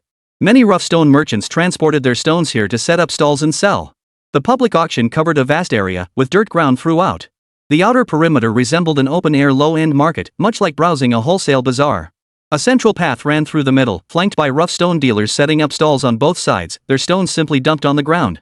These stalls stretched for over a dozen rows. Further inside, it was slightly higher end. At least there was a canopy, essentially rows of stalls, but really it was just a canopy. The rough stones were still laid out on the ground. The stones included completely uncut ones, partially cut ones with openings, and scraps. To the untrained eye, they might look like cut stones. As soon as Yin Shun stepped out of the car, he remarked, "There sure are a lot of people here." Ning Jinchuan smiled and explained, "Though this market isn't large, their country is the world's primary producer of jadeite rough stones. Virtually every major jadeite merchant globally sources their inventory from there." Xian Hu chimed in, "Old Yen, don't underestimate those folks dressed casually. Any one of them could be a tycoon. In a place like this, elegance just isn't practical. After all, under the blazing sun and on dirt roads, showing up in a suit and leather shoes to inspect stones would look odd and be downright inconvenient. Most people dressed casually, carrying a leather bag at most." Yen Shun, though well-traveled, felt only mild surprise rather than astonishment. Just as the three were talking, Lee Jin's phone suddenly rang. It was Zhang Dajun calling. "Hey! Lee, I hear you're in Myanmar too. Yeah, heard there's a public auction here, so I came to check it out, Li Jin replied cheerfully. Zhang Dajuan replied, the one in Shajing hasn't opened yet. I'm in Hailong now. There's a public auction here that just started. Want to come take a look? Help me keep an eye on things. Zhang Dajuan held Li Jin's discerning eye in high regard. Whether it was luxury goods, collectibles, antiques, or jade rough stones, Li Jin's eye was almost never wrong. Bringing Li Jin along to make a profit was practically a sure thing, it was just a matter of how much. Li Jin and Zhang Dajuan had a decent rapport, and since he happened to be nearby, doing him a favor was no trouble at all. Brother Jun, I'm actually in Hailong too. Just got off the bus and am right by the entrance. Zhang Dajuan was instantly delighted. Alright, wait for me at the entrance. I'll be right out. After hanging up, Li Jin didn't wait long before Zhang Dajuan strode out. Spotting him, he laughed heartily as he approached. Brotherly, it's fantastic you could make it. This time, you've got to help me pick out some rough stones. Money's no issue. If you say it's good, I'll buy it. Li Jin smiled back. Brother Jun, I'll do my best. How many rough stones are you looking for? Most people couldn't afford much anyway.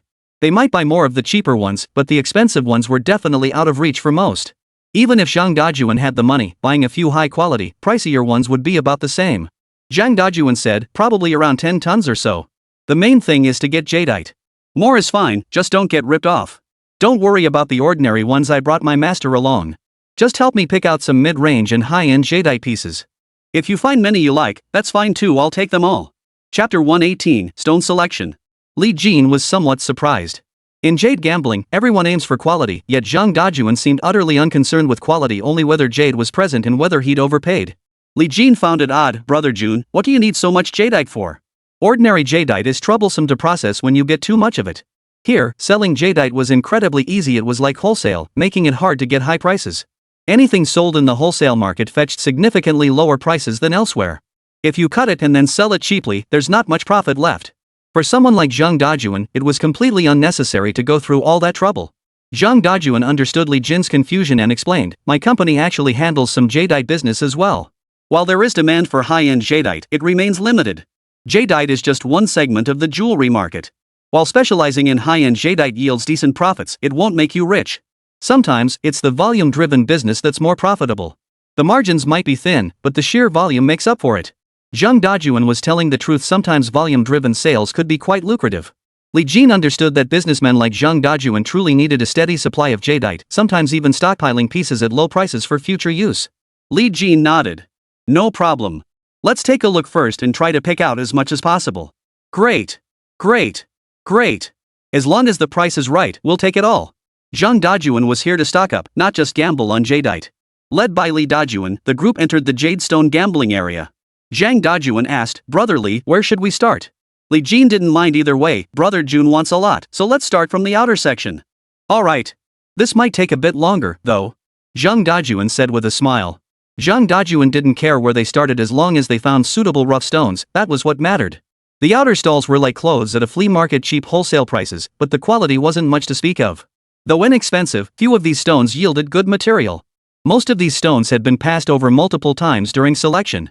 There were still many skilled veteran stone selectors. While one or two might occasionally miss something, with so many eyes scanning, such oversights became rare. After reviewing everything, Li Jin ended up selecting only about 20 pieces of rough jade. They weren't large, mostly windowed stones. Everyone was almost certain they contained jadeite inside, but no one could be sure exactly how much. Li Jin's bargains were mostly stones where others had misjudged the jade content, assuming it was small when it was actually larger than expected. Under normal circumstances, Li Jin wouldn't buy these stones during jade gambling sessions. The profit margin was too small, and the jade quality wasn't particularly high. While processing them could turn a profit, the margin was too slim to justify the hassle for such a small gain. But now, Zhang Dajuan needed large quantities of jadeite for his business. This wasn't about snagging bargains, it was about sourcing inventory. He prioritized volume and guaranteed profits, not minding the hassle of paperwork. His strategy was different. After scouring the entire outdoor market, Li Jin remarked, there aren't many good pieces out here. Let's go inside and take a look. Zhang Dajuan was already delighted. In just an hour, Li Jin had selected so much for him that he was thoroughly satisfied. Alright. The inside has more quality pieces, Zhang Dajuan agreed. It was undeniable that the inner section held more quality pieces, everyone knew that. Prices inside were significantly higher than outside. Outside, items might cost a few hundred or a few thousand yuan, with the priciest fetching tens of thousands. Inside, prices started at tens of thousands, with some reaching as high as $1 million. To prevent theft, armed guards patrolled the perimeter of the public auction. Inside, nearly all the rough stones showed decent potential after all. These were carefully selected top-tier specimens. They picked out a few along the way, which was standard procedure. Whenever Li Jin said he wanted to buy something, no matter how the rough stone looked, Zhang Dajun paid for it without hesitation and had it hauled away. As they approached the final stalls in the market, Li Jin froze, information flooding into his mind. Ice-type Imperial Green Jadeite, valued at 6 million yuan.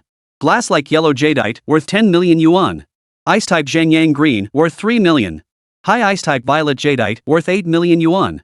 Hailong's public auction had quality goods, but rarely were they so concentrated in one place. Li Jin walked calmly to the stall and picked up a raw stone. What's the price on this, boss? Before the accompanying interpreter could speak, the vendor replied in imperfect Mandarin, 50,000. This was an Ice-type Jadeite. Li Jin was merely testing the waters to gauge the price. Sometimes, if you show too much enthusiasm, some vendors will deliberately inflate the price. 300,000. Li Jin countered casually. The vendor immediately frowned. Sir, are you here to cause trouble? Look at this material, it has a sandy skin, the type most likely to yield ice-quality jadeite. Li Jin knew this well, but there was a crack on the surface. How deep that crack truly was, no one could say. If it extended all the way into the jadeite, the value would be significantly reduced. Without that crack, this rough stone would easily fetch over 1 million. To minimize their risk, sellers of rough stones would lower the price significantly when encountering even a slightly larger crack, selling it for 700,000 or 500,000 yuan. If the crack was minor, they would make an incision to check if it extended inward. If it didn't, and green jade emerged, a stone originally worth 1 million could be priced at 1.5 million or even 2 million, depending on its quality. Li Jin calmly stated, there's a crack. If it extends deep inside, even if it reveals ice like jade, it's worth no more than around 500,000 yuan. No profit there. If the crack spreads into a spiderweb pattern inside, it's only good for a ring setting, you'd be lucky to get 200,000 yuan for it. The boss, who had initially dismissed Li Jin as inexperienced due to his youth, was surprised by his insight. Hey, boss. Isn't this whole jade stone gambling business just about luck? If it were a sure thing, how would we make a living? These rough stones at the outdoor market sell for 5,000 each, and people are still scrambling to buy them, right? Li Jin smiled and said, I see these are fresh arrivals, right? The owner nodded. Just delivered this morning. No wonder few had picked through them yet, so there were plenty of good pieces. Li Jin added, we're in the jade business and need a lot. Give us a good price. The vendor paused. Jade dealers usually have their own suppliers and long-term partnerships. When a shipment arrives, the supplier typically notifies them first for selection, and prices aren't inflated. When selling to the public, however, prices varied depending on the customer. It was no different from a wholesale market. Prices varied depending on who was buying. For major deals, discounts were standard. The owner naturally wanted to cultivate a few jade merchants as regulars, ensuring a steady supply of buyers. The public auction was more like an exhibition. All rough stone dealers gathered in one place to sell. If they found a suitable buyer, they might even invite them to their warehouse to view the goods. The owner's smile widened immediately. We can offer a good price, but the quantity can't be too small. After some discussion, the boss pulled out a price list and handed it to Li Jin. Each rough stone has a label number, and the base prices are all listed here. We'll offer a flat rate, but the condition is that the purchase must exceed 5 million yuan. Otherwise, we can't offer this price. This price list was something the boss rarely showed. Li Jin reviewed the list and found the prices reasonable. Now that he had quotes for all the stones, he laid his cards on the table. Jungu, 24, 36, 43, 67, 68, 71, 97, 108, 109, 125. After listing over 20 numbers, Li Jin declared, these rough stones all show excellent potential. At these prices, we're guaranteed to turn a profit. Li Dajun waved his hand decisively. Buy them all. The rough stone dealer stared in astonishment. He hadn't seen Li Jin examine the stones closely at all, and couldn't help feeling a bit dismissive. Boss, you're making a bold statement there. Chapter 119, Black Jadeite. Even seasoned craftsmen examine the surface condition of raw stones and inspect them under light. Li Jin had only examined one stone. After getting the quote, he simply called out numbers from the pile of rough stones. Even when buying watermelons, one would tap them to check if they were ripe. Li Jin explained jokingly, I buy these things based on gut feeling or luck, I suppose. But my luck's always been pretty good. I rarely lose money on my purchases. Xianhu chimed in, our boss has never made a bad call. The rough stone dealer, accustomed to dealing with gamblers, luck doesn't work in this business. I'll definitely make money selling these stones to you, but I'll say this, doing business this way is a surefire way to lose money. Zhang Dajuan paid little heed to Li Jin and the owner's warnings. Li Jin's ability to select stones after only a cursory glance left Zhang Dajuan somewhat stunned. Zhang Dajuan chose to trust Li Jin because of his past track record. Zhang Dajuan quipped, then let's cut one open and see. Once it's split, won't we know? Boss, how much for these rough stones? Let's tally it up. I'll pay first, then we cut them open right here. How about it? The rough stone dealer wasn't superstitious either. No problem. Let's add a little wager to it. As he spoke, the boss had been looking at Li Jin. Li Jin had intended to buy and leave, but unexpectedly stumbled into this situation. Since Zhang Dajuan suggested cutting the stones, Li Jin felt it would be impolite to refuse and agreed. Alright, how do we gamble? The rough stone dealer explained, you've selected 19 stones, valued at 11 million yuan. If all of them yield ice-grade jade or better, I'll sell them to you for 5 million. If even one fails to meet that standard, you pay me 1 million. The rough stone dealer dared to make such a bet because he was confident. These stones had been carefully selected, most would yield green jade. After all, even the cheapest stones here cost tens of thousands of yuan. Even the lowest grade bean grade jade might still be worth something. Jadeite is generally classified into 4 grades: bean grade, glutinous rice grade, ice grade, and glass grade.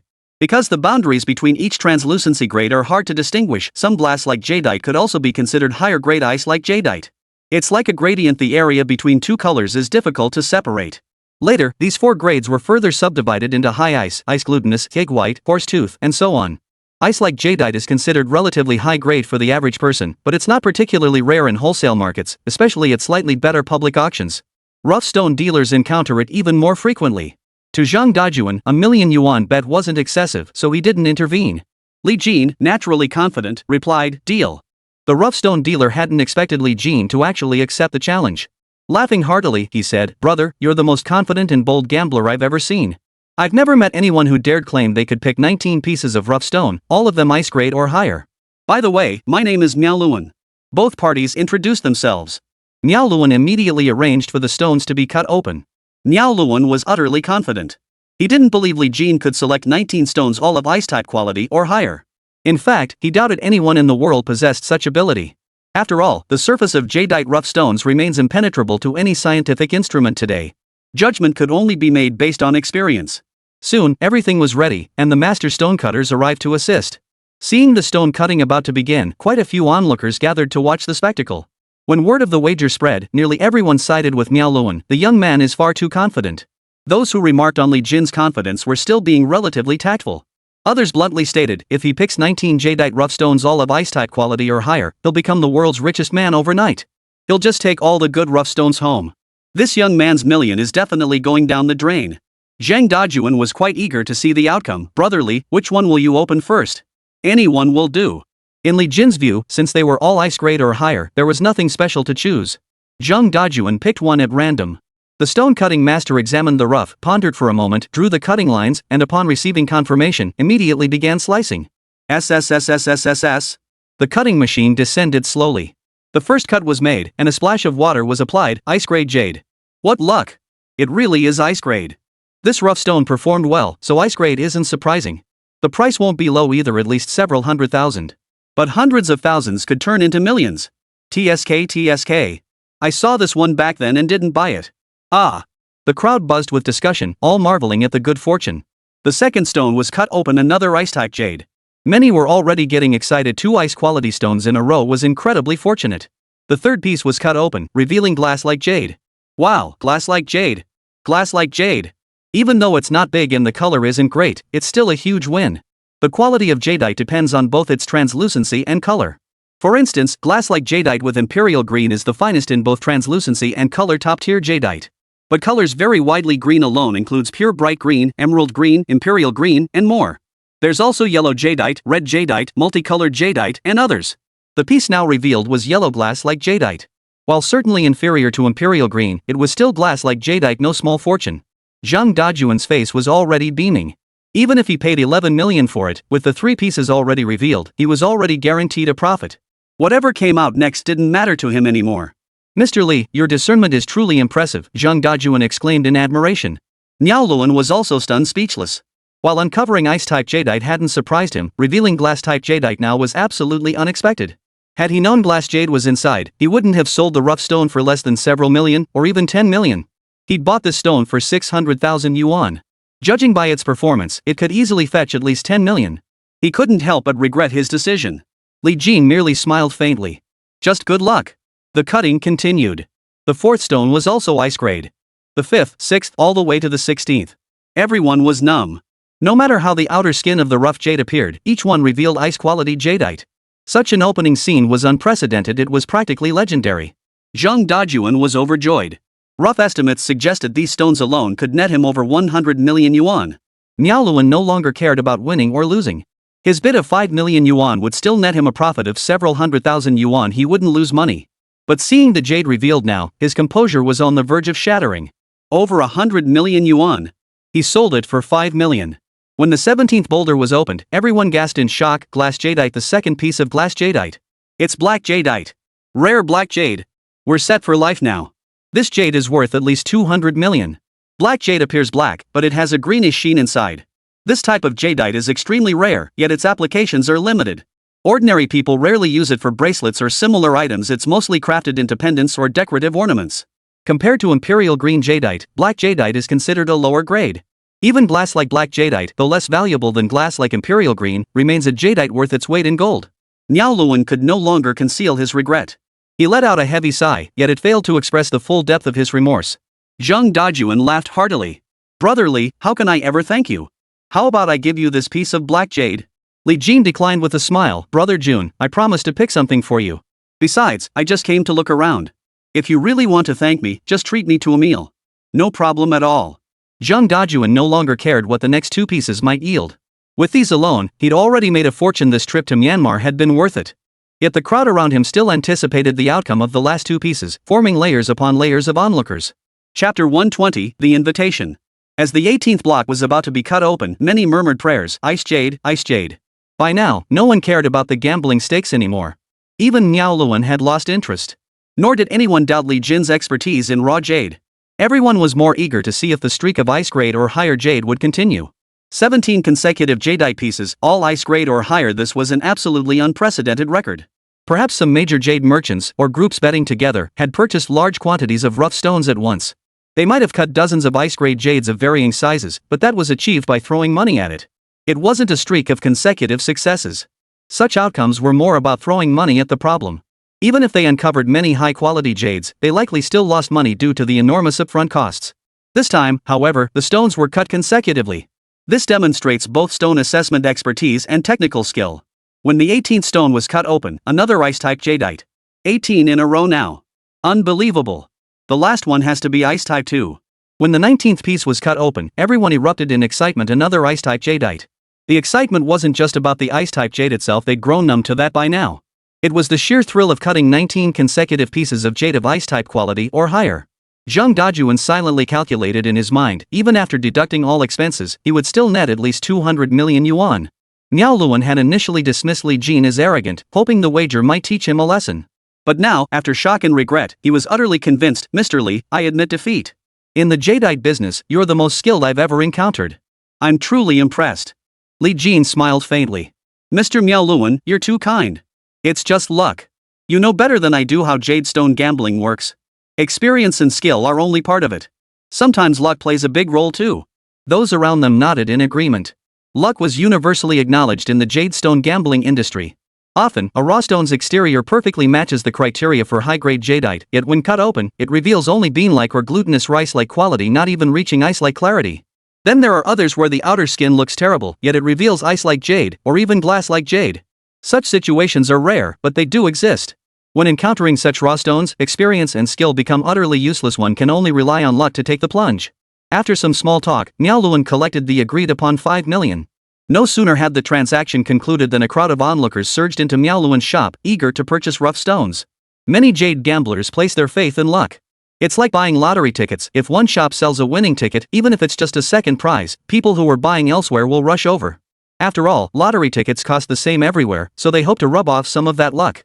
Jade gambling works the same way, people just want to soak up some of that luck. Miaoluan, a shrewd businessman, promptly raised his prices and refused to negotiate. Most of those who gambled on jade had considerable wealth. Only a few felt the prices were too high and left. The majority bought the rough stones. This wave of customers alone made Miaoluan a fortune. Stepping out of Miaoluan's shop, Zhang Dajuan was in high spirits. Brother Li, this time, it's all thanks to you. Ordinary jadeite is manageable, but mid to high-end jadeite is incredibly difficult to source. When high-end jadeite hits the market, merchants scramble to snap it up. The prices are sky high, and with your help now, it'll sustain us for quite a while. Li Jin smiled. No need to thank me, brother Jun. It was no trouble at all. As they exchanged pleasantries, Lee Dajuan needed to arrange for these jades to be transported back. At the public auction, to prevent any mishaps, armed escorts were always assigned. After all, Myanmar isn't exactly a safe place. To attract enough buyers to the public auction, customer safety must be guaranteed. Imagine buying jade from you only to get robbed the moment you step outside. Even if your market is secure, how to transport purchases becomes a major problem. No matter how low the price, many wouldn't risk it. Li Jin took another lap around the market, looking to pick out a few rough stones for himself. After circling the market, he spotted a few pieces with some profit potential, but the margins were slim. Considering the hassle of back-and-forth negotiations, Li Jin decided against it. Just as he was about to leave, someone recognized him and called out in Burmese, "Boss, I have a lot of jadeite rough stones in my warehouse. Interested in taking a look?" Li Jin didn't understand and glanced at Qian Hu. Qian Hu explained, "Boss, he says he has a lot of rough stones in his warehouse and wants to know if we're interested in taking a look." Li Jin perked up. "Is it far from here?" After Qian Hu translated, the man said, "Not far. About 10 minutes by car. Let's go check it out." Li Jin said. It wasn't far, and who knows, maybe there really was some good material. Everyone knows jadeite is cheap in Myanmar, but in reality, it doesn't come much cheaper for ordinary buyers. It could even be pricier. An ordinary person shopping at a wholesale market might get a slightly lower price, but it would never match the bulk rates. Unless you were an expert, the wholesaler couldn't tell if you were buying in bulk or retail. Public auctions are like trade shows. Ordinary people attending trade shows won't get particularly cheap deals either. Merchants go to trade shows to negotiate large orders. Some public auctions feature high-end, premium raw stones, with each piece fetching hundreds of thousands of dollars. These are conducted through bidding, indistinguishable from traditional auctions. While there's no distinction between wholesale and retail buyers, the demands for stone appraisal are extremely high, and prices are far from cheap, making it a significant challenge. For the same rough stone, the asking price from a merchant and a retail buyer might differ by several times. An experienced buyer who hears an inflated price can negotiate it down to a reasonable level with a single counteroffer. It's the same with buying clothes. Anyone who's run a clothing store can tell at a glance whether a wholesaler is quoting wholesale or retail prices. Qian Hu said, "Boss, we don't know him well, and we don't have anyone to introduce us. He won't show us the good stones. If he has anything good, he'll definitely show it to his regulars first." Li Jin shrugged it off. "It's fine, we're just looking." Li Jin insisted, and Qian Hu couldn't argue much, so he agreed. After some translation, Li Jin learned the rough stone dealer's name was Angdu, who seemed quite enthusiastic. Angdu drove Li Jin and his group for over 10 minutes before finally arriving at the warehouse. The warehouse was rudimentary, but it had dedicated guards and several vicious dogs. Inside, the lighting was dim, and rough stones were piled high like mountains. Li Jin pretended to scan the area with a powerful flashlight, but in reality, he was using his special ability to gather information. Qian Hu was right, the rough stones here were all quite ordinary, nothing special. There were a few ice-type stones among them, but their value wasn't particularly high. Many people imagine rough jade as massive boulders weighing hundreds of pounds, but in reality, most stones were only a dozen pounds or less, with some weighing just a few pounds. The truly massive ones were actually quite rare. Because even ordinary quality jadeite inside a several hundred-pound rough stone would command a high price due to its sheer volume. There's a jadeite in China worth hundreds of millions of yuan. It's a single, solid piece taller than a person, yet it's only the lowest grade of jadeite. The rough stones previously selected for Zhang Dajuan were actually quite small, with the largest weighing only about 10 pounds. The amount of jadeite cut from them was even less. What Zhang Dajuan needed more of were bean-type and glutinous rice-type jadeite. A decent glutinous rice-type jadeite bracelet can cost tens of thousands, while ice-type jadeite ranges from tens of thousands to hundreds of thousands, primarily determined by color and the purity of its translucency. Li Jin shook his head repeatedly. Though we have many rough stones, the good ones are scarce.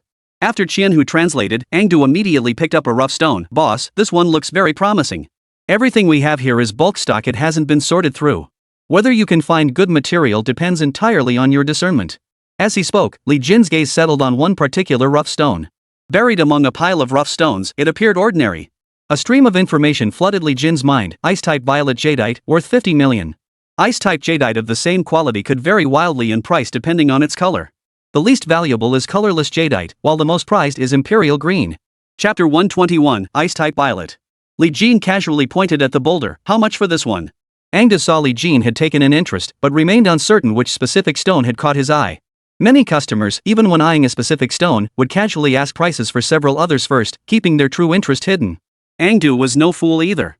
Regardless of which stone Li Jin favored, he quoted a high price. "Mr. Li, you have excellent taste. This one has truly remarkable raw quality. Just 2 days ago, someone offered 4.5 million, but I didn't sell. If you're interested, Mr. Lee, I'll give you the lowest price 5 million. Li Jin paid no attention to Angdu's earlier remarks whether they were true or false, no one could tell. But 5 million yuan was indeed not a high price for Li Jin. Li Jin stated, I'll take it for 3 million. Though they were from different countries, the tactics of doing business were remarkably similar. Angdu began to grumble, Mr. Lee, I didn't sell it when someone offered 4.5 million. 3 million is too low. Li Jin had Yen Shun pull out the specific rough stone. It wasn't small, but its surface appearance wasn't great. If not for its size, it would have been discarded as junk long ago. Li Jin examined it with a powerful flashlight and remarked, the light transmission isn't strong. Even if it contains jadeite, the water quality won't be great. No green glow means the color won't be great either. Mr. Angdu, this rough stone isn't great in either water or color. The only thing worth mentioning is its size. It's big enough. If it weren't for its size, I wouldn't have taken it. 3 million. Take it or leave it. If you sell, I buy.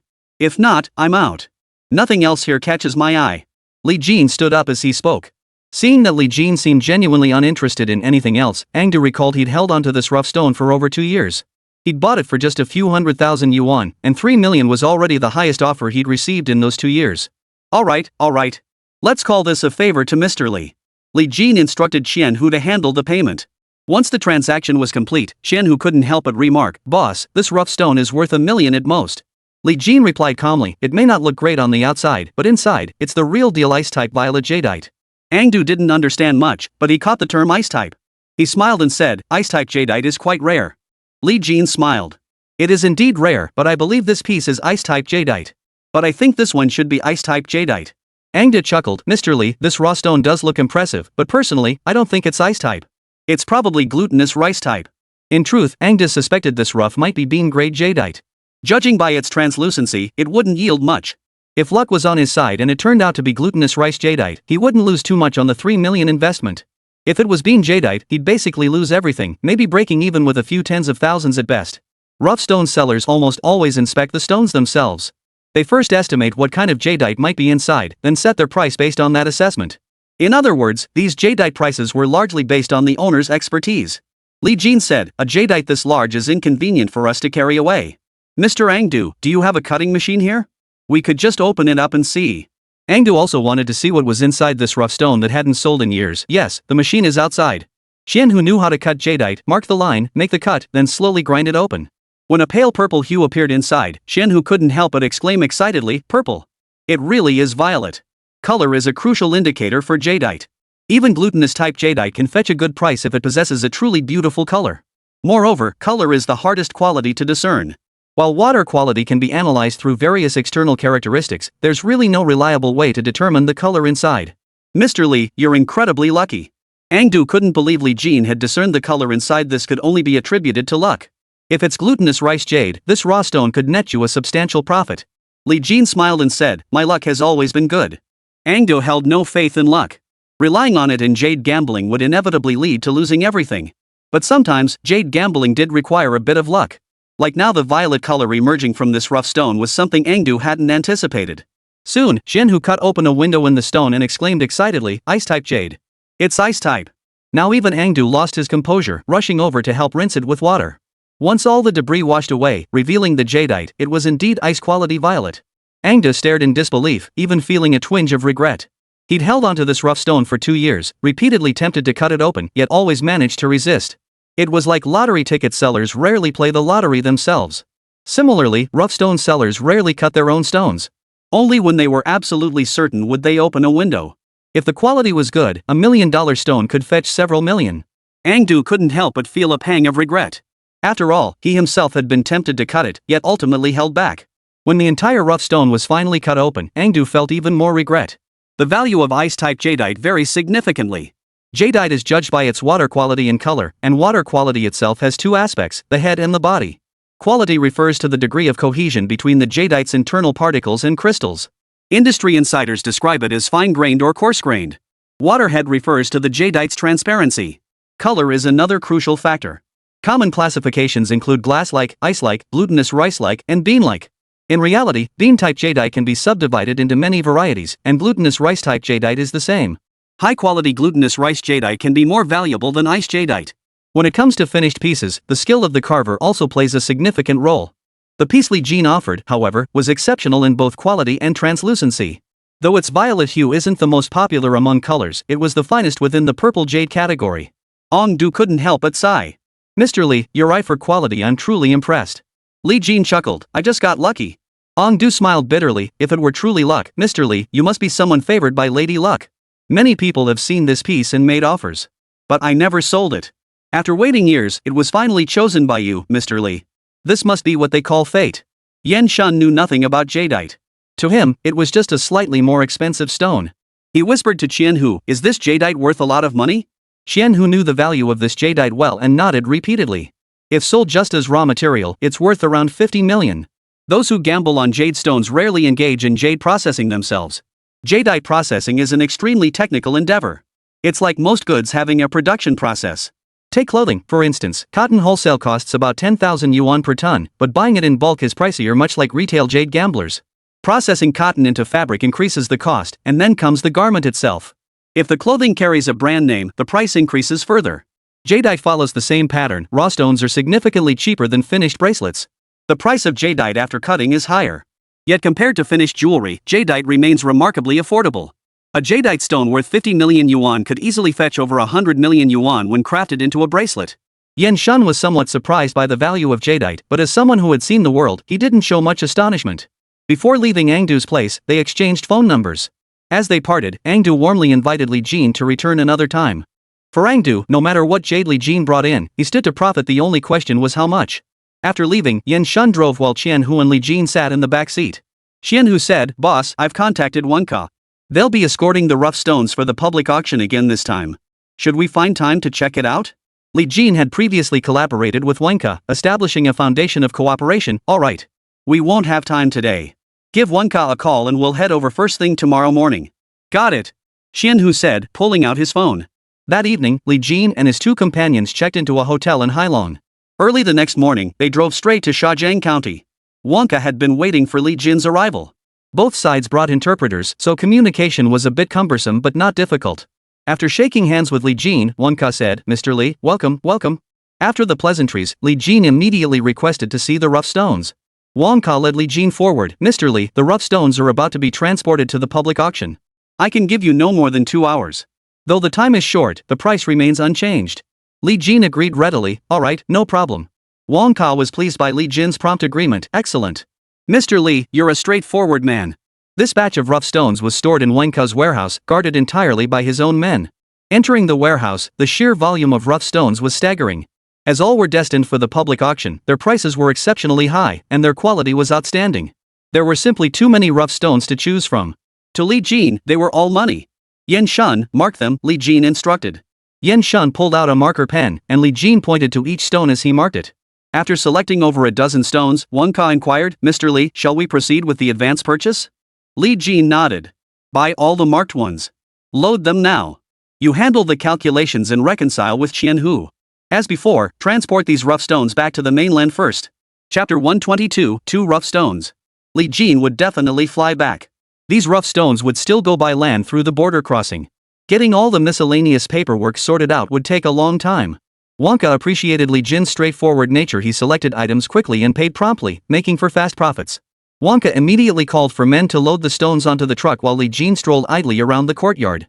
As he wandered, he suddenly spotted 2 stones in a corner.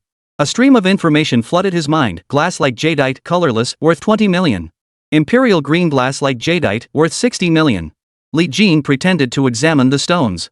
Compared to jadeite rough, they looked like ordinary rocks. These stones showed no signs of anything special. Even to an expert's eye, they likely wouldn't yield anything worthwhile. Li Jin gave the rough stone a nudge with his hand and discovered part of it was embedded in the soil. It must have been there for quite some time. As he examined it, Wenka and Qianhu had already completed payment and stepped outside. Wenka noticed Li Jin examining the 2 stones and immediately smiled, saying, Mr. Li, have you taken a liking to these 2 stones as well? If you want them, I'll give you a very cheap price. After translating, Qianhu quickly added, Boss, these aren't raw stones. Even if they were, they'd be worthless. That's why they're just sitting here. People usually use them as stools. Li Jin merely smiled faintly. No problem. Ask Wenka how much these 2 cost. After hearing the translation, Wenka said, Mr. Li, we've been doing business together for years. I'll give you 5 million. Without hesitation, Li Jin replied, that's too expensive. Wenka chuckled. Mr. Lee, all our stones here are submitted to the public auction. The quality is top tier. Typically, they're in the tens of thousands range. Occasionally we get some worth tens of thousands, but they're relatively small, maybe fist-sized. These two rough stones aren't small. They're worth at least 3 million. In truth, Wonka had no idea whether these were genuine rough stones at all. When he took over this warehouse, these stones were already here. Because people often sit on it and it's been exposed to wind and rain, the stone has become quite smooth. Lee Jin smiled warmly at Wonka. Mr. Wonka, you yourself said we're longtime partners. 1 million? I'll take it. Wonka hesitated only briefly before agreeing. To him, these were just two stones for sitting utterly worthless. 1 million yuan for them felt like money found on the ground. Xianhu grew impatient. Boss, these are just two ordinary stones. They're worthless. Myanmar may have plenty of rough stones, but that doesn't mean every rock is one. Li Jin shrugged indifferently. Those previous rough stones cost over 100 million. What's another million? I just like buying things that catch my eye. These two stones just feel right to me. Seeing his persuasion was futile, Xianhu sighed and went to pay. Wonka chuckled as he had the two rough stones loaded onto the truck, then led Xianhu to the cashier. By the time Xianhu and Wonka emerged again, the two rough stones were already loaded.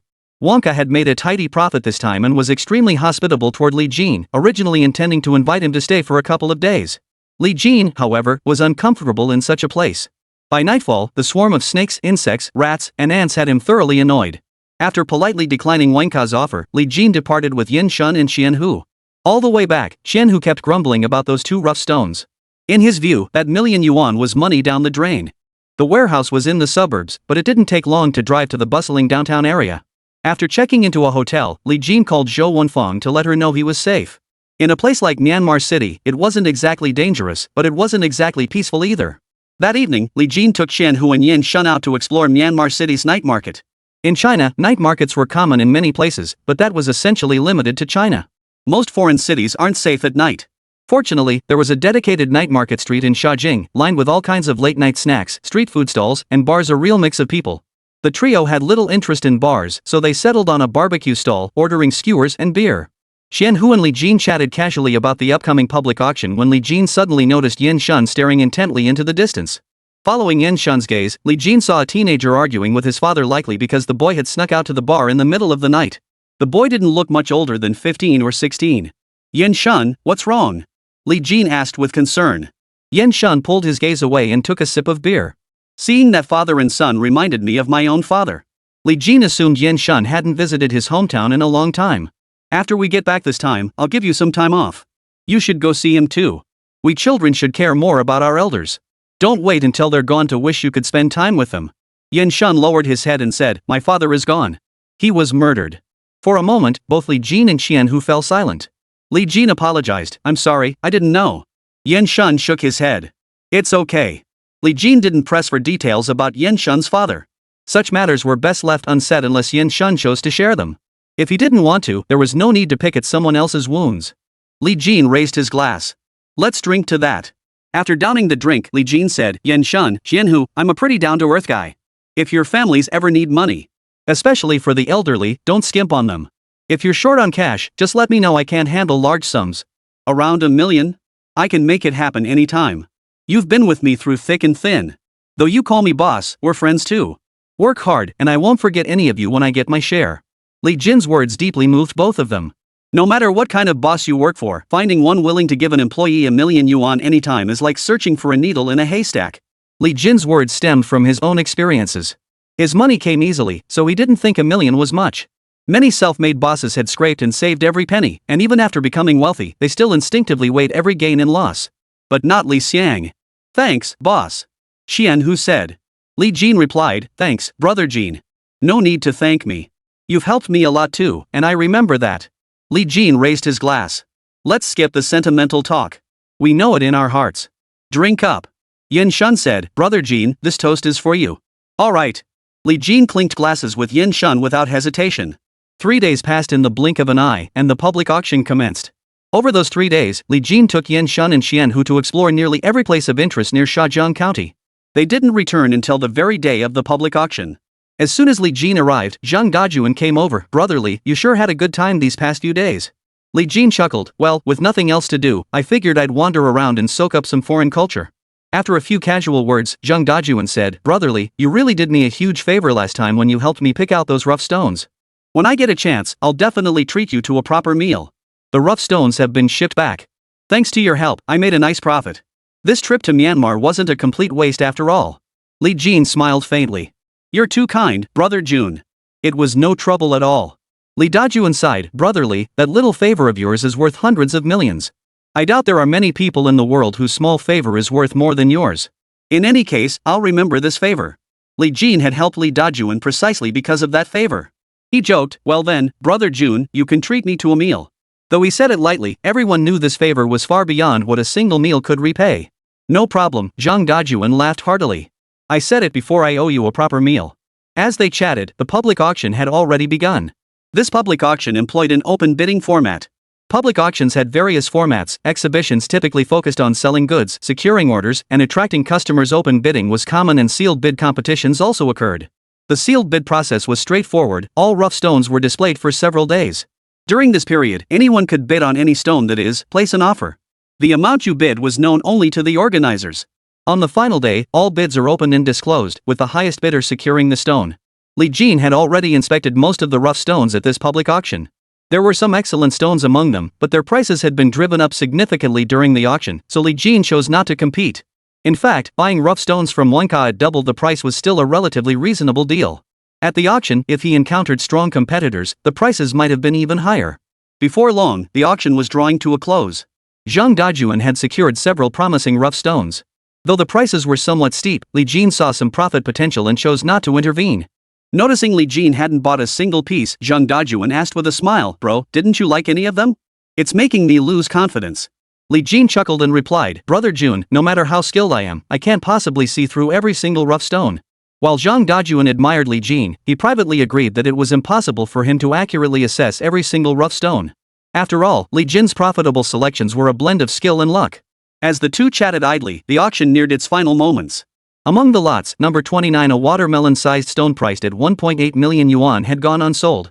Its appearance was unremarkable, and most felt it wasn't worth the asking price. After the auction concluded, Li Jin approached the organizers and purchased it at the reserve price. Zhang Dajun was taken aback. Bro, this rough stone got no love from anyone. Could it be a hidden gem?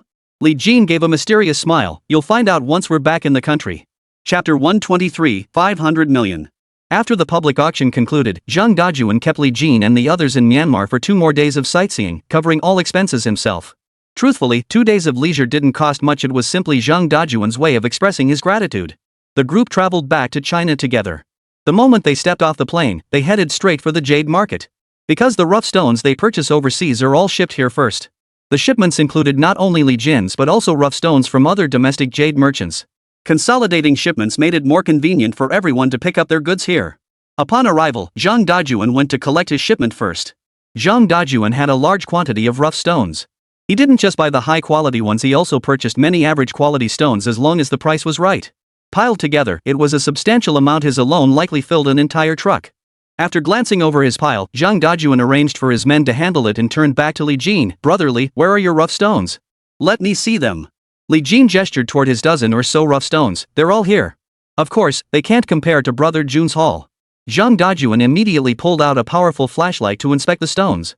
His expertise in evaluating jade was average after all. As a businessman, he didn't rely solely on the jade trade for income, so his knowledge of raw jadeite didn't match that of many specialists. Still, he could discern the general quality. What puzzled Zhang Dajun was that the rough stones Li Jin had selected all seemed decent, but certainly not top tier. Brotherly, if I may be blunt, these rough stones of yours aren't as good as you think. Is there some trick to it? Li Jin needed profit margins. Rough stones with outstanding appearance would command high prices up front, leaving little room for profit. Li Jin deliberately selected rough stones that didn't appear top tier on the surface but held promising gems inside. These jadeite rough stones offered greater profit potential. Li Jin was quite generous. Brother Jun, don't underestimate these rough stones. I estimate the jadeite they yield could be worth at least 500 million. The price Li Jin quoted was just for the material value, and even that was a conservative estimate. Zhang Dajun now trusted Li Jin completely, but his curiosity couldn't be contained. He asked, Brother, would you mind cutting one open for us to see? Li Jin agreed readily, sure. Cut them all open. It's a hassle to haul these stones back for cutting anyway. Seeing Li Jin agree, Zhang Dajun immediately had his men make arrangements. Before long, everything was set. Machines and stone-cutting masters were all in place. Li Jin casually marked the cutting lines, and the craftsmen skillfully mounted the raw stones onto the machines. SSS-grade. Amidst the clamor of machinery, the first rough stone was cut open. The crowd erupted in gasps. Glass jade. We've struck gold, glass jade. No matter how large the jade market, uncovering glass like jadeite was a rare occurrence. Zhang Dajuan stepped closer to inspect it. Seeing it was indeed glass like jadeite, he couldn't help but admire. Brotherly, your skill is truly impressive. Li Jin humbly replied, I just got lucky. Everyone only sees my winning cuts, but I've paid my dues. Two people just don't know about it. In jade gambling, no one escapes paying their dues. Li Jin was an exception. His unique ability made him unstoppable, allowing him to completely bypass all the pitfalls. While others were still studying the various appearances of the raw stones, he could already see directly what lay within. But he still had to play it down, lest he seem too extraordinary. Zhang Dajuan didn't doubt for a moment that Li Jin had paid his dues to him. It was perfectly normal. Yet this in no way diminished Zhang Dajuan's admiration for Li Jin. Zhang Dajuan sighed and said, Brother, I've paid my share of tuition too. But my ability to read stones doesn't even reach 1/10 of yours. If I had even a third of your discernment, I'd be satisfied. As they spoke, the second rough stone was cut open, triggering another wave of gasps. Ice-type Imperial Green Jade, another top-grade piece. Imperial Green is a specific color, not necessarily found in glass like jadeite. In fact, glass-type Imperial Green is quite rare, as glass-type jadeite is typically colorless. Any coloration makes it significantly more valuable. Ice-type Imperial Green Jade is hardly inferior to ordinary glass-type jade. Transparency, texture, and color are like the three core subjects in school. A perfect score in all three is naturally the best outcome. If all three subjects scored 100, but one subject scored 100 while the other two only scored 80, the total score would be lower. Someone might score 80 in math but 98 in the other two subjects, resulting in a higher overall score than the former. The quality of jadeite cannot be judged by a single aspect alone, it must be evaluated holistically. A top-grade ice like jadeite may hold greater value than a glass like jadeite of average quality. Zhang Dajuan was stunned upon hearing Imperial Green. Glass jade is rare, but Imperial Green is equally rare. As the stone cutter prepared to open the third piece, impatient voices rose from the crowd. For sale? Who's the owner? I'll pay 70 million for these two pieces. As soon as one bid was made, another followed. You want it for 70 million? These two are worth at least 90 million. 100 million. Mine. Several major merchants, still unsure who owned the jadeite, had already begun bidding feverishly, fearing that if they hesitated, someone else would snatch it away. Such flawless jadeite was truly a once-in-a-lifetime find. Especially first-hand jadeite, it was exceptionally rare in the market. These big merchants had their own channels for acquiring top-tier jadeite, some might even have pieces in their own collections. Top-tier jadeite was like a luxury apartment selling for hundreds of thousands per square meter. Few could afford it, but those who could were wealthy individuals who bought it with substantial profit margins in mind. If the profit margin isn't high enough, they simply hold on to it as an investment. Li Jin summoned Qianhu. Handle this. Sell some to them, but keep their contact information. If opportunities arise for future collaboration, we can explore them. Keep some top-grade jadeite for yourself. No rush to sell it. Qianhu was highly experienced in such matters. Understood, boss. Qianhu went to negotiate with the bidders, while Li Jin and Zhang Dajuan continued inspecting the rough stones. Each of the dozen or so rough stones, once cut open, caused a stir. None were below ice-type quality. All were ice-type, high ice-type, or glass-type jadeite. Ice-quality jadeite boasted color and translucency that were the absolute pinnacle of excellence, in no way inferior to the slightly lesser glass-quality jadeite. Even Zhang Dajuan, despite his wealth, felt profoundly shaken by these supreme jades. It felt like an ordinary person suddenly seeing tens of millions or even hundreds of millions in cash laid out before them. The onlookers surrounding the area were all buzzing with excitement. Those standing outside, unable to see inside, kept asking, so? What kind of jade did they cut from this one? Is this one glass jadeite? Once all the rough stones were cut open, everyone pulled out their phones to take commemorative photos. Out of over a dozen rough stones, 4 yielded glass like jadeite, 1 imperial green glass like jadeite, the world's most prized jadeite, another imperial green ice like jadeite, and 1 high-grade ice like imperial green jadeite. The rest were all top-grade ice-type and high ice-type jadeite. Even unprocessed, the least valuable piece was estimated to be worth over 30 million yuan. The combined value of these dozen-plus stones? Some estimated 600 million, others said 1 billion. Those in the know understood clearly. Even at a fire sale, they'd fetch 600 million. Held for gradual sale, 800 million was easily achievable, if not 1 billion. Seeing these jades, Zhang Dajuan was utterly awed by Li Jin's eye for raw stones. Brother, let's find a place to talk. Chapter 124, Partnership. Li Jin instructed Qianhu and Yan Shun to handle the jade properly before leaving with Zhang Dajuan. Zhang Dajuan led Li Jin to a tea house, reserved a private room, and ordered a pot of tea and some snacks. Brother, I won't beat around the bush, Zhang Dajuan said, his voice tinged with excitement. How about we partner up? Li Jin immediately realized Zhang Dajuan was eyeing his raw stone selection skills. He feigned confusion. Brother June, why the sudden interest in partnering with me? Zhang Dajun explained, my company is valued at least 50 billion yuan and has branched into the jade business, you know that. Jadeite may be jewelry, but some cultural artifact enthusiasts also collect it. This business actually complements your shop quite well. If you're interested, we can partner up. I'll give you a 3% stake. Li Jin hadn't expected Zhang Dajun to be so generous. Brother June, wouldn't that put you at a disadvantage? Zhang Dajun was straightforward, brother, in the jade business, to establish a foothold in the high-end market. You absolutely need a substantial supply of top-quality pieces. But jadeite of ice like clarity or higher is extremely rare. Buying it on the market comes at an exorbitant price. That's why I need your help. Whenever you acquire jadeite of ice type quality or higher, hand it over to me. I'll handle everything: processing, sales, the whole operation. All profits go to you. I just need enough inventory to attract customers. A 3% stake is your reward.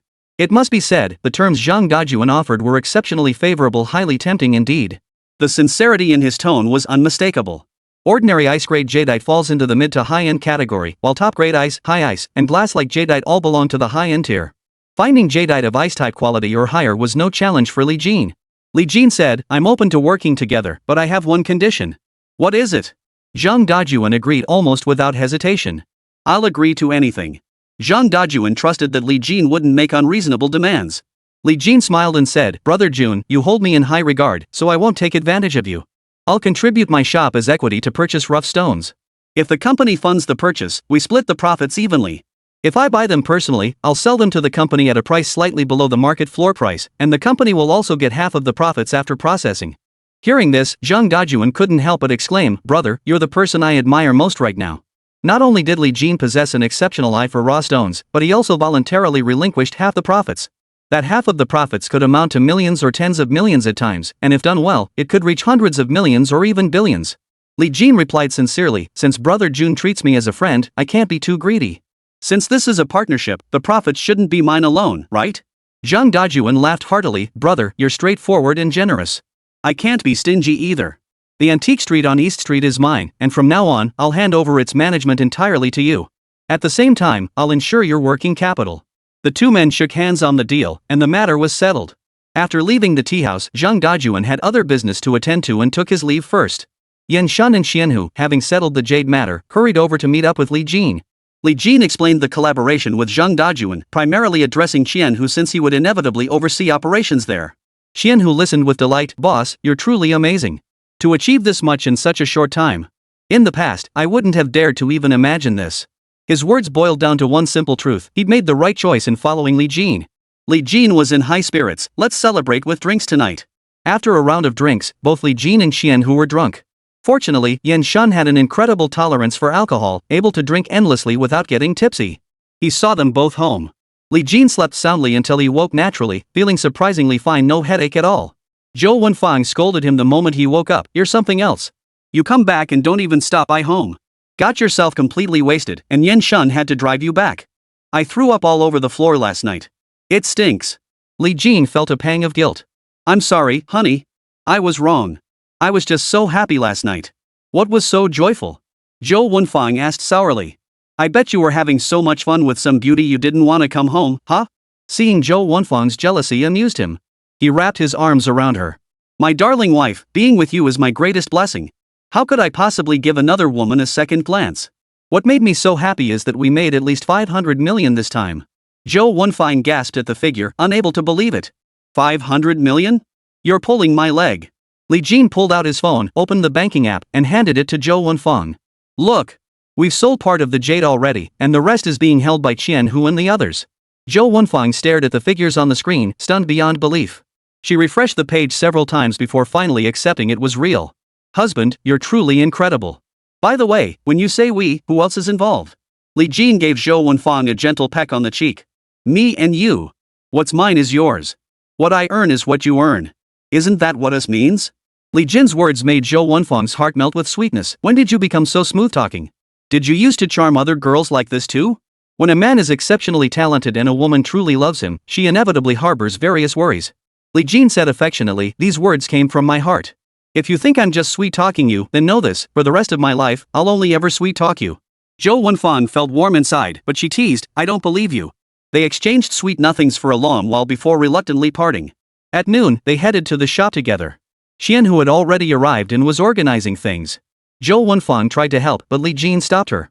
You're pregnant. You don't need to do this kind of work. Go upstairs and rest. We'll handle things down here. Zhou Wenfang protested slightly. It's fine. I'm not sick. Doing a little work won't hurt. Li Jin wasn't having any of it. This is non-negotiable. Your only task right now is to rest properly. With that, Li Jin gently guided Zhou Wenfang upstairs. Though she protested outwardly, deep down she relished the feeling of being cared for and valued by Li Jin. After escorting Zhou Wenfang upstairs and chatting with her briefly, he immediately returned downstairs to help Li Jin and Xian, who were busy tidying up the shop when 5 masked figures burst in, each wielding a dagger. Xian, who jumped in fright, while Li Jin watched the 5 men warily. The man wearing the Tang monk mask bellowed as soon as he entered, "We only want money. Don't move. Follow our instructions and you'll be fine. Disobey, and we'll make you see blood. Understand?" As he spoke, the Tang monk masked man yanked Xian toward him, pressing a dagger against his throat. Worried that the commotion might alarm Zhou Wenfang upstairs and fearful these men might actually harm Xianhu, Li Jin pleaded, "As long as you don't hurt anyone, I'll give you whatever money you want." In Li Jin's eyes, money was merely an external thing. People were what truly mattered. The other 4 surrounded Li Jin. The man in the Tang monk mask spoke with a hint of satisfaction. "You're smart to cooperate. As long as you follow our orders, you'll be fine." Li Jin recognized the voice as familiar, but the deliberate muffling made it hard to place. Li Jin deliberately stalled. "How much money do you want?" Li Jin was certain this person was someone he knew. "Not much, just 100 million, the Tang monk mask wearer declared. "That shouldn't be too much for you, right? After all, you live in a villa and drive luxury cars. It's only 100 million. With that single sentence, the voice seemed to carry a hint of smug satisfaction, making it slightly easier to recognize. Li Jin instantly confirmed it was his uncle, Li Dahai. Chapter 125, I'll give you 200 million. Without a moment's hesitation, Li Jin agreed outright, "I can give you the money. But I'll say it again, you can't hurt anyone. Otherwise, no matter who you are, I won't let you off the hook." The man in the Tang monk mask now sounded smug. "I already said just cooperate. Hand over the money quietly. We're only after the money." Li Jin deliberately looked at the other 4 and asked, "Do you agree?" The others, though not deliberately raising their voices, impatiently snapped, "Cut the crap. Hand over the money now. We'll leave once we get the money. Don't try to stall us." From their voices alone, Li Jin could tell they were actually quite nervous. These guys weren't as fierce as they appeared on the surface. Moreover, they had likely already discussed how to divide the money. An idea immediately formed in Li Jin's mind. Just as he was about to speak, footsteps echoed from the stairwell. Zhou Wenfang froze at the sound. Influenced by her family background and upbringing, Zhou Wenfang harbored an innate loathing for criminal acts and possessed the courage to resist. "What are you doing?" Zhou Wenfang barked, showing no fear in the face of the 5 daggers pointed at her.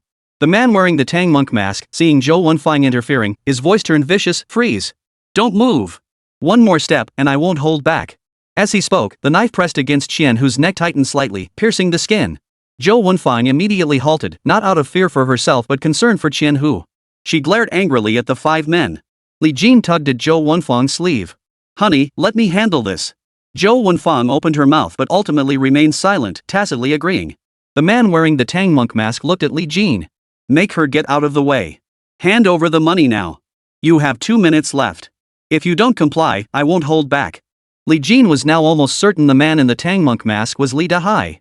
He doubted Li Dahai had the guts to kill, but he couldn't take chances with this businessman. He quickly said, "I'll hand over the money right now.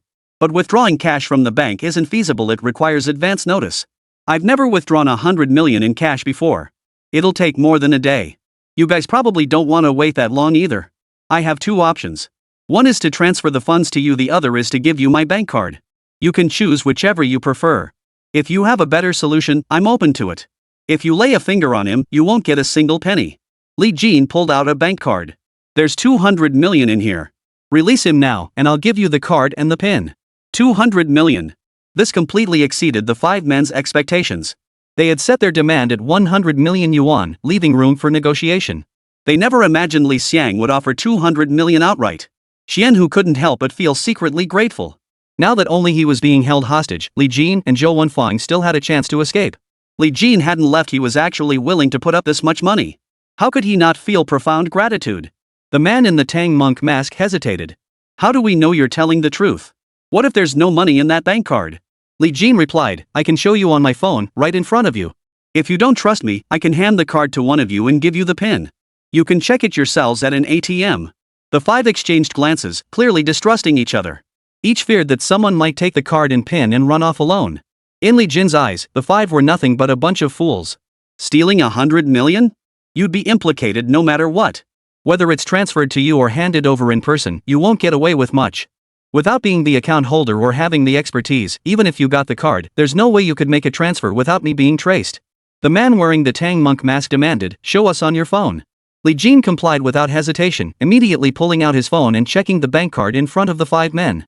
Sure enough, over 200 million yuan was in the account. Li Jin said, "I had no idea you'd be coming, so naturally I didn't have time to prepare." The five robbers had no patience for his excuses. "What's the pin?" Li Jin replied, "The first two digits are 15, and the last four digits are the last four digits of the bank card number." After confirming it on his phone, the man wearing the Tang monk mask let go completely, bursting into laughter. "Ha ha! Li Jin, now I'll show you who I really am." With that, he removed his mask. It was indeed Li Dahai. Zhou Wenfang, recognizing Li Dahai, erupted in fury. "Li Dahai, have you no humanity left? Robbing Li Jin? Have you gone mad for money?" Li Jin stepped in front of Zhou Wenfang, calmly staring at Li Dahai. "You got your money. Let him go." Li Dahai ignored Zhou Wenfang entirely, smirking triumphantly at Li Jin. "I only asked for 1 million before, but you refused. Now you're offering even more. Let me make this clear, these 200 million are your tribute to me. It's not like I'm robbing you." Whether it was robbery or not wasn't a matter of words, but of facts. Li Jin nodded. "Fine. Release the hostage first." Li Dahai agreed readily, "Hand over the bank card first."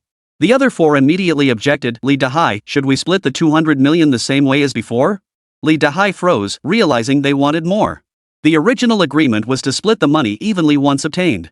The initial estimate had been no more than 100 million, but now 200 million was about to be in their hands. Li Dahai felt a pang of reluctance. He feigned generosity and said, "I'll give you 100 million. Divide it evenly among yourselves. Each of you will get 25 million. Though he said this, facing 200 million, taking only 1/10 left them unwilling. Bull. "At least split it evenly, or else we won't agree." Splitting 200 million evenly meant 40 million each. For them, that was already a huge sum. Li Dahai lost his temper. "Don't be greedy. Without me, you'd have nothing." The man in the Sun Wukong mask glared at Li Dahai. "Without us, could you have pulled this off alone? What did you do after coming in?" "I handled everything," Li Dahai retorted defiantly. Though he wouldn't have dared come without them, the four had essentially been there to bolster his courage. For a moment, the two sides argued back and forth, trading blows. Outnumbered and out-argued, Li Dahai roared, "Shut the hell up. I'm giving you 100 million. Push it too far, and you won't get a single penny." Chapter 126, Unequal Division of Spoils. The man wearing the white dragon-faced mask pointed his dagger directly at Li Dahai. "If we don't get our share, you won't get a dime either. If it comes down to it, we'll all go down together." Li Jin felt a surge of secret delight. This was precisely why he had offered 200 million yuan. The larger the sum, the greater the likelihood of disputes during redistribution. Even if no conflict arose, Li Jin wasn't worried. With only bank cards in hand, they couldn't withdraw too much. Freezing the bank cards would be a simple matter for Li Jin. Regardless, the priority was ensuring Qianhu's safety. Li Dahai, no longer concerned with Li Jin, sneered coldly at the four men. "You're nothing but a bunch of losers. You've got nothing. Now I'm giving you a chance to make money. Without me, what would your worthless lives be worth?" The man wearing the white dragon-faced mask spoke in a deep voice. "Our lives are worthless. How much is yours worth? If we hadn't come, you'd have been overpowered the moment you stepped inside, wouldn't you?" This was the truth. Had Li Dahai come alone, Li Jin wouldn't have given him any chance at all. But now, with 5 men arriving at once, each armed with deadly weapons, even if Li Jin could handle them, he couldn't absolutely guarantee Qianhu's safety, let alone Zhou Wenfang's. Though Zhou Wenfang possessed some self-defense skills, she was pregnant. Unless absolutely necessary, Li Jin would never want her to take any risks. Li Dahai understood this perfectly well, yet he persisted with his own reasoning. "Li Jin is my nephew. This money is his filial offering to me. Splitting it 50-50 with you is already the height of generosity on my part. Don't be too greedy." The other four sneered in derision. "You're here to rob us, not visit relatives. You're putting on such a show, you really have no shame." Li Dahai knew full well in his heart that this money was stolen, but he needed a respectable excuse. The mockery enraged him. Just as he was about to speak, Li Jin cut in. "How you divide it is none of my concern. There's 200 million in this card, you saw it yourselves. Now take the money and leave. Release Qianhu." As he spoke, Li Jin reached out, pinching the corner of the bank card between 2 fingers. They only needed to extend their hands to grab it. Everyone present knew the pin. Possessing this card meant possessing 200 million yuan. Seeing Li Jin actually handing over the card, Zhou Wenfang tried to stop him. Li Jin stopped her with a glance. Zhou Wenfang glanced up at the wall where the surveillance camera hung and instantly understood. Moreover, Jianhu was now firmly in the other party's grasp. Indeed, they shouldn't act too impulsively. Their priority was to keep the other side calm. After all, money was just an external thing. Li Dahai reacted swiftly when Li Jin handed over the bank card, snatching it away with lightning speed. The instant he took it, Li Dahai felt like he was holding 200 million yuan in his hands. He'd already planned it out. Once the money was transferred to his account, he'd immediately buy a house and a nice car. Then, when he went out, he'd have both face and substance. But before Li Dahai could savor his joy for even 2 seconds, the man wearing the Sun Wukong mask snatched the card away. This instantly ignited Li Dahai's fury. "You bastard! What are you doing? Have you lost your mind?" The Sun Wukong masked man retorted defiantly, "This belongs to us. And watch your language. Pissing us off won't do you any favors either." Li Dahai couldn't care less about such niceties now. This was 200 million, not 2,000 or 20,000. "Don't push it too far. I already agreed to give you 100 million. How much more do you want? Without me, you won't get a single cent." The two sides argued fiercely, their tempers flaring. Li Jin feared the argument might accidentally harm Qianhu, whose throat was still pressed against the dagger. "Enough!" Li Jin bellowed. "You've got the money. Release him now." Li Dahai ignored Li Jin and addressed his 4 henchmen. "The hostage is in my hands now. If you don't hand over the bank cards, I won't release him. What happens next is anyone's guess." The other 4 robbers hesitated. They'd come along just to make a quick buck. This mess was definitely not what they wanted. They couldn't bring themselves to let go. At the end of the day, the money was too much. No one wanted to give it up. The man wearing the Zhu Beiji mask suggested, "Li Dahai, you said he's your nephew. Why don't you keep demanding it from him? Didn't you say this money was his tribute to you? Make him show a little more filial piety. Not too much, just 100 million will do. Of these 200 million, you were originally supposed to give us 100 million, leaving you with only 100 million yourself. Having him give you another 100 million is the same thing." This seemingly clever scheme only succeeded in enraging Li Dahai once more. Li Dahai knew full well that without his threat to take the money tiger, Li Jin would never have given him a cent. Ask for another 100 million? That was nothing short of a pipe dream. If he really demanded another 100 million, it would mean giving away 200 million for Li Dahai. That was something he simply couldn't accept. Li Dahai no longer argued with the 4 men through his manager, reaching out to seize the bank card. But with Qianhu still in their grasp and facing 4 opponents, he couldn't possibly manage it with just one hand. Even with both hands, he stood no chance against 4 opponents. Li Dahai's face twisted into a fierce expression as he barked, "You really want to do this?" Seeing the look on Li Dahai's face, the 4 men felt a twinge of apprehension. It wasn't that they feared Li Dahai himself, but rather that they feared he might resort to desperate measures. The man wearing the Sun Wukong mask said, "We can back down, but it must be split evenly." That was agreed upon beforehand. Li Dahai roared, "We agreed on 100 million. That's 20 million each. I've already given you 100 million, you should each get 25 million. If there had truly only been 100 million, they might not have hesitated so much. They had mentally prepared themselves for this outcome when they came. But now, with an extra 100 million suddenly appearing, no one was willing to take less. After all, it wasn't a small sum, it was tens of millions. They'd never even seen a million in their lives. How could they possibly give up tens of millions? The man wearing the Sha Wujing mask spoke for the first time. "Equal division is reasonable. That's our bottom line. Otherwise, none of you will get a single cent." Li Dahai, repeatedly threatened, grew genuinely desperate. "Don't push me too far. Otherwise, you won't get a single penny." As the standoff intensified, 3 police cars screeched to a halt outside the entrance. Before the vehicles even came to a complete stop, a dozen officers leaped out and immediately blocked the store entrance. "No one leaves today," a voice commanded. Behind the officers emerged a familiar face. Chapter 127, Begging for Mercy. Li Jin was stunned to see the person approaching. It was Su Ran. He had no idea how Su Ran had learned about the incident here, but she had followed him all the way. Li Jin had anticipated the police would arrive. After all, this was a robbery, and no one was foolish enough to think otherwise. But he hadn't expected Su Ran to show up. Li Dahai turned pale as a ghost the moment he saw the police. All his earlier arrogance vanished instantly. He stammered frantically, I didn't rob anyone. I'm not. In stark contrast to Li Dahai's reaction, the other 4 men remained calm. They knew full well that what they were doing wasn't robbery. Did they really think they were just visiting relatives? They all had criminal records. If caught now, they knew there'd be no good outcome. Getting caught now would definitely mean trouble. Almost simultaneously, the 4 drew their knives, ready to fight back. Li Jin charged forward, kicking one to the ground before lunging at another. Yan Shun had slipped in through the back door unnoticed. Seizing the moment while Lee Dahai was distracted, he swiftly grabbed a cleaning brush and swung it hard at Lee Dahai's forehead. Lee Dahai was just an ordinary man, his reflexes too slow to match Yin Shun's speed. But Lee Dahai's dagger was pressed against Qianhu's throat. The slightest pressure would drive it in. Though slower than Yin Shun, Lee Dahai wasn't entirely sluggish.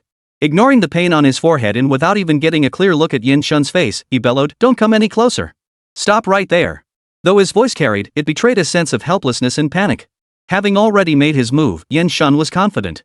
Before Lee Dahai could finish his warning, Yin Shun had seized his wrist. Startled, Lee Dahai instinctively tried to break free from Yin Shun's grip. But Yin Shun's strength was overwhelming. Lee Dahai couldn't even twitch, his wrist throbbing with pain from the crushing pressure. Yin Shun yanked Qianhu free from Lee Dahai's grasp. Qianhu, still shaken, stammered, "Thanks." Yin Shun gave a slight smile. "No problem. Be careful. I'll go help." With that, Yin Shun hurried over to assist Li Jin. The police, seeing the altercation, reacted swiftly. They rushed forward to intervene. "Freeze. Don't move. One more step and we'll shoot." Such warnings proved effective. After all, the officers were genuinely armed. The robbers weren't willing to gamble with their lives, and the officers weren't eager to fire indiscriminately. Unless dealing with utterly ruthless desperados, most people wouldn't risk their own lives lightly. In an instant, the store descended into chaos. Despite the chaos and several hair-raising moments, the entire incident lasted only about 10 seconds. Those with weaker nerves might not even have had time to react. Such a standoff, if prolonged, would inevitably result in casualties. Only by subduing them all swiftly could casualties be avoided. The police quickly handcuffed the 5 suspects. The team leader remarked to Li Jin, "You reacted pretty fast. Most cops aren't as quick as you." Li Jin replied modestly, "I was close by, so it just looked like I reacted faster." The leader chuckled. "I can tell if someone's quick on their feet. Regardless, you've been a tremendous help this time. At the same time, I owe you an apology. Robberies and extortion occurring within our jurisdiction indicate we haven't done our job properly."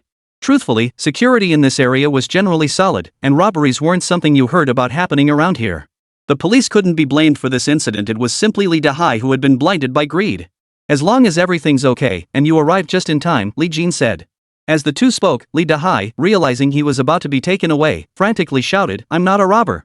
I'm Li Jin's relative, his uncle. I'm here to discuss personal matters with him." The officer dragging Lee Dahai out sneered coldly, "Who talks business with relatives while holding them at knife point? Come with us for questioning. We won't let a criminal go free, nor will we wrongly accuse an innocent person." Lee Dahai struggled desperately, shouting, "I won't go with you. I'm Li Jin's relative. What right do you have to arrest me? I'm going to report you. Let me go." The police paid no heed to Lee Dahai's pleas. No matter how fiercely he struggled, one officer couldn't drag him alone, so two took hold. In the struggle, Lee Dahai unleashed tremendous strength, even shoulder-charging one officer so hard he staggered and nearly fell. Finally, the two officers managed to subdue him. At this point, Lee Dahai no longer cared about the money. He was willing to do anything to avoid being taken away. He thought that if Li Jin would speak up for him now, he might still have a chance. He shouted toward Li Jin, "Li Jin, I'm your uncle. I'm your father's own brother. Tell them I came here to discuss business with you. Those 4 are the ones here to rob us. I'm innocent." The 4 captured robbers had initially tried to resist, but once apprehended, they faced reality more clearly. They had completely given up fighting and were now being held aside by the police. Watching Lee Dahai struggle, they could only feel amused. Who did this Lee Dahai think he was fooling? Did he really think the police would believe such nonsense? Li Jin harbored no affection for Lee Dahai. If he hadn't come looking for him after cutting ties last time, Li Jin would have treated him as if he had no such relative. Even if he came back demanding money, Li Jin might spare him out of respect for their father, merely sending him away. But this time, Lee Dahai had crossed the line. He had threatened someone Li Jin cared about. This time it was Qianhu. Next time it could be Zhou Wenfan or even his own parents. Such a major threat was something Li Jin absolutely could not tolerate. Li Jin cut straight to the point, "I severed our family ties last time. Don't try to claim any kinship with me." Hearing this, Lee Dahai shouted in panic, "Li Jin, you ungrateful bastard." After the outburst, he realized this might provoke Li Jin and quickly backtracked, "Li Jin, I know I was wrong. Even if you say we're no longer related, we share the blood of our ancestors. We're family, that bond can't be severed." Li Jin had no desire to listen to Lee Dahai's nonsense. He turned to the police team leader and said, "Sir, I will fully cooperate with your investigation. And I will respect whatever decision you make. First, I've already told Lee Dahai that we're severing family ties. Whether the law recognizes it or not, I don't know, but we did say it. Second, I didn't invite him here today. Those 4 robbers were brought by him. I have surveillance footage here. I'll have someone retrieve the memory card shortly. I hope it will assist your investigation." After finishing, Li Jin turned to Yan Shun and said, Yan Shun, go retrieve the surveillance memory card and hand it over to the police. The officer nodded. Understood. Thank you for your cooperation, Mr. Li. We will conduct a thorough investigation promptly, deliver the most impartial verdict, and proceed with public prosecution. The final sentencing, however, is not within our purview. It rests with the court. However, we will uphold the principles of fairness, openness, and impartiality toward every citizen, safeguarding the rights and safety of all. Though these were standard formalities, they clearly conveyed their stance. Li Jin nodded. Understood. I trust the police. As they spoke, Yan Shun had already removed the memory card. The police immediately sealed it in a plastic bag, preparing to take it back as evidence. Seeing this, Li Dahai realized he was likely in serious trouble, possibly facing jail time. His only way out was through Li Jin. Li Dahai pleaded desperately, Li Jin, I was wrong. For your father's sake, give me a way out. I beg you. We're family. I'm begging you, Li Jin. Please, speak up for me. Li Jin didn't look at Li Dahai. As the police dragged him toward the police car, Li Dahai kept pleading for mercy even as the door closed, but Li Jin offered no response. The moment he was about to get into the car, Li Dahai gave up completely, utterly despairing. Chapter 128, Another Refusal. After Li Dahai was taken away by the police, Li Jin turned to glance at Xian Hu. Seeing he was unharmed, he asked, Are you okay? At that moment, Xian Hu's heart was filled with gratitude toward Li Jin. After this incident, he was convinced he had made the right choice in following Li Jin. In this line of work, he doubted he'd ever find another boss like Li Jin, someone willing to spend 200 million to save an employee. Xian Hu hurriedly replied, Boss, I'm fine. Li Jin explained, I'm sorry you had to endure that earlier. At the time, I had no other choice but to use money to provoke a conflict between them, buying you an opportunity to escape. In truth, Xian Hu didn't care about any of that. Boss, it's my own fault for being careless and letting them get the upper hand. Zhou Wenfang's concern was more practical. Even though Li Dahai's been arrested now, if he gets out, he probably won't let this go. His eyes looked off when they dragged him into the car. Zhou Wenfang's observation was spot on. As Li Dahai was shoved into the police van, despair filled his heart. Yet simultaneously, his hatred for Li Jin reached its peak. Given the chance, he would never let Li Jin off the hook. Li Jin had been watching Li Dahai too. Though not as keenly as Zhou Wenfang, he understood this point well. Li Jin thought for a moment before saying, his case must be quite serious. There really is 200 million in the account. Under normal circumstances, it would be very difficult for him to get out. Zhou Wenfang, trained at the police academy, understood these details well and explained, for robbery, amounts over 2,000 yuan are considered substantial, over 40,000 yuan is considered huge, and over 200,000 yuan is considered exceptionally huge. For amounts over 200,000 yuan, the sentence depends on the circumstances. It could be 10 years or more, life imprisonment, or even the death penalty. The question now is whether this will be treated as attempted robbery or completed robbery. If convicted of completed robbery, with 200 million yuan involved, it's either life imprisonment or death with a 2-year reprieve. Li Jin was taken aback. Is it really that serious? Li Jin didn't care about Li Dahai's fate, but ultimately, he had to consider his father's reputation. Zhou Wenfang explained, for a robbery of 200,000 yuan, if it's confirmed as successful, the sentence would be at least 10 years. 200 million is 200 times 20,000. A case like this would make headlines nationwide. To date, there's been virtually no case of a robbery involving over 100 million yuan in cash on the mainland. If this case is confirmed, it will undoubtedly receive intense scrutiny. If Li Dahai gets out, this time he'll have walked through the gates of hell. Since you personally delivered it, he'll likely hate you to the core. Who knows what he might do? If he gets sentenced, it'll be life at minimum. How will you explain this to your father? Trouble awaits regardless of whether he's released or not. Li Jin pondered for a moment. Don't worry. I'll handle all of this. When it came to the law, Zhou Wenfang understood it better than anyone present. What she said would certainly hold up. Yan Shun interjected, Brother Jin, I have a few friends. Their professional skills won't be any worse than mine. Should I bring them in to handle security? Li Jin wasn't concerned about his own safety. His greater worry was for Zhou Wenfang and her family. Besides Yan Shun, the only other person he could rely on now was Gao Xiao. The two of them alone would be overwhelmed. Li Jin nodded. All right, bring them all over. By the way, where are they from? Yan Shun replied, they're from all over. Each has about 10 years of experience. Yan Shun had mistakenly thought Li Jin was questioning the professionalism of the people he'd recommended. Li Jin caught the concern in Yan Shun's tone, chuckled, and clarified, that's not what I meant. I'm concerned about their basic needs: food, lodging, transportation. Do your best to accommodate everyone. Since they're working for me, we should take care of them wherever possible. Our country is vast and rich in resources, and people from the north, south, east, and west all have different dietary habits. Yan Shun hadn't expected this to be Li Jin's concern. Food, clothing, housing, and transportation won't be an issue at all. We've worked abroad before and weren't particular about these things. Li Jin patted Yin Shun on the shoulder. That's different. Conditions abroad aren't the same. Here, we have the means. Where we can provide, we will putting ourselves in their shoes. Yin Shun was momentarily at a loss for words. Then I'll thank Brother Jin on their behalf. Li Jin waved it off. No need for thanks. In my eyes, whether it's with you guys or anyone else, even though it's an employment relationship, in reality, it's a mutual choice between equals. I set the conditions for termination, they choose whether to accept or not. If I see someone not performing well, I can fire them. If someone working here isn't satisfied, they can quit too. We come and go freely, choose freely. Since that's the case, I naturally treat everyone with courtesy. Though Li Jin spoke thus, in practice, the boss's position would inevitably carry more weight. Though these words sounded somewhat lofty, they filled Yin Shun with deep gratitude. Back when they were mercenaries, who cared about such things?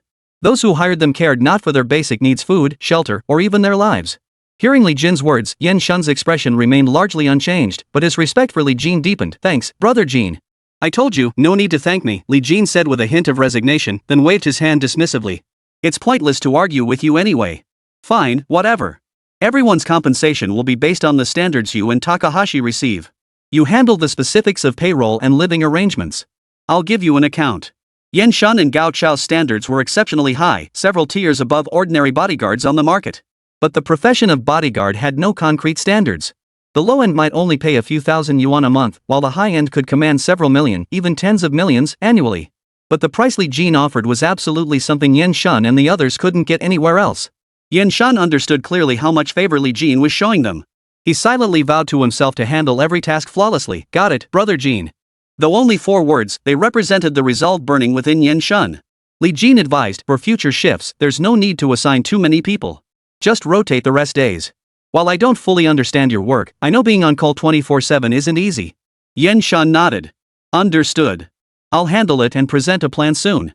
After settling the security matters, Su Ran, who had stood silently nearby, stepped forward. Li Jin, can we speak privately? Li Jin paused, instinctively glancing at Zhou Wenfeng.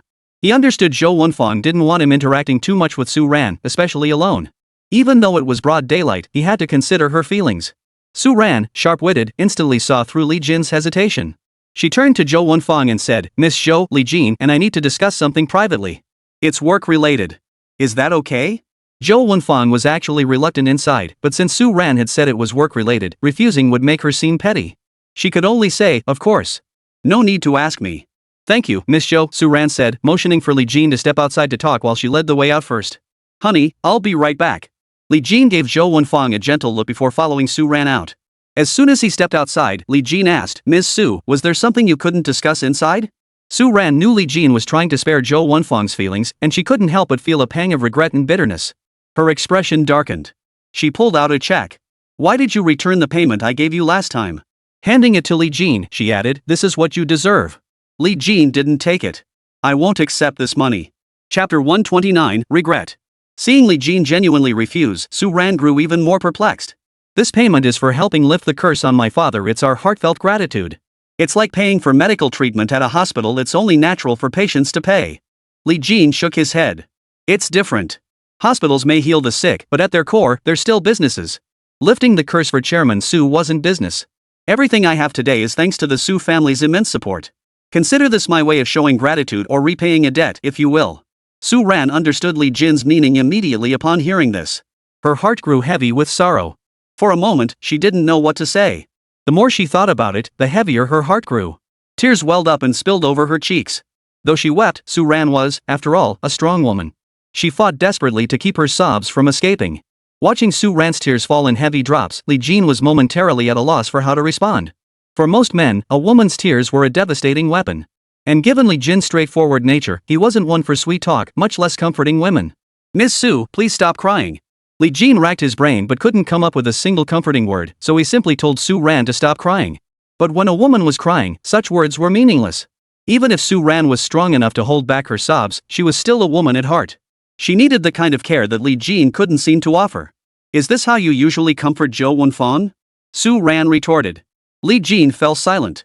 When comforting Zhou Wenfeng, he could say anything and it all came from his heart. But those words couldn't be spoken to Su Ran. Well, she doesn't usually cry. Li Jin blurted out a line only a clueless guy would say.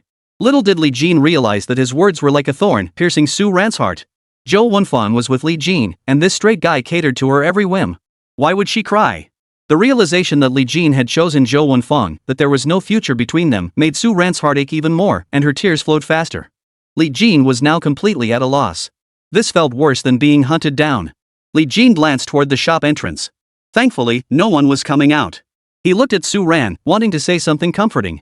He ran through every possible phrase in his mind, yet none seemed appropriate for this moment. He couldn't help but secretly admire those philandering men who could effortlessly switch between countless women, speaking sweet nothings to keep each one happy. He had never held such skills in high regard before, but now he realized he would likely never catch up to them in that regard.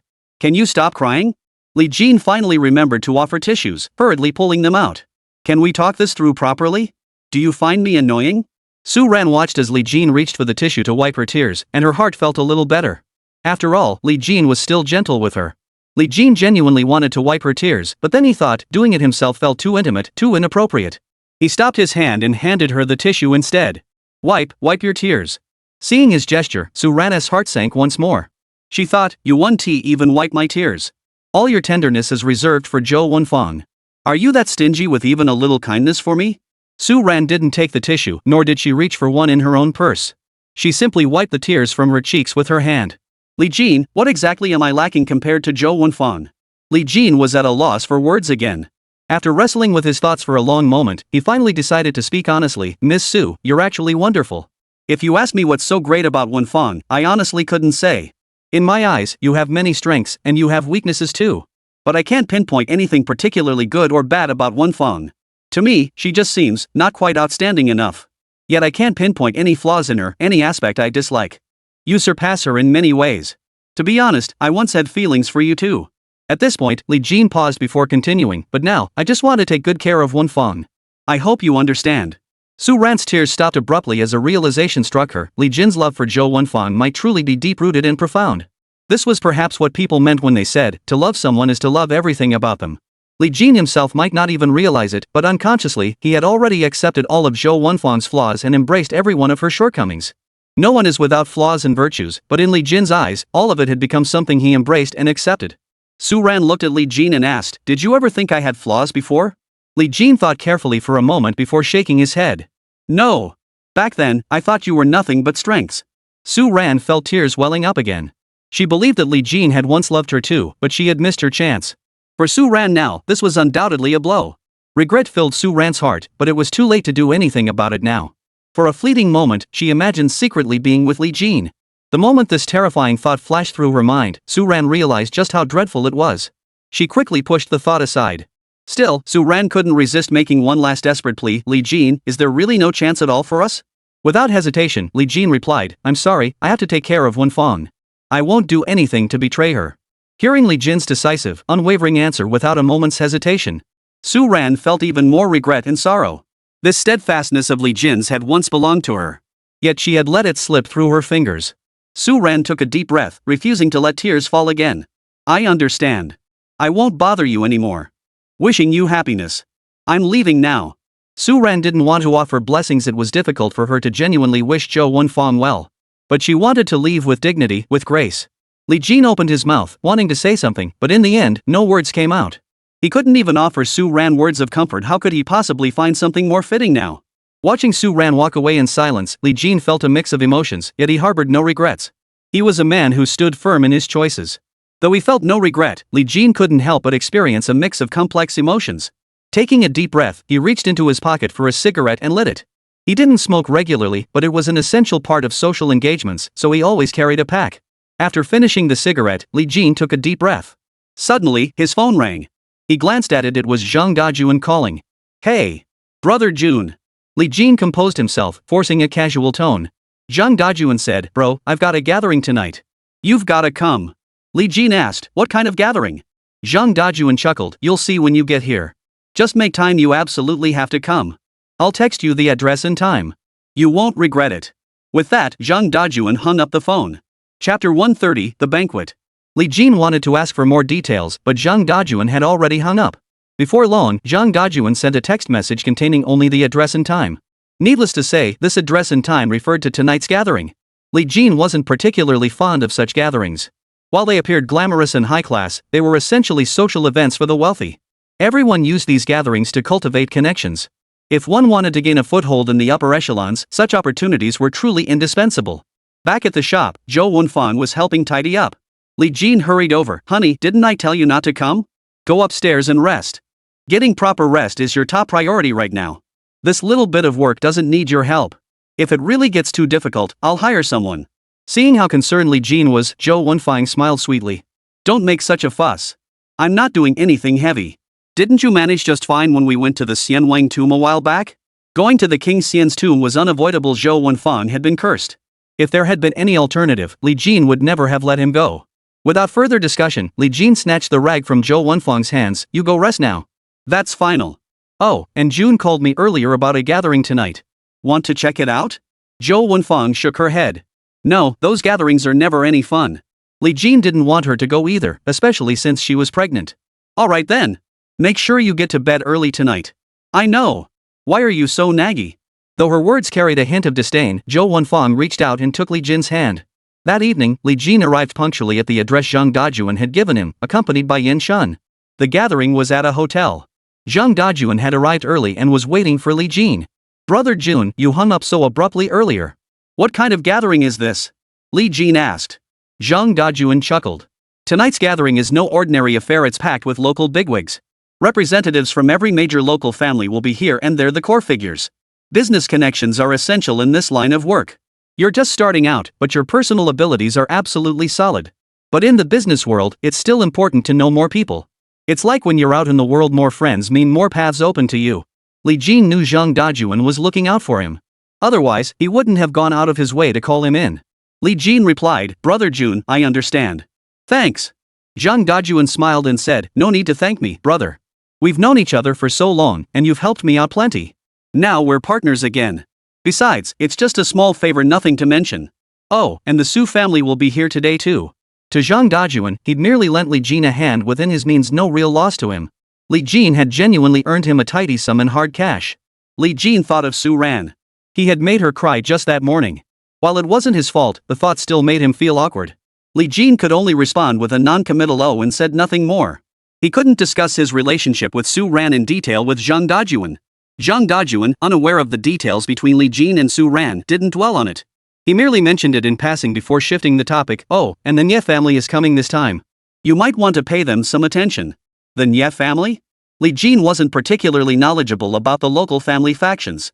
He didn't pay much attention to the local family power structures. If Zhang Dajuan hadn't called him over today, Li Jin wouldn't have given these people a second thought unless absolutely necessary. In Li Jin's view, the world was actually quite simple. It was people who made simple things complicated. Interpersonal relationships had thus become one of the most crucial factors for success. Zhang Dajuan explained, the Nye family made quite a name for themselves in the antique business a few years back and raked in a lot of money. Since you're also involved in that field, building good relations with them should be quite beneficial here. Hearing this explanation, Li Jin vaguely recalled the Nye family, though he wasn't familiar with their circumstances. Got it.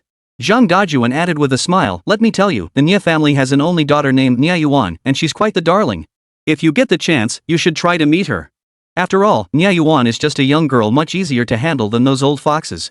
Li Jin, uninterested in girls, quipped, that name is peculiar. Nye Yuan sounds just like karmic bond. Zhang Dajuan chuckled in response, quite a few people have pointed out that pun. Just between us, mind you, don't mention it to others. Li Jin wasn't naive enough to joke about such things lightly. Got it. Just friendly banter among us. As they spoke, others began arriving. Zhang Dajuan was a prominent figure locally, and many came over to greet him. Even those he wasn't particularly close to would offer polite greetings upon meeting in such a setting. Zhang Dajuan was generous with introductions, presenting Li Jin to each person. Regardless of their opinions of Li Jin, since Zhang Dajuan was the one introducing him, they felt obliged to give Zhang face. They greeted Li Jin with smiles and exchanged business cards. Naturally, Li Jin didn't want to embarrass Zhang Dajuan either, and the conversation flowed pleasantly between both sides.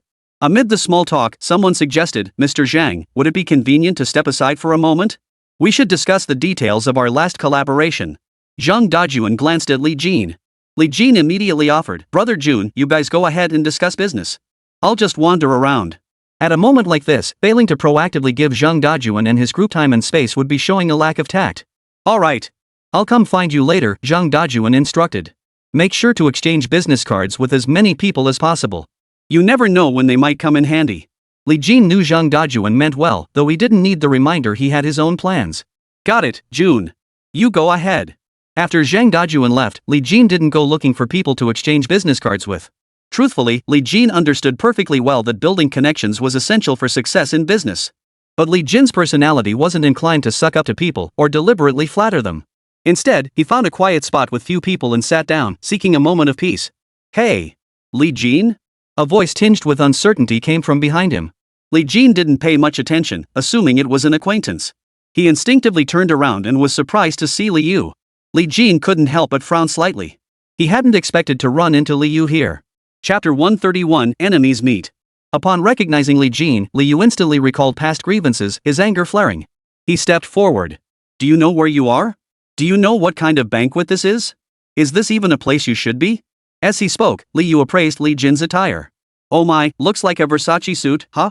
This suit must have cost you a pretty penny. Did you borrow it or rent it? I advise you to leave now, immediately. Otherwise, oomph. In past conflicts with Li Yu, Li Jin had often been on the defensive. But toward Li Yu himself, Li Jin felt genuine disgust, a deep, visceral loathing. In the past, when Li Jin glanced at Li Yu, he'd only coldly utter one word: get lost. There was nothing to explain to someone like Li Yu, and certainly no point in arguing with him. Li Yu felt his pride wounded and snapped, what gives you the right to talk to me like that? You don't even know your own worth. Back when Li Jin was just an ordinary employee, Li Yu still held some influence and posed a threat. But now, Li Jin's social standing and perspective had long since surpassed Li Yu's. As for Li Yu, he was nothing more than a low-life scoundrel, unfit for any respectable setting. Li Jin couldn't be bothered to argue with him. He simply said calmly, think about what you've done in the past. Don't come looking for trouble with me. Otherwise, I'll expose every last one of them. Li Jin could easily guess that someone like Li Yu hadn't come today by formal invitation. He'd likely resorted to underhanded means to secure his presence. As for his purpose? Li Jin could guess. He was likely just trying to curry favor with a few wealthy individuals. If he could snag a rich heiress, that would be even better. Li Jin simply couldn't be bothered with such matters now. As long as Li Yu didn't provoke him, he saw no point in wasting time or energy on him. Li Yu's expression darkened instantly upon hearing this. Li Jin hadn't misjudged him. His purpose in coming was indeed to curry favor with a few big shots. As for pursuing a wealthy heiress, that wasn't on his mind yet, since the guests at this banquet were far beyond his league. If he could win one over, that would be ideal. If not, securing a few contact details would suffice. But if Li Jin exposed all his past deeds, how could he possibly curry favor with anyone? Li Jin, you dare. Li Yu's anger was laced with fear as he threatened fiercely, if you dare spill these secrets, I'll kill you. But now, Li Yu's words held no sway over Li Jin, let alone any threat. Li Jin sneered coldly. Want to try? Li Yu was the type who backed down when confronted with force. Seeing Li Jin's reaction, he fell silent for a moment. He suspected Li Jin had hooked up with some powerful figure. The more he thought about it, the more certain he became. Otherwise, how could Li Jin possibly attend such a banquet? The question was, just what kind of powerful figure had Li Jin managed to align himself with? Li Yu tentatively ventured, Li Jin, I know you've hooked up with some big boss, right? Su Ran? Oh, right, she's your boss. Li Jin offered no explanation. You have 3 seconds. If you're still here babbling, I'll make you regret it. Li Yu wisely kept his mouth shut. He genuinely feared Li Jin would expose everything he'd done before. Just as Li Yu was about to leave, Yan Shun hurried over. He glanced at Li Yu and whispered to Li Jin, Boss, Mr. Zhang is looking for you. He finished his meeting over there but couldn't find you. Li Yu was startled. He hadn't expected Li Jin to become the boss. Yan Shun didn't seem like the type to put on airs, nor did it appear he was pretending. After all, Li Yu's encounter with Li Jin had lasted less than 2 minutes. There was no way Li Jin could have had enough time to arrange all this. Li Jin wasn't concerned with Li Yu's thoughts at that moment. He casually asked, Where's June? He was on the 3rd floor earlier. He thought you went up there, Yan Shun explained. Li Jin nodded slightly. Alright, I got it. I'll go find him. Just as Li Jin was about to leave, Zhang Dajuan unexpectedly approached him. Hey! Little brother, why are you still here? Didn't you go up to the 3rd floor? Li Yu's face drained of color when he saw Zhang Dajuan. Earlier, he had sold counterfeit goods to Zhang Dajuan, and Li Jin had caught him red-handed. He never expected to run into him again here. All this time, Li Yu had been doing his best to avoid Zhang Dajuan, precisely to prevent such encounters. Zhang Dajuan spotted Li Yu too and snorted coldly, What are you doing here? Li Yu stammered nervously, bowing respectfully, Mr. Zhang. I was just. Zhang Dajuan couldn't be bothered to listen to Li Yu's excuses. He impatiently snapped, Whatever you're doing, don't loiter around me. It's annoying. Li Yu could only nod and smile apologetically. Yes, Mr. Zhang. My apologies. I'll leave immediately. With that, he hurried away with his head bowed, feeling utterly humiliated. Just moments ago, he'd been criticizing Liu, yet now he was the one retreating in disarray. Zhang Dajuan paid him no further mind, turning instead to Li Jin and asking, "Brotherly, is this guy here to bother you?" Earlier, when Zhang Dajuan had tried to buy Liu's product, Li Jin had intervened. He remembered that incident clearly. Li Jin smiled faintly. "It's nothing. No big deal. Just consider it getting stunk up by some trash." Zhang Dajuan laughed heartily, knowing Li Jin truly didn't hold it against him. "Exactly. Don't let these little things ruin your mood. Come on, let's go upstairs." The two chatted and laughed, completely ignoring Liu. Watching Li Jin and Zhang Dajuan ascend the stairs from afar, Liu speculated silently. Li Jin's current position must stem from groveling before Zhang Dajuan after that incident. Now he was clinging to Zhang Dajuan's coattails, probably running some shady business of his own. Though Liu didn't know the details, the more he thought about it, the more convinced he became that his guess was right. After analyzing it this way, he felt no real sense of awe toward Li Jin anymore. He felt Li Jin was no different from himself, just more successful. He had someone willing to back him up. If he could find a big boss to back his startup, he was certain he'd be even more successful than Li Jin. Seeing Li Jin's current demeanor and the contempt he had just shown him, a surge of resentment welled up inside him. He dared not harbor hatred toward Zhang Dajuan, knowing he was no match for him. The next time he saw Zhang Dajuan, he would still have to approach him respectfully, greet him, and apologize. So he channeled all that resentment toward Li Jin. The more he thought about it, the angrier he grew. His fists clenched so tightly his knuckles turned white as he muttered under his breath, "Li Jin, you'll pay for this. Look down on me? What the hell do you think you are? What gives you the right to look down on me?" Chapter 132, Gambling for Fun. Li Jin followed Zhang Dajuan upstairs, his mind completely detached from thoughts of Liu. In Li Jin's eyes, Liu now inhabited a world entirely separate from his own. He seemed like an ant easily crushed underfoot. Zhang Dajuan paid Liu no mind either, grinning as he said, "Bro, the heads of various families and some big company executives and directors are all on the 4th floor. Come with me. Let's go meet them." Li Jin recalled that Su Ran's father should be up there. Since emerging from the Prince Xian tomb, Su Tianhai's health had recovered remarkably well. After all, it had been a curse once lifted, vitality returned instantly. It wasn't an illness requiring gradual recuperation. Su Tianhai had repeatedly tried to bring Li Jin and Su Ran together. Yesterday, Li Jin had rejected Su Ran again, making her cry. When it came to handling romantic matters, Li Jin felt somewhat inadequate, capable only of blunt honesty. Thinking this through, Li Jin shook his head flatly. "Forget it, Jun. I won't be going to the 4th floor." Zhang Dajuan was puzzled. "What's wrong?" Li Jin couldn't think of a good reason on the spot. "Nothing really. It's just that if I go up now, those people might think I'm trying to curry favor. I'm just too straightforward. I can't handle that kind of flattery." Zhang Dajuan reflected on Li Jin's past behavior and realized he was indeed like that, rarely ever sucking up to anyone, no matter the situation. He understood Li Jin's mindset today. Young people being hot-headed was only natural. Who hadn't been through that phase? Zhang Dajuan didn't press him. "Alright, there'll be plenty of other chances. Or you could come up later. The 3rd floor is filled with the children of various families, all of them rich second-generation kids. Many of them aren't involved in the family business, but some do help manage the family affairs. Regardless, those who made it here today are all somewhat favored at home. You could go hang out with them if you want. Honestly, sometimes it's easier to get things done by asking these rich kids for favors." Li Jin had no interest in mingling with these rich kids.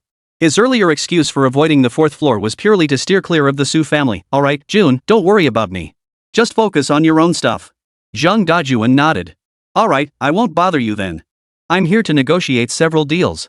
While nothing will be finalized at a banquet like this, we can establish a general direction.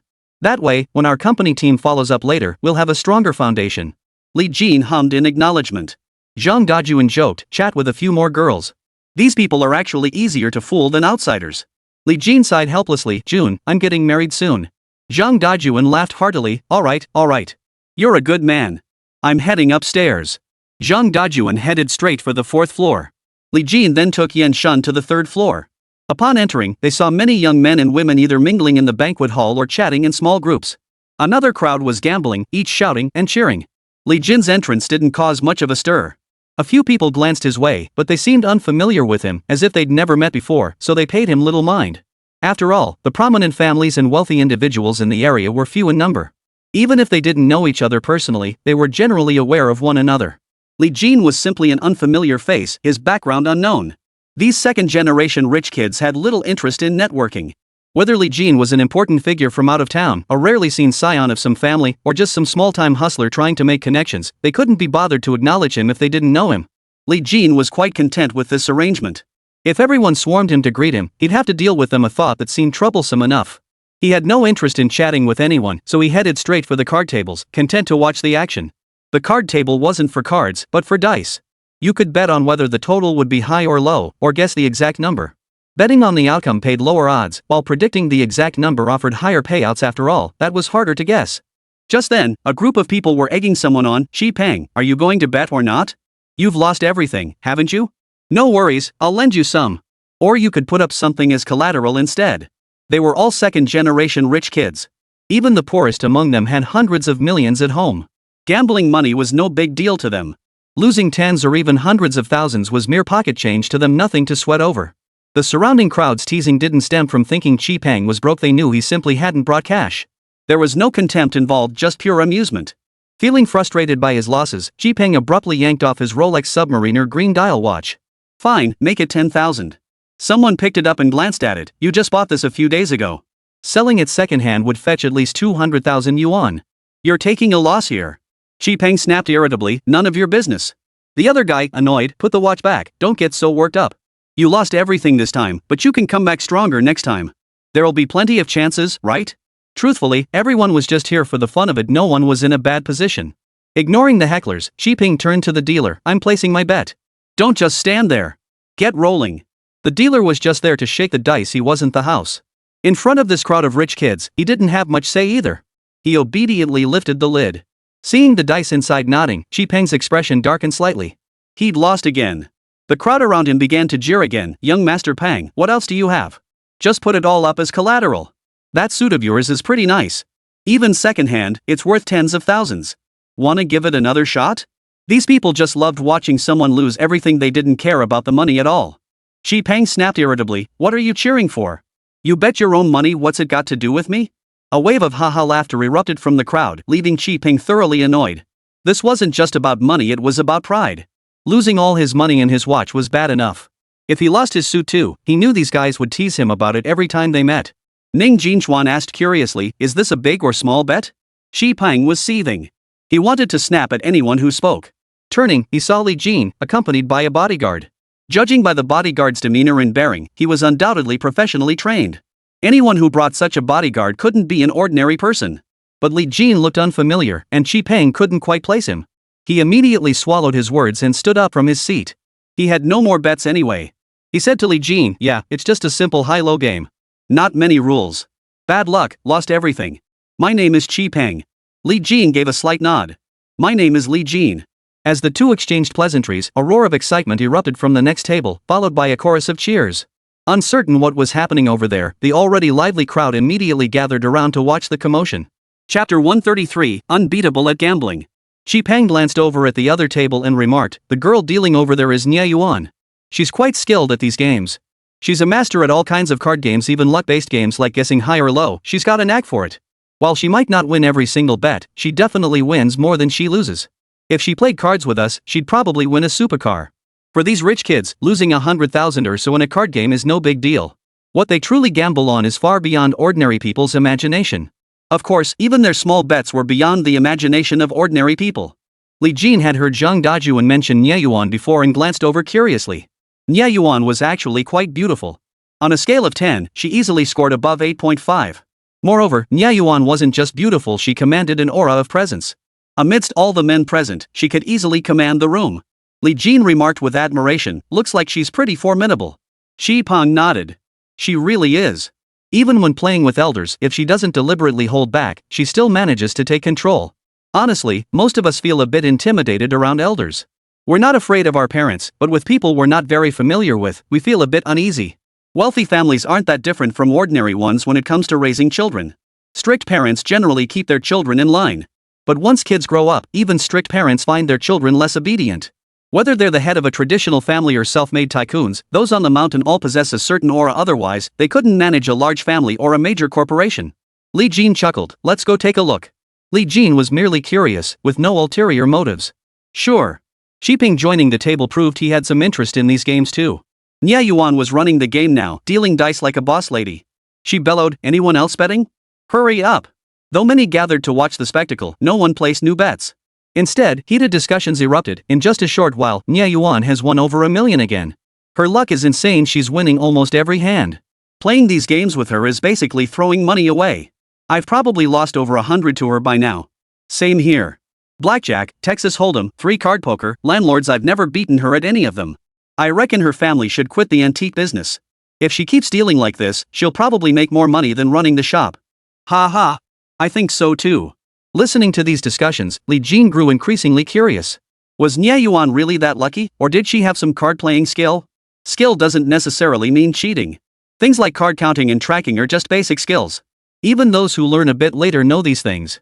She wasn't swapping cards or anything, just silently memorizing every card in her mind. Could you really blame her for that? Watching Nya Yuan win hand after hand, it seemed she wasn't up to anything shady. As for whether she had any special techniques, Li Jin wasn't quite sure. She's really something else, Li Jin exclaimed.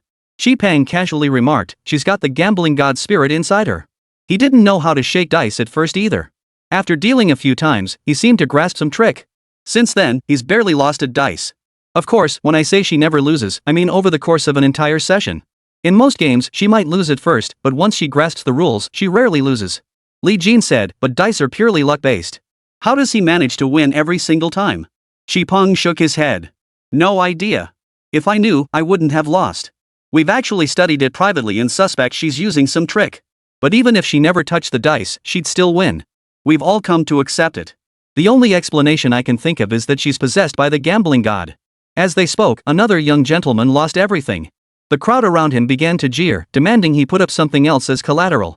Nya Yuan was quite straightforward, watches, belts, anything goes. I'll take it all. Just like they had with Shi Peng earlier, the crowd started shouting, that watch of yours, it's a Vacheron Constantine, right? Hand it over, and we'll give you $1 million for it. That belt's pretty nice too, worth 2,000 or 3,000. Don't chicken out. Ha ha. Nya Yuan, you're being too ruthless. In the end, the young master didn't pawn any of his belongings. He stood up and said with a laugh, I can't win at this game. From now on, whenever I see Nya Yuan, I'll just keep my distance. Another wave of laughter swept through the crowd. Nya Yuan glanced at the crowd. You're all just standing around watching the show without placing any bets. What's so entertaining about that? Anyone else want to join in? Bets accepted on both sides. No takebacks. After the crowd cheered, another player stepped forward. Nya Yuan rarely smiled, and her words were always direct, sometimes even sharp. Those around her seemed to know her temperament and didn't bother arguing with her. After several rounds, another young master lost everything, pawning his Patek Philippe watch and even his Louis Vuitton belt. Another loss, and he might have to bet his clothes. Nya Yuan shouted, hurry up. Anyone else betting? The crowd around him jeered, urging him to put up his clothes as collateral too. These weren't ordinary clothes, any second-hand luxury goods dealer would snap them up. And they'd sell like hotcakes. The young master hesitated. Nya Yuan grew impatient. Place your bet or clear the table, she snapped coldly. The young master bristled at the rebuke. Can't I just think about it? A grown man acting like a nag, Nya Yuan retorted. You're worse than a woman. The crowd around them erupted in laughter. The young master couldn't take it anymore. He stood up and declared, a woman like you? I bet no one would want you. That's none of your business, Nya Yuan retorted, refusing to back down. The crowd erupted in laughter again. If you don't want to play, then get out of the way. With Nya Yuan's temper, no one would dare want her. She's gorgeous. Then marry her. You're a gambling god, go make money. Nya Yuan was displeased and snapped coldly, what business is it of yours? Shut up, all of you. The crowd was rebuked and left somewhat resentful. Earlier, the young master had vacated his seat, leaving one empty now. Nya Yuan didn't mind the crowd and began asking again, who else is coming? If you're not joining, we'll start without you. Place your bets decisively. Li Jin found himself intrigued, eager to see if Nya Yuan truly possessed such incredible luck. He stepped forward, I'll give it a shot. All eyes turned to Li Jin. Almost no one present recognized Li Jin, he looked like a complete stranger. Chapter 134, The Stakes. Who is this guy? Someone asked. Someone shook their head. No idea. Never seen him before. From out of town, another inquired. Probably. He clearly doesn't know how formidable Nya Yuan is. Ha ha. Let's see how he loses. Nya Yuan, go for it. Shi Peng hadn't expected Li Jin to step up. He tried to stop him, but it was too late. Hearing everyone discussing Li Jin, he spoke up, stop all this nonsense. He's my friend. Shi Peng hadn't planned to speak up after all, he'd only just met Li Jin and couldn't exactly call it a friendship. But then he thought, Li Jin must have some connections. Speaking up for him now wouldn't cost him anything, and he could even do him a favor. Why not? Upon hearing he was Chi Peng's friend, the crowd's tone softened considerably. Bro, don't worry. Brotherly, you'd better be careful. Don't let her gender fool you, she's widely recognized as the gambling god in our circle. Yeah, she's never lost a game. Bro, you've gotta win this one. Yeah, we've lost big time to her. Li Jin understood perfectly well this world was just that cold and hard. If you have status and connections, people treat you kindly. It's not that these people are particularly bad, it's just that everyone's pretty much the same. Li Jin chuckled. I'm not that great at it either. It's just for fun, don't expect too much from me. The others laughed in response. No worries, just do your best. The reason they were backing Li Jin like this was because they wanted him to win.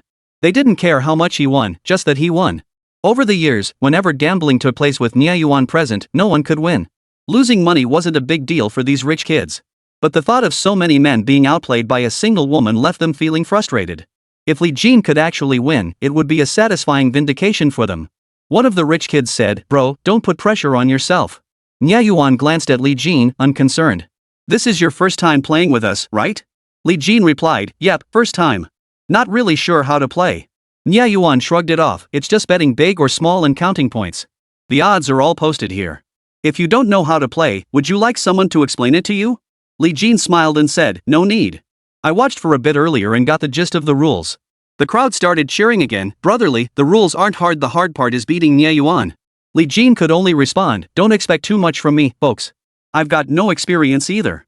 Win or lose, it's all down to luck. Amidst the crowd, Li Yu watched it all unfold, feeling deeply uneasy. Li Yu often acted as a lackey for these rich kids, so he understood their mindset well. They treated Li Jin as if he were someone with connections, assuming he came from a wealthy background like them. Li Yu was about to blurt out that Li Jin was just a worker. Even if he was a boss now, he certainly wasn't a big shot. Compared to the people present, he was far from their level. But then he thought, Nia Yuan was so formidable, defeating Li Jin would be a breeze for her. Exposing him now seemed premature. Better to let Nia Yuan strip Li Jin bare, then seize another opportunity to expose his entire situation.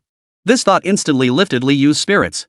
He could already picture Li Jin's dejected expression after losing everything, followed by the crushing blow of having his background exposed, making his situation even worse. By then, Li Jin's face would surely turn an ugly shade of red. The very thought brought Li Yu a sense of satisfaction. Nia Yuan glanced at Li Xiang and said, Since you know the rules, place your bet. Li Jin froze. He hadn't brought any money with him, how could he have? The others seemed to notice his predicament. Nia Yuan asked, No money? Li Yu felt secretly pleased, convinced Li Jin was just putting on airs. Now that he hadn't brought any cash, how would he get out of this? Li Jin looked slightly embarrassed. Can I transfer money? Chi Peng sighed helplessly, We're just hanging out here, killing time. No one brought bank cards or anything like that to a gathering like this. Wallets, keys, phones, stuff like that stuffed into pants pockets made them bulge out, ruining the fit. Except for some ladies carrying purses that might hold a few items, men rarely brought much. Li Jin hadn't brought anything either when he came out. After all, attending a banquet required some consideration of such things. Li Jin glanced at Chi Peng. Chi Peng shrugged and said, I already lost everything earlier. In such gambling games, if you join without prior preparation, you'd typically use jewelry or watches as stakes. But Li Jin wasn't wearing any jewelry or rings, nor did he have a watch. He simply didn't care for wearing such things. Watches, in this day and age, weren't primarily for telling time anymore, they served more as accessories. Seeing Li Jin had nothing on him except a Versace outfit which was worth something. Someone joked, Hey, why not just put up your clothes as collateral? Li Jin's outfit had been purchased as a set for just over 100,000 yuan, neither particularly expensive nor cheap among luxury items. If pawned, its value would typically be estimated at 30% to 70% of the original price. Nia Yuan estimated instantly, this one looks like it cost 160,000. Just the suit alone could fetch around 40,000. Using clothes as collateral meant getting very little in return. People still valued their dignity and cared about their appearance. Li Yu watched Li Jin, secretly hoping he'd agree. If Li Jin accepted, once he lost, he'd surely become a laughingstock. Chi Peng urged, Brotherly, just let it go. Chi Peng knew full well these men still valued appearances and status. If Li Jin planned to stay in town long term, it was better to avoid leaving behind too many socially mortifying incidents. Rich kids tend to be tactless. Once they got comfortable with you, who knew when they'd bring these things up as jokes? A harmless joke wasn't a big deal, but enduring constant teasing over this, what was the point? Li Jin had only intended it as a bit of fun, a way to pass the time. Many who witnessed it already looked down on him inwardly. He'd made the boast, and everyone had joined in the egging him on. Now, failing to produce anything valuable would be utterly humiliating. Besides, as a young master from a wealthy family, he should have something valuable on him. But now, aside from the clothes on his back, Li Jin seemed to have nothing worth showing, which made people look down on him a bit. Li Jin, however, paid no heed to others' opinions. Just as he was about to speak up to withdraw, a voice rang out, "Use this as your stake. It should still be worth something." Heads turned toward the speaker. Chapter 135, Keep It Simple. Li Jin recognized the voice instantly. It was Su Ran. Li Jin hadn't followed Zheng Dajuan to the 4th floor precisely to avoid Su Ran. Su Ran wasn't like the typical spoiled young masters and ladies. She was already in charge of affairs and was likely headed to the 4th floor. That's why Li Jin had come to the 3rd floor instead. Running into Su Tianhai on the 4th floor would be manageable, but seeing Su Ran left Li Jin genuinely at a loss. Now that Su Ran had spoken, Li Jin couldn't run away. He had no choice but to steel himself and turn around. Sure enough, he saw Su Ran walking toward him. Su Ran walked up to Li Jin, holding a jade pendant in her hand. She handed it to him. "This was my grandmother's keepsake. It should still be worth something." Su Ran said it casually. Li Jin glanced at the pendant, and a stream of information flooded his mind. Carved white jade pendant depicting magpies heralding joy, crafted in the 13th year of the Kangxi reign, valued at 1.8 million yuan. Milk white jade represented the finest quality Hetian jade. This pendant had been left to Su Ran by her grandmother. For Su Ran, its value extended far beyond mere market price. It embodied cherished memories of her loved one. This jade pendant was undoubtedly extremely precious to Su Ran. Li Jin hurriedly interjected, "Miss Su, this pendant was left by your grandmother. Let's just drop it." Li Jin was a man who knew when to advance and when to retreat. He understood that Su Ran had stepped forward at this moment to save him from embarrassment. But one shouldn't only think of oneself, one must also consider others. Using her grandmother's keepsake as a gambling chip just to save face was utterly disrespectful. Li Jin would rather lose some face himself than use this jade pendant as a stake. Su Ran sensed Li Jin's hesitation and reassured him, "Don't worry. Even if you lose, I can buy the jade pendant back from Nya Yuan later." Su Ran stepped forward precisely to spare Li Jin the embarrassment at that moment. Nya Yuan shot Su Ran a glance, her tone tinged with impatience. "The jade pendant is worth what it's worth. Come find me in 3 days with the agreed upon price, and I'll return it to you. Also, are you playing or not? If not, don't waste my time." Nya Yuan and Su Ran knew each other. After all, the circle of wealthy people was small enough. Both Nya Yuan and Su Ran were widely recognized as beauties in their social circle, and both had strong personalities. Su Ran wouldn't be running her own business empire if she weren't assertive. It was precisely this rivalry, combined with other factors, that made Su Ran and Nya Yuan not exactly on speaking terms. In the past, their rivalry had mostly played out in quiet competition, rarely escalating to open confrontation. Shi Peng added, "We all operate this way. Nya Yuan handles it quite well. As long as you approach her within 3 days, she'll repay you. If funds are temporarily tight or cash flow is slow, as long as you're familiar with each other, you can take the goods first and settle the payment later." Su Ran pressed the jade pendant into Li Jin's hand. "Alright, it's no big deal. Just consider it collateral." Nya Yuan urged impatiently, "Stop fussing. If you don't want to play, fine, we don't need you anyway." Li Jin noticed the tension between Nya Yuan and Su Ran. While Nya Yuan could be blunt with others, her tone was never hostile. But the moment Su Ran appeared, his tone changed completely. Li Jin immediately declared, "I'll take the bet." Just as Li Jin spoke, a young gentleman stepped forward, producing an agate stone. "My agate isn't as valuable as Miss Su's jade pendant, but it's still world-class agate worth a few $100,000. I'll match the bet." This man was Gao Feng, one of Nya Yuan's admirers. He stepped forward to support Nya Yuan, believing Li Jin had been deliberately arranged by Su Ran. At this moment, to impress Nya Yuan, he naturally had to step forward. Nya Yuan also believed this was Su Ran's deliberate setup. She glared coldly at Li Jin. "This bracelet is worth $1 million. Since it's your first time, shall we play cards or dice?" "Your choice." Li Jin replied, "Let's play dice. It's quick and won't waste time." Nya Yuan agreed readily, "Then let's play dice." Li Jin added, "Let's make it a 2-player bet against you." The crowd erupted in cheers at his words. They'd never seen anyone beat Nya Yuan in a bet. Nya Yuan became even more certain that Li Jin was arranged by Su Ran. She carefully studied him, trying to gauge whether he was a skilled player, but couldn't tell. Relying on her confidence, Nya Yuan didn't hesitate. "Fine. Then we'll bet on high-low and the total points. The odds stay the same as before." Li Jin shook his head. "That's still too time-consuming. Let's play something simpler instead. You roll the dice, I guess high or low. That'll be quicker." Shi Peng's gaze toward Li Jin shifted uneasily. Li Jin's targeting felt too deliberate.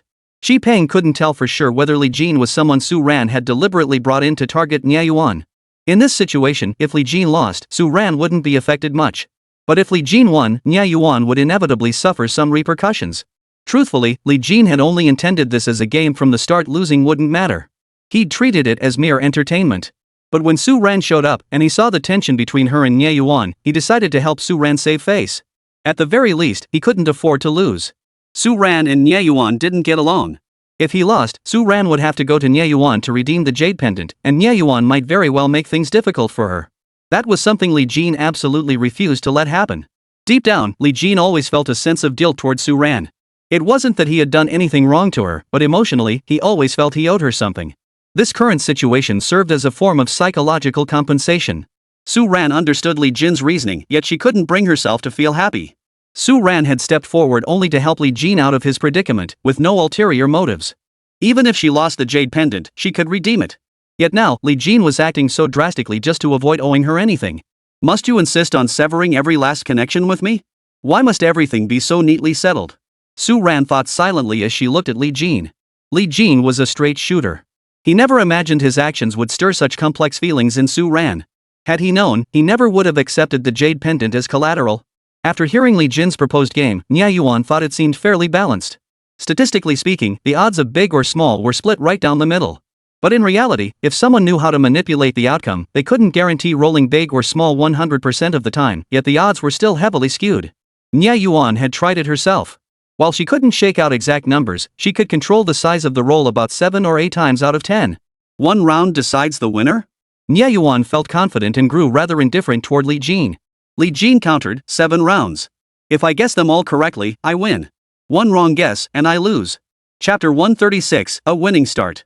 Everyone was taken aback by Li Jin's proposal. Guessing correctly 7 times in a row, this betting method clearly favored Nye Yuan. Was Li Jin deliberately going easy on Nye Yuan, or was he showing contempt for her? Nye Yuan was equally stunned. If Li Jin guessed correctly 7 times in a row, it meant she would lose 7 times consecutively. In all her gambling career, Nye Yuan had never suffered 7 consecutive losses, no matter the game. Li Jin's sudden proposal of this wager left Nye Yuan both astonished and cautious. Shi Peng was even more astonished, turning to look at Li Jin. Brother Li, you've never played this before? Playing like this, you're practically guaranteed to lose. Li Yu, standing behind Gao Feng, couldn't help but interject, young Master Gao, this Li Jin is definitely bluffing. Miss Nye is so skilled, does Li Jin really think he's some movie gambling god? Gao Feng also doubted Li Jin could guess correctly 7 times in a row, convinced he was bluffing. This kid, never met him before. Wonder if Su Ran set him up. Li Yu opened his mouth to reveal more about Li Jin, then clamped it shut. He wanted to see Li Jin lose first. The blow would be all the more devastating then. Seeing Nye Yuan hesitate, Gao Feng urged, Yuan, just agree to it. He won't learn his lesson until he hits rock bottom. Show him what you're made of. Nye Yuan glanced at Su Ran. In her mind, this wager had already become a contest between herself and Su Ran. As long as she won, she could steer the conversation in any direction she wanted. She could frame this wager with Li Jin as a competition between herself and Su Ran. That way, she could also put some pressure on Su Ran. With that thought, Nye Yuan hesitated no longer. Fine. Since you're so confident, don't blame me for taking advantage. She picked up the dice and added, you said you've never played before, but you just watched for a moment. Let me explain the rules briefly so you don't make excuses after I win. There are 4 dice total, with a maximum roll of 24. Under half is considered small, over half is considered big. Got it? Li Jin nodded. Let's begin. Nye Yuan picked up the dice cup and began shaking it. Nye Yuan had some experience and know-how when it came to shaking dice. Soon, Nye Yuan stopped rolling and slammed the dice box onto the table. Big or small? Li Jin glanced at the dice box as a flurry of information flooded his mind. 3, 6, 1, for total 14. The moment he received the information, Li Jin hesitated not a second. Big. Nye Yuan opened the top cylinder. It was indeed big. Even after his first correct guess, Nye Yuan remained unimpressed. After all, it was a matter of probability. The onlookers paid little attention either. With 7 consecutive guesses required, nearly everyone was convinced Li Jin couldn't win. The crowd murmured among themselves, what a great start. But he has to guess 7 times. He won't be this lucky every time. If he'd agreed to settle it in 1 round, he'd already be the winner. Too cocky. Sometimes it's better to be realistic. Indeed, if it were a single game showdown, Li Jin would have won. But what everyone didn't know was that Li Jin genuinely didn't know how to play this game, or rather, he knew the rules were simple, but he'd never actually played it before. For Li Jin, this game posed no challenge whatsoever. It was practically a sure win. Nye Yuan continued rolling the dice. The instant Nye Yuan set them down, Li Jin received a stream of information. 4, 1, 2, 5, total 12. Small. Li Jin quickly called out small again. Nye Yuan opened the box once more. It was indeed small. Nye Yuan hadn't expected Li Jin to be so lucky, winning 2 rounds in a row. The people around them were also somewhat surprised. Even though Li Jin had guessed correctly twice in a row, everyone still believed he was bound to lose. Nye Yuan picked up the dice once more. 5, 2, 2, 3, 12 points total. Small. On the fourth roll, Li Jin gave his answer the instant Nye Yuan's hand left the dice cup. Big. Nye Yuan opened the dice. 5, 5, 4, 3 totaling 17. He guessed right again. Now everyone was unsettled. He'd guessed correctly 4 times in a row. Xi Peng couldn't help but praise, "Brotherly, you're incredible." The others couldn't help but marvel, he's won 4 times in a row. Could this Li Jin be some kind of expert? Looks like it. No one's ever beaten Nye Yuan 4 times in a row at this game. 3 more rounds to go, what are the odds? Hard to say. One wrong guess and it's over. But he's already guessed correctly 4 times in a row. Nye Yuan felt the pressure too. This outcome had exceeded even his expectations. Nye Yuan carefully picked up the dice box and shook it rhythmically. Li Jin paid no attention, simply waiting quietly. When Nye Yuan set the box down, she fixed her gaze on Li Jin. Big or small? Li Jin already knew the numbers inside the box. He smiled and said, "Small." The box opened, and he guessed right again. Everyone cheered excitedly, "Right again. 2 more rolls. Get it right and you win. Go for it, brotherly. Yeah, beat Nye Yuan. Ha ha. Finally someone can beat Nye Yuan."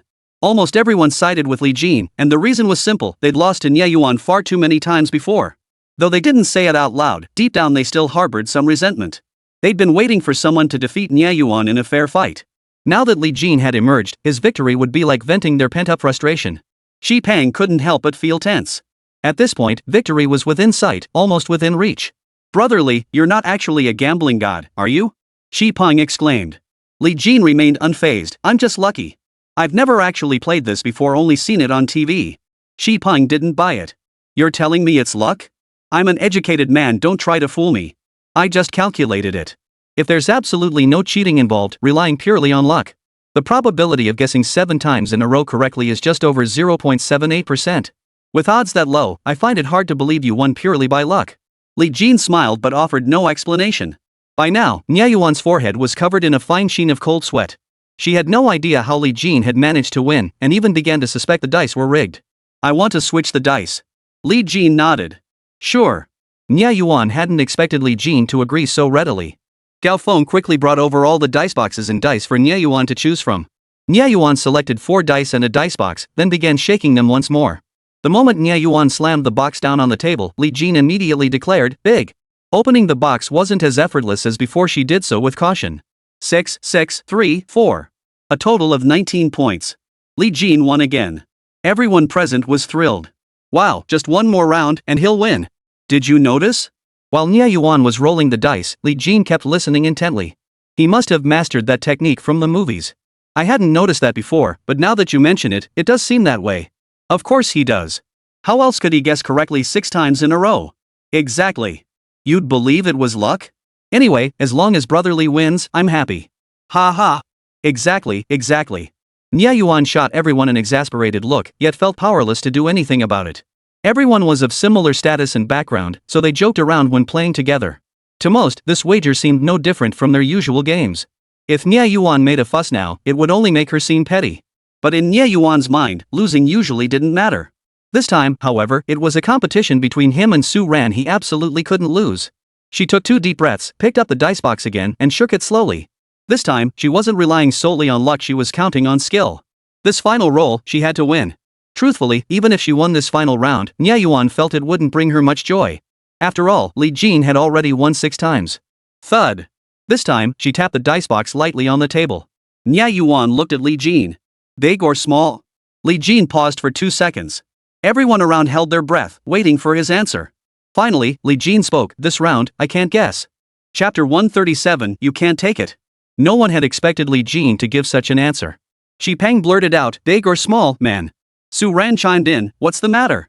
This was a simple game of guessing high or low, a rule agreed upon long ago, so straightforward even children could play it. How could anyone not figure it out? The others around them were also dumbfounded, unable to figure out what was going on. Li Jin explained, "This kind of situation, I don't know how to calculate it." Xi Peng was confused. "What situation? 1 to 12 is small. 13 to 24 is big. There are only these 2 possibilities. Everyone knows that." Li Jin said, "I don't play much, so I don't know how to calculate this situation." If we only count the face-up dice and can see the number on top, I can figure it out. And I can tell you the exact number. This left everyone even more astonished. He could guess the number, but not whether it was high or low? Nya Yuan grew impatient. The rules are simple. Stop playing games. If you're going to guess, just do it. Li Jin said, could I have a pair of dice? Once I set them up, you'll understand. Nya Yuan impatiently tossed Li Jin the dice she had just replaced. Li Jin stacked the 3 dice. The top one showed 3 dots. The third die lay separately, showing 1 dot. Li Jin said, the 2 visible dice show a total of 4 points. The 2 hidden beneath both show 6s. So, is this big or small?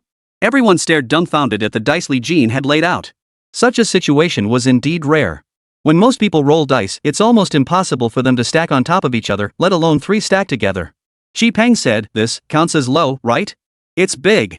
Don't the bottom 2 count? I've never seen this happen before either. Exactly.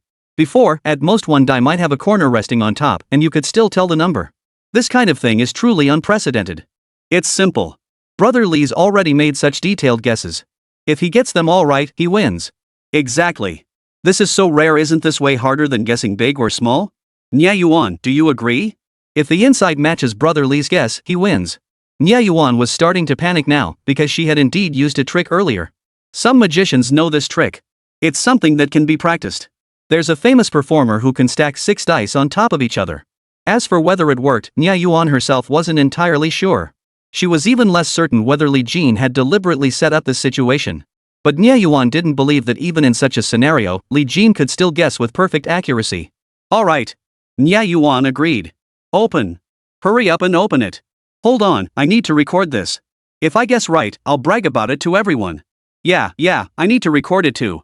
Nervously, Nya Yuan grasped the round lid of the initiative die box and slowly lifted it. When everyone saw the investment inside, they all got excited. It matched Li Jin's guess exactly. Ah, we got it. Holy cow, he actually guessed it right. Unbelievable. He actually guessed right. Nya Yuan couldn't believe it either. To guess correctly in such a situation, who would believe this was Li Jin's first time playing? Almost everyone believed Li Jin was a true gambling god. Nya Yuan took a deep breath. Though she felt reluctant, she accepted defeat gracefully and pushed forward all her winnings, everything everyone else had lost earlier. Nya Yuan declared, it's all yours. This included Gao Feng's agate jade pendant. Nya Yuan's decisive action earned her Li Jin's respect. Su Ran's face broke into a smile, though inwardly she resented how clearly Li Jin had drawn the line between them. Still, she secretly hoped Li Jin would win. Li Jin picked up Su Ran's jade pendant first and handed it back to her. Ms. Su, your pendant. Su Ran took it without a word. Li Jin glanced at the items on the table. There was hardly any cash, just jewelry and watches. These items could certainly fetch money if sold, but he had little interest in them. The people present were all young masters from wealthy families and aristocratic circles. Building connections with them could be valuable networking. More importantly, all of them had just stood by his side. Regardless of their motives, Li Jin found no objection to their stance. He spoke up, gentlemen, these items are of no use to me. We all lost, so why not just take them back? At this, the crowd immediately cheered. These items weren't cheap for ordinary people, even the least expensive ones cost tens of thousands. But for those present, it wasn't a significant sum. Still, getting them for free naturally made everyone happy. Thanks, Brother Li, someone exclaimed as they were the first to retrieve their belongings. Then the second, the third. Nya Yuan watched with a face as pale as iron. Li Jin's move had effectively cast him as the villain. She had won items but refused to return them. Li Jin had won, yet returned everything. By comparison, didn't this make him look bad? Fortunately, Nya Yuan possessed considerable composure in such matters and didn't show it too much. She simply stood to the side, watching coldly. Many people even exchanged business cards with Li Jin, smiling and calling him brother as if they'd known each other for years. Even those without official roles at the company whose daily work was essentially play exchanged contact details with Li Jin. Nya Yuan took 2 deep breaths, suppressing the emotions welling up inside her. Gao Feng reached for his agate, but Li Jin grabbed his wrist. Sorry, you can't take that back. Gao Feng hadn't intended to take it in the first place, he'd only reached out when he saw everyone else doing so. Now that Li Jin had stopped him, he felt utterly humiliated. Why? You told us to take them. Li Jin replied calmly, the other items were lost by others to Miss Nya. But this piece of agate, you bet it on Miss Nya's side. Everyone looked on, silent. Gao Feng's expression darkened. What do you mean? Li Jin remained calm. It's simple. Miss Nya lost these jewelry pieces and watches to me. You lost this agate to me. After I won, I didn't return the items to Miss Nya, I simply returned them to their rightful owner. In gambling, you must accept defeat. Though Miss Nia is a woman, she's far more magnanimous than you in this regard. Li Jin knew how to play his cards right. Gao Feng had already shown bias earlier. Li Jin disliked putting his heart on the line for someone who showed him no warmth in return. Since Gao Feng looked down on him, why should he go out of his way to curry favor? Even if he chose to cultivate relationships proactively, he'd certainly pick those who were on his side. Gao Feng took a deep breath and slowly withdrew his hand. Li Jin, is it? I'll remember you. Seeing this, Xi Peng quickly stepped in as peacemaker. Gao Feng, Li Jin, it's just a card game. No need to lose your temper. Let's just drop it. No need to dwell on it. We're all respectable people here. We'll surely cross paths again. Gao Feng snorted coldly, clearly unwilling to accept this outcome. Li Yu, seeing Gao Feng humiliated yet still defiant. Li Jin won again. Seeing him lose to anyone else was practically impossible. This was the moment to play his trump card, one that would restore Gao Feng's dignity while humiliating Li Jin. Having weighed everything, Li Yu stepped forward and declared loudly, this Li Jin isn't some noble young master at all. He comes from an ordinary family and is nothing more than a small-time boss now. As the words left his lips, Li Yu felt an immediate sense of satisfaction, waiting for the other young masters to express their disdain and contempt toward Li Jin. And Gao Feng would surely look at him with newfound respect for his clever maneuver. With this thought, a smile spread across Li Yu's face. Chapter 138, This Friend I'll Keep. All present were young masters whose grandfathers or fathers had built their fortunes. The term boss seemed downright vulgar to them. Nowadays, they addressed each other as president or chairman. Of course, this shift in titles mirrored the transformation in business practices. Businesses used to be almost entirely privately owned, whereas today they're mostly shareholding based. Some capital doesn't even go into operating industries directly, it only invests, earning even more. Li Yu's timing in revealing Li Jin's identity at this moment spoke volumes about his intentions. Li Jin, however, remained quite composed. He had never intended to conceal this matter. If you're in a long-term partnership or dealings with someone, you can't keep it hidden for long. Xi Peng immediately chimed in, I see that Mr. Li is about my age, and I really admire him. If our positions were reversed, I might be here today just handing out my resume for interviews. I'm definitely making Mr. Li my friend. With that statement, Xi Peng not only declared his stance but also gave Li Jin a subtle boost. The others also gained something. Li Jin had returned everything to them. As the saying goes, he who takes a gift is bound to the giver. With Xi Peng's stance so clear and Li Jin's apparent rapport with Su Ran evidenced by her offering the jade pendant as leverage, anyone with half a brain knew what to do now. No matter what, no one would side with Li Yu. To offend Xi Peng and Su Ran for Li Yu's sake? That'd be insane. Moreover, Li Jin could casually gift luxury items worth hundreds of thousands or even millions. He clearly didn't bat an eye at tens or hundreds of thousands, meaning his net worth wasn't in the tens of millions but likely in the hundreds of millions. Who would risk offending a promising figure like Li Jin over some unknown upstart like Li Yu? Soon, others chimed in, I admire Mr. Li's character too. Mr. Li, let's stay in touch. Exactly. What's wrong with Mr. Li starting his own business? Only capable people venture into entrepreneurship. Could someone incompetent do that? Exactly. Where did you even come from? We've never seen you before. Li Yu never imagined this outcome. Especially since these were all scions of wealthy families, he dared not argue back. Gao Feng shot Li Yu a cold glance, inwardly relieved that this mess hadn't dragged him into it. Under the barrage of verbal attacks from the young masters, Li Yu could only slink away in defeat. Thick-skinned as he was, Li Yu had come all this way. Since the third floor was no longer an option, he headed up to the fourth floor. If he could curry favor with the core steward of a prominent family, it would be far better than hanging around with these second-generation brats. As the commotion gradually subsided, many people struck up casual conversations with Li Jin. Whether out of saving face or laying the groundwork for future connections, a few kind words now could prove useful. A few polite words cost nothing, why not? Su Ran seized an opportunity to remark, I didn't know you were into this sort of thing. Li Jin didn't really want to talk to Su Ran, not because he disliked her, but mainly because he didn't know what to say and feared putting his foot in his mouth. Just got lucky, Li Jin replied, not daring to elaborate further. Su Ran detected the insincerity in his tone and felt rather annoyed. Is this how you talk to me? Li Jin felt utterly helpless. This wasn't what he intended. No, I'm really not good at these things. It was pure luck. Su Ran replied unhappily, you can say it was luck for the first 6 guesses. But the last one? Can you really call that luck too? I think you just don't want to talk to me. Su Ran kept her voice low, afraid others might hear. Li Jin gave a wry smile. Honestly, I didn't. Deep down, Li Jin had always felt a twinge of guilt towards Su Ran. Now, seeing Su Ran like this, he found himself at a loss for how to respond. Seeing Li Jin like this, Su Ran felt a strange sense of satisfaction. Even though he hadn't chosen her, it at least proved she still held some place in his heart. Not wanting to put Li Jin in an awkward position, Su Ran casually changed the subject. When you were betting against Nia Yuan, why did you choose to guess 7 times? You could have done it in one go, or at most 3. Li Jin could only tell her the truth. I could tell you and him weren't exactly on good terms. Consider it me getting back at her for you. Hearing this, a wave of warmth washed over Su Ran. She couldn't help but recall the past. If only she had been more resolute and courageous back then, perhaps she would be the one with Li Jin now. The thought made her eyes sting with tears. Noticing Su Ran's sudden change in expression, Li Jin asked, "What's wrong?" Su Ran quickly composed herself. "Nothing. By the way, how did you end up at this banquet?" No sooner had the words left her mouth than Zhang Dajuan strode in. "Brotherly." Su Ran recognized Zhang Dajuan immediately and exchanged greetings with him. Hearing the commotion, Li Jin turned and greeted Zhang Dajuan, "Brother Jun." Zhang Dajuan exchanged polite pleasantries with Su Ran first.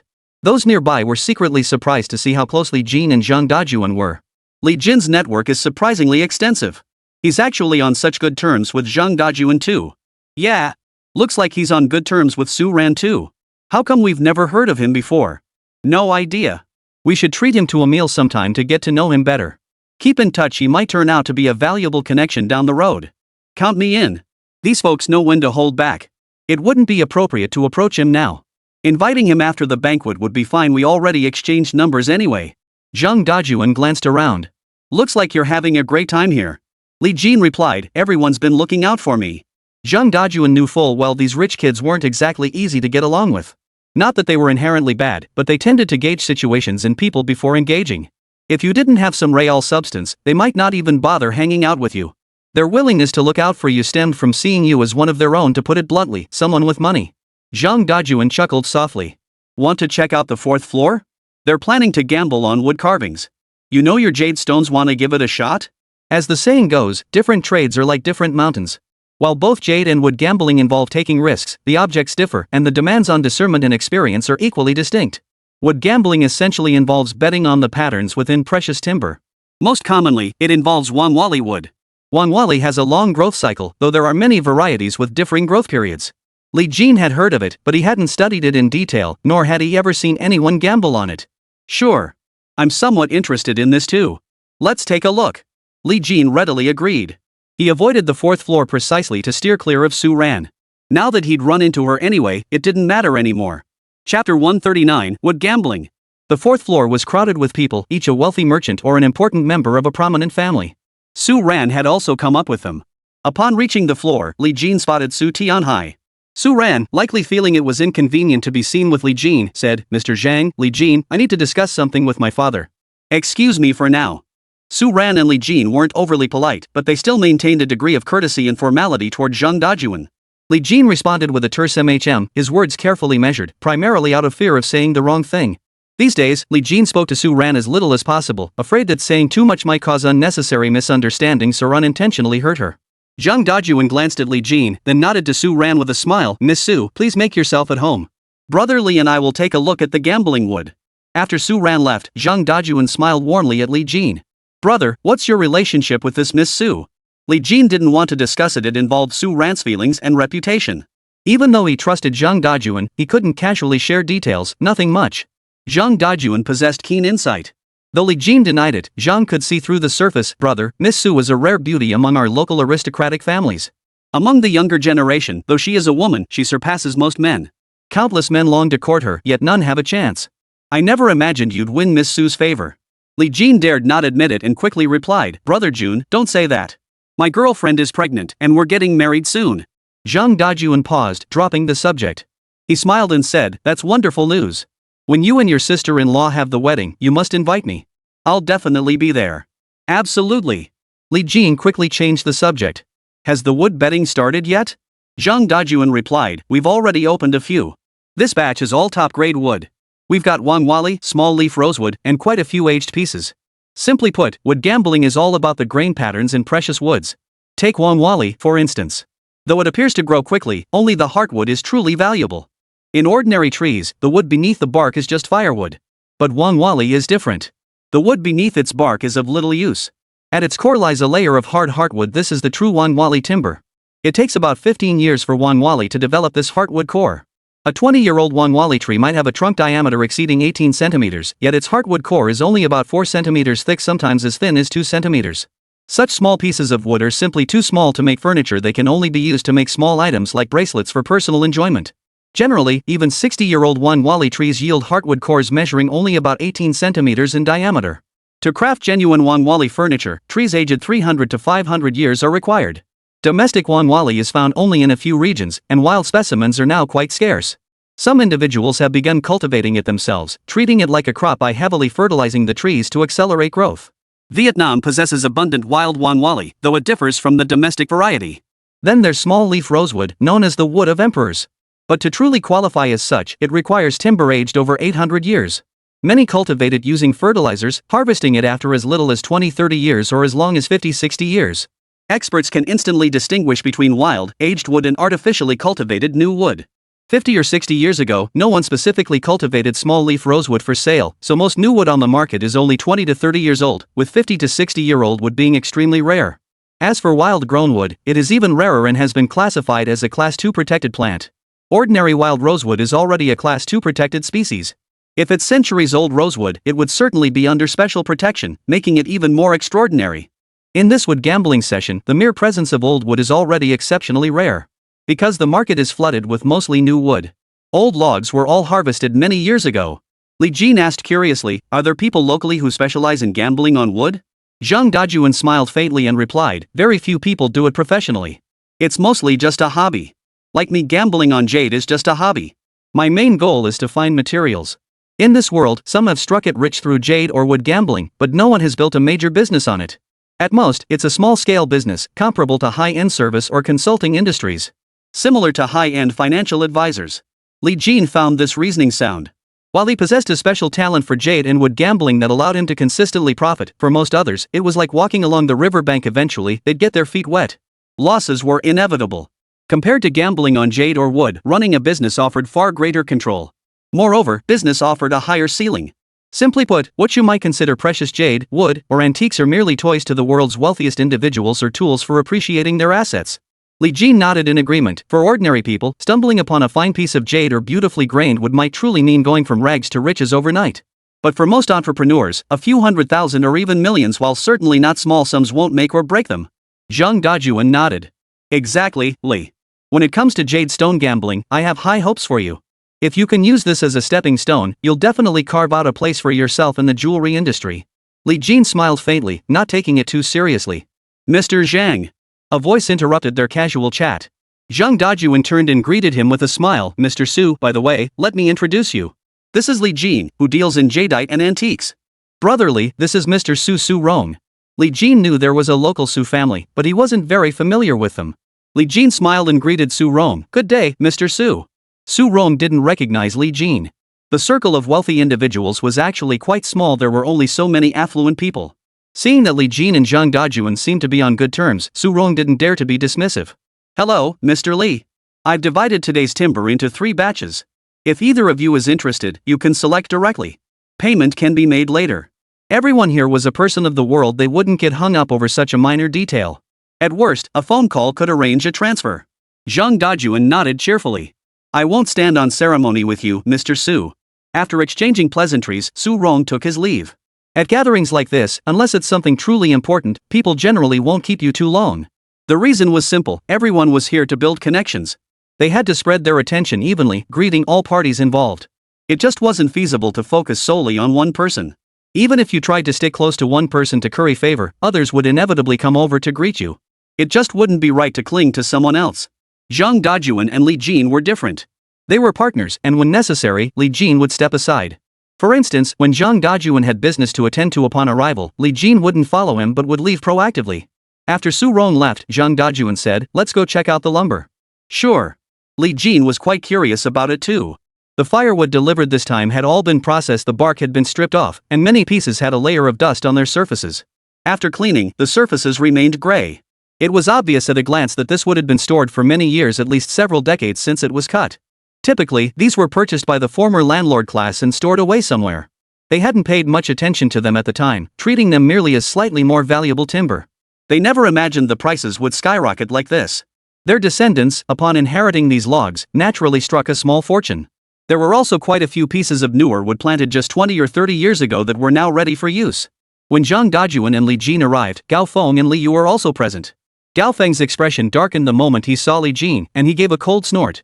Li Jin, upon seeing Gao Feng, remained silent. He wasn't the type to let a single cold stare from Gao Feng affect his composure. Zhang Dajuan hadn't even noticed Gao Feng. He turned to Li Jin and said, "Brother Li, wanna take a look? Or maybe you could pick out a couple of logs for me?" Li Jin understood that Zhang Dajuan was looking out for him. Truthfully, Li Jin didn't need any special consideration. Since Zhang Dajuan had offered, it would be rude to refuse his kindness. Li Jin nodded. "I'll just pick one at random and give it a try." "Alright." Zhang Dajuan didn't seem to mind. Li Jin scanned the selection, his gaze settling on a modest-sized piece, Wanwali wood. It has a ghost face pattern inside. Priced at 150,000 yuan. Li Jin pointed at the piece. "Brother Jun, this one's decent. If the price isn't too steep, there's profit to be made." Chapter 140, Ghost Face Grain. Zhang Dajuan glanced at the wood roughly 3 meters long, a piece of new material. Most new wood comes from cultivated sources. Such wood generally grows in fertile soil and hasn't endured prolonged exposure to wind and rain. Upon closer inspection, the surface was smooth, but the overall appearance was unremarkable. In Zhang Dajuan's estimation, this piece of wood was truly nothing special. Considering it was Li Jin's first time dealing with this, Zhang Dajun didn't want to be blunt.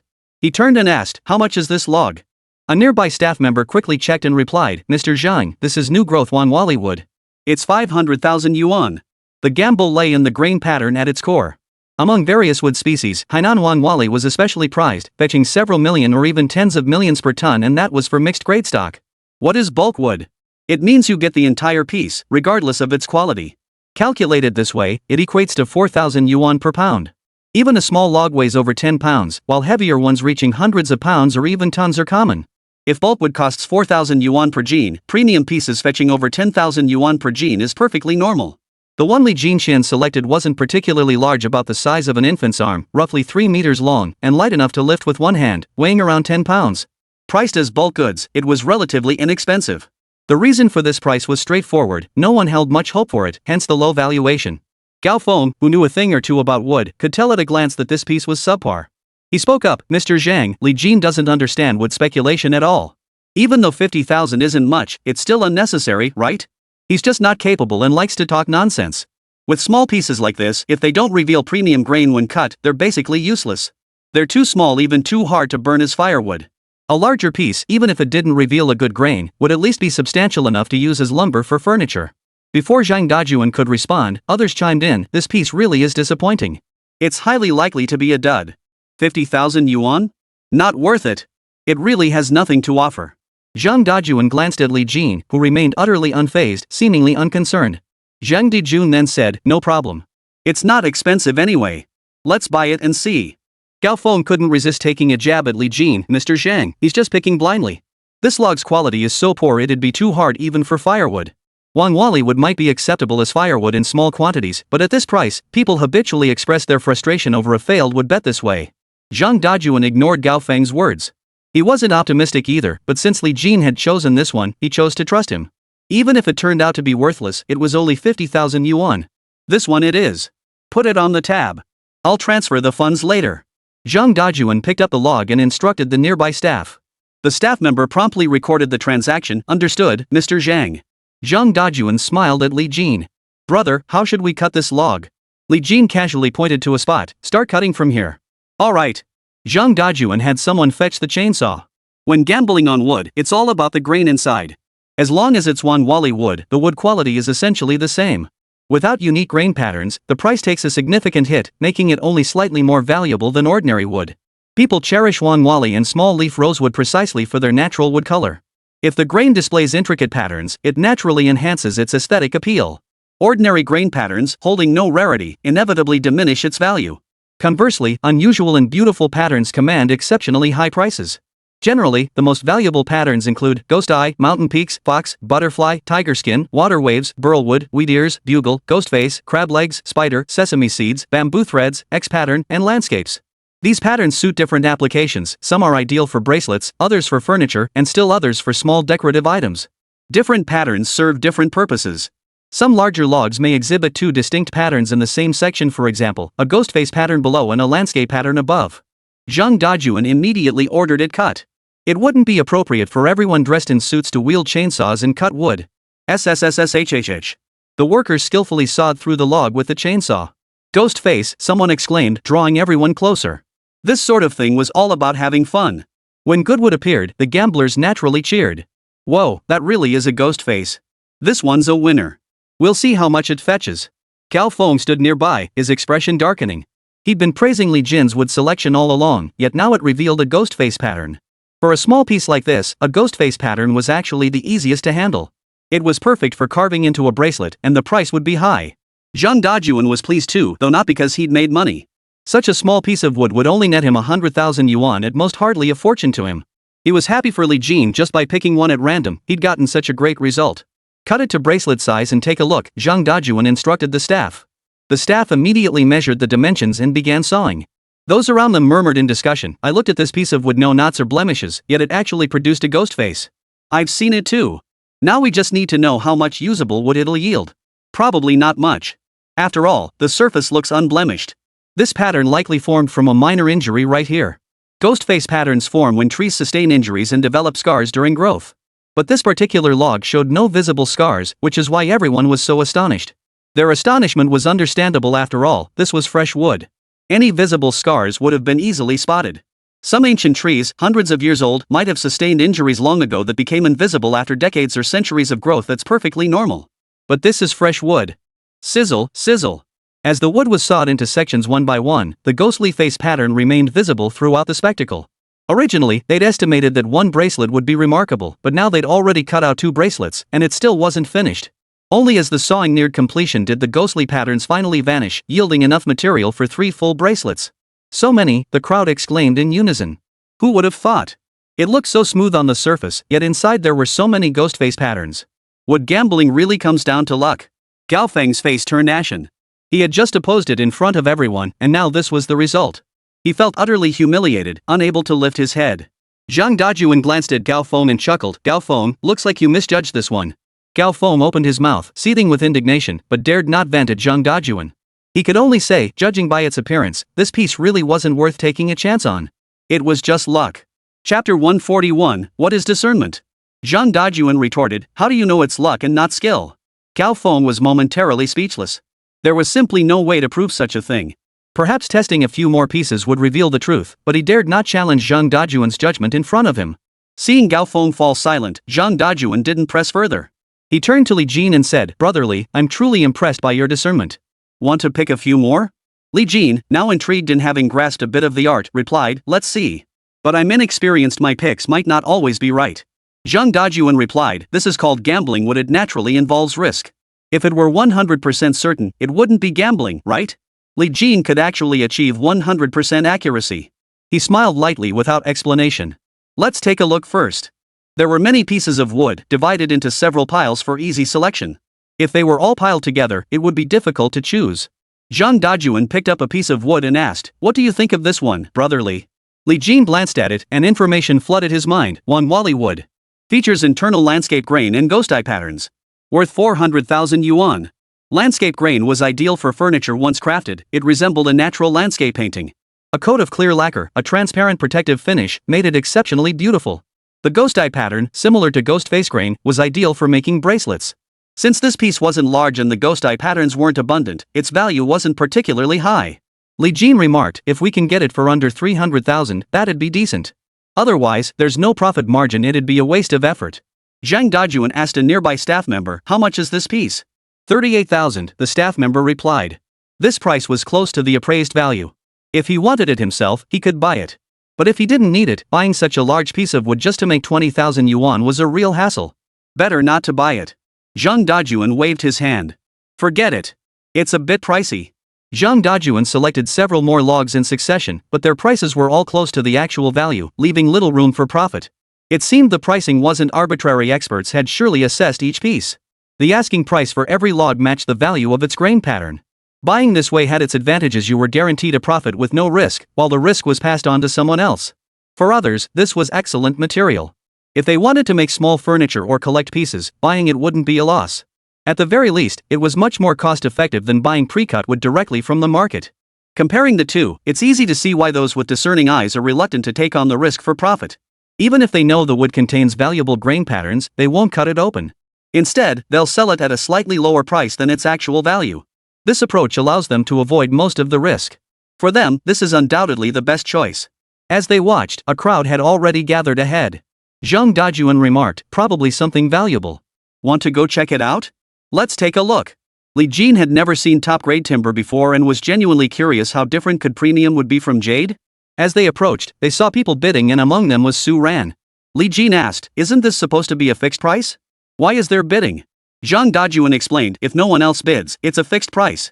But if multiple people want it, the highest bidder wins. Li Jin nodded and looked toward the center of the auction floor. The item being bid on was a piece of manhwa wood. It was about 4 or 5 meters long, just barely long enough for one person to wrap their arms around it. 8 million. Su Ran shouted a high bid. Another bidder raised his hand, 8,200,000. 8,500,000. This time, the bidder was none other than Gao Feng. Li Jin remarked, that's no small price. Zhang Dajuan remarked, this block probably weighs around a ton. Even at a low estimate, it should fetch over 7 million. As long as there are no cracks inside, even without revealing any patterns, it's worth 6 or 7 million. If it shows even a hint of good patterns, it could easily fetch over 10 million, maybe even tens of millions. It's much like jadeite, it all comes down to quality. But there's one advantage, it has a floor price. Even if it loses value, it's still manhwa wood, centuries-old manhwa at that. The price won't be low. Li Jin asked, how much do you think this could sell for?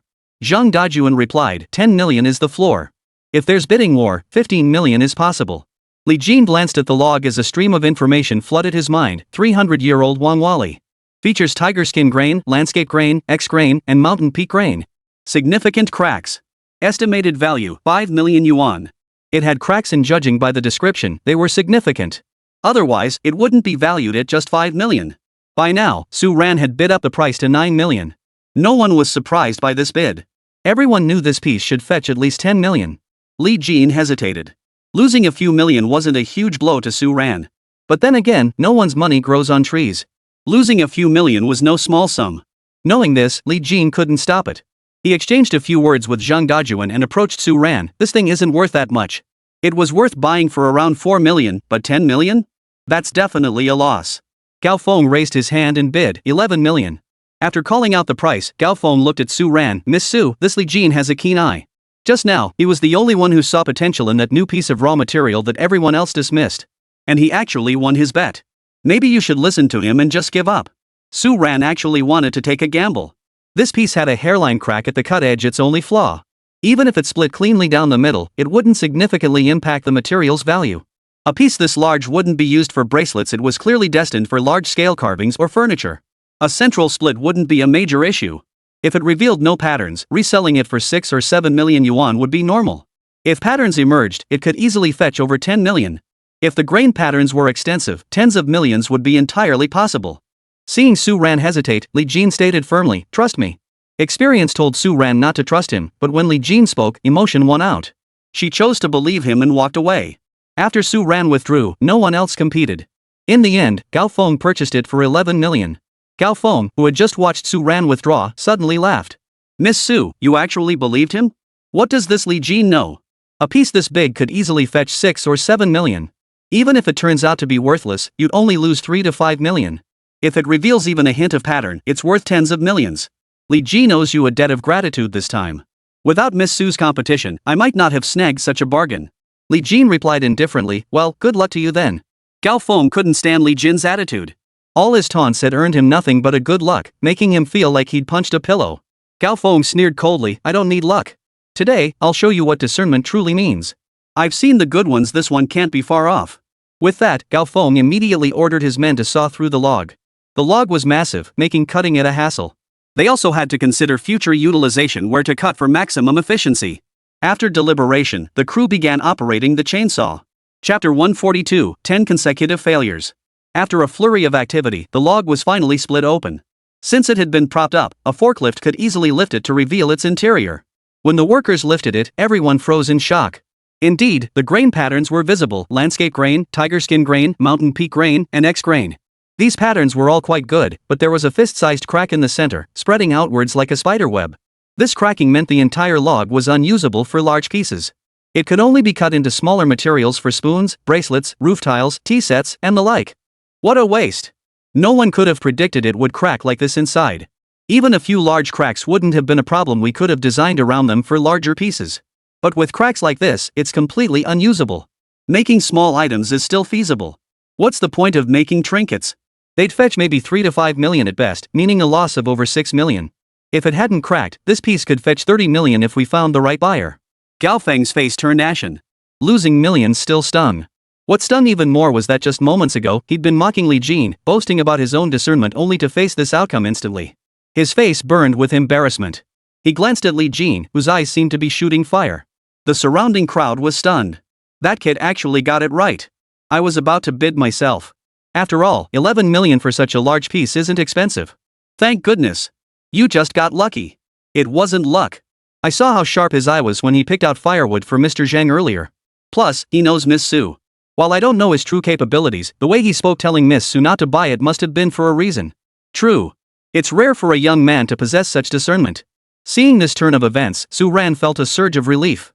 Li Jin, you know about speculative timber trading too? Li Jin replied, no, this is my first time. Just got lucky. Su Ran replied with a hint of annoyance, you always say it's just luck with me. But you guess so accurately every time. How am I supposed to believe you?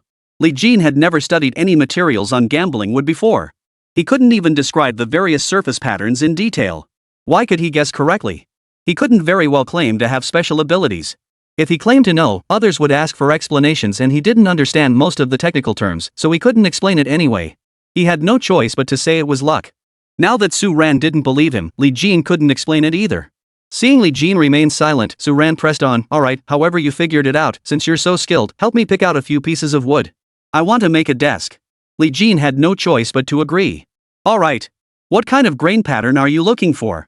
Mountain and water grain, maybe? Or mountain peak grain would work too. Can you tell?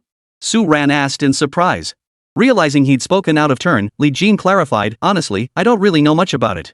I'm not even sure how many types of grain patterns there are. I just heard everyone talking about it, so I thought I'd ask. This time Su Ran believed him. Patterns like ghost faces and ghost eyes were indeed beautiful, formed by wounds in the wood. But landscape patterns and mountain peak patterns were naturally formed, you couldn't tell them apart at all. Just then, Zhang Dajuan came running over to join the fun. Bro, pick a few for me too. I want to stock up a bit. Li Jin couldn't help but smile wryly to himself, but he agreed nonetheless. Selecting wood was simple for Li Jin, he could scan the entire display at a glance. To avoid drawing too much attention, Li Jin deliberately chose one of each type that was slightly more expensive, accepting a small loss on each. After finishing his selection, Li Jin said to Su Ran, you're making a desk, right? No rush to cut it yet? Su Ran seemed to deliberately contradict him, I want to cut them now. I said I want landscape grain and mountain peak grain. Let's see if you pick the right ones. Li Jin silently cursed his own meddling and remained silent. Su Ran called over a staff member to start cutting the wood. Li Jin selected 4 pieces of timber for Su Ran, each about 10 to 20 centimeters in diameter. Since they couldn't use a single solid plank, finding a skilled carpenter would be necessary to assemble them. The staff asked Su Ran for the dimensions of her desk, then marked the lines, leaving ample space to ensure the finished desk wouldn't be too short. As the logs were cut piece by piece, their grain patterns revealed themselves. Only one piece was slightly disappointing, the rest were all excellent finds. But that wasn't the most surprising part. The pieces Li Jin had selected for Su Ran all bore landscape grain patterns. 4 pieces of wood, all with landscape grain. Could he really have spotted that? Just luck. Exactly. Landscape patterns show no signs on the surface, how could he possibly tell? All 4 of them? If it's luck, that's way too coincidental. He must have some trick. He identified the first 2 pieces effortlessly. I agree. If it were just luck, that luck would be too good to be true. Su Ran hadn't expected all 4 to be landscape patterns either. How did you do it? Li Jin couldn't come up with a better explanation, it was luck, really. Maybe a little bit of intuition too. It's hard to put into words like a lot of things. Those who understand know what works, but it's difficult to describe. As they spoke, a man walked straight over, selected 10 pieces of wood, and had the staff record his choices.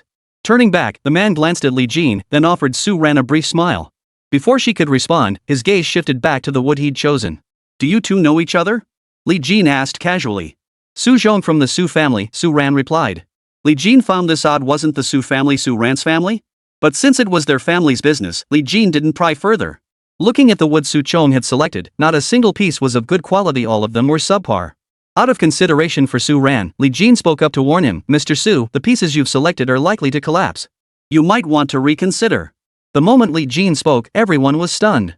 All 10 pieces failing? That would be incredibly unlucky. Yet Li Jin spoke with absolute certainty. Considering his track record, it didn't seem entirely impossible.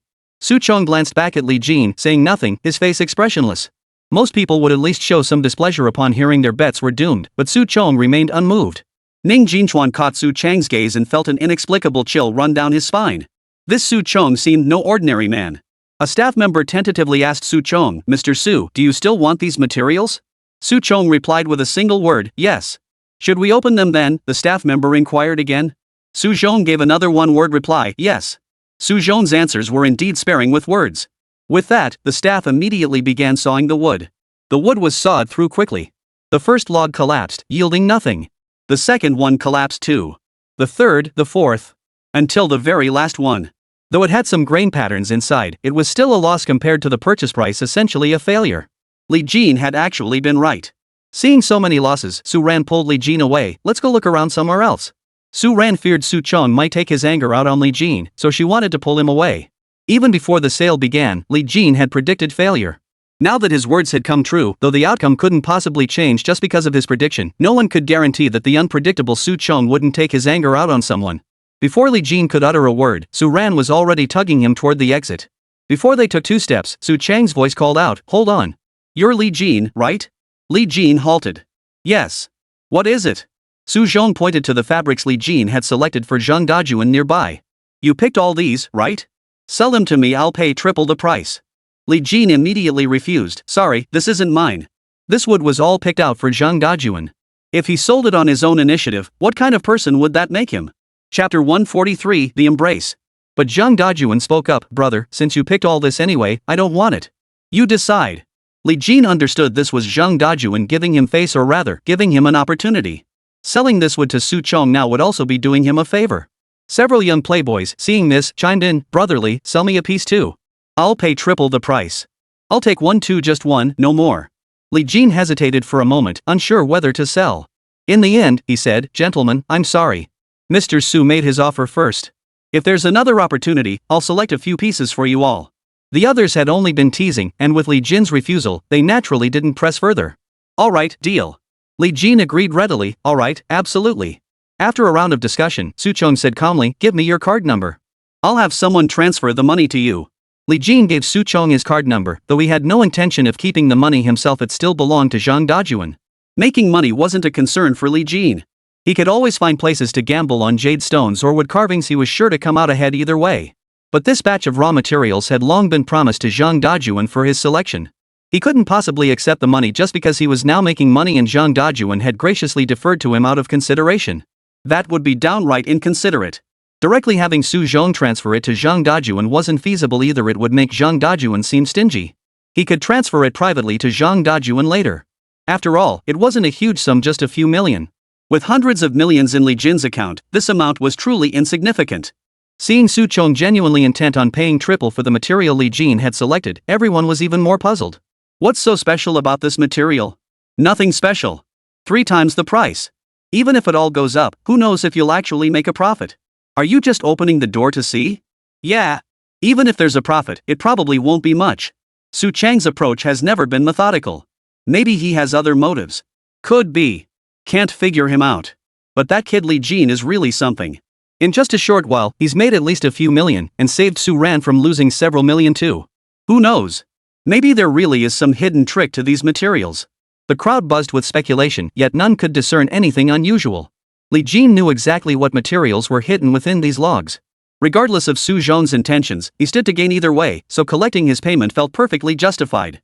In truth, even if Su Chong paid triple the price for these materials, it wouldn't be a loss for him. But whether Su Chong had ulterior motives? That was something Li Jin couldn't quite figure out. After all, the original price was already market value. Paying triple the market rate was already an exceptionally high price. Paying such an abnormal price for goods without any ulterior motive was something most people wouldn't believe. Li Jin couldn't fathom Su Zhong's motives, but he didn't care. After all, it was just selling some timber, nothing too problematic. After confirming Li Jin had received the payment, Su Zhong gave him a long, lingering look and said, "You really are something else." Li Jin couldn't decipher the meaning behind Su Zhong's gaze.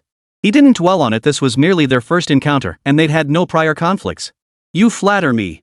I've just been a bit luckier than most," Li Jin replied politely. Su Chong replied, "I've never believed in luck. No one in this world achieves success by relying on luck alone. Luck might grant you a momentary triumph, but it can never sustain lifelong success. Your current achievements aren't something luck could have brought about. Li Jin had only meant it as a polite remark, but he hadn't expected Su Chong to take it so seriously. In everyday pleasantries, everyone understood that anyone claiming their success was due to luck was merely being polite. In this world, no one truly believes their success came from luck. When such remarks were made, most people didn't take them seriously enough to discuss further.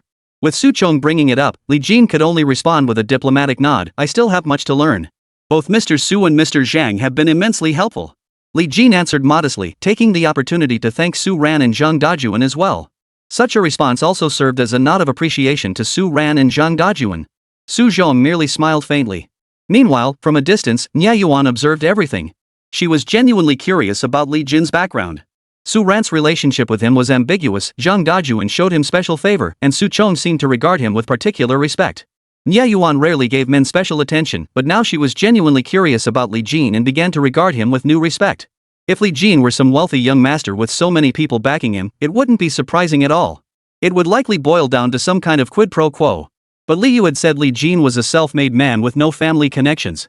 For him to have risen to this position was truly remarkable. As she observed Li Jin, a hint of a meaningful smile played on Nya Yuan's lips. Su Chong glanced at Li Jin.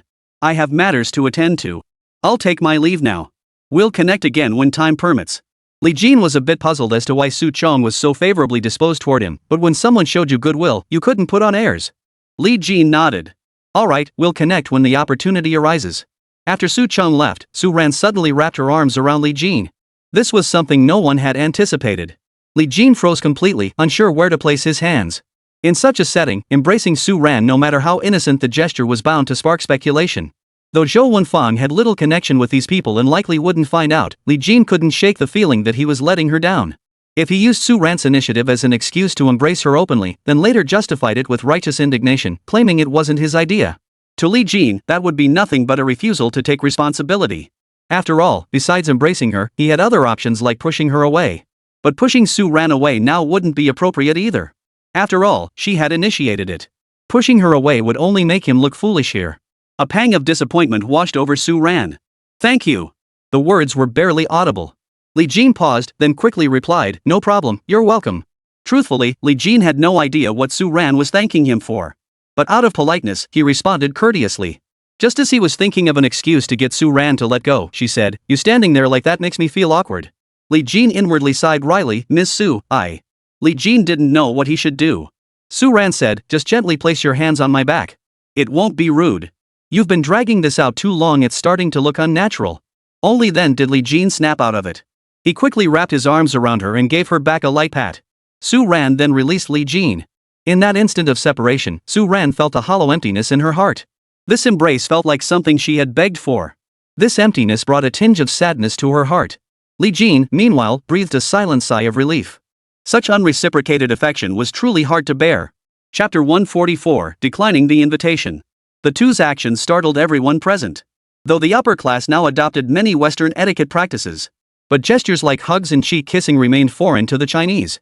Though Su Ran and Li Jin's embrace didn't appear overly intimate, resembling more of a Western-style polite hug. But not everyone present shared that interpretation. Is that a polite hug, or? Probably not. Not what? I don't know. I think there's something more going on between them. We'd better not discuss this too much. Maybe we should go ask Chairman Su later. Right. Chairman Su is here too. While some remained cautious, others were already gossiping. So Miss Su has feelings for this guy. I told you back on the third floor, Miss Su was willing to offer her grandmother's heirloom as collateral for Li Jin. Though that jade pendant is only worth a little over $1 million, it holds immense sentimental value for her. Could Li Jin be planning to marry into the Su family? Hard to say the Su family is wealthy. But judging by Li Jin's attitude, he doesn't seem eager to go public with Miss Su. Young people these days don't want to be in-laws. Li Jin has some skills, he'll probably want to make his own fortune before announcing anything. True. From the looks of it, Miss Su is the one getting impatient. Gossipers are mostly young people. Older folks, even if they have their suspicions, wouldn't blurt them out so easily. They were more cautious, knowing it was best not to speculate recklessly about such matters to preserve the Su family's dignity. Ever since Su Ran hugged him, many young people had approached Li Jin to chat, all asking with gossipy expressions about his relationship with Su Ran. Li Jin tried his best to explain that he and Su Ran were just ordinary friends. But they clearly didn't believe him, staring at him with expressions that said, I know better. Finally, worn down by the relentless questioning, Li Jin sought refuge in a quiet corner. Even there, people kept approaching him. When the gala finally ended, Li Jin breathed a sigh of relief and took his leave with Yin Shun and his acquaintances. No sooner had they stepped outside the hotel than someone called after him, "Mr. Li, please wait a moment." Li Jin stopped and turned to see Nya Yuan. "Miss Nya, is there something you need?"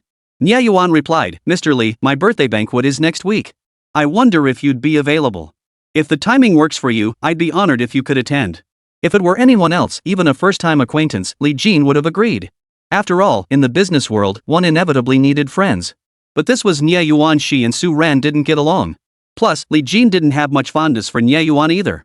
"Miss Nya, I'm afraid I'm a bit busy next week and won't have time. My apologies. But I'll prepare a gift to send over." This was merely an excuse. Anyone with eyes could see through it. As for the gift, it was merely a matter of saving face. Li Jin wouldn't just slap together a gift bought from some random shop on the street. He'd definitely pick something decent. Sending a gift wasn't a big deal for Li Jin. Nya Yuan naturally recognized this as Li Jin's refusal, and her displeasure showed instantly. She frowned and said, "Mr. Li, I will be the heir to my family's estate in the future." Though seemingly unrelated, her words were meant to tell Li Jin, "In the future, I'll be calling the shots in the Nya family. If you know what's good for you, you'd better start playing along now." Li Jin didn't have much fondness for Nya Yuan this week. His offer of a gift was merely a face-saving gesture for both parties. Now Nya Yuan was actually using such words to threaten him. Li Jin raised an eyebrow slightly and said indifferently, "Miss Nya, I'm just an ordinary person. I have no interest in the struggles between wealthy and powerful families. And I have even less interest in who becomes your family's heir." Seeing Li Jin persistently refuse her invitation with such lack of tact, Nya Yuan's anger flared. "Li Jin, do you have some connection with Su Ran? Besides, I was just kindly inviting you to be friends." Li Jin had no idea why Nya Yuan had come to invite him. He also had no idea what the deal was between him and Su Ran. He had absolutely no interest in their affairs. If it weren't happening right before his eyes, he wouldn't even bother. But since it was happening right in front of him, Li Jin would undoubtedly help Su Ran. But Nya Yuan's persistent pestering was already getting on his nerves. "Miss Nya, Su and I are just ordinary friends. There's nothing complicated going on between us." Nya Yuan refused to believe it. They'd embraced in front of everyone. "Li Jin, you're being a bit hypocritical. At the banquet, you were hugging Su Ran. Everyone saw it." "Li Jin, Su Ran is indeed beautiful. He's got some talent too. But compared to me, he's not even in the same league. You'd better keep your eyes open when you make your choice." Mentioning this matter made Li Jin a bit annoyed. He was annoyed with himself, and also a bit annoyed with Su Ran. Li Jin wasn't some unflappable sage like Lu Shelwei. He still possessed a man's fiery passion. At the same time, Li Jin had his own moral boundaries as a person. Social morality varies across different eras. Li Jin had no intention of challenging existing social norms. He had his own boundaries and principles.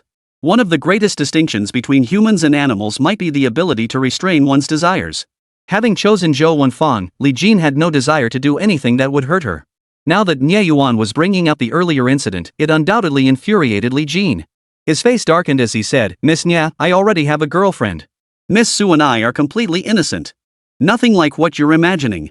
Furthermore, I have no idea what grievances you hold against Miss Su, nor do I care to find out. But Miss Su and I are friends. When she needs help, I will assist her. Is that clear? As for who I choose to be friends with, that's entirely my own business and has nothing to do with you, Miss Nya. Today is merely our first meeting. We have no prior relationship. I see no obligation or responsibility, not even a shred of friendship that would compel me to attend your birthday party. Is that clear?" Nya Yuan never imagined that none of this would turn out the way she expected. Though Li Jin's sharp retort stung, she refused to accept his superiority. Nya Yuan stared at Li Jin, racking her brain for ways to demonstrate her superiority in front of him. Yet, no matter how she thought about it, Nya Yuan couldn't figure out what she had that could impress Li Jin. After all, she'd already laid out all her advantages earlier. Chapter 145, You Must Have Dinner With Me. Nya Yuan had never encountered a man like Li Jin who outright rejected her. Every man she'd known either bowed to her for gain, fawned over her family background, or fell for her beauty.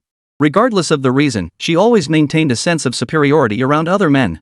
At the very least, she could dominate them at the gambling table until they couldn't hold their heads up.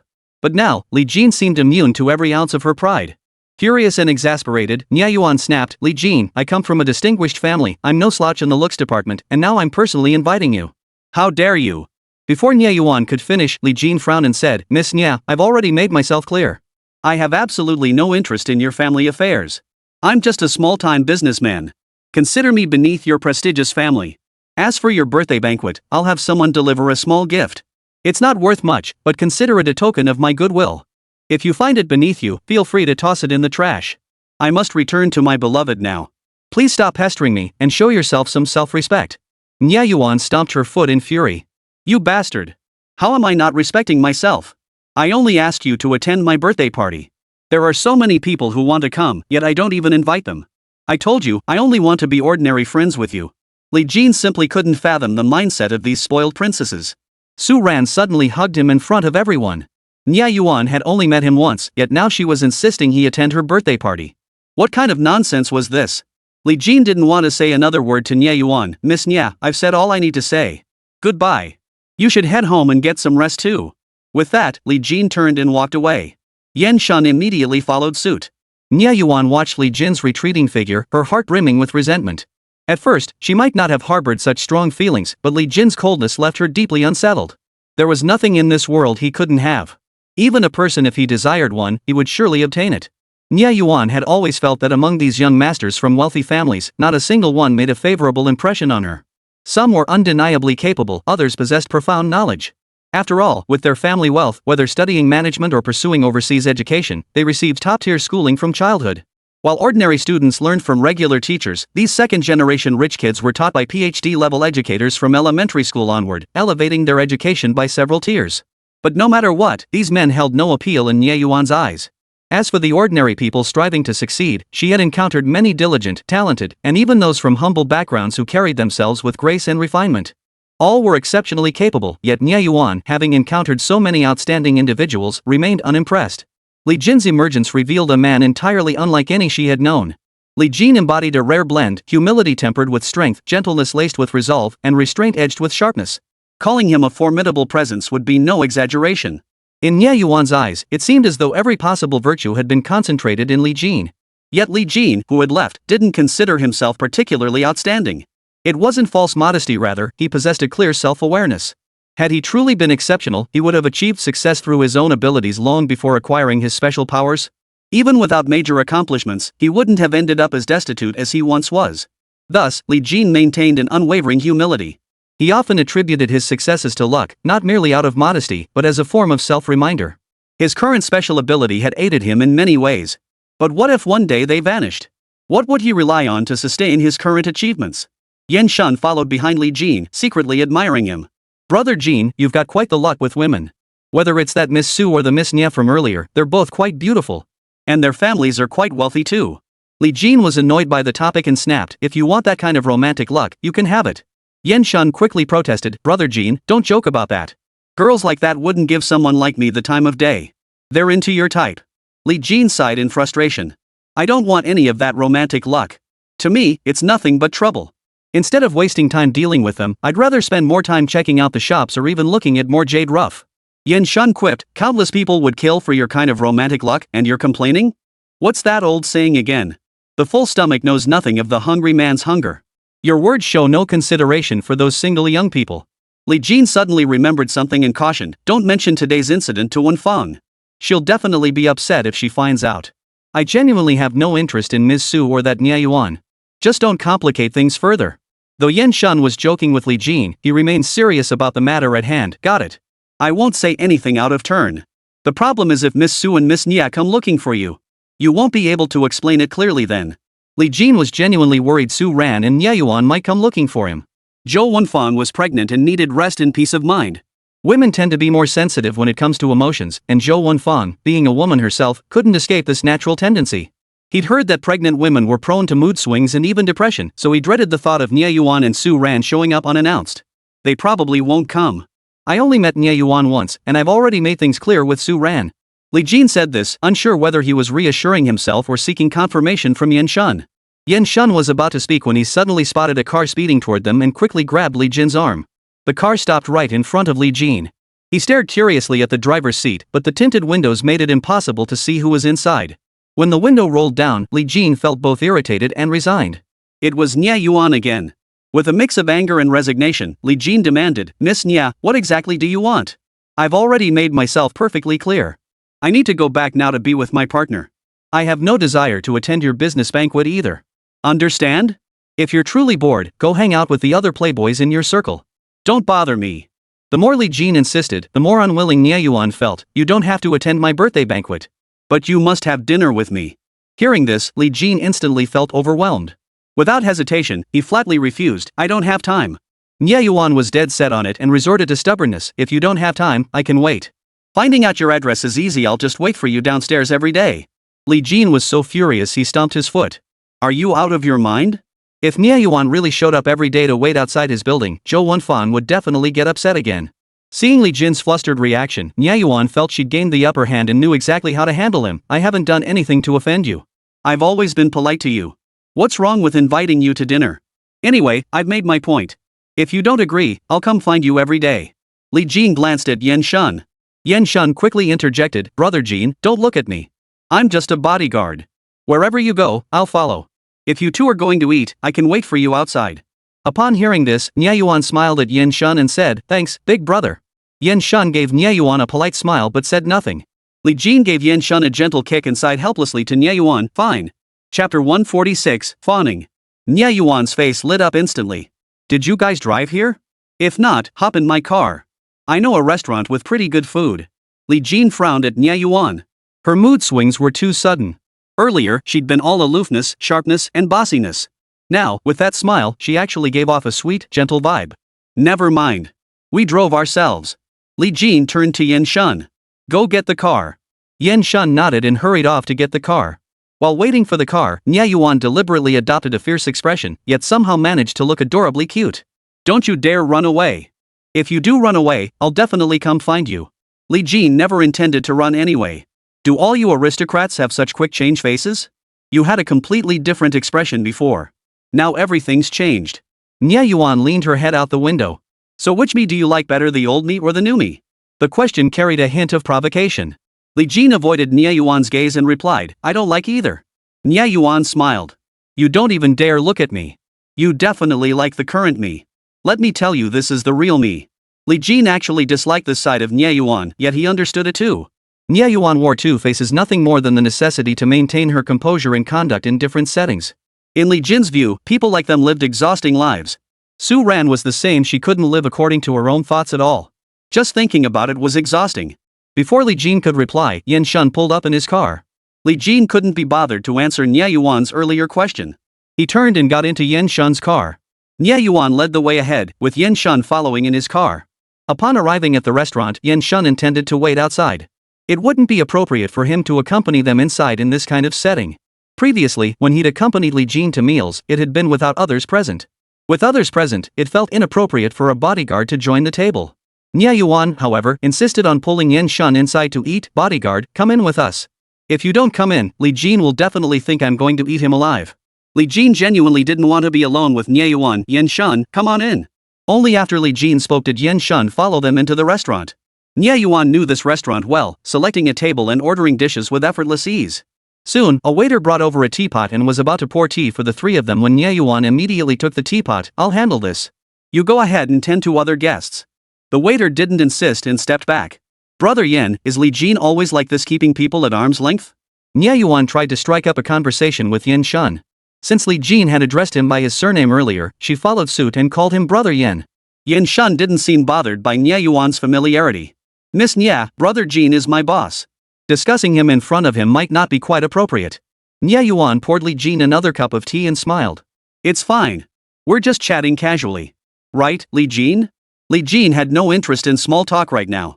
All he wanted was to get back to Zhou Wenfang as soon as possible. Nothing to talk about. Nye Yuan shot Li Jin a glare before turning to Yan Shun. Brother Yan, does he treat Su Ran like this too? Yan Shun glanced at Li Jin. Seeing no real anger in him, just some irritation, he replied, not exactly. Nye Yuan pressed, then what exactly is it like?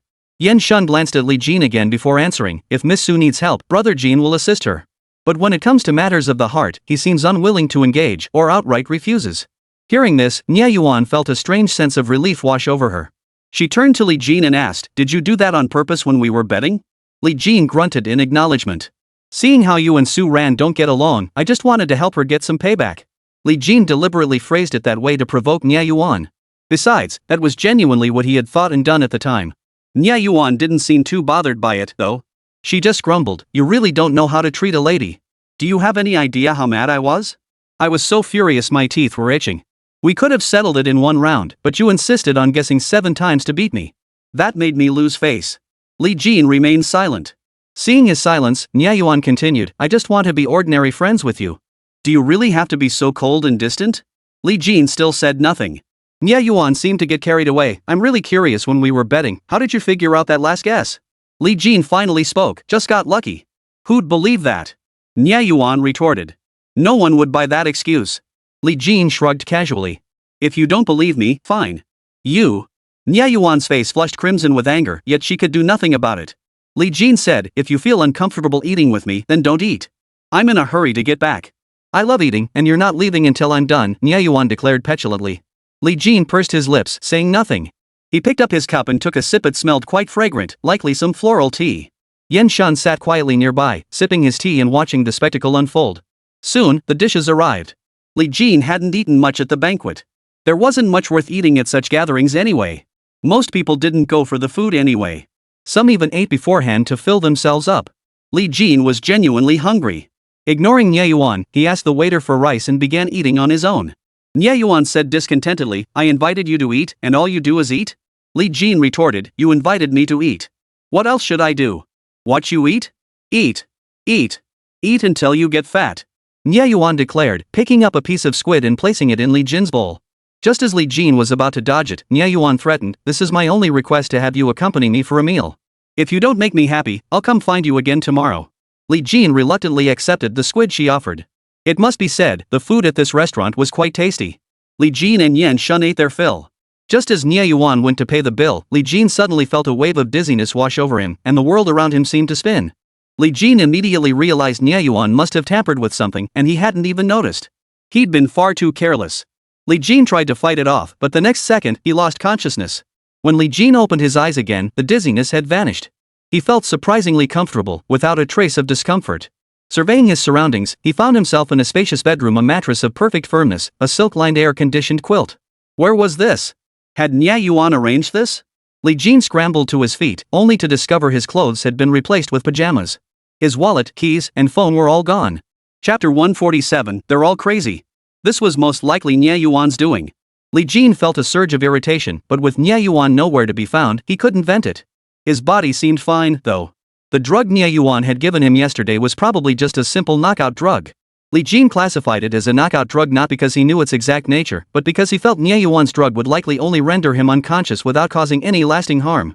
He didn't want to see Nya Yuan again. As for his phone, keys, and wallet, he'd figure out a way to get them back later. After a moment's thought, Li Jin prepared to climb out the window. It would be best to minimize contact with Nya Yuan from now on.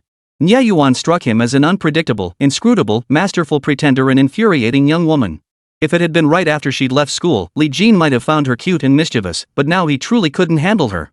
Opening the window, Li Jin glanced down. It was the second floor, not particularly high. Below lay a small garden filled with numerous plants, many of which he didn't recognize. A stream of information flooded his ears. Cymbidium orchid, value 150 yuan. Lily of the valley, worth 1,000 yuan. Osmanthus tree, worth 27,000 yuan. The individual plants in the small garden weren't particularly valuable. Their seeds might only cost a few yuan each if bought separately. But judging by their growth and value, these plants were likely purchased fully grown, probably not cultivated by the Nya family at all. All told, the plants in this small garden likely add up to hundreds of thousands of yuan. For ordinary people, the idea of a small garden of just a few dozen square meters housing plants worth hundreds of thousands is unimaginable.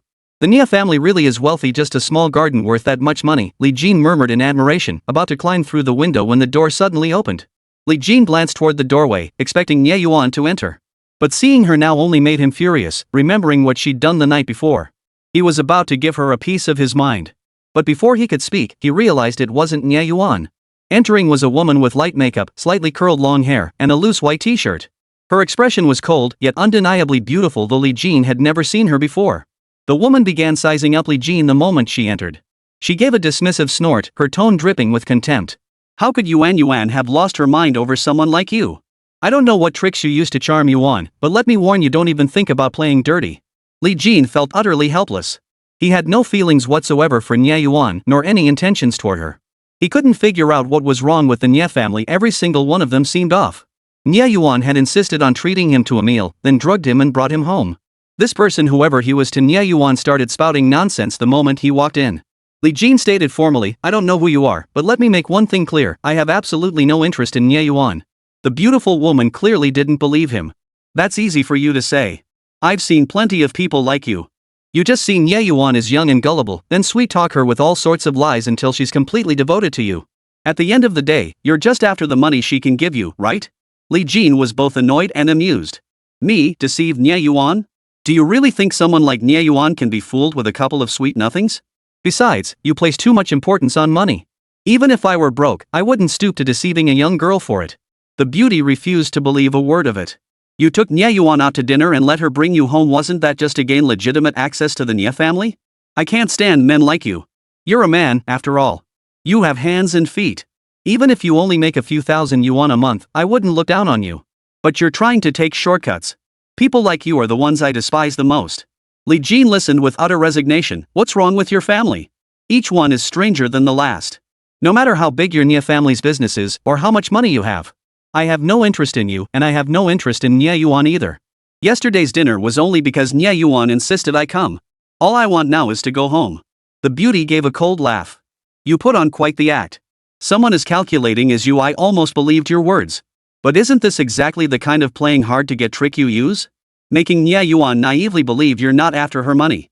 Even making her think you don't care that much about her. You give her this on again, off again vibe, making her anxious and insecure, pulling her deeper and deeper in. Li Jin's jaw nearly dropped at this analysis. How delusional could this woman be? Probably watched too many soap operas? But then again, they were wealthy themselves.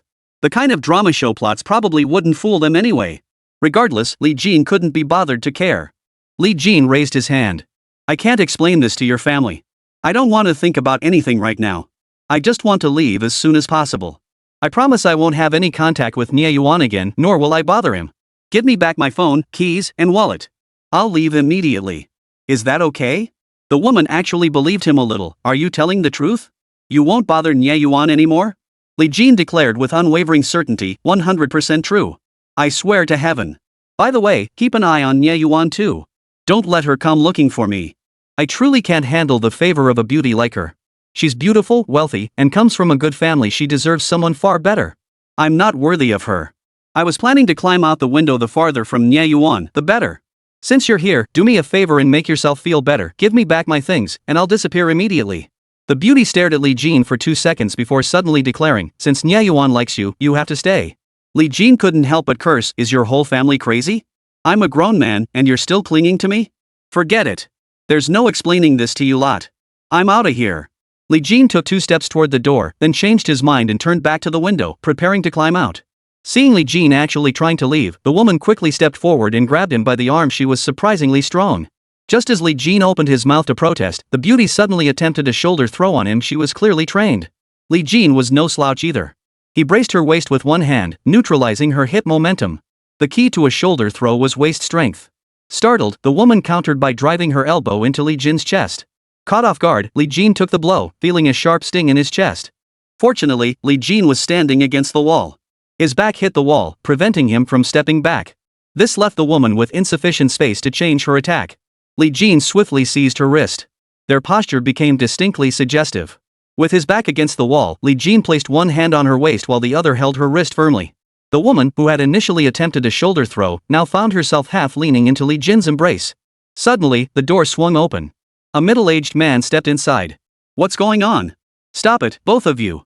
Chapter 148, Another Rejection. Fortunately, the middle-aged man who entered had keen eyesight. He immediately recognized that the two were fighting, not engaging in flirtatious behavior. Li Jin released the woman in his grasp. The woman quickly stepped back 2 paces. The middle-aged man looked at Li Jin and said, My name is Nye Huai. I am currently the primary representative of the Nye family. In simpler terms, he was the family patriarch. Li Jin nodded. Good evening, Mr. Nye. I apologize for the trouble I caused last night. I just wish to leave now. If I've offended you in any way, please forgive me. Nye Huai smiled and waved his hand dismissively. It's nothing. Young people are naturally a bit hot-blooded. That's only natural. Li Jin actually had a favorable impression of Nye Huai. He spoke and acted with great consideration. Compared to Nye Yuan, the beauty before him seemed utterly unreasonable. Your name is Li Jin, correct? Nye Huai ignored Li Jin's apology. Li Jin deliberately avoided introducing himself. He had no intention of engaging further with the Nye family anyway. When it came to the Nye family, Li Jin preferred to keep his distance. Now that Nye Huai asked, Li Jin could only nod. Yes. I asked Mr. Zhang about you and he spoke very highly of you. Nye Huai remarked with admiration. Mr. Zhang sets high standards for young people. The fact that he gave you such high praise clearly shows you're exceptionally capable. Li Jin didn't think much of it and casually replied, it's nothing special. I've always been under Jun's guidance.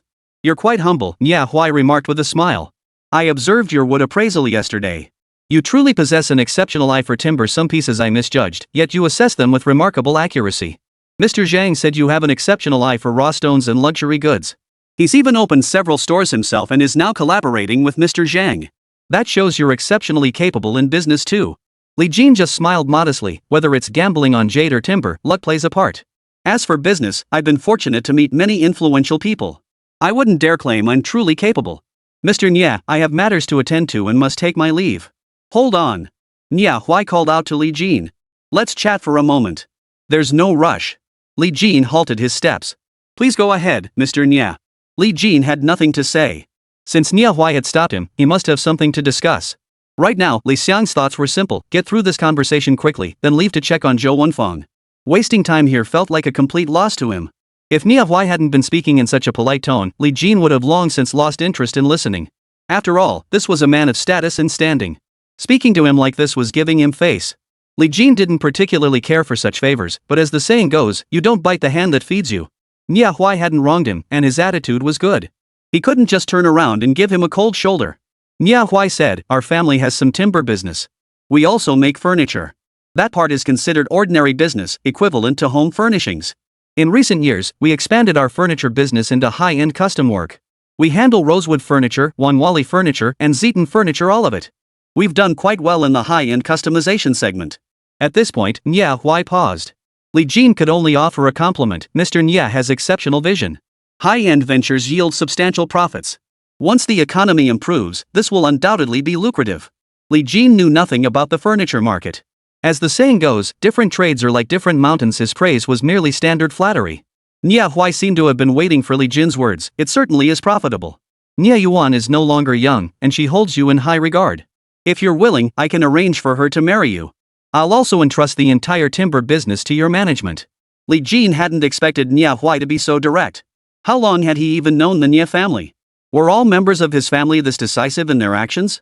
Nye Yuan was one thing. Seeing him once and then clinging to him was bad enough, but then she drugged him and brought him back. Nye Huai was even more outrageous. Though his words were polite, his actions were utterly reckless.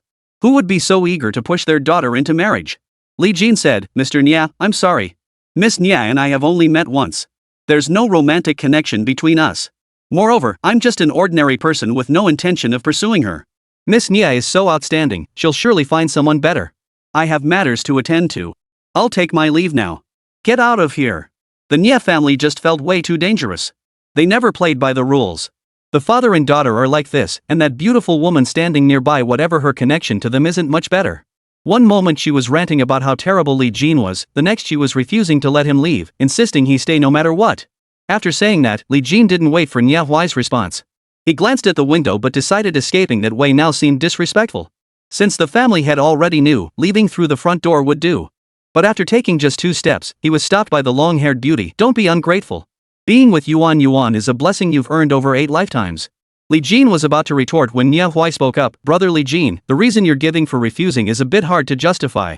If you don't want to marry into the family, you don't have to. You're a local anyway. I could also transfer the timber-related business into your name. As for what kind of man my daughter seeks, or what quality she values in a partner, she has her own standards.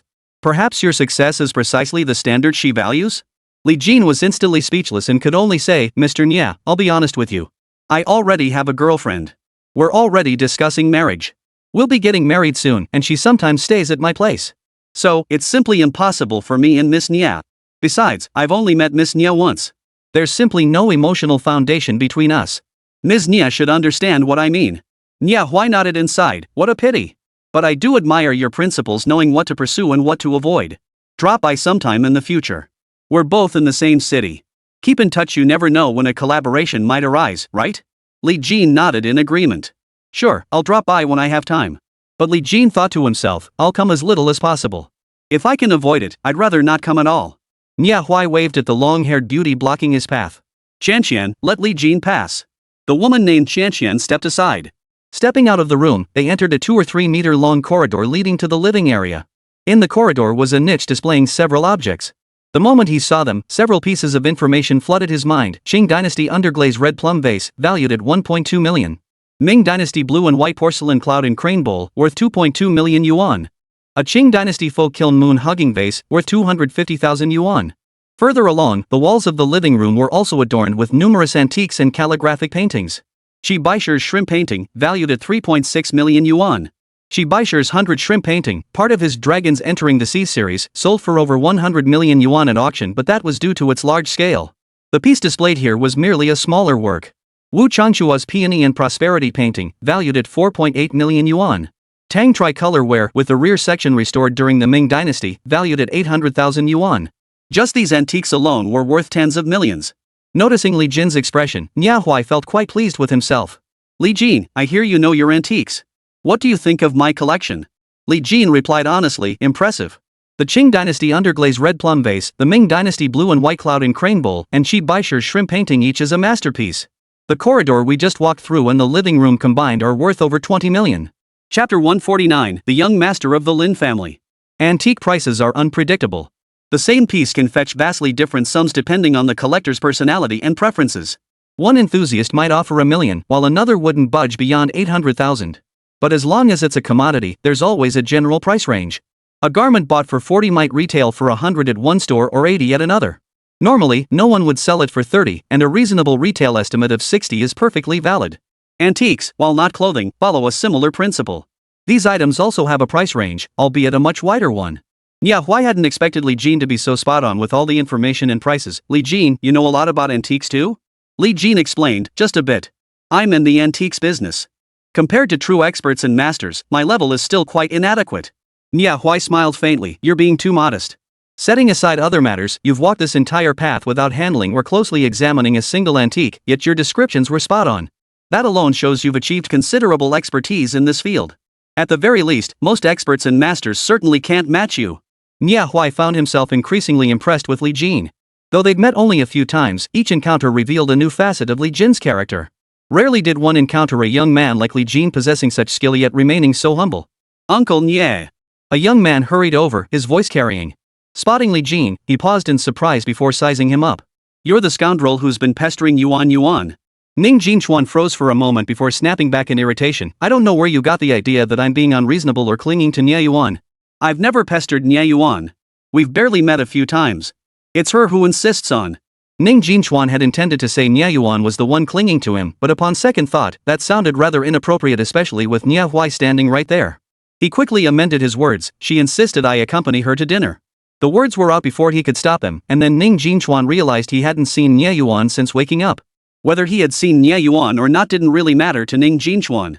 Ning Jinchuan phrased it diplomatically, but his listeners weren't fools, they understood exactly what he meant.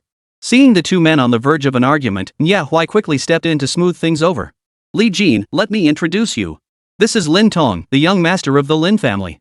The Lin family and ours are old acquaintances. Lin Tong and Nye Yuan grew up together as childhood sweethearts. Lin Tong, this is Li Jin. Li Jin finally understood why Lin Tong had been so furious with him from the start. Understanding it or not, Li Jin still felt a bit annoyed. But for Nia Huai's sake, he offered a polite greeting, hello. Lin Tong showed no intention of greeting Li Jin in return, cutting straight to the point, I know you're a small-time boss. I thought you might be talented, but it turns out you're just another sycophant trying to climb the ladder by using women. Now get the hell out of here. You wanted money, didn't you? I'll give it to you. Name your price. Nia Huai quickly interjected, Lin Tong, there must be some misunderstanding here. Watch your words. Uncle Nia, don't believe his smooth talk. He's definitely up to no good. Lin Tong paid no heed, utterly confident in his judgment. Li Jin suppressed his anger and explained, I've already told you I have no feelings for Nye Yuan, nor have I been pursuing her. I already have a girlfriend, and we're getting married soon.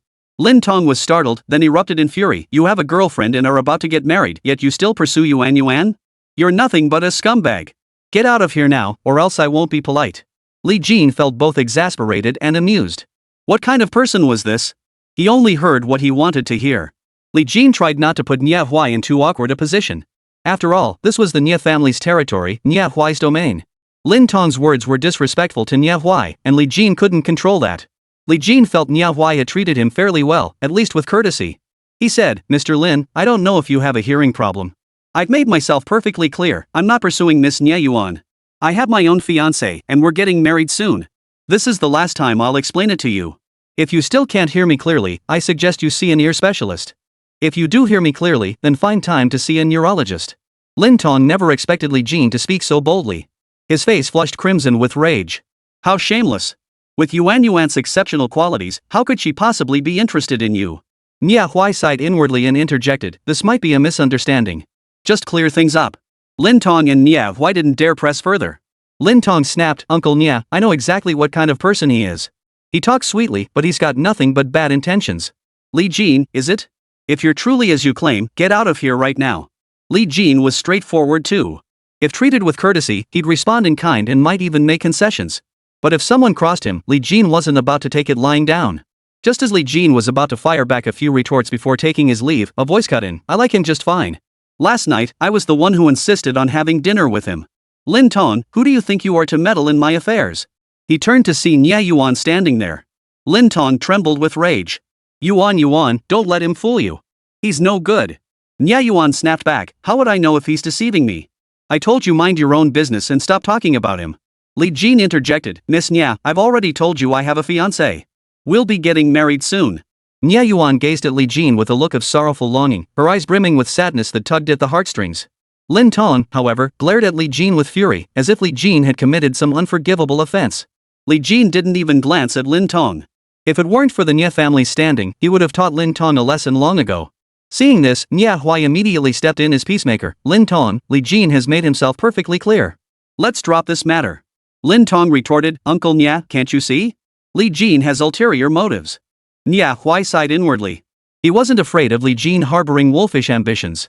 The problem was that Li Jin currently had absolutely no interest in his daughter, a fact Nia Huai knew all too well. "Very well," Nia Huai said, glancing between Li Jin and Lin Tong. "Settle this with a contest. Let your abilities decide the outcome." To Li Jin, any kind of contest was essentially meaningless. He had no desire to get entangled with Nia Yuan, nor did he care to deal with Lin Tong. If Lin Tong continued to hassle him once they stepped outside, Li Jin wouldn't hold back. Just as he was about to refuse, Nia Huai's pleading gaze caught his eye. Hesitating for half a second, he ultimately granted Nia Huai this favor. He remained silent, his lack of objection serving as tacit agreement. Chapter 150, The Contest. Nia Huai knew Li Jin had understood his look. He continued, "Then let's test our appraisal skills. We're all in this field, so we've all studied these things to some extent. This way, it won't seem like we're favoring anyone. If Li Jin wins, I'll persuade Yuan to let go. If Lin Tong wins, I won't interfere with the relationship between your children. I'll leave it to fate." Before Lin Tong could speak, Nia Yuan objected first. "Dad, Li Jin's eyes were extraordinary when he gambled on wood yesterday. Mr. Zhang also mentioned he's equally skilled at jade stone appraisal, and he's in the antique business. Any fool can see he must have deep expertise in antique appraisal. How could Lin Tong possibly match him?" Lin Tong had been hesitating whether to accept the challenge.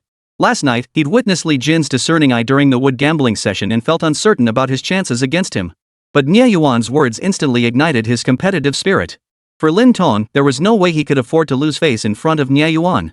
Moreover, Nia Yuan's obvious favoritism toward Li Jin stirred jealousy within him, fueling his desire to prove himself to her. Lin Tong declared, "Uncle Nia, I accept this challenge."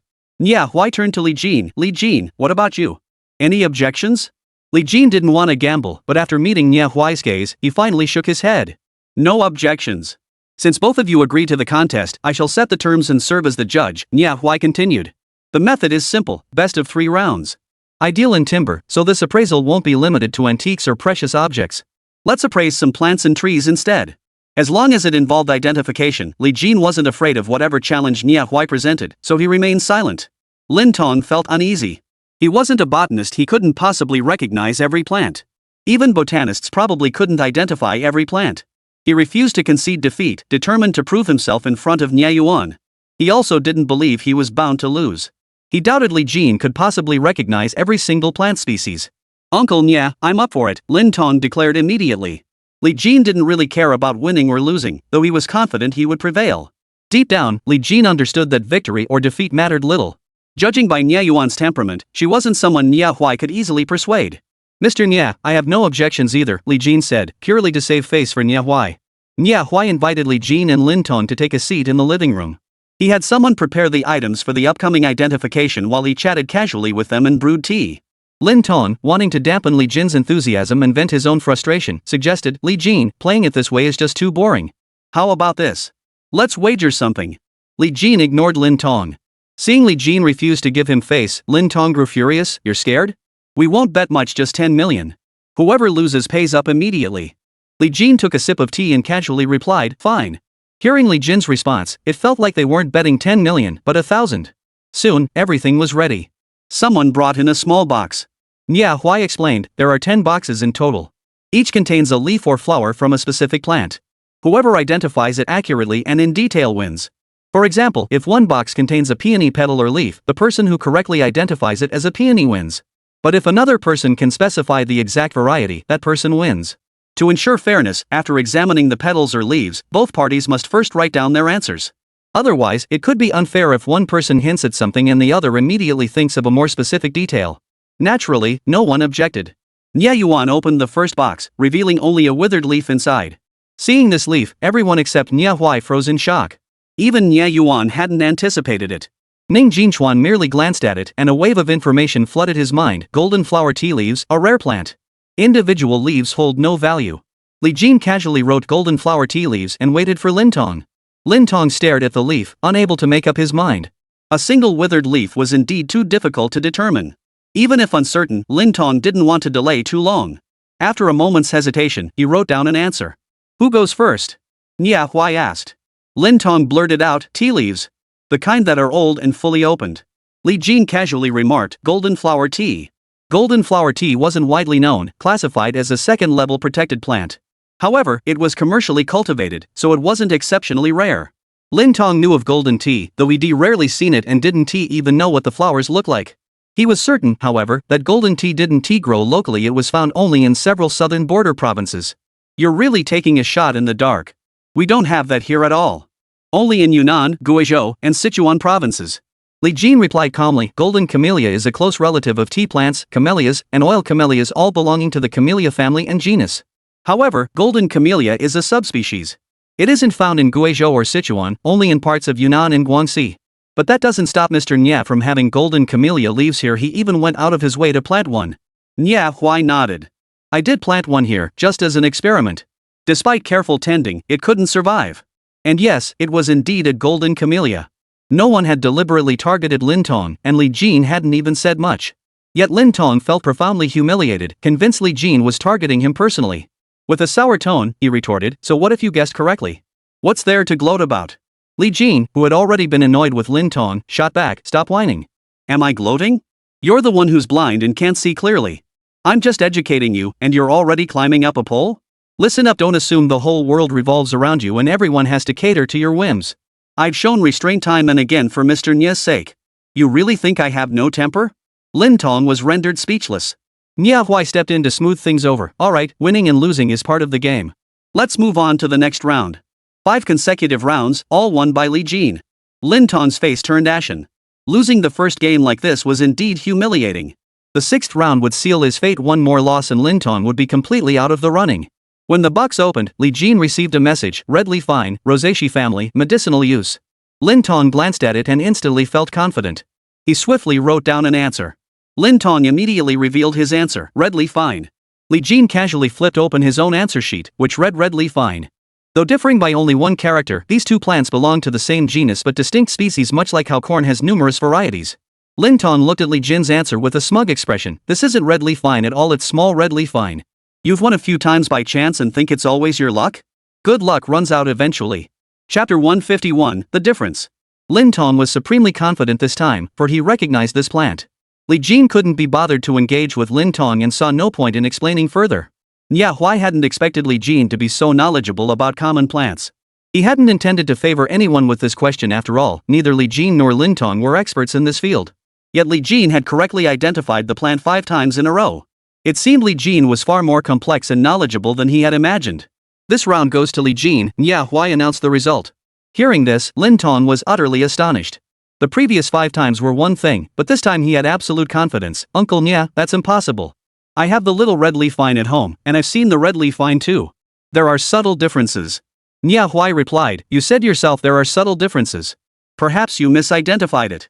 Nia Huai was giving Lin Tong a way out, urging him not to push too hard and risk making himself look foolish. Impossible. Lin Tong declared firmly. I definitely wouldn't have misidentified it. Nia Yuan felt torn inside. He hoped Li Jin would defeat Lin Tong, yet he also hoped Li Jin wouldn't win. Watching Li Jin win round after round, she felt both delighted and conflicted. Hearing Lin Tong's evasive defense, she felt indignant and wanted to speak up for Li Jin. Lin Tong, if you're not convinced, let's look up the data. With that, Nia Yuan pulled out her phone to search. Seeing Nia Yuan still defending Li Jin only fueled Lin Tong's anger, though he managed to suppress it for her sake. Yuan, you can't trust that stuff online. It's written by people who don't know what they're talking about. Mistakes are bound to happen. Lin Tong had a point. While encyclopedias and similar sources were mostly accurate, they inevitably contained errors that made it hard to distinguish the truth. Nia Yuan replied coldly, if you don't trust random online sources, let's look up graduate and doctoral dissertations. With that, Nia Yuan actually opened a search engine and began looking up theses. Li Jin interjected, red leaf vine has 2 leaf sizes. On a single branch, there are about 3-7 leaflets, with 3 being most common. The leaflets are usually close to the branch fork, while the terminal leaf is slightly larger. Red leaf vine leaves measure 3-12 cm long and 2-5 cm wide, hairless, with a papery texture. The central vein is prominent on the underside, with 5-10 pairs of lateral veins and distinct reticulate venation. The leaves of the lesser red leaf vine are similar to those of the red leaf vine, but they feel somewhat like stiff paper, or even leather. Approximately 1.54 cm long, 0.52 cm wide, with 4-7 pairs of lateral veins. This leaf was chosen quite cleverly 3-4 cm long and 2 cm wide, fitting precisely between the measurements of the 2 species. But this leaf has 8 pairs of lateral veins, the small red leaf vine has at most 7 pairs. Nia Yuan listened with growing excitement. After careful verification, she exclaimed, it really is 8 pairs. Lin Tong, do you concede now? Saying this, Nia Yuan slammed a botanical master's thesis she'd found onto the table and meticulously counted the lateral veins on the specimen leaf.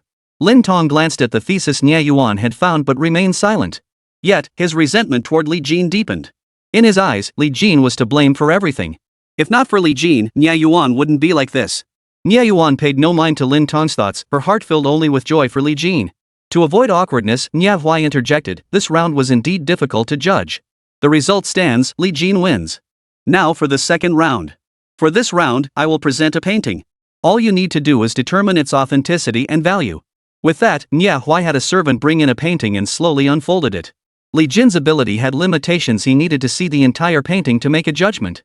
Just as Nia Huai was about to fully reveal it, Lin Tong blurted out urgently, Mandarin ducks playing in water. Worth 3 million. No sooner had the words left his mouth than Nia Huai fully revealed the painting. It was indeed as Lin Tong had stated, my estimate matches his. Nia Huai declared, both answers match. Lin Tong responded faster. This round goes to Lin Tong. Lin Tong, however, shed his earlier gloom and beamed with smug satisfaction. Li Jin, aren't you supposed to be a master at appraising antiques? Why can't you do it now? I don't see anything special about you either. You're just luckier than the rest. Li Jin remained calm and unfazed, utterly unconcerned. If Li Jin cared about Lin Tong's opinion, he wouldn't have lasted long in this field. Besides, antiques weren't that easy to distinguish. Lin Tong had guessed so quickly there must have been some reason behind it.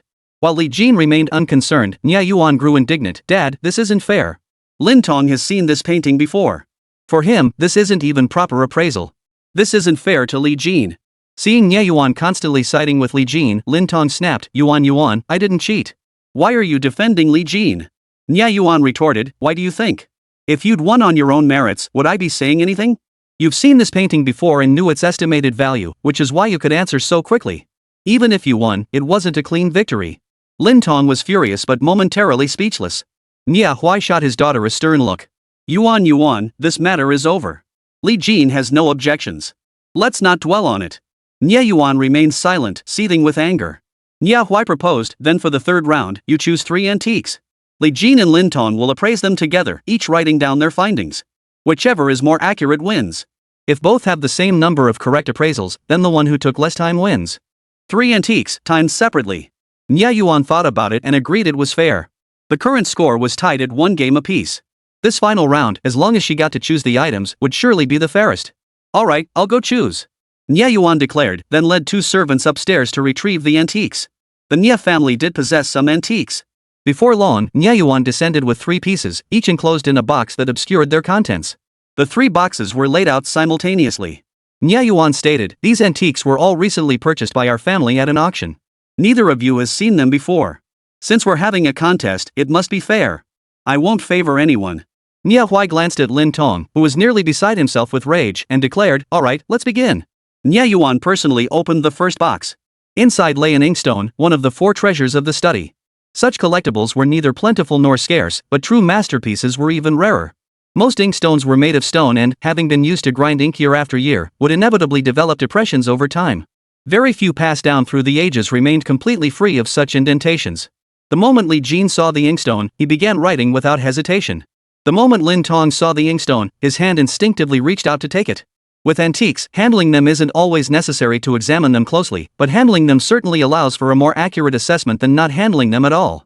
When Lin Tong finally held the inkstone, he noticed Li Jin had merely glanced at it before writing his answer. This filled him with both anger and frustration, yet a sliver of hope lingered. Perhaps Li Jin hadn't truly assessed the inkstone's condition at a glance, and speed didn't guarantee accuracy. Chapter 152, This is a Fake. Lin Tong's willingness to accept this challenge proved he wasn't entirely ignorant. He possessed some expertise in antiques. Manhwa recognized this too. When Li Jin swiftly wrote down his answer, Lin Tong could only hope to win through more meticulous analysis. The rules had been clear from the start: the most accurate answer would prevail. In other words, even if it took longer, providing a more detailed description of the object could still secure victory. After Lin Tong finished writing his answer, Manhwa picked up both responses and nodded slightly. Both of your answers are excellent. However, Li Jin's is more detailed. Hearing this, Lin Tong instantly felt indignant. Uncle Nya, I wrote it in great detail. I included the origin, craftsmanship, and characteristics. Lin Tong believed he had covered every possible detail about the red silk inkstone. Manhwa kindly reminded him, for any type of antique, there is an abundance of information enough to fill an entire book. Both of you have only covered a portion of the available information. But Li Jin's is more accurate, concise, and comprehensive. Lin Tong remained unconvinced, but when he picked up Li Jin's written answer, he instantly fell silent. Anyone with even a modicum of discernment could instantly tell whose work was more comprehensive and detailed. Not to mention Lin Tong had determined its authenticity with just a glance. Nyayuan beamed with excitement. Lin Tong, admit defeat now? I told you you're no match for Li Jin. Although Li Jin had won, Manhwa would likely advise Nyayuan to give up. For Lin Tong, this was a blessing in disguise. But a good outcome bought with his own failure left Lin Tong feeling uneasy. Now, with Nyayuan siding with Li Jin, Lin Tong felt like he was about to explode with rage. Yuan, I don't care about winning or losing. I just wanted you to see his true colors, Lin Tong declared with righteous indignation, putting on an act of self-sacrifice for Nyayuan. Nyayuan wasn't some naive little girl who knew nothing. On the contrary, she saw through many things with remarkable clarity. She understood perfectly well how much of Lin Tong's words were genuine and how much was pretense. Lin Tong, don't make yourself out to be some noble hero. I'm not some ignorant little girl. Lin Tong didn't mention Nyayuan, instead directing all blame toward Li Jin. Li Jin, I won't let you get away with this. Li Jin snorted coldly, unwilling to waste words on him. The second box opened, revealing an enameled ceramic inkwell. Li Jin glanced at it once more before swiftly writing down his resolute decision. Lin Tong scribbled furiously as before. When it came time to compare results, Lin Tong had written out the enameled porcelain inkwell's details clearly: Qing Dynasty Qianlong period, Imperial Kiln, and so on. But Li Jin wrote only one word: fake. Seeing Li Jin's verdict, Lin Tong burst out laughing. Did you assume it's a fake just because this inkwell looks brand new? You're too naive. This inkwell does look new, but it's absolutely not a fake. It's a masterpiece that's been carefully preserved by its owner. Its value is also quite high. If I'm not mistaken, this was bestowed by Emperor Qianlong upon Kai Xian. In the 10th year of Qianlong's reign, Kai Xian was ordered to enter the imperial study hall to tutor the imperial princes in reading and writing. He gained the emperor's favor and was bestowed this gift. Lin Tong spoke with such authority, as if he had witnessed the events firsthand. Manhwa nodded frequently in agreement. Nyayuan's face twisted with frustration, convinced Lin Tong had won this round. Li Jin listened quietly until Lin Tong finished flaunting his knowledge before saying, "You're correct, but this isn't the one you're referring to. This is a late Qing, early Republican era imitation. When producing enamel porcelain, fluoride compounds are always added. During the Qianlong period, aluminum fluoride was used, but this one contains hydrogen fluoride. Artisans during the Qianlong era didn't even know the term fluoride compounds. They followed traditional techniques, meticulously executing every step of the process. By the late Qing and early Republican eras, some people understood chemistry. They became more adept at production, knowing both the what and the why, enabling them to find more substitute materials. Lin Tong felt uneasy, knowing full well that fluoride compounds were indeed used in enameled porcelain. That's all well and good, but if you claim this is a fake, then produce the evidence. Li Jin pointed to a corroded spot and explained, while enamel doesn't fade, long-term preservation requires regular cleaning, wiping, and maintaining dry, well-ventilated conditions. This enamel porcelain has seen its years. Some imperfections are inevitable. When the counterfeiters aged it, they simply buried it in soil. With aluminum fluoride, these corrosion spots would be black, a pale black. But this black has a hint of pale green. That's because he used a different fluoride compound. Compare it to any genuine Qianlong period Qing dynasty enamel where you'll never find this pale green tint in those corrosion spots. Lin Tong grew increasingly uneasy as he listened. Bull. Nia Huai, however, listened intently. He had always believed this enameled porcelain inkwell was genuine. He'd paid over 100,000 yuan for it, and it had been authenticated by masters. Everyone said it was a lucky charm for a prosperous start. Now, hearing Li Jin's explanation, he couldn't help but waver. Nia Yuan was even more eager. There are a few more enamel porcelain pieces upstairs. I'll bring them down for comparison. With that, Nia Yuan dashed upstairs. Nia Huai picked up the inkwell and examined it closely. It doesn't look like a fake, but Li Jin does have a point. Li Jin remarked, though it's a late Qing dynasty reproduction, it's genuinely a fine piece. Around 100,000 yuan is still a fair price. Nia Huai gave a wry smile. I paid 76,000 for it. Lin Tong interjected, Uncle Nia, Li Jin doesn't know what he's talking about. Don't listen to his nonsense. Li Jin ignored Lin Tong, offering no defense. Nia Huai glanced at the two men. Seeing them side by side, he found himself admiring Li Jin's steadiness even more. Soon, Nia Yuan brought down the 3 pieces of enamel porcelain. Upon comparison, subtle differences were indeed apparent. The other 3 pieces were black or dark gray, while this brush washer alone had a faint greenish tint within its blackness. Seeing he was about to lose, Lin Tong desperately argued that pale green could appear if it came into contact with other substances. You can't make a judgment based solely on that. Li Jin remarked, this forgery is remarkably convincing, almost indistinguishable from the real thing. Aside from this flaw, the reproduction is otherwise excellent. To truly distinguish authenticity, we'd need to create a new corrosion point, but that requires time. Nia Huai pondered for a moment before declaring, then we'll call this round a draw. Li Jin didn't seem to mind, but Nia Yuan grew impatient. Dad, Li Jin clearly won this round. Nia Huai replied, since we can't definitively determine its authenticity for now, a draw is the fairest outcome. There's another box. If Li Jin wins this one, the contest concludes with his victory. If Lin Tong wins, we'll have one more round. Nia Yuan glared at Lin Tong angrily but said nothing more. Just as Nia Huai was about to open the final box, Lin Tong suddenly spoke up, Uncle Nia, for this last match, I'd like to change the format. Nia Huai paused his hand. Oh. What kind of method do you want to use? Lin Tong looked at Li Jin and said, I'll take out an item. If you can identify it, then I'll concede defeat. Li Jin found it amusing. This time, Nia Huai had deliberately made things easier for Lin Tong. Take that painting, Mandarin ducks playing in water. Nia Huai couldn't possibly have been unaware of Lin Tong's deep knowledge of that piece. Using it as a contest item was clearly a deliberate concession to spare Lin Tong's pride. The enamel porcelain piece earlier was another deliberate concession. Li Jin simply hadn't called him out on it. Seeing Li Jin not take the bait, Lin Tong grew impatient. He knew his chances of winning the next round against Li Jin were slim. Li Jin, are you scared? If you can authenticate it, I'll add another 30 million to the 10 million stake from earlier. If you can't authenticate it, you still owe me 40 million. If you're unwilling, then forget it. I've seen what you're made of today. Lin Tong thought his provocation had worked perfectly. Li Jin, however, found it laughable. As long as he didn't cheat, beating Lin Tong would be a piece of cake. Since you're so eager to give me pocket money, I won't hold back, Li Jin said. Lin Tong was overjoyed, convinced Li Jin had fallen for it. Uncle Nia, since Li Jin is so confident, I'll take a small loss and take him up on the bet.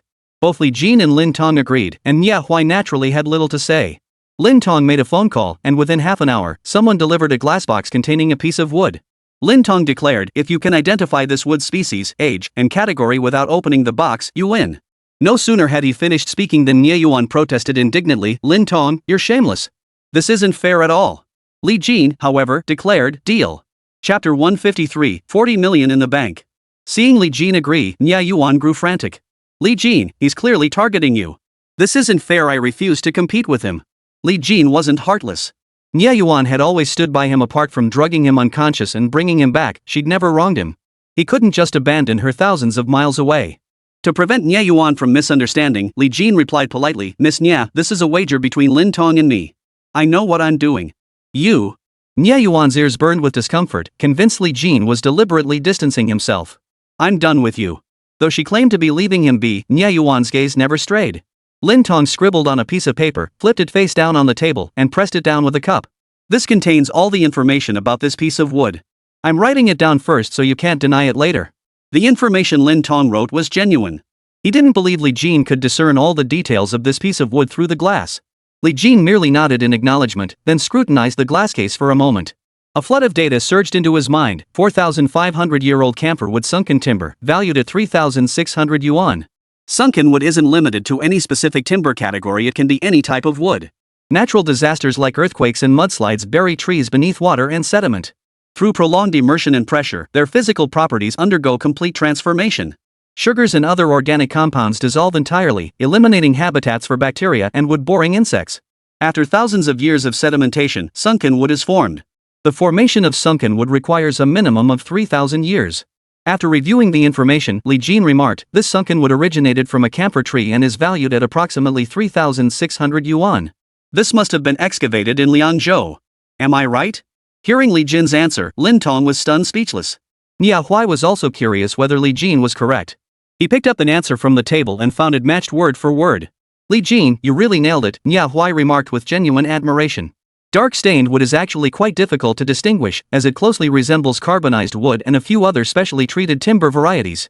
But while carbonized wood can be artificially produced, sunken wood cannot.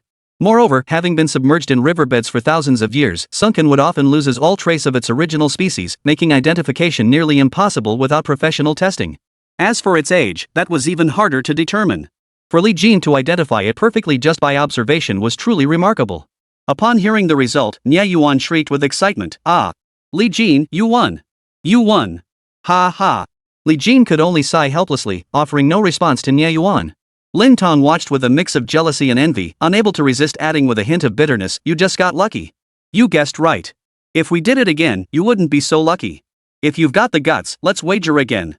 Lin Tong refused to accept losing his money, nor could he stomach losing the challenge in front of Nia Yuan. He was determined to redeem himself. Li Jin looked at Nia Huai. Li Jin was confident he could beat Lin Tong, but he needed to save face for Nia Huai. The Lin and Nia families shared ties. If Lin Tong suffered a crushing defeat, Nia Huai would struggle to explain it to the Lin elders. Noticing Li Jin's gaze, Nia Huai immediately assumed his elder's authority. "Lin Tong, that's enough." "Uncle Nia, he just got lucky." Lin Tong remained defiant. Nia Huai said sternly, "I saw everything. And we agreed before the match that there would only be 3 rounds. For the final match, you requested a change in the event, and everyone agreed." Nia Huai knew full well that if he hadn't deliberately held back, Lin Tong wouldn't have won a single round. How could things have ended up like this? Even so, Lin Tong still couldn't grasp the situation. In contrast, Li Jin had repeatedly backed down for his sake, giving him ample face. Comparing the two, Li Jin was vastly superior both in the conduct of the matches and in his overall demeanor. Lin Tong grumbled, "I let him win the last game. If we'd competed fairly, I might not have lost." Nia Yuan couldn't bear to listen anymore. "Lin Tong, how come I never noticed how shameless you are before? How about this? I'll bring out a piece of wood, cover it with a glass box, and you can appraise it for me?" Lin Tong was rendered speechless by Nia Yuan's retort. Not wanting to completely humiliate Lin Tong, Nia Huai shot Nia Yuan a glare before turning to Lin Tong. "Lin Tong, you proposed the wager. Now we have a result. In that case, transfer the wager to Li Jin. Today's contest ends here. If you're not satisfied, you're still young. There's plenty of time ahead, and you'll definitely get another chance to compete." Nia Huai's words were another attempt to save face for Lin Tong. But Lin Tong was as thick as a brick wall. He couldn't grasp the nuance, thinking Nia Huai was actually protecting Li Jin and didn't want him to lose. "Uncle." Lin Tong tried to speak. Nia Huai's expression turned cold. "Lin Tong, you must understand the most basic principles of being a person. Even if you two are about to compete, you must transfer the wager to Li Jin right now." Even Lin Tong, as dense as he was, realized he'd upset Nia Huai. He obediently pulled out his phone, dialed a number, and had someone transfer 40 million to Li Jin. The moment the transfer completed, Lin Tong thought, if Li Jin wins, Nia Huai will oppose Nia Yuan and Li Jin being together. His mood instantly lifted. Paying to sever the possibility of Li Jin and Nia Yuan being together didn't seem like such a bad deal after all. Nia Yuan had also considered this. Seeing the smile on Lin Tong's face, she knew exactly what he was thinking. Nia Yuan suddenly wrapped her arm around Li Jin's. "I'm going to eat. You're coming with me." Li Jin felt helpless. "Miss Nia, please let go of my arm first." As he spoke, he tried to pull his arm free, but Nia Yuan had wrapped her arms around his arm and held it close to her chest, making it quite difficult for him to move. Nia Huai watched his daughter's unreasonable tantrum and scolded, "Nia Yuan, let go. Nya Yuan only tightened her grip. I'm making Li Jin accompany me to dinner. Lin Tong watched the scene with a sinking feeling, so flustered he couldn't find words. He simply stood up. Uncle Nya, I'll take my leave. After Lin Tong left, Nya Yuan voluntarily released Li Jin's arm. Li Jin breathed a silent sigh of relief and said, Miss Nya, perhaps we should see less of each other from now on. I've told you many times I'm about to get married. I don't want my girlfriend to misunderstand. Nya Yuan looked at Li Jin with a pitiful expression. Do I really annoy you that much? Li Jin was momentarily speechless. At first, he hadn't felt any particular dislike toward Nya Yuan, just a difference in their positions. Later, when she became persistent, he did feel some annoyance, though he couldn't quite call it dislike. Now, looking back, he still couldn't say he disliked her, but he was still somewhat annoyed. If Nya Yuan hadn't clung to him, Li Jin wouldn't have been annoyed by her. Nya Hui could see this and said, Yuan, Li Jin is about to get married. If you two truly love each other, I'd support you. Even if I had to swallow my pride and offer compensation to Li Jin's fiancé, I'd be willing to lose face for it. But Li Jin and his fiancé are happily engaged now. What you're doing isn't right. Nya Yuan fell silent, fuming. Just then, a cell phone rang. Li Jin knew immediately it was his own, but the sound was coming from Nya Yuan's pocket. Li Jin looked at Nya Yuan. Miss Nya, that's my phone. Nya Yuan pulled out Li Jin's phone in a huff and tossed it to him. Who needs your phone anyway? Li Jin caught the phone, glanced at the caller ID. It was Yen Shun and answered immediately. Hello? Yen Shun. Jin, where are you? Yen Shun asked urgently. Li Jin replied, I'm at the Nya residence. Hearing this, Yen Shun breathed a huge sigh of relief. Miss Nya drugged me yesterday and left me at the hotel. I woke up and tried calling you right away, but your phone was off. I had to rush back to the shop, found you weren't there, and decided to try calling again. Only then did Li Jin recall that his phone had been below 10% battery last night. Now it was fully charged. No doubt Nya Yuan had topped it off. Sighing inwardly, Li Jin said, come pick me up. I'll send you the address. All right. I'll be right over, Yen Shun agreed. Chapter 154, reluctantly agreeing. After Li Jin hung up, Nya Hui said, Li Jin, your friend will take a while to arrive. Would you mind joining me in the study to talk? Li Jin had a favorable impression of Nya Hui. After all, Nya Hui was a generation older than him. Li Jin didn't want to stay with Nya Yuan either, as it felt awkward. Sure. I'd also like to seek more guidance from Mr. Nya. I wouldn't dare claim to be your mentor. Your expertise in authentication runs deep. I couldn't possibly offer guidance there. Nya Hui waved his hand with a smile. Li Jin replied, my little tricks aren't worth mentioning. When it comes to interpersonal skills and business management, I'm nowhere near your level, Mr. Nya. I still have a lot to learn. This wasn't mere politeness. Li Jin genuinely believed he had shortcomings in management and was certainly not seasoned in interpersonal skills. Nya Hui replied, youth has its own vitality. We so-called seasoned and steady folks sometimes get bogged down by too many concerns, losing the drive and initiative you young people possess. This was also what Nya Hui truly felt. When one carries too many reservations, it becomes difficult to act with unrestrained passion. Sometimes, even when you clearly dislike someone, you put on a friendly face for the sake of being more considerate. More often than not, for the sake of the greater good, one sacrifices too much of their true self. Their casual conversation carried them into the study. After taking their seats, Nya Hui said, Li Jin, you've seen Nya Yuan's temperament for yourself. She doesn't listen to my guidance at all, but she listens to yours. Li Jin didn't believe Nya Yuan listened to him. Mr. Nya, you overestimate me. I have no ability to make Miss Nya obey. If she truly listened to me, she wouldn't have drugged me and brought me back like this. This remark left Nya Hui feeling somewhat awkward. She does have a stubborn streak in that regard. Please bear with her. If Nya Yuan comes looking for you again, please help discipline her. Li Jin couldn't help but smile bitterly. Ms. Nya, before the competition, you were. Before Li Jin could finish, Nya Hui cut him off. Li Jin, I'll certainly try to persuade her. If I can't, then there's nothing I can do. I don't mean anything by it. Just treat her like any other friend. If she crosses any lines, just reprimand her directly. Li Jin stared at Nya Hui speechless for a moment, then relented with a hint of resignation. All right. I'll try my best. Nya Hui, a seasoned veteran, saw Li Jin's acquiescence and swiftly changed the subject. Li Jin, generally speaking, even within the antique trade, most experts specialize in just one or two categories of appraisal. But you dabble in antiques, jadeite rough stones, and precious woods that's truly rare. Who was your master? Antiques, jadeite, and precious woods, though all part of the cultural collectibles umbrella, are actually three distinct branches. Those who collect jadeite may not necessarily collect antiques or wood. Jadeite and precious woods are manageable, as their scopes aren't overly broad. Antiques, however, are another story. They encompass numerous specialized fields: porcelain, calligraphy and painting, stamps and coins, miscellaneous items, jade, and more. Many experts specialize in just one field, achieving great mastery there while remaining average in others. Individuals like Li Jin, who possess comprehensive expertise across all these fields, are truly rare as hen's teeth. Unable to claim any special abilities, Li Jin resorted to a casual fabrication. My teacher isn't well known, more of a reclusive master. Due to the times in his youth, he preferred not to be discussed, so I won't mention his name. If Li Jin were truly asked to name a master, he couldn't produce one. Better to dodge the question with an excuse. Manhwa actually believed him, as he knew of only one such master craftsman and veteran expert. Li Jin, is your teacher's surname Zhou? Manhwa probed cautiously. Li Jin found it difficult to either confirm or deny. Mr. Nya, please don't put me in a difficult position. If I tell you, my teacher will be displeased again. Manhwa nodded repeatedly. Right. I understand. Manhwa didn't press further on the matter and instead began chatting casually with Li Jin. Just as they were chatting, a servant knocked on the door. The young lady is arguing with someone. From what I heard, that person seems to be here to pick up Mr. Li. Hearing this, Manhwa immediately stood up. That child still with that stubborn temper. Li Jin also hurriedly rose. The person arguing with Nia Yuan was most likely Yin Shun. By the time they reached the ground floor, Nia Yuan was blocking the doorway, refusing to let Yin Shun enter. Whether Li Jin leaves or not is his own business. You have no right to come pick him up. Yin Shun, who had previously harbored some affection for Nia Yuan, was now furious after yesterday's incident.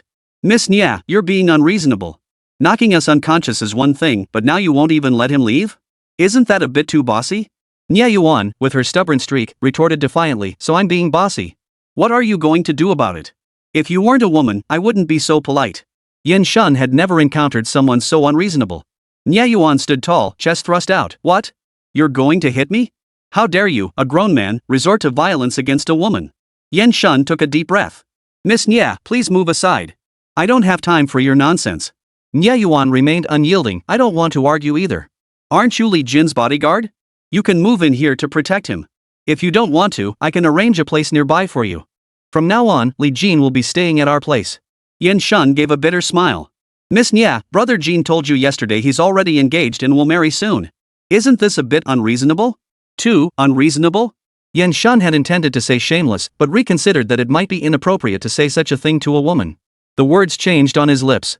Nia Yuan, sharp-witted herself, instantly grasped what Yin Shun had intended to say. Though stung inside, her stubborn pride refused to yield. He isn't married yet. What's wrong with me pursuing him? It's not exactly illegal, is it? Besides, I'm not forcing Li Jin. I'm treating him to good food and drink. What's wrong with that? If Li Jin truly wanted to leave, could I have tied him up and stopped him?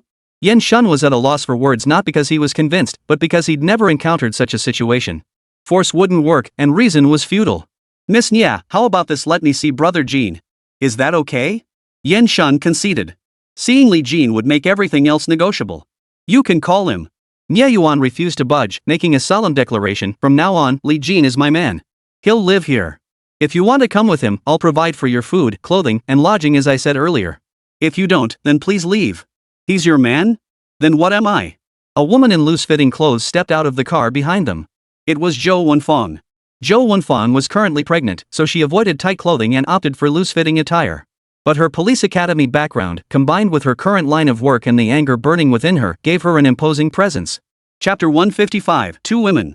While ordinary people might feel a hint of apprehension seeing Zhou Wenfang, Nia Yuan showed no fear whatsoever. After all, she was a young lady from a distinguished family who had seen her share of grand occasions and influential figures. Who are you? Nia Yuan had already guessed part of it. She silently sized up Zhou Wenfang, silently challenging her in her mind. Li Jin and Manhwa hurried out just then. Seeing Zhou Wenfang there, Li Jin was equally surprised. Wenfang, what brings you here? Zhou Wenfang wrapped her arm around Li Jin's, tilting her head up as she declared, I'm Li Jin's wife. You kidnapped my husband for no reason. You owe me an explanation, don't you? Nia Yuan watched Zhou Wenfang affectionately clinging to Li Jin's arm, her heart twisting with envy and resentment. She felt she was no less than Zhou Wenfang. Why did Li Jin indulge her so readily? The more she thought about it, the angrier she became. Nia Yuan decisively grabbed Li Jin's other arm. Which eye did you use to see me kidnap Li Jin? I don't know how good I am to him. Li Jin suddenly felt overwhelmed. Miss Nia, please let go of me. She really is my fiancée. We're getting married soon. Nia Yuan refused to let go. You said soon, which means you're not married yet. Zhou Wenfang flared up. How dare you act like this? We're about to get married, and you're still clinging to him like this. Don't you think that's a bit excessive? Excessive? I don't think so. Nia Yuan retorted. I'm not sneaking around or forcing myself on him. How is that excessive? What if you and Li Jin aren't compatible? Does that mean I can't pursue my own happiness? Seeing the woman causing such a scene, Manhwa felt his face grow hot with embarrassment. He quickly stepped in to smooth things over. Li Jin, this must be Miss Zhou? Li Jin has mentioned you before. We do owe you an apology for this situation. Nya Yuan, let go. What kind of scene is this? Nya Yuan glared at Manhwa, still silent. After a moment, she seemed to realize sitting like this was indeed inappropriate and finally released Li Jin's hand. Manhwa hurriedly apologized again. Li Jin, Miss Zhou, my daughter has been spoiled. Please don't take offense. I'll discipline her properly from now on. Zhou Wenfang, now visibly annoyed, remained silent. Li Jin could only respond, Mr. Nya, it's fine. There was a misunderstanding, but it's cleared up now. Exactly. Misunderstandings can be cleared up with a talk. Manhwa nodded repeatedly in agreement. Li Jin didn't want to linger any longer. Mr. Nya, we'll take our leave now. Alright, take your time. Come visit again sometime. Manhwa offered casual pleasantries, avoiding the usual business niceties, a subtle sign of his approval for Li Jin. Just as Li Jin was about to leave, Nya Yuan called out to him, wait, I haven't given you your things yet. She pulled out a wallet and keys, pressing them into Li Jin's hands. Li Jin accepted them without offering thanks, afraid it might upset Zhou Wenfang. You're leaving without even telling me? Nya Yuan said, sounding displeased.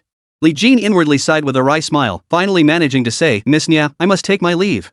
Once Li Jin and his group got into the car, Zhou Wenfang immediately began complaining, you actually said goodbye to her? Her dad invited you to come back next time. Are you planning to come back? Li Jin did feel somewhat guilty toward Zhou Wenfang. Though none of this had been his choice, he blamed himself for not handling it better. Honey, how could I possibly come back next time?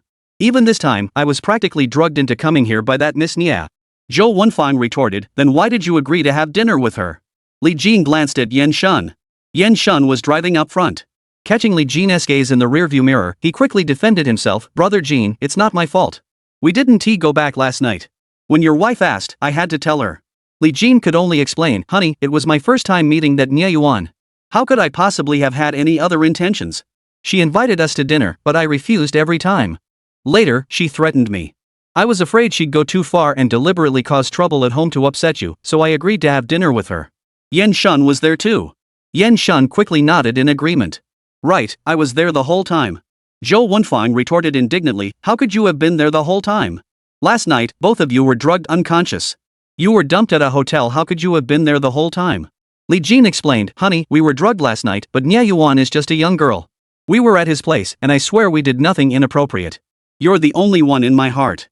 To me, any woman is less than a vase. Hearing this, Zhou Wenfang felt a wave of sweetness wash over her. Yet her expression remained stern. Don't just say nice things.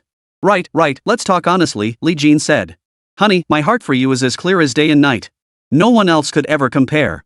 In this lifetime, I'll never have feelings for any other woman but you. From now on, I'll avoid Nya Yuan whenever I see her. Only then did Zhou Wenfang respond with satisfaction, you promised. Don't lie to me. Li Jin hesitated before replying, honey, I have to be honest with you. I can avoid Nya Yuan, but if she comes looking for me, I can't turn her away. But I won't go out of my way to be kind to her. I'll treat her like any other acquaintance. You're the only one who truly matters to me. Yan Shun bit his lip to stifle a laugh, certainly Jin's words would upset Zhou Wenfang again. Zhou Wenfang, however, appreciated Li Jin's candor. If Li Jin had made solemn promises, she would have been pleased, but it would have felt insincere. I believe you, Zhou Wenfang said. Yan Shun was a bit surprised and secretly admired Li Jin.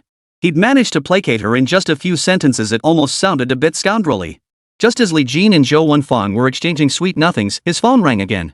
Li Jin pulled out his phone and saw it was Yang Zhenghua calling. Hello? Old Yang. Yang Zhenghua chuckled, Li Jin, are you free right now? Li Jin felt he should spend more time with Zhou Wenfang now, especially after the Nya Yuan incident. It wouldn't be right not to comfort her properly. Noticing Li Jin's hesitation, Yang Zhenghua quickly added, you absolutely must make time to come see this.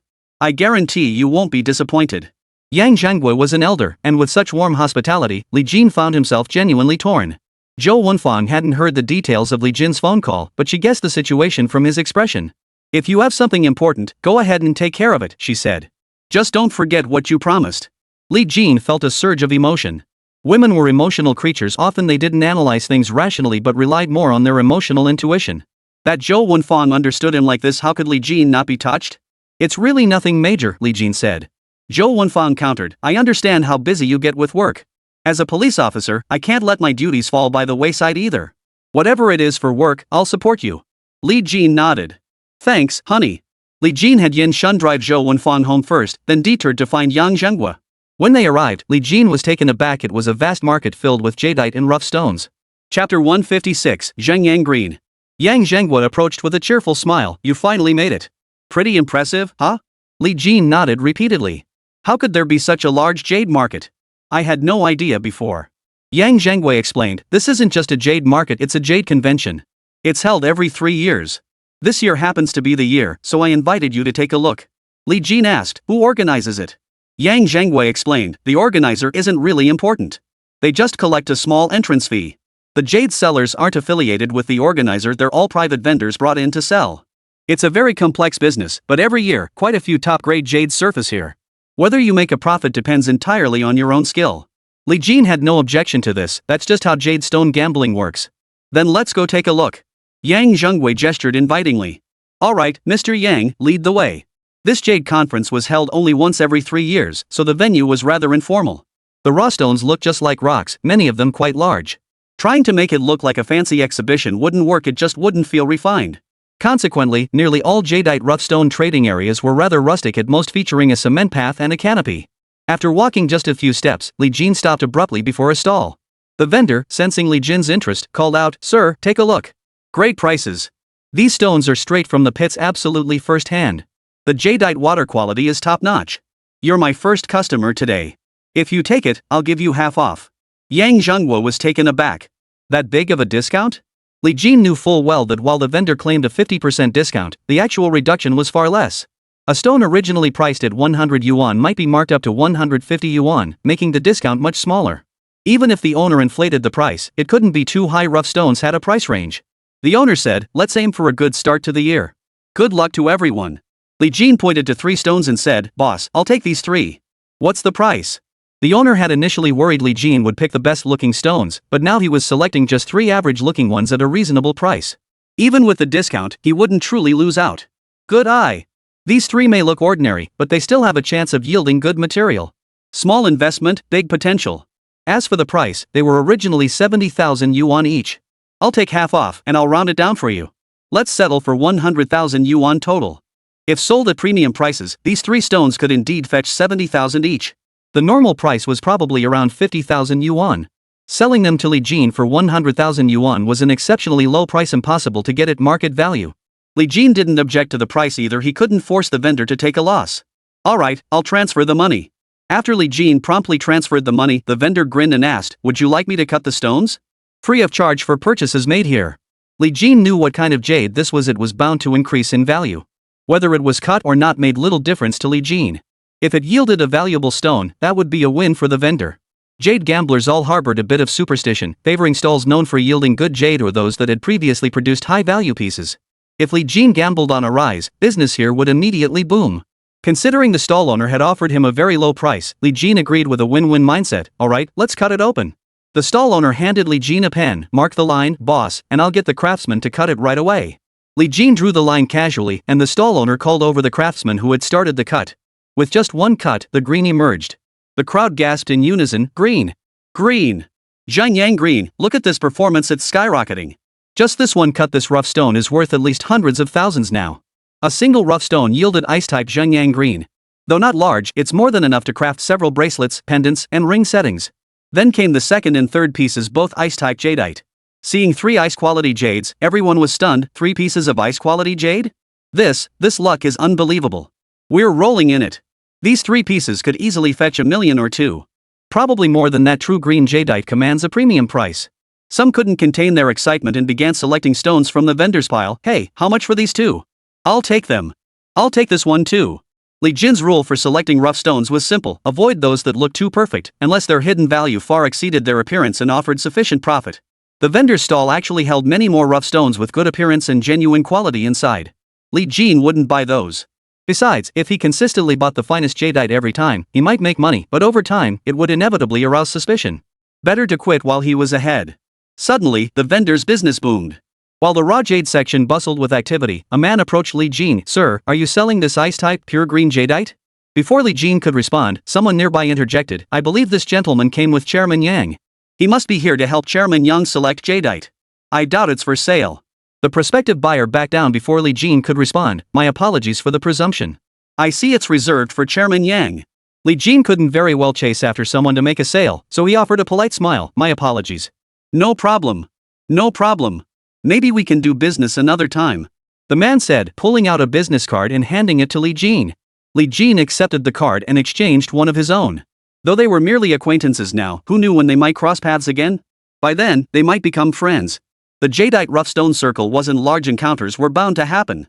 Just as Li Jin was exchanging business cards, a heavy-set man approached Yang Zhengwei. Chairman Yang, did you bring this young master to appraise the rough stones?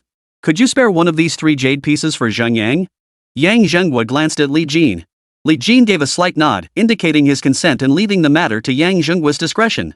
This was a gesture to save face for Yang Zhengwei. If Yang Zhengwei sold the jade, the money would ultimately belong to Li Jin, but the chubby man would owe Yang Zhengwei a favor. Such accumulated favors became capital. The same applied to Li Jin. Either way, he wouldn't lose out.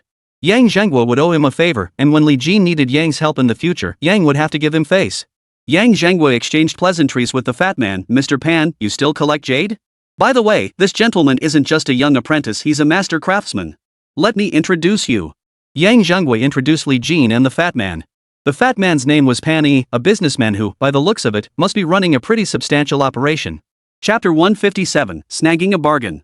After some polite exchanges, Pan Yi brought up the jade again. Chairman Yang, if you're not in urgent need of it, how about letting me have one piece? Yang Zhengwei inquired, is there an urgent need, Mr. Pan? Pan Yi explained, my wife and I have been together for over a decade. This year marks our 10th wedding anniversary, and I'm planning to give her a gift. If it's too expensive, she'll definitely say I'm wasting money. Even though she'd be happy inside, I'd hate to hear her nagging.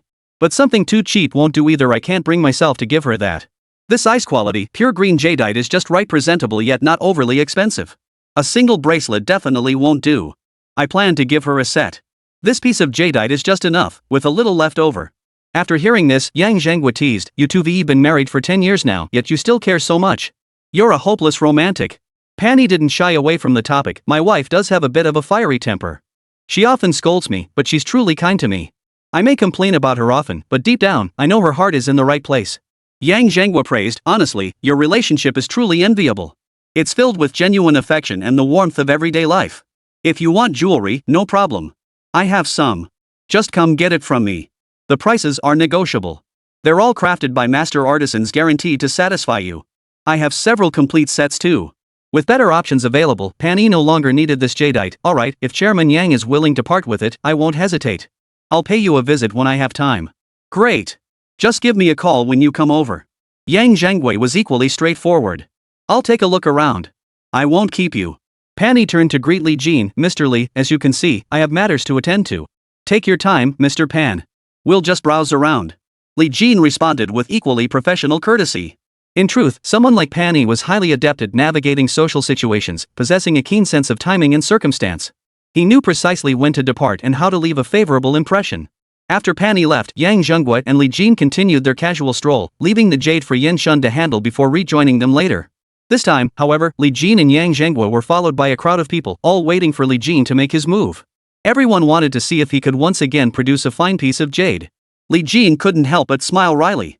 Having so many people following me around really isn't very comfortable. Yang Zhengwei, however, took it in stride. They're just curious and here for the spectacle. The 3 rough stones you picked earlier really didn't perform well. Almost no one had high hopes for them, yet you managed to cut ice jade from each one consecutively. Whether it's your keen eye or sheer luck, everyone wants to see what you get when you make another cut. If you don't want the attention, just take a break. People will naturally drift away. Sure enough, after wandering around for a while without making any purchases, Li Jin hadn't found anything worthwhile. The crowd of onlookers trailing behind him naturally thinned out. Most people here came to buy rough stones, few were just window shopping. It was like few people wander aimlessly through a vegetable market, everyone had a purpose. Chairman Yang. Yang Zhengwei knew many people after all, he was the chairman and quite a few sought to cultivate a good relationship with him. Yang Zhengwei responded warmly, Master Lu, it's rare to see you gambling on jade stones. What brings you here today? Li Jin, let me introduce you. This gentleman is an expert in calligraphy and painting, a veteran in the antique circle. Master Lu, this is Li Jin. Though he's a younger generation, his expertise in jade gambling and antiques is quite profound, even I admire him a bit. Master Lu was somewhat surprised. He exchanged greetings with Li Jin, and they exchanged business cards and contact information. Yang Zhenghua and Master Lu needed to discuss something privately, so Li Jin made an excuse to wander around and left first. Once Li Jin and Yang Zhenghua parted ways, the crowd thinned considerably, which suited Li Jin just fine. As he browsed, Li Jin calculated potential profits. One piece caught his eye, a glass-like jadeite rough with exceptional clarity and a visible window. The vendor had already slapped a 12 million yuan price tag on it. Calculating the jade inside, it was probably worth around 15 million yuan at most. Li Jin didn't bother to make a move, deciding to leave it for someone else. Such opportunities were commonplace in Li Jin's eyes. He wasn't worried about missing out on a better deal. Before long, Li Jin had traversed nearly half the exhibition hall. While there were many fine rough stones and quality pieces, the prices were far from attractive. Rough stones with attractive prices usually had poor exterior appearances. But such stones were exceedingly rare. If he scoured the entire market and still couldn't find a rough stone that truly satisfied him, he'd simply pick up a few pieces with decent profit margins. At least he wouldn't have come all this way for nothing. Just as this thought crossed his mind, Li Jin suddenly spotted an unexpectedly impressive rough stone at a stall ahead. Li Jin stopped in his tracks. "How much for the rough stones, boss?" "Which one?" The vendor looked up at Li Jin. Li Jin pointed to the one he wanted. "This one." The vendor thought for a moment and said, "This one's big and looks promising. It'll definitely yield jadeite. I'll make an exception and call it 3 million. Li Jin knew the vendor was treating him like a novice and trying to rip him off. Even if he bought this rough stone for 3 million, it would still be a huge profit. Should he let the vendor make a little profit too? After a moment's thought, Li Jin began haggling. "Boss, it's already cut open, but no green came out, not even continuous white. Give me a fair price." "No way. I doubt you'll even sell it after this whole conference wraps up. Unless you cut it again and reveal cotton white or even green." The boss knew immediately he was dealing with a connoisseur, not a novice. 2 million. This price really can't go any lower. This rough stone is large. Even if it yields bean-grade jadeite, we won't lose money. If it's glutinous rice grade, there's still a decent profit margin. The boss didn't mention ice-like or glass-like jadeite, knowing that based on this rough stone's appearance, it was highly unlikely to yield jadeite of ice-like quality or higher. Jade gamblers only care about buying good jade. In reality, the best-selling jadeite in the market is actually the ordinary kind. The jade pendants, guanyin statues, bracelets, and other items worn by the masses are mostly ice-grade or lower. Therefore, many buyers specifically seek out ordinary rough stones or those with poor appearance at low prices. As long as jadeite emerges even bean-grade, it's profitable. If ice-grade or glass-grade jadeite appears, it's a huge win. This group represents the polar opposite of Li Jin, who only seeks top-grade stones. While the other group doesn't care about the rough's potential. They buy any rough stone in bulk at rock-bottom prices, treating it like trash. Many rough dealers never open their stones themselves. Some stones sit unsold for a year or two, or get passed around by many buyers without a sale. They'll eventually sell them at a slight loss below their purchase price. Holding on to unsold rough is like holding on to dead money. Better to offload it sooner rather than later. Some are willing to hold on to rough stones because they show promise and could appreciate. Those with poor potential? Forget it. Li Jin knew the 2 million yuan was still inflated. The owner was making a small profit. If he held out longer, he could probably knock off another 100,000 or so. "Boss, I won't haggle over the price. Give me this one for free, and we'll settle at 2 million total. How about it?" Li Jin casually pointed to a basin-sized rough stone. The vendor glanced at it. Just an average-looking stone that would normally sell for 3 to 500,000 yuan. Giving away a 3 to 500,000 yuan stone on a million yuan deal? No problem at all. You're a fair man, boss. I'll write up the receipt. The vendor was delighted too. He'd been worried this piece wouldn't sell, but now he'd made an extra 300,000 to 400,000 yuan on top of the deal that made him happier than if he'd made a million himself. After the paperwork was done and Li Jin transferred the payment, he couldn't help but feel elated inside, for he knew what lay within. Several people following behind Li Jin were stunned to see him purchase the rough stone for 2 million yuan. Why did he buy that one? It clearly doesn't look promising. This rough stone has already been cut and it's the best section. It still didn't yield jadeite. It's highly unlikely it ever will. Looks like he's been relying on pure luck all along. Their murmurs were faint and Li Jin paid them no mind. Profits and losses were his own business. Why bother with such chatter? The shop owner was in a good mood, but he wasn't keen on letting Li Jin cut the stone here. The reason was simple: if a 2 million yuan rough stone yielded nothing, wouldn't that ruin his reputation? "Sir, shall I arrange for someone to take it back for you?" The stall owner was eager for Li Jin to leave, hoping he wouldn't cut the stone here. Li Jin understood the vendor's thoughts. Since the vendor wasn't keen, Li Jin didn't want to flaunt his wealth either. Just as he was about to agree, someone suddenly approached him, their tone tinged with sarcasm. "Oh. Li Jin, buying rough stones? What a pity. Your eye for stones is practically as good as a blind man's." Chapter 158, Win. Li Jin glanced at the newcomer, his old rival, Jiang Wei, who had once pursued Zhou Wenfeng. None of your business, Li Jin replied, unwilling to engage. But resentment festered within Jiang Wei. If Li Jin hadn't swooped in, he might have won Zhou Wenfeng's heart. That bitter taste lingered in his throat, unbearably sour. Now that they crossed paths again and at such a prime opportunity, he was determined to regain some measure of dignity. Jiang Wei pointed at the 2 raw stones Li Jin had purchased and remarked, I know a thing or two about gambling on jade. These 2 stones of yours are nothing special. To be blunt, you could pick up a random rock off the street and it wouldn't be any worse than these. If these 2 actually turn out green, it'll be like the sun rising in the west. With that, Jiang Wei let out a smug laugh, as if eager for everyone to hear. Li Jin replied coolly, Jiang Wei, what business is it of yours what rough stones I buy? Our relationship isn't that close, so don't make a fool of yourself. Jiang Wei was in high spirits, eager to see Li Jin humiliated. He chuckled, Li Jin, don't get too worked up. How about this? Let's make a bet. If you win, I'll kneel and apologize to you. Li Jin didn't particularly dislike Jiang Wei. Even though he had once pursued Zhou Wenfeng, Li Jin hadn't been with her back then, and Zhou Wenfeng hadn't accepted Jiang Wei's advances either. There was nothing to dwell on. But now that Jiang Wei was stirring up trouble for no reason, Li Jin couldn't help but feel some resentment toward him. Since Jiang Wei was practically begging to kneel before him, Li Jin didn't hold back. Fine.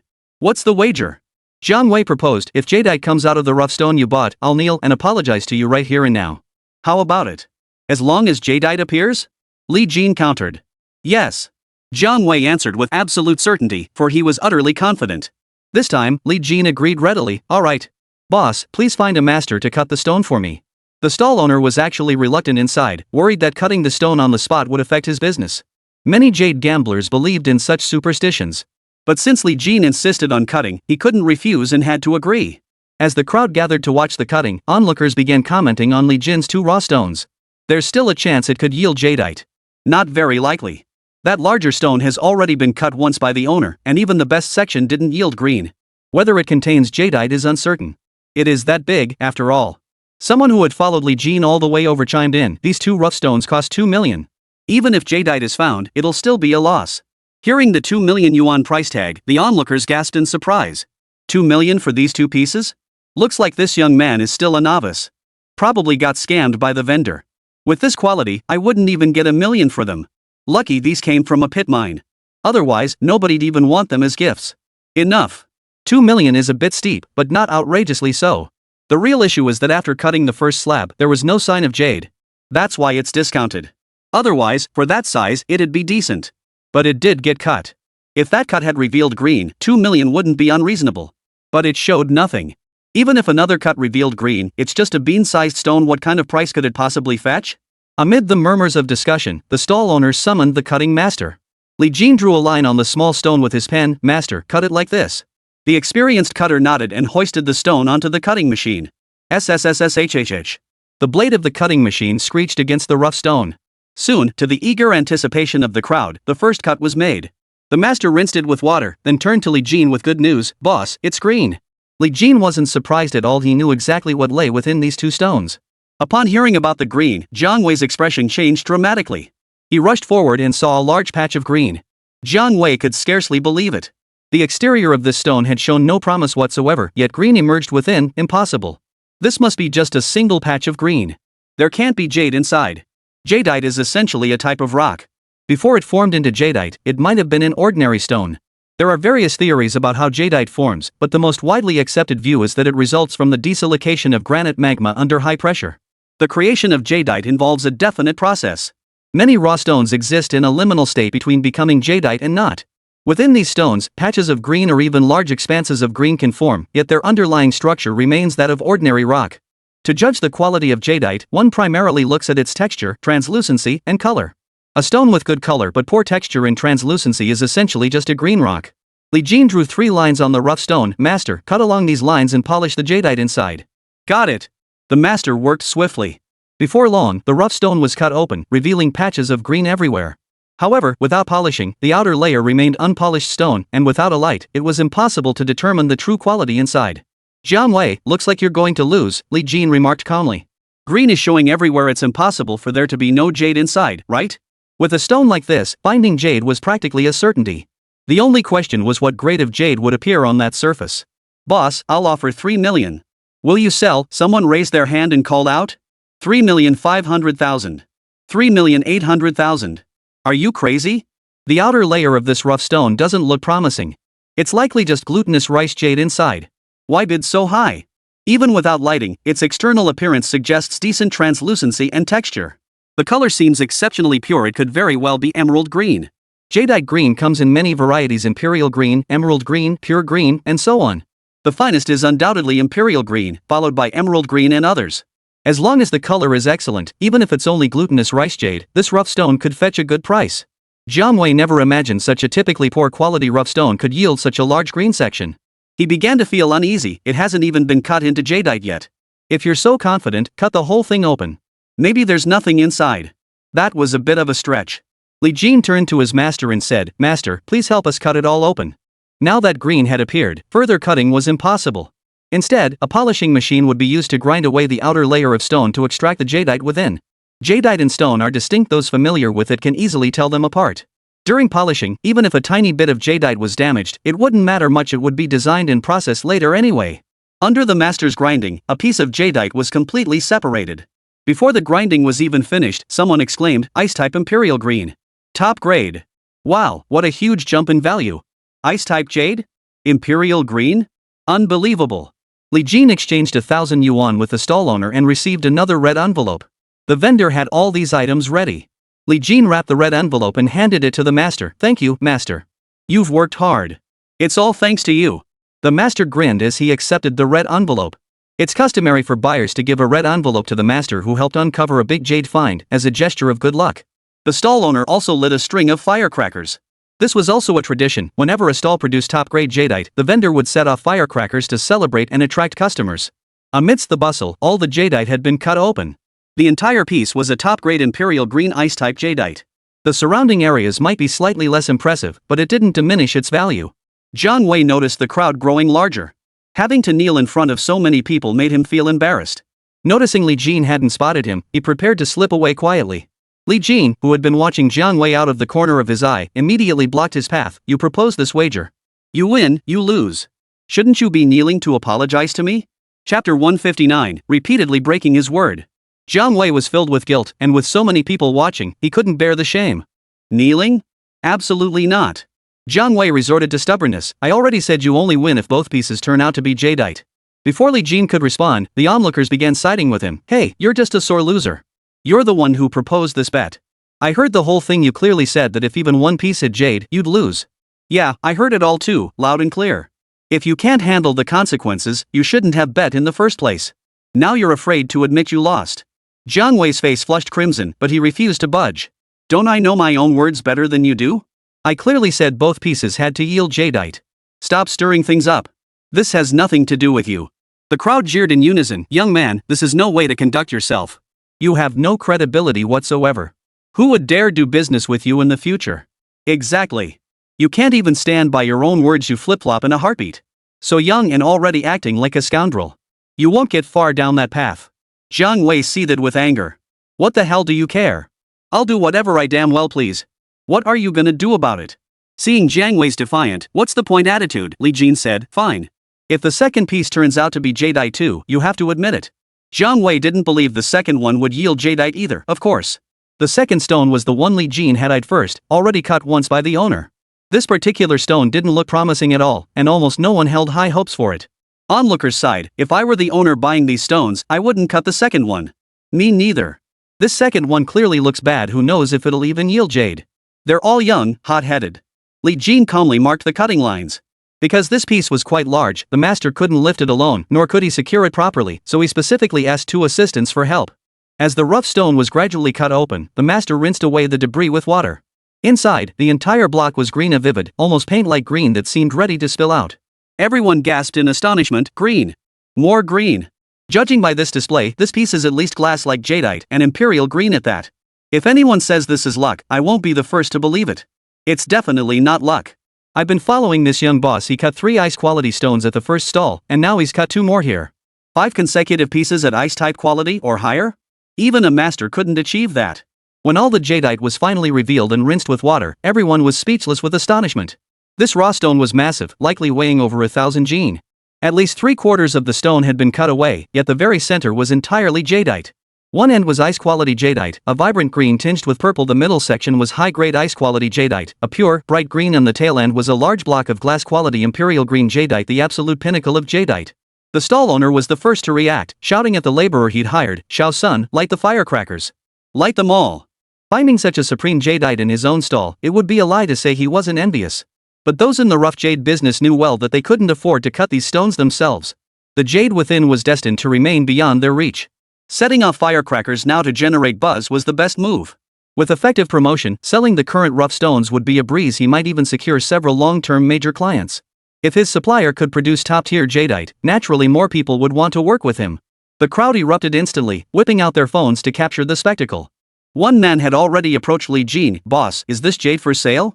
I'll offer 200 million. 200 million is too stingy. I'll offer 230 million. 250 million. 280 million. 300 million. 310 million. In the past, Li Jin would have sold them without hesitation. They were of little use to him anyway. But now that he was partnering with Zhang Dajuan, if he could keep these jades, he'd definitely save them for Zhang to sell. So he politely declined each offer. After sending away the jade buyers, Li Jin turned to Jiang Wei. "So? Loser pays?" Jiang Wei didn't want to kneel and apologize in public, but Li Jin had already cut open 2 jadeite stones in a row, both of the highest quality. He couldn't find any excuse. The crowd now admired Li Jin immensely. Seeing Jiang Wei still trying to wriggle out of it, they sided with Li Jin. "Young man, you said earlier that if the second rough stone yielded jadeite, you'd honor your promise. I knew you were unreliable, so I recorded it. Want to see? He'll never watch it. Even if he did, he wouldn't admit it. We saw what kind of person he was the first time around. It's only natural he'd back out the second time." Hearing everyone's contempt, Jiang Wei shouted angrily, "What business is it of yours? Mind your own business." The crowd immediately grew indignant. "Look at you, you're the one reneging, and now you're shutting others up?" Li Jin didn't want to push him too hard. After 2 consecutive big price hikes and setting off so many firecrackers, a crowd had already gathered. Forcing Jiang Wei to kneel now would be incredibly difficult for him. "Forget it. You can go," Li Jin said, pulling out his phone to call Yan Shun and have him come take the jade away. Just as Li Jin finished the call, he turned to find Jiang Wei still standing there. Jiang Wei stared at Li Jin. "My Jiang family has been in the cultural jade business for generations, with collections to match. My eye for jade may not be legendary, but it's certainly not poor. Those 2 rough stones you just showed? They absolutely don't look like they'll yield jadeite. At the end of the day, you just got lucky. Let's gamble one more time." Li Jin curled his lip. "Jiang Wei, I have no interest in gambling with you. Besides, I don't believe you'd honor your promise." Li Jin didn't press the issue. He simply didn't take Jiang Wei too seriously. Jiang Wei knew his repeated broken promises had earned him Li Jin's disdain. "Li Jin, I pledge my Jiang family's reputation as collateral. There are roughly 2 hours left. If you can pick out a raw jadeite stone of high ice-type quality or better, I'll admit defeat. No matter what price you offer for the jadeite, I'll buy it at 5 times the market value. Buying at 5 times the market price would definitely be a loss. Take the jadeite cut earlier. Someone offered over 300 million.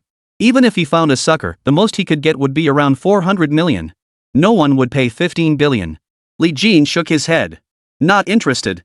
Jiang Wei desperately tried to salvage his pride. "If you win, I'll take you as my master. I'll obey your every command from now on." "Not interested." Li Jin saw no benefit in taking Jiang Wei as a disciple. Chapter 160, Scrap. Those around them were quite surprised. The Jiang family is indeed quite respectable. Having Jiang Wei as a disciple wouldn't be too shabby. But Jiang Wei's word isn't worth much. He's already reneged twice before. Who knows if he'll pull another fast one later? Forget it. This boss may be young, but his ability to evaluate raw stones is absolutely top-notch. He's no weaker than the Jiang family. Who knows who'll come out ahead? I agree. This Jiang Wei claims to be seeking a master, but really he's just looking for a powerful backer. Who says otherwise? Now that Jiang Wei has taken him as a master, the Jiang family will have to ask this young man to appraise their rough stones. With that master-apprentice bond, they won't be able to refuse. Overhearing the murmurs, Jiang Wei's face flushed crimson. Li Jin, I'll sign a written agreement this time. If you win, I'll immediately become your disciple. And I won't let the Jiang family use our relationship as an excuse to ask you for favors. Li Jin replied indifferently, I have no interest in taking you as a disciple, nor do I care about your Jiang family. With that, Li Jin turned to leave. Jiang Wei excitedly stopped Li Jin, one last time. I can sign a written agreement right now. Everyone can be a witness. You're not scared, are you? Jiang Wei desperately needed an opportunity to prove himself. Even if he lost, he had to prove he wasn't a cheat. Li Jin gave Jiang Wei a long, searching look. Fine. I'll play with you one more time. Jiang Wei's face lit up instantly. Great. Don't go back on your word. Think everyone's like you, ready to cheat at the drop of a hat? Li Jin retorted with measured precision. Jiang Wei flushed crimson, neck bulging, unable to retort. He had indeed been a cheat just now. Fine, you're good. Let's see how you win this time, Jiang Wei said viciously. Even now, Jiang Wei refused to believe that Li Jin had chosen those two raw stones purely based on skill. If that was truly skill, then it could only mean Li Jin's abilities had reached an absurdly high level. Even the most skilled masters judged rough stones based solely on their surface appearance. The surfaces of those two rough stones showed absolutely no promising signs. How had Li Jin discerned their value? It was like a traditional Chinese doctor's diagnosis through observation, auscultation, inquiry, and pulse taking. A patient who looked emaciated, spoke weakly, had a sallow complexion, and showed poor pulse signs was almost certainly ill. But then someone steps forward and declares, this person is perfectly healthy, even stronger than the average person. Who would believe that? The two rough stones earlier were exactly like that. Every appraisal method clearly showed they had poor characteristics and a very low chance of yielding jadeite. Yet they produced top-grade jadeite. An uninformed person might accept excuses about Li Jin's expertise. But Jiang Wei possessed a solid foundation in appraisal. Trusting his professional knowledge, he knew this couldn't be attributed to skill alone. There was only one possibility: sheer, extraordinary luck. Jiang Wei refused to believe Li Jin could maintain such extraordinary luck consistently. Li Jin ignored Jiang Wei. Arguing with him now served no purpose. The only way to win his respect was through proven skill. An hour passed in the blink of an eye. Li Jin had indeed spotted several ice-grade or high ice-grade rough stones, but their prices were exorbitant, leaving little profit margin. Buying them wasn't his style. Seeing Li Jin hesitate to make a move, Jiang Wei grew increasingly smug. Glancing at his watch, he declared, Li Jin, over an hour has passed. You have 48 minutes left. If you don't cut out a top-grade jadeite, you lose. Li Jin replied coolly, even if there's only 1 minute left, it's still not time. Why are you nagging? Jiang Wei, whose temper was far from refined, grew irritated at Li Jin's retort. Rage flared within him. We'll see how long you can keep gloating. You pick two stones by luck and think you're some kind of genius? Jade gambling isn't about luck, it's about skill. Someone like you, relying on luck, won't go far in the end. Li Jin shot Jiang Wei a glance. And someone like you, who relies on being a jerk, thinks you'll go far. The retort left Jiang Wei speechless, and he could only retort angrily, stop harping on past mistakes. This time, I'll make good on my word. Li Jin gave a faint smile and ignored Jiang Wei.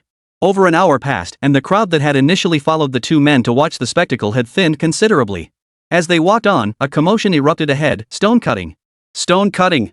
Master Gao picked a top-tier piece today, it's got to be at least ice-grade inside. When Master Gao makes a move, it's bound to be something special. Li Jin didn't know this Master Gao. After all, he hadn't been in the business long and didn't know many people in the trade. Intrigued, Li Jin moved closer. He saw an elderly man marking lines on a rough stone weighing several hundred jin. Judging by the outer appearance of the rough stone, it was undoubtedly a premium piece, and its price would naturally be substantial.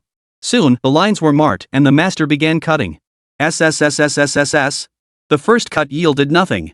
Emerging green was the final stage. Before that, there were many other manifestations, such as revealing a soft white interior. Each distinct manifestation hinted at what might lie beneath. After pondering for a moment, the old man drew another line. After the master made the cut, there was still no reaction. Cut from the center, the elder declared, taking a deep breath before making his decision. The master cautioned, Master Gao, if there's something inside, it might split the jadeite in two, making it difficult to process later. Cutting jadeite always aimed for a single, intact piece to facilitate later processing. Master Gao shook his head, a hint of discouragement in his voice. This stone is likely ruined. My judgment was off this time. It was clear that Master Gao's decision to cut through the center stemmed from his loss of confidence. He split it cleanly in half with a broad stroke, ready to see the result. The stone-cutting master said nothing more, striking directly through the center. This time, green did indeed appear. But it was confined to a corner. Master Gao stepped forward, examined it briefly, then shook his head with a sigh. Glutinous rice jade. Not bad. Maybe we'll recoup some of the cost. This small amount of jadeite would certainly not cover the entire cost. The external appearance of this raw stone was simply too impressive, its price would undoubtedly be in the millions. This small amount of glutinous rice jadeite was probably worth only a few 100,000 yuan.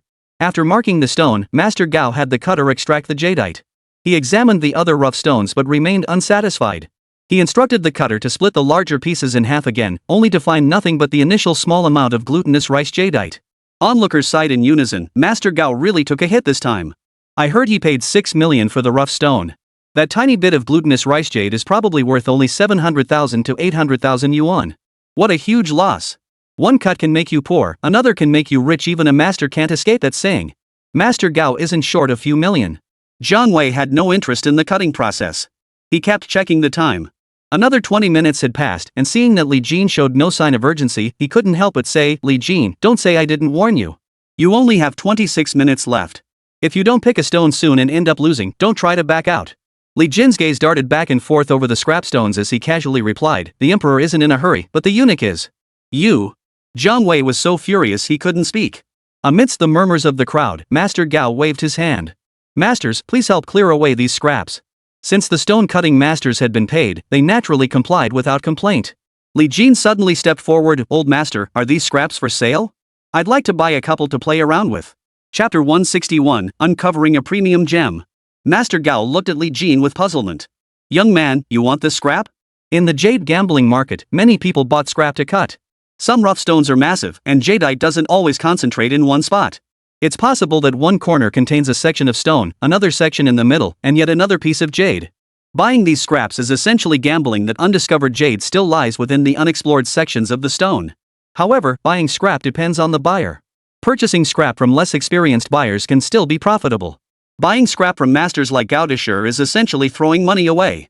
As a master, he'd be unlikely to overlook even a single bean-grade jadeite, leaving little chance for ordinary buyers to snag hidden gems.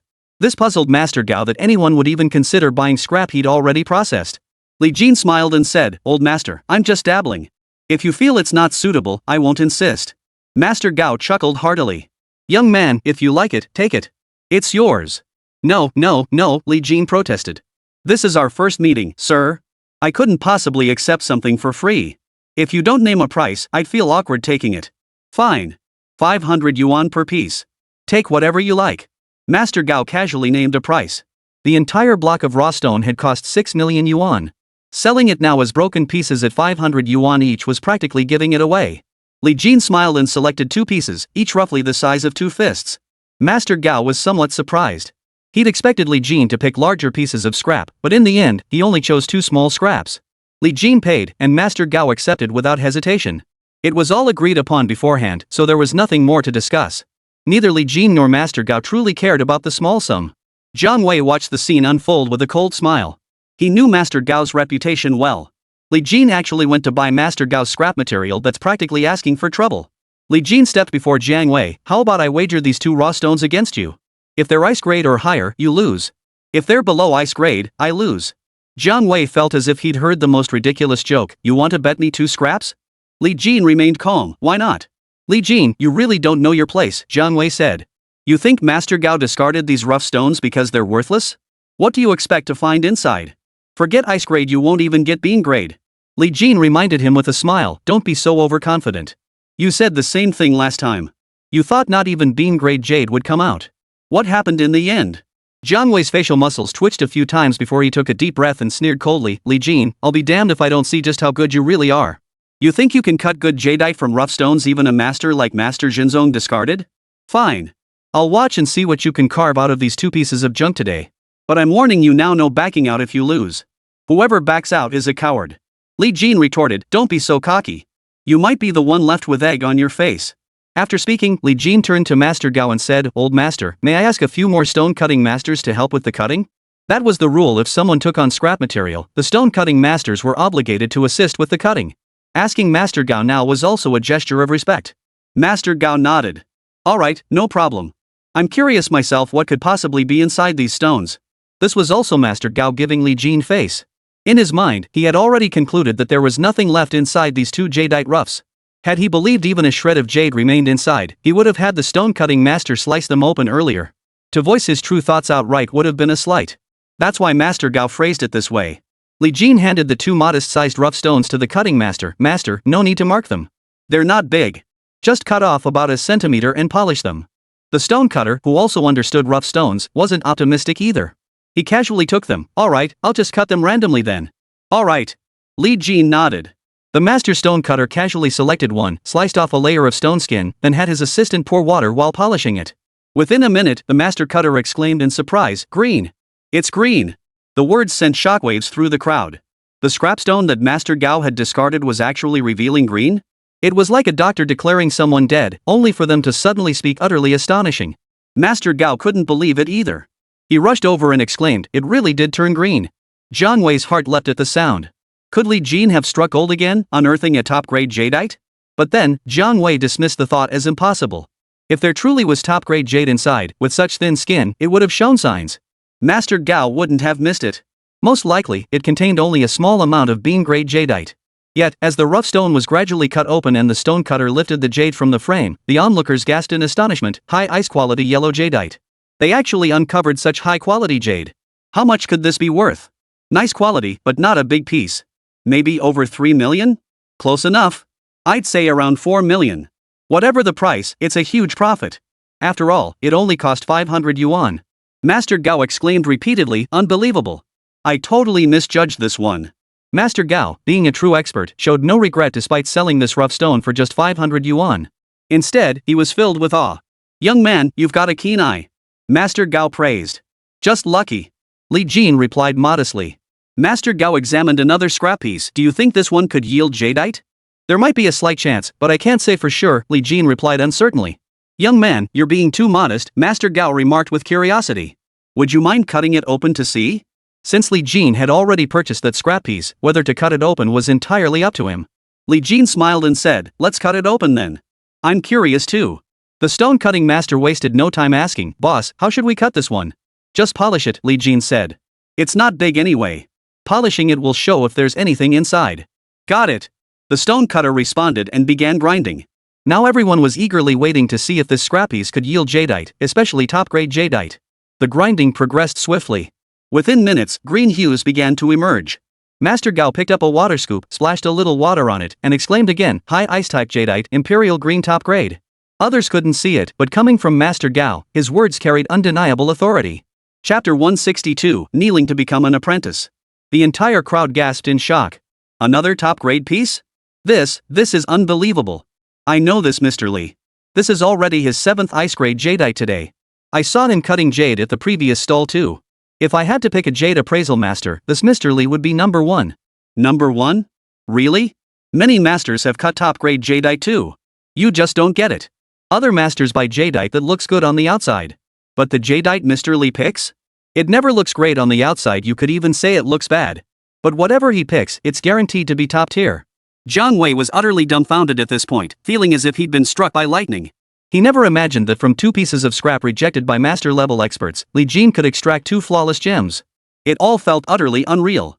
Those unfamiliar with jade gambling could never comprehend Jiang Wei's state of mind. It was like a doctor watching a patient take their last breath, with even the experts confirming death and no hope left, only for a young man to rush in and revive them in a matter of moments. From the standpoint of medicine and science, it was virtually impossible. It could only be described as a miracle. That's exactly how Jiang Wei felt right now. It was nothing short of a miracle. The thought of having to fulfill his promise soon made Jiang Wei's face go pale. In his heart, becoming a disciple remained an extremely difficult thing to accept. Recalling his 2 previous broken promises, he was unwilling to become someone who reneged repeatedly. Just then, the jade carver had fully revealed the 2nd piece of jadeite. Though only fist-sized, its high ice-quality imperial green hue still made it incredibly valuable. Master Gao gazed at the jade with envy and said, young man, could you part with this high ice-quality imperial green jade for me? I'll offer 30 million. If you find that price unsatisfactory, feel free to name your own price, I'll consider it. Hearing the 30 million figure, those nearby who weren't familiar with the prices of top-grade jadeite gasped in astonishment. This piece is worth 30 million? An expert chimed in, 30 million isn't particularly high. If the buyer is truly passionate, 40 million is entirely possible. 30 million is about right. Between 30 and 38 million is a fairly normal price range. Li Jin hadn't intended to sell these jades. Leaving them for Zhang Dajuan to handle would benefit him more. Besides, Jiang Wei had previously offered 5 times the price to acquire these 2 pieces. Old master, I'm sorry. I've already promised someone else that if I cut good jadeite, I'd sell it to them first. Li Jin politely declined Master Gao's offer to purchase. No one expected Li Jin to refuse. Master Gao was quite taken aback. Young man, do you know who I am? Li Jin knew Master Gao was undoubtedly a heavyweight in the jade stone gambling world. But having entered the industry recently, he maintained some distance from masters outside his immediate circle and genuinely didn't know them. Just as he was about to offer polite excuses, Yang Zhengwei appeared, having entered unnoticed. Master Gao, Li Jin, what brings you 2 together? Master Gao smiled and said, Zhengwei, do you know this young man? Yang Zhengwei replied, I do. Master Gao, this is Li Jin. His skill in appraising raw jade is top-notch. Ah. Li Jin, did you cut this one? It's exceptional. Yang Zhenghua was utterly stunned by the jadeite in Li Jin's hands. Master Gao chuckled, Brother Li Jin really picked up a bargain from me. My eyesight's poor, I didn't recognize it and was about to scrap at his waist. He spotted it right away. How embarrassing. Yang Zhenghua chuckled, I'm not surprised at all. Li Jin excels at spotting stones like this. He tends to overlook the ones that look too perfect. Master Gao looked at Li Jin in astonishment. This is incredibly difficult. I'd been in the jade gambling business for most of my life, and even I wouldn't dare touch stones that show poor potential. Li Jin humbly replied, I just got lucky. Compared to Master Gao, I still have so much to learn. Master Gao waved his hands repeatedly. No. The new generation is pushing us older ones aside. We're already past our prime.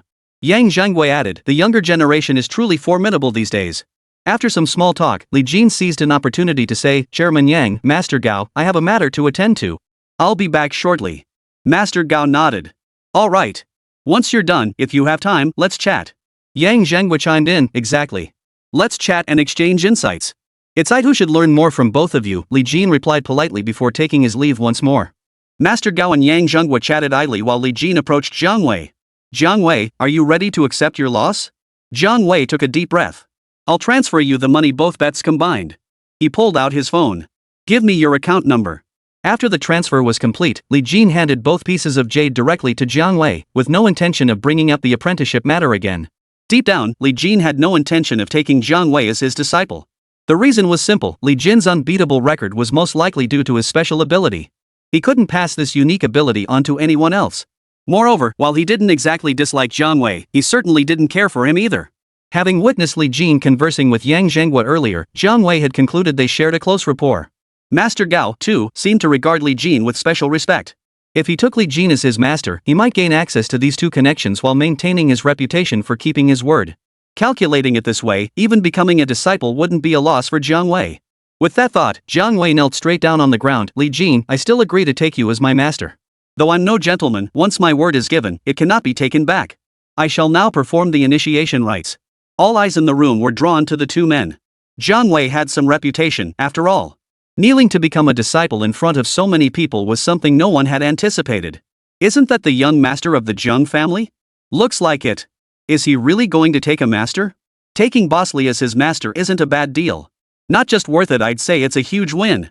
Li Jin raised an eyebrow slightly. I never took that seriously at all. Consider it a joke. Get up. Jiang Wei felt utterly humiliated. He was already kneeling on the ground, yet Li Jin had refused him. You have to give me a reason. Besides, we agreed on this beforehand. For Jiang Wei, bowing to become a disciple in front of so many people was somewhat embarrassing. But having his request rejected was even more humiliating. Li Jin had no real reason, so he casually said, just consider it my lack of skill, I'm not qualified to teach a disciple. Chapter 163, The Master Carver. Seeing Li Jin about to leave, Jiang Wei feared he was deemed insufficiently earnest. He cried out, Master. Li Jin turned to see Jiang Wei performing the formal 3-kneel-9-bow ritual before him. Li Jin paid little heed to such formalities. But as a Chinese man influenced by his culture, he understood the profound significance of the 3 kneels and 9 bows. Li Jin said, get up. We're about the same age, and I only started this craft later in life. There's really not much I can teach you. Jiang Wei wasn't buying it. Li Jin had consistently demonstrated his ability to accurately predict outcomes, rarely missing a beat. To say Li Jin had nothing to teach him would be met with skepticism by almost everyone present. Changing his mind, Jiang Wei added, Master, I did pursue Wenfang, Zhou Wenfang before. Now that I'm your disciple, I'll keep my distance and never entertain any such thoughts again. Please take me under your wing. Perhaps having fully let go, Jiang Wei spoke without the previous reservations. He had knelt and paid his respects. What was there left to hold back? To fail in front of all these witnesses would be the ultimate humiliation. Li Jin looked down at Jiang Wei, feeling genuinely helpless. It's not for those reasons that I won't take you as my disciple. Jiang Wei immediately replied, Master, if you have any other conditions, please state them. I will do my utmost to fulfill them. Li Jin replied, there are no conditions. I simply don't wish to take on disciples. Master. Jiang Wei declared. Then I'll kneel here and refuse to rise. Li Jin didn't believe Jiang Wei would actually stay down. But then he thought about how Jiang Wei had knelt in front of so many people, and his display was sincere enough. Sighing, he changed his mind, alright. I'll take you on. But I'll tell you straight up, there isn't much I can teach you. Don't expect to learn anything profound from me. Jiang Wei knew he could never master Li Jin's secret technique, the cheat code, in his lifetime. Overjoyed, Jiang Wei hurriedly replied, "Thank you, master." Li Jin sighed helplessly. "Get up. No need to kneel." Jiang Wei scrambled to his feet, all traces of his earlier arrogance vanished. He stood obediently behind Li Jin, hands hanging at his sides, not uttering a word. Yang Zhenghua and Master Gao observed the scene. Only after Li Jin had finished addressing it did the two approach. Yang Zhenghua chuckled, "Li Jin, you haven't recognized Master Gao yet, have you?" Realizing his oversight, Li Jin quickly apologized, "Master Gao, my eyesight failed me. Please forgive my rudeness." Master Gao waved his hand dismissively. "Not at all. I have no real abilities myself, it's just that people hold me in high regard." "Master Gao, you're being far too modest," Yang Zhenghua interjected. "Li Jin, this gentleman is Gao Zhilong. While he's renowned in the jade stone gambling world, his fame in the carving realm far surpasses it." Upon hearing this, Li Jin and Li Xiang recalled, "Master Gao, I remember now. My apologies, sir. I truly didn't recognize you. Blame my slow mind, I truly didn't expect Master Gao to be here. In my eyes, you're a titan of the field, someone who wouldn't just wander around the market. I've read your book, The Illustrated Guide to Carving Techniques. It covers everything from ancient to modern, from basic to advanced, explaining every carving technique with the clearest, simplest language. Especially Chapter 3, covering modern carving techniques. One could say that after reading this book, one gains a solid grasp of contemporary carving methods." At first, Gao Zhilong thought Li Jin was merely paying him compliments. But when Li Jin described the book's contents in detail, he realized Li Jin had genuinely read it. Gao Zhilong remarked, "Publishing the Illustrated Guide to Carving was simply my way of sharing my insights and spreading related knowledge. To truly grasp the essence, it's not something that can be explained in a few words. This book serves as an introduction." Li Jin replied, "A master can only lead you to the door. Cultivation depends on the individual. I believe that once you truly grasp and master the carving techniques illustrated, the subsequent stages of mastery are beyond what any master can teach. It all comes down to personal insight." Gao Zhilong agreed with Li Jin's perspective. "Exactly.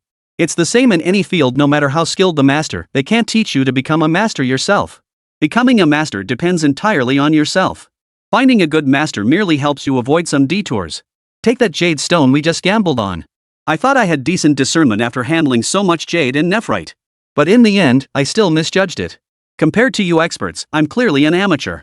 Li Zhenghua chuckled, "Mr. Gao, don't even compare yourself to Li Jin. He's a freak of nature. When it comes to raw stones, you can't help but be impressed." Li Jin said, "Not at all. Honestly, luck plays a big part too. Everyone only sees my successful cuts, not the failures or the times I missed the mark." After some small talk, Li Zhenghua suggested, "Li Jin, you just produced a fine piece of material. Master Gao is eager to work with it. Could you let him handle the processing?" Gao Zhilong replied, "Good material is hard to come by these days. Even when we get a couple good pieces, they're all used for bracelets and such. Such items don't showcase the carving skill at all. So, I was thinking of designing a set of display pieces for you. I guarantee you won't lose out. Jadeite primarily has two destinations. First, it becomes jewelry, mainly consumed by wealthy ladies. Second, it becomes an ornamental piece. Compared to jewelry, ornaments place greater demands on design skills and carving craftsmanship. Ornaments are designed based on the jadeite's shape and color. They aim to utilize the jadeite to its fullest potential. These are typically purchased by collectors for their collections or by business owners as decorative pieces. Some business owners deliberately display certain pieces believed to attract wealth.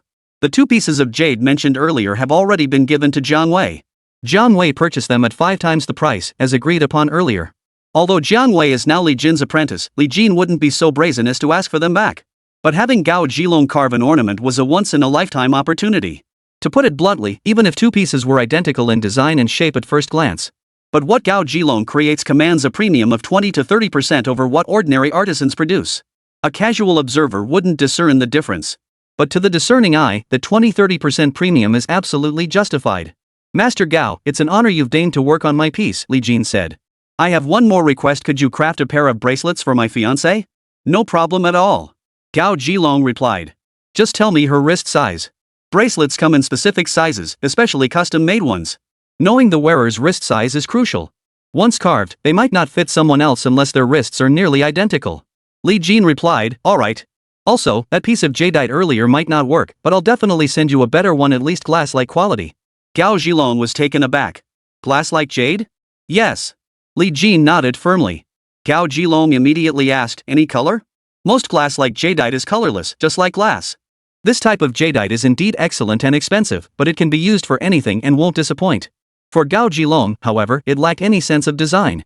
Gao Zhilong sought a colored stone that would showcase the natural beauty of its design. "Colored." Li Jin replied with a smile. I guarantee it will satisfy you, Mr. Gao. Only then did Gao Zhilong nod in satisfaction. Alright, I'll have it ready for you before the gemstone appraisal competition. Jade appraisal competition? Li Jin had no idea such an event existed. Chapter 164, Not Like Raw Stone. Yang Zhenghua explained from the side, it's roughly equivalent to an exchange meeting, not a large-scale raw stone trade like this one. Though afterward, there will be some activities sort of like the relaxation and entertainment following an exchange meeting. Of course, some people use it as a chance to secretly compete. The main activity is jade stone gambling. Li Jin hadn't known this before, but now he understood clearly those families and such were all very competitive. Winning once made them feel like they had saved face. Li Jin had little interest in those families, but the jade stone gambling piqued his curiosity. Are there any rules for this jade stone gambling? Can anyone watch? Yang Zhenghua shook his head. No, you have to sign up for that. After all, it's a jade stone gambling event for the exchange meeting. It's not open to the public. The specific activities are quite straightforward. The exchange event lasts 6 days, all held during the daytime. The jade stone gambling happens at night. The organizers will set up some tasks. Completing a task allows you to advance to the next round. 1 round per day, totaling 6 rounds. The first 5 rounds offer a prize pool of 5 million. The 6th round, on the final day, determines the final rankings. First place receives a prize of 100 million yuan, plus special rewards. Li Jin found it quite intriguing, though he wasn't sure if he could participate. After all, such exchange events were mostly organized jointly by families for internal participation. It wasn't easy for outsiders to gain entry. Yang Zhenghua sensed Li Jin's thoughts and asked, "You're considering it?" Li Jin didn't hide his thoughts, "I just want to go and see it. After all, I deal in jade stone gambling. Whether I can participate or not, it'd be good to broaden my horizons." Yang Zhenghua immediately replied, "That shouldn't be too difficult. I'll make arrangements for you." Li Jin beamed. "Great. My sincere thanks to you, Chairman Yang." Yang Zhenghua shrugged it off, "It's no big deal. Just a small favor. I'll go register you right now and notify you when it's settled." Li Jin thanked him, "Thank you, Chairman Yang." Yang Zhenghua and Gao Zhilong prepared to leave together. After exchanging a few polite farewells and watching them depart, Li Jin turned to Jiang Wei. "Do you want to head back now?" Jiang Wei smiled and replied, "I'll stick with my master for a bit. If there's any work that needs doing, maybe I can lend a hand." Li Jin shrugged indifferently, "Whatever you want." Li Jin pulled out his phone and called Yin Shun, instructing him to prepare a piece of colored glass-type jadeite to deliver to Gao Zhilong later. After the call, with nothing else pressing, Li Jin continued browsing the market. Jiang Wei quickly followed, clinging to him like a little tail that couldn't be shaken off. Li Jin simply ignored him. As Li Jin walked toward a corner, he suddenly stopped, staring at a piece of raw jadeite that seemed oddly peculiar. "Master, which one caught your eye?" Jiang Wei asked promptly. He wanted to learn from this opportunity. Every time Li Jin made a move, he almost always picked out top-quality stones. Jiang Wei was curious how he did it. Ignoring Jiang Wei, Li Jin pointed at the rough stone he'd chosen. "Boss, let me take a look at this one." The rough stone was quite large, likely weighing several dozen pounds, and was placed fairly deep inside the display. Seeing a potential sale, the vendor promptly rolled it forward. "Sir, you have an eye for quality. This one has excellent raw surface, it's bound to yield top-grade material." Li Jin wasn't about to take a vendor's word for it. No matter what they're selling, shopkeepers never speak ill of their own products, they always hype them up to the max. Li Jin examined the rough stone, occasionally running his fingers over its surface. Jiang Wei, observing from the side, offered his opinion, "Master, judging by its appearance, this probably won't yield jadeite. Besides, it doesn't even look like jadeite rough. Could it just be an ordinary rock?" There's a difference between jadeite rough and ordinary stones. Ordinary people can't tell, but experts can spot the difference at a glance. The pits dug for jade contain a lot of ordinary stones mixed in. Miners can tell the difference between raw jade and ordinary stones, and so can the buyers. The vendor immediately bristled at the suggestion, "Young man, don't talk nonsense. Everything I sell here is genuine raw jade. If you don't want to buy, that's your choice. Business is all about mutual consent. If you keep spreading rumors, I won't be happy." Li Jin interjected, "Ignore him, boss. How much for this piece of raw jade?" The vendor's face immediately lit up with a smile. "Not expensive. Given its size, it's bound to yield a decent amount of jadeite. 3 million will do." Li Jin smiled faintly. "Give me a real price. This piece of rough jadeite does look a bit peculiar. It's not like ordinary rough stones where you can get a rough idea at a glance. I reckon even if someone likes it, they wouldn't dare buy it on a whim. This rough stone of yours won't be easy to sell." The vendor, struck by the truth of his words, hesitated before offering another price, 2,600,000. 1 million. Li Jin countered. "If I don't buy it today, you might not sell it for 3 to 5 months. If it were a top-grade stone, holding onto it for 3 to 5 months might still fetch a high price. You need to move this rough stone quickly. Cash in hand is king. Take the money and reinvest it. In 3 to 5 months, you could turn it over 2 or 3 times. With a bit of luck, that 1 million could turn into hundreds of thousands in profit. To put it bluntly, if you deposit that million in the bank, you'd still earn thousands in interest over a few months.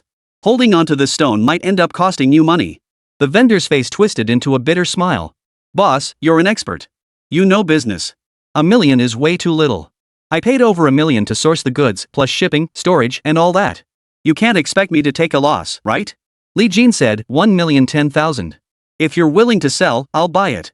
If you'd rather wait for another buyer, I won't push it. The vendor hesitated, clearly torn. This price must have truly stung him.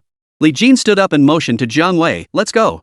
Seeing Li Jin actually leaving, the vendor quickly called out, $1,200,000. That's my absolute bottom line. Even at $1 million too, I'd still be losing money. Li Jin paused. Alright, $1,200,000. After the transaction invoicing and payment, the vendor asked, Sir, shall we open the stone now, or load it onto your vehicle? Cut it now, Li Jin replied. Having visited several times before, many people in the market now recognized Li Jin. Seeing Li Jin about to cut another stone, they gathered around. It's that Mr. Li again. This raw stone looks a bit odd, doesn't it? That's a polite way of saying it's not looking good. Mr. Li always picks such peculiar raw stones. It's been like this several times before. True. Wonder what kind of jadeite will come out this time. Amidst the murmurs, the stall owner had already summoned the stone-cutting master. The stone-cutting master stared at the raw stone for a moment, then said, This isn't a raw stone, is it? The stone-cutting master knew how to evaluate rough stones. If they didn't understand anything, how could they make the first cut? Compared to ordinary gamblers, the stone-cutting master had a much keener eye. Before Li Jin could get angry, Jiang Wei spoke up first, displeased. What kind of talk is that? Isn't this a raw stone? The stone-cutting master, known for his fiery temper and blunt honesty, retorted, Anyone with basic discernment can tell this doesn't look like raw jade at all. I can't be bothered to argue with you. If it turns out bad, it's not my problem. Deep down, Jiang Wei wasn't confident either. He was relying entirely on his trust in Li Jin. Then I'll take a gamble with you. We'll add a bet. If something valuable comes out, you bow and apologize to us. If nothing comes out, I'll bow and apologize to you. The stone-cutting master sneered coldly, You're just stubborn as a dead duck. People like you gambling on jade? You deserve to lose everything. Dreaming of overnight riches every day? You really think jade gambling is that easy to profit from? If it were that easy to profit, the sellers would cut the stones themselves and keep them. Jiang Wei snapped, Cut the crap. Are we gambling or not? Of course we're gambling. Why wouldn't we? I'm guaranteed to win. The stone-cutting master began cutting into the jade. But after 2 cuts, there was nothing inside. Chapter 165, Chicken Bloodstone. Everyone around them was stunned, a sense of disappointment creeping into their hearts. They'd much rather see Li Jin create a miracle than lose the bet. Now, after these 2 cuts, it was clearly a bust. The stone-cutting master rinsed it under water, pondered for a moment, and sneered, Sucker, come see for yourself. What kind of raw stone would look like this inside? This is just an ordinary rock. I told you so from the start, but you wouldn't listen. If you don't have the right tools, don't take on the job. Daydreaming about getting rich quick? You'd be better off laying bricks. Jiang Wei was speechless now. He could see it too. This wasn't a gemstone at all, just an ordinary rock. There was a subtle difference between the interior of a raw stone and an ordinary rock, something seasoned gamblers could discern. Li Jin walked over to the cut rough stone, examined it for a moment, pushed aside a smaller piece, and drew several lines on the larger one. Cut along these lines. The stone-cutting master scoffed. I told you this is just an ordinary rock. Are you out of your mind? Cut it 100 times, and it still won't become a raw stone. Those around him chimed in, Mr. Li, this really isn't a raw gemstone. It's just an ordinary rock. The stone-cutting master isn't deceiving you. The crowd now began to doubt whether Li Jin truly possessed any special skills. How else could he fail to distinguish between a gemstone and an ordinary rock? Li Jin ignored the crowd and looked up at the stone-cutting master. I'm paying you. Don't worry about what kind of stone this is. Even if I ask you to cut it into blocks, that should be fine. The stone-cutting master snorted coldly, thinking Li Jin was just a clueless fool making a desperate last stand. With years of experience in stone cutting, he'd seen countless gamblers, stubborn to the end, chopping scrap into tiny pieces hoping to find a sliver of jade. Most ended up crushing their hopes completely. You won't shed tears until you see the yellow river, the stone-cutting master muttered as he repositioned the stone and began cutting once more. This time, everyone except Li Jin had given up hope. Even if it were the worst-looking rough stone imaginable, they would still cling to a shred of hope. The problem was this wasn't even a jadeite rough stone. It was like waiting for a rooster to lay an egg, utterly impossible. Watching the jade cutting now felt like witnessing a joke. When the stone-cutting master sliced along Li Jin's marked line, a vivid crimson hue emerged from within. What is this? Red jadeite? No, this definitely isn't jadeite. Exactly. Are you blind? Does jadeite look like this? It looks like it might be chicken bloodstone. Bloodstone? Bloodstone is domestically produced and has a different structure from jadeite. Many people use chicken bloodstone for seals and carvings. As for how chicken bloodstone ended up mixed in with the jadeite rough, only the vendor probably knows. But judging by the vendor's expression, he seemed clueless too. Someone asked, "How much is this chicken bloodstone worth?" Most people present didn't know much about chicken bloodstone, but a few did. Judging by the quality of this chicken bloodstone, it's definitely worth several million. It's quite large, after all. Probably more than a few million. Last time I saw a piece of chicken bloodstone, its color wasn't as vividly red as this one, but it was about the same size and sold for over 7 million. This one is probably worth around 9 million. I just snapped a photo and consulted an expert. He said it's worth around 10 million yuan. Without seeing the actual piece, he wouldn't give a definitive price. Hearing the 10 million figure, everyone was stunned. From a rough stone that no one had high hopes for, some even thought it was just an ordinary rock, had emerged something worth 10 million. The stone cutter was stunned too. He never imagined this outcome. So who had won the bet between him and Jiang Wei? Li Jin didn't know much about chicken bloodstone either. He'd mainly relied on his special ability to identify it. He didn't want to draw too much attention, so he gave the stone cutter a red envelope with 800 yuan inside. Then he turned to Jiang Wei and asked, "Can you lift it?" Yes. Jiang Wei was now thrilled and immediately went to lift the bloodstone. Holding the red envelope, the stone cutter suddenly felt deeply embarrassed. He had been so hostile toward Li Jin and Jiang Wei at the start, yet Li Jin had forgiven him and even followed custom by giving him a red envelope. "Gentlemen," the stone-cutting master called out to them. Li Jin turned to look at him. "Is there something else?" Fearing misunderstanding, Master Xia hurriedly clarified, "Nothing else. I just wanted to apologize. It was my incompetence and lack of knowledge that led me to presume I knew better and lecture you.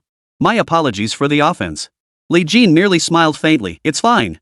Jiang Wei smirked smugly. "See how skilled my master is now? Whatever he touches, it's bound to rise." Li Jin shot Jiang Wei a glare. Showing off at a time like this. Li Jin felt that while his abilities were impressive, no one could guarantee they wouldn't fade. Sometimes it's better to keep a low profile instead of being so flashy. Jiang Wei dared not argue with Li Jin anymore. He chuckled awkwardly, clutching the chicken bloodstone as he trailed behind Li Jin. Li Jin finished inspecting all the remaining stalls. He'd examined every spot worth checking, though some items might have slipped through after all. In a market this vast, it was impossible to catch everything. Still, Li Jin made no further purchases. These missed profits aren't worth much, let others have them. Let's go back. Li Jin followed up with another question, "Are you heading back too?" Jiang Wei, carrying a piece of chicken bloodstone weighing over 10 pounds, ran alongside, drenched in sweat. No problem, master. If we're not going around, how about I treat you to a meal? Hold on. Li Jin called Yin Shun to ask if the jadeite was ready. If so, they'd join him for dinner. It took a full half hour for Yin Shun to arrive. Jiang Wei eagerly treated them both to a meal. After the meal, Yang Zhenghua called, "Li Jin, I've signed you up for tonight's Jadestone gambling session. When can you come over?" "Any time works for me." Li Jin was genuinely curious to see what made this Jadestone gambling event so special. "Then come now. I'll give you the address," Yang Zhenghua said. "It starts in an hour." "Alright, I'll head over now." Li Jin hung up and told Jiang Wei, "You go back ahead of me." Jiang Wei knew Li Jin had another event to attend. With a forced smile, he said, "Master, I'll come along for the fun." "I promise I won't say a word. Just pretend I'm not here." Li Jin sighed helplessly. "Fine. You can come along. Just look, nothing else." "Absolutely. Absolutely." Jiang Wei promised eagerly. By the time Li Jin and his group arrived, Yang Zhenghua was already waiting. "Li Jin, you're right on time, it's about to start." "Sorry about the delay," Li Jin said apologetically. Yang Zhenghua had arranged his registration, yet he arrived later than agreed. Traffic congestion was indeed the reason, and he had already called Yang Zhenghua. "You hit rush hour coming over." "I figured there'd be traffic," Yang Zhenghua said understandingly. As the group entered the venue, the host was already explaining some basic rules. These rules applied to the entire event, but each specific match would have its own set of rules. The crowd was already itching to get started, eager to showcase their skills. Li Jin was also quite eager. After finishing the rules, the host pointed to a large black cloth in the center. "This is today's raw stone. Now, we'll have our staff open it." Several staff members immediately stepped forward and lifted the black cloth covering the raw stone. Beneath the cloth lay a collection of rough stones of varying sizes, each one displaying exceptional quality. If sold on the market, any single one would fetch a hefty price. Li Jin couldn't help but silently marvel, this trip truly wasn't in vain. Chapter 166, A Successful First Battle. Without his special abilities, Li Jin's current skill level was average. Having so many top-grade raw stones together would be beneficial for improving his skills. This was an exceptional opportunity for practice. The host began explaining the rules for the first round. As you can all see, these raw stones are absolutely top tier. Even if a glass-like variety appeared among them, I wouldn't be surprised. But the surface of these stones is peculiar. Even the most advanced technology can't detect what lies within. This leaves us relying solely on experience to make judgments. This uncertainty is perhaps precisely what makes jade gambling so captivating. The more I talk about it, the more excited I get. I can hardly wait. I'm sure everyone here feels the same way. The rules this time are simple. Participants may come up and select 2 stones. After extracting the jadeite inside, the judges will appraise them uniformly, and the highest value wins. Now, let's begin. Please come forward to make your selections. No sooner had he finished speaking than all the contestants rose and rushed forward to begin selecting their rough stones. Li Jin was among them, following the crowd onto the stage. Li Jin selected quickly, glancing at the rough's external appearance, then comparing it to the jadeite's value inside. He memorized the characteristics of the rough's outer skin, honing his ability to appraise jadeite without relying on special powers. This method allowed him to efficiently and quickly identify commonalities and differences. By the time Li Jin had selected 2 rough stones, most others hadn't even finished choosing their first. They were still shining powerful flashlights directly onto the stones, observing their reactions and carefully assessing them. Ordinary people relied on experience to judge the internal value of the rough stones, a process that was very slow and required careful observation. The host, seeing Li Jin had already finished selecting his stones, exclaimed in surprise, "I never imagined a contestant would complete their selection so quickly. Is this contestant brimming with confidence, or just taking a gamble? We won't know for sure until we see the results." Next, we'll invite our professional stone cutting master to perform the cut, followed by our expert appraiser for evaluation. When the cutting master took the stage and revealed the jadeite, he was immediately stunned. Both are high ice jadeite. It seems the top prize has already been claimed today. Even the host was astonished that Li Jin had managed to select 2 such exceptional jadeite stones. Perhaps spurred by Li Jin's swift pace, the other contestants also accelerated their selection, quickly picking out their own raw stones. The cutting and appraisal work proceeded in full swing. Almost everyone waited anxiously for the results. Only Li Jin remained completely unfazed. If the competition was fair, he was certain he would take first place. He knew the condition and estimated value of every jadeite in the competition. The 2 pieces he had chosen were guaranteed to be the winners. Once all evaluations were complete, the host, having received the results, began the announcement. "Before revealing the winner, I must express my astonishment. This year's competition has been the fastest in its history. Moreover, we have witnessed the fastest ever winner to claim first place.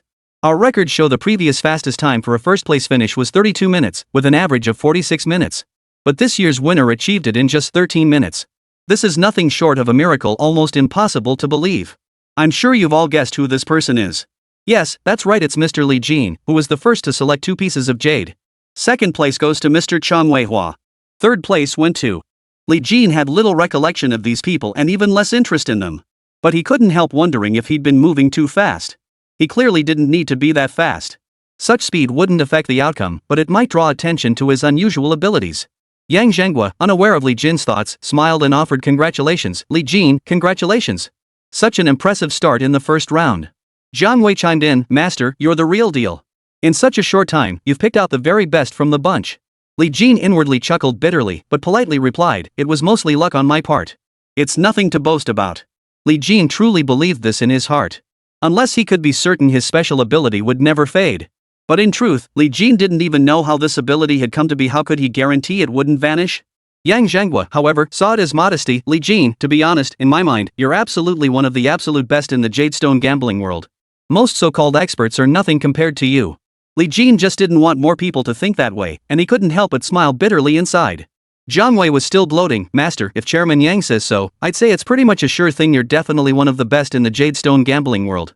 Li Jin shot Jiang Wei a glare. Jiang Wei immediately fell silent. Meanwhile, Chang Weihua, who had placed second, left the venue early with a grim expression and returned alone to the hotel. Failing to secure first place left him at a loss for how to explain himself. The Cheng family's rules were strict. Even without anyone saying anything, he felt a sense of guilt. When Uncle Chang, the third uncle of the Cheng family, saw Chang Weihua return, he casually asked, "How did the jadestone gambling go?" Chang Weihua knew his uncle's expectations and found himself momentarily speechless. Sensing his nephew's unease, Uncle Chang raised an eyebrow slightly. "Any surprises?" "Third uncle, I came in second," Chang Weihua said through gritted teeth. First place went to Li Jin. And he was the fastest picker, finishing in just 13 minutes. This single outcome left Chang Weihua at a loss for how to face his third uncle. Uncle Chang erupted in fury. "How could this happen? Chang Weihua dared not respond, lowering his head in silence. In previous years, the Chang family took all the rough stones, and this year will be no exception. Uncle Chan looked at Chang Weihua. Do you still have confidence? Chang Weihua lifted his head. He had lost, but he felt he had disgraced the Chang family. It was absolutely not because he feared Li Jin. Uncle, rest assured. There are still 5 rounds left. I will definitely win. This Li Jin, who knows where he came from? I was too careless today, which is why he found an opening. Next time, I won't give him any chance at all. Only then did Uncle Chang nod in satisfaction. That's the right attitude. As a descendant of the Chang family, you must defeat anyone you face.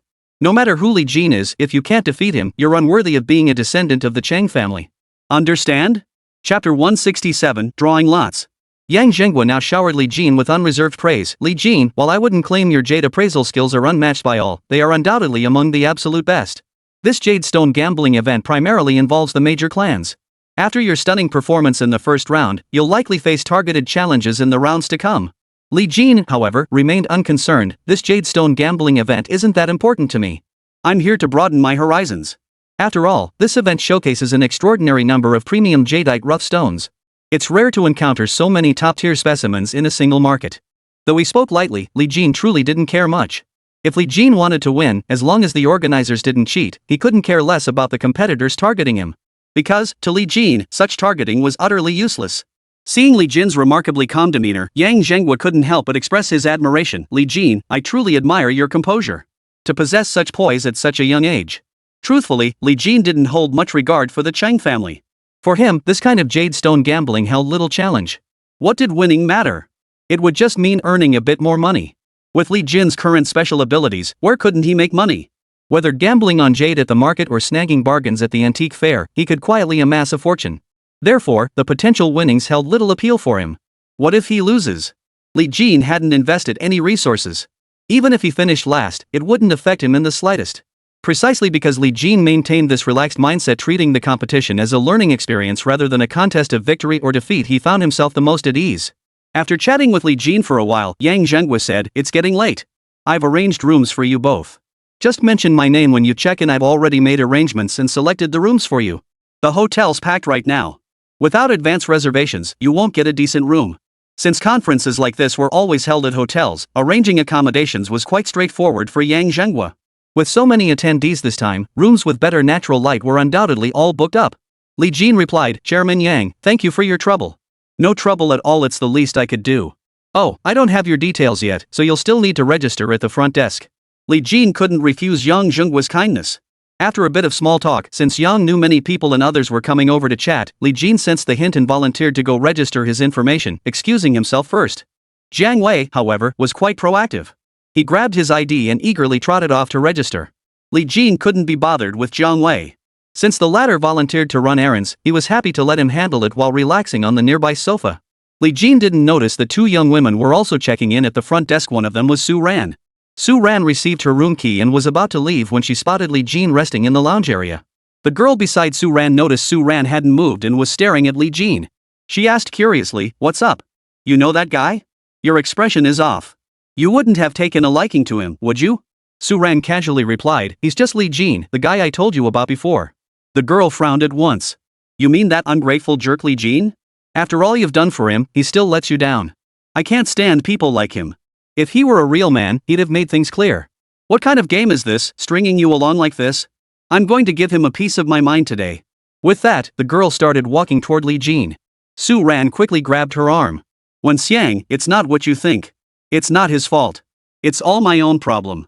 You just got back from abroad. There's a lot you don't understand yet. Let's go upstairs and rest first. Wen Xiang retorted, You've already told me everything. What else could I possibly not understand? Guys like him are scumbags. If he really didn't care about you, I'd rather he be ruthless and let you cut ties cleanly. Dragging things out like this, he's getting married himself. What kind of situation is it, leaving you hanging like this? Su Ran pulled Wen Xiang toward the elevator. He told me long ago he doesn't feel that way about me. Wen Xiang rolled her eyes. You're just caught up in that love-struck state everyone talks about. You're always thinking about him first, convinced Li Jin is a good guy. You know what? Some men in this world thrive on your affection. They deliberately reject you, then play with your feelings, leaving you a sliver of hope. Women are incredibly foolish in those moments. They see a tiny glimmer of hope and convince themselves there's still a chance. For that tiny sliver of chance, they'll do anything. In the end, the man gets what he wants and still acts all innocent. Besides, I don't think this Lee Jin is as great as you make him out to be. Any random guy might not be any worse than him. Your classic love-struck brain. To put it bluntly, you're being foolish. Su Ran gave a wry smile. Stop overanalyzing. It's not what you think. As they spoke, the two of them stepped into the elevator. The next day, the daytime session remained an exchange meeting, while the evening jade stone gambling continued. The rules remained largely the same: select stones and compete on value. However, a slight change was introduced. There were now 4 designated zones. Participants first drew lots to determine their assigned zone before proceeding to select stones from that specific area. The difficulty had increased significantly. This time, there were more raw stones, and their quality varied wildly, making the selection process considerably harder. Lee Jin was waiting to open the factory when suddenly a girl approached him. Hello. Lee Jin looked at her in confusion, not recognizing her. You're talking to me? The girl smiled and nodded. Yes, I know you. Your name is Lee Jin, right? I heard you're really good at jade gambling. By the way, my name is Wen Xiang. Lee Jin replied casually. Nice to meet you, Miss Wen. I wouldn't call myself skilled, just scratching the surface. Luck plays a big part. I didn't expect you to be so humble, Wen Xiang said with a smile. How about I assist you? What do you think? Lee Jin politely declined. Miss Wen, that won't be necessary, thank you. Don't be so stingy, Wen Xiang insisted. I'll just follow behind you and observe. Even if you refuse, I'll still be trailing after you. No one can stop me. Rest assured, I won't say a word out of turn. Lee Jin glanced back at Wen Xiang. She didn't seem like a bad person. After all, jade cutting depended on his own judgment. An assistant was merely there to lend a hand, not make the final call. All right then. But Miss Wen, I really can't teach you much. I'm no expert myself. If you find it boring, you're free to leave any time. Seeing Lee Jin's polite yet distant manner clearly treating her as an outsider, unimpressed by her looks, Wen Xiang respected him a bit more. Still, she couldn't help but feel annoyed with him and continued to feel sorry for Su Ran. It's fine. I'll just tag along and observe. Soon enough, it was time for the group draw. Wen Xiang immediately volunteered. Lee Jin, I've always had great luck. I'll draw for us. Before Lee Jin could respond, she was already jogging over to draw the lots. Lee Jin didn't mind. Drawing lots was a matter of luck anyway. Even if he had gone himself, the result would have been the same. After dawdling for ages, Wen Xiang finally returned, looking apologetic. I'm so sorry, my luck just wasn't on my side today. The group I drew for you might not be the best. Saying this, Wen Xiang handed the lottery slip to Lee Jin. Lee Jin took it and glanced at it. It was Zone C. The stones in this section were generally smaller. Since everyone was competing based on value, larger specimens naturally held the advantage. That said, the organizers were undoubtedly fair. They wouldn't deliberately create a section destined to lose. Zone C was simply more complicated. Jiang Wei thought Wen Xiang was being far too disruptive, insisting on drawing lots and then bringing back such a draw. You're the one who jumped up and down demanding to go, and now. Wen Xiang looked utterly aggrieved. I didn't want to either. This stuff is all about luck, right? Lee Jin waved it off. It's fine. Zone C isn't bad either. With Lee Jin having spoken, Jiang Wei couldn't really say anything more. Chapter 168, choke on that. The Cheng family suffered a defeat yesterday, and Cheng Weihua didn't take the stage again. Instead, they assigned Cheng Han, the family member with the deepest expertise in jade stone gambling. Cheng Han had good fortune, selecting Section A where the jadeite boulders were larger and easier to choose from. Upon entering, Cheng Han deliberately walked over to Lee Jin and sneered, "You must be Lee Jin. I advise you to concede now. You have no chance of winning." Lee Jin glanced at the name tag on Cheng Han's uniform. A Cheng family member? Cheng Han wore a smug look. Yes. In past competitions, the Cheng family has always taken first place. This year will be no different. Lee Jin replied indifferently, if you've got the skills, you'll keep winning. But if you lack the skill, relying on your big mouth alone won't get you far. Cheng Han's expression darkened. Lee Jin, don't get too cocky. You've only won one round. You won't get another chance this time. I won't bother you with my thoughts. Mind your own business. With that, Lee Jin walked into Zone C, ignoring Cheng Han completely. Cheng Han watched Lee Jin's retreating figure. Though only a few words had been exchanged, Lee Jin had infuriated him deeply. Lee Jin, just you wait. Your smugness won't last long. Lee Jin heard Cheng Han's words but offered no reply. All this trash talk was meaningless. It was far more practical to focus on selecting the best raw stones. Lee Jin quickly selected his raw stone, but deliberately held off on submitting it. Instead, he began meticulously examining each stone in the raw stone area, learning on the spot. The Cheng family was the first to select their rough stone this time. With Cheng Han leading the effort, the Cheng family members were brimming with confidence. He waited until the selection period was nearly over before emerging with his chosen rough stone. Seeing Li Jin take his time, Chung Han sneered, so slow. Looks like you've got no chance now. Li Jin remained composed, countering, has your Chang family always claimed top honors through mere words? Li Jin's expression and tone made Chung Han's face turn ashen with rage. You sharp-tongued brat. In the end, it's the rough stones that decide the winner. I haven't uttered a single word against your family since the beginning. It was you who came in here provoking me. So who's the sharp-tongued one here? Li Jin countered. Cheng Han was instantly speechless, unable to respond. Soon, the stone-cutting master had finished cutting open Cheng Han's first raw stone. Ice-type jadeite, the master cutter exclaimed, swiftly revealing the entire piece. The judge examined it briefly and declared, ice-grade jadeite with floating flowers. Not large, but it can yield 2 bracelets. The center core will produce several pendants and ring settings. Estimated value, 2,300,000. Currently the highest appraisal. Chung Han looked triumphantly at Li Jin. Kid, my first stone is ice-type. You're out of the running. He glanced at the rough stone Li Jin had chosen. Yours is huge, though. Too bad size alone doesn't guarantee good jade when cutting rough stones. Li Jin couldn't be bothered to respond to Chung Han, remaining silent. Chung Han rambled on, but Li Jin didn't spare him a single glance. Not even a look. It made Chung Han feel like a madman talking to himself. It felt like punching a heavy blow only to hit cotton. This feeling made his chest tighten with frustration. Several more rough stones were cut in between, none matching Chung Han's, which only fueled his growing smugness. Li Jin emerged last, naturally cutting his stone last. The stone-cutting master glanced at Li Jin's raw stone and asked, want to mark it? Li Jin replied, no need. Just give it a quick polish first. Polishing meant lightly buffing the surface to assess its potential. This approach typically signaled high confidence in the stone's potential, suggesting it contained entirely jadeite. The cutting master didn't say anything, just nodded, all right. The master called his assistant over to place the rough stone on the cutting stand. Chung Han couldn't resist mocking Li Jin again, your piece is from a new pit. Its surface is covered in fine bubbles. This type of material has a high chance of yielding jadeite and even good jadeite. But it's rare for the entire block to be pure jadeite. The fact that you're actually going to polish it shows just how clueless you are. Moreover, your rough stone shows brown scarring on the surface. With scars like that, it's highly probable the jadeite produced will be below ice-type quality. As far as I know, the best outcome from such scars has only ever produced ice-type jade once, and even that scar was much smaller than yours. Li Jin listened intently to Chung Han's words, silently committing them to memory, intending to verify them later. Li Jin had only recently begun gambling on jadeite rough stones, and he needed to improve his professional knowledge in many areas. While his special ability granted him an edge, navigating this industry required genuine skill development. What Chung Han shared was his hard-earned experience. Though Li Jin disliked Chung Han as a person, he could still absorb and utilize his expertise. Seeing Li Jin's silence only infuriated Chung Han further, though he could do nothing about it. Ice glutinous variety. Floating flowers. Excellent water and quality. The stone-cutting master's loud exclamation instantly drew everyone's attention. Chung Han could scarcely believe his ears. This rough stone had yielded ice glutinous jade?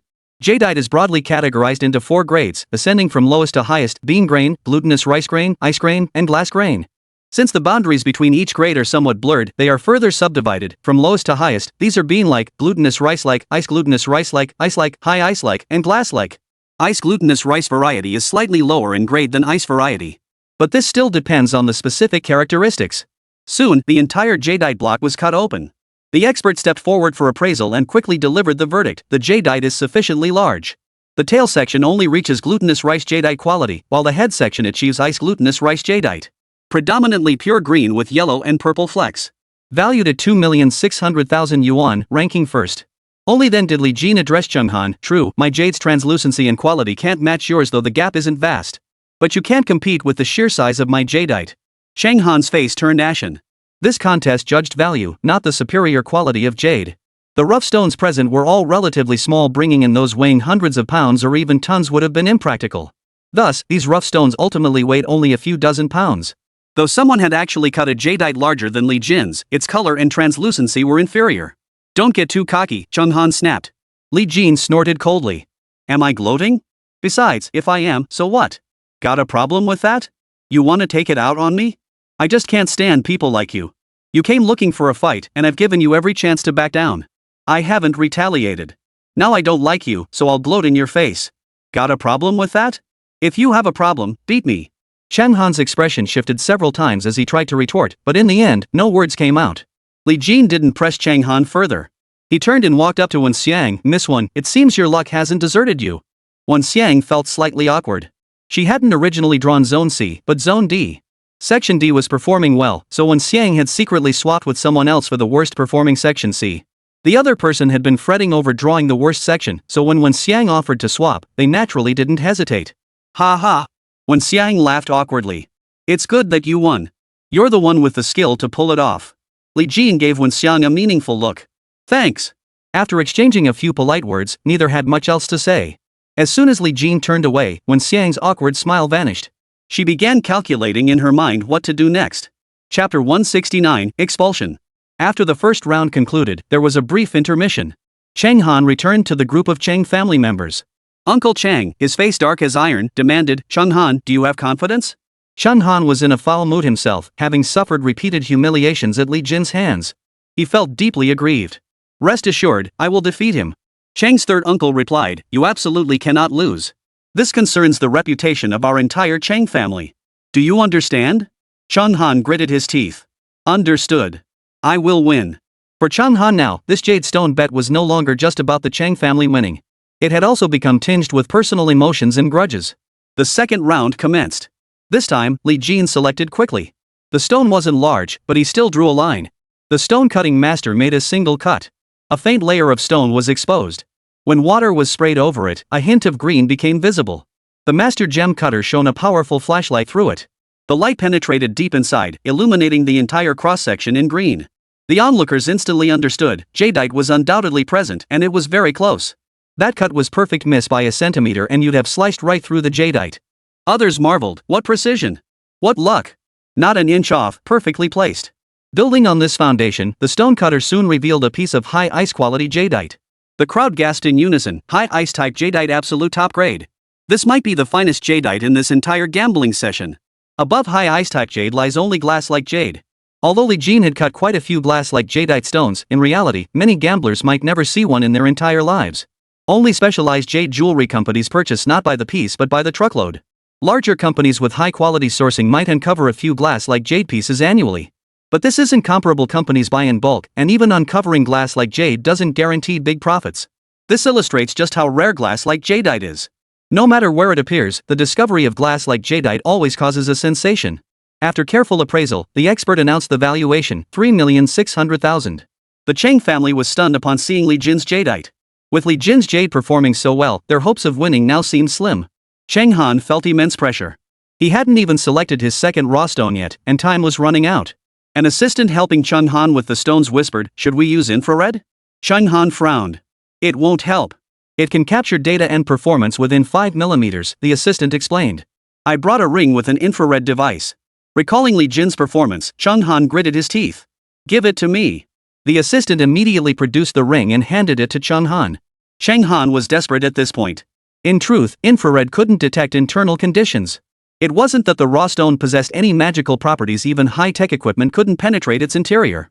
The reason was simple, jadeite's structure resembled that of ordinary rock. In other words, to an infrared spectrometer, the jade inside and the stone outside appeared as one and the same. The data they produced was identical. Therefore, these methods cannot reveal the specific conditions inside. If such precise detection were truly possible, why would anyone gamble on stones? Miners would simply use infrared analysis themselves and be done with it. Or wholesalers could pick out the best pieces first, then sell the rest at cost. Wouldn't they be guaranteed profits? However, infrared technology can provide data beyond what's visible to the naked eye, which greatly aids Chang Han in making decisions. Many rough stones only need a thin layer of surface material removed for experts and masters to gain greater confidence. To Chang Han, it was as if these rough stones had already been polished. He could examine them more closely and clearly. After scanning the stones, Chang Han didn't get immediate results. Instead, the data was transmitted to a central location for computer analysis before being sent back. Either the Chang family had a spectrometer stationed at the hotel, ready to compute at any moment, or someone was on standby elsewhere, waiting for the data to arrive and immediately perform the calculations. The information was transmitted back to Chang Han's watch. With the help of this data, Chang Han quickly selected the second rough stone. Li Jin watched Chang Han from a distance, observing everything impassively without uttering a word. Soon, Chang Han emerged holding his rough stone, this time being the last to do so. Chang Han handed his rough stone to the stone-cutting master. The master cut the stone based on his experience. Soon, Chang Han's stone was also cut open, and a chorus of gasps erupted around him, another high ice-type jade. Who would have thought we'd get 2 high-grade ice jade stones in a row today? That's rare. Yeah. The odds of getting high ice jade in this round are pretty slim. Exactly. Even though there are many top-grade stones in here, with so many ordinary ones mixed in, it's easy to get distracted. Chung Han couldn't help but feel smug again. He walked over to Li Jin and gave him a sidelong glance. Li Jin, looks like it's anyone's game now. Li Jin merely smiled faintly. Is that so? Seeing Li Jin's expression, Chung Han seethed inwardly. Li Jin, I can't stand people like you. What are you trying to pull with that mysterious act? If you've got the guts, let's settle this head to head. Li Jin found this amusing. He'd never intended to play mysterious, he simply didn't place much importance on winning or losing. For Li Jin, winning or losing wasn't that important. Participating in this Jade Stone gambling event was merely a chance encounter. He hadn't come expecting to win anything. He hadn't invested any capital in this Jade gambling session. As the saying goes, no strings attached. Unexpectedly, this relaxed attitude gave Chung Han a false impression. Just then, the appraisal expert announced the results. The jade revealed from Chung Han's rough stone is ice quality in the front half and high ice quality in the back half, estimated at 3,300,000. Hearing this, Chung Han froze in shock and rushed forward to inspect it. The front half is clearly high ice grade jadeite too. How could it be just ice grade? This should be valued at least 3,900,000. If it were valued at 3.9 million, he could tie with Li Jin. Ice type and high ice type jadeite are inherently difficult to distinguish. It's like a gradient color. If you see green at the beginning and black at the end, the colors at both ends are easy to distinguish, much like bean grade and glass grade jadeite. Even someone unfamiliar with jade can tell at a glance. But when the gradient is very close together in the middle, it's hard to tell exactly what color it is. Or rather, there's no clear demarcation. Chung Han directly cited several criteria for high ice jadeite, leaving the experts at a loss. These experts didn't want to offend the Chang family, leaving them momentarily torn. Seeing this, Li Jin spoke up. Chung Han, it's just a competition. Is this really necessary? Chung Han sneered coldly. Li Jin, don't try to act high and mighty with me. You're just afraid of losing, aren't you? In my eyes, you're nothing. Just a country bumpkin, and you think you can beat me? Li Jin frowned slightly and declared loudly, the Chang family sure has some nerve. You resorted to cheating wearing infrared rings on your hands. Even if you win, do you have the face to show up? The words sent shockwaves through the crowd. The Chang family panicked. They never imagined Li Jin would see through their scheme. Li Jin had actually noticed it long ago. The moment Chung Han's assistant pulled out the ring, he received a message, infrared-equipped ring, valued at 126,000 yuan. At that moment, Li Jin had deliberately glanced at it twice. Cold sweat broke out on Chung Han's forehead as he lowered his voice to threaten, Li Jin, you'd better keep your mouth shut. Otherwise, the Chang family has 1,000 ways to get you disqualified. You believe me? Li Jin didn't know if the Chang family had the power to do so, but he didn't care about winning or losing this match anyway. Even if he didn't participate, it would only be a slight regret, no real loss. Li Jin declared loudly, the Chang family wields such power that a single word could make me withdraw? Do you really think I'm afraid of you? Chung Han hadn't expected Li Jin to be so reckless, blurting it out like that. Just then, a voice boomed, all members of the Chang family remain where you stand. Any Chang family member who moves more than half a meter from their current position will immediately forfeit the family's competition eligibility. Accompanying the voice, a young man in a suit strode onto the stage, followed by several staff members. Taking the microphone, he announced, ladies and gentlemen, I am Quang Gu, the event organizer. We will swiftly determine whether any cheating occurred in this Jade Stone competition. The Chang family members stood frozen in place, not daring to move. They all recognized Quang Gu. After speaking, Quang Gu approached Chung Han. Mr. Chang, may I see the ring on your finger? Chung Han hurriedly explained, I've been wearing this all along. It's not. Quang Gu cut him off. May I see it? Yes or no? Chung Han dared not offend Quang Gu and reluctantly removed the ring. With just a glance, Quang Gu discerned the truth, this item couldn't be concealed. Instead of returning it to Chung Han, Quang Gu pulled out his phone and made a call. After hanging up, he declared directly, Mr. Li Jin was indeed correct. This ring in my hand contains an infrared device. The Chang family has indeed engaged in cheating. I hereby announce the disqualification of the Chang family from the competition. Chapter 170, Unmasking. The crowd gasped in shock. Technology that can detect what's inside? That's impossible. Could this be some kind of misunderstanding? If such technology existed to see inside the jadeite, why would jadeite gambling even exist? Wholesalers would just pick out the top-grade stones right away. You guys just don't get it. There's a technology now relatively expensive that can scan the interior of a jadeite rough within 5 millimeters. Even though it's only 5 millimeters, during jadeite gambling, you gain more information, which means a higher chance of winning. I've heard about that too. It's been around for a few years. It's basically using spectral technology, similar to how we shine light on jadeite rough when inspecting it. But it relies on equipment to calculate. It can't determine what kind of jadeite is inside. People who don't understand jadeite rough, and even many who do, find these data useless. It's only useful for specialized research. So it's like a cheat code in a game? Pretty much. But this cheat doesn't make you exceptionally skilled, it does undermine fairness. The Cheng family always came out on top before. Did they cheat every single time? My technique has only been around for 3 or 4 years, so it's still not very polished. Whether they cheated before, no one can say for sure. The Cheng family isn't exactly small time. Using such underhanded tactics just to win a jade stone bet is pretty disgraceful. Winning brings benefits. Who would turn down more of them? Right? Amidst the murmurs and sighs of the crowd, the Cheng family felt utterly disgraced. They dared not direct their hatred toward the Kwang family, nor could they vent it on those discussing the matter. Instead, they channeled all their resentment toward Li Jin. Li Jin remained impassive. He'd never intended to antagonize the Chengs, it was they who'd provoked him relentlessly. Had the Chengs not made such outrageous accusations, Li Jin wouldn't have bothered exposing them. Changhan shot Li Jin a fierce glare before silently walking away. The Cheng family, too, felt no dignity left in staying. Under these circumstances, staying would only add to their mental anguish. As they walked to the door, every member of the Cheng family clearly heard the whispers around them filled with confusion, contempt, speculation, and disdain. These murmurs felt like a series of slaps, each landing squarely on their faces. The Chengs lacked even the courage to meet anyone's gaze. After the Cheng family departed, Quang Gu approached Li Jin. Hello. Hello. Li Jin knew Quang Gu was no ordinary figure, but upon their first meeting, he felt neither particular fondness nor outright dislike toward him. Your jade appraisal skills are impressive. Among your peers, you're definitely a standout, Quang Gu remarked. Li Jin responded modestly, it's mostly luck. Besides, these jade stones contain many top-grade raw stones. Compared to the external jade stone market, the difficulty is actually much lower. Still, getting to see so many top-grade raw stones is a rare opportunity. Quang Gu hadn't expected Li Jin to be so modest or seemingly unconcerned about the competition. You're unique. Do you have time? I'd like to treat you to dinner. Li Jin replied, sure. But I have another jade stone gambling session tonight, so I might not have much time. How about tomorrow afternoon? I checked the exchange meeting roster and didn't see your name on it, Quang Gu said. Sure. Li Jin didn't mind grabbing a meal. After a brief exchange, Quang Gu took his leave. The jade stone gambling must go on. He couldn't let the Cheng family affair interfere with it. Many were actually quite pleased to see the Cheng family withdraw. In the past, the Cheng family always took the top prize, leaving little opportunity for others. With the Cheng family forced out this time, the pressure on others eased considerably. Many were ready to test their skills, hoping to replace the Chengs and claim the top spot. The second round held little suspense now. With the Cheng family out, Li Jin was certain to emerge victorious. As they exited the Jade Gambling Hall, Wen Xiang suddenly approached Li Jin. Li Jin, you're quite impressive. Li Jin replied casually, just got lucky. Why are you always so modest? You clearly have the skills, Wen Xiang said with a smile. There are 6 rounds total, and you've already won 2. Looks like you're definitely going to be the champion of this Jade Stone competition. Li Jin countered, Miss Wen, we're hardly acquainted. Why are you so enthusiastic about my Jade gambling participation? Wen Xiang replied, I just want to learn about Jade Stone gambling from you. Even if I don't learn much, I can still gain some insight. Li Jin pondered for a moment before replying, Miss Wen, I don't know whose daughter you are, and I have no interest in you whatsoever.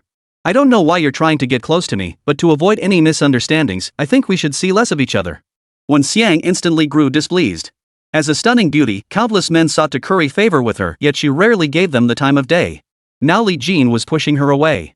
You promised to let me be your assistant. Li Jin stared straight at Wen Xiang. I did agree. Honestly, I don't really mind if you rig the competition. Winning or losing isn't important. I can overlook that. But you keep flitting around in front of me. It's annoying. Earlier, I didn't say it outright, hoping you'd get the hint and leave. That was me saving you face. Since you're clearly unwilling to accept it, I'll just spell it out plainly now. Wen Xiang froze, stunned that Li Jin had seen through her all along. Guilty, she denied it, you're just petty. You're resentful that I drew Zone C for you because I had bad luck. Li Jin raised an eyebrow slightly. Miss Wen, I told you I don't care about winning or losing. I don't know what zone you originally drew, but I know you swapped with someone else to give me Zone C. I just chose not to call you out on it. Want me to prove it to you? With that, Li Jin turned and walked away. Wen Xiang's face flushed alternately pale and crimson. She hadn't expected Li Jin to have seen through every one of her actions so clearly, so completely. When Wen Xiang returned to her room, Su Ran was looking at her phone. She glanced up and asked with concern, Wen Xiang, what's wrong? Are you feeling unwell? A smile immediately spread across Wen Xiang's face. Nothing. Just lost in thought. Oh, and I gave Li Jin a piece of my mind. Su Ran grew anxious upon hearing this. You went to confront Li Jin? I told you, it's not what you think between us. He hasn't wronged me either. What did you do? Wen Xiang couldn't very well admit she'd rigged the draw only for Li Jin to catch her, so she spun a little white lie. Remember that exchange event? He was gambling on jade stones there. I swapped his ticket and put him in the worst group. Though she said this, when Xiang secretly admired Li Jin's skill even in the worst section, he still managed to win. Hearing this, Su Ran's expression softened considerably. Wen Xiang, don't pull stunts like that again. Li Jin didn't do anything wrong. With your antics, I feel like I've let him down. Wen Xiang pouted. I told you you're love struck. You think everything about him is perfect. Su Ran didn't argue. Alright. You just got back and it's still early. Let me take you out for a walk. Things get much more fun at night. Wen Xiang immediately beamed with delight. Chapter 171, Tang Yin's Painting. Li Jin returned to his room, glanced at the time, and sighed, this is pretty boring. It's only just past 8. Nothing much to do. Although Jadestone gambling took place at night, each session actually ran from around 6 to 8 p.m. Not too long, nor too late. Except for gatherings of young people, most dinners and similar events rarely ran past 8. Whether networking events, banquets, or formal business gatherings, they generally concluded before 8 p.m. Of course, social engagements were a different story.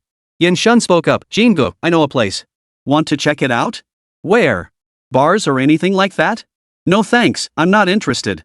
Li Jin didn't have the energy for it. Not that bars are inherently bad, many are actually quite respectable. It's just that some young people go wild in them, though they usually stick to just partying hard without crossing any lines. Yen Shun continued, I know this antique night market. It just opened, apparently, and I hear it's pretty lively. It usually runs from 8 p.m. to 2 a.m. Antique markets come in 2 types. The first operates during normal daytime hours and is mostly traditional. These vendors tend to be more straightforward. While the waters run deep, as long as you know the ropes, you won't get ripped off too badly. If they see you're an experienced regular, they'll tell you straight up about new and old items. If you're lucky, you might even snag a bargain. Night markets, however, operate after dark. The venues are often makeshift, with dim lighting. Some spots resemble 2 yuan per item street stalls, with cheap lights illuminating stalls piled high with all sorts of oddities. If you ask about prices, they'll quote astronomical figures, tens or even hundreds of millions for any random item. The lighting is already poor, and the goods in their hands are strange and bizarre, with no clue where they came from. In such markets, even seasoned experts can easily get ripped off. The reason is simple, the chaotic surroundings make it hard to make accurate judgments. Some vendors might even try to pull a fast one on you. But these night markets have their own rules. Once the deal is done, you're on your own. Even if the vendor shows you genuine goods but swaps them out when you take delivery, and you don't notice, it's still your own responsibility. If you try to make a fuss over this, almost everyone will side with the vendor. Conversely, if you're skilled enough to snag $1 million piece for $10, the vendor has no choice but to accept it. The night market is like a small underworld where every trick in the book gets played. Ordinary folks who go there are almost guaranteed to get ripped off. Li Jin perked up at the suggestion, it's still early. Let's go check it out. By the way, how far is it? Yen Shun estimated, about 30 kilometers. 30 kilometers not far, but not close either. Driving there would take about an hour. Let's go. Li Jin jumped up immediately, heading for the door. Yen Shun, grab the car keys. Yen Shun nodded and hurriedly grabbed the keys to follow. When they arrived, the place was exactly as Li Jin had expected, a real bargain hunter's paradise, almost entirely filled with street stalls. Judging by the setup, it was originally a market. Vendors packed up before 8 p.m., and after dark, it transformed into an antique market. With no stalls, the goods were naturally laid out on the ground. Li Jin felt a surge of excitement at the sight. Glancing around, he saw each stall filled with items steeped in antiquity, some even looking a bit worn. Yet every stall contained genuine items, silver dollars, copper coins. The vendors clearly knew which items on their stalls were genuine and which were fakes. The genuine ones commanded high prices, while the fakes were priced exorbitantly. They'd take whatever they could get. When they encountered a connoisseur, they might ask for 100,000 yuan, then settle for 300 or 500 yuan. Not only were there antique dealers here, but also vendors selling comic books, coins, stamps, and even some items Li Jin didn't recognize at all, things he couldn't tell what they were. Hey! Jin, is that Lin Tong? Yen Shun pointed ahead. Li Jin glanced over and confirmed it was him. Ignore him. Let's keep browsing. Li Jin had no intention of deliberately avoiding Lin Tong. There was nothing to avoid anyway. Lin Tong spotted Li Jin too. His previously cheerful mood instantly soured, and memories of the incident at the Nya residence weighed heavily on his heart like a massive stone. Lin Tong deliberately blocked Li Jin's path. Oh my, isn't this Li Jin? Pretty impressive, huh? Came looking for bargains today? These waters run deep. Don't go picking up junk thinking it's treasure. Li Jin looked at Lin Tong and said, I don't talk to people wearing fakes. Move aside. Lin Tong, convinced every item on him was genuine, snorted coldly. Are you blind? Every single thing I'm wearing is authentic. Know how much this shirt is? 8,000 Versace. These shoes? 26,000. This watch? 130,000. Lin Tong rattled off the prices of every item he wore as if showing off. All bought from official boutiques, no way they were knockoffs. Finally, Lin Tong pulled out a jade pendant, a Song Dynasty jade pendant, pure white jade. Worth 3,200,000. As Lin Tong rattled off the prices, the crowd gathered around to watch the spectacle. Most people who came here had some wealth. After all, antiques weren't something ordinary people could afford. Even the cheapest pieces cost thousands or tens of thousands, and those were considered low-end. Slightly better ones fetch tens of thousands or even hundreds of thousands. How many ordinary families could afford such things? Even these stall owners possessed considerable wealth. They all held genuine pieces in their hands, each acquired through significant investment.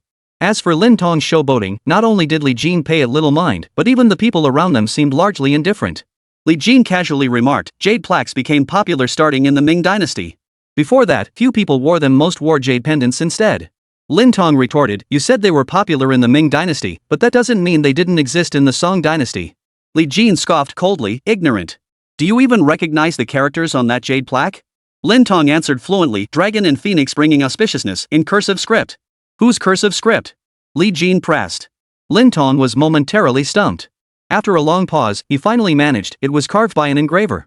What does that have to do with calligraphy? Li Jin declared, ignorant. Even if it was carved by an engraver, he must have studied calligraphy. The script on your jade plaque is Zhang Ruitu's. Do you know who Zhang Ruitu is? One of the 4 great calligraphers of the Ming Dynasty. Your Song Dynasty jade plaque bears the calligraphy of a Ming Dynasty figure. Even a fool would know this is either a Ming-era imitation or a modern forgery. Jade scholars aren't necessarily versed in calligraphy and painting. It's understandable if they can't tell the difference. Lin Tong couldn't tell if Li Jin was telling the truth. You're just making this up. Li Jin snorted. I'm talking nonsense? Fine, take it as nonsense. You bought the fake yourself. What the hell do I care? I'm just warning you. If you show it off to someone who doesn't know any better, they'll be fooled by your bluster. If you meet someone knowledgeable and flaunt it like a nouveau riche, you'll make a fool of yourself.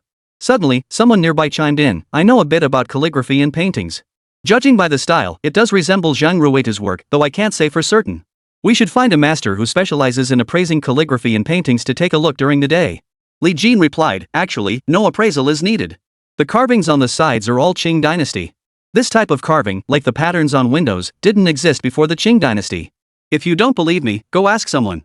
So you're saying this is a Song Dynasty jade plaque with Ming Dynasty calligraphy by Zhang Ruitu and Qing Dynasty carvings? What else could this be but a forgery? Many connoisseurs present nodded in agreement, that makes sense. The jade itself is fine quality, but it certainly doesn't look like an antique. It must be new. Lin Tong's face flushed red then turned pale.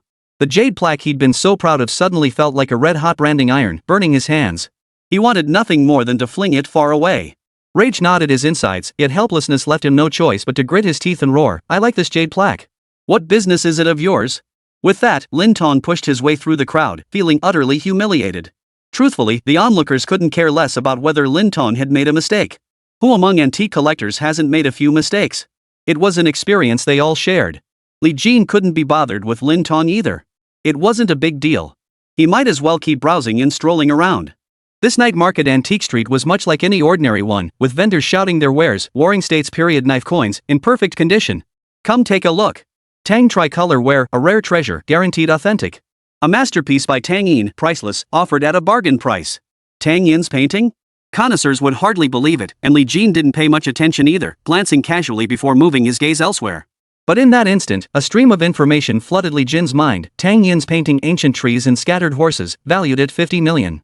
Li Jin's gaze snapped back to the painting. He double-checked it was indeed authentic, a genuine Tang Yin work. How much for this Tang Yin painting?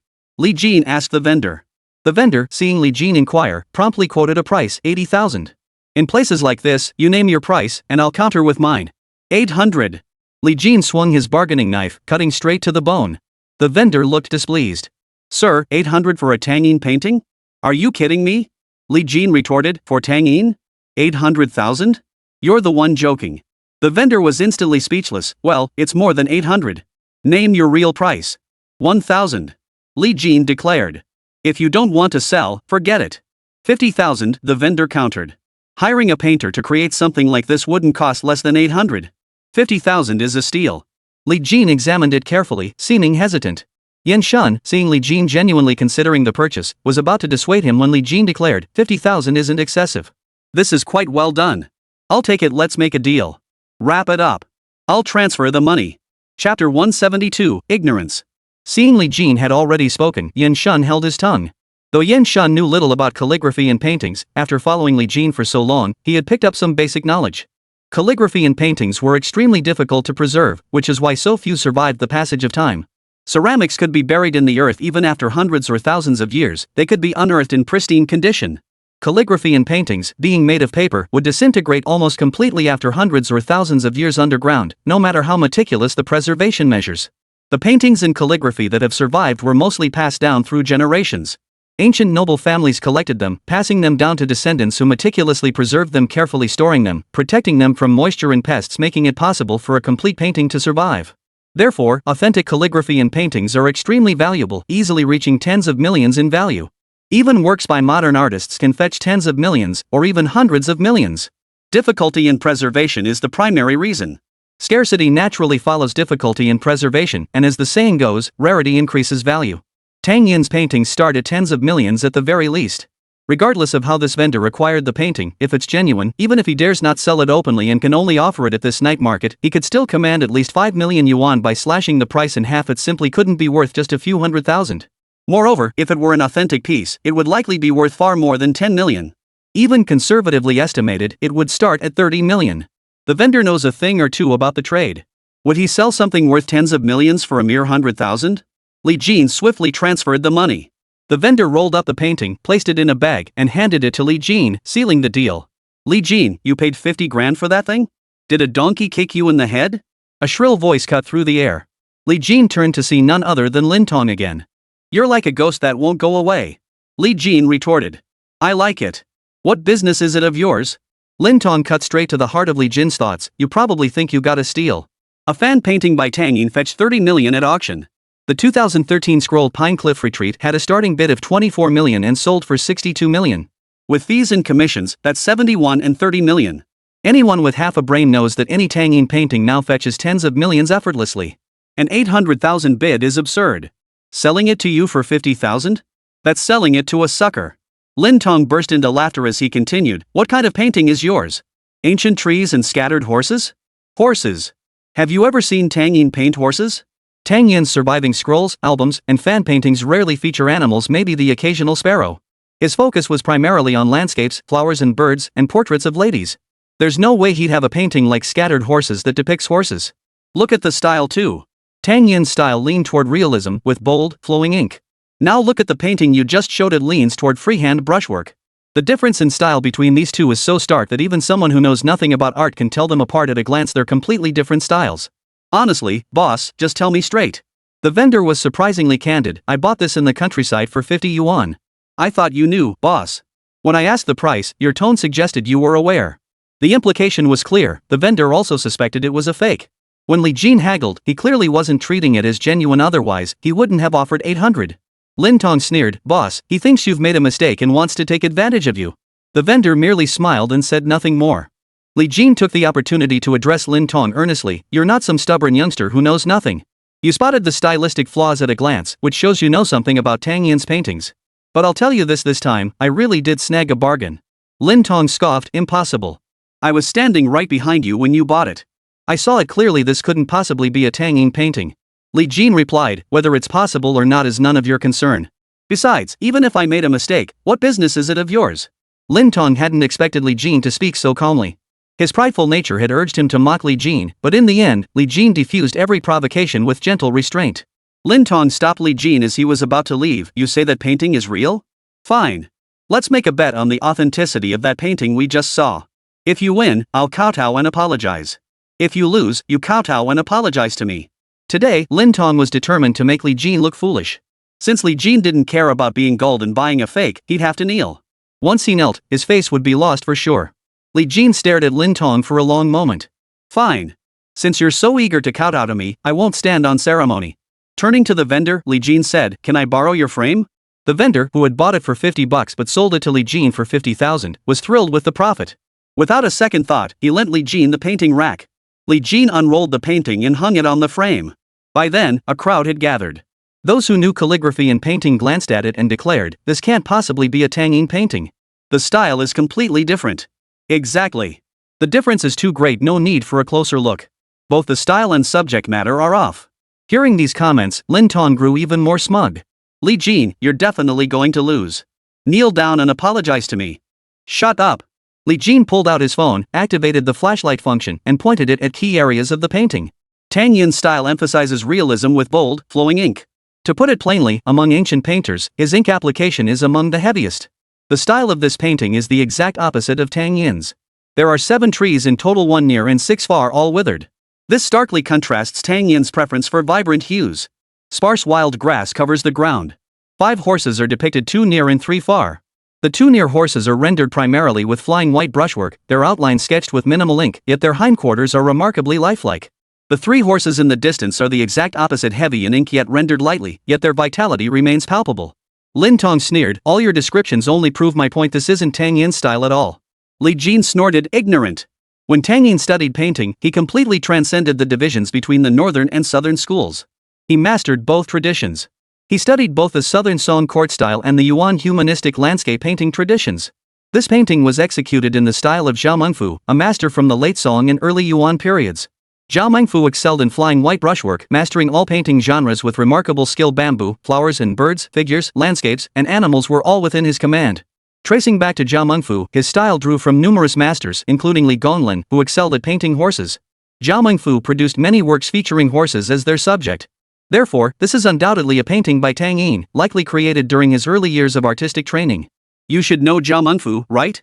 One of the 4 masters of regular script calligraphy, he left behind the Zhao style in calligraphy, and in painting, he pioneered the Yuan dynasty style. Autumn Pasture with Horses Drinking is one of Zhao Mengfu's representative works. Zhao Mengfu's painting style bridges the Song and Yuan dynasties. Tang Yin's artistic skills were primarily learned from the Song and Yuan periods, making Zhao Mengfu an indispensable master he couldn't bypass. Look closely at the details like the 3 horses in the distance, where the ink application is slightly heavier. Tang Yin ultimately couldn't erase his own style. He didn't deliberately try to conceal it either. The techniques in his brushstrokes and their execution reveal Tang Yin's signature style throughout. Li Jin explained it clearly. Lin Tong wasn't exactly a fool, he knew something about Zhao Mengfu. Following Li Jin's reasoning, his face turned ashen. Several connoisseurs nearby grew increasingly somber as they examined the painting, nodding in agreement, it is indeed Zhao Mengfu's style. These subtle details do carry Tang Yin's early style. It really could be Tang Yin imitating Zhao Mengfu. Li Jin looked at Lin Tong, kneel down and pay your respects. Chapter 173, Master Uncle. Lin Tong couldn't imagine himself kneeling before Li Jin in front of so many people. If Li Jin's earlier revelation that his jade pendant was a fake had already made him feel humiliated, kneeling would be like a public execution, turning him into a complete laughingstock. But then a brilliant idea struck Lin Tong, just because you say it is, does that make it true? I say it's fake. The style is clearly off. In truth, Lin Tong knew this painting wasn't 100% guaranteed to be by Tang Yin, but based on Li Jin's analysis, he was 90% certain it was genuine. Li Jin saw through Lin Tong's attempt to wriggle out of it. Fixing him with a steady gaze, he said slowly, fine. You don't trust my word. Tomorrow, I can take a sample for carbon-14 dating and invite several renowned calligraphy and painting experts for authentication. I won't interfere. Once the carbon-14 test results and the experts' appraisals are in, regardless of who wins or loses, we'll publicly kneel and apologize through the media. What do you say? Carbon-14 dating is a straightforward technical test. A tiny sample is taken from the antique and scientifically analyzed to determine its age. It can determine the approximate age with reasonable accuracy. Lin Tong dared not invite the media to make a big fuss. He evaded the issue, arguing, we're betting on this now. You can't prove it. Tomorrow, it won't matter anyway. Li Jin sneered. Lin Tong wasn't disputing the painting's authenticity now because he'd already convinced himself it was genuine, he just refused to admit it. He'd lost, but refused to accept the penalty. Li Jin raised his fist and punched him. Your family never taught you how to behave? I'll teach you a lesson today. The punch sent Lin Tong reeling, clenching his teeth in pain and nearly toppling over. He tried to fight back, but how could he possibly match Li Jin? Left with no choice, Lin Tong knelt down and admitted his mistake. Only then did Li Jin let him go. Lin Tong, I have no desire to antagonize you, but I won't tolerate your foul temper either. And about Nya Yuan? I'd beat you up without fear of offending you, so there's no need to lie. I have zero interest in her. But deep down, Lin Tong hated Li Jin with every fiber of his being. Gritting his teeth, Lin Tong retorted, Li Jin, do you really think our feud is only about Nya Yuan? Don't gloat. I'll make you regret this sooner or later. Li Jin ignored Lin Tong. After delivering his threat, Lin Tong felt no shame in staying any longer and promptly left the night market. Li Jin instructed Yan Shun to pack up the painting, then lingered in the black market for a while longer. The black market had valuable items, but the vendors knew their worth prices were steep, leaving no room for bargains. Although Li Jin dealt in antiques, he didn't actually collect them. Most of his purchases were purely for resale. Without sufficient profit, he wouldn't make a move. The next day, Li Jin received a call from Quang Gu, who invited him to dinner. Li Jin didn't think much of it. Since Quang Gu had extended the invitation, he figured it wouldn't hurt to make a new acquaintance. Quang Gu chose a restaurant that wasn't overly luxurious, but its decor was quite refined, and the menu featured a limited selection of dishes. Such establishments typically specialized in signature dishes, perhaps a dozen or so, each uniquely crafted. Upon seeing Li Jin, Quang Gu immediately stood up. "Mr. Li, please be seated." Another person accompanied Quang Gu. Li Jin gave a slight nod. "Please sit, Mr. Quang." After both parties were seated, Quang Gu briefly introduced everyone. The man accompanying him was Kong Jia, an expert in jade and gemstones with expertise spanning both ancient and modern eras. Li Jin held no particular reverence for experts of any kind, though he certainly showed them no disrespect. However, Kong Jia seemed somewhat disinterested in Li Jin, speaking with a hint of arrogance. Li Jin didn't care much. So what if Kong Jia disliked him? Li Jin was the sort of person who didn't care if others disliked him, as long as they didn't provoke him. After exchanging a few casual words, Quang Gu steered the conversation toward jade. "Mr. Li, I hear you're quite knowledgeable about antiques and jadeite." Li Jin always remained modest about such matters. "I wouldn't call it expertise. It's just how I make my living. Combined with a bit of luck, I've made a few good calls." "Compared to true masters, you still lack depth and experience." Kong Jia suddenly interjected. "Mr. Li is quite perceptive. Whether it's antiques or jade, they both require profound expertise, something that can't be mastered overnight, nor sustained by mere luck." Li Jin detected the pointed tone in Kong Jia's words but remained unruffled, casually agreeing. "Master Kong speaks wisely. I've merely been fortunate occasionally guessing correctly. If someone else asked me, I couldn't explain the ins and outs either." Seeing Li Jin's reaction, Kong Jia felt quite pleased with himself, convinced he had intimidated Li Jin. Quang Gu produced an ancient jade artifact and said, "Mr. Li, I unexpectedly came into possession of this ancient jade. It feels quite comfortable to handle, but I'm still uncertain about its exact age. I invited you to dinner today for two reasons: to build our relationship, and to ask for your expert opinion on this piece." Saying this, Quang Gu placed the jade on the table and gestured invitingly, signaling Li Jin to examine it. Li Jin picked it up without much thought, and a stream of information flooded his mind. High-grade Hutyan jade, carved within the last decade, valued at 350,000 yuan. A piece of Hutyan jade this size was certainly worth over 350,000 yuan. But this was a new piece. Since Quang Gu claimed it was ancient, he must have paid a premium for it. Milk white jade, truly fine material, Li Jin praised first, then inquired, "If I may ask, how much did you pay for this piece?" By using the word roughly, Li Jin left some wiggle room for Quang Gu. 50,000 could be phrased as several hundred thousand, 1 or 2 million could be described as a small seven-figure sum, and so on, preventing others from guessing the exact price. Many antique buyers dislike being asked about exact prices. Kong Jia grew irritated by Li Jin's persistent questioning. "Li Jin, I personally authenticated this piece. It's undoubtedly ancient Han Dynasty jade, a rare treasure seldom seen today. You could learn a thing or two. Talking too much just makes you look ignorant." Quang Gu interjected. "Master Kong. Mr. Li, this piece of jade was acquired for 16 million. Kong Jia immediately fell silent. Li Jin raised an eyebrow slightly. He had long sensed Kong Jia's disapproval, but out of respect for Quang Gu, he chose not to dwell on it. "I was just browsing casually and sharing my own observations." With that, Li Jin casually placed the jade on the table. "This is indeed top-grade Hutyan mutton fat white jade, but it's not ancient. This piece was mined roughly 10 years ago. Its value is about 350,000 yuan, essentially the cost of the raw jade in craftsmanship." Kong Jia flared up instantly. "Li Jin, you greenhorn. Don't spout nonsense when you don't know what you're talking about. This is genuine Han Dynasty jade." Quang Gu intervened again. "Master Kong, what's real can't be fake. Why not hear Mr. Li's detailed explanation?" "Please forgive me, Mr. Li." Kong Jia could only fall silent once more. "No problem." Li Jin continued. "Authenticating ancient jade requires examining not just the stone itself, but also the historical context, geographical location, and cultural development of the era. This is a hollowed-out ancient jade piece depicting a Chiwen dragon. Given its size, it couldn't have been worn as an accessory. It was likely used as a talisman to protect the home. Ancient texts state, jade is for kings, white jade for emperors. Though jade is born of nature without distinction between ruler and subject, supreme royal authority claimed all rare treasures for exclusive use. Thus, this exquisite mutton fat white jade was undoubtedly used by royalty. Even if not, it belonged to someone wealthy or noble. The Western Han Dynasty established its capital in Chang'an, and the Eastern Han Dynasty established its capital in Luoyang. Regardless of which dynasty this jade pendant belongs to, they were both in the north. Ancient jade often surfaces from tombs, especially from the distant Han era. If buried in a tomb, it would be buried in the earth. Over time, this would cause patina to form. The northern regions receive little rainfall, so the patina tends to be brownish in color. Yet this piece exhibits a pale yellow hue. Now observe the Chiwen, one of the 9 legendary offspring of the dragon. Being a mythical creature, it lacks a uniform appearance, with subtle variations across different dynasties. When Emperor Wu of Han built the Bailiang Palace, someone submitted a memorial describing a sea creature with a curled tail resembling a seabird. It could spew waves to bring rain, ward off fires, and dispel evil spirits.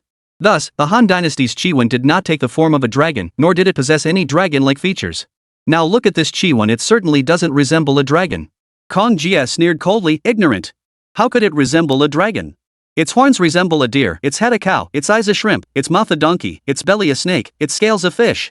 Li Jin interjected, that's the Song dynasty interpretation, perpetuated ever since. What did the Han dynasty dragon look like? The Xuanzi Fu states that the Qi dragon resembles a dragonfly. The Luanheng describes it as having the head of a horse and the tail of a snake. Kong Jie, no less erudite, countered, you've likely never seen the dragon imagery unearthed from the Mwangwi Han tombs. Nor the dragons depicted on the stone bricks from the Han tombs discovered in Anyang. I doubt you've truly seen them either. Ignorant youngster, who has the time for such scholarly pursuits?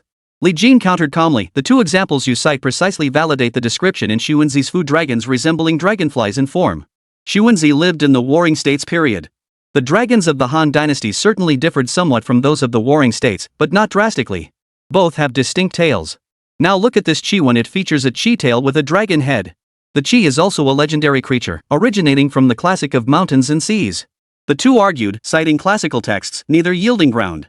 Kong Jie spoke with evident satisfaction, Li Jin, on these matters, you cannot out-argue me. I entered this field in my teens and have thoroughly studied historical texts from every dynasty, including numerous county annals. As for historical texts, I've read at least 800, if not 1,000, from major historical events to anecdotal biographies, from geography and culture to industrial development. Even most historians wouldn't know more than I do. Kong Jie's expertise in this field was undoubtedly among the very best. Antique connoisseurs must understand history, and they need to know it in far greater detail than ordinary historians. For instance, they must grasp the level of craftsmanship at the time, the styles of paintings prevalent then, and when each style emerged. Li Jin remarked coolly, that's just sophistry. No single antique could possibly have so many points of contention. At this remark, Kong Jie froze, for Li Jin was undeniably correct. Antiques, especially those belonging to royalty, nobles, and high officials, were meticulously crafted and bore deep imprints of their era. Li Jin turned and called to a waiter, excuse me, could you bring me a deeper plate, half a bowl of cold water, and a small pot of boiling water? The waiter quickly brought the items over. Li Jin picked up the ancient jade and said, ancient jade that has been passed down for so long will inevitably have patina. This one has it too. In a few places where the patina isn't deep, I have a method to wash out the lighter discoloration. The patina on Han Dynasty jade is ancient and deeply ingrained. It's impossible to wash it off. Even if it could be removed, it wouldn't be possible to remove it all. Kong Jie was skeptical. Don't try to pull any tricks on me. I've already had this cleaned. Any surface patina was washed off ages ago. Li Jin picked up a tissue and placed it in the tray the waiter had just brought over. The tray had a 3-centimeter rim and was half filled with water. The tissue instantly became saturated. Li Jin then placed the ancient jade inside, slowly rotating it while gradually adding hot water. Within minutes, the patina around the edges of the jade actually began to wash away. Even if both were made of mutton fat white jade, ancient jade and new jade were distinct. While ordinary people might not notice the difference, those in the know could tell at a glance. After this washing, certain areas along the edges truly transformed into new jade. This can't be possible, Kong Jie murmured in disbelief. Yet the evidence before his eyes forced him to believe. Even more stunned than Kong Jie was Kwang Gu. He had witnessed Li Jin's jade washing technique before, demonstrated by his master. According to his master, this technique was a closely guarded secret within their lineage. None of the younger generation had learned it currently, only he and one of his senior uncles possessed this skill. Kwang Gu had never met the senior master. He had always assumed the senior master was at least middle-aged, never expecting him to be so young. Senior uncle. Without a moment's hesitation, Kwang Gu rose and knelt before Li Jin. This startled Li Jin. Regardless of Kwang Ji's misunderstanding, he hurried to help him up. Mr. Kwang, I'm not your senior master. You may not recognize me, but my master is Wan Guoming, Kwang Gu declared his lineage. Li Jin knew Wan Guoming, a top-tier expert and master in the antique world. He certainly didn't know him personally. Please rise. There must be some misunderstanding here. Li Jin felt this situation was indeed awkward. At the entrance, when Xiang had just shaken off a persistent suitor when she spotted a decent-looking restaurant and decided to grab a quick bite. She never expected to walk in and see Kwang Gu kneeling before Li Jin. Wen Xiang knew exactly who Quang Gu was, and yet here he was, kneeling before Li Jin. Then what was Li Jin's background? She couldn't figure it out, but she was certain Li Jin's status was far from ordinary. Considering how Li Jin usually kept a low profile, Su Ran seemed unaware of his true standing. The more Wen Xiang thought about it, the more she felt Li Jin seemed like a decent person. At the very least, he was far more mature, steady, and low-key than the average man. Since Su Ran has no chance, maybe this is my opportunity? Wen Xiang considered herself quite attractive. Pursuing Li Jin would be a piece of cake. Chapter 174, Deposit. After the Cheng family withdrew from the Jade Stone competition, Li Jin faced little threat from the remaining participants. Li Jin didn't exert himself much either, effortlessly securing first place in the subsequent Jade Stone auctions. His performance drew considerable attention. While many were skilled at Jade Stone gambling, among the younger generation, someone of Li Jin's caliber was practically unparalleled. Numerous wealthy families and merchants sought to befriend him. Though somewhat proud, Li Jin understood that connections were crucial to thrive in this circle.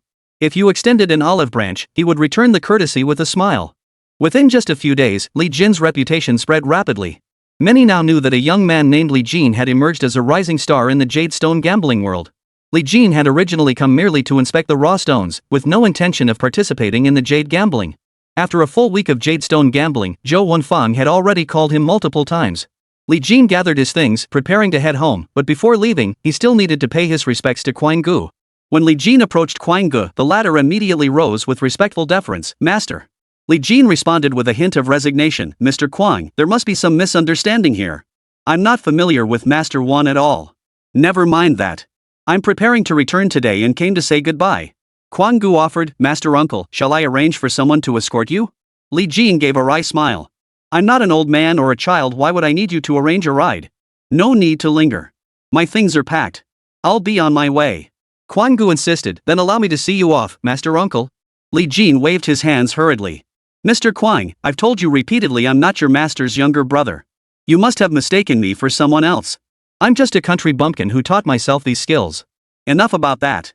I'm leaving now. No need to see me off. Just stay here." Quang Gu showed no sign of giving up. "Master, if my master finds out I've been so rude, he'll definitely blame me." Li Jin was utterly speechless and could only let Quang Gu escort him to the airport.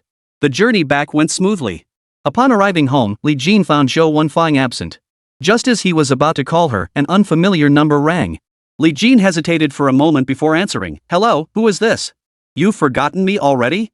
The voice on the other end belonged to a woman, likely in her 20s. Li Jin couldn't place her immediately and didn't want to guess. "Sorry, I've been swamped lately. Let's grab dinner sometime." "What do you say?" "My treat," the woman suggested. Su Ran and Nye Yuan's situation was already headache-inducing enough for Li Jin. He didn't want to get involved with anyone else, regardless of who it was, and declined outright. "Sorry, I'm pretty busy lately. Also, if I may ask, what should I call you? You're so formal. How come I never noticed that before?" she giggled. "Take a guess." Li Jin had no time for her silly games. "Sorry, I've got something to do right now. I'll call you later. Bye." With that, Li Jin was about to hang up. The voice on the other end quickly shouted, "Li Jin, are you really hanging up on me?" Hearing his name, Li Jin hesitated. It might actually be someone he knew. "Miss, my memory isn't great. Could you tell me who you are and what this is about? I'm really busy right now." The girl on the other end said, "It's Wen Xiang. Remember now?" At the mention of Wen Xiang, Li Jin's expression darkened instantly. "Miss Wen, I'm not in the mood to play games with you. If you're looking for someone to play with, I'm sure plenty of rich playboys would be happy to keep you company." Wen Xiang's voice carried a hint of pleading. "Li Jin, I was wrong. I know I went too far last time. How about I take you out to dinner to apologize? Would that be alright?" Li Jin replied, "Miss Wen, I'm sorry, but I'm really busy. Goodbye." Without hesitation, Li Jin hung up the phone. On the other end, Wen Xiang was so furious she wanted to smash her phone. "Li Jin, I rarely initiate dinner invitations myself, and you actually turn me down? Poof." Over the next few days, Li Jin was either accompanying Zhou Wenfang or busy with shop matters. He spent most of his mornings and afternoons at the shop. "Sir, do you offer storage for paintings and calligraphy here?" An elderly man entered the shop, holding a long box. Li Jin stood up. "Sir, we handle acquisitions, consignment sales, and storage services here." The elderly man set down the box and said, "I acquired a painting recently and will be staying in town for a few more days. It's inconvenient to carry it around. How much do you charge for storage?" Li Jin replied, "For storage, valuations under 1 million yuan are 300 yuan per day, over 1 million yuan, 500 yuan per day, valuations over 10 million yuan, 800 yuan per day. After appraisal, we assume full responsibility for any issues during storage." Long-term storage comes with even more favorable rates. The old man nodded. All right. This painting is worth a few million, I'd say. Let's store it for 3 days. Boss, take a look. Saying this, the old man pushed the scroll toward Li Jin. Li Jin opened the box and unrolled the painting inside. It was a painting by Li Kuchen. Among modern painters, Li Kuchen was a master. Though perhaps less widely known than masters like Su Beihong or Qi Baisher, Li Kuchen's name was thunderous within artistic circles. Li Jin glanced at it briefly, and a stream of information flooded his mind. Li Kuchen's painting Mighty Pine and Eagle, valued at 5,800,000 yuan. Li Jin carefully examined the condition of the painting, noting some minor imperfections. Sir, this is an authentic work by Mr. Li Kuchen, valued at 5,800,000 yuan. It has a total of 16 minor imperfections. Storage is 500 yuan per day, with a 3-day fee of 1,500 yuan. Should any issues arise, we will take full responsibility. Should any unresolved issues arise, you may request we purchase the painting at the appraised price of 5,800,000. The old man agreed readily. Deal. Li Jin produced a contract. After documenting all minor imperfections, both parties confirmed the details were accurate, signed and sealed the agreement, and the transaction was finalized. Li Jin carefully rolled up the painting, affixed a seal, and handed it to a staff member for storage. 3 days passed in the blink of an eye. Just as Li Jin finished breakfast with Zhou Wenfeng, the phone rang. He answered casually, "Hello?" The shop assistant's voice came through. "Boss, it's bad news. 3 days ago, you accepted a Li Kuchen painting. An elderly gentleman came with the storage receipt to retrieve it. We haven't touched it, but he claims we swapped it out." Li Jin found this hard to believe. He had personally verified its authenticity. "I'll come right over." Calm the gentleman down for now. Yes, the clerk hurriedly agreed. Li Jin rushed to the shop. The old gentleman stood before him, his face ashen, demanding, "Young boss, you're here just in time. I'd like to ask, is this some kind of scam? How did my genuine painting turn into a fake?" Li Jin quickly tried to calm him down. "Please calm down, sir. Let me look into the specifics and I'll give you a satisfactory explanation." The old man snorted coldly. "Fine. If you can't give me a proper explanation, then compensate me." "Absolutely." Li Jin turned to his assistant. "Where's the painting?" The clerk retrieved a box with its seal freshly broken from behind the counter. "Here it is, boss." Li Jin opened the box and his expression darkened. "It really is a fake." Chapter 175, Catching the Thief. Seeing Li Jin admit it was indeed a fake, the old man's expression softened slightly, though he remained angry inside. This was meant as a gift for an old friend. I finally found a masterpiece, and you pull this stunt on me? How do we resolve this? I'm not trying to make things difficult for you. Even if you compensated me 5,800,000 yuan, I wouldn't care. Li Jin forced a smile. "I understand, sir." Li Jin understood all too well. From another perspective, might the old man suspect that he had sold the painting for a high price and was now staging this charade? Such schemes were far from uncommon. This kind of business was pure profit. During storage, you could sell it at a high price and make a profit. If it didn't sell, he'd still profit from the storage fees. The old man grew angry. "What do you understand?" Li Jin paused briefly before replying. "Old sir, I'll make you a promise. If I can't provide you with a satisfactory answer, I'll compensate you 10 million yuan. How does that sound? 10 million. This price far exceeded the painting's normal value. The old man asked sternly, "Do you mean what you say?" Li Jin replied, "We can draw up a written agreement right now. Give me 2 days, sir. If I cannot provide you with a satisfactory answer within that time, I will immediately compensate you 10 million yuan. Seeing that Li Jin didn't seem to be bluffing, the old man's tone softened considerably. "Very well. I'll trust you." Li Jin wasted no time. "Then I'll draft a contract right now." The old man, being a reasonable person, replied, "What I seek is your attitude. If you demonstrate a willingness to resolve this matter, whether it's a contract or not is irrelevant." As he spoke, the old man rose. "I'll wait 2 more days." Li Jin expressed his gratitude. "Thank you, sir, for your understanding. I'll notify you immediately if there's any news." After seeing the old man off, Li Jin immediately gathered all the shop assistants for questioning. Yan Shan also rushed over at once, but they uncovered no clues. Yan Shan frowned in confusion. "This is strange. It was in perfect condition when it arrived. How could it have turned into a fake now? Brother Jin, are you certain it was switched?" Li Jin nodded firmly. "I saw the painting the old gentleman delivered with my own eyes. It was definitely genuine. But this one? One glance tells me it's a fake. It's definitely not the same one. It must have been swapped out." Yan Shun said, "I reviewed the surveillance footage too. Nothing unusual." A waiter asked, "Boss, what should we do now?" Li Jin tapped the table lightly and said, "The old gentleman who stored the painting doesn't seem like someone who'd orchestrate a scam. This painting hasn't been widely publicized. Only those close to us would know about it. If it wasn't the old gentleman or one of our own, then it must be someone nearby who knew about it. Yen Shun gave a bitter smile. We have absolutely no leads. Even if it was someone nearby, it'll be incredibly hard to track down. Li Jin felt equally uncertain inside. Regardless, we have to try. If all else fails, we'll compensate the old gentleman 10 million. If it was someone nearby, it must have been for the money. With enough incentive, they'd take the risk. If the stakes aren't high enough, they naturally won't take the risk. Yen Shun remarked, now that they've already stolen it, regardless of the profit, the deed is done. It's highly unlikely they'll return it. Li Jin shook his head slightly. Not necessarily. I trust everyone here, so we can still set up a small test to see what happens. Everyone, cooperate with me over the next couple of days. Everyone present nodded. Boss, whatever you say, we'll cooperate. Li Jin whispered, later, send a few people out to spread the word around. Spread the word that our shop lost a commissioned copy of a Li Kuchin painting. Though newly copied, it's so skillfully done it's nearly indistinguishable from the original. Valued at 50,000 yuan, but the contract stipulated 5 million yuan in damages. Tell others I'm extremely anxious and upset. My wife is also a police officer. She's already filed a report and is preparing to investigate. I won't rest until this matter is resolved. Yen Shun heard this and thought it sounded a bit far-fetched. Boss, you think just doing this will make them return it? Li Jin replied, this is our last resort. Whoever swapped our painting clearly aims for a huge profit. If word spreads that the painting is genuinely worth 5 million, they'll never return it. So we have to claim it's a fake. The profit isn't that substantial.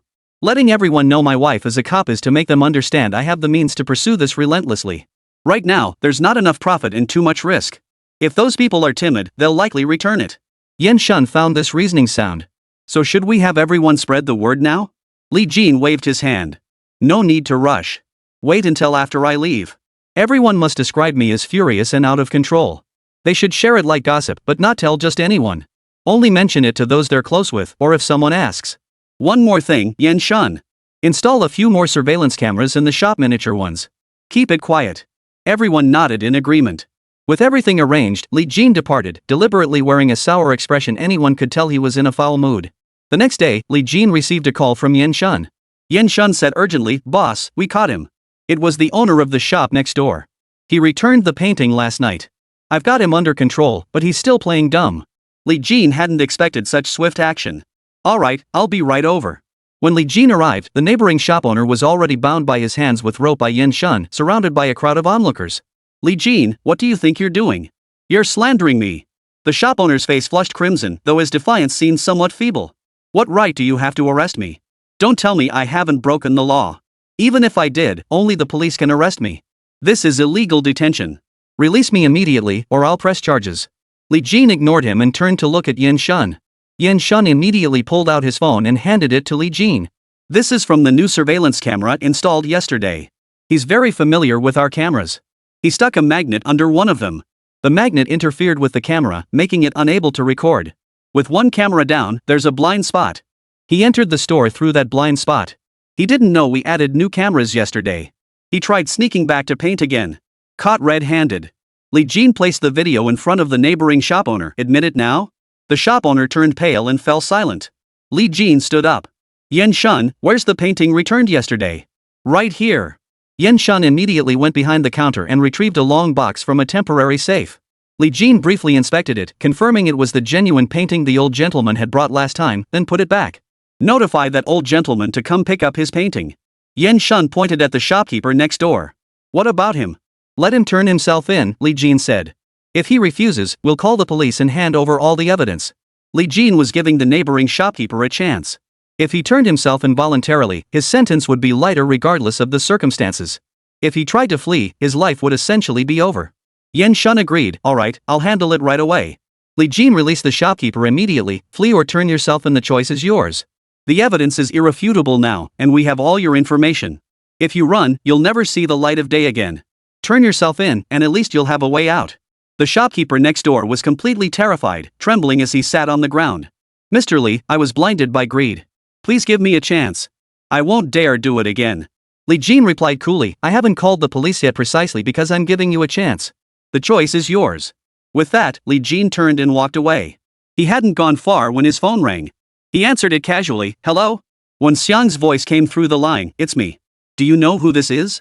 Miss Wen, I don't have time for your games. Goodbye. With that, Li Jin was about to hang up. Wait, Wen Xiang said. Something's happened at Su Ran's place. Got it. Thanks for letting me know, Li Jin said, preparing to hang up again. When Xiang pressed him with a hint of threat, if you hang up on me, you won't get the full story. Su Ran hasn't told you. Even if you ask her, she might not share it with you. This remark gave Li Jin pause. Li Jin said, Miss One, that I'll trouble you to tell me what happened at Su Ran's house. Chapter 176, The Su Family Crisis. They agreed on a time and place, and Li Jin rushed over immediately. When he arrived, when Xiang was already waiting, Li Jin didn't beat around the bush. He got straight to the point. Miss One, what exactly happened to Mr. Su? Seeing how much Li Jin cared about Su Ran, when Xiang felt a slight pang of resentment. Is Su Ran really that important to you? Li Jin paused, then explained, Mr. Su has been a mentor to me. Without him, I might not be where I am today. If the Su family is in trouble, I'll do whatever I can to help without hesitation. Li Jin spoke the truth. His assistance to the Su family stemmed from no ulterior motives. When Xiang seemed somewhat satisfied with this answer, so you treat her well just to repay that debt of gratitude?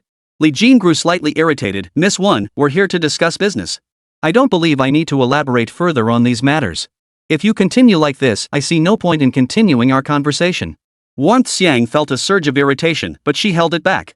Instead, she found Li Jin's stance refreshing. He wasn't the type to lose his footing at the sight of a beautiful woman's advances. The Su family company is facing problems now. It seems other companies are putting pressure on them. I don't have all the details, but one thing is certain: the Su family is desperately short on funds. They're trying every possible means to raise funds everywhere. Li Jin hadn't expected the Su family to face such difficulties. Not long ago, the Su family had offered him 500 million yuan, indicating their cash flow was robust at the time. Many large corporations with assets worth tens of billions didn't even have 500 million in liquid assets. Many people see news reports about companies valued at hundreds of millions or even billions of yuan, and assume these companies are incredibly successful. In reality, to those in the know, these market values are merely numbers. To truly understand a company's condition, one must examine its net assets, debt-to-equity ratio, and working capital. For most companies, their working capital is only sufficient to sustain operations for 3 months, and even that is considered favorable. In other words, if this company doesn't generate any income within 3 months, it won't be able to sustain itself. The Su family casually pulling out 500 million is truly formidable. I understand. I'll find a way to assist them, Li Jin said as he rose. Miss One, I have matters to attend to and must take my leave. When Xiang quickly stood up to stop him. Are you in such a hurry to leave? Actually, you don't have to get involved. This has nothing to do with you. Li Jin raised an eyebrow slightly, looking at Wen Xiang. Aren't you Su Ran's friend? Do you want me not to help her? Wen Xiang froze for a moment before hastily explaining, the Su family's company is in trouble. This could be a massive hole. They might even abandon themselves. If you help them now, you might end up getting dragged down with them. Anyone with basic knowledge of corporate operations understands that company bankruptcy and personal bankruptcy for owners or shareholders are two separate matters. When a company goes under, the owner might actually cash out a lot, with large sums deposited into their personal accounts. This happens because once the owner knows bankruptcy is imminent, they prepare in advance. They sell off everything the company can liquidate and distribute the proceeds as dividends to all shareholders. Once this is done, bankruptcy is declared. During final liquidation, the company may be insolvent, owing billions or tens of billions it can't repay, even unable to cover employee wages, while shareholders personally hold billions in their accounts.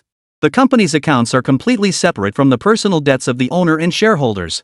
Li Jin provisionally accepted Wen Xiang's explanation. I've said before, whenever the Su family faces hardship, I will help. As for whether I'll be dragged into this mess, Miss Wen needn't concern herself. With that, Li Jin turned and walked away. Watching his retreating figure, Wen Xiang was suddenly overcome with jealousy. I kindly warned you, yet you show no gratitude. Truly, no good deed goes unpunished. With Li Jin gone, Wen Xiang lost all interest in staying. After settling the bill, she followed suit and left. After stepping outside, Li Jin initially planned to visit the Su family. But upon second thought, since the Su family hadn't approached him directly, perhaps they had their own agenda. If he rushed over to offer help, it would only leave the Sus indebted to him. Li Jin didn't help the Su family, expecting them to owe him a favor. After a moment's thought, he pulled out his phone and dialed Kwang Ji's number. Soon, Kwang Guo's voice came through. Master Uncle. Li Jin sighed helplessly. Mr. Kwang, I've told you many times I'm not really your master's younger brother. Just call me by my name. Kwang Guo remained stubborn. Master Uncle, I wouldn't dare meddle in elders' affairs. I don't know what conflict you have with my master and the others, but since you're my master uncle, how could I possibly address my master by his given name? Li Jin couldn't be bothered to argue further. Never mind that. I need to talk to you about something. Uncle, please give your orders, Kwang Gu said. Whatever I can manage, I'll do my utmost. Li Jin explained, it's nothing major. I have some connections with the Su family. Their family business is facing some difficulties and needs some capital. It wouldn't look good for me to give it to them directly, so I'd like you to handle it. Simply put, I'll give the money to you and you'll pass it on to the Su family. Kwang Gu immediately replied, Master Uncle, leave these minor matters to me. As for the money, it's no big deal. Li Jin's expression turned serious. Mr. Kwang, if you truly wish to assist me, then transfer the funds for me. If you refuse my money, I won't trouble you with this favor. I'll find someone else to assist. Li Jin had his principles.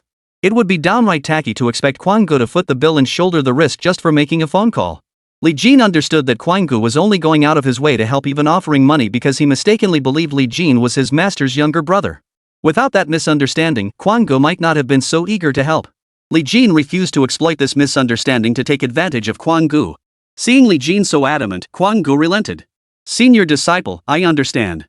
How much should we transfer to the Su family? 10 billion, Li Jin replied. Figure out a reasonable justification for the transfer and handle it. Handing over 10 billion yuan to the Su family out of thin air required justification. It couldn't be done simply because Kwang Gu was a good person. Giving away 10 billion without reason would be utterly ridiculous. Even a fool wouldn't buy that. Kwang Gu replied, easy enough. The Su family must need a loan. I'll have someone handle the transaction with them. Charge a bit of interest or ask for some benefits. It won't raise their suspicions. Li Jin trusted Kwang Gu implicitly. Alright, I'll leave this to you. Get me the account details, I'll transfer the funds now. Li Jin currently held over 1 billion yuan, most earned from recent Jadestone gambling ventures. The Rawstone conference in Myanmar, where Yang Zhenghua had invited him, and subsequent gambling sessions had netted him substantial profits. Su Ran's office. Ruan Ming, the young master of the Ruan family from the capital, sat on the sofa with his legs crossed. Su Ran and Wen Xiang sat on the opposite side. Two men stood by the door, clearly bodyguards. After meeting Li Jin, Wen Xiang had nowhere else to go, so she decided to visit Su Ran. She hadn't expected Ruan Ming to be there too. Ruan Ming showed no sign of his inner thoughts, staring intently at Su Ran with a smile on his face. Su Ran, have a drink with me. If I'm happy, your Su family's troubles won't be a problem. As he spoke, Ruan Ming produced a bag containing a bottle of red wine, 2 wine glasses, and a corkscrew. Ruan Ming uncorked the wine and said, I'm a reasonable man. If you don't want to, I won't force you. But this time, your Su family, well, it seems you're doomed. By then, he had already poured 2 glasses. Su Ran rose, lifting a glass. I hope you keep your word. When Xiang grew anxious, Su Ran, don't. Su Ran forced a faint smile. It's just a glass of wine. It's fine. With that, she downed the glass in one gulp. Ruan Ming remarked, so direct? Shouldn't we clink glasses first? As he spoke, Ruan Ming poured Su Ran another glass. When Xiang couldn't stand by any longer, Su Ran, he's clearly trying to make things difficult for you. Ruan Ming grew annoyed. When Xiang, right? This is between me and Su Ran. I'm not forcing him. Mind your own business. When Xiang snapped, Ruan Ming, you're clearly no good. Who knows what dirty tricks you're hiding? Ruan Ming's anger flared. Get her out of here. The 2 bodyguards standing by the door immediately stepped forward and dragged Wen Xiang out. Only then did Ruan Ming look satisfied. Su Ran, just drink this glass. Su Ran raised her glass, clinked it with Ruan Ming's, and downed it in one gulp. The moment she finished, Su Ran felt something was off. Her body grew warm and her head spun. You drugged the wine? Ruan Ming reached out to embrace Su Ran. You must be feeling unwell. We both drank this red wine, how could there be any drugs in it? Su Ran tried to push Ruan Ming away but felt completely drained of strength. After being kicked out of the office, Wen Xiang quickly pulled out her phone and dialed Li Jin. Hello. Li Jin, hurry to Su Ran's company. Su Ran and Ruan Ming are drinking in the office, and that Ruan Ming definitely has no good intentions. Chapter 177, Rescue. Su Ran was now too weak to resist, her mind growing hazy. Ruan Ming's behavior grew increasingly inappropriate, his intentions now blatantly obvious. Su Ran struggled desperately to resist, but ultimately found herself powerless, only able to flail her limbs weakly. By chance, her high-heeled shoe knocked over a stemmed glass on the coffee table. Clink! A sharp sound echoed as the stemmed glass shattered into pieces on the floor. Ruan Ming glanced back, utterly unconcerned. Su Ran knew she couldn't push Ruan Ming away now. All she could do was struggle and scream, help! Help me! Xiang! Seeing Su Ran's resistance, Ruan Ming felt deeply annoyed and lashed out with a backhand slap. Smack! The blow sent stars dancing before Su Ran's eyes, leaving her powerless to resist. Outside the room, Wen Xiang heard the commotion and paced anxiously. Finally, gritting her teeth, she summoned security. They distracted Ruan Ming's 2 bodyguards while she pushed open the door and rushed inside. Seeing someone enter, Ruan Ming's displeasure grew. His expression darkened when he recognized Wen Xiang. Wen Xiang, you'd be wise to stay out of this. It won't do you any good. Wang Xiang, who also feared Wan Ming, could only plead gently, "Young Master Wan, you're not lacking in women. Why force someone against their will? We can discuss this calmly. If you have any demands, we can negotiate them properly." Wan Ming spat out a pft. "What the hell can I have? I've set my sights on her now. You think you can pull some fancy tricks to serve me?" Su Ran listened, her anger and fury boiling over. She felt both humiliated and furious, yet utterly helpless. When Xiang grew anxious, "Young Master Wan, Su Ran is still a Su family heiress. Acting like this will make everyone look bad. Wan Ming couldn't care less, the Su family thinks they can take me on? Let me tell you this, Su Ran being interested in me is their good fortune. If Su Ran doesn't give in to me today, the Su family's businesses can kiss their asses goodbye." When Xiang tried to intercede, but Wan Ming had no interest in listening. "Get out of here right now." When Xiang dared not confront Wan Ming head-on. She was just a woman no match for him. "Young Master Wan." When Xiang could only try to defuse the situation with words. Su Ran looked at Wen Xiang with pleading eyes. She feared Wen Xiang might break down or be forcibly thrown out by Wan Ming again. If that happened, she would truly be helpless. Su Ran dared not contemplate the consequences. Wan Ming abruptly stood up. "Wen Xiang, if you don't leave now, I'll make you stay and keep me company. Do you believe me? I wouldn't mind having 2 young ladies keep me company at once." Wen Xiang's face drained of color at his words. She had no doubt Wan Ming was capable of doing exactly that. "Get out!" Wan Ming barked. After all, Wen Xiang was a woman, and fear gripped her heart. She instinctively took 2 steps back. Su Ran tried to urge Wen Xiang to stay, but her head suddenly grew heavy, and she fainted. Wen Xiang felt conflicted inside. She wanted to pursue Li Jin, but he was siding with Su Ran instead, which made her feel a pang of jealousy. She wanted to see Su Ran suffer a setback. But being defiled by Wan Ming seemed like too great a loss. "Young Master Wan." Before Wen Xiang could finish, Wan Ming grabbed her wrist. "Since you refuse to leave, you might as well stay and keep me company. Su Ran took the drug, but she's not much fun to play with. You can really let loose with her." Wen Xiang turned pale at the words and hurriedly protested, I'm leaving." "No. Then get out." Wan Ming snapped, flinging her hand away. Wen Xiang glanced at Su Ran and saw she was unconscious, instantly easing her worries. "When she wakes up, I can always come up with more excuses."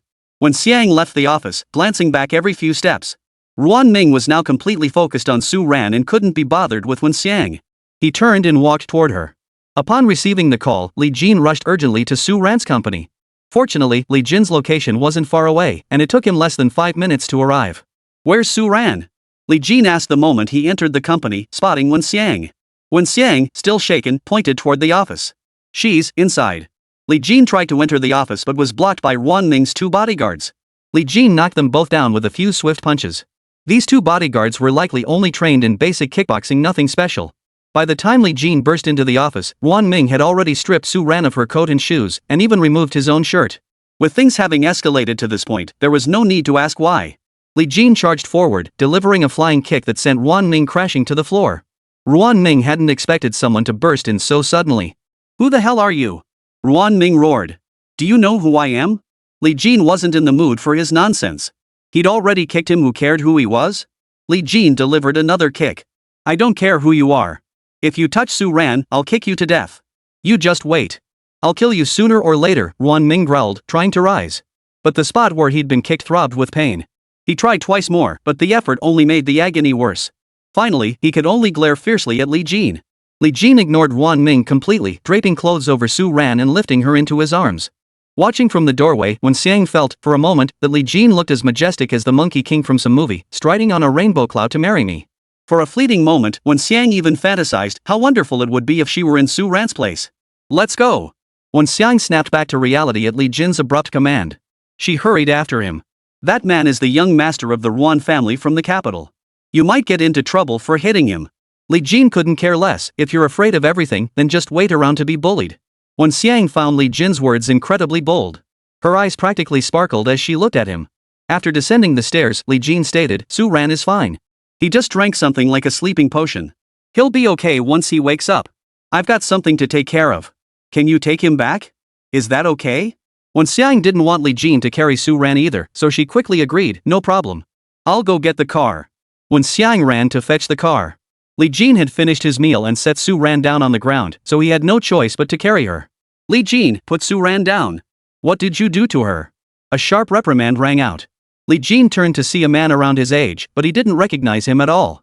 "Who are you?" The man's tone was hostile, and Li Jin didn't give him a friendly look either. The man stated, "My name is Wu Weidao. I grew up with Ran Ran since childhood. I know all about you. You're practically getting married, yet you're still clinging to Ran Ran? Have you no shame?" Wu Weidao had indeed grown up alongside Su Ran, playing together since childhood. At the same time, Wu Weidao harbored feelings of affection for Su Ran. The relationship between Li Jin and Su Ran had always rankled him. Though he'd never met Li Jin in person, he'd long regarded him as a rival in his mind. If Wu Weidao had approached him politely, Li Jin might have explained himself. "What the hell is it to you?" Li Jin couldn't be bothered to explain and snapped back immediately. Wu Weidao flared with anger, "You really have no shame. Give Ran Ran back to me, or I'll call the police on you." "Go ahead," Li Jin replied, completely unfazed. As they argued, Wen Xiang had already driven up. Li Jin didn't want to deal with Wu Weidao anymore. He placed Su Ran in the backseat and instructed, "Make sure you get Ms. Su home safely. The drug's effects should only last a few hours, so don't worry." Wen Xiang replied, "Got it. I understand." Li Jin closed the car door and walked away. He needed to return to the store. The store was conducting an inventory recently, and there were some things he needed to check on personally. That afternoon, after wrapping up matters at the store, Li Jin still felt uneasy about Su Ran. He decided to make another trip to the Su residence. When Li Jin arrived at the Su residence, the housekeeper recognized him and immediately opened the door to let him in. After asking the maid a few questions about Su Ran, he learned she was in the backyard. He headed straight for the backyard. As soon as he arrived, he spotted Wu Weidao and Su Tianhai sitting beside Su Ran. "Ran Ran, you have to tell me if anything happens in the future. If I hadn't happened to visit you this time, who knows what might have happened." Chapter 178, Lies. Li Jin couldn't help but laugh. This Wu Weidao really had no shame. Still trying to take credit for himself at a time like this. "Wu Weidao, you sure are smooth talking," Li Jin said as he walked into the backyard, greeting Su Tianhai and Su Ran, Chairman Su, President Su. Su Tianhai offered Li Jin no smile upon seeing him, not out of any particular reason, but because the Su family had been facing turmoil lately, leaving little room for cheer. "Li Jin, have a seat." Su Ran's face naturally softened into a smile when she saw him. "You're here." Li Jin sat down and asked, "Ms. Su, are you feeling better now?" Beauty is in the eye of the beholder. When you like someone, even a casual question can lift your spirits. Su Ran liked Li Jin. Even if his words held no special meaning, just simple concern, her gloomy mood instantly lifted. "I'm fine. Just a bit dizzy. I'll be okay after resting a while." Wu Weidao grumbled, Ran Ran, that Li Jin definitely has ulterior motives. "You should keep your distance from him. Otherwise, you'll regret it when it's too late." Su Ran felt slightly annoyed, but Wu Weidao was her friend, they'd grown up together since childhood. It was impossible to say she felt nothing for him. Yet Su Ran only regarded Wu Weidao as a friend, at most like an older brother. There was absolutely no romantic feeling between them. "Weidao, you've got the wrong idea. Li Jin's actually a pretty decent guy." Though annoyed, Su Ran couldn't just give Wu Weidao the cold shoulder. Wu Weidao insisted, Ran Ran, he's about to get married, yet he keeps pestering you. Isn't that blatantly obvious? What else could his intentions be? Su Ran couldn't explain that Li Jin had already confessed to her it was she who had pursued him. Besides, this time, neither of them was pursuing the other, it was simply concern between friends. Li Jin was already visibly annoyed. "Wu Weidao, you really have some nerve. Then tell me, exactly how am I being ulterior-minded?" As they spoke, Su Ran's mother approached carrying a fruit platter. "What's this commotion about?" Setting the fruit on the small table, Su's mother glanced at Li Jin. "You must be Li Jin?" Having never met Su's mother before, Li Jin offered a polite smile and greeting. "Hello, Auntie. I'm Li Jin." Su's mother's expression darkened instantly. "Li Jin, I'm not saying this to criticize you. Weidao risked his life to save Ran Ran, and now you come running over to make snide remarks? Isn't that a bit much?" Li Jin froze. He'd assumed Wu Weidao was just bragging and slandering him. But judging by Mrs. Su's tone, it seemed he'd completely concealed the fact that Wu Weidao had saved Su Ran. "Wu Weidao, you saved Mr. Su?" Li Jin confronted him. To the Su family, this was indeed a question. It was a question asked by someone unaware of the situation.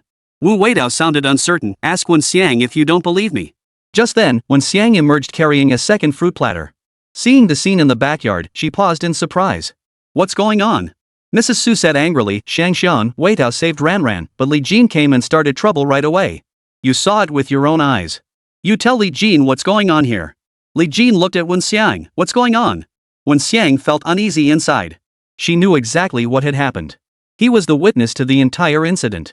When Li Jin rushed over to rescue Su Ran, she was already unconscious and knew nothing. Wu Weidao had only encountered them downstairs afterward and knew nothing of what had transpired upstairs. Wen Xiang was also struggling internally at that moment. She could tell Su Ran had strong feelings for Li Jin.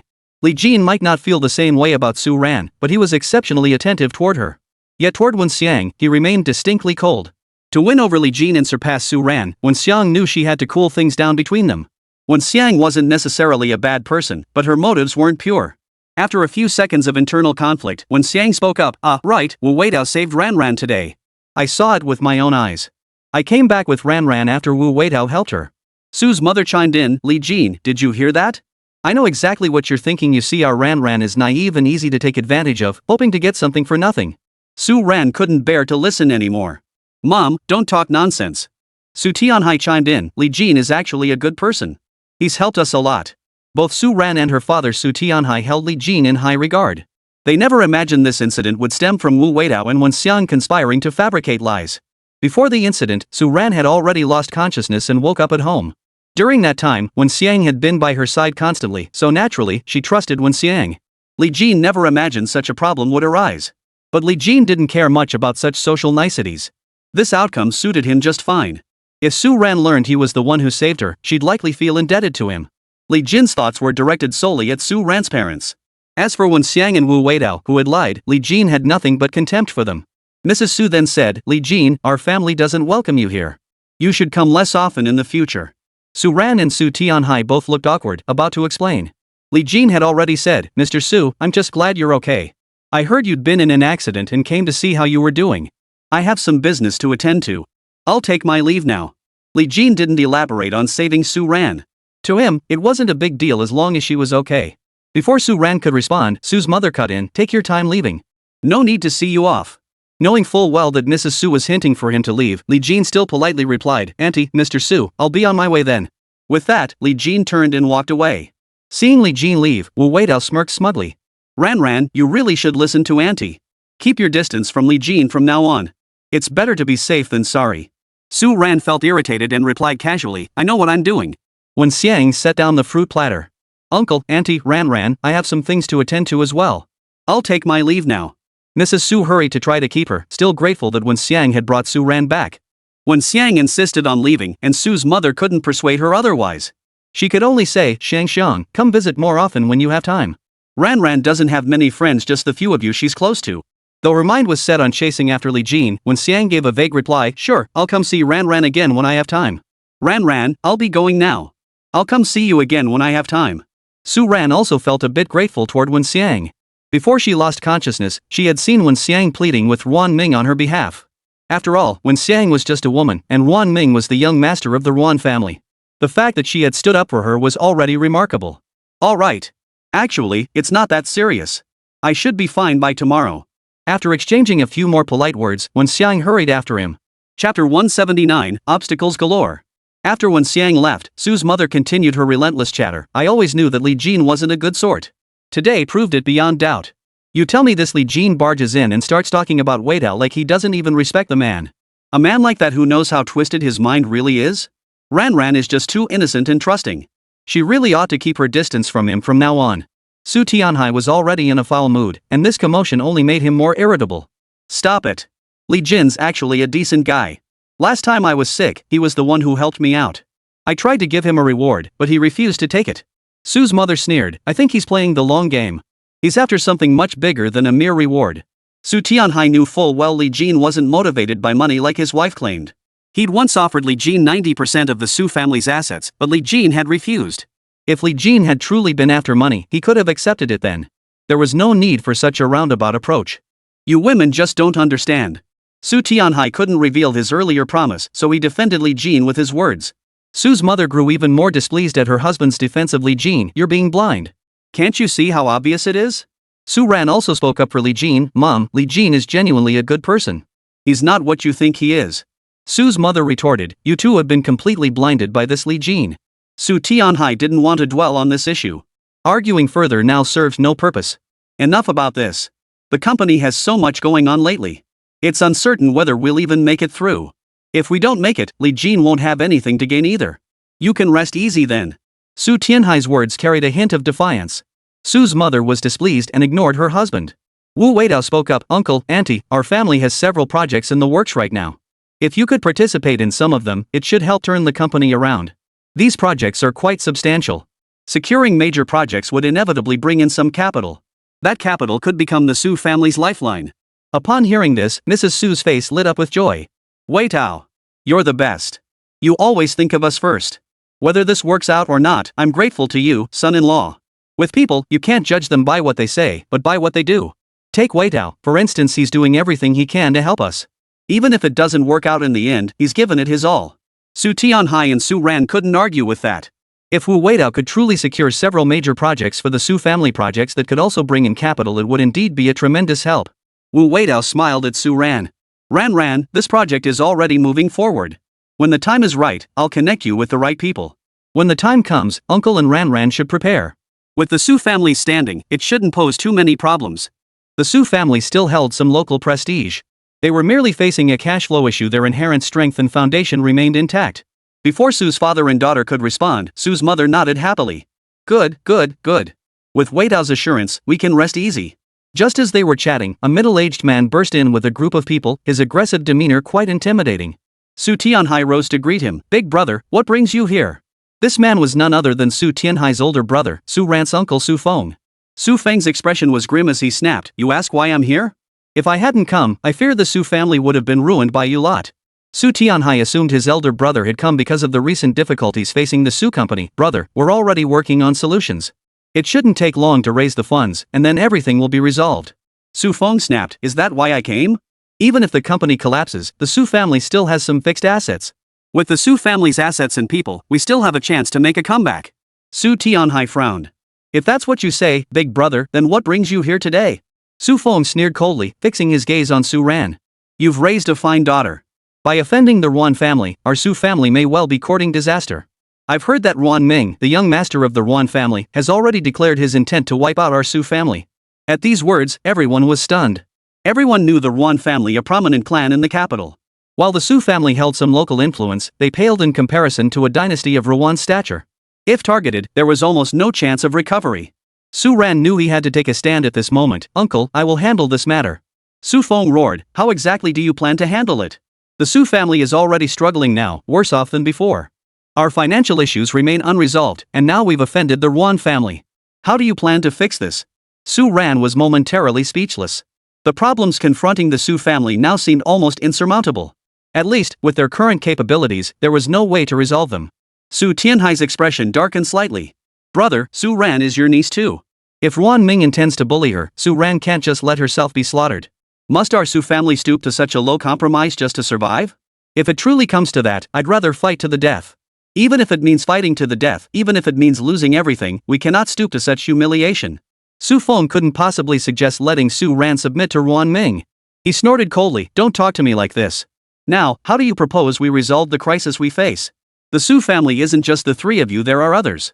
You want pride, you want to live with integrity, can't you consider the others? You're dragging others into this mess, does that make us innocent bystanders?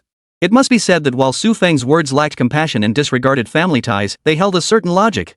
Su Tianhai knew that while his family refused to compromise, they had inadvertently dragged everyone else into this mess. They certainly bore responsibility. But this responsibility was something no one could afford to bear now. Su's mother quickly stepped in to smooth things over. Big brother, no one wanted things to escalate like this. Our immediate priority should be finding a solution. We absolutely cannot afford internal strife now, right? Su Feng took a deep breath, suppressing his anger. Fine. Then come up with a solution for me right now. If you come up with one, I'll follow it without question. But how could the Su family possibly have a solution now? Su Ran could only repeat, Uncle, I'll handle this. If it comes down to it, I'll go find Ruan Ming. The moment those words left her mouth, Su Tianhai, Su's mother, and Wu Weiming all paled in shock.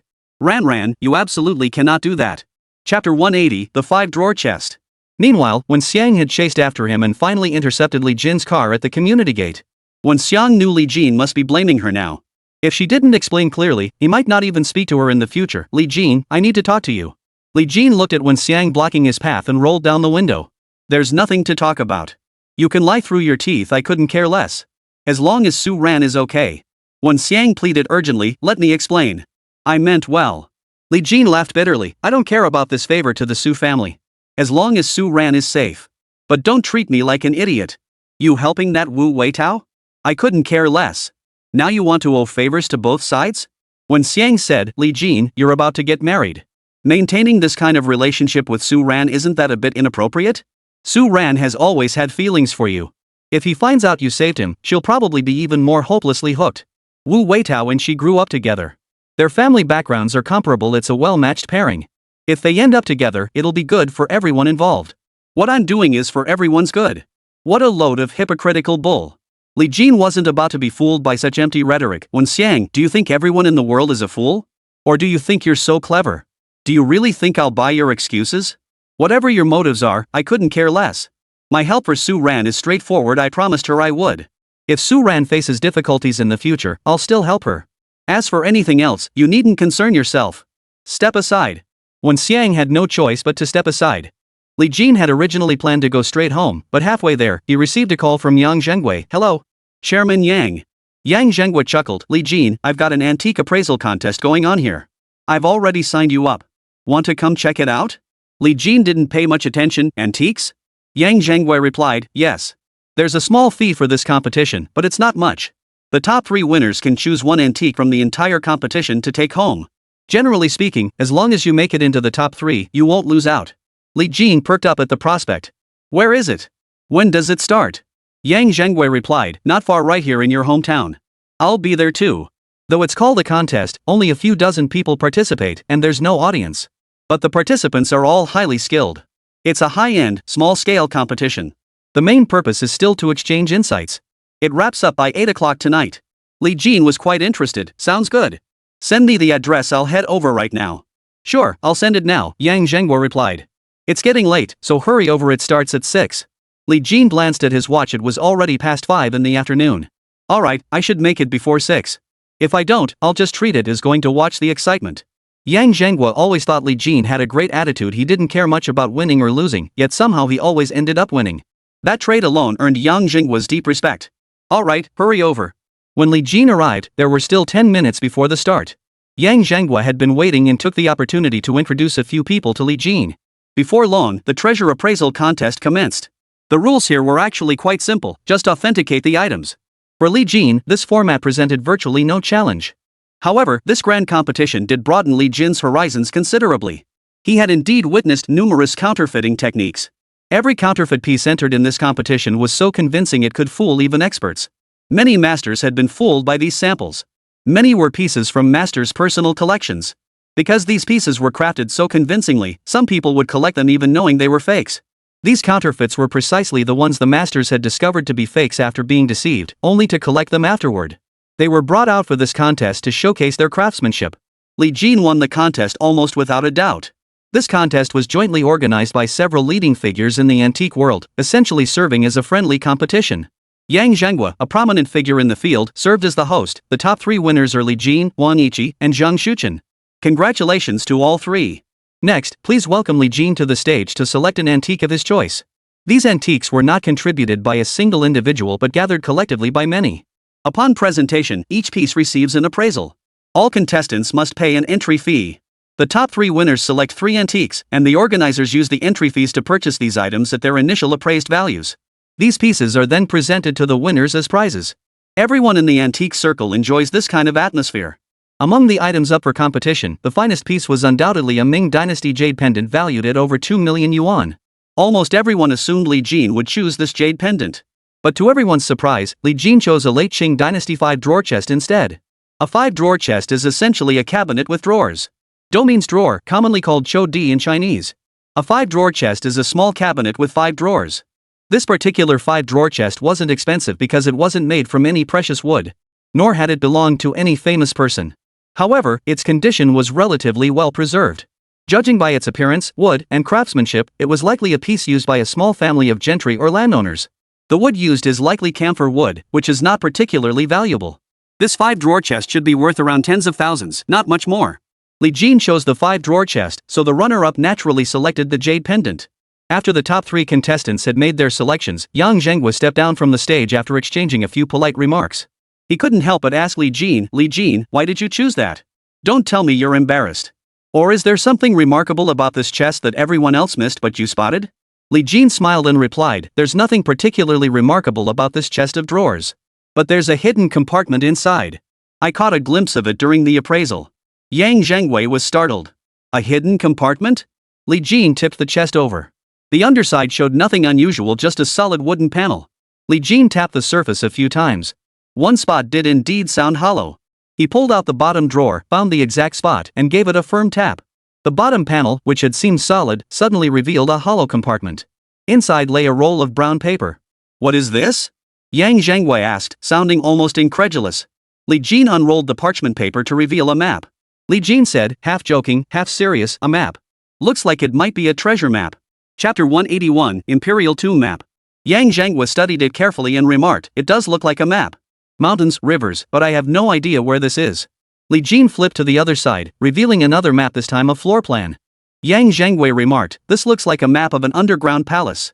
The map contained only a few annotations, with no other text and no indication of what it depicted. Li Jin analyzed, looking at this map, from the perspective of feng shui, this should be a prime location. Now look at this underground palace map, it appears to be a tomb. It's quite large. A structure of this scale is almost certainly an imperial tomb. Yang Zhangwei gasped in surprise. Are you saying this is the burial site of some emperor? Li Jin nodded. I believe it's highly probable. As the two spoke, a middle-aged man approached them. Mr. Li, Chairman Yang, is there some mystery here? Yang Zhangwei casually replied, Mr. Zhong, it's nothing mysterious, just a map. Mr. Zhong glanced at the map in Li Jin's hands, his eyes lighting up. Mr. Li, I have a bit of a hobby for these things. Would you be willing to part with it? I'm willing to pay double the price of that 5-drawer chest for this map. It was hard to say whether the map was truly valuable. Even if it were a treasure map, who knows if the treasure had already been dug up? And even if one were to attempt digging, who knows what dangers might lie ahead? Such treasure maps, even if they were quite old, were difficult to appraise. Such items are rare on the market to begin with, and this one lacks any celebrity endorsement. A 5-drawer chest might fetch 40 or 50,000, double that would be 100,000. That price is certainly not low. Li Jin remained curious about the map, and he certainly didn't lack the 100,000 yuan. Mr. Zhong, I'm sorry, but I'm just a bit reluctant to part with it. Mr. Zhong didn't press the matter. Alright. If you ever tire of it and wish to sell, feel free to contact me anytime. I'll gladly take it back for 100,000 yuan. With that, Mr. Zhong handed Li Jin a business card. Li Jin set down the map and took the card with both hands. Alright, here's mine. Li Jin also gave Mr. Zhong one of his own. Mr. Zhong took the card and excused himself. Li Jin put the map away and restored the 5-drawer chest to its original state. Seeing that it was getting late, everyone began preparing to leave. Li Jin loaded the 5-drawer chest into his car and headed home. The next day, Li Jin didn't go to the shop. The store's major inventory check was complete, and under normal operations, his absence wouldn't cause any issues. He might as well stay home and spend more time with Zhou Wenfang. Zhou Wenfang nestled in Li Jin's embrace as they chatted about everyday matters, both feeling content and at ease. Suddenly, Li Jin's phone rang. He answered it casually. Hello, who is this? When Xiang's voice came through the line, Li Jin, what are you up to? Li Jin raised an eyebrow slightly. Miss Wan, we're not on the same page. If this isn't urgent, I'll hang up. When Xiang hurriedly protested, don't hang up. Are you being so unreasonable? I'm a woman too, you know. Can't you be a little gentler? Li Jin replied, Miss Wan, I've already been quite polite to you. When Xiang said, last time, it was my fault. How about I treat you to dinner? Consider it my apology. Li Jin declined, sorry, I don't have time. If you want to eat, I'm sure plenty of people would be happy to accompany you. When Xiang insisted, but I only want you to accompany me. Besides, this is my apology to you, isn't it? Li Jin didn't want to argue with Wen Xiang any longer. Miss Wan, dinner isn't necessary. I'm very busy right now. Goodbye. With that, Li Jin hung up the phone. Zhou Wenfang heard every word of Li Jin and Wen Xiang's conversation clearly. With no noise in the room and the two speaking so close together, it was impossible not to overhear. You're quite popular with the ladies, Zhou Wenfang remarked sourly. Li Jin forced a smile. Honey, you're the only one in my heart. That woman on the phone? She's just a spoiled princess. I can't stand that kind of attitude. Zhou Wenfang seemed somewhat satisfied with this response. But she invited you to dinner. I'm not going. I only want to eat with my wife. Li Jin smiled and asked, what do you want to eat tonight? Don't change the subject. When did you meet this Miss Wan? Zhou Wenfang pressed. Li Jin recounted how he'd met Wen Xiang. No sooner had he finished than the phone rang again. Li Jin picked it up. It was Wen Xiang calling once more. Li Jin hung up. Not long after, the phone rang again, still Wen Xiang. After 2 or 3 back and forth calls, Li Jin grew irritated. He snapped the phone open. Wen Xiang, what exactly do you want? I'm at home with my wife right now. I don't have the patience to play games with you spoiled brats. Wen Xiang paused, feeling a pang of hurt. I need to talk to you about something serious. Su Ran went to see Wan Ming. Hearing Su Ran's name, Li Jin's tone turned serious. Who is Ruan Ming? The guy you beat up last time, Wen Xiang replied. If she went to see Ruan Ming, she's walking into a trap. I tried calling Wen Xiang several times earlier but couldn't get through. Something must have happened. Li Jin raised an eyebrow. I'll head over immediately. With that, he hung up. Zhou Wenfang, who had overheard Su Ran's name, asked, What about Su Ran? Not sure yet, Li Jin replied casually before getting up. Zhou Wenfang felt a pang of reluctance. Could you not go? The Su family is so powerful they can handle things on their own. Li Jin felt a pang of guilt. He considered how he would feel if Zhou Wenfang were going to help a man who had once pursued her. But he also felt grateful for Su Ran's recognition of his abilities. Taking a deep breath, Li Jin said, Honey, I promise you Su Ran and I have absolutely nothing going on. The problems the Su family is facing this time might be tough to resolve. That guy named Ruan Ming seems to be from the capital. The Su family is also facing financial difficulties now. I wouldn't say I owe my success to the Su family, but they did help me during my toughest times. I might be able to assist now. I've also promised that should the Su family ever face hardship again, I'll help them. I'll handle this and return immediately. I won't linger there any longer. Zhou Wenfang stared at Li Jin for a long moment. As a police officer, she remained rational. All right. Go then. Though she agreed, her heart still ached. Reason was one thing, but the emotions in her heart weren't something reason could completely erase. If it were any other matter, Li Jin would never have gone now. But now that Su Ran had gone to find Ruan Ming, trouble was likely brewing. He had no choice but to go. Li Jin kissed Zhou Wenfang lightly on the forehead. Honey, I'll be back soon. He hurried out the door, then quickly called Wen Xiang back to confirm the details and location. With no other choice, Su Ran had no option but to seek out Ruan Ming. There was no other option left. The financial strain was already suffocating the Su family. If Ruan Ming added more pressure, they would surely collapse. After resting, Su Ran had no choice but to seek out Ruan Ming behind her parents' backs. Ruan Ming hadn't expected Su Ran to come to him of her own accord. Su Ran, so you finally decided to come find me? Ruan Ming said smugly. Su Ran lowered her head, clenching her teeth silently. Young Master Ruan, I beg you to spare the Su family. The Su family's situation isn't looking good. The slightest disturbance could spell their ruin. Ruan Ming sneered. Only now realizing things are dire? You were so stubborn last time. Su Ran pressed her lips together tightly. If there had been even a sliver of hope, she would have turned and walked away immediately. But now, besides begging Ruan Ming, she couldn't think of any other solution. Young Master Ruan, I was wrong before. Ruan Ming's smugness grew. He laughed haughtily. Very well. If you're here to apologize, you'd better show the proper attitude. Kneel. Crawl over like a dog. Then listen to my every command and serve me well. Then I'll let you off. Su Ran trembled with rage. You've gone too far. The Su family will never let you off, even if it means fighting to the death. Ruan Ming found it amusing. Su Ran, haven't you grasped the situation yet? What does your Su family amount to? You're the one begging me. You know exactly what I want. I only want your body. You think you're pure as snow, but I just want to see you look cheap and tie. Since you're here, there's no point in pretending. If you want to play games, you shouldn't have come. If you want me to spare you, you'll have to offer something worth my while. Don't want to crawl over like a dog? Fine. Name your price. If it satisfies me, I'll spare your body and your entire Su family. This is business. This is a deal, isn't it? Su Ran clenched her teeth in fury, fists balled. Our Su family owes you nothing. Ruan Ming snorted twice, stepping before Su Ran. No grudge? I can crush your Su family. I call the shots. In my eyes, your Su family is nothing. That's why you deserve to be bullied. Just then, the door burst open. Li Jin strode in, kicking Ruan Ming to the ground. You're nothing in my eyes either. Chapter 182, Taking Action. Ruan Ming sat on the floor, staring at Li Jin in terror. What do you think you're doing? Su Ran felt a surge of secret delight at Li Jin's arrival, yet worry also crept in. If Li Jin provoked Ruan Ming, it wouldn't end well. Li Jin fixed his gaze on Ruan Ming. Ruan Ming, is it? I don't know what kind of background you have, nor do I care about your origins. If you dare touch a single hair on the Su family, I won't let you off. Ruan Ming wasn't afraid of Li Jin's threats. He feared Li Jin might attack him right now. While speaking, Ruan Ming had already slipped his phone out and alerted the bodyguards in the lounge to come over. It was precisely because the bodyguards were all stationed in the lounge that Li Jin and his group had entered unimpeded. Now, Ruan Ming needed to buy time. Ruan Ming stood up and slowly backed away a few steps, deliberately stalling for time. It was Su Ran who came looking for me today. She knows exactly what I want. She came here unwilling to accept it. Isn't she just looking for trouble? So today's mess is my fault too? Su Ran retorted angrily, you're the one targeting our Su family. Ruan Ming retorted angrily, last time, you guys even injured me.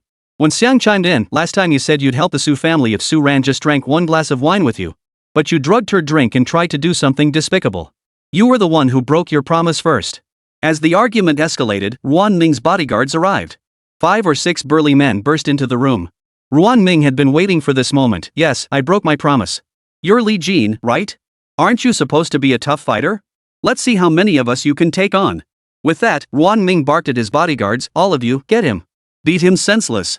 The 6 men immediately swarmed forward, sending Wen Xiang and Su Ran into shrieks of terror. Li Jin shoved both women aside. The bodyguards weren't targeting the women anyway, and they quickly moved aside. These bodyguards were trained in Sanda. Unlike the various boxing styles many people are familiar with, Sanda has no set patterns.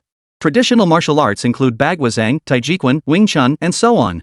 Some martial arts aren't limited to a single set of techniques but encompass multiple sets.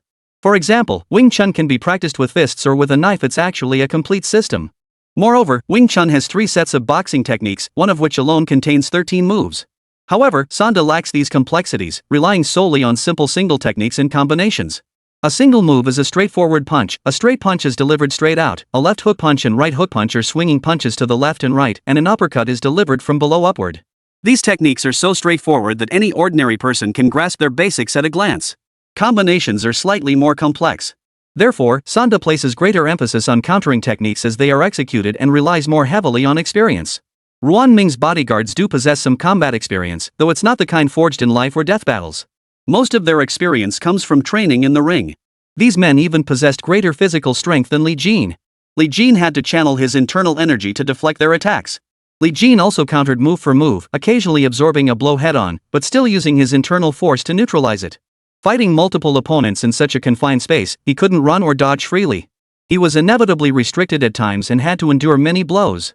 Fortunately, his internal energy absorbed the impact, so the body blows from these bodyguards didn't hurt much. Watching Li Jin take occasional blows, Ruan Ming grew agitated, waving his arms wildly and shouting, Li Jin, you think you're so tough? Keep acting cocky. Let's see how long you can keep it up. I've got 100 ways to finish you off. Su Ran and Wen Xiang watched with growing anxiety, both having lost count of how many punches and kicks Li Jin had taken. Fortunately, Li Jin seemed remarkably resilient and showed no signs of collapsing. Yet witnessing him endure such relentless punishment made both women wince in sympathy. The 6 bodyguards, however, were at a loss for words. Their fists struck Li Jin's body as if hitting a steel plate. The bodyguards recognized a true expert when they saw one. It wouldn't be long before Li Jin remained standing while the 6 of them were the ones collapsing. Li Jin wasn't in any hurry. As long as these 6 didn't lock his joints, he could handle them. Each punch Li Jin delivered could easily knock out an average adult. These 6 men were professionally trained. Even if only on the boxing stage, their ability to take a beating far surpassed that of ordinary people. 2 minutes later, even the wildly ranting Ruan Ming noticed something was off. Li Jin had clearly taken numerous blows, yet he remained as if untouched, still energetic and lively, his punches swift and powerful, his dodges lightning fast. In contrast, his 6 burly bodyguards, broad-shouldered and muscular, had barely taken a few hits each. Yet now they were drenched in sweat, staggering as if they'd just completed a grueling 10-kilometer run. Useless. Didn't you eat breakfast? Hit him harder. Knock him down. Ruan Ming screamed frantically. Ruan Ming knew that if he didn't take Li Jin down soon, his bodyguard would be the next to fall. Su Ran and Wen Xiang saw it too, but they were still worried. Li Jin was alone, armed only with his fists and feet. No matter how fast his punches were, he couldn't match 6 opponents. Though Li Jin held the upper hand, the sheer disparity in numbers was overwhelming. Seeing his opponents were nearly spent, Li Jin counterattacked with a straight punch. Thud! It struck one of the bodyguards squarely in the face. The bodyguard didn't even make a sound as he fell straight to the ground. Li Jin spun around and landed a hook punch on another bodyguard's jaw. Crack! Several teeth flew out. The remaining 4 launched a frenzied counterattack, but their punches felt like tickling to Li Jin, utterly harmless. Li Jin countered swiftly, straight punches, hooks, roundhouse kicks, leaving everyone watching dizzy. In the blink of an eye, all 6 burly men lay knocked out. Su Ran breathed a huge sigh of relief. Ruan Ming, however, was scared stiff, his face turning pale. Wen Xiang suddenly felt that Li Jin was the most perfect man in the world, seemingly capable of anything and exceptionally talented at it. After taking down the 6 men, Li Jin stretched his limbs and walked over to Ruan Ming. So? Still want to call for backup? Ruan Ming's heart pounded wildly. Li Jin, don't do anything rash. Let me tell you, my uncle is a powerful figure who has connections in both the legitimate and underworld circles. If you dare touch a single hair on my head, I won't let you off the hook. Li Jin slapped him across the face with his backhand. Does this count as touching you? Ruan Ming, both furious and terrified, retorted, you'll regret this. I'll make sure my uncle deals with you. Li Jin sneered coldly, fine. I'll be waiting. Go ahead and call him. I'll see just how capable your uncle really is. Saying this, Li Jin searched Ruan Ming for his phone and shoved it into his hand. Call him. I'll give you time. I won't touch you now. Seeing Li Jin was serious, Ruan Ming calmed down. He dialed the number. Li Jin, you brought this on yourself. You'll regret it. Li Jin replied coldly, cut the crap. Say another word, and I'll make sure you can't make the call. I'll beat you up and leave immediately. You believe me? Ruan Ming immediately fell silent and obediently made the call. Li Jin sat down on the sofa, his expression calm, and began to wait. Chapter 183, Second Uncle. Seeing this, Su Ran thought Li Jin was being reckless and hurriedly urged, Li Jin, maybe we should just leave now. Li Jin remained unperturbed, leaving now won't help. He'll come after us sooner or later anyway. Better to be decisive now and settle this once and for all. It'll save us trouble later. Su Ran grew anxious inside, convinced this couldn't be resolved in one go. If winning a fight could resolve matters, that would be straightforward. In business circles and family feuds, interests are tangled and complex, hard to untangle. It wasn't that mediation was impossible, but rather that within these web of interests, some parties were blatantly seeking to gain an advantage. How could others not resist? Unless a highly respected, powerful mediator with the trust of both sides stepped in, an easy resolution was virtually impossible. In such cases, the most likely outcome was that one side would ultimately have to compromise. Su Ran thought Li Jin didn't understand and explained, Li Jin, these matters aren't so simple. Why don't we go back and discuss it further? But Li Jin insisted on staying, don't worry. I know what I'm doing. Seeing she couldn't persuade him, Su Ran silently resolved to stand by Li Jin no matter what. No matter how big this mess grew, she would stand firmly behind Li Jin. She would never let him bear the burden alone. Even if this decision might bring hardship upon the Su family, Su Ran felt no regret. At worst, she would become the scapegoat of the Su family. While waiting, Li Jin grew restless and wandered around. He lit a cigarette but, fearing Su Ran and Wen Xiang might dislike the smoke, stepped out onto the balcony. Just as Li Jin stepped onto the balcony to smoke, a middle-aged man arrived with his men. Upon entering, they saw only Su Ran and Wen Xiang. The group of bodyguards sprawled on the floor hadn't regained their composure yet. Ruan Ming sat on the sofa, looking like a wronged wife. The middle-aged man instantly boiled over with rage. Pointing an accusing finger at Ruan Ming, he shouted, "You're a grown man and still can't stand up for yourself? Don't you dare go around saying you're part of the Ruan family. Our family can't afford to have someone like you dragging us down." The man who arrived was none other than Ruan Ming's second uncle, Ruan Yang. Ruan Yang was a master of networking, well connected in both legitimate and underworld circles, and highly successful in business. He had connections in many industries. This was precisely why Ruan Ming boasted about Ruan Yang. Though scolded, Ruan Ming knew deep down that his second uncle would definitely come to his aid. At that moment, Ruan Ming couldn't dwell on his hurt feelings. He quickly complained to Ruan Yang, "Uncle, they've gone too far." Ruan Yang shot a cold glance at Su Ran and Wen Xiang. "Two women?" Ruan Ming hastily added, No, there's another guy smoking on the balcony. He seems skilled in martial arts. My 6 bodyguards all train in Sanda. While they might not be world-class, they're certainly stronger than most provincial Sanda team members. Yet that man could take on all 6 of them." As they spoke, Li Jin, who had been smoking on the balcony, heard the commotion and walked inside. Ruan Ming pointed at Li Jin and said, "Second uncle, it's this bastard. His name is, what was it again? Oh, right, Li Jin. He's beaten me up twice already. You have to avenge me." Ruan Yang's heart skipped a beat upon hearing the name Li Jin. His eyes widened in shock when he looked up and saw Li Jin standing there. Not long ago, Li Jin had dined with Yang Zhenhua, and Ruan Yang had been present at the time. Ruan Yang knew Li Jin's connections well. If it came down to a direct confrontation, Ruan Yang was confident he could hold his own against Li Jin. After all, the Ruan family still possessed considerable strength. But if it came to that, Ruan Yang reckoned the outcome would be uncertain. Even if he won, it would be a Pyrrhic victory. Unless absolutely forced, Ruan Yang preferred to avoid a direct confrontation with Li Jin. Not to mention, his current relationship with Li Jin was quite good, and Li Jin could be considered a valuable connection for the future. Ruan Yang swiftly delivered a backhand slap to Ruan Ming's face. Stunned and confused, Ruan Ming stammered, "Second uncle." Ruan Yang snapped, "You've never been much of a model child, always causing trouble outside the home. If you keep this up, who knows when you'll bring major trouble upon our family. Go back home tomorrow and stay put to reflect on your actions." Ruan Ming protested tearfully, "Second uncle, he hit me first." Ruan Yang snapped, "Shut up." Ruan Ming immediately fell silent. Ruan Yang turned back, his face now plastered with a smile. "Mr. Li, I didn't recognize you. This misunderstanding is truly like a flood washing away the Dragon King's temple." Everyone was stunned. No one had expected Ruan Yang to actually know Li Jin. Su Ran was even more astonished. She had once been Li Jin's subordinate, yet now he seemed to know so many influential figures. Wen Xiang felt even more certain of her suspicion Li Jin must have another identity unknown to others. Li Jin also recognized Ruan Yang, and his impression was favorable. He smiled back, "Mr. Ruan, I never imagined you were Ruan Ming's uncle." "My nephew is a good-for-nothing, always causing trouble," Ruan Yang said cautiously. "How about we just let this matter drop?" Li Jin glanced at Su Ran and replied, "The Su family are my friends. They've helped me a lot in the past. Now they're facing difficulties. I don't know the specifics, but it seems they're short on funds." Ruan Ming took advantage of their vulnerability, drugging Miss Su and harboring ulterior motives. I happened to arrive just then. In my anger, I struck Ruan Ming. Ruan Ming harbors malicious intent, using his family connections to target the Su family. The Su family was already struggling, and this targeting is nothing but adding fuel to the fire. This time, Miss Su came to seek Ruan Ming's forgiveness.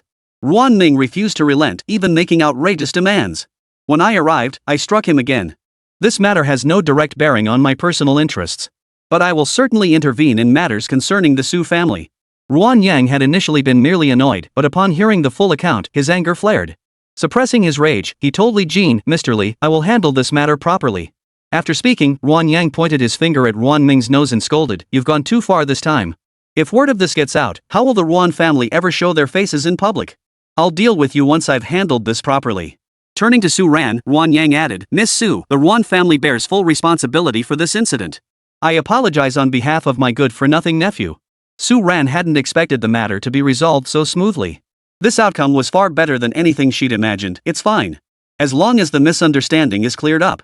Ruan Yang had feared Su Ran would refuse to let it go, making things difficult for him to explain. Seeing how reasonable she was, he felt a wave of relief wash over him. "Miss Su, I promise you, the Ruan family will never take any action against the Su family. Should the Su family ever require assistance, please do not hesitate to reach out. Within our means, the Ruan family will offer our full support." Su Ran didn't hold a favorable impression of the Ruan family, but Ruan Yang's tone was so conciliatory that she couldn't afford to be rude. "Thank you. I hope we have opportunities to collaborate in the future." It was merely polite talk. While she couldn't speak for the rest of the Su family, Su Ran herself had no desire to cooperate with the Ruan family. Chapter 184, The Request. Since Ruan Yang had apologized on behalf of his family, Su Ran saw no point in pursuing the matter further. Naturally, Li Jin couldn't keep pressing the issue either. Ruan Yang addressed Li Jin, "Mr. Li, thank you for your trouble with this matter. Once I bring Ruan Ming back, I will ensure he receives strict discipline." Li Jin smiled faintly. "It was nothing." Ruan Yang added, "Mr. Li, next time I have the chance, I'll treat everyone to a meal. You must come and Miss Su too. We'll connect then." "I'll make time to attend," Li Jin neither confirmed nor declined. All right. Ruan Yang knew lingering further would be awkward. "Mr. Li, I must take Ruan Ming home now. I'll take my leave." After the polite farewells, Ruan Yang shot Ruan Ming a stern look. "What are you still sitting there for? Get up and come home with me. If you don't reflect on your actions properly this time, don't even think about coming out." Ruan Ming hung his head, not daring to utter a word. Though usually arrogant and domineering, Ruan Ming dared not defy his second uncle and could only slink along behind Ruan Yang as they left. After the Ruan uncle and nephew departed, Li Jin said, "Let's go too." Just as the three were about to leave, Wu Weidao rushed over in a panic. Spotting Su Ran, he grabbed her arm and asked with concern, Ran, are you okay?" Su Ran still felt a bit grateful toward Wu Weidao. Regardless of his attitude toward Li Jin, Wu Weidao had always been very kind to her. Su Ran shook her head. "I'm fine. What brings you here?" "I went to your place to check on you, but you weren't there. After asking around, I found my way here," Wu Weidao said, feigning nonchalance. "These are all minor things. I was just worried something might happen to you. I was so worried I was about to die." Su Ran suddenly asked, "Did you call Ruan Yang from the Ruan family?" Wu Weitao froze. He knew who Ruan Yang was, but he didn't have his contact information, let alone call him. Su Ran prompted him, "Ruan Yang was here earlier. He took Ruan Ming away and said the Ruan family won't target our Su family anymore." Hearing this, Wu Weidao had no idea who had invited Ruan Yang over. Since Su Ran didn't know either, he decided to take credit for it first. "Right. I'm not close with Ruan Yang. I finally tracked down a number and gave it a shot. I never expected it to work. That's just luck, isn't it?" Hearing this response, Su Ran began to suspect something. She felt a bit disappointed, but it was more about Wu Weidao lying. Although Wu Weidao and Li Jin didn't get along well, Su Ran cared about Li Jin and also regarded Wu Weidao as an older brother. The fact that Wu Weidao had rushed over to find her showed he genuinely cared. Su Ran didn't call him out on it, merely offering a faint smile without comment. When Xiang chimed in with a sarcastic tone, "You really have some clout. Ruan Yang doesn't even know you, yet you managed to resolve such a major issue with just one phone call. Wu Weidao felt awkward. Afraid when Xiang might expose what happened last time, he dared not confront her and could only silently see that her. Su Ran still had much to attend to. Though the Ruan family would no longer target the Su family's financial issues remained unresolved. Li Jin, thank you for today. The Su family has many matters to handle, so I'll take my leave now. Li Jin nodded. Alright. If you need anything, give me a call. Whatever I can do to help, I will. Su Ran trusted Li Jin. Alright. We'll be heading out now. Wen Xiang considered staying behind to leave with Li Jin, but decided it would be too conspicuous. She reluctantly followed Su Ran and the others out. Li Jin didn't dwell on it much. As long as Su Ran was safe, that was all that mattered. After all, it was about honoring a promise made back then, not about making the Su family owe him a favor. As for the Su family's financial troubles, Li Jin had already instructed Quan Ge to handle it. He was confident the issue would be resolved within days. Li Jin hurried home afterward. Zhou Wenfang was still there, having come out to help Su Ran.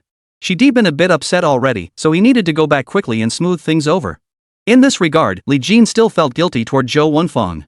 Days passed in the blink of an eye. To appease Zhou Wenfang, Li Jin stayed by her side every single day. Pregnant women were prone to mood swings, and even someone as level-headed as Zhou Wenfang couldn't avoid the occasional bout of hormonal irritability. With Li Jin constantly by her side, Zhou Wenfang's mood improved significantly. Li Jin was discussing with Zhou Wenfang what delicious meal they should prepare later. Zhou Wenfang suggested, I'm craving something spicy. Li Jin hesitated, you're pregnant now.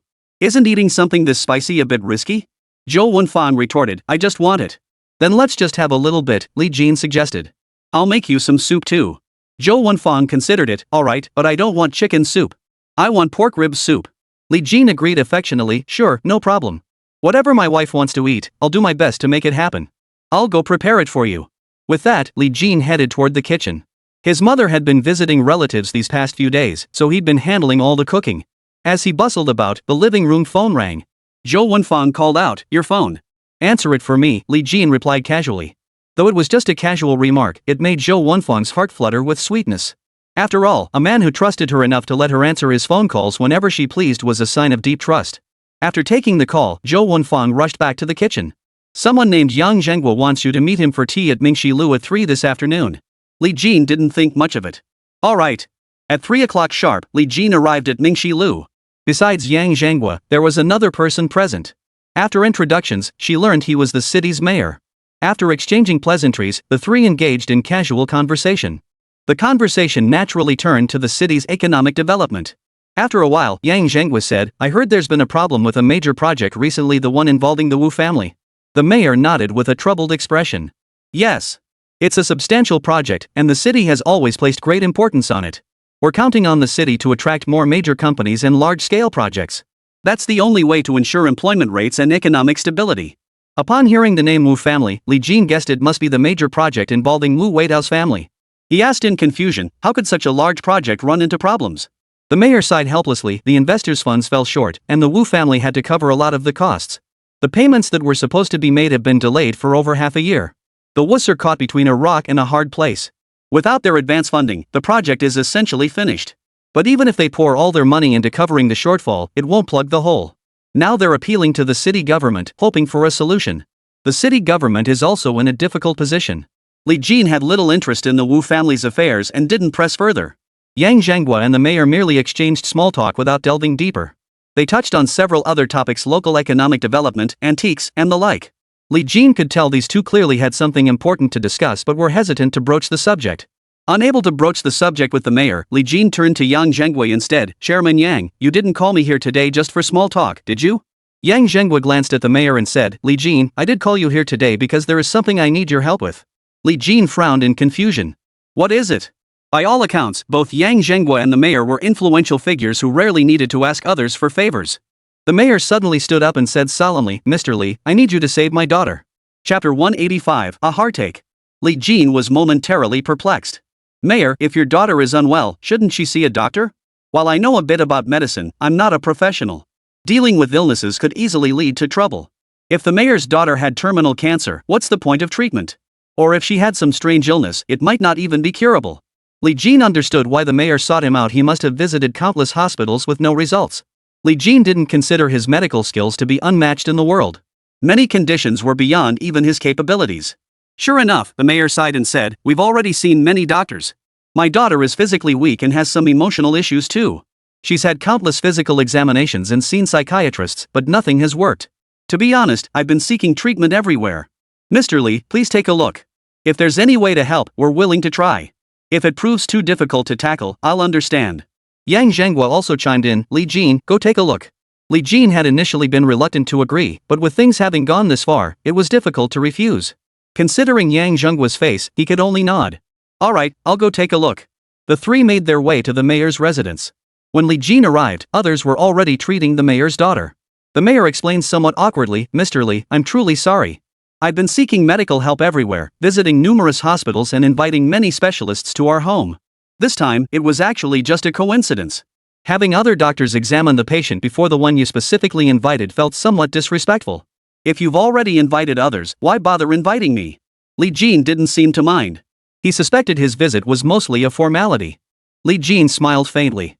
"No problem. Having everyone together allows us to discuss things. Perhaps we can come up with a solution. After all, when hospitals encounter difficult or critical cases, they often hold meetings with multiple specialists to discuss treatment plans." Seeing Li Jin's understanding attitude, the mayor breathed a sigh of relief. He wasn't afraid of Li Jin, he simply wanted him to treat his daughter. If Li Jin became displeased, that would be problematic. The mayor introduced Li Jin to Zhou Shang and Wang Yang, who had arrived together. They had already completed their diagnosis and seemed to be discussing treatment options. Now it was Li Jin's turn to examine the mayor's daughter. Li Jin stepped forward and glanced at the mayor's daughter. She appeared pale, her breath weak, and her eyes utterly lifeless. "Miss Qi, allow me to take your pulse," Li Jin said gently. The mayor's daughter, Qi Yuan, responded with a faint "oh" upon hearing his words. She extended her arm, allowing him to take her pulse. As he took her pulse, Li Jin sensed it was weaker than normal, though not feeble. Occasionally, it would become so faint it was almost imperceptible, its rhythm nearly irregular. Li Jin suddenly asked, "Miss Qi, would you like to go for a walk?" Qi Yuan paused, looking at Li Jin with curiosity. "For treatment?" Li Jin smiled faintly. "Yes and no. No thanks." Qi Yuan declined. Wang Yang, standing nearby, suddenly interjected, "Li Jin, right? Looks like you're a traditional Chinese medicine practitioner. You don't need to waste your time examining her. Miss Qi's condition is psychological, she has emotional knots. In Western medicine, this falls under psychiatry. You guys simply don't have a treatment for this. Besides, it's not that I look down on you traditional Chinese medicine practitioners, but you can't even distinguish illnesses. How can you treat people?" Though Wang Yang's words were harsh, they weren't entirely without merit. Traditional Chinese medicine doesn't actually have any specific diseases. Upon reflection, traditional Chinese medicine is essentially a medical discipline without diseases. Or rather, it rarely assigns specific disease names. For instance, what Western medicine calls attention deficit hyperactivity disorder (ADHD), traditional Chinese medicine terms as excessive yang in children acute tracheitis is described as wind heat invading the lungs. These are difficult to pin down as specific diseases. Different TCM practitioners may prescribe vastly different formulas for the same condition.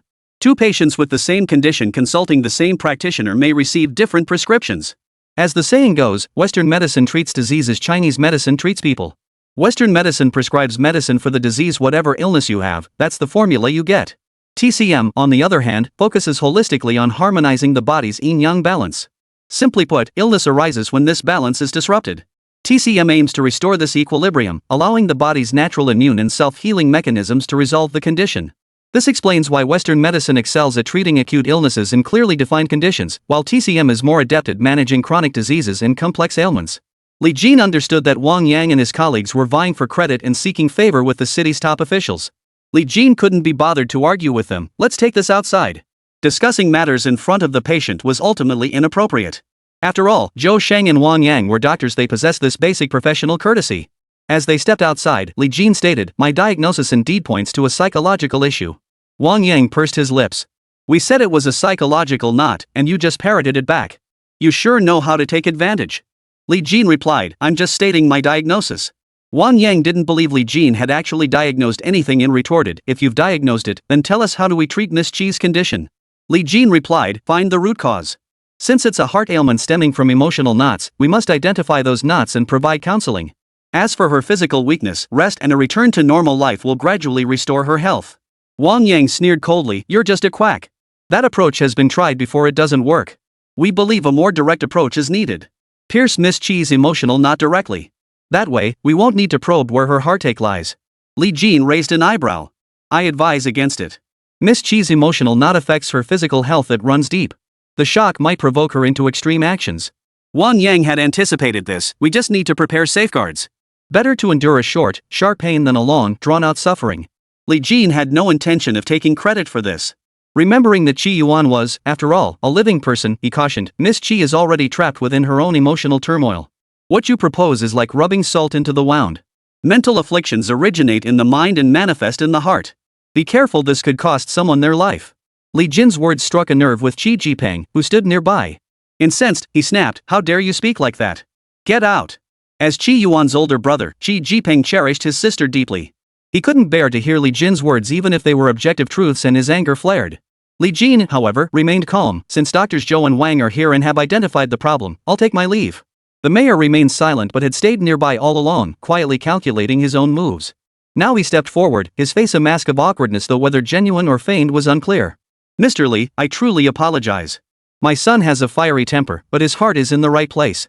Li Jin didn't press the issue. Understandable. Mayor, I've said all I need to say. I'll take my leave now. The mayor made no attempt to detain him. Very well. I'll arrange a meal for you another day to make amends. No. Mayor, dinner is fine, but an apology? I couldn't possibly accept that. Li Jin understood. After all, the man was the mayor. This was likely just a polite gesture. Even if he agreed wholeheartedly, the mayor might not actually invite him, which could strain their relationship. Exchanging polite farewells with the mayor, Li Jin headed out. Meanwhile, Qi Jipeng led Zhou Shang and Wang Yang into Qi Yuan's room. Wang Yang spoke as soon as they entered. Miss Qi, we know your mother's passing has been very difficult for you. Hearing this, Qi Yuan's brows knitted tightly together as she clutched her clothes with both hands. Seeing this reaction, Wang Yang quickly added, Miss Qi, you truly made a mistake back then. As a child, you failed to fulfill filial duties before your mother's passing, a failure to honor the pain of her 10 months of pregnancy. Our ancestors often said that filial piety is the foremost virtue. As these words reached her ears, tears streamed down Qi Yuan's face, though she stubbornly held back her sobs. She rose to fetch tissue to wipe her eyes, then stood by the window, gazing out at the sky beyond. Kizipeng watched beside her, his heart wrenching in agony. Wang Yang and Zhou Shang exchanged a glance, satisfied that their approach was working. Their treatment method wasn't solely about provoking Qi Yuan, it also involved soothing her. Simply put, they would provoke her emotions and then soothe her, helping her come to terms with the past. Wang Yang continued, Miss Qi, I believe your mother's spirit in heaven. Before he could finish, Qi Yuan suddenly ran toward the balcony and jumped straight down. Kizipeng, standing nearby, lunged to grab her, but only managed to catch the edge of her skirt. Helplessly, he watched his sister plummet to her death. In that instant, his heart felt as though it had been struck by an iron hammer. The mayor had just returned from escorting Li Jin to the door when he witnessed his daughter's leap. Overcome with panic and rage, he shouted at Qi Jipeng, you good for nothing. How could you watch your sister like that? Shouting, the mayor rushed toward the balcony. Tears welled up in Qi Jipeng's eyes, yet a strange smile spread across his face. His tearful, yet somehow amused expression looked utterly bizarre. Dad, my sister, she's okay.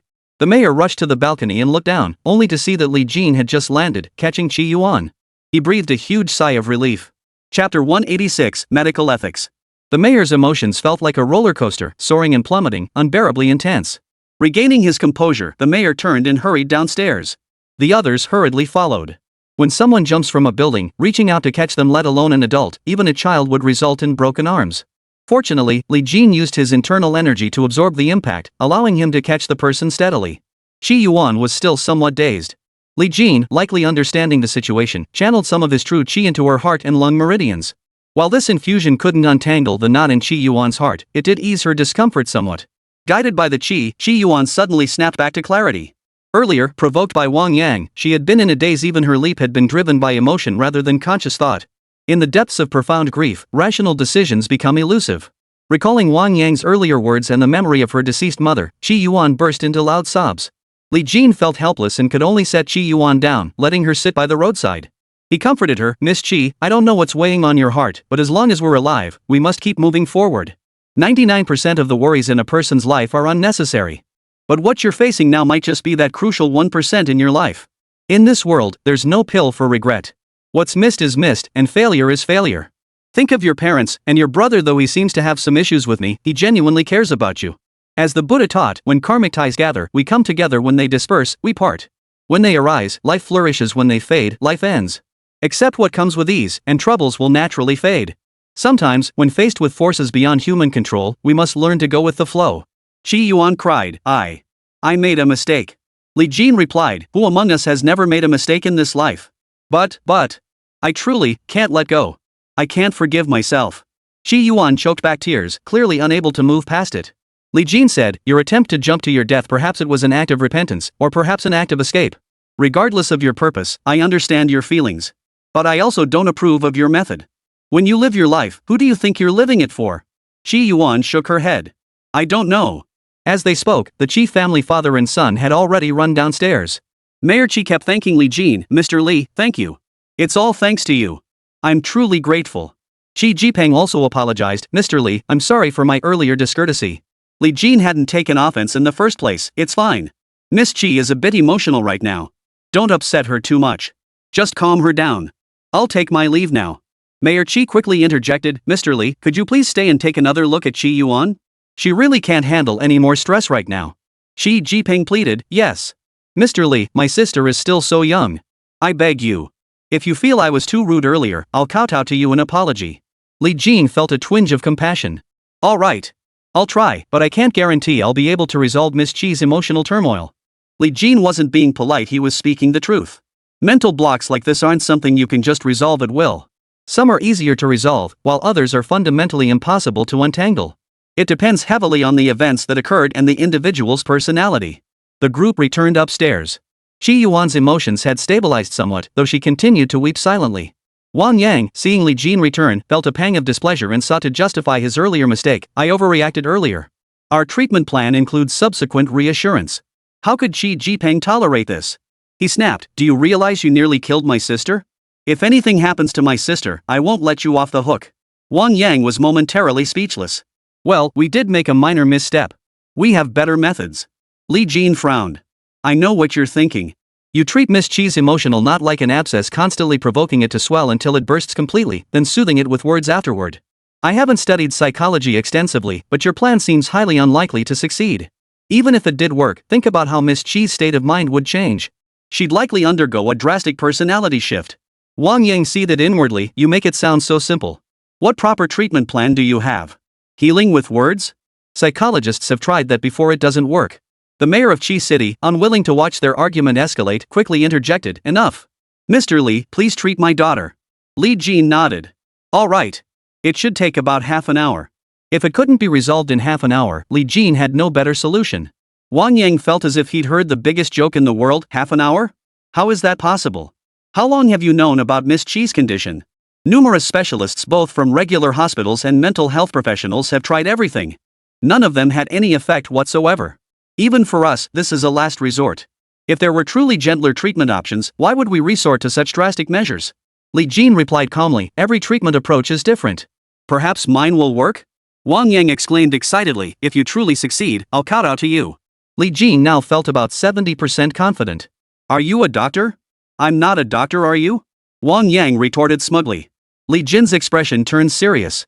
What is a doctor's medical ethics? Using patients as ammunition to mock others? I'm not exactly a doctor, but I know a little medicine and came to help.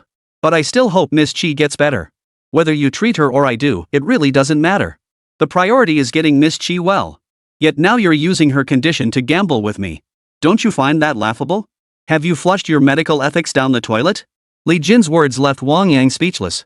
Wang Yang believed Li Jin was deliberately provoking him. He didn't buy into Li Jin's claims of noble ethics, it was all just smooth talk. Standing nearby, Mayor Qi and Qi Jipeng both agreed with Li Jin's stance. Father and son knew full well that most of those who came to treat Qi Yuan were doing so with ulterior motives. Shouldn't a true doctor treat all patients equally? Shouldn't they even use their knowledge and experience to assist other doctors in curing patients? Before leaving, Li Jin had clearly been provoked, yet he remained courteous, politely reminding them of important precautions. Now, looking at Wang Yang in contrast, the difference was starkly obvious.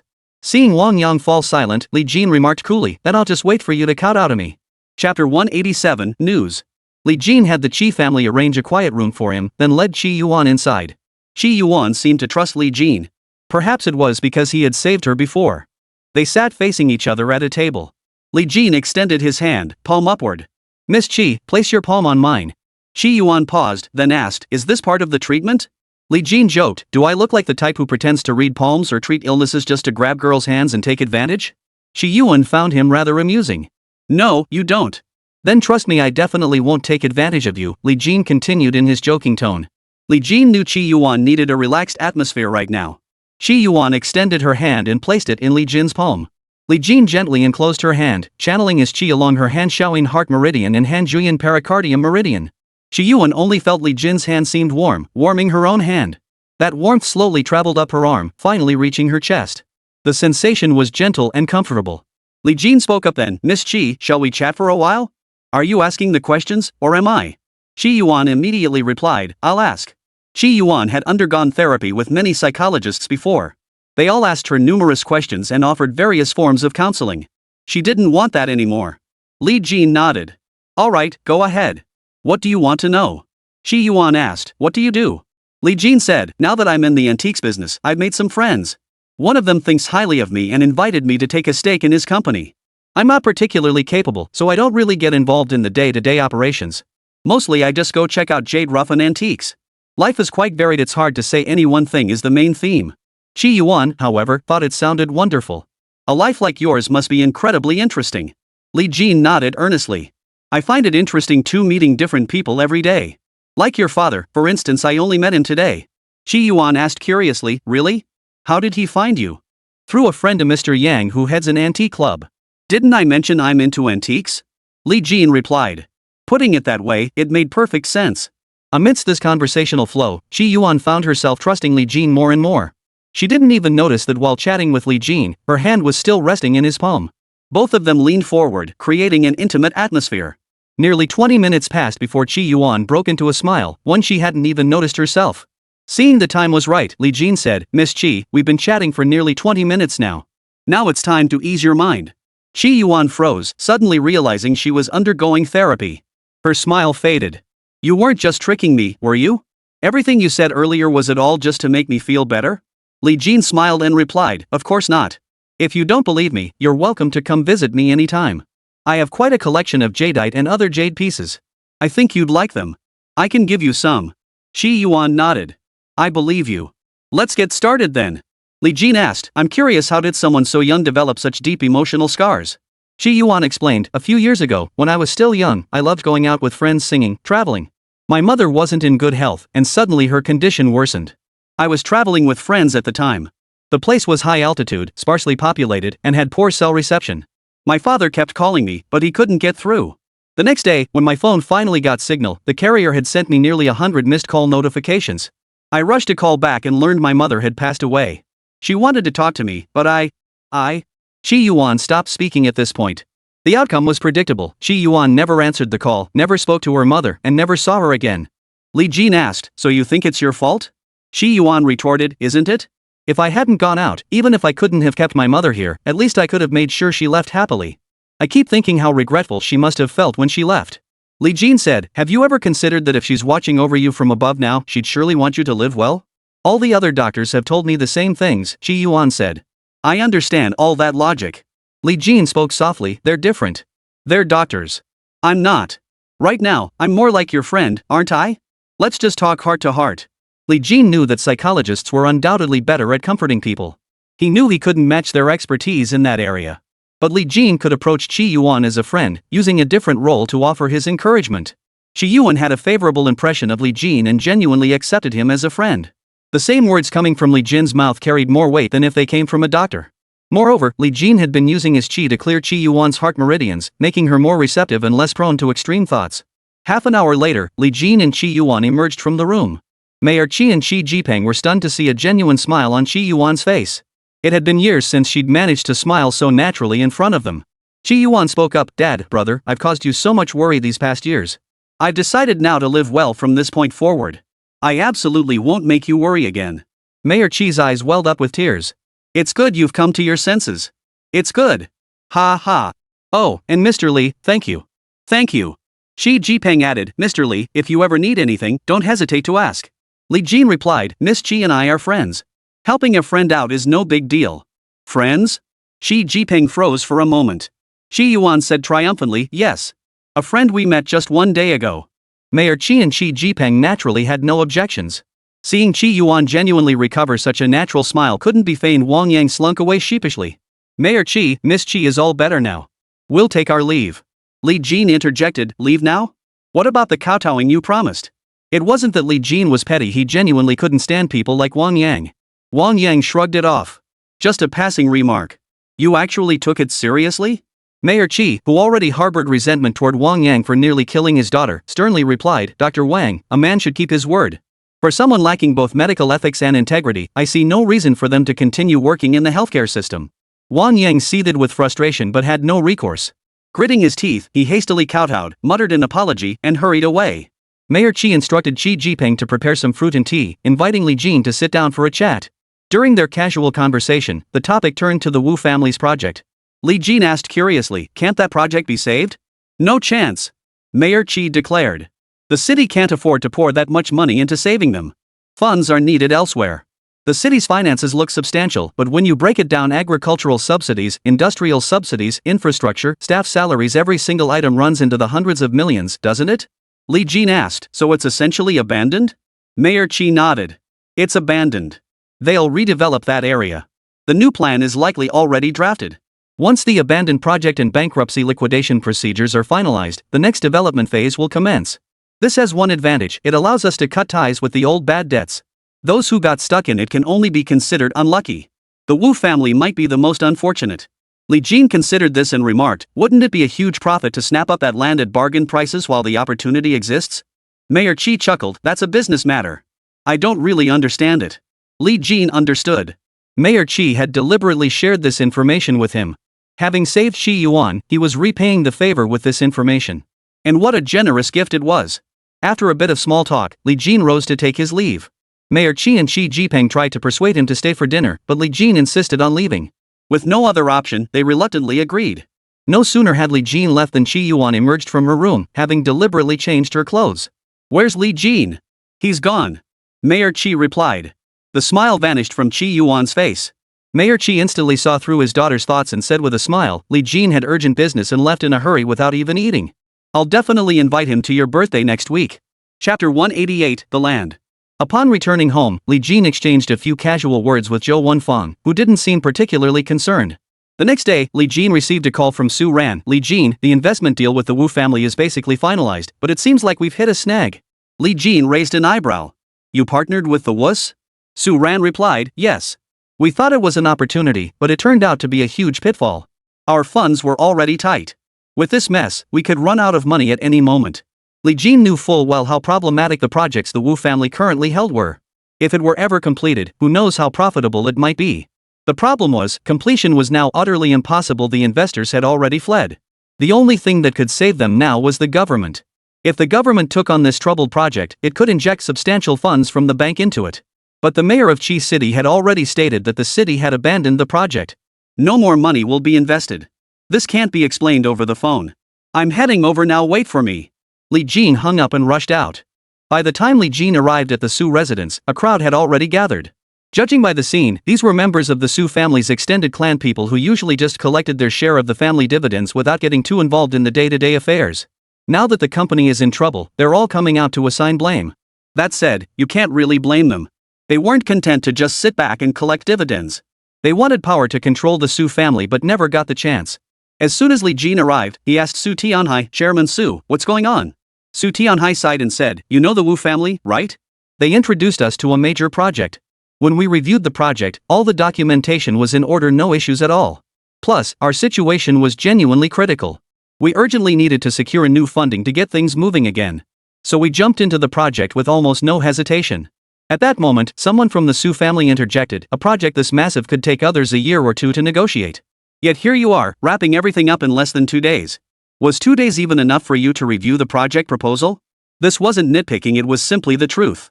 Some mega projects can take years to negotiate. The project the Su family was now involved in was undoubtedly one of the largest locally and would rank among the top in the entire province. A project of this scale inevitably involves mountains of documentation and background materials. If stacked together, these documents could form a mountain.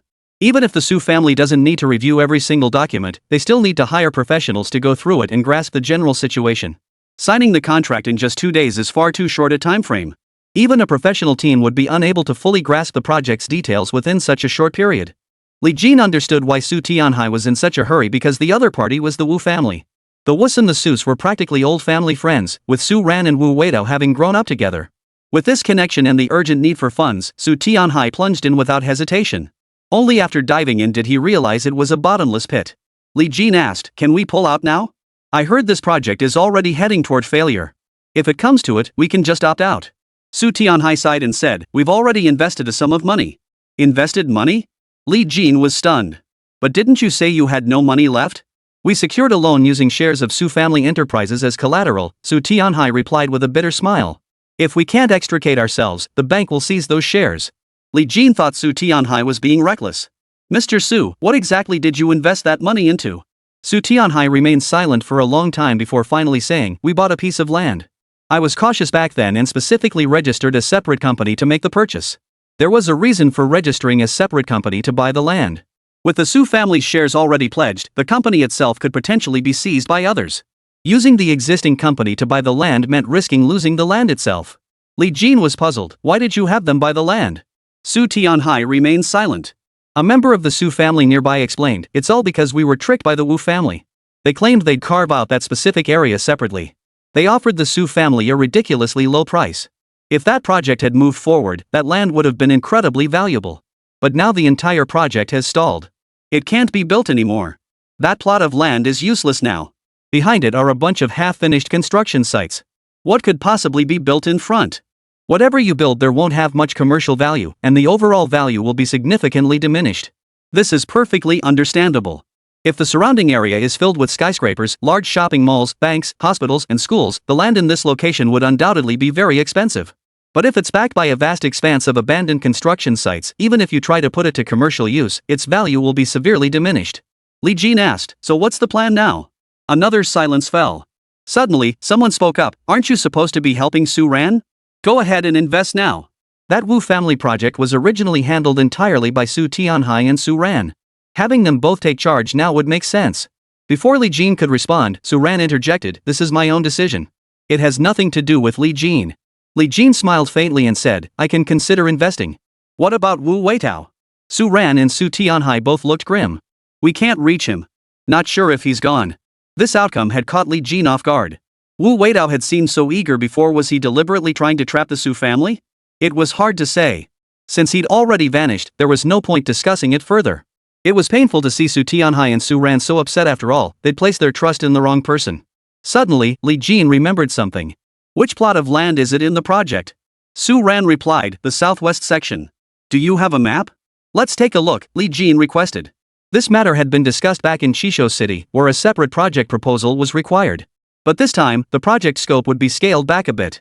After all, the project was massive, and having already failed once, attempting something this large again would be a huge risk. Su Ran hurried to fetch the map. After all, they did have one for this project. When Li Jin saw the Su family's plot of land, he silently calculated whether the city's new project scale could cover it.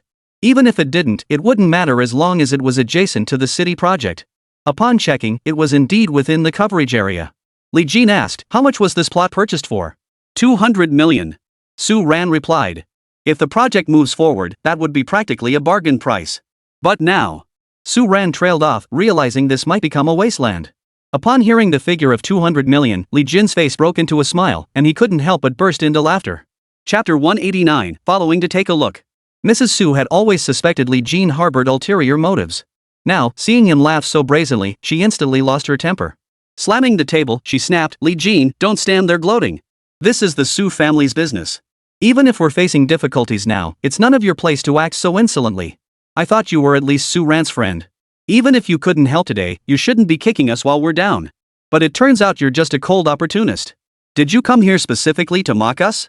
Li Jin fell silent for a moment before replying, "Auntie, I've never spoken ill of the Su family, nor have I ever kicked anyone when they're down. Even if I laughed just now, it certainly wasn't meant maliciously." Mrs. Su was no pushover. She sneered coldly. "The Su family is in this predicament, and you laugh? Tell me, was there no malice in that? Now get out. No matter what happens to the Su family, it's none of your business to mock us."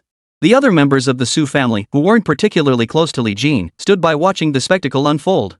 Su Ran and Su Tianhai found themselves caught between a rock and a hard place. Su Ran finally spoke up, "Li Jin, why don't you just go back for now? Li Jin smiled and countered, Mr. Su, if I leave, do you have a solution? The Su family truly had no solution at this moment, leaving Su Ran with no choice. First, she didn't want to embarrass her mother. Second, she didn't want Li Jin to get further entangled. When she called Li Jin, Su Ran had genuinely hoped he could come over to brainstorm solutions and resolve the issue. But that was the extent of it. She never considered asking him to invest money to plug the hole. Now, other members of the Su family were actually suggesting Li Jin invest to plug the hole. This could very well be a bottomless pit. Seeing Li Jin still smiling, Mrs. Su's rage boiled over.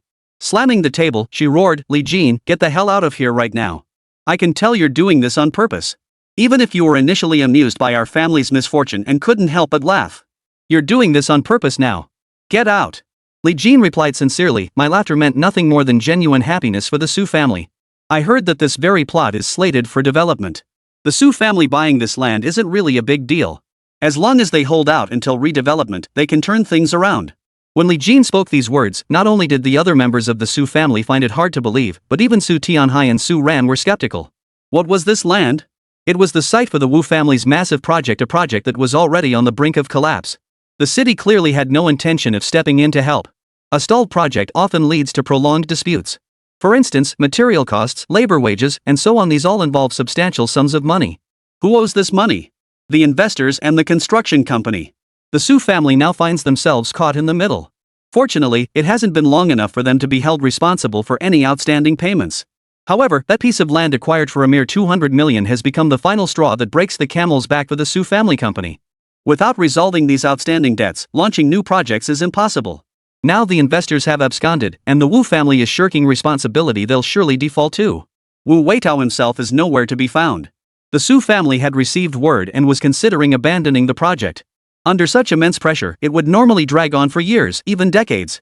Though not well versed in business, Mrs. Su recognized the improbability of Li Jin's proposal. Li Jin, have you come today determined to mock our Su family? Li Jin replied earnestly, I have a strong relationship with Chairman Su and President Su. I made a promise to President Su that if he ever needed help, I would do everything in my power to assist him. Auntie, I'll say something you might not like to hear. I might mock everyone here, but I would never mock Chairman Su or President Su. These words deeply touched Su Tianhai and Su Ran. They knew Li Jin well and believed his sincerity. But to the others, these words sounded like nothing more than polite platitudes, the kind anyone could utter without losing a single ounce of flesh. A member of the Su family interjected with a sneer, that sounds nice, but why don't you actually do something about it? Others chimed in, exactly. Su Tianhai and Su Ran have this worthless piece of land dragging the Su family down. Why don't you help them take it off their hands? Taking over these lands was a surefire win no matter the profit. Doubling the investment was a breeze. If it were anyone else, Li Jin wouldn't hesitate to take it. Why pass up a gift? Only a fool would refuse. But this involved Su Tianhai and Su Ran, father and daughter. Li Jin still chose not to take advantage. This land, if we just hold on to it, it'll definitely turn a profit later. I won't promise huge gains, but solving the Su family's financial crisis? Absolutely no problem. The Su family sneered coldly, do you have any idea how deep our financial hole is? You think a piece of worthless land could solve our crisis? You really don't think things through. Besides, this worthless plot? Forget 200 million, not even 100 million would attract a buyer in the future. Is this how you help? You're pushing the Su family deeper into a pit. Seeing how much controversy Li Jin had stirred up within their family, Su Ran felt both ashamed and grateful. Li Jin, forget it. Why don't you just leave? Li Jin gave a helpless, bitter smile and said earnestly, Mr. Su, I have information. The mayor told me this plot will be developed soon. Though Li Jin invoked the mayor's authority, the Su family remained skeptical. Oh my, you know the mayor? Too bad your lying skills are so poor you don't even grasp basic logic. Do you have any idea how difficult it is to clean up an abandoned project? The city won't approve new plans until the abandoned project is resolved. It's too easy to get bogged down. How ignorant. Mrs. Su chimed in, Li Jin, stop talking nonsense. Didn't you think that plot of land would be worth a fortune someday? Then go ahead and buy the land. When it makes money later, our Su family won't begrudge you. The other members of the Su family chimed in, exactly. You bought it for 200 million, and you're so confident in it the price can't possibly be less than 200 million, right? 300 million is fine, it's not too much. Right. 300 million it is. If you buy it, we'll trust you. Otherwise, get lost. Su Ran was furious, but most of those speaking were her elders. She couldn't very well scold them, so she turned to Li Jin, Li Jin, you should go now. I appreciate your intentions, and I'm truly grateful. Li Jin smiled faintly. Miss Su, I genuinely believe in this plot of land. Turning to the other members of the Su family, he declared, all right then. I'll take this plot of land. But this land belongs to the entire Su family, correct? Let's get everyone on the same page. If you're selling, I'll raise the price by 50%, 300 million yuan for the entire plot. If any of you wish to retain a portion, I won't stand for it. Who knows what trouble you might stir up later. No one had expected Li Jin to actually spend 300 million to acquire the land. Li Jin, don't. Su Ran, thinking he was trying to help her, hurriedly tried to stop him. Su Tianhai opened his mouth to dissuade him, but as the head of the Su family, he ultimately remained silent. The rest of the Su family couldn't care less. This plot of land was nothing but a hot potato now, completely useless. They'd have sold it for 150 million if someone offered, let alone Li Jin's 300 million. Li Jin addressed Su Ran, Miss Su, every word I've spoken today is true. This plot of land will skyrocket in value. Even buying it for 300 million, I'd still make a substantial profit. The Su family didn't believe a word of it. They pressed him, we've agreed to this. Don't go back on your word. When will the payment be settled? We don't want to buy the land only to have you drag your feet on payment for a year or two. Exactly. This plot may not be prime real estate, but it's still worth something. Li Jin replied, draft the contract with all shareholders' signatures, and I'll transfer the funds immediately. With Li Jin's assurance, someone immediately went to prepare the contract. Land transactions like this typically used standard contracts, minor adjustments to the details sufficed, making it straightforward. Though straightforward, the Su family's shares were dispersed, requiring signatures from multiple parties. After signing, stamping, and verifying details, over an hour passed. When the triplicate contracts were placed before Li Jin, he picked up a pen and swiftly signed in multiple locations. The deal was sealed without him even visiting the site. The Su family members beamed with smiles upon seeing Li Jin's signature. Su Tianhai couldn't hide his guilt. Su Ran's expression was complex, a mix of gratitude, shame, and even a hint of admiration. She was deeply satisfied that Li Jin was willing to do so much for her. Li Jin didn't wait for the Su family to prompt him. The contract is signed. I'll have someone transfer the money to you now. Saying this, Li Jin took out his phone and dialed a number. 300 million yuan was no small sum, requiring time for verification. During the process, Li Jin received a confirmation call from the bank because the funds were being transferred from his personal account, not a corporate account. Half an hour later, Su Tianhai confirmed receipt of the funds, and the Su family's faces lit up with relief. Although the Su family's financial difficulties remained unresolved, the issue of being swindled by the Wu family had been settled. Su Tianhai, in a foul mood, dismissed the entire Su family immediately after confirming the payment. Su's mother still looked displeased, but with Li Jin having paid 300 million, she couldn't very well say anything more to him. She returned to her room with a stony expression. The once noisy living room fell silent. Su Tianhai spoke with a hint of guilt. Mr. Li, I truly apologize. The Su family's misfortune has caused you unnecessary losses. Li Jin gave a wry smile. Mr. Su, I wasn't lying. The mayor himself told me yesterday that the plot the Su family sold me is definitely going to be developed. I'll return your personal shares from the deal with Mr. Su. While it won't be a huge profit, your combined shares should still net tens of millions. With a bit of luck, even 100 million might be possible. Su Tianhai, a man who'd weathered many storms, didn't place much value on tens of millions or even hundreds of millions. Li Jin, I don't know if what you're saying is true or not. Regardless, I'm eager to repay this favor. As for the land, we'll pass. It wouldn't be right for us to take it. Li Jin didn't insist. All right. If there are any other issues, Chairman Su, feel free to speak up. I'll do everything in my power. Su Tianhai replied, this outcome is already favorable. We spent 200 million, and you added another 100 million. It will keep Su company afloat for a while longer. After the casual chat, Su Tianhai turned to Su Ran, I have a meeting tonight with several company executives. I hope to secure funding to resolve the Su family's upcoming troubles. Coincidentally, Guanghai Group is hosting a banquet today. You should attend on my behalf and see if you can identify any suitable resources. Resources, in essence, are people because resources are held in people's hands. Su Ran's attendance would simply mean meeting more company owners, presidents, chairmen, and directors. If these individuals were willing to assist, the Su family's predicament might be resolved.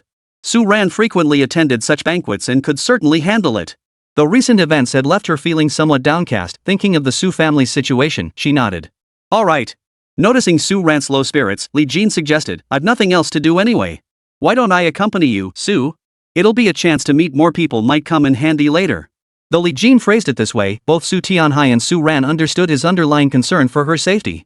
Su Tianhai nodded gratefully. That's kind of you. Thank you for your trouble. Chapter 190, Chance Encounter with a Celebrity. The banquet hosted by Guanghai Group was quite grand, with representatives from nearly every affiliated family and company in attendance. When Su Ran arrived, Wen Xiang happened to be looking for her and decided to tag along, intending to keep Su Ran company. Though Wen Xiang had her own ulterior motives and sometimes employed methods that bordered on excessive, she generally remained supportive of Su Ran. As soon as the banquet began, Su Ran started greeting various guests with a glass of champagne and hand company presidents, family patriarchs, and investors alike. Li Jin had little interest in such socializing. He was primarily there to accompany Su Ran. Since Su Ran was busy with important matters, he found a quiet corner to sit. Su Ran moved through the crowd like a social butterfly, smiling and greeting people or politely acknowledging those who approached her. Suddenly, she spotted someone, her classmate Qin Rui. Qin Rui possessed striking looks. After graduation, she became a print model before entering the film industry. Perhaps blessed with acting talent, though not yet on par with seasoned veterans, her skills were outstanding among her peers. With looks, acting skills, and a solid persona, her rise to stardom seemed inevitable. Now, Qin Rui was making waves in the entertainment industry. Su Ran stepped forward to greet her. Qin Rui, it's been ages. Recognizing Su Ran, Qin Rui responded warmly, Su Ran, it's been ages. I never imagined someone as busy as you would find time to attend this banquet. Su Ran replied politely, it's been okay. I saw in the news that you have a TV series coming out soon. It seems to be generating quite a buzz. Qin Rui said, none of this matters to me anymore. In our line of work, we're essentially selling our youth, especially actresses. Once you hit your 20s or 30s, if you can't maintain your popularity, you're stuck playing supporting roles with little future prospects. The acting profession may seem glamorous and lucrative, but that's only from the perspective of ordinary people. In the eyes of capital, they are essentially commodities or products. Most actors' success is driven by capital, entangled in complex networks of connections. Only a small minority truly rise to fame through their own talent, yet even they remain subject to the whims of capital. For actors to gain real influence, they must become capital players themselves. At that point, acting becomes merely a side gig for them, not their main occupation. After some small talk, Su Ran said, Qin Rui, I wonder if you're available lately. I'd like to invite you to be our company's spokesperson. We'll offer market rates for the fee. If you have any other requests, feel free to mention them. We'll do our best to accommodate them. Qin Rui looked slightly surprised. A spokesperson? I can ask for anything? Su Ran replied, as long as it's within our acceptable range, it's no problem. Sure. I don't really have any conditions, Qin Rui said with a smile. We're classmates, after all. It would feel a bit awkward to make demands. Su Ran hadn't expected Qin Rui to agree so readily. Su Ran's sudden proposal was really just a test to gauge interest. She hadn't expected an immediate answer. If Qin Rui agreed, it might alleviate some of the Su family's current difficulties. But no partnership could be sealed with a few words. Endorsements might seem straightforward, but details like fees, contract renewals, responsibilities, liability waivers, and the number of free appearances per year all required careful negotiation. Different tiers of celebrities come with different terms. The specifics ultimately depended on how both parties negotiated. Given Qin Rui's current popularity, she certainly wouldn't be short of endorsement offers. Her willingness to agree so readily was genuinely unexpected for Su Ran. Su Ran smiled back. Then I'll have someone draft the contract. If everything looks good, we can sign it as soon as possible. Without warning, Qin Rui's expression shifted, her tone tinged with sarcasm. Su Ran, you really want me as your endorser? I'll give you the courtesy of pretending to be polite, but you actually prepared a contract? This courtesy is a favor I'm doing you, understand? Don't you dare look down on me. Endorsing your nearly bankrupt company? That'd be ruining my career prospects. And you call yourself a powerhouse? Looks like you're just this shallow. Can't even grasp a hint of courtesy. Su Ran hadn't expected this outcome, much less Qin Rui's lightning fast about face. Qin Rui, if you don't want to collaborate, just say no. There's no need to be so harsh, is there? Qin Rui snorted coldly. I was being polite to you. Can't you tell? With that level of emotional intelligence, how do you manage your father's company? Su Ran was momentarily speechless. She did realize Qin Rui had agreed too readily, but hadn't thought much of it. The banquet was already bustling with people. As the commotion unfolded, others gathered around to mediate. Miss Qin, Miss Su, it's just a misunderstanding. Let's drop it. Exactly. It's not a big deal. Miss Su, Miss Qin's refusal is understandable. After all, the Su family's situation isn't looking good. If she took the endorsement and the Su family collapsed a few days later, she'd suffer significant damage to her reputation. That's true. Reputation matters greatly for celebrities. The slightest misstep could ruin their entire career. Su Ran's face drained of color with anger. She hadn't forced Qin Rui to collaborate, she'd merely asked, and Qin Rui had agreed herself. Now it was being turned into her fault? Noticing the tension escalate, Li Jin approached just in time to catch the gist of their exchange. Miss Qin, is that correct? Qin Rui glanced at Li Jin. Yes. And you are?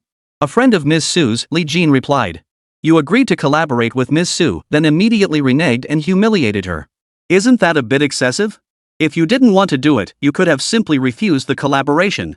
If you really wanted to be tactful about it, you could have looked at the contract and found any excuse saying the endorsement didn't align with your public persona would have worked. Don't you think you should apologize? Su Ran had lost all patience by now. Even if Qin Rui apologized, what difference would it make? The damage was already done. Li Jin, forget it. I'm not feeling well. I'll head back first. With that, Su Ran turned and walked away. When Xiang hurried after her, trying to persuade her, but failing. She then turned back to confront Qin Rui. You've gone too far. What makes you so special? You're just an actress.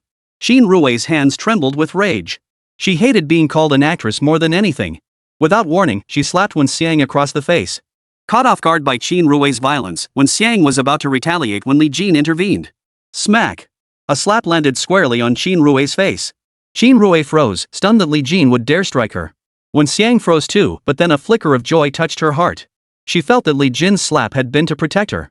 Chapter 191, Are You Crazy? Qin Rui was furious. Though she was merely an actress with no inherent strength, she had reached her current position through her own cunning and the backing of powerful capital. What is capital? The definition of capital is broad. In the marketplace, capital is a massive pool of concentrated resources. Resources encompass money, connections, and tangible assets like companies. Put simply, it's one or a group of wealthy, well-connected individuals banding together to form a massive interest group. To capital, an actress like Qin Rui was merely a profitable product. They could prop up one Qin Rui, and then another, and another. Qin Rui, meanwhile, will go to great lengths to become capital herself or desperately curry favor with it. Currently, Qin Rui clearly lacks the qualifications to be considered capital herself, but she excels at currying favor with it. In other words, she has powerful backers. You dare hit me? Who do you think you are, hitting me? Qin Rui shrieked, her rage boiling over as if she wanted to tear Li Jin limb from limb. Those around them were stunned by Li Jin's slap. This kid's in big trouble now. It can't be that bad. Qin Rui is a celebrity, but her influence isn't that extensive. I don't think so either. Celebrities wouldn't dare bring this stuff out in the open. They've got plenty of skeletons in their own closets. Someone in the know chimed in. Qin Rui herself isn't the issue, she's just an actress. I heard she's very close with manager Wang from Guanghai Group, and there seems to be something going on between them. If this gets too big, I've heard the mayor himself is involved. Everyone suddenly understood. If those connections are real, it looks like Li Jin is finished. You bet. This is Guanghai Group's turf, after all. Overhearing the discussion, Wen Xiang felt a pang of worry. She tugged gently at Li Jin's sleeve and whispered, could this be trouble? Qin Rui seems to have some serious connections. Li Jin, however, remained unconcerned. When it came to the mayor, he knew his own way around. It's fine. No matter how powerful the people behind her are, at the end of the day, she's still just an actress. Others just see her as a money-making tool. Li Jin's words carried loud enough for everyone present to hear clearly. Though everyone knew it was true, no one dared voice it openly. After all, you don't bite the hand that feeds you. And Qin Rui wasn't just anyone, she was someone who could make money for the capital behind her. Humiliated in public like this, Qin Rui exploded in rage. Li Jin, mark my words, this isn't over between us.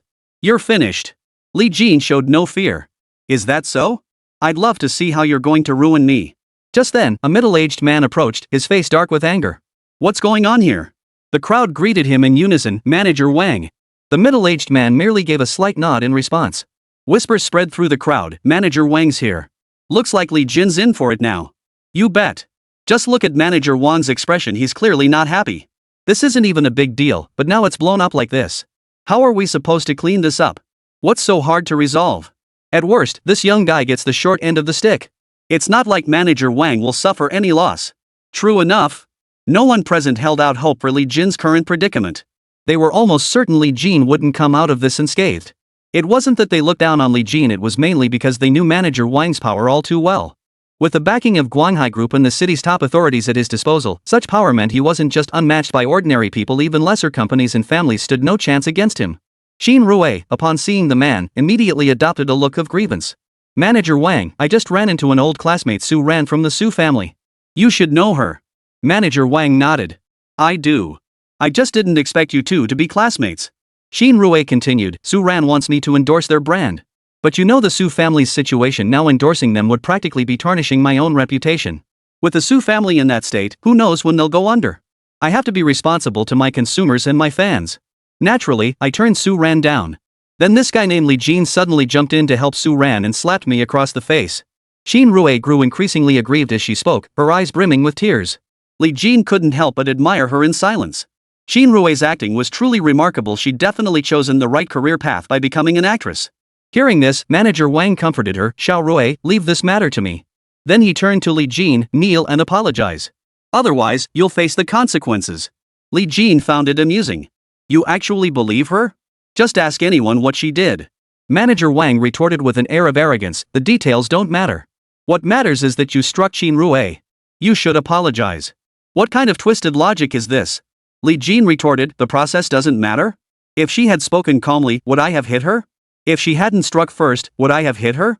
Manager Wang barked sternly, I'm giving you one last chance. Kneel and apologize. Otherwise, don't blame me for being rude.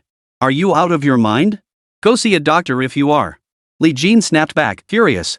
He hadn't expected Manager Wang to handle things fairly from the start, but he hadn't anticipated such sheer unreasonableness. Li Jin's outburst caught everyone off guard. Everything Li Jin had done since stepping forward had exceeded everyone's expectations. Now he was actually cursing Manager Wang outright. Many shook their heads in disbelief. This kid really doesn't know his place. He has no idea who he's messing with. Who knows how Manager Wang will deal with this kid? What else could he do? The Su family might get dragged into this mess too. Li Jin helping Su Ran vent like this? That's not helping, it's making things worse. Su Ran left long ago, how could the blame fall on the Su family? Is that really true? As the surrounding crowd discussed, Manager Wang grew furious. Li Jin had dared to confront him in front of so many people. This ignited a fierce rage within him. Li Jin, is it? Did your parents die young and fail to teach you how to behave? Regardless of the reason, if you hit someone, you should apologize. And you still think you're in the right? Li Jin never considered himself a saint, but he had one principle: no one could bully those close to him, let alone insult his parents. This was something Li Jin simply couldn't tolerate. Li Jin couldn't be bothered with words anymore. He raised his hand and slapped him. Smack! Li Jin's actions once again caught everyone off guard. He'd actually delivered a resounding slap to Manager Wang. Chapter 192, Unexpected. Now everyone believed Li Jin was in serious trouble. Li Jin actually hit Manager Wang. He's a young buck who doesn't know his own strength. He's brought disaster upon himself. Who says otherwise? He's just hot-headed. Youthful recklessness comes at a price, and his price is steep. Manager Wang lightly touched his stinging cheek, the burning pain radiating through his skin. Li Jin, very well. I remember you. Starting today, no matter who you are, I won't let this go. I'll make you pay. I'll make you understand the consequences of your actions. Just you wait. Li Jin remained calm, utterly unfazed by Manager Wang's threats. When Xiang, however, grew anxious, Li Jin, why don't I apologize for you? Let's just drop this matter. Regardless of whether Manager Wang would accept such an apology, even if he did, Li Jin couldn't possibly let a woman apologize on his behalf. As a man, no matter the circumstances, Li Jin possessed that level of responsibility. It's fine. Li Jin reassured her. I'm actually curious to see what tricks they'll pull. No sooner had Li Jin finished speaking than a young man approached. Young Master Pan. Mr. Pan. The crowd greeted the young man in unison. The newcomer was none other than Pan Yang, son of Manhwaedit, chairman of Guanghai Group. Pan Yang addressed the gathered crowd politely. Everyone, please forgive the lack of proper hospitality. Whatever had happened here, causing so many people to gather and discuss it, was indeed rather unsuitable for a dinner party. Manager Wang, seeing Pan Yang approach to handle the situation, immediately stepped forward. Mr. Pan, someone is causing trouble at the banquet. I'm currently dealing with it. But this man is utterly insolent, showing us no respect whatsoever. He even struck Qin Rui. Pan Yang's tone carried a hint of displeasure. Assaulting someone at a banquet? That's going too far. Manager Wang added fuel to the fire. Who wouldn't agree? After all, this banquet is hosted by our Guanghai Group. Even if you don't respect us, show some respect for our guests. Couldn't this matter be resolved privately somewhere? This person insisted on resorting to violence in public. When did he ever consider our Guanghai Group? This was Guanghai Group's turf. Everyone present was a guest. If conflicts arose, regardless of who was right or wrong, causing a scene would be disrespectful to the hosts. During a wedding celebration, if two people suddenly start fighting, regardless of who is right or wrong, those two individuals have indeed cast a very negative and unpleasant shadow over the event. They certainly showed no consideration for the feelings of the hosts. Though this banquet wasn't a wedding, it was still a major event. Should word of this incident spread, while others might not directly criticize Guanghai Group, discussions would inevitably mention how someone caused a disturbance at that particular banquet. After hearing Manager Wang's report, Pan Yang said solemnly, "Today, I want to know exactly which guest we failed to accommodate properly at Guanghai Group, causing them to become so enraged that they resorted to public violence." Li Jin pulled Wen Xiang over. Mr. Pan, shouldn't we get to the bottom of this? Who started the argument? Who threw the first punch? We can't just take one side's word for it. There were plenty of witnesses present. Pan Yang had met Li Jin at a previous banquet and knew of his extensive connections. Li Jin hadn't been on the invitation list, so Pan Yang hadn't expected him to attend. Pan Yang immediately changed his tone. Mr. Li, my apologies. I handled this poorly. If you don't mind, Mr. Li, I'd like to investigate this further right now. I assure you, Mr. Li, you will receive a satisfactory explanation. Li Jin gave a slight nod. That's easily settled. This is my friend. Look at her face, this is precisely why I'm here. Wan Xiang's face still bore clear fingerprints, her cheeks slightly red and swollen. Pan Yang didn't press further, immediately apologizing. Miss, I sincerely apologize. I'm offering my apologies on their behalf, and also for the shortcomings in our banquet service. Wan Xiang had been somewhat apprehensive at first, but seeing Pan Yang take the initiative to apologize, she instantly felt reassured. Mr. Pan, we're not unreasonable people. My friend Su Ran wants to collaborate with Qin Rui, it's purely a business matter. Even if Qin Rui refuses, we have no objections. After all, business must be voluntary, it can't be forced. But Qin Rui first feigned agreement. When Su Ran proposed drafting a contract, she suddenly mocked her on the spot. When I spoke up for Su Ran, she even hit me. I trust you, Mr. Pan, to see things clearly and give us a fair resolution. Pan Yang listened intently as Wan Xiang recounted the incident. Without a word, he turned to Qin Rui and declared, resolve this yourself. Guanhai Group will have no further business dealings with you. The statement stunned everyone present. Pan Yang had made his decision so easily, and the outcome was truly unexpected. Some found it unbelievable. Mr. Pan has completely severed ties with Qin Rui? She's a cash cow. Exactly. With her skyrocketing popularity, even Guanhai Group would struggle to cultivate such a cash cow. It takes luck too. Maybe this Li Jin really has some major connections we're unaware of. Regardless of the speculation, Pan Yang's decision left everyone utterly stunned. Qin Rui hadn't anticipated this outcome either. Mr. Pan. I refuse to collaborate with Su Ran precisely to protect my reputation. What has become of the Su family now? Pan Yang snapped, still trying to wriggle out of this? This isn't your place to speak. Now get out. Qin Rui's face flushed crimson with fury. Her greatest lifeline had been Guanhai Group. Now, because of Li Jin, Guanhai Group had severed their long-standing partnership, effectively stripping her of her most vital support. Having navigated the corporate world for years, Qin Rui possessed her own capabilities. Taking a deep breath, she issued a threat to Li Jin. Fine. I'll leave. This isn't over. Even without Guanhai Group, I'm still Qin Rui. You want to protect Su Ran? I'll see just how capable you are of protecting him. After speaking, Qin Rui glanced at Pan Yang, wanting to say goodbye but feeling awkward about it. She could only walk away quickly. Manager Wang watched the scene unfold, utterly bewildered. He never imagined Pan Yang would abruptly terminate his partnership with Qin Rui, effectively severing a lucrative arm of his business. With Qin Rui's cautionary tale fresh in his mind, Manager Wang learned his lesson. He kept his mouth shut and tried to stay out of the spotlight. But some things simply couldn't be avoided.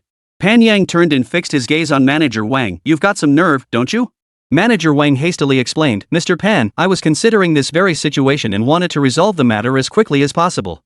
Pan Yang sneered coldly, is that really what you think? Guards, take him away and keep an eye on him. I'll deal with him when I have time. Immediately, someone stepped forward and dragged Manager Wang away. The entire scene left everyone speechless. Li Jin was momentarily speechless. Mr. Pan, what does this mean? Pan Yang explained with a smile, Mr. Li, to be honest, I've been keeping an eye on Manager Wang for some time. He's embezzled a significant amount of money from the group using his position. I was planning to wait a bit longer, but since we ran into him today, I figured I might as well deal with it all at once. Wan Xiang felt secretly pleased seeing Pan Yang treat Li Jin with such courtesy. She hadn't expected Li Jin to have such close ties with the Pan family. Chapter 193, Worth Millions. Seeing the crowd still gathered, Pan Yang raised his hand and said, everyone, this is just a misunderstanding. We truly neglected Mr. Li. We also failed to host you properly. Please accept our apologies. Now that the matter is resolved, the banquet will continue. Please feel free to enjoy yourselves. The implication was clear, it was time for everyone to disperse. The guests, understanding the hint, exchanged a few polite remarks before turning to leave. Once everyone had departed, Pan Yang remarked, I recently had some premium cuts of steak imported from abroad through a contact. You won't find this quality at ordinary restaurants. If you have time, Mr. Li, come over tomorrow and give them a try. Li Jin offered a casual excuse, sorry, I'm actually quite busy lately and can't get away. Next time I get the chance, I'll definitely pay you a visit. Pan Yang understood this was a polite refusal and didn't press further. What a pity. I'll have someone deliver some to Mr. Li another day. After exchanging pleasantries, Pan Yang, who had other commitments, took his leave. After the banquet concluded, guests departed one by one, but Li Jin found himself held up by Wan Xiang. Miss Wan, the banquet's over. Why are you still following me? Li Jin felt utterly helpless. She clung to him like glue, impossible to shake off. Tilting her small head up, she declared, I don't have a car. I came here with Ran. You have to take me home. Li Jin replied, just hail a cab. Using the app is very convenient. Don't you worry about me getting into trouble? When Xiang clung to Li Jin, reaching out to hook her arm through his, Li Jin quickly dodged her. Stop it. I'm not responsible for you anymore. Figure it out yourself, either call someone to pick you up or take a taxi back. With that, he turned and headed for his car. When Xiang climbed straight into the passenger seat. If you don't drive me, I'm not getting out of the car. Li Jin wasn't afraid of people resorting to force, but when Xiang's helpless act, especially coming from a woman, left him at a loss. He couldn't exactly resort to force and throw her out. Li Jin shot when Xiang a helpless glance and said, I'll drive back home. Once we get there, you can take my car and drive yourself back. Is that okay? You won't drive me? When Xiang looked at Li Jin with a pout. Li Jin had no desire to argue further. If you don't agree, I'll take you to the Su residence. Mr. Su will make arrangements for you. Seeing Li Jin was serious, when Xiang quickly agreed, fine. I'll do as you say. You go home first. I'll drive your car back myself. Li Jin started the car and drove toward home. When Xiang chattered incessantly beside him, but Li Jin ignored her. Only when he couldn't help it would he grunt a hum. Undeterred, when Xiang continued her monologue. Finally arriving at the destination, Li Jin was about to get out when Xiang suddenly grabbed his arm. I'm scared to go back alone. Li Jin grew irritated. Miss One, you're pushing my limits here. My wife is waiting for me at home. Please let go of me. When Xiang looked pitifully at him. I'm serious, I'm scared. Fine. I'll call Mr. Su to pick you up. Li Jin said, pulling out his phone. When Xiang genuinely feared Li Jin would call Su Ran. She knew Su Ran liked Li Jin, and with her meddling, if Su Ran came over, she wouldn't be able to explain herself. Fine. I'll go home myself. No need for you to drive me, when Xiang hurriedly said. With that, when Xiang got out of the car and walked toward the driver's seat, Li Jin also got out and handed her the keys. But when Xiang caught his hand as she took it and said, well, I'm off then. Li Jin quickly pulled his hand away. Miss One, be careful. With that, Li Jin turned and walked away. Wang Xiang, feeling rather pleased with herself, turned and got back into the car. As soon as Li Jin entered the house, he saw Zhou Wenfang sitting stiffly on the sofa. One glance told him Zhou Wenfang was furious. Still unsure of the situation, Li Jin cautiously asked, honey, what's going on? Zhou Wenfang looked up, her eyes slightly reddened. Who was that woman just now? Hearing this, Li Jin felt his head spin. He hurriedly explained, her name is Wen Xiang. I just attended a banquet. The person she came with left first. I was rushing back and didn't have time to drive her home, so I let her ride with me to the entrance. Then I drove back. Zhou Wenfang listened to his explanation but remained dissatisfied. So according to you, I'm the one being unreasonable? Li Jin dared not say she was being unreasonable. He quickly replied, honey, that's not what I meant. There's really nothing between me and that woman. You're the only one in my heart. Zhou Wenfang clearly wasn't satisfied with this answer. That sounds nice, but why were you pulling and tugging in the car? And why were you all lovey-dovey after getting out? Li Jin gave a helpless, bitter smile. Honey, it was her. Zhou Wenfang cut him off, don't make excuses about how she acted. If you really didn't want to get involved, you could have just called her a cab. You're just making excuses.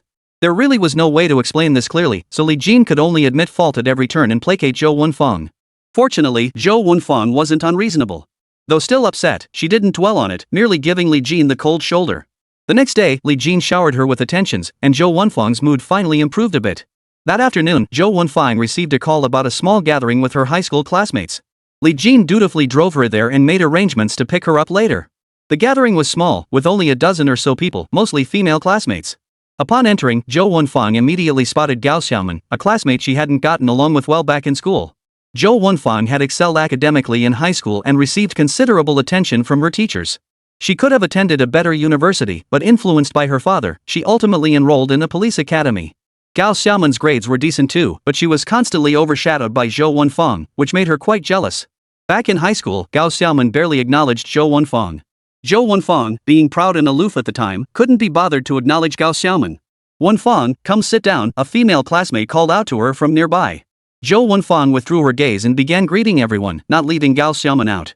A classmate joked, Wenfang, back in our class, you and Xiaoman were the only girls who excelled academically. Now you're the only two doing well in life. Xiaoman's already in management at her company, heard she's pulling in nearly $500,000 a year. You're in the public sector. Your salary might not be high, but it's stable, your pension is generous, and you have access to benefits. We classmates are the pitiful ones, still stuck as entry-level employees.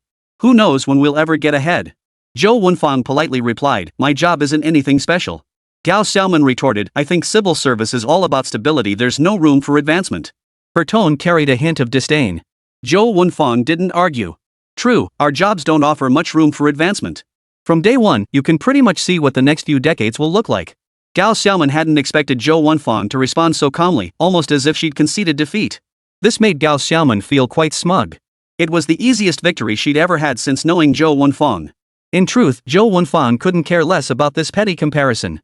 Li Jin casually mentioned millions, tens of millions, even hundreds of millions. A salary of several $100,000 a year? Honestly, it didn't register much anymore. Gao Xiaoman deliberately said, everyone, order whatever you like today. It's on me. Even though this place isn't cheap, I can afford an occasional meal here. The group showered her with compliments for a while, finally managing to cheer Gao Xiaoman up. Zhou Wenfang, lacking the energy to join in, chatted casually with two friends she was closer to. After chatting for a while, they wandered around the private room again. The private room was spacious, resembling a hall with a large round table and ample open space. The furnishings were quite elaborate, including a jade ruby placed on a display shelf. Li Jin was in the jade business, and Zhou Wenfang was curious, so she picked it up to examine it, though she couldn't tell if it was genuine. Suddenly, Zhou Wenfang felt a sharp pain in her abdomen. Thinking of her pregnancy, she instinctively reached to touch her belly, causing the jade scepter to fall to the floor. Clatter! Everyone heard the sound and turned to look, stunned. Gao Xiaoman gasped, what were you doing? Do you know how much that jade scepter is worth? Over 10 million. After the intense pain subsided, Zhou Wenfang felt a wave of worry wash over her. She quickly pulled out her phone and dialed Li Jin, I just had a sharp pain in my stomach. Li Jin grew anxious upon hearing this, honey, find somewhere to rest. I'll be right over. Zhou Wenfang added, I accidentally smashed a jade ruby. My classmate said it's worth over 10 million. Li Jin couldn't care less about the jade ruby now, honey, don't worry about anything else. I'm coming right over. I'll handle everything. Okay, hurry over. Zhou Wenfang was also afraid she might miscarry. Gao Xiaoman saw that Zhou Wenfang seemed to be calling someone and completely ignoring her. Feeling embarrassed, she said in a sarcastic tone, Zhou Wenfang, you've gotten yourself into big trouble, you know that? Zhou Wenfang, anxious and impatient, replied, I'll take responsibility for this. You'll take responsibility? I heard this jade scepter is worth over 10 million. How exactly will you handle that? Gao Xiaoman sneered. Let me tell you, none of us had anything to do with this. Everyone stayed far away just now. The others chimed in agreement. After all, over 10 million yuan even split evenly would be a hefty sum to bear. Fed up with the back and forth, Zhou Wenfang declared, I've already said I'll take responsibility. No matter the cost, I'll pay for it. But please use your heads, how could this thing possibly be worth over 10 million? This is a hotel. A jade ruby just sitting here, anyone could grab it. Could it really be worth over 10 million? No one in their right mind would leave something worth over 10 million here. Even in a high-end hotel like this, there are several private rooms. If each one held an item of equal value, that would be nearly 100 million yuan. 100 million that would earn at least 2 million in interest if deposited in a bank for a year. With such a huge sum, 3 or 4 million isn't impossible. Would leaving it here really bring them 3 or 4 million in profit? With the risk of theft and losing 3 to 4 million in revenue, how could that be possible? Zhou Wenfang, a former police officer, had a razor-sharp grasp of logic. Gao Xiaoman had no rebuttal, only a cold laugh. Don't try to out-argue us. I'm going to find the hotel manager. You can argue your case with him. Some wanted to help Zhou Wenfang but dared not speak up after all, over 10 million yuan was no small sum. Most sided with Gao Xiaoman, fearing they might be held responsible. Before long, Gao Xiaoming brought the hotel manager over. Zhou Wenfang had already found a chair to sit on, afraid of causing harm to her unborn child. The manager entered with a grim expression and declared, this is a top-grade jade stone commissioned for carving by a master artisan. Worth tens of millions. Now, how do you propose to handle this? Gao Xiaoman immediately interjected, Manager, she broke the jade ruby. It has nothing to do with us. She's already agreed to take responsibility. Zhou Wenfang remained silent. Manager, I'll take responsibility for this incident. But how could this jade ruby possibly be worth 10 million? We can take it to a professional appraisal agency. The manager's expression darkened.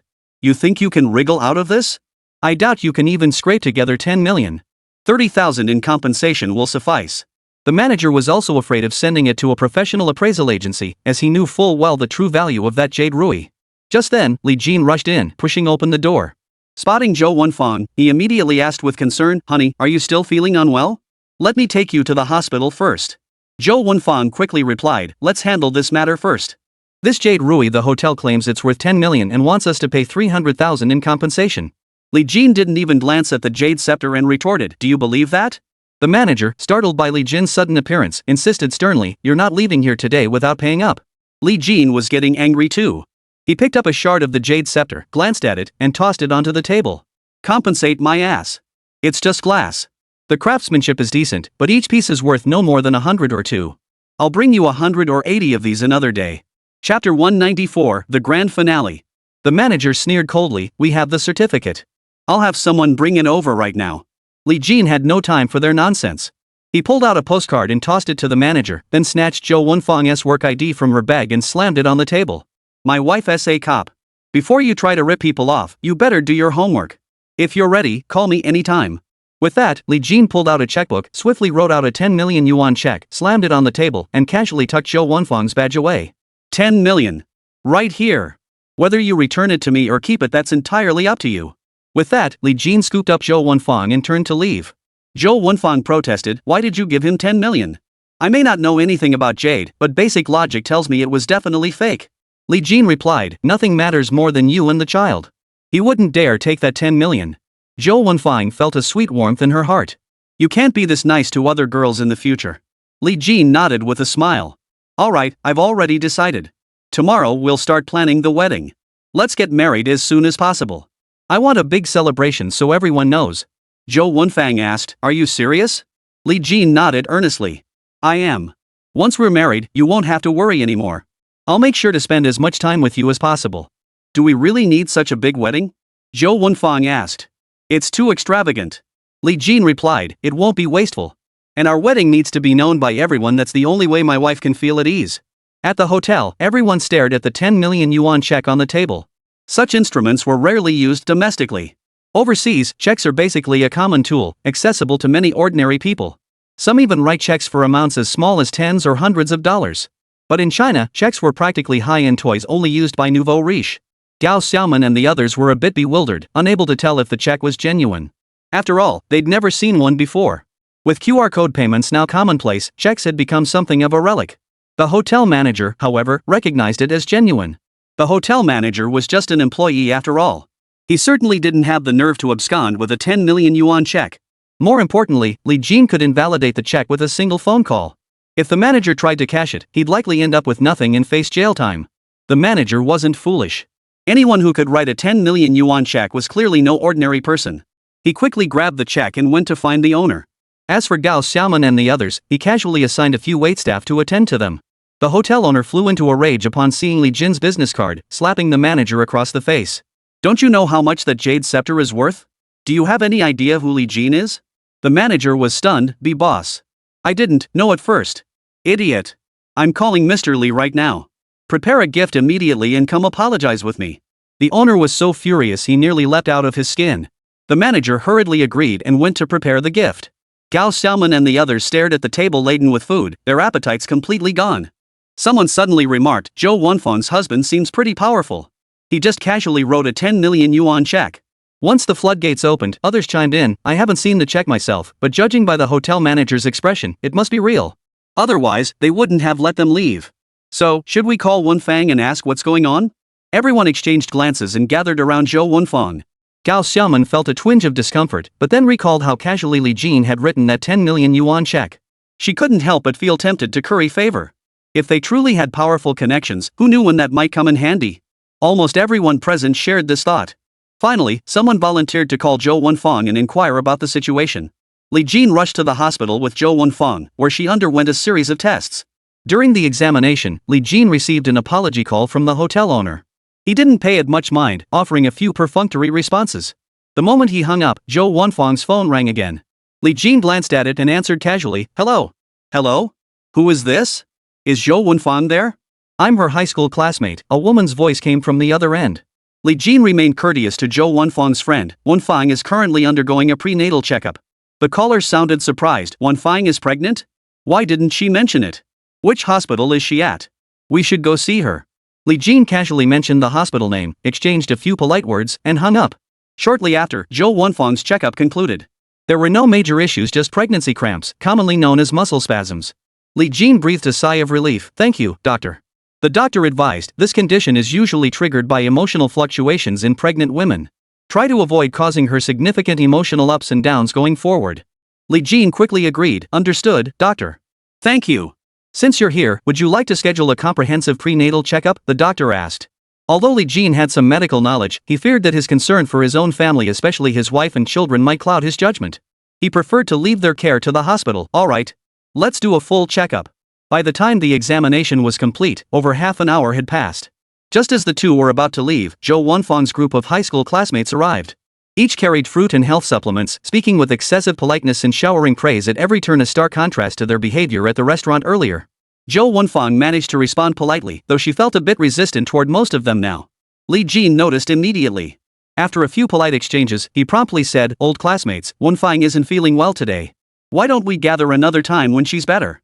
I'll treat everyone to a meal then." Li Jin's tactful words saved face for everyone, and the others naturally didn't dare overstep, afraid of annoying Zhou Wenfang and Li Jin. They all agreed, yes, yes, yes. These are all for Wenfang to eat fruit and health supplements. Good for both children and adults. Li Jin glanced at Zhou Wenfang. Zhou Wenfang gave a slight nod, indicating acceptance. Zhou Wenfang was naturally kind-hearted. When people went out of their way to visit, she couldn't very well turn them away coldly. Li Jin had no choice but to accept them. But with gifts from over a dozen people, he couldn't possibly carry them all and had to stow them in the car. When Li Jin unlocked his Porsche Cayenne with the key, the larger SUV which he usually drove to pick up Zhou Wenfang offered a bit more comfort than a sedan. A Porsche. Gao Xiaoman and the others murmured in admiration. Some began flattering her immediately. "Wenfang, your husband is truly impressive. Driving a Porsche at such a young age." "Yeah. Our boss drives a BMW X3 and acts like he's the greatest thing since sliced bread. He's nowhere near as impressive as your husband." Zhou Wenfang casually brushed it off. He got lucky. He made some money and bought it. In reality, Li Jin owned several cars at home, all more expensive than the Cayenne, either sedans or sports cars. Gao Xiaoman felt a pang of envy. So what if he bought a car? What's the big deal? Just then, the hotel owner and manager arrived, carrying gifts. "Mr. Li, my apologies. I had no idea you were coming to the hotel today. We've been neglecting you." The hotel owner immediately launched into a ha-ha apology. Li Jin looked at him, not recognizing him. "You are?" The hotel owner quickly replied, "Lei Chunsheng. I hold shares in Chunting Hotel. You and Chairman Gao often dined with us before we've met." Li Jin immediately recalled that Zhou Wenfang and the others had also gathered at Chunting Hotel recently. "My apologies, it didn't register at first." Lei Chunsheng dared not blame Li Jin. "Mr. Li, you're too kind. I sincerely apologize for today's incident and the inadequate hospitality. I came specifically to offer my apologies. Knowing that Miss Zhou is expecting, I prepared a small gift." As he spoke, Lei shot the hotel manager a meaningful glance. The manager promptly presented the gifts with both hands. "Mr. Li, we sincerely apologize." He then bowed deeply. The gifts Lei Chunsheng presented were no small expense: 2-century-old ginseng roots and 2 boxes of premium bird's nest. Just these items alone were estimated to be worth at least several tens of thousands. Zhou Wenfang's classmates watched in silent astonishment. One of them checked the prices on their phone, then gasped in shock as their hand trembled. Ginseng is 30,000 yuan per root, and bird's nest is 8,000 yuan per box. Hearing the prices, the others felt both envy and jealousy. Lei Chunsheng chuckled. "I bought these in a hurry, nothing special." "Don't be so formal, Mr. Li." Zhou Wenfang's classmates sighed inwardly. How could this not be top-notch? This small amount alone was worth half a year's salary for most of them. Li Jin declined several times but couldn't refuse. He accepted the gifts, and since neither side mentioned the jade scepter, they tacitly agreed the matter was settled. Half a month passed in the blink of an eye, and Zhou Wenfang's belly had begun to show a slight roundness. Li Jin made special arrangements for their wedding photoshoot, knowing it would be difficult to capture once her belly grew larger. September 9th.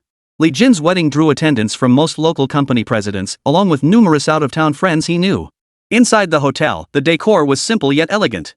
CEOs, general managers, and chairmen from various companies arrived in their finest attire. As the bride and groom's entrance drew near, all guests gathered at the hotel entrance. A Rolls-Royce Phantom led the procession, followed by a fleet of Bentleys serving as wedding cars. Li Jin and Zhou Wenfang stepped out of the car as confetti cannons erupted and streamers danced through the air. Zhou Wenfang took Li Jin's arm, and amid laughter and joyful voices, they walked into the hotel, toward her happiness. Li Jin wore a smile, embracing the next chapter of his life and the next phase of happiness.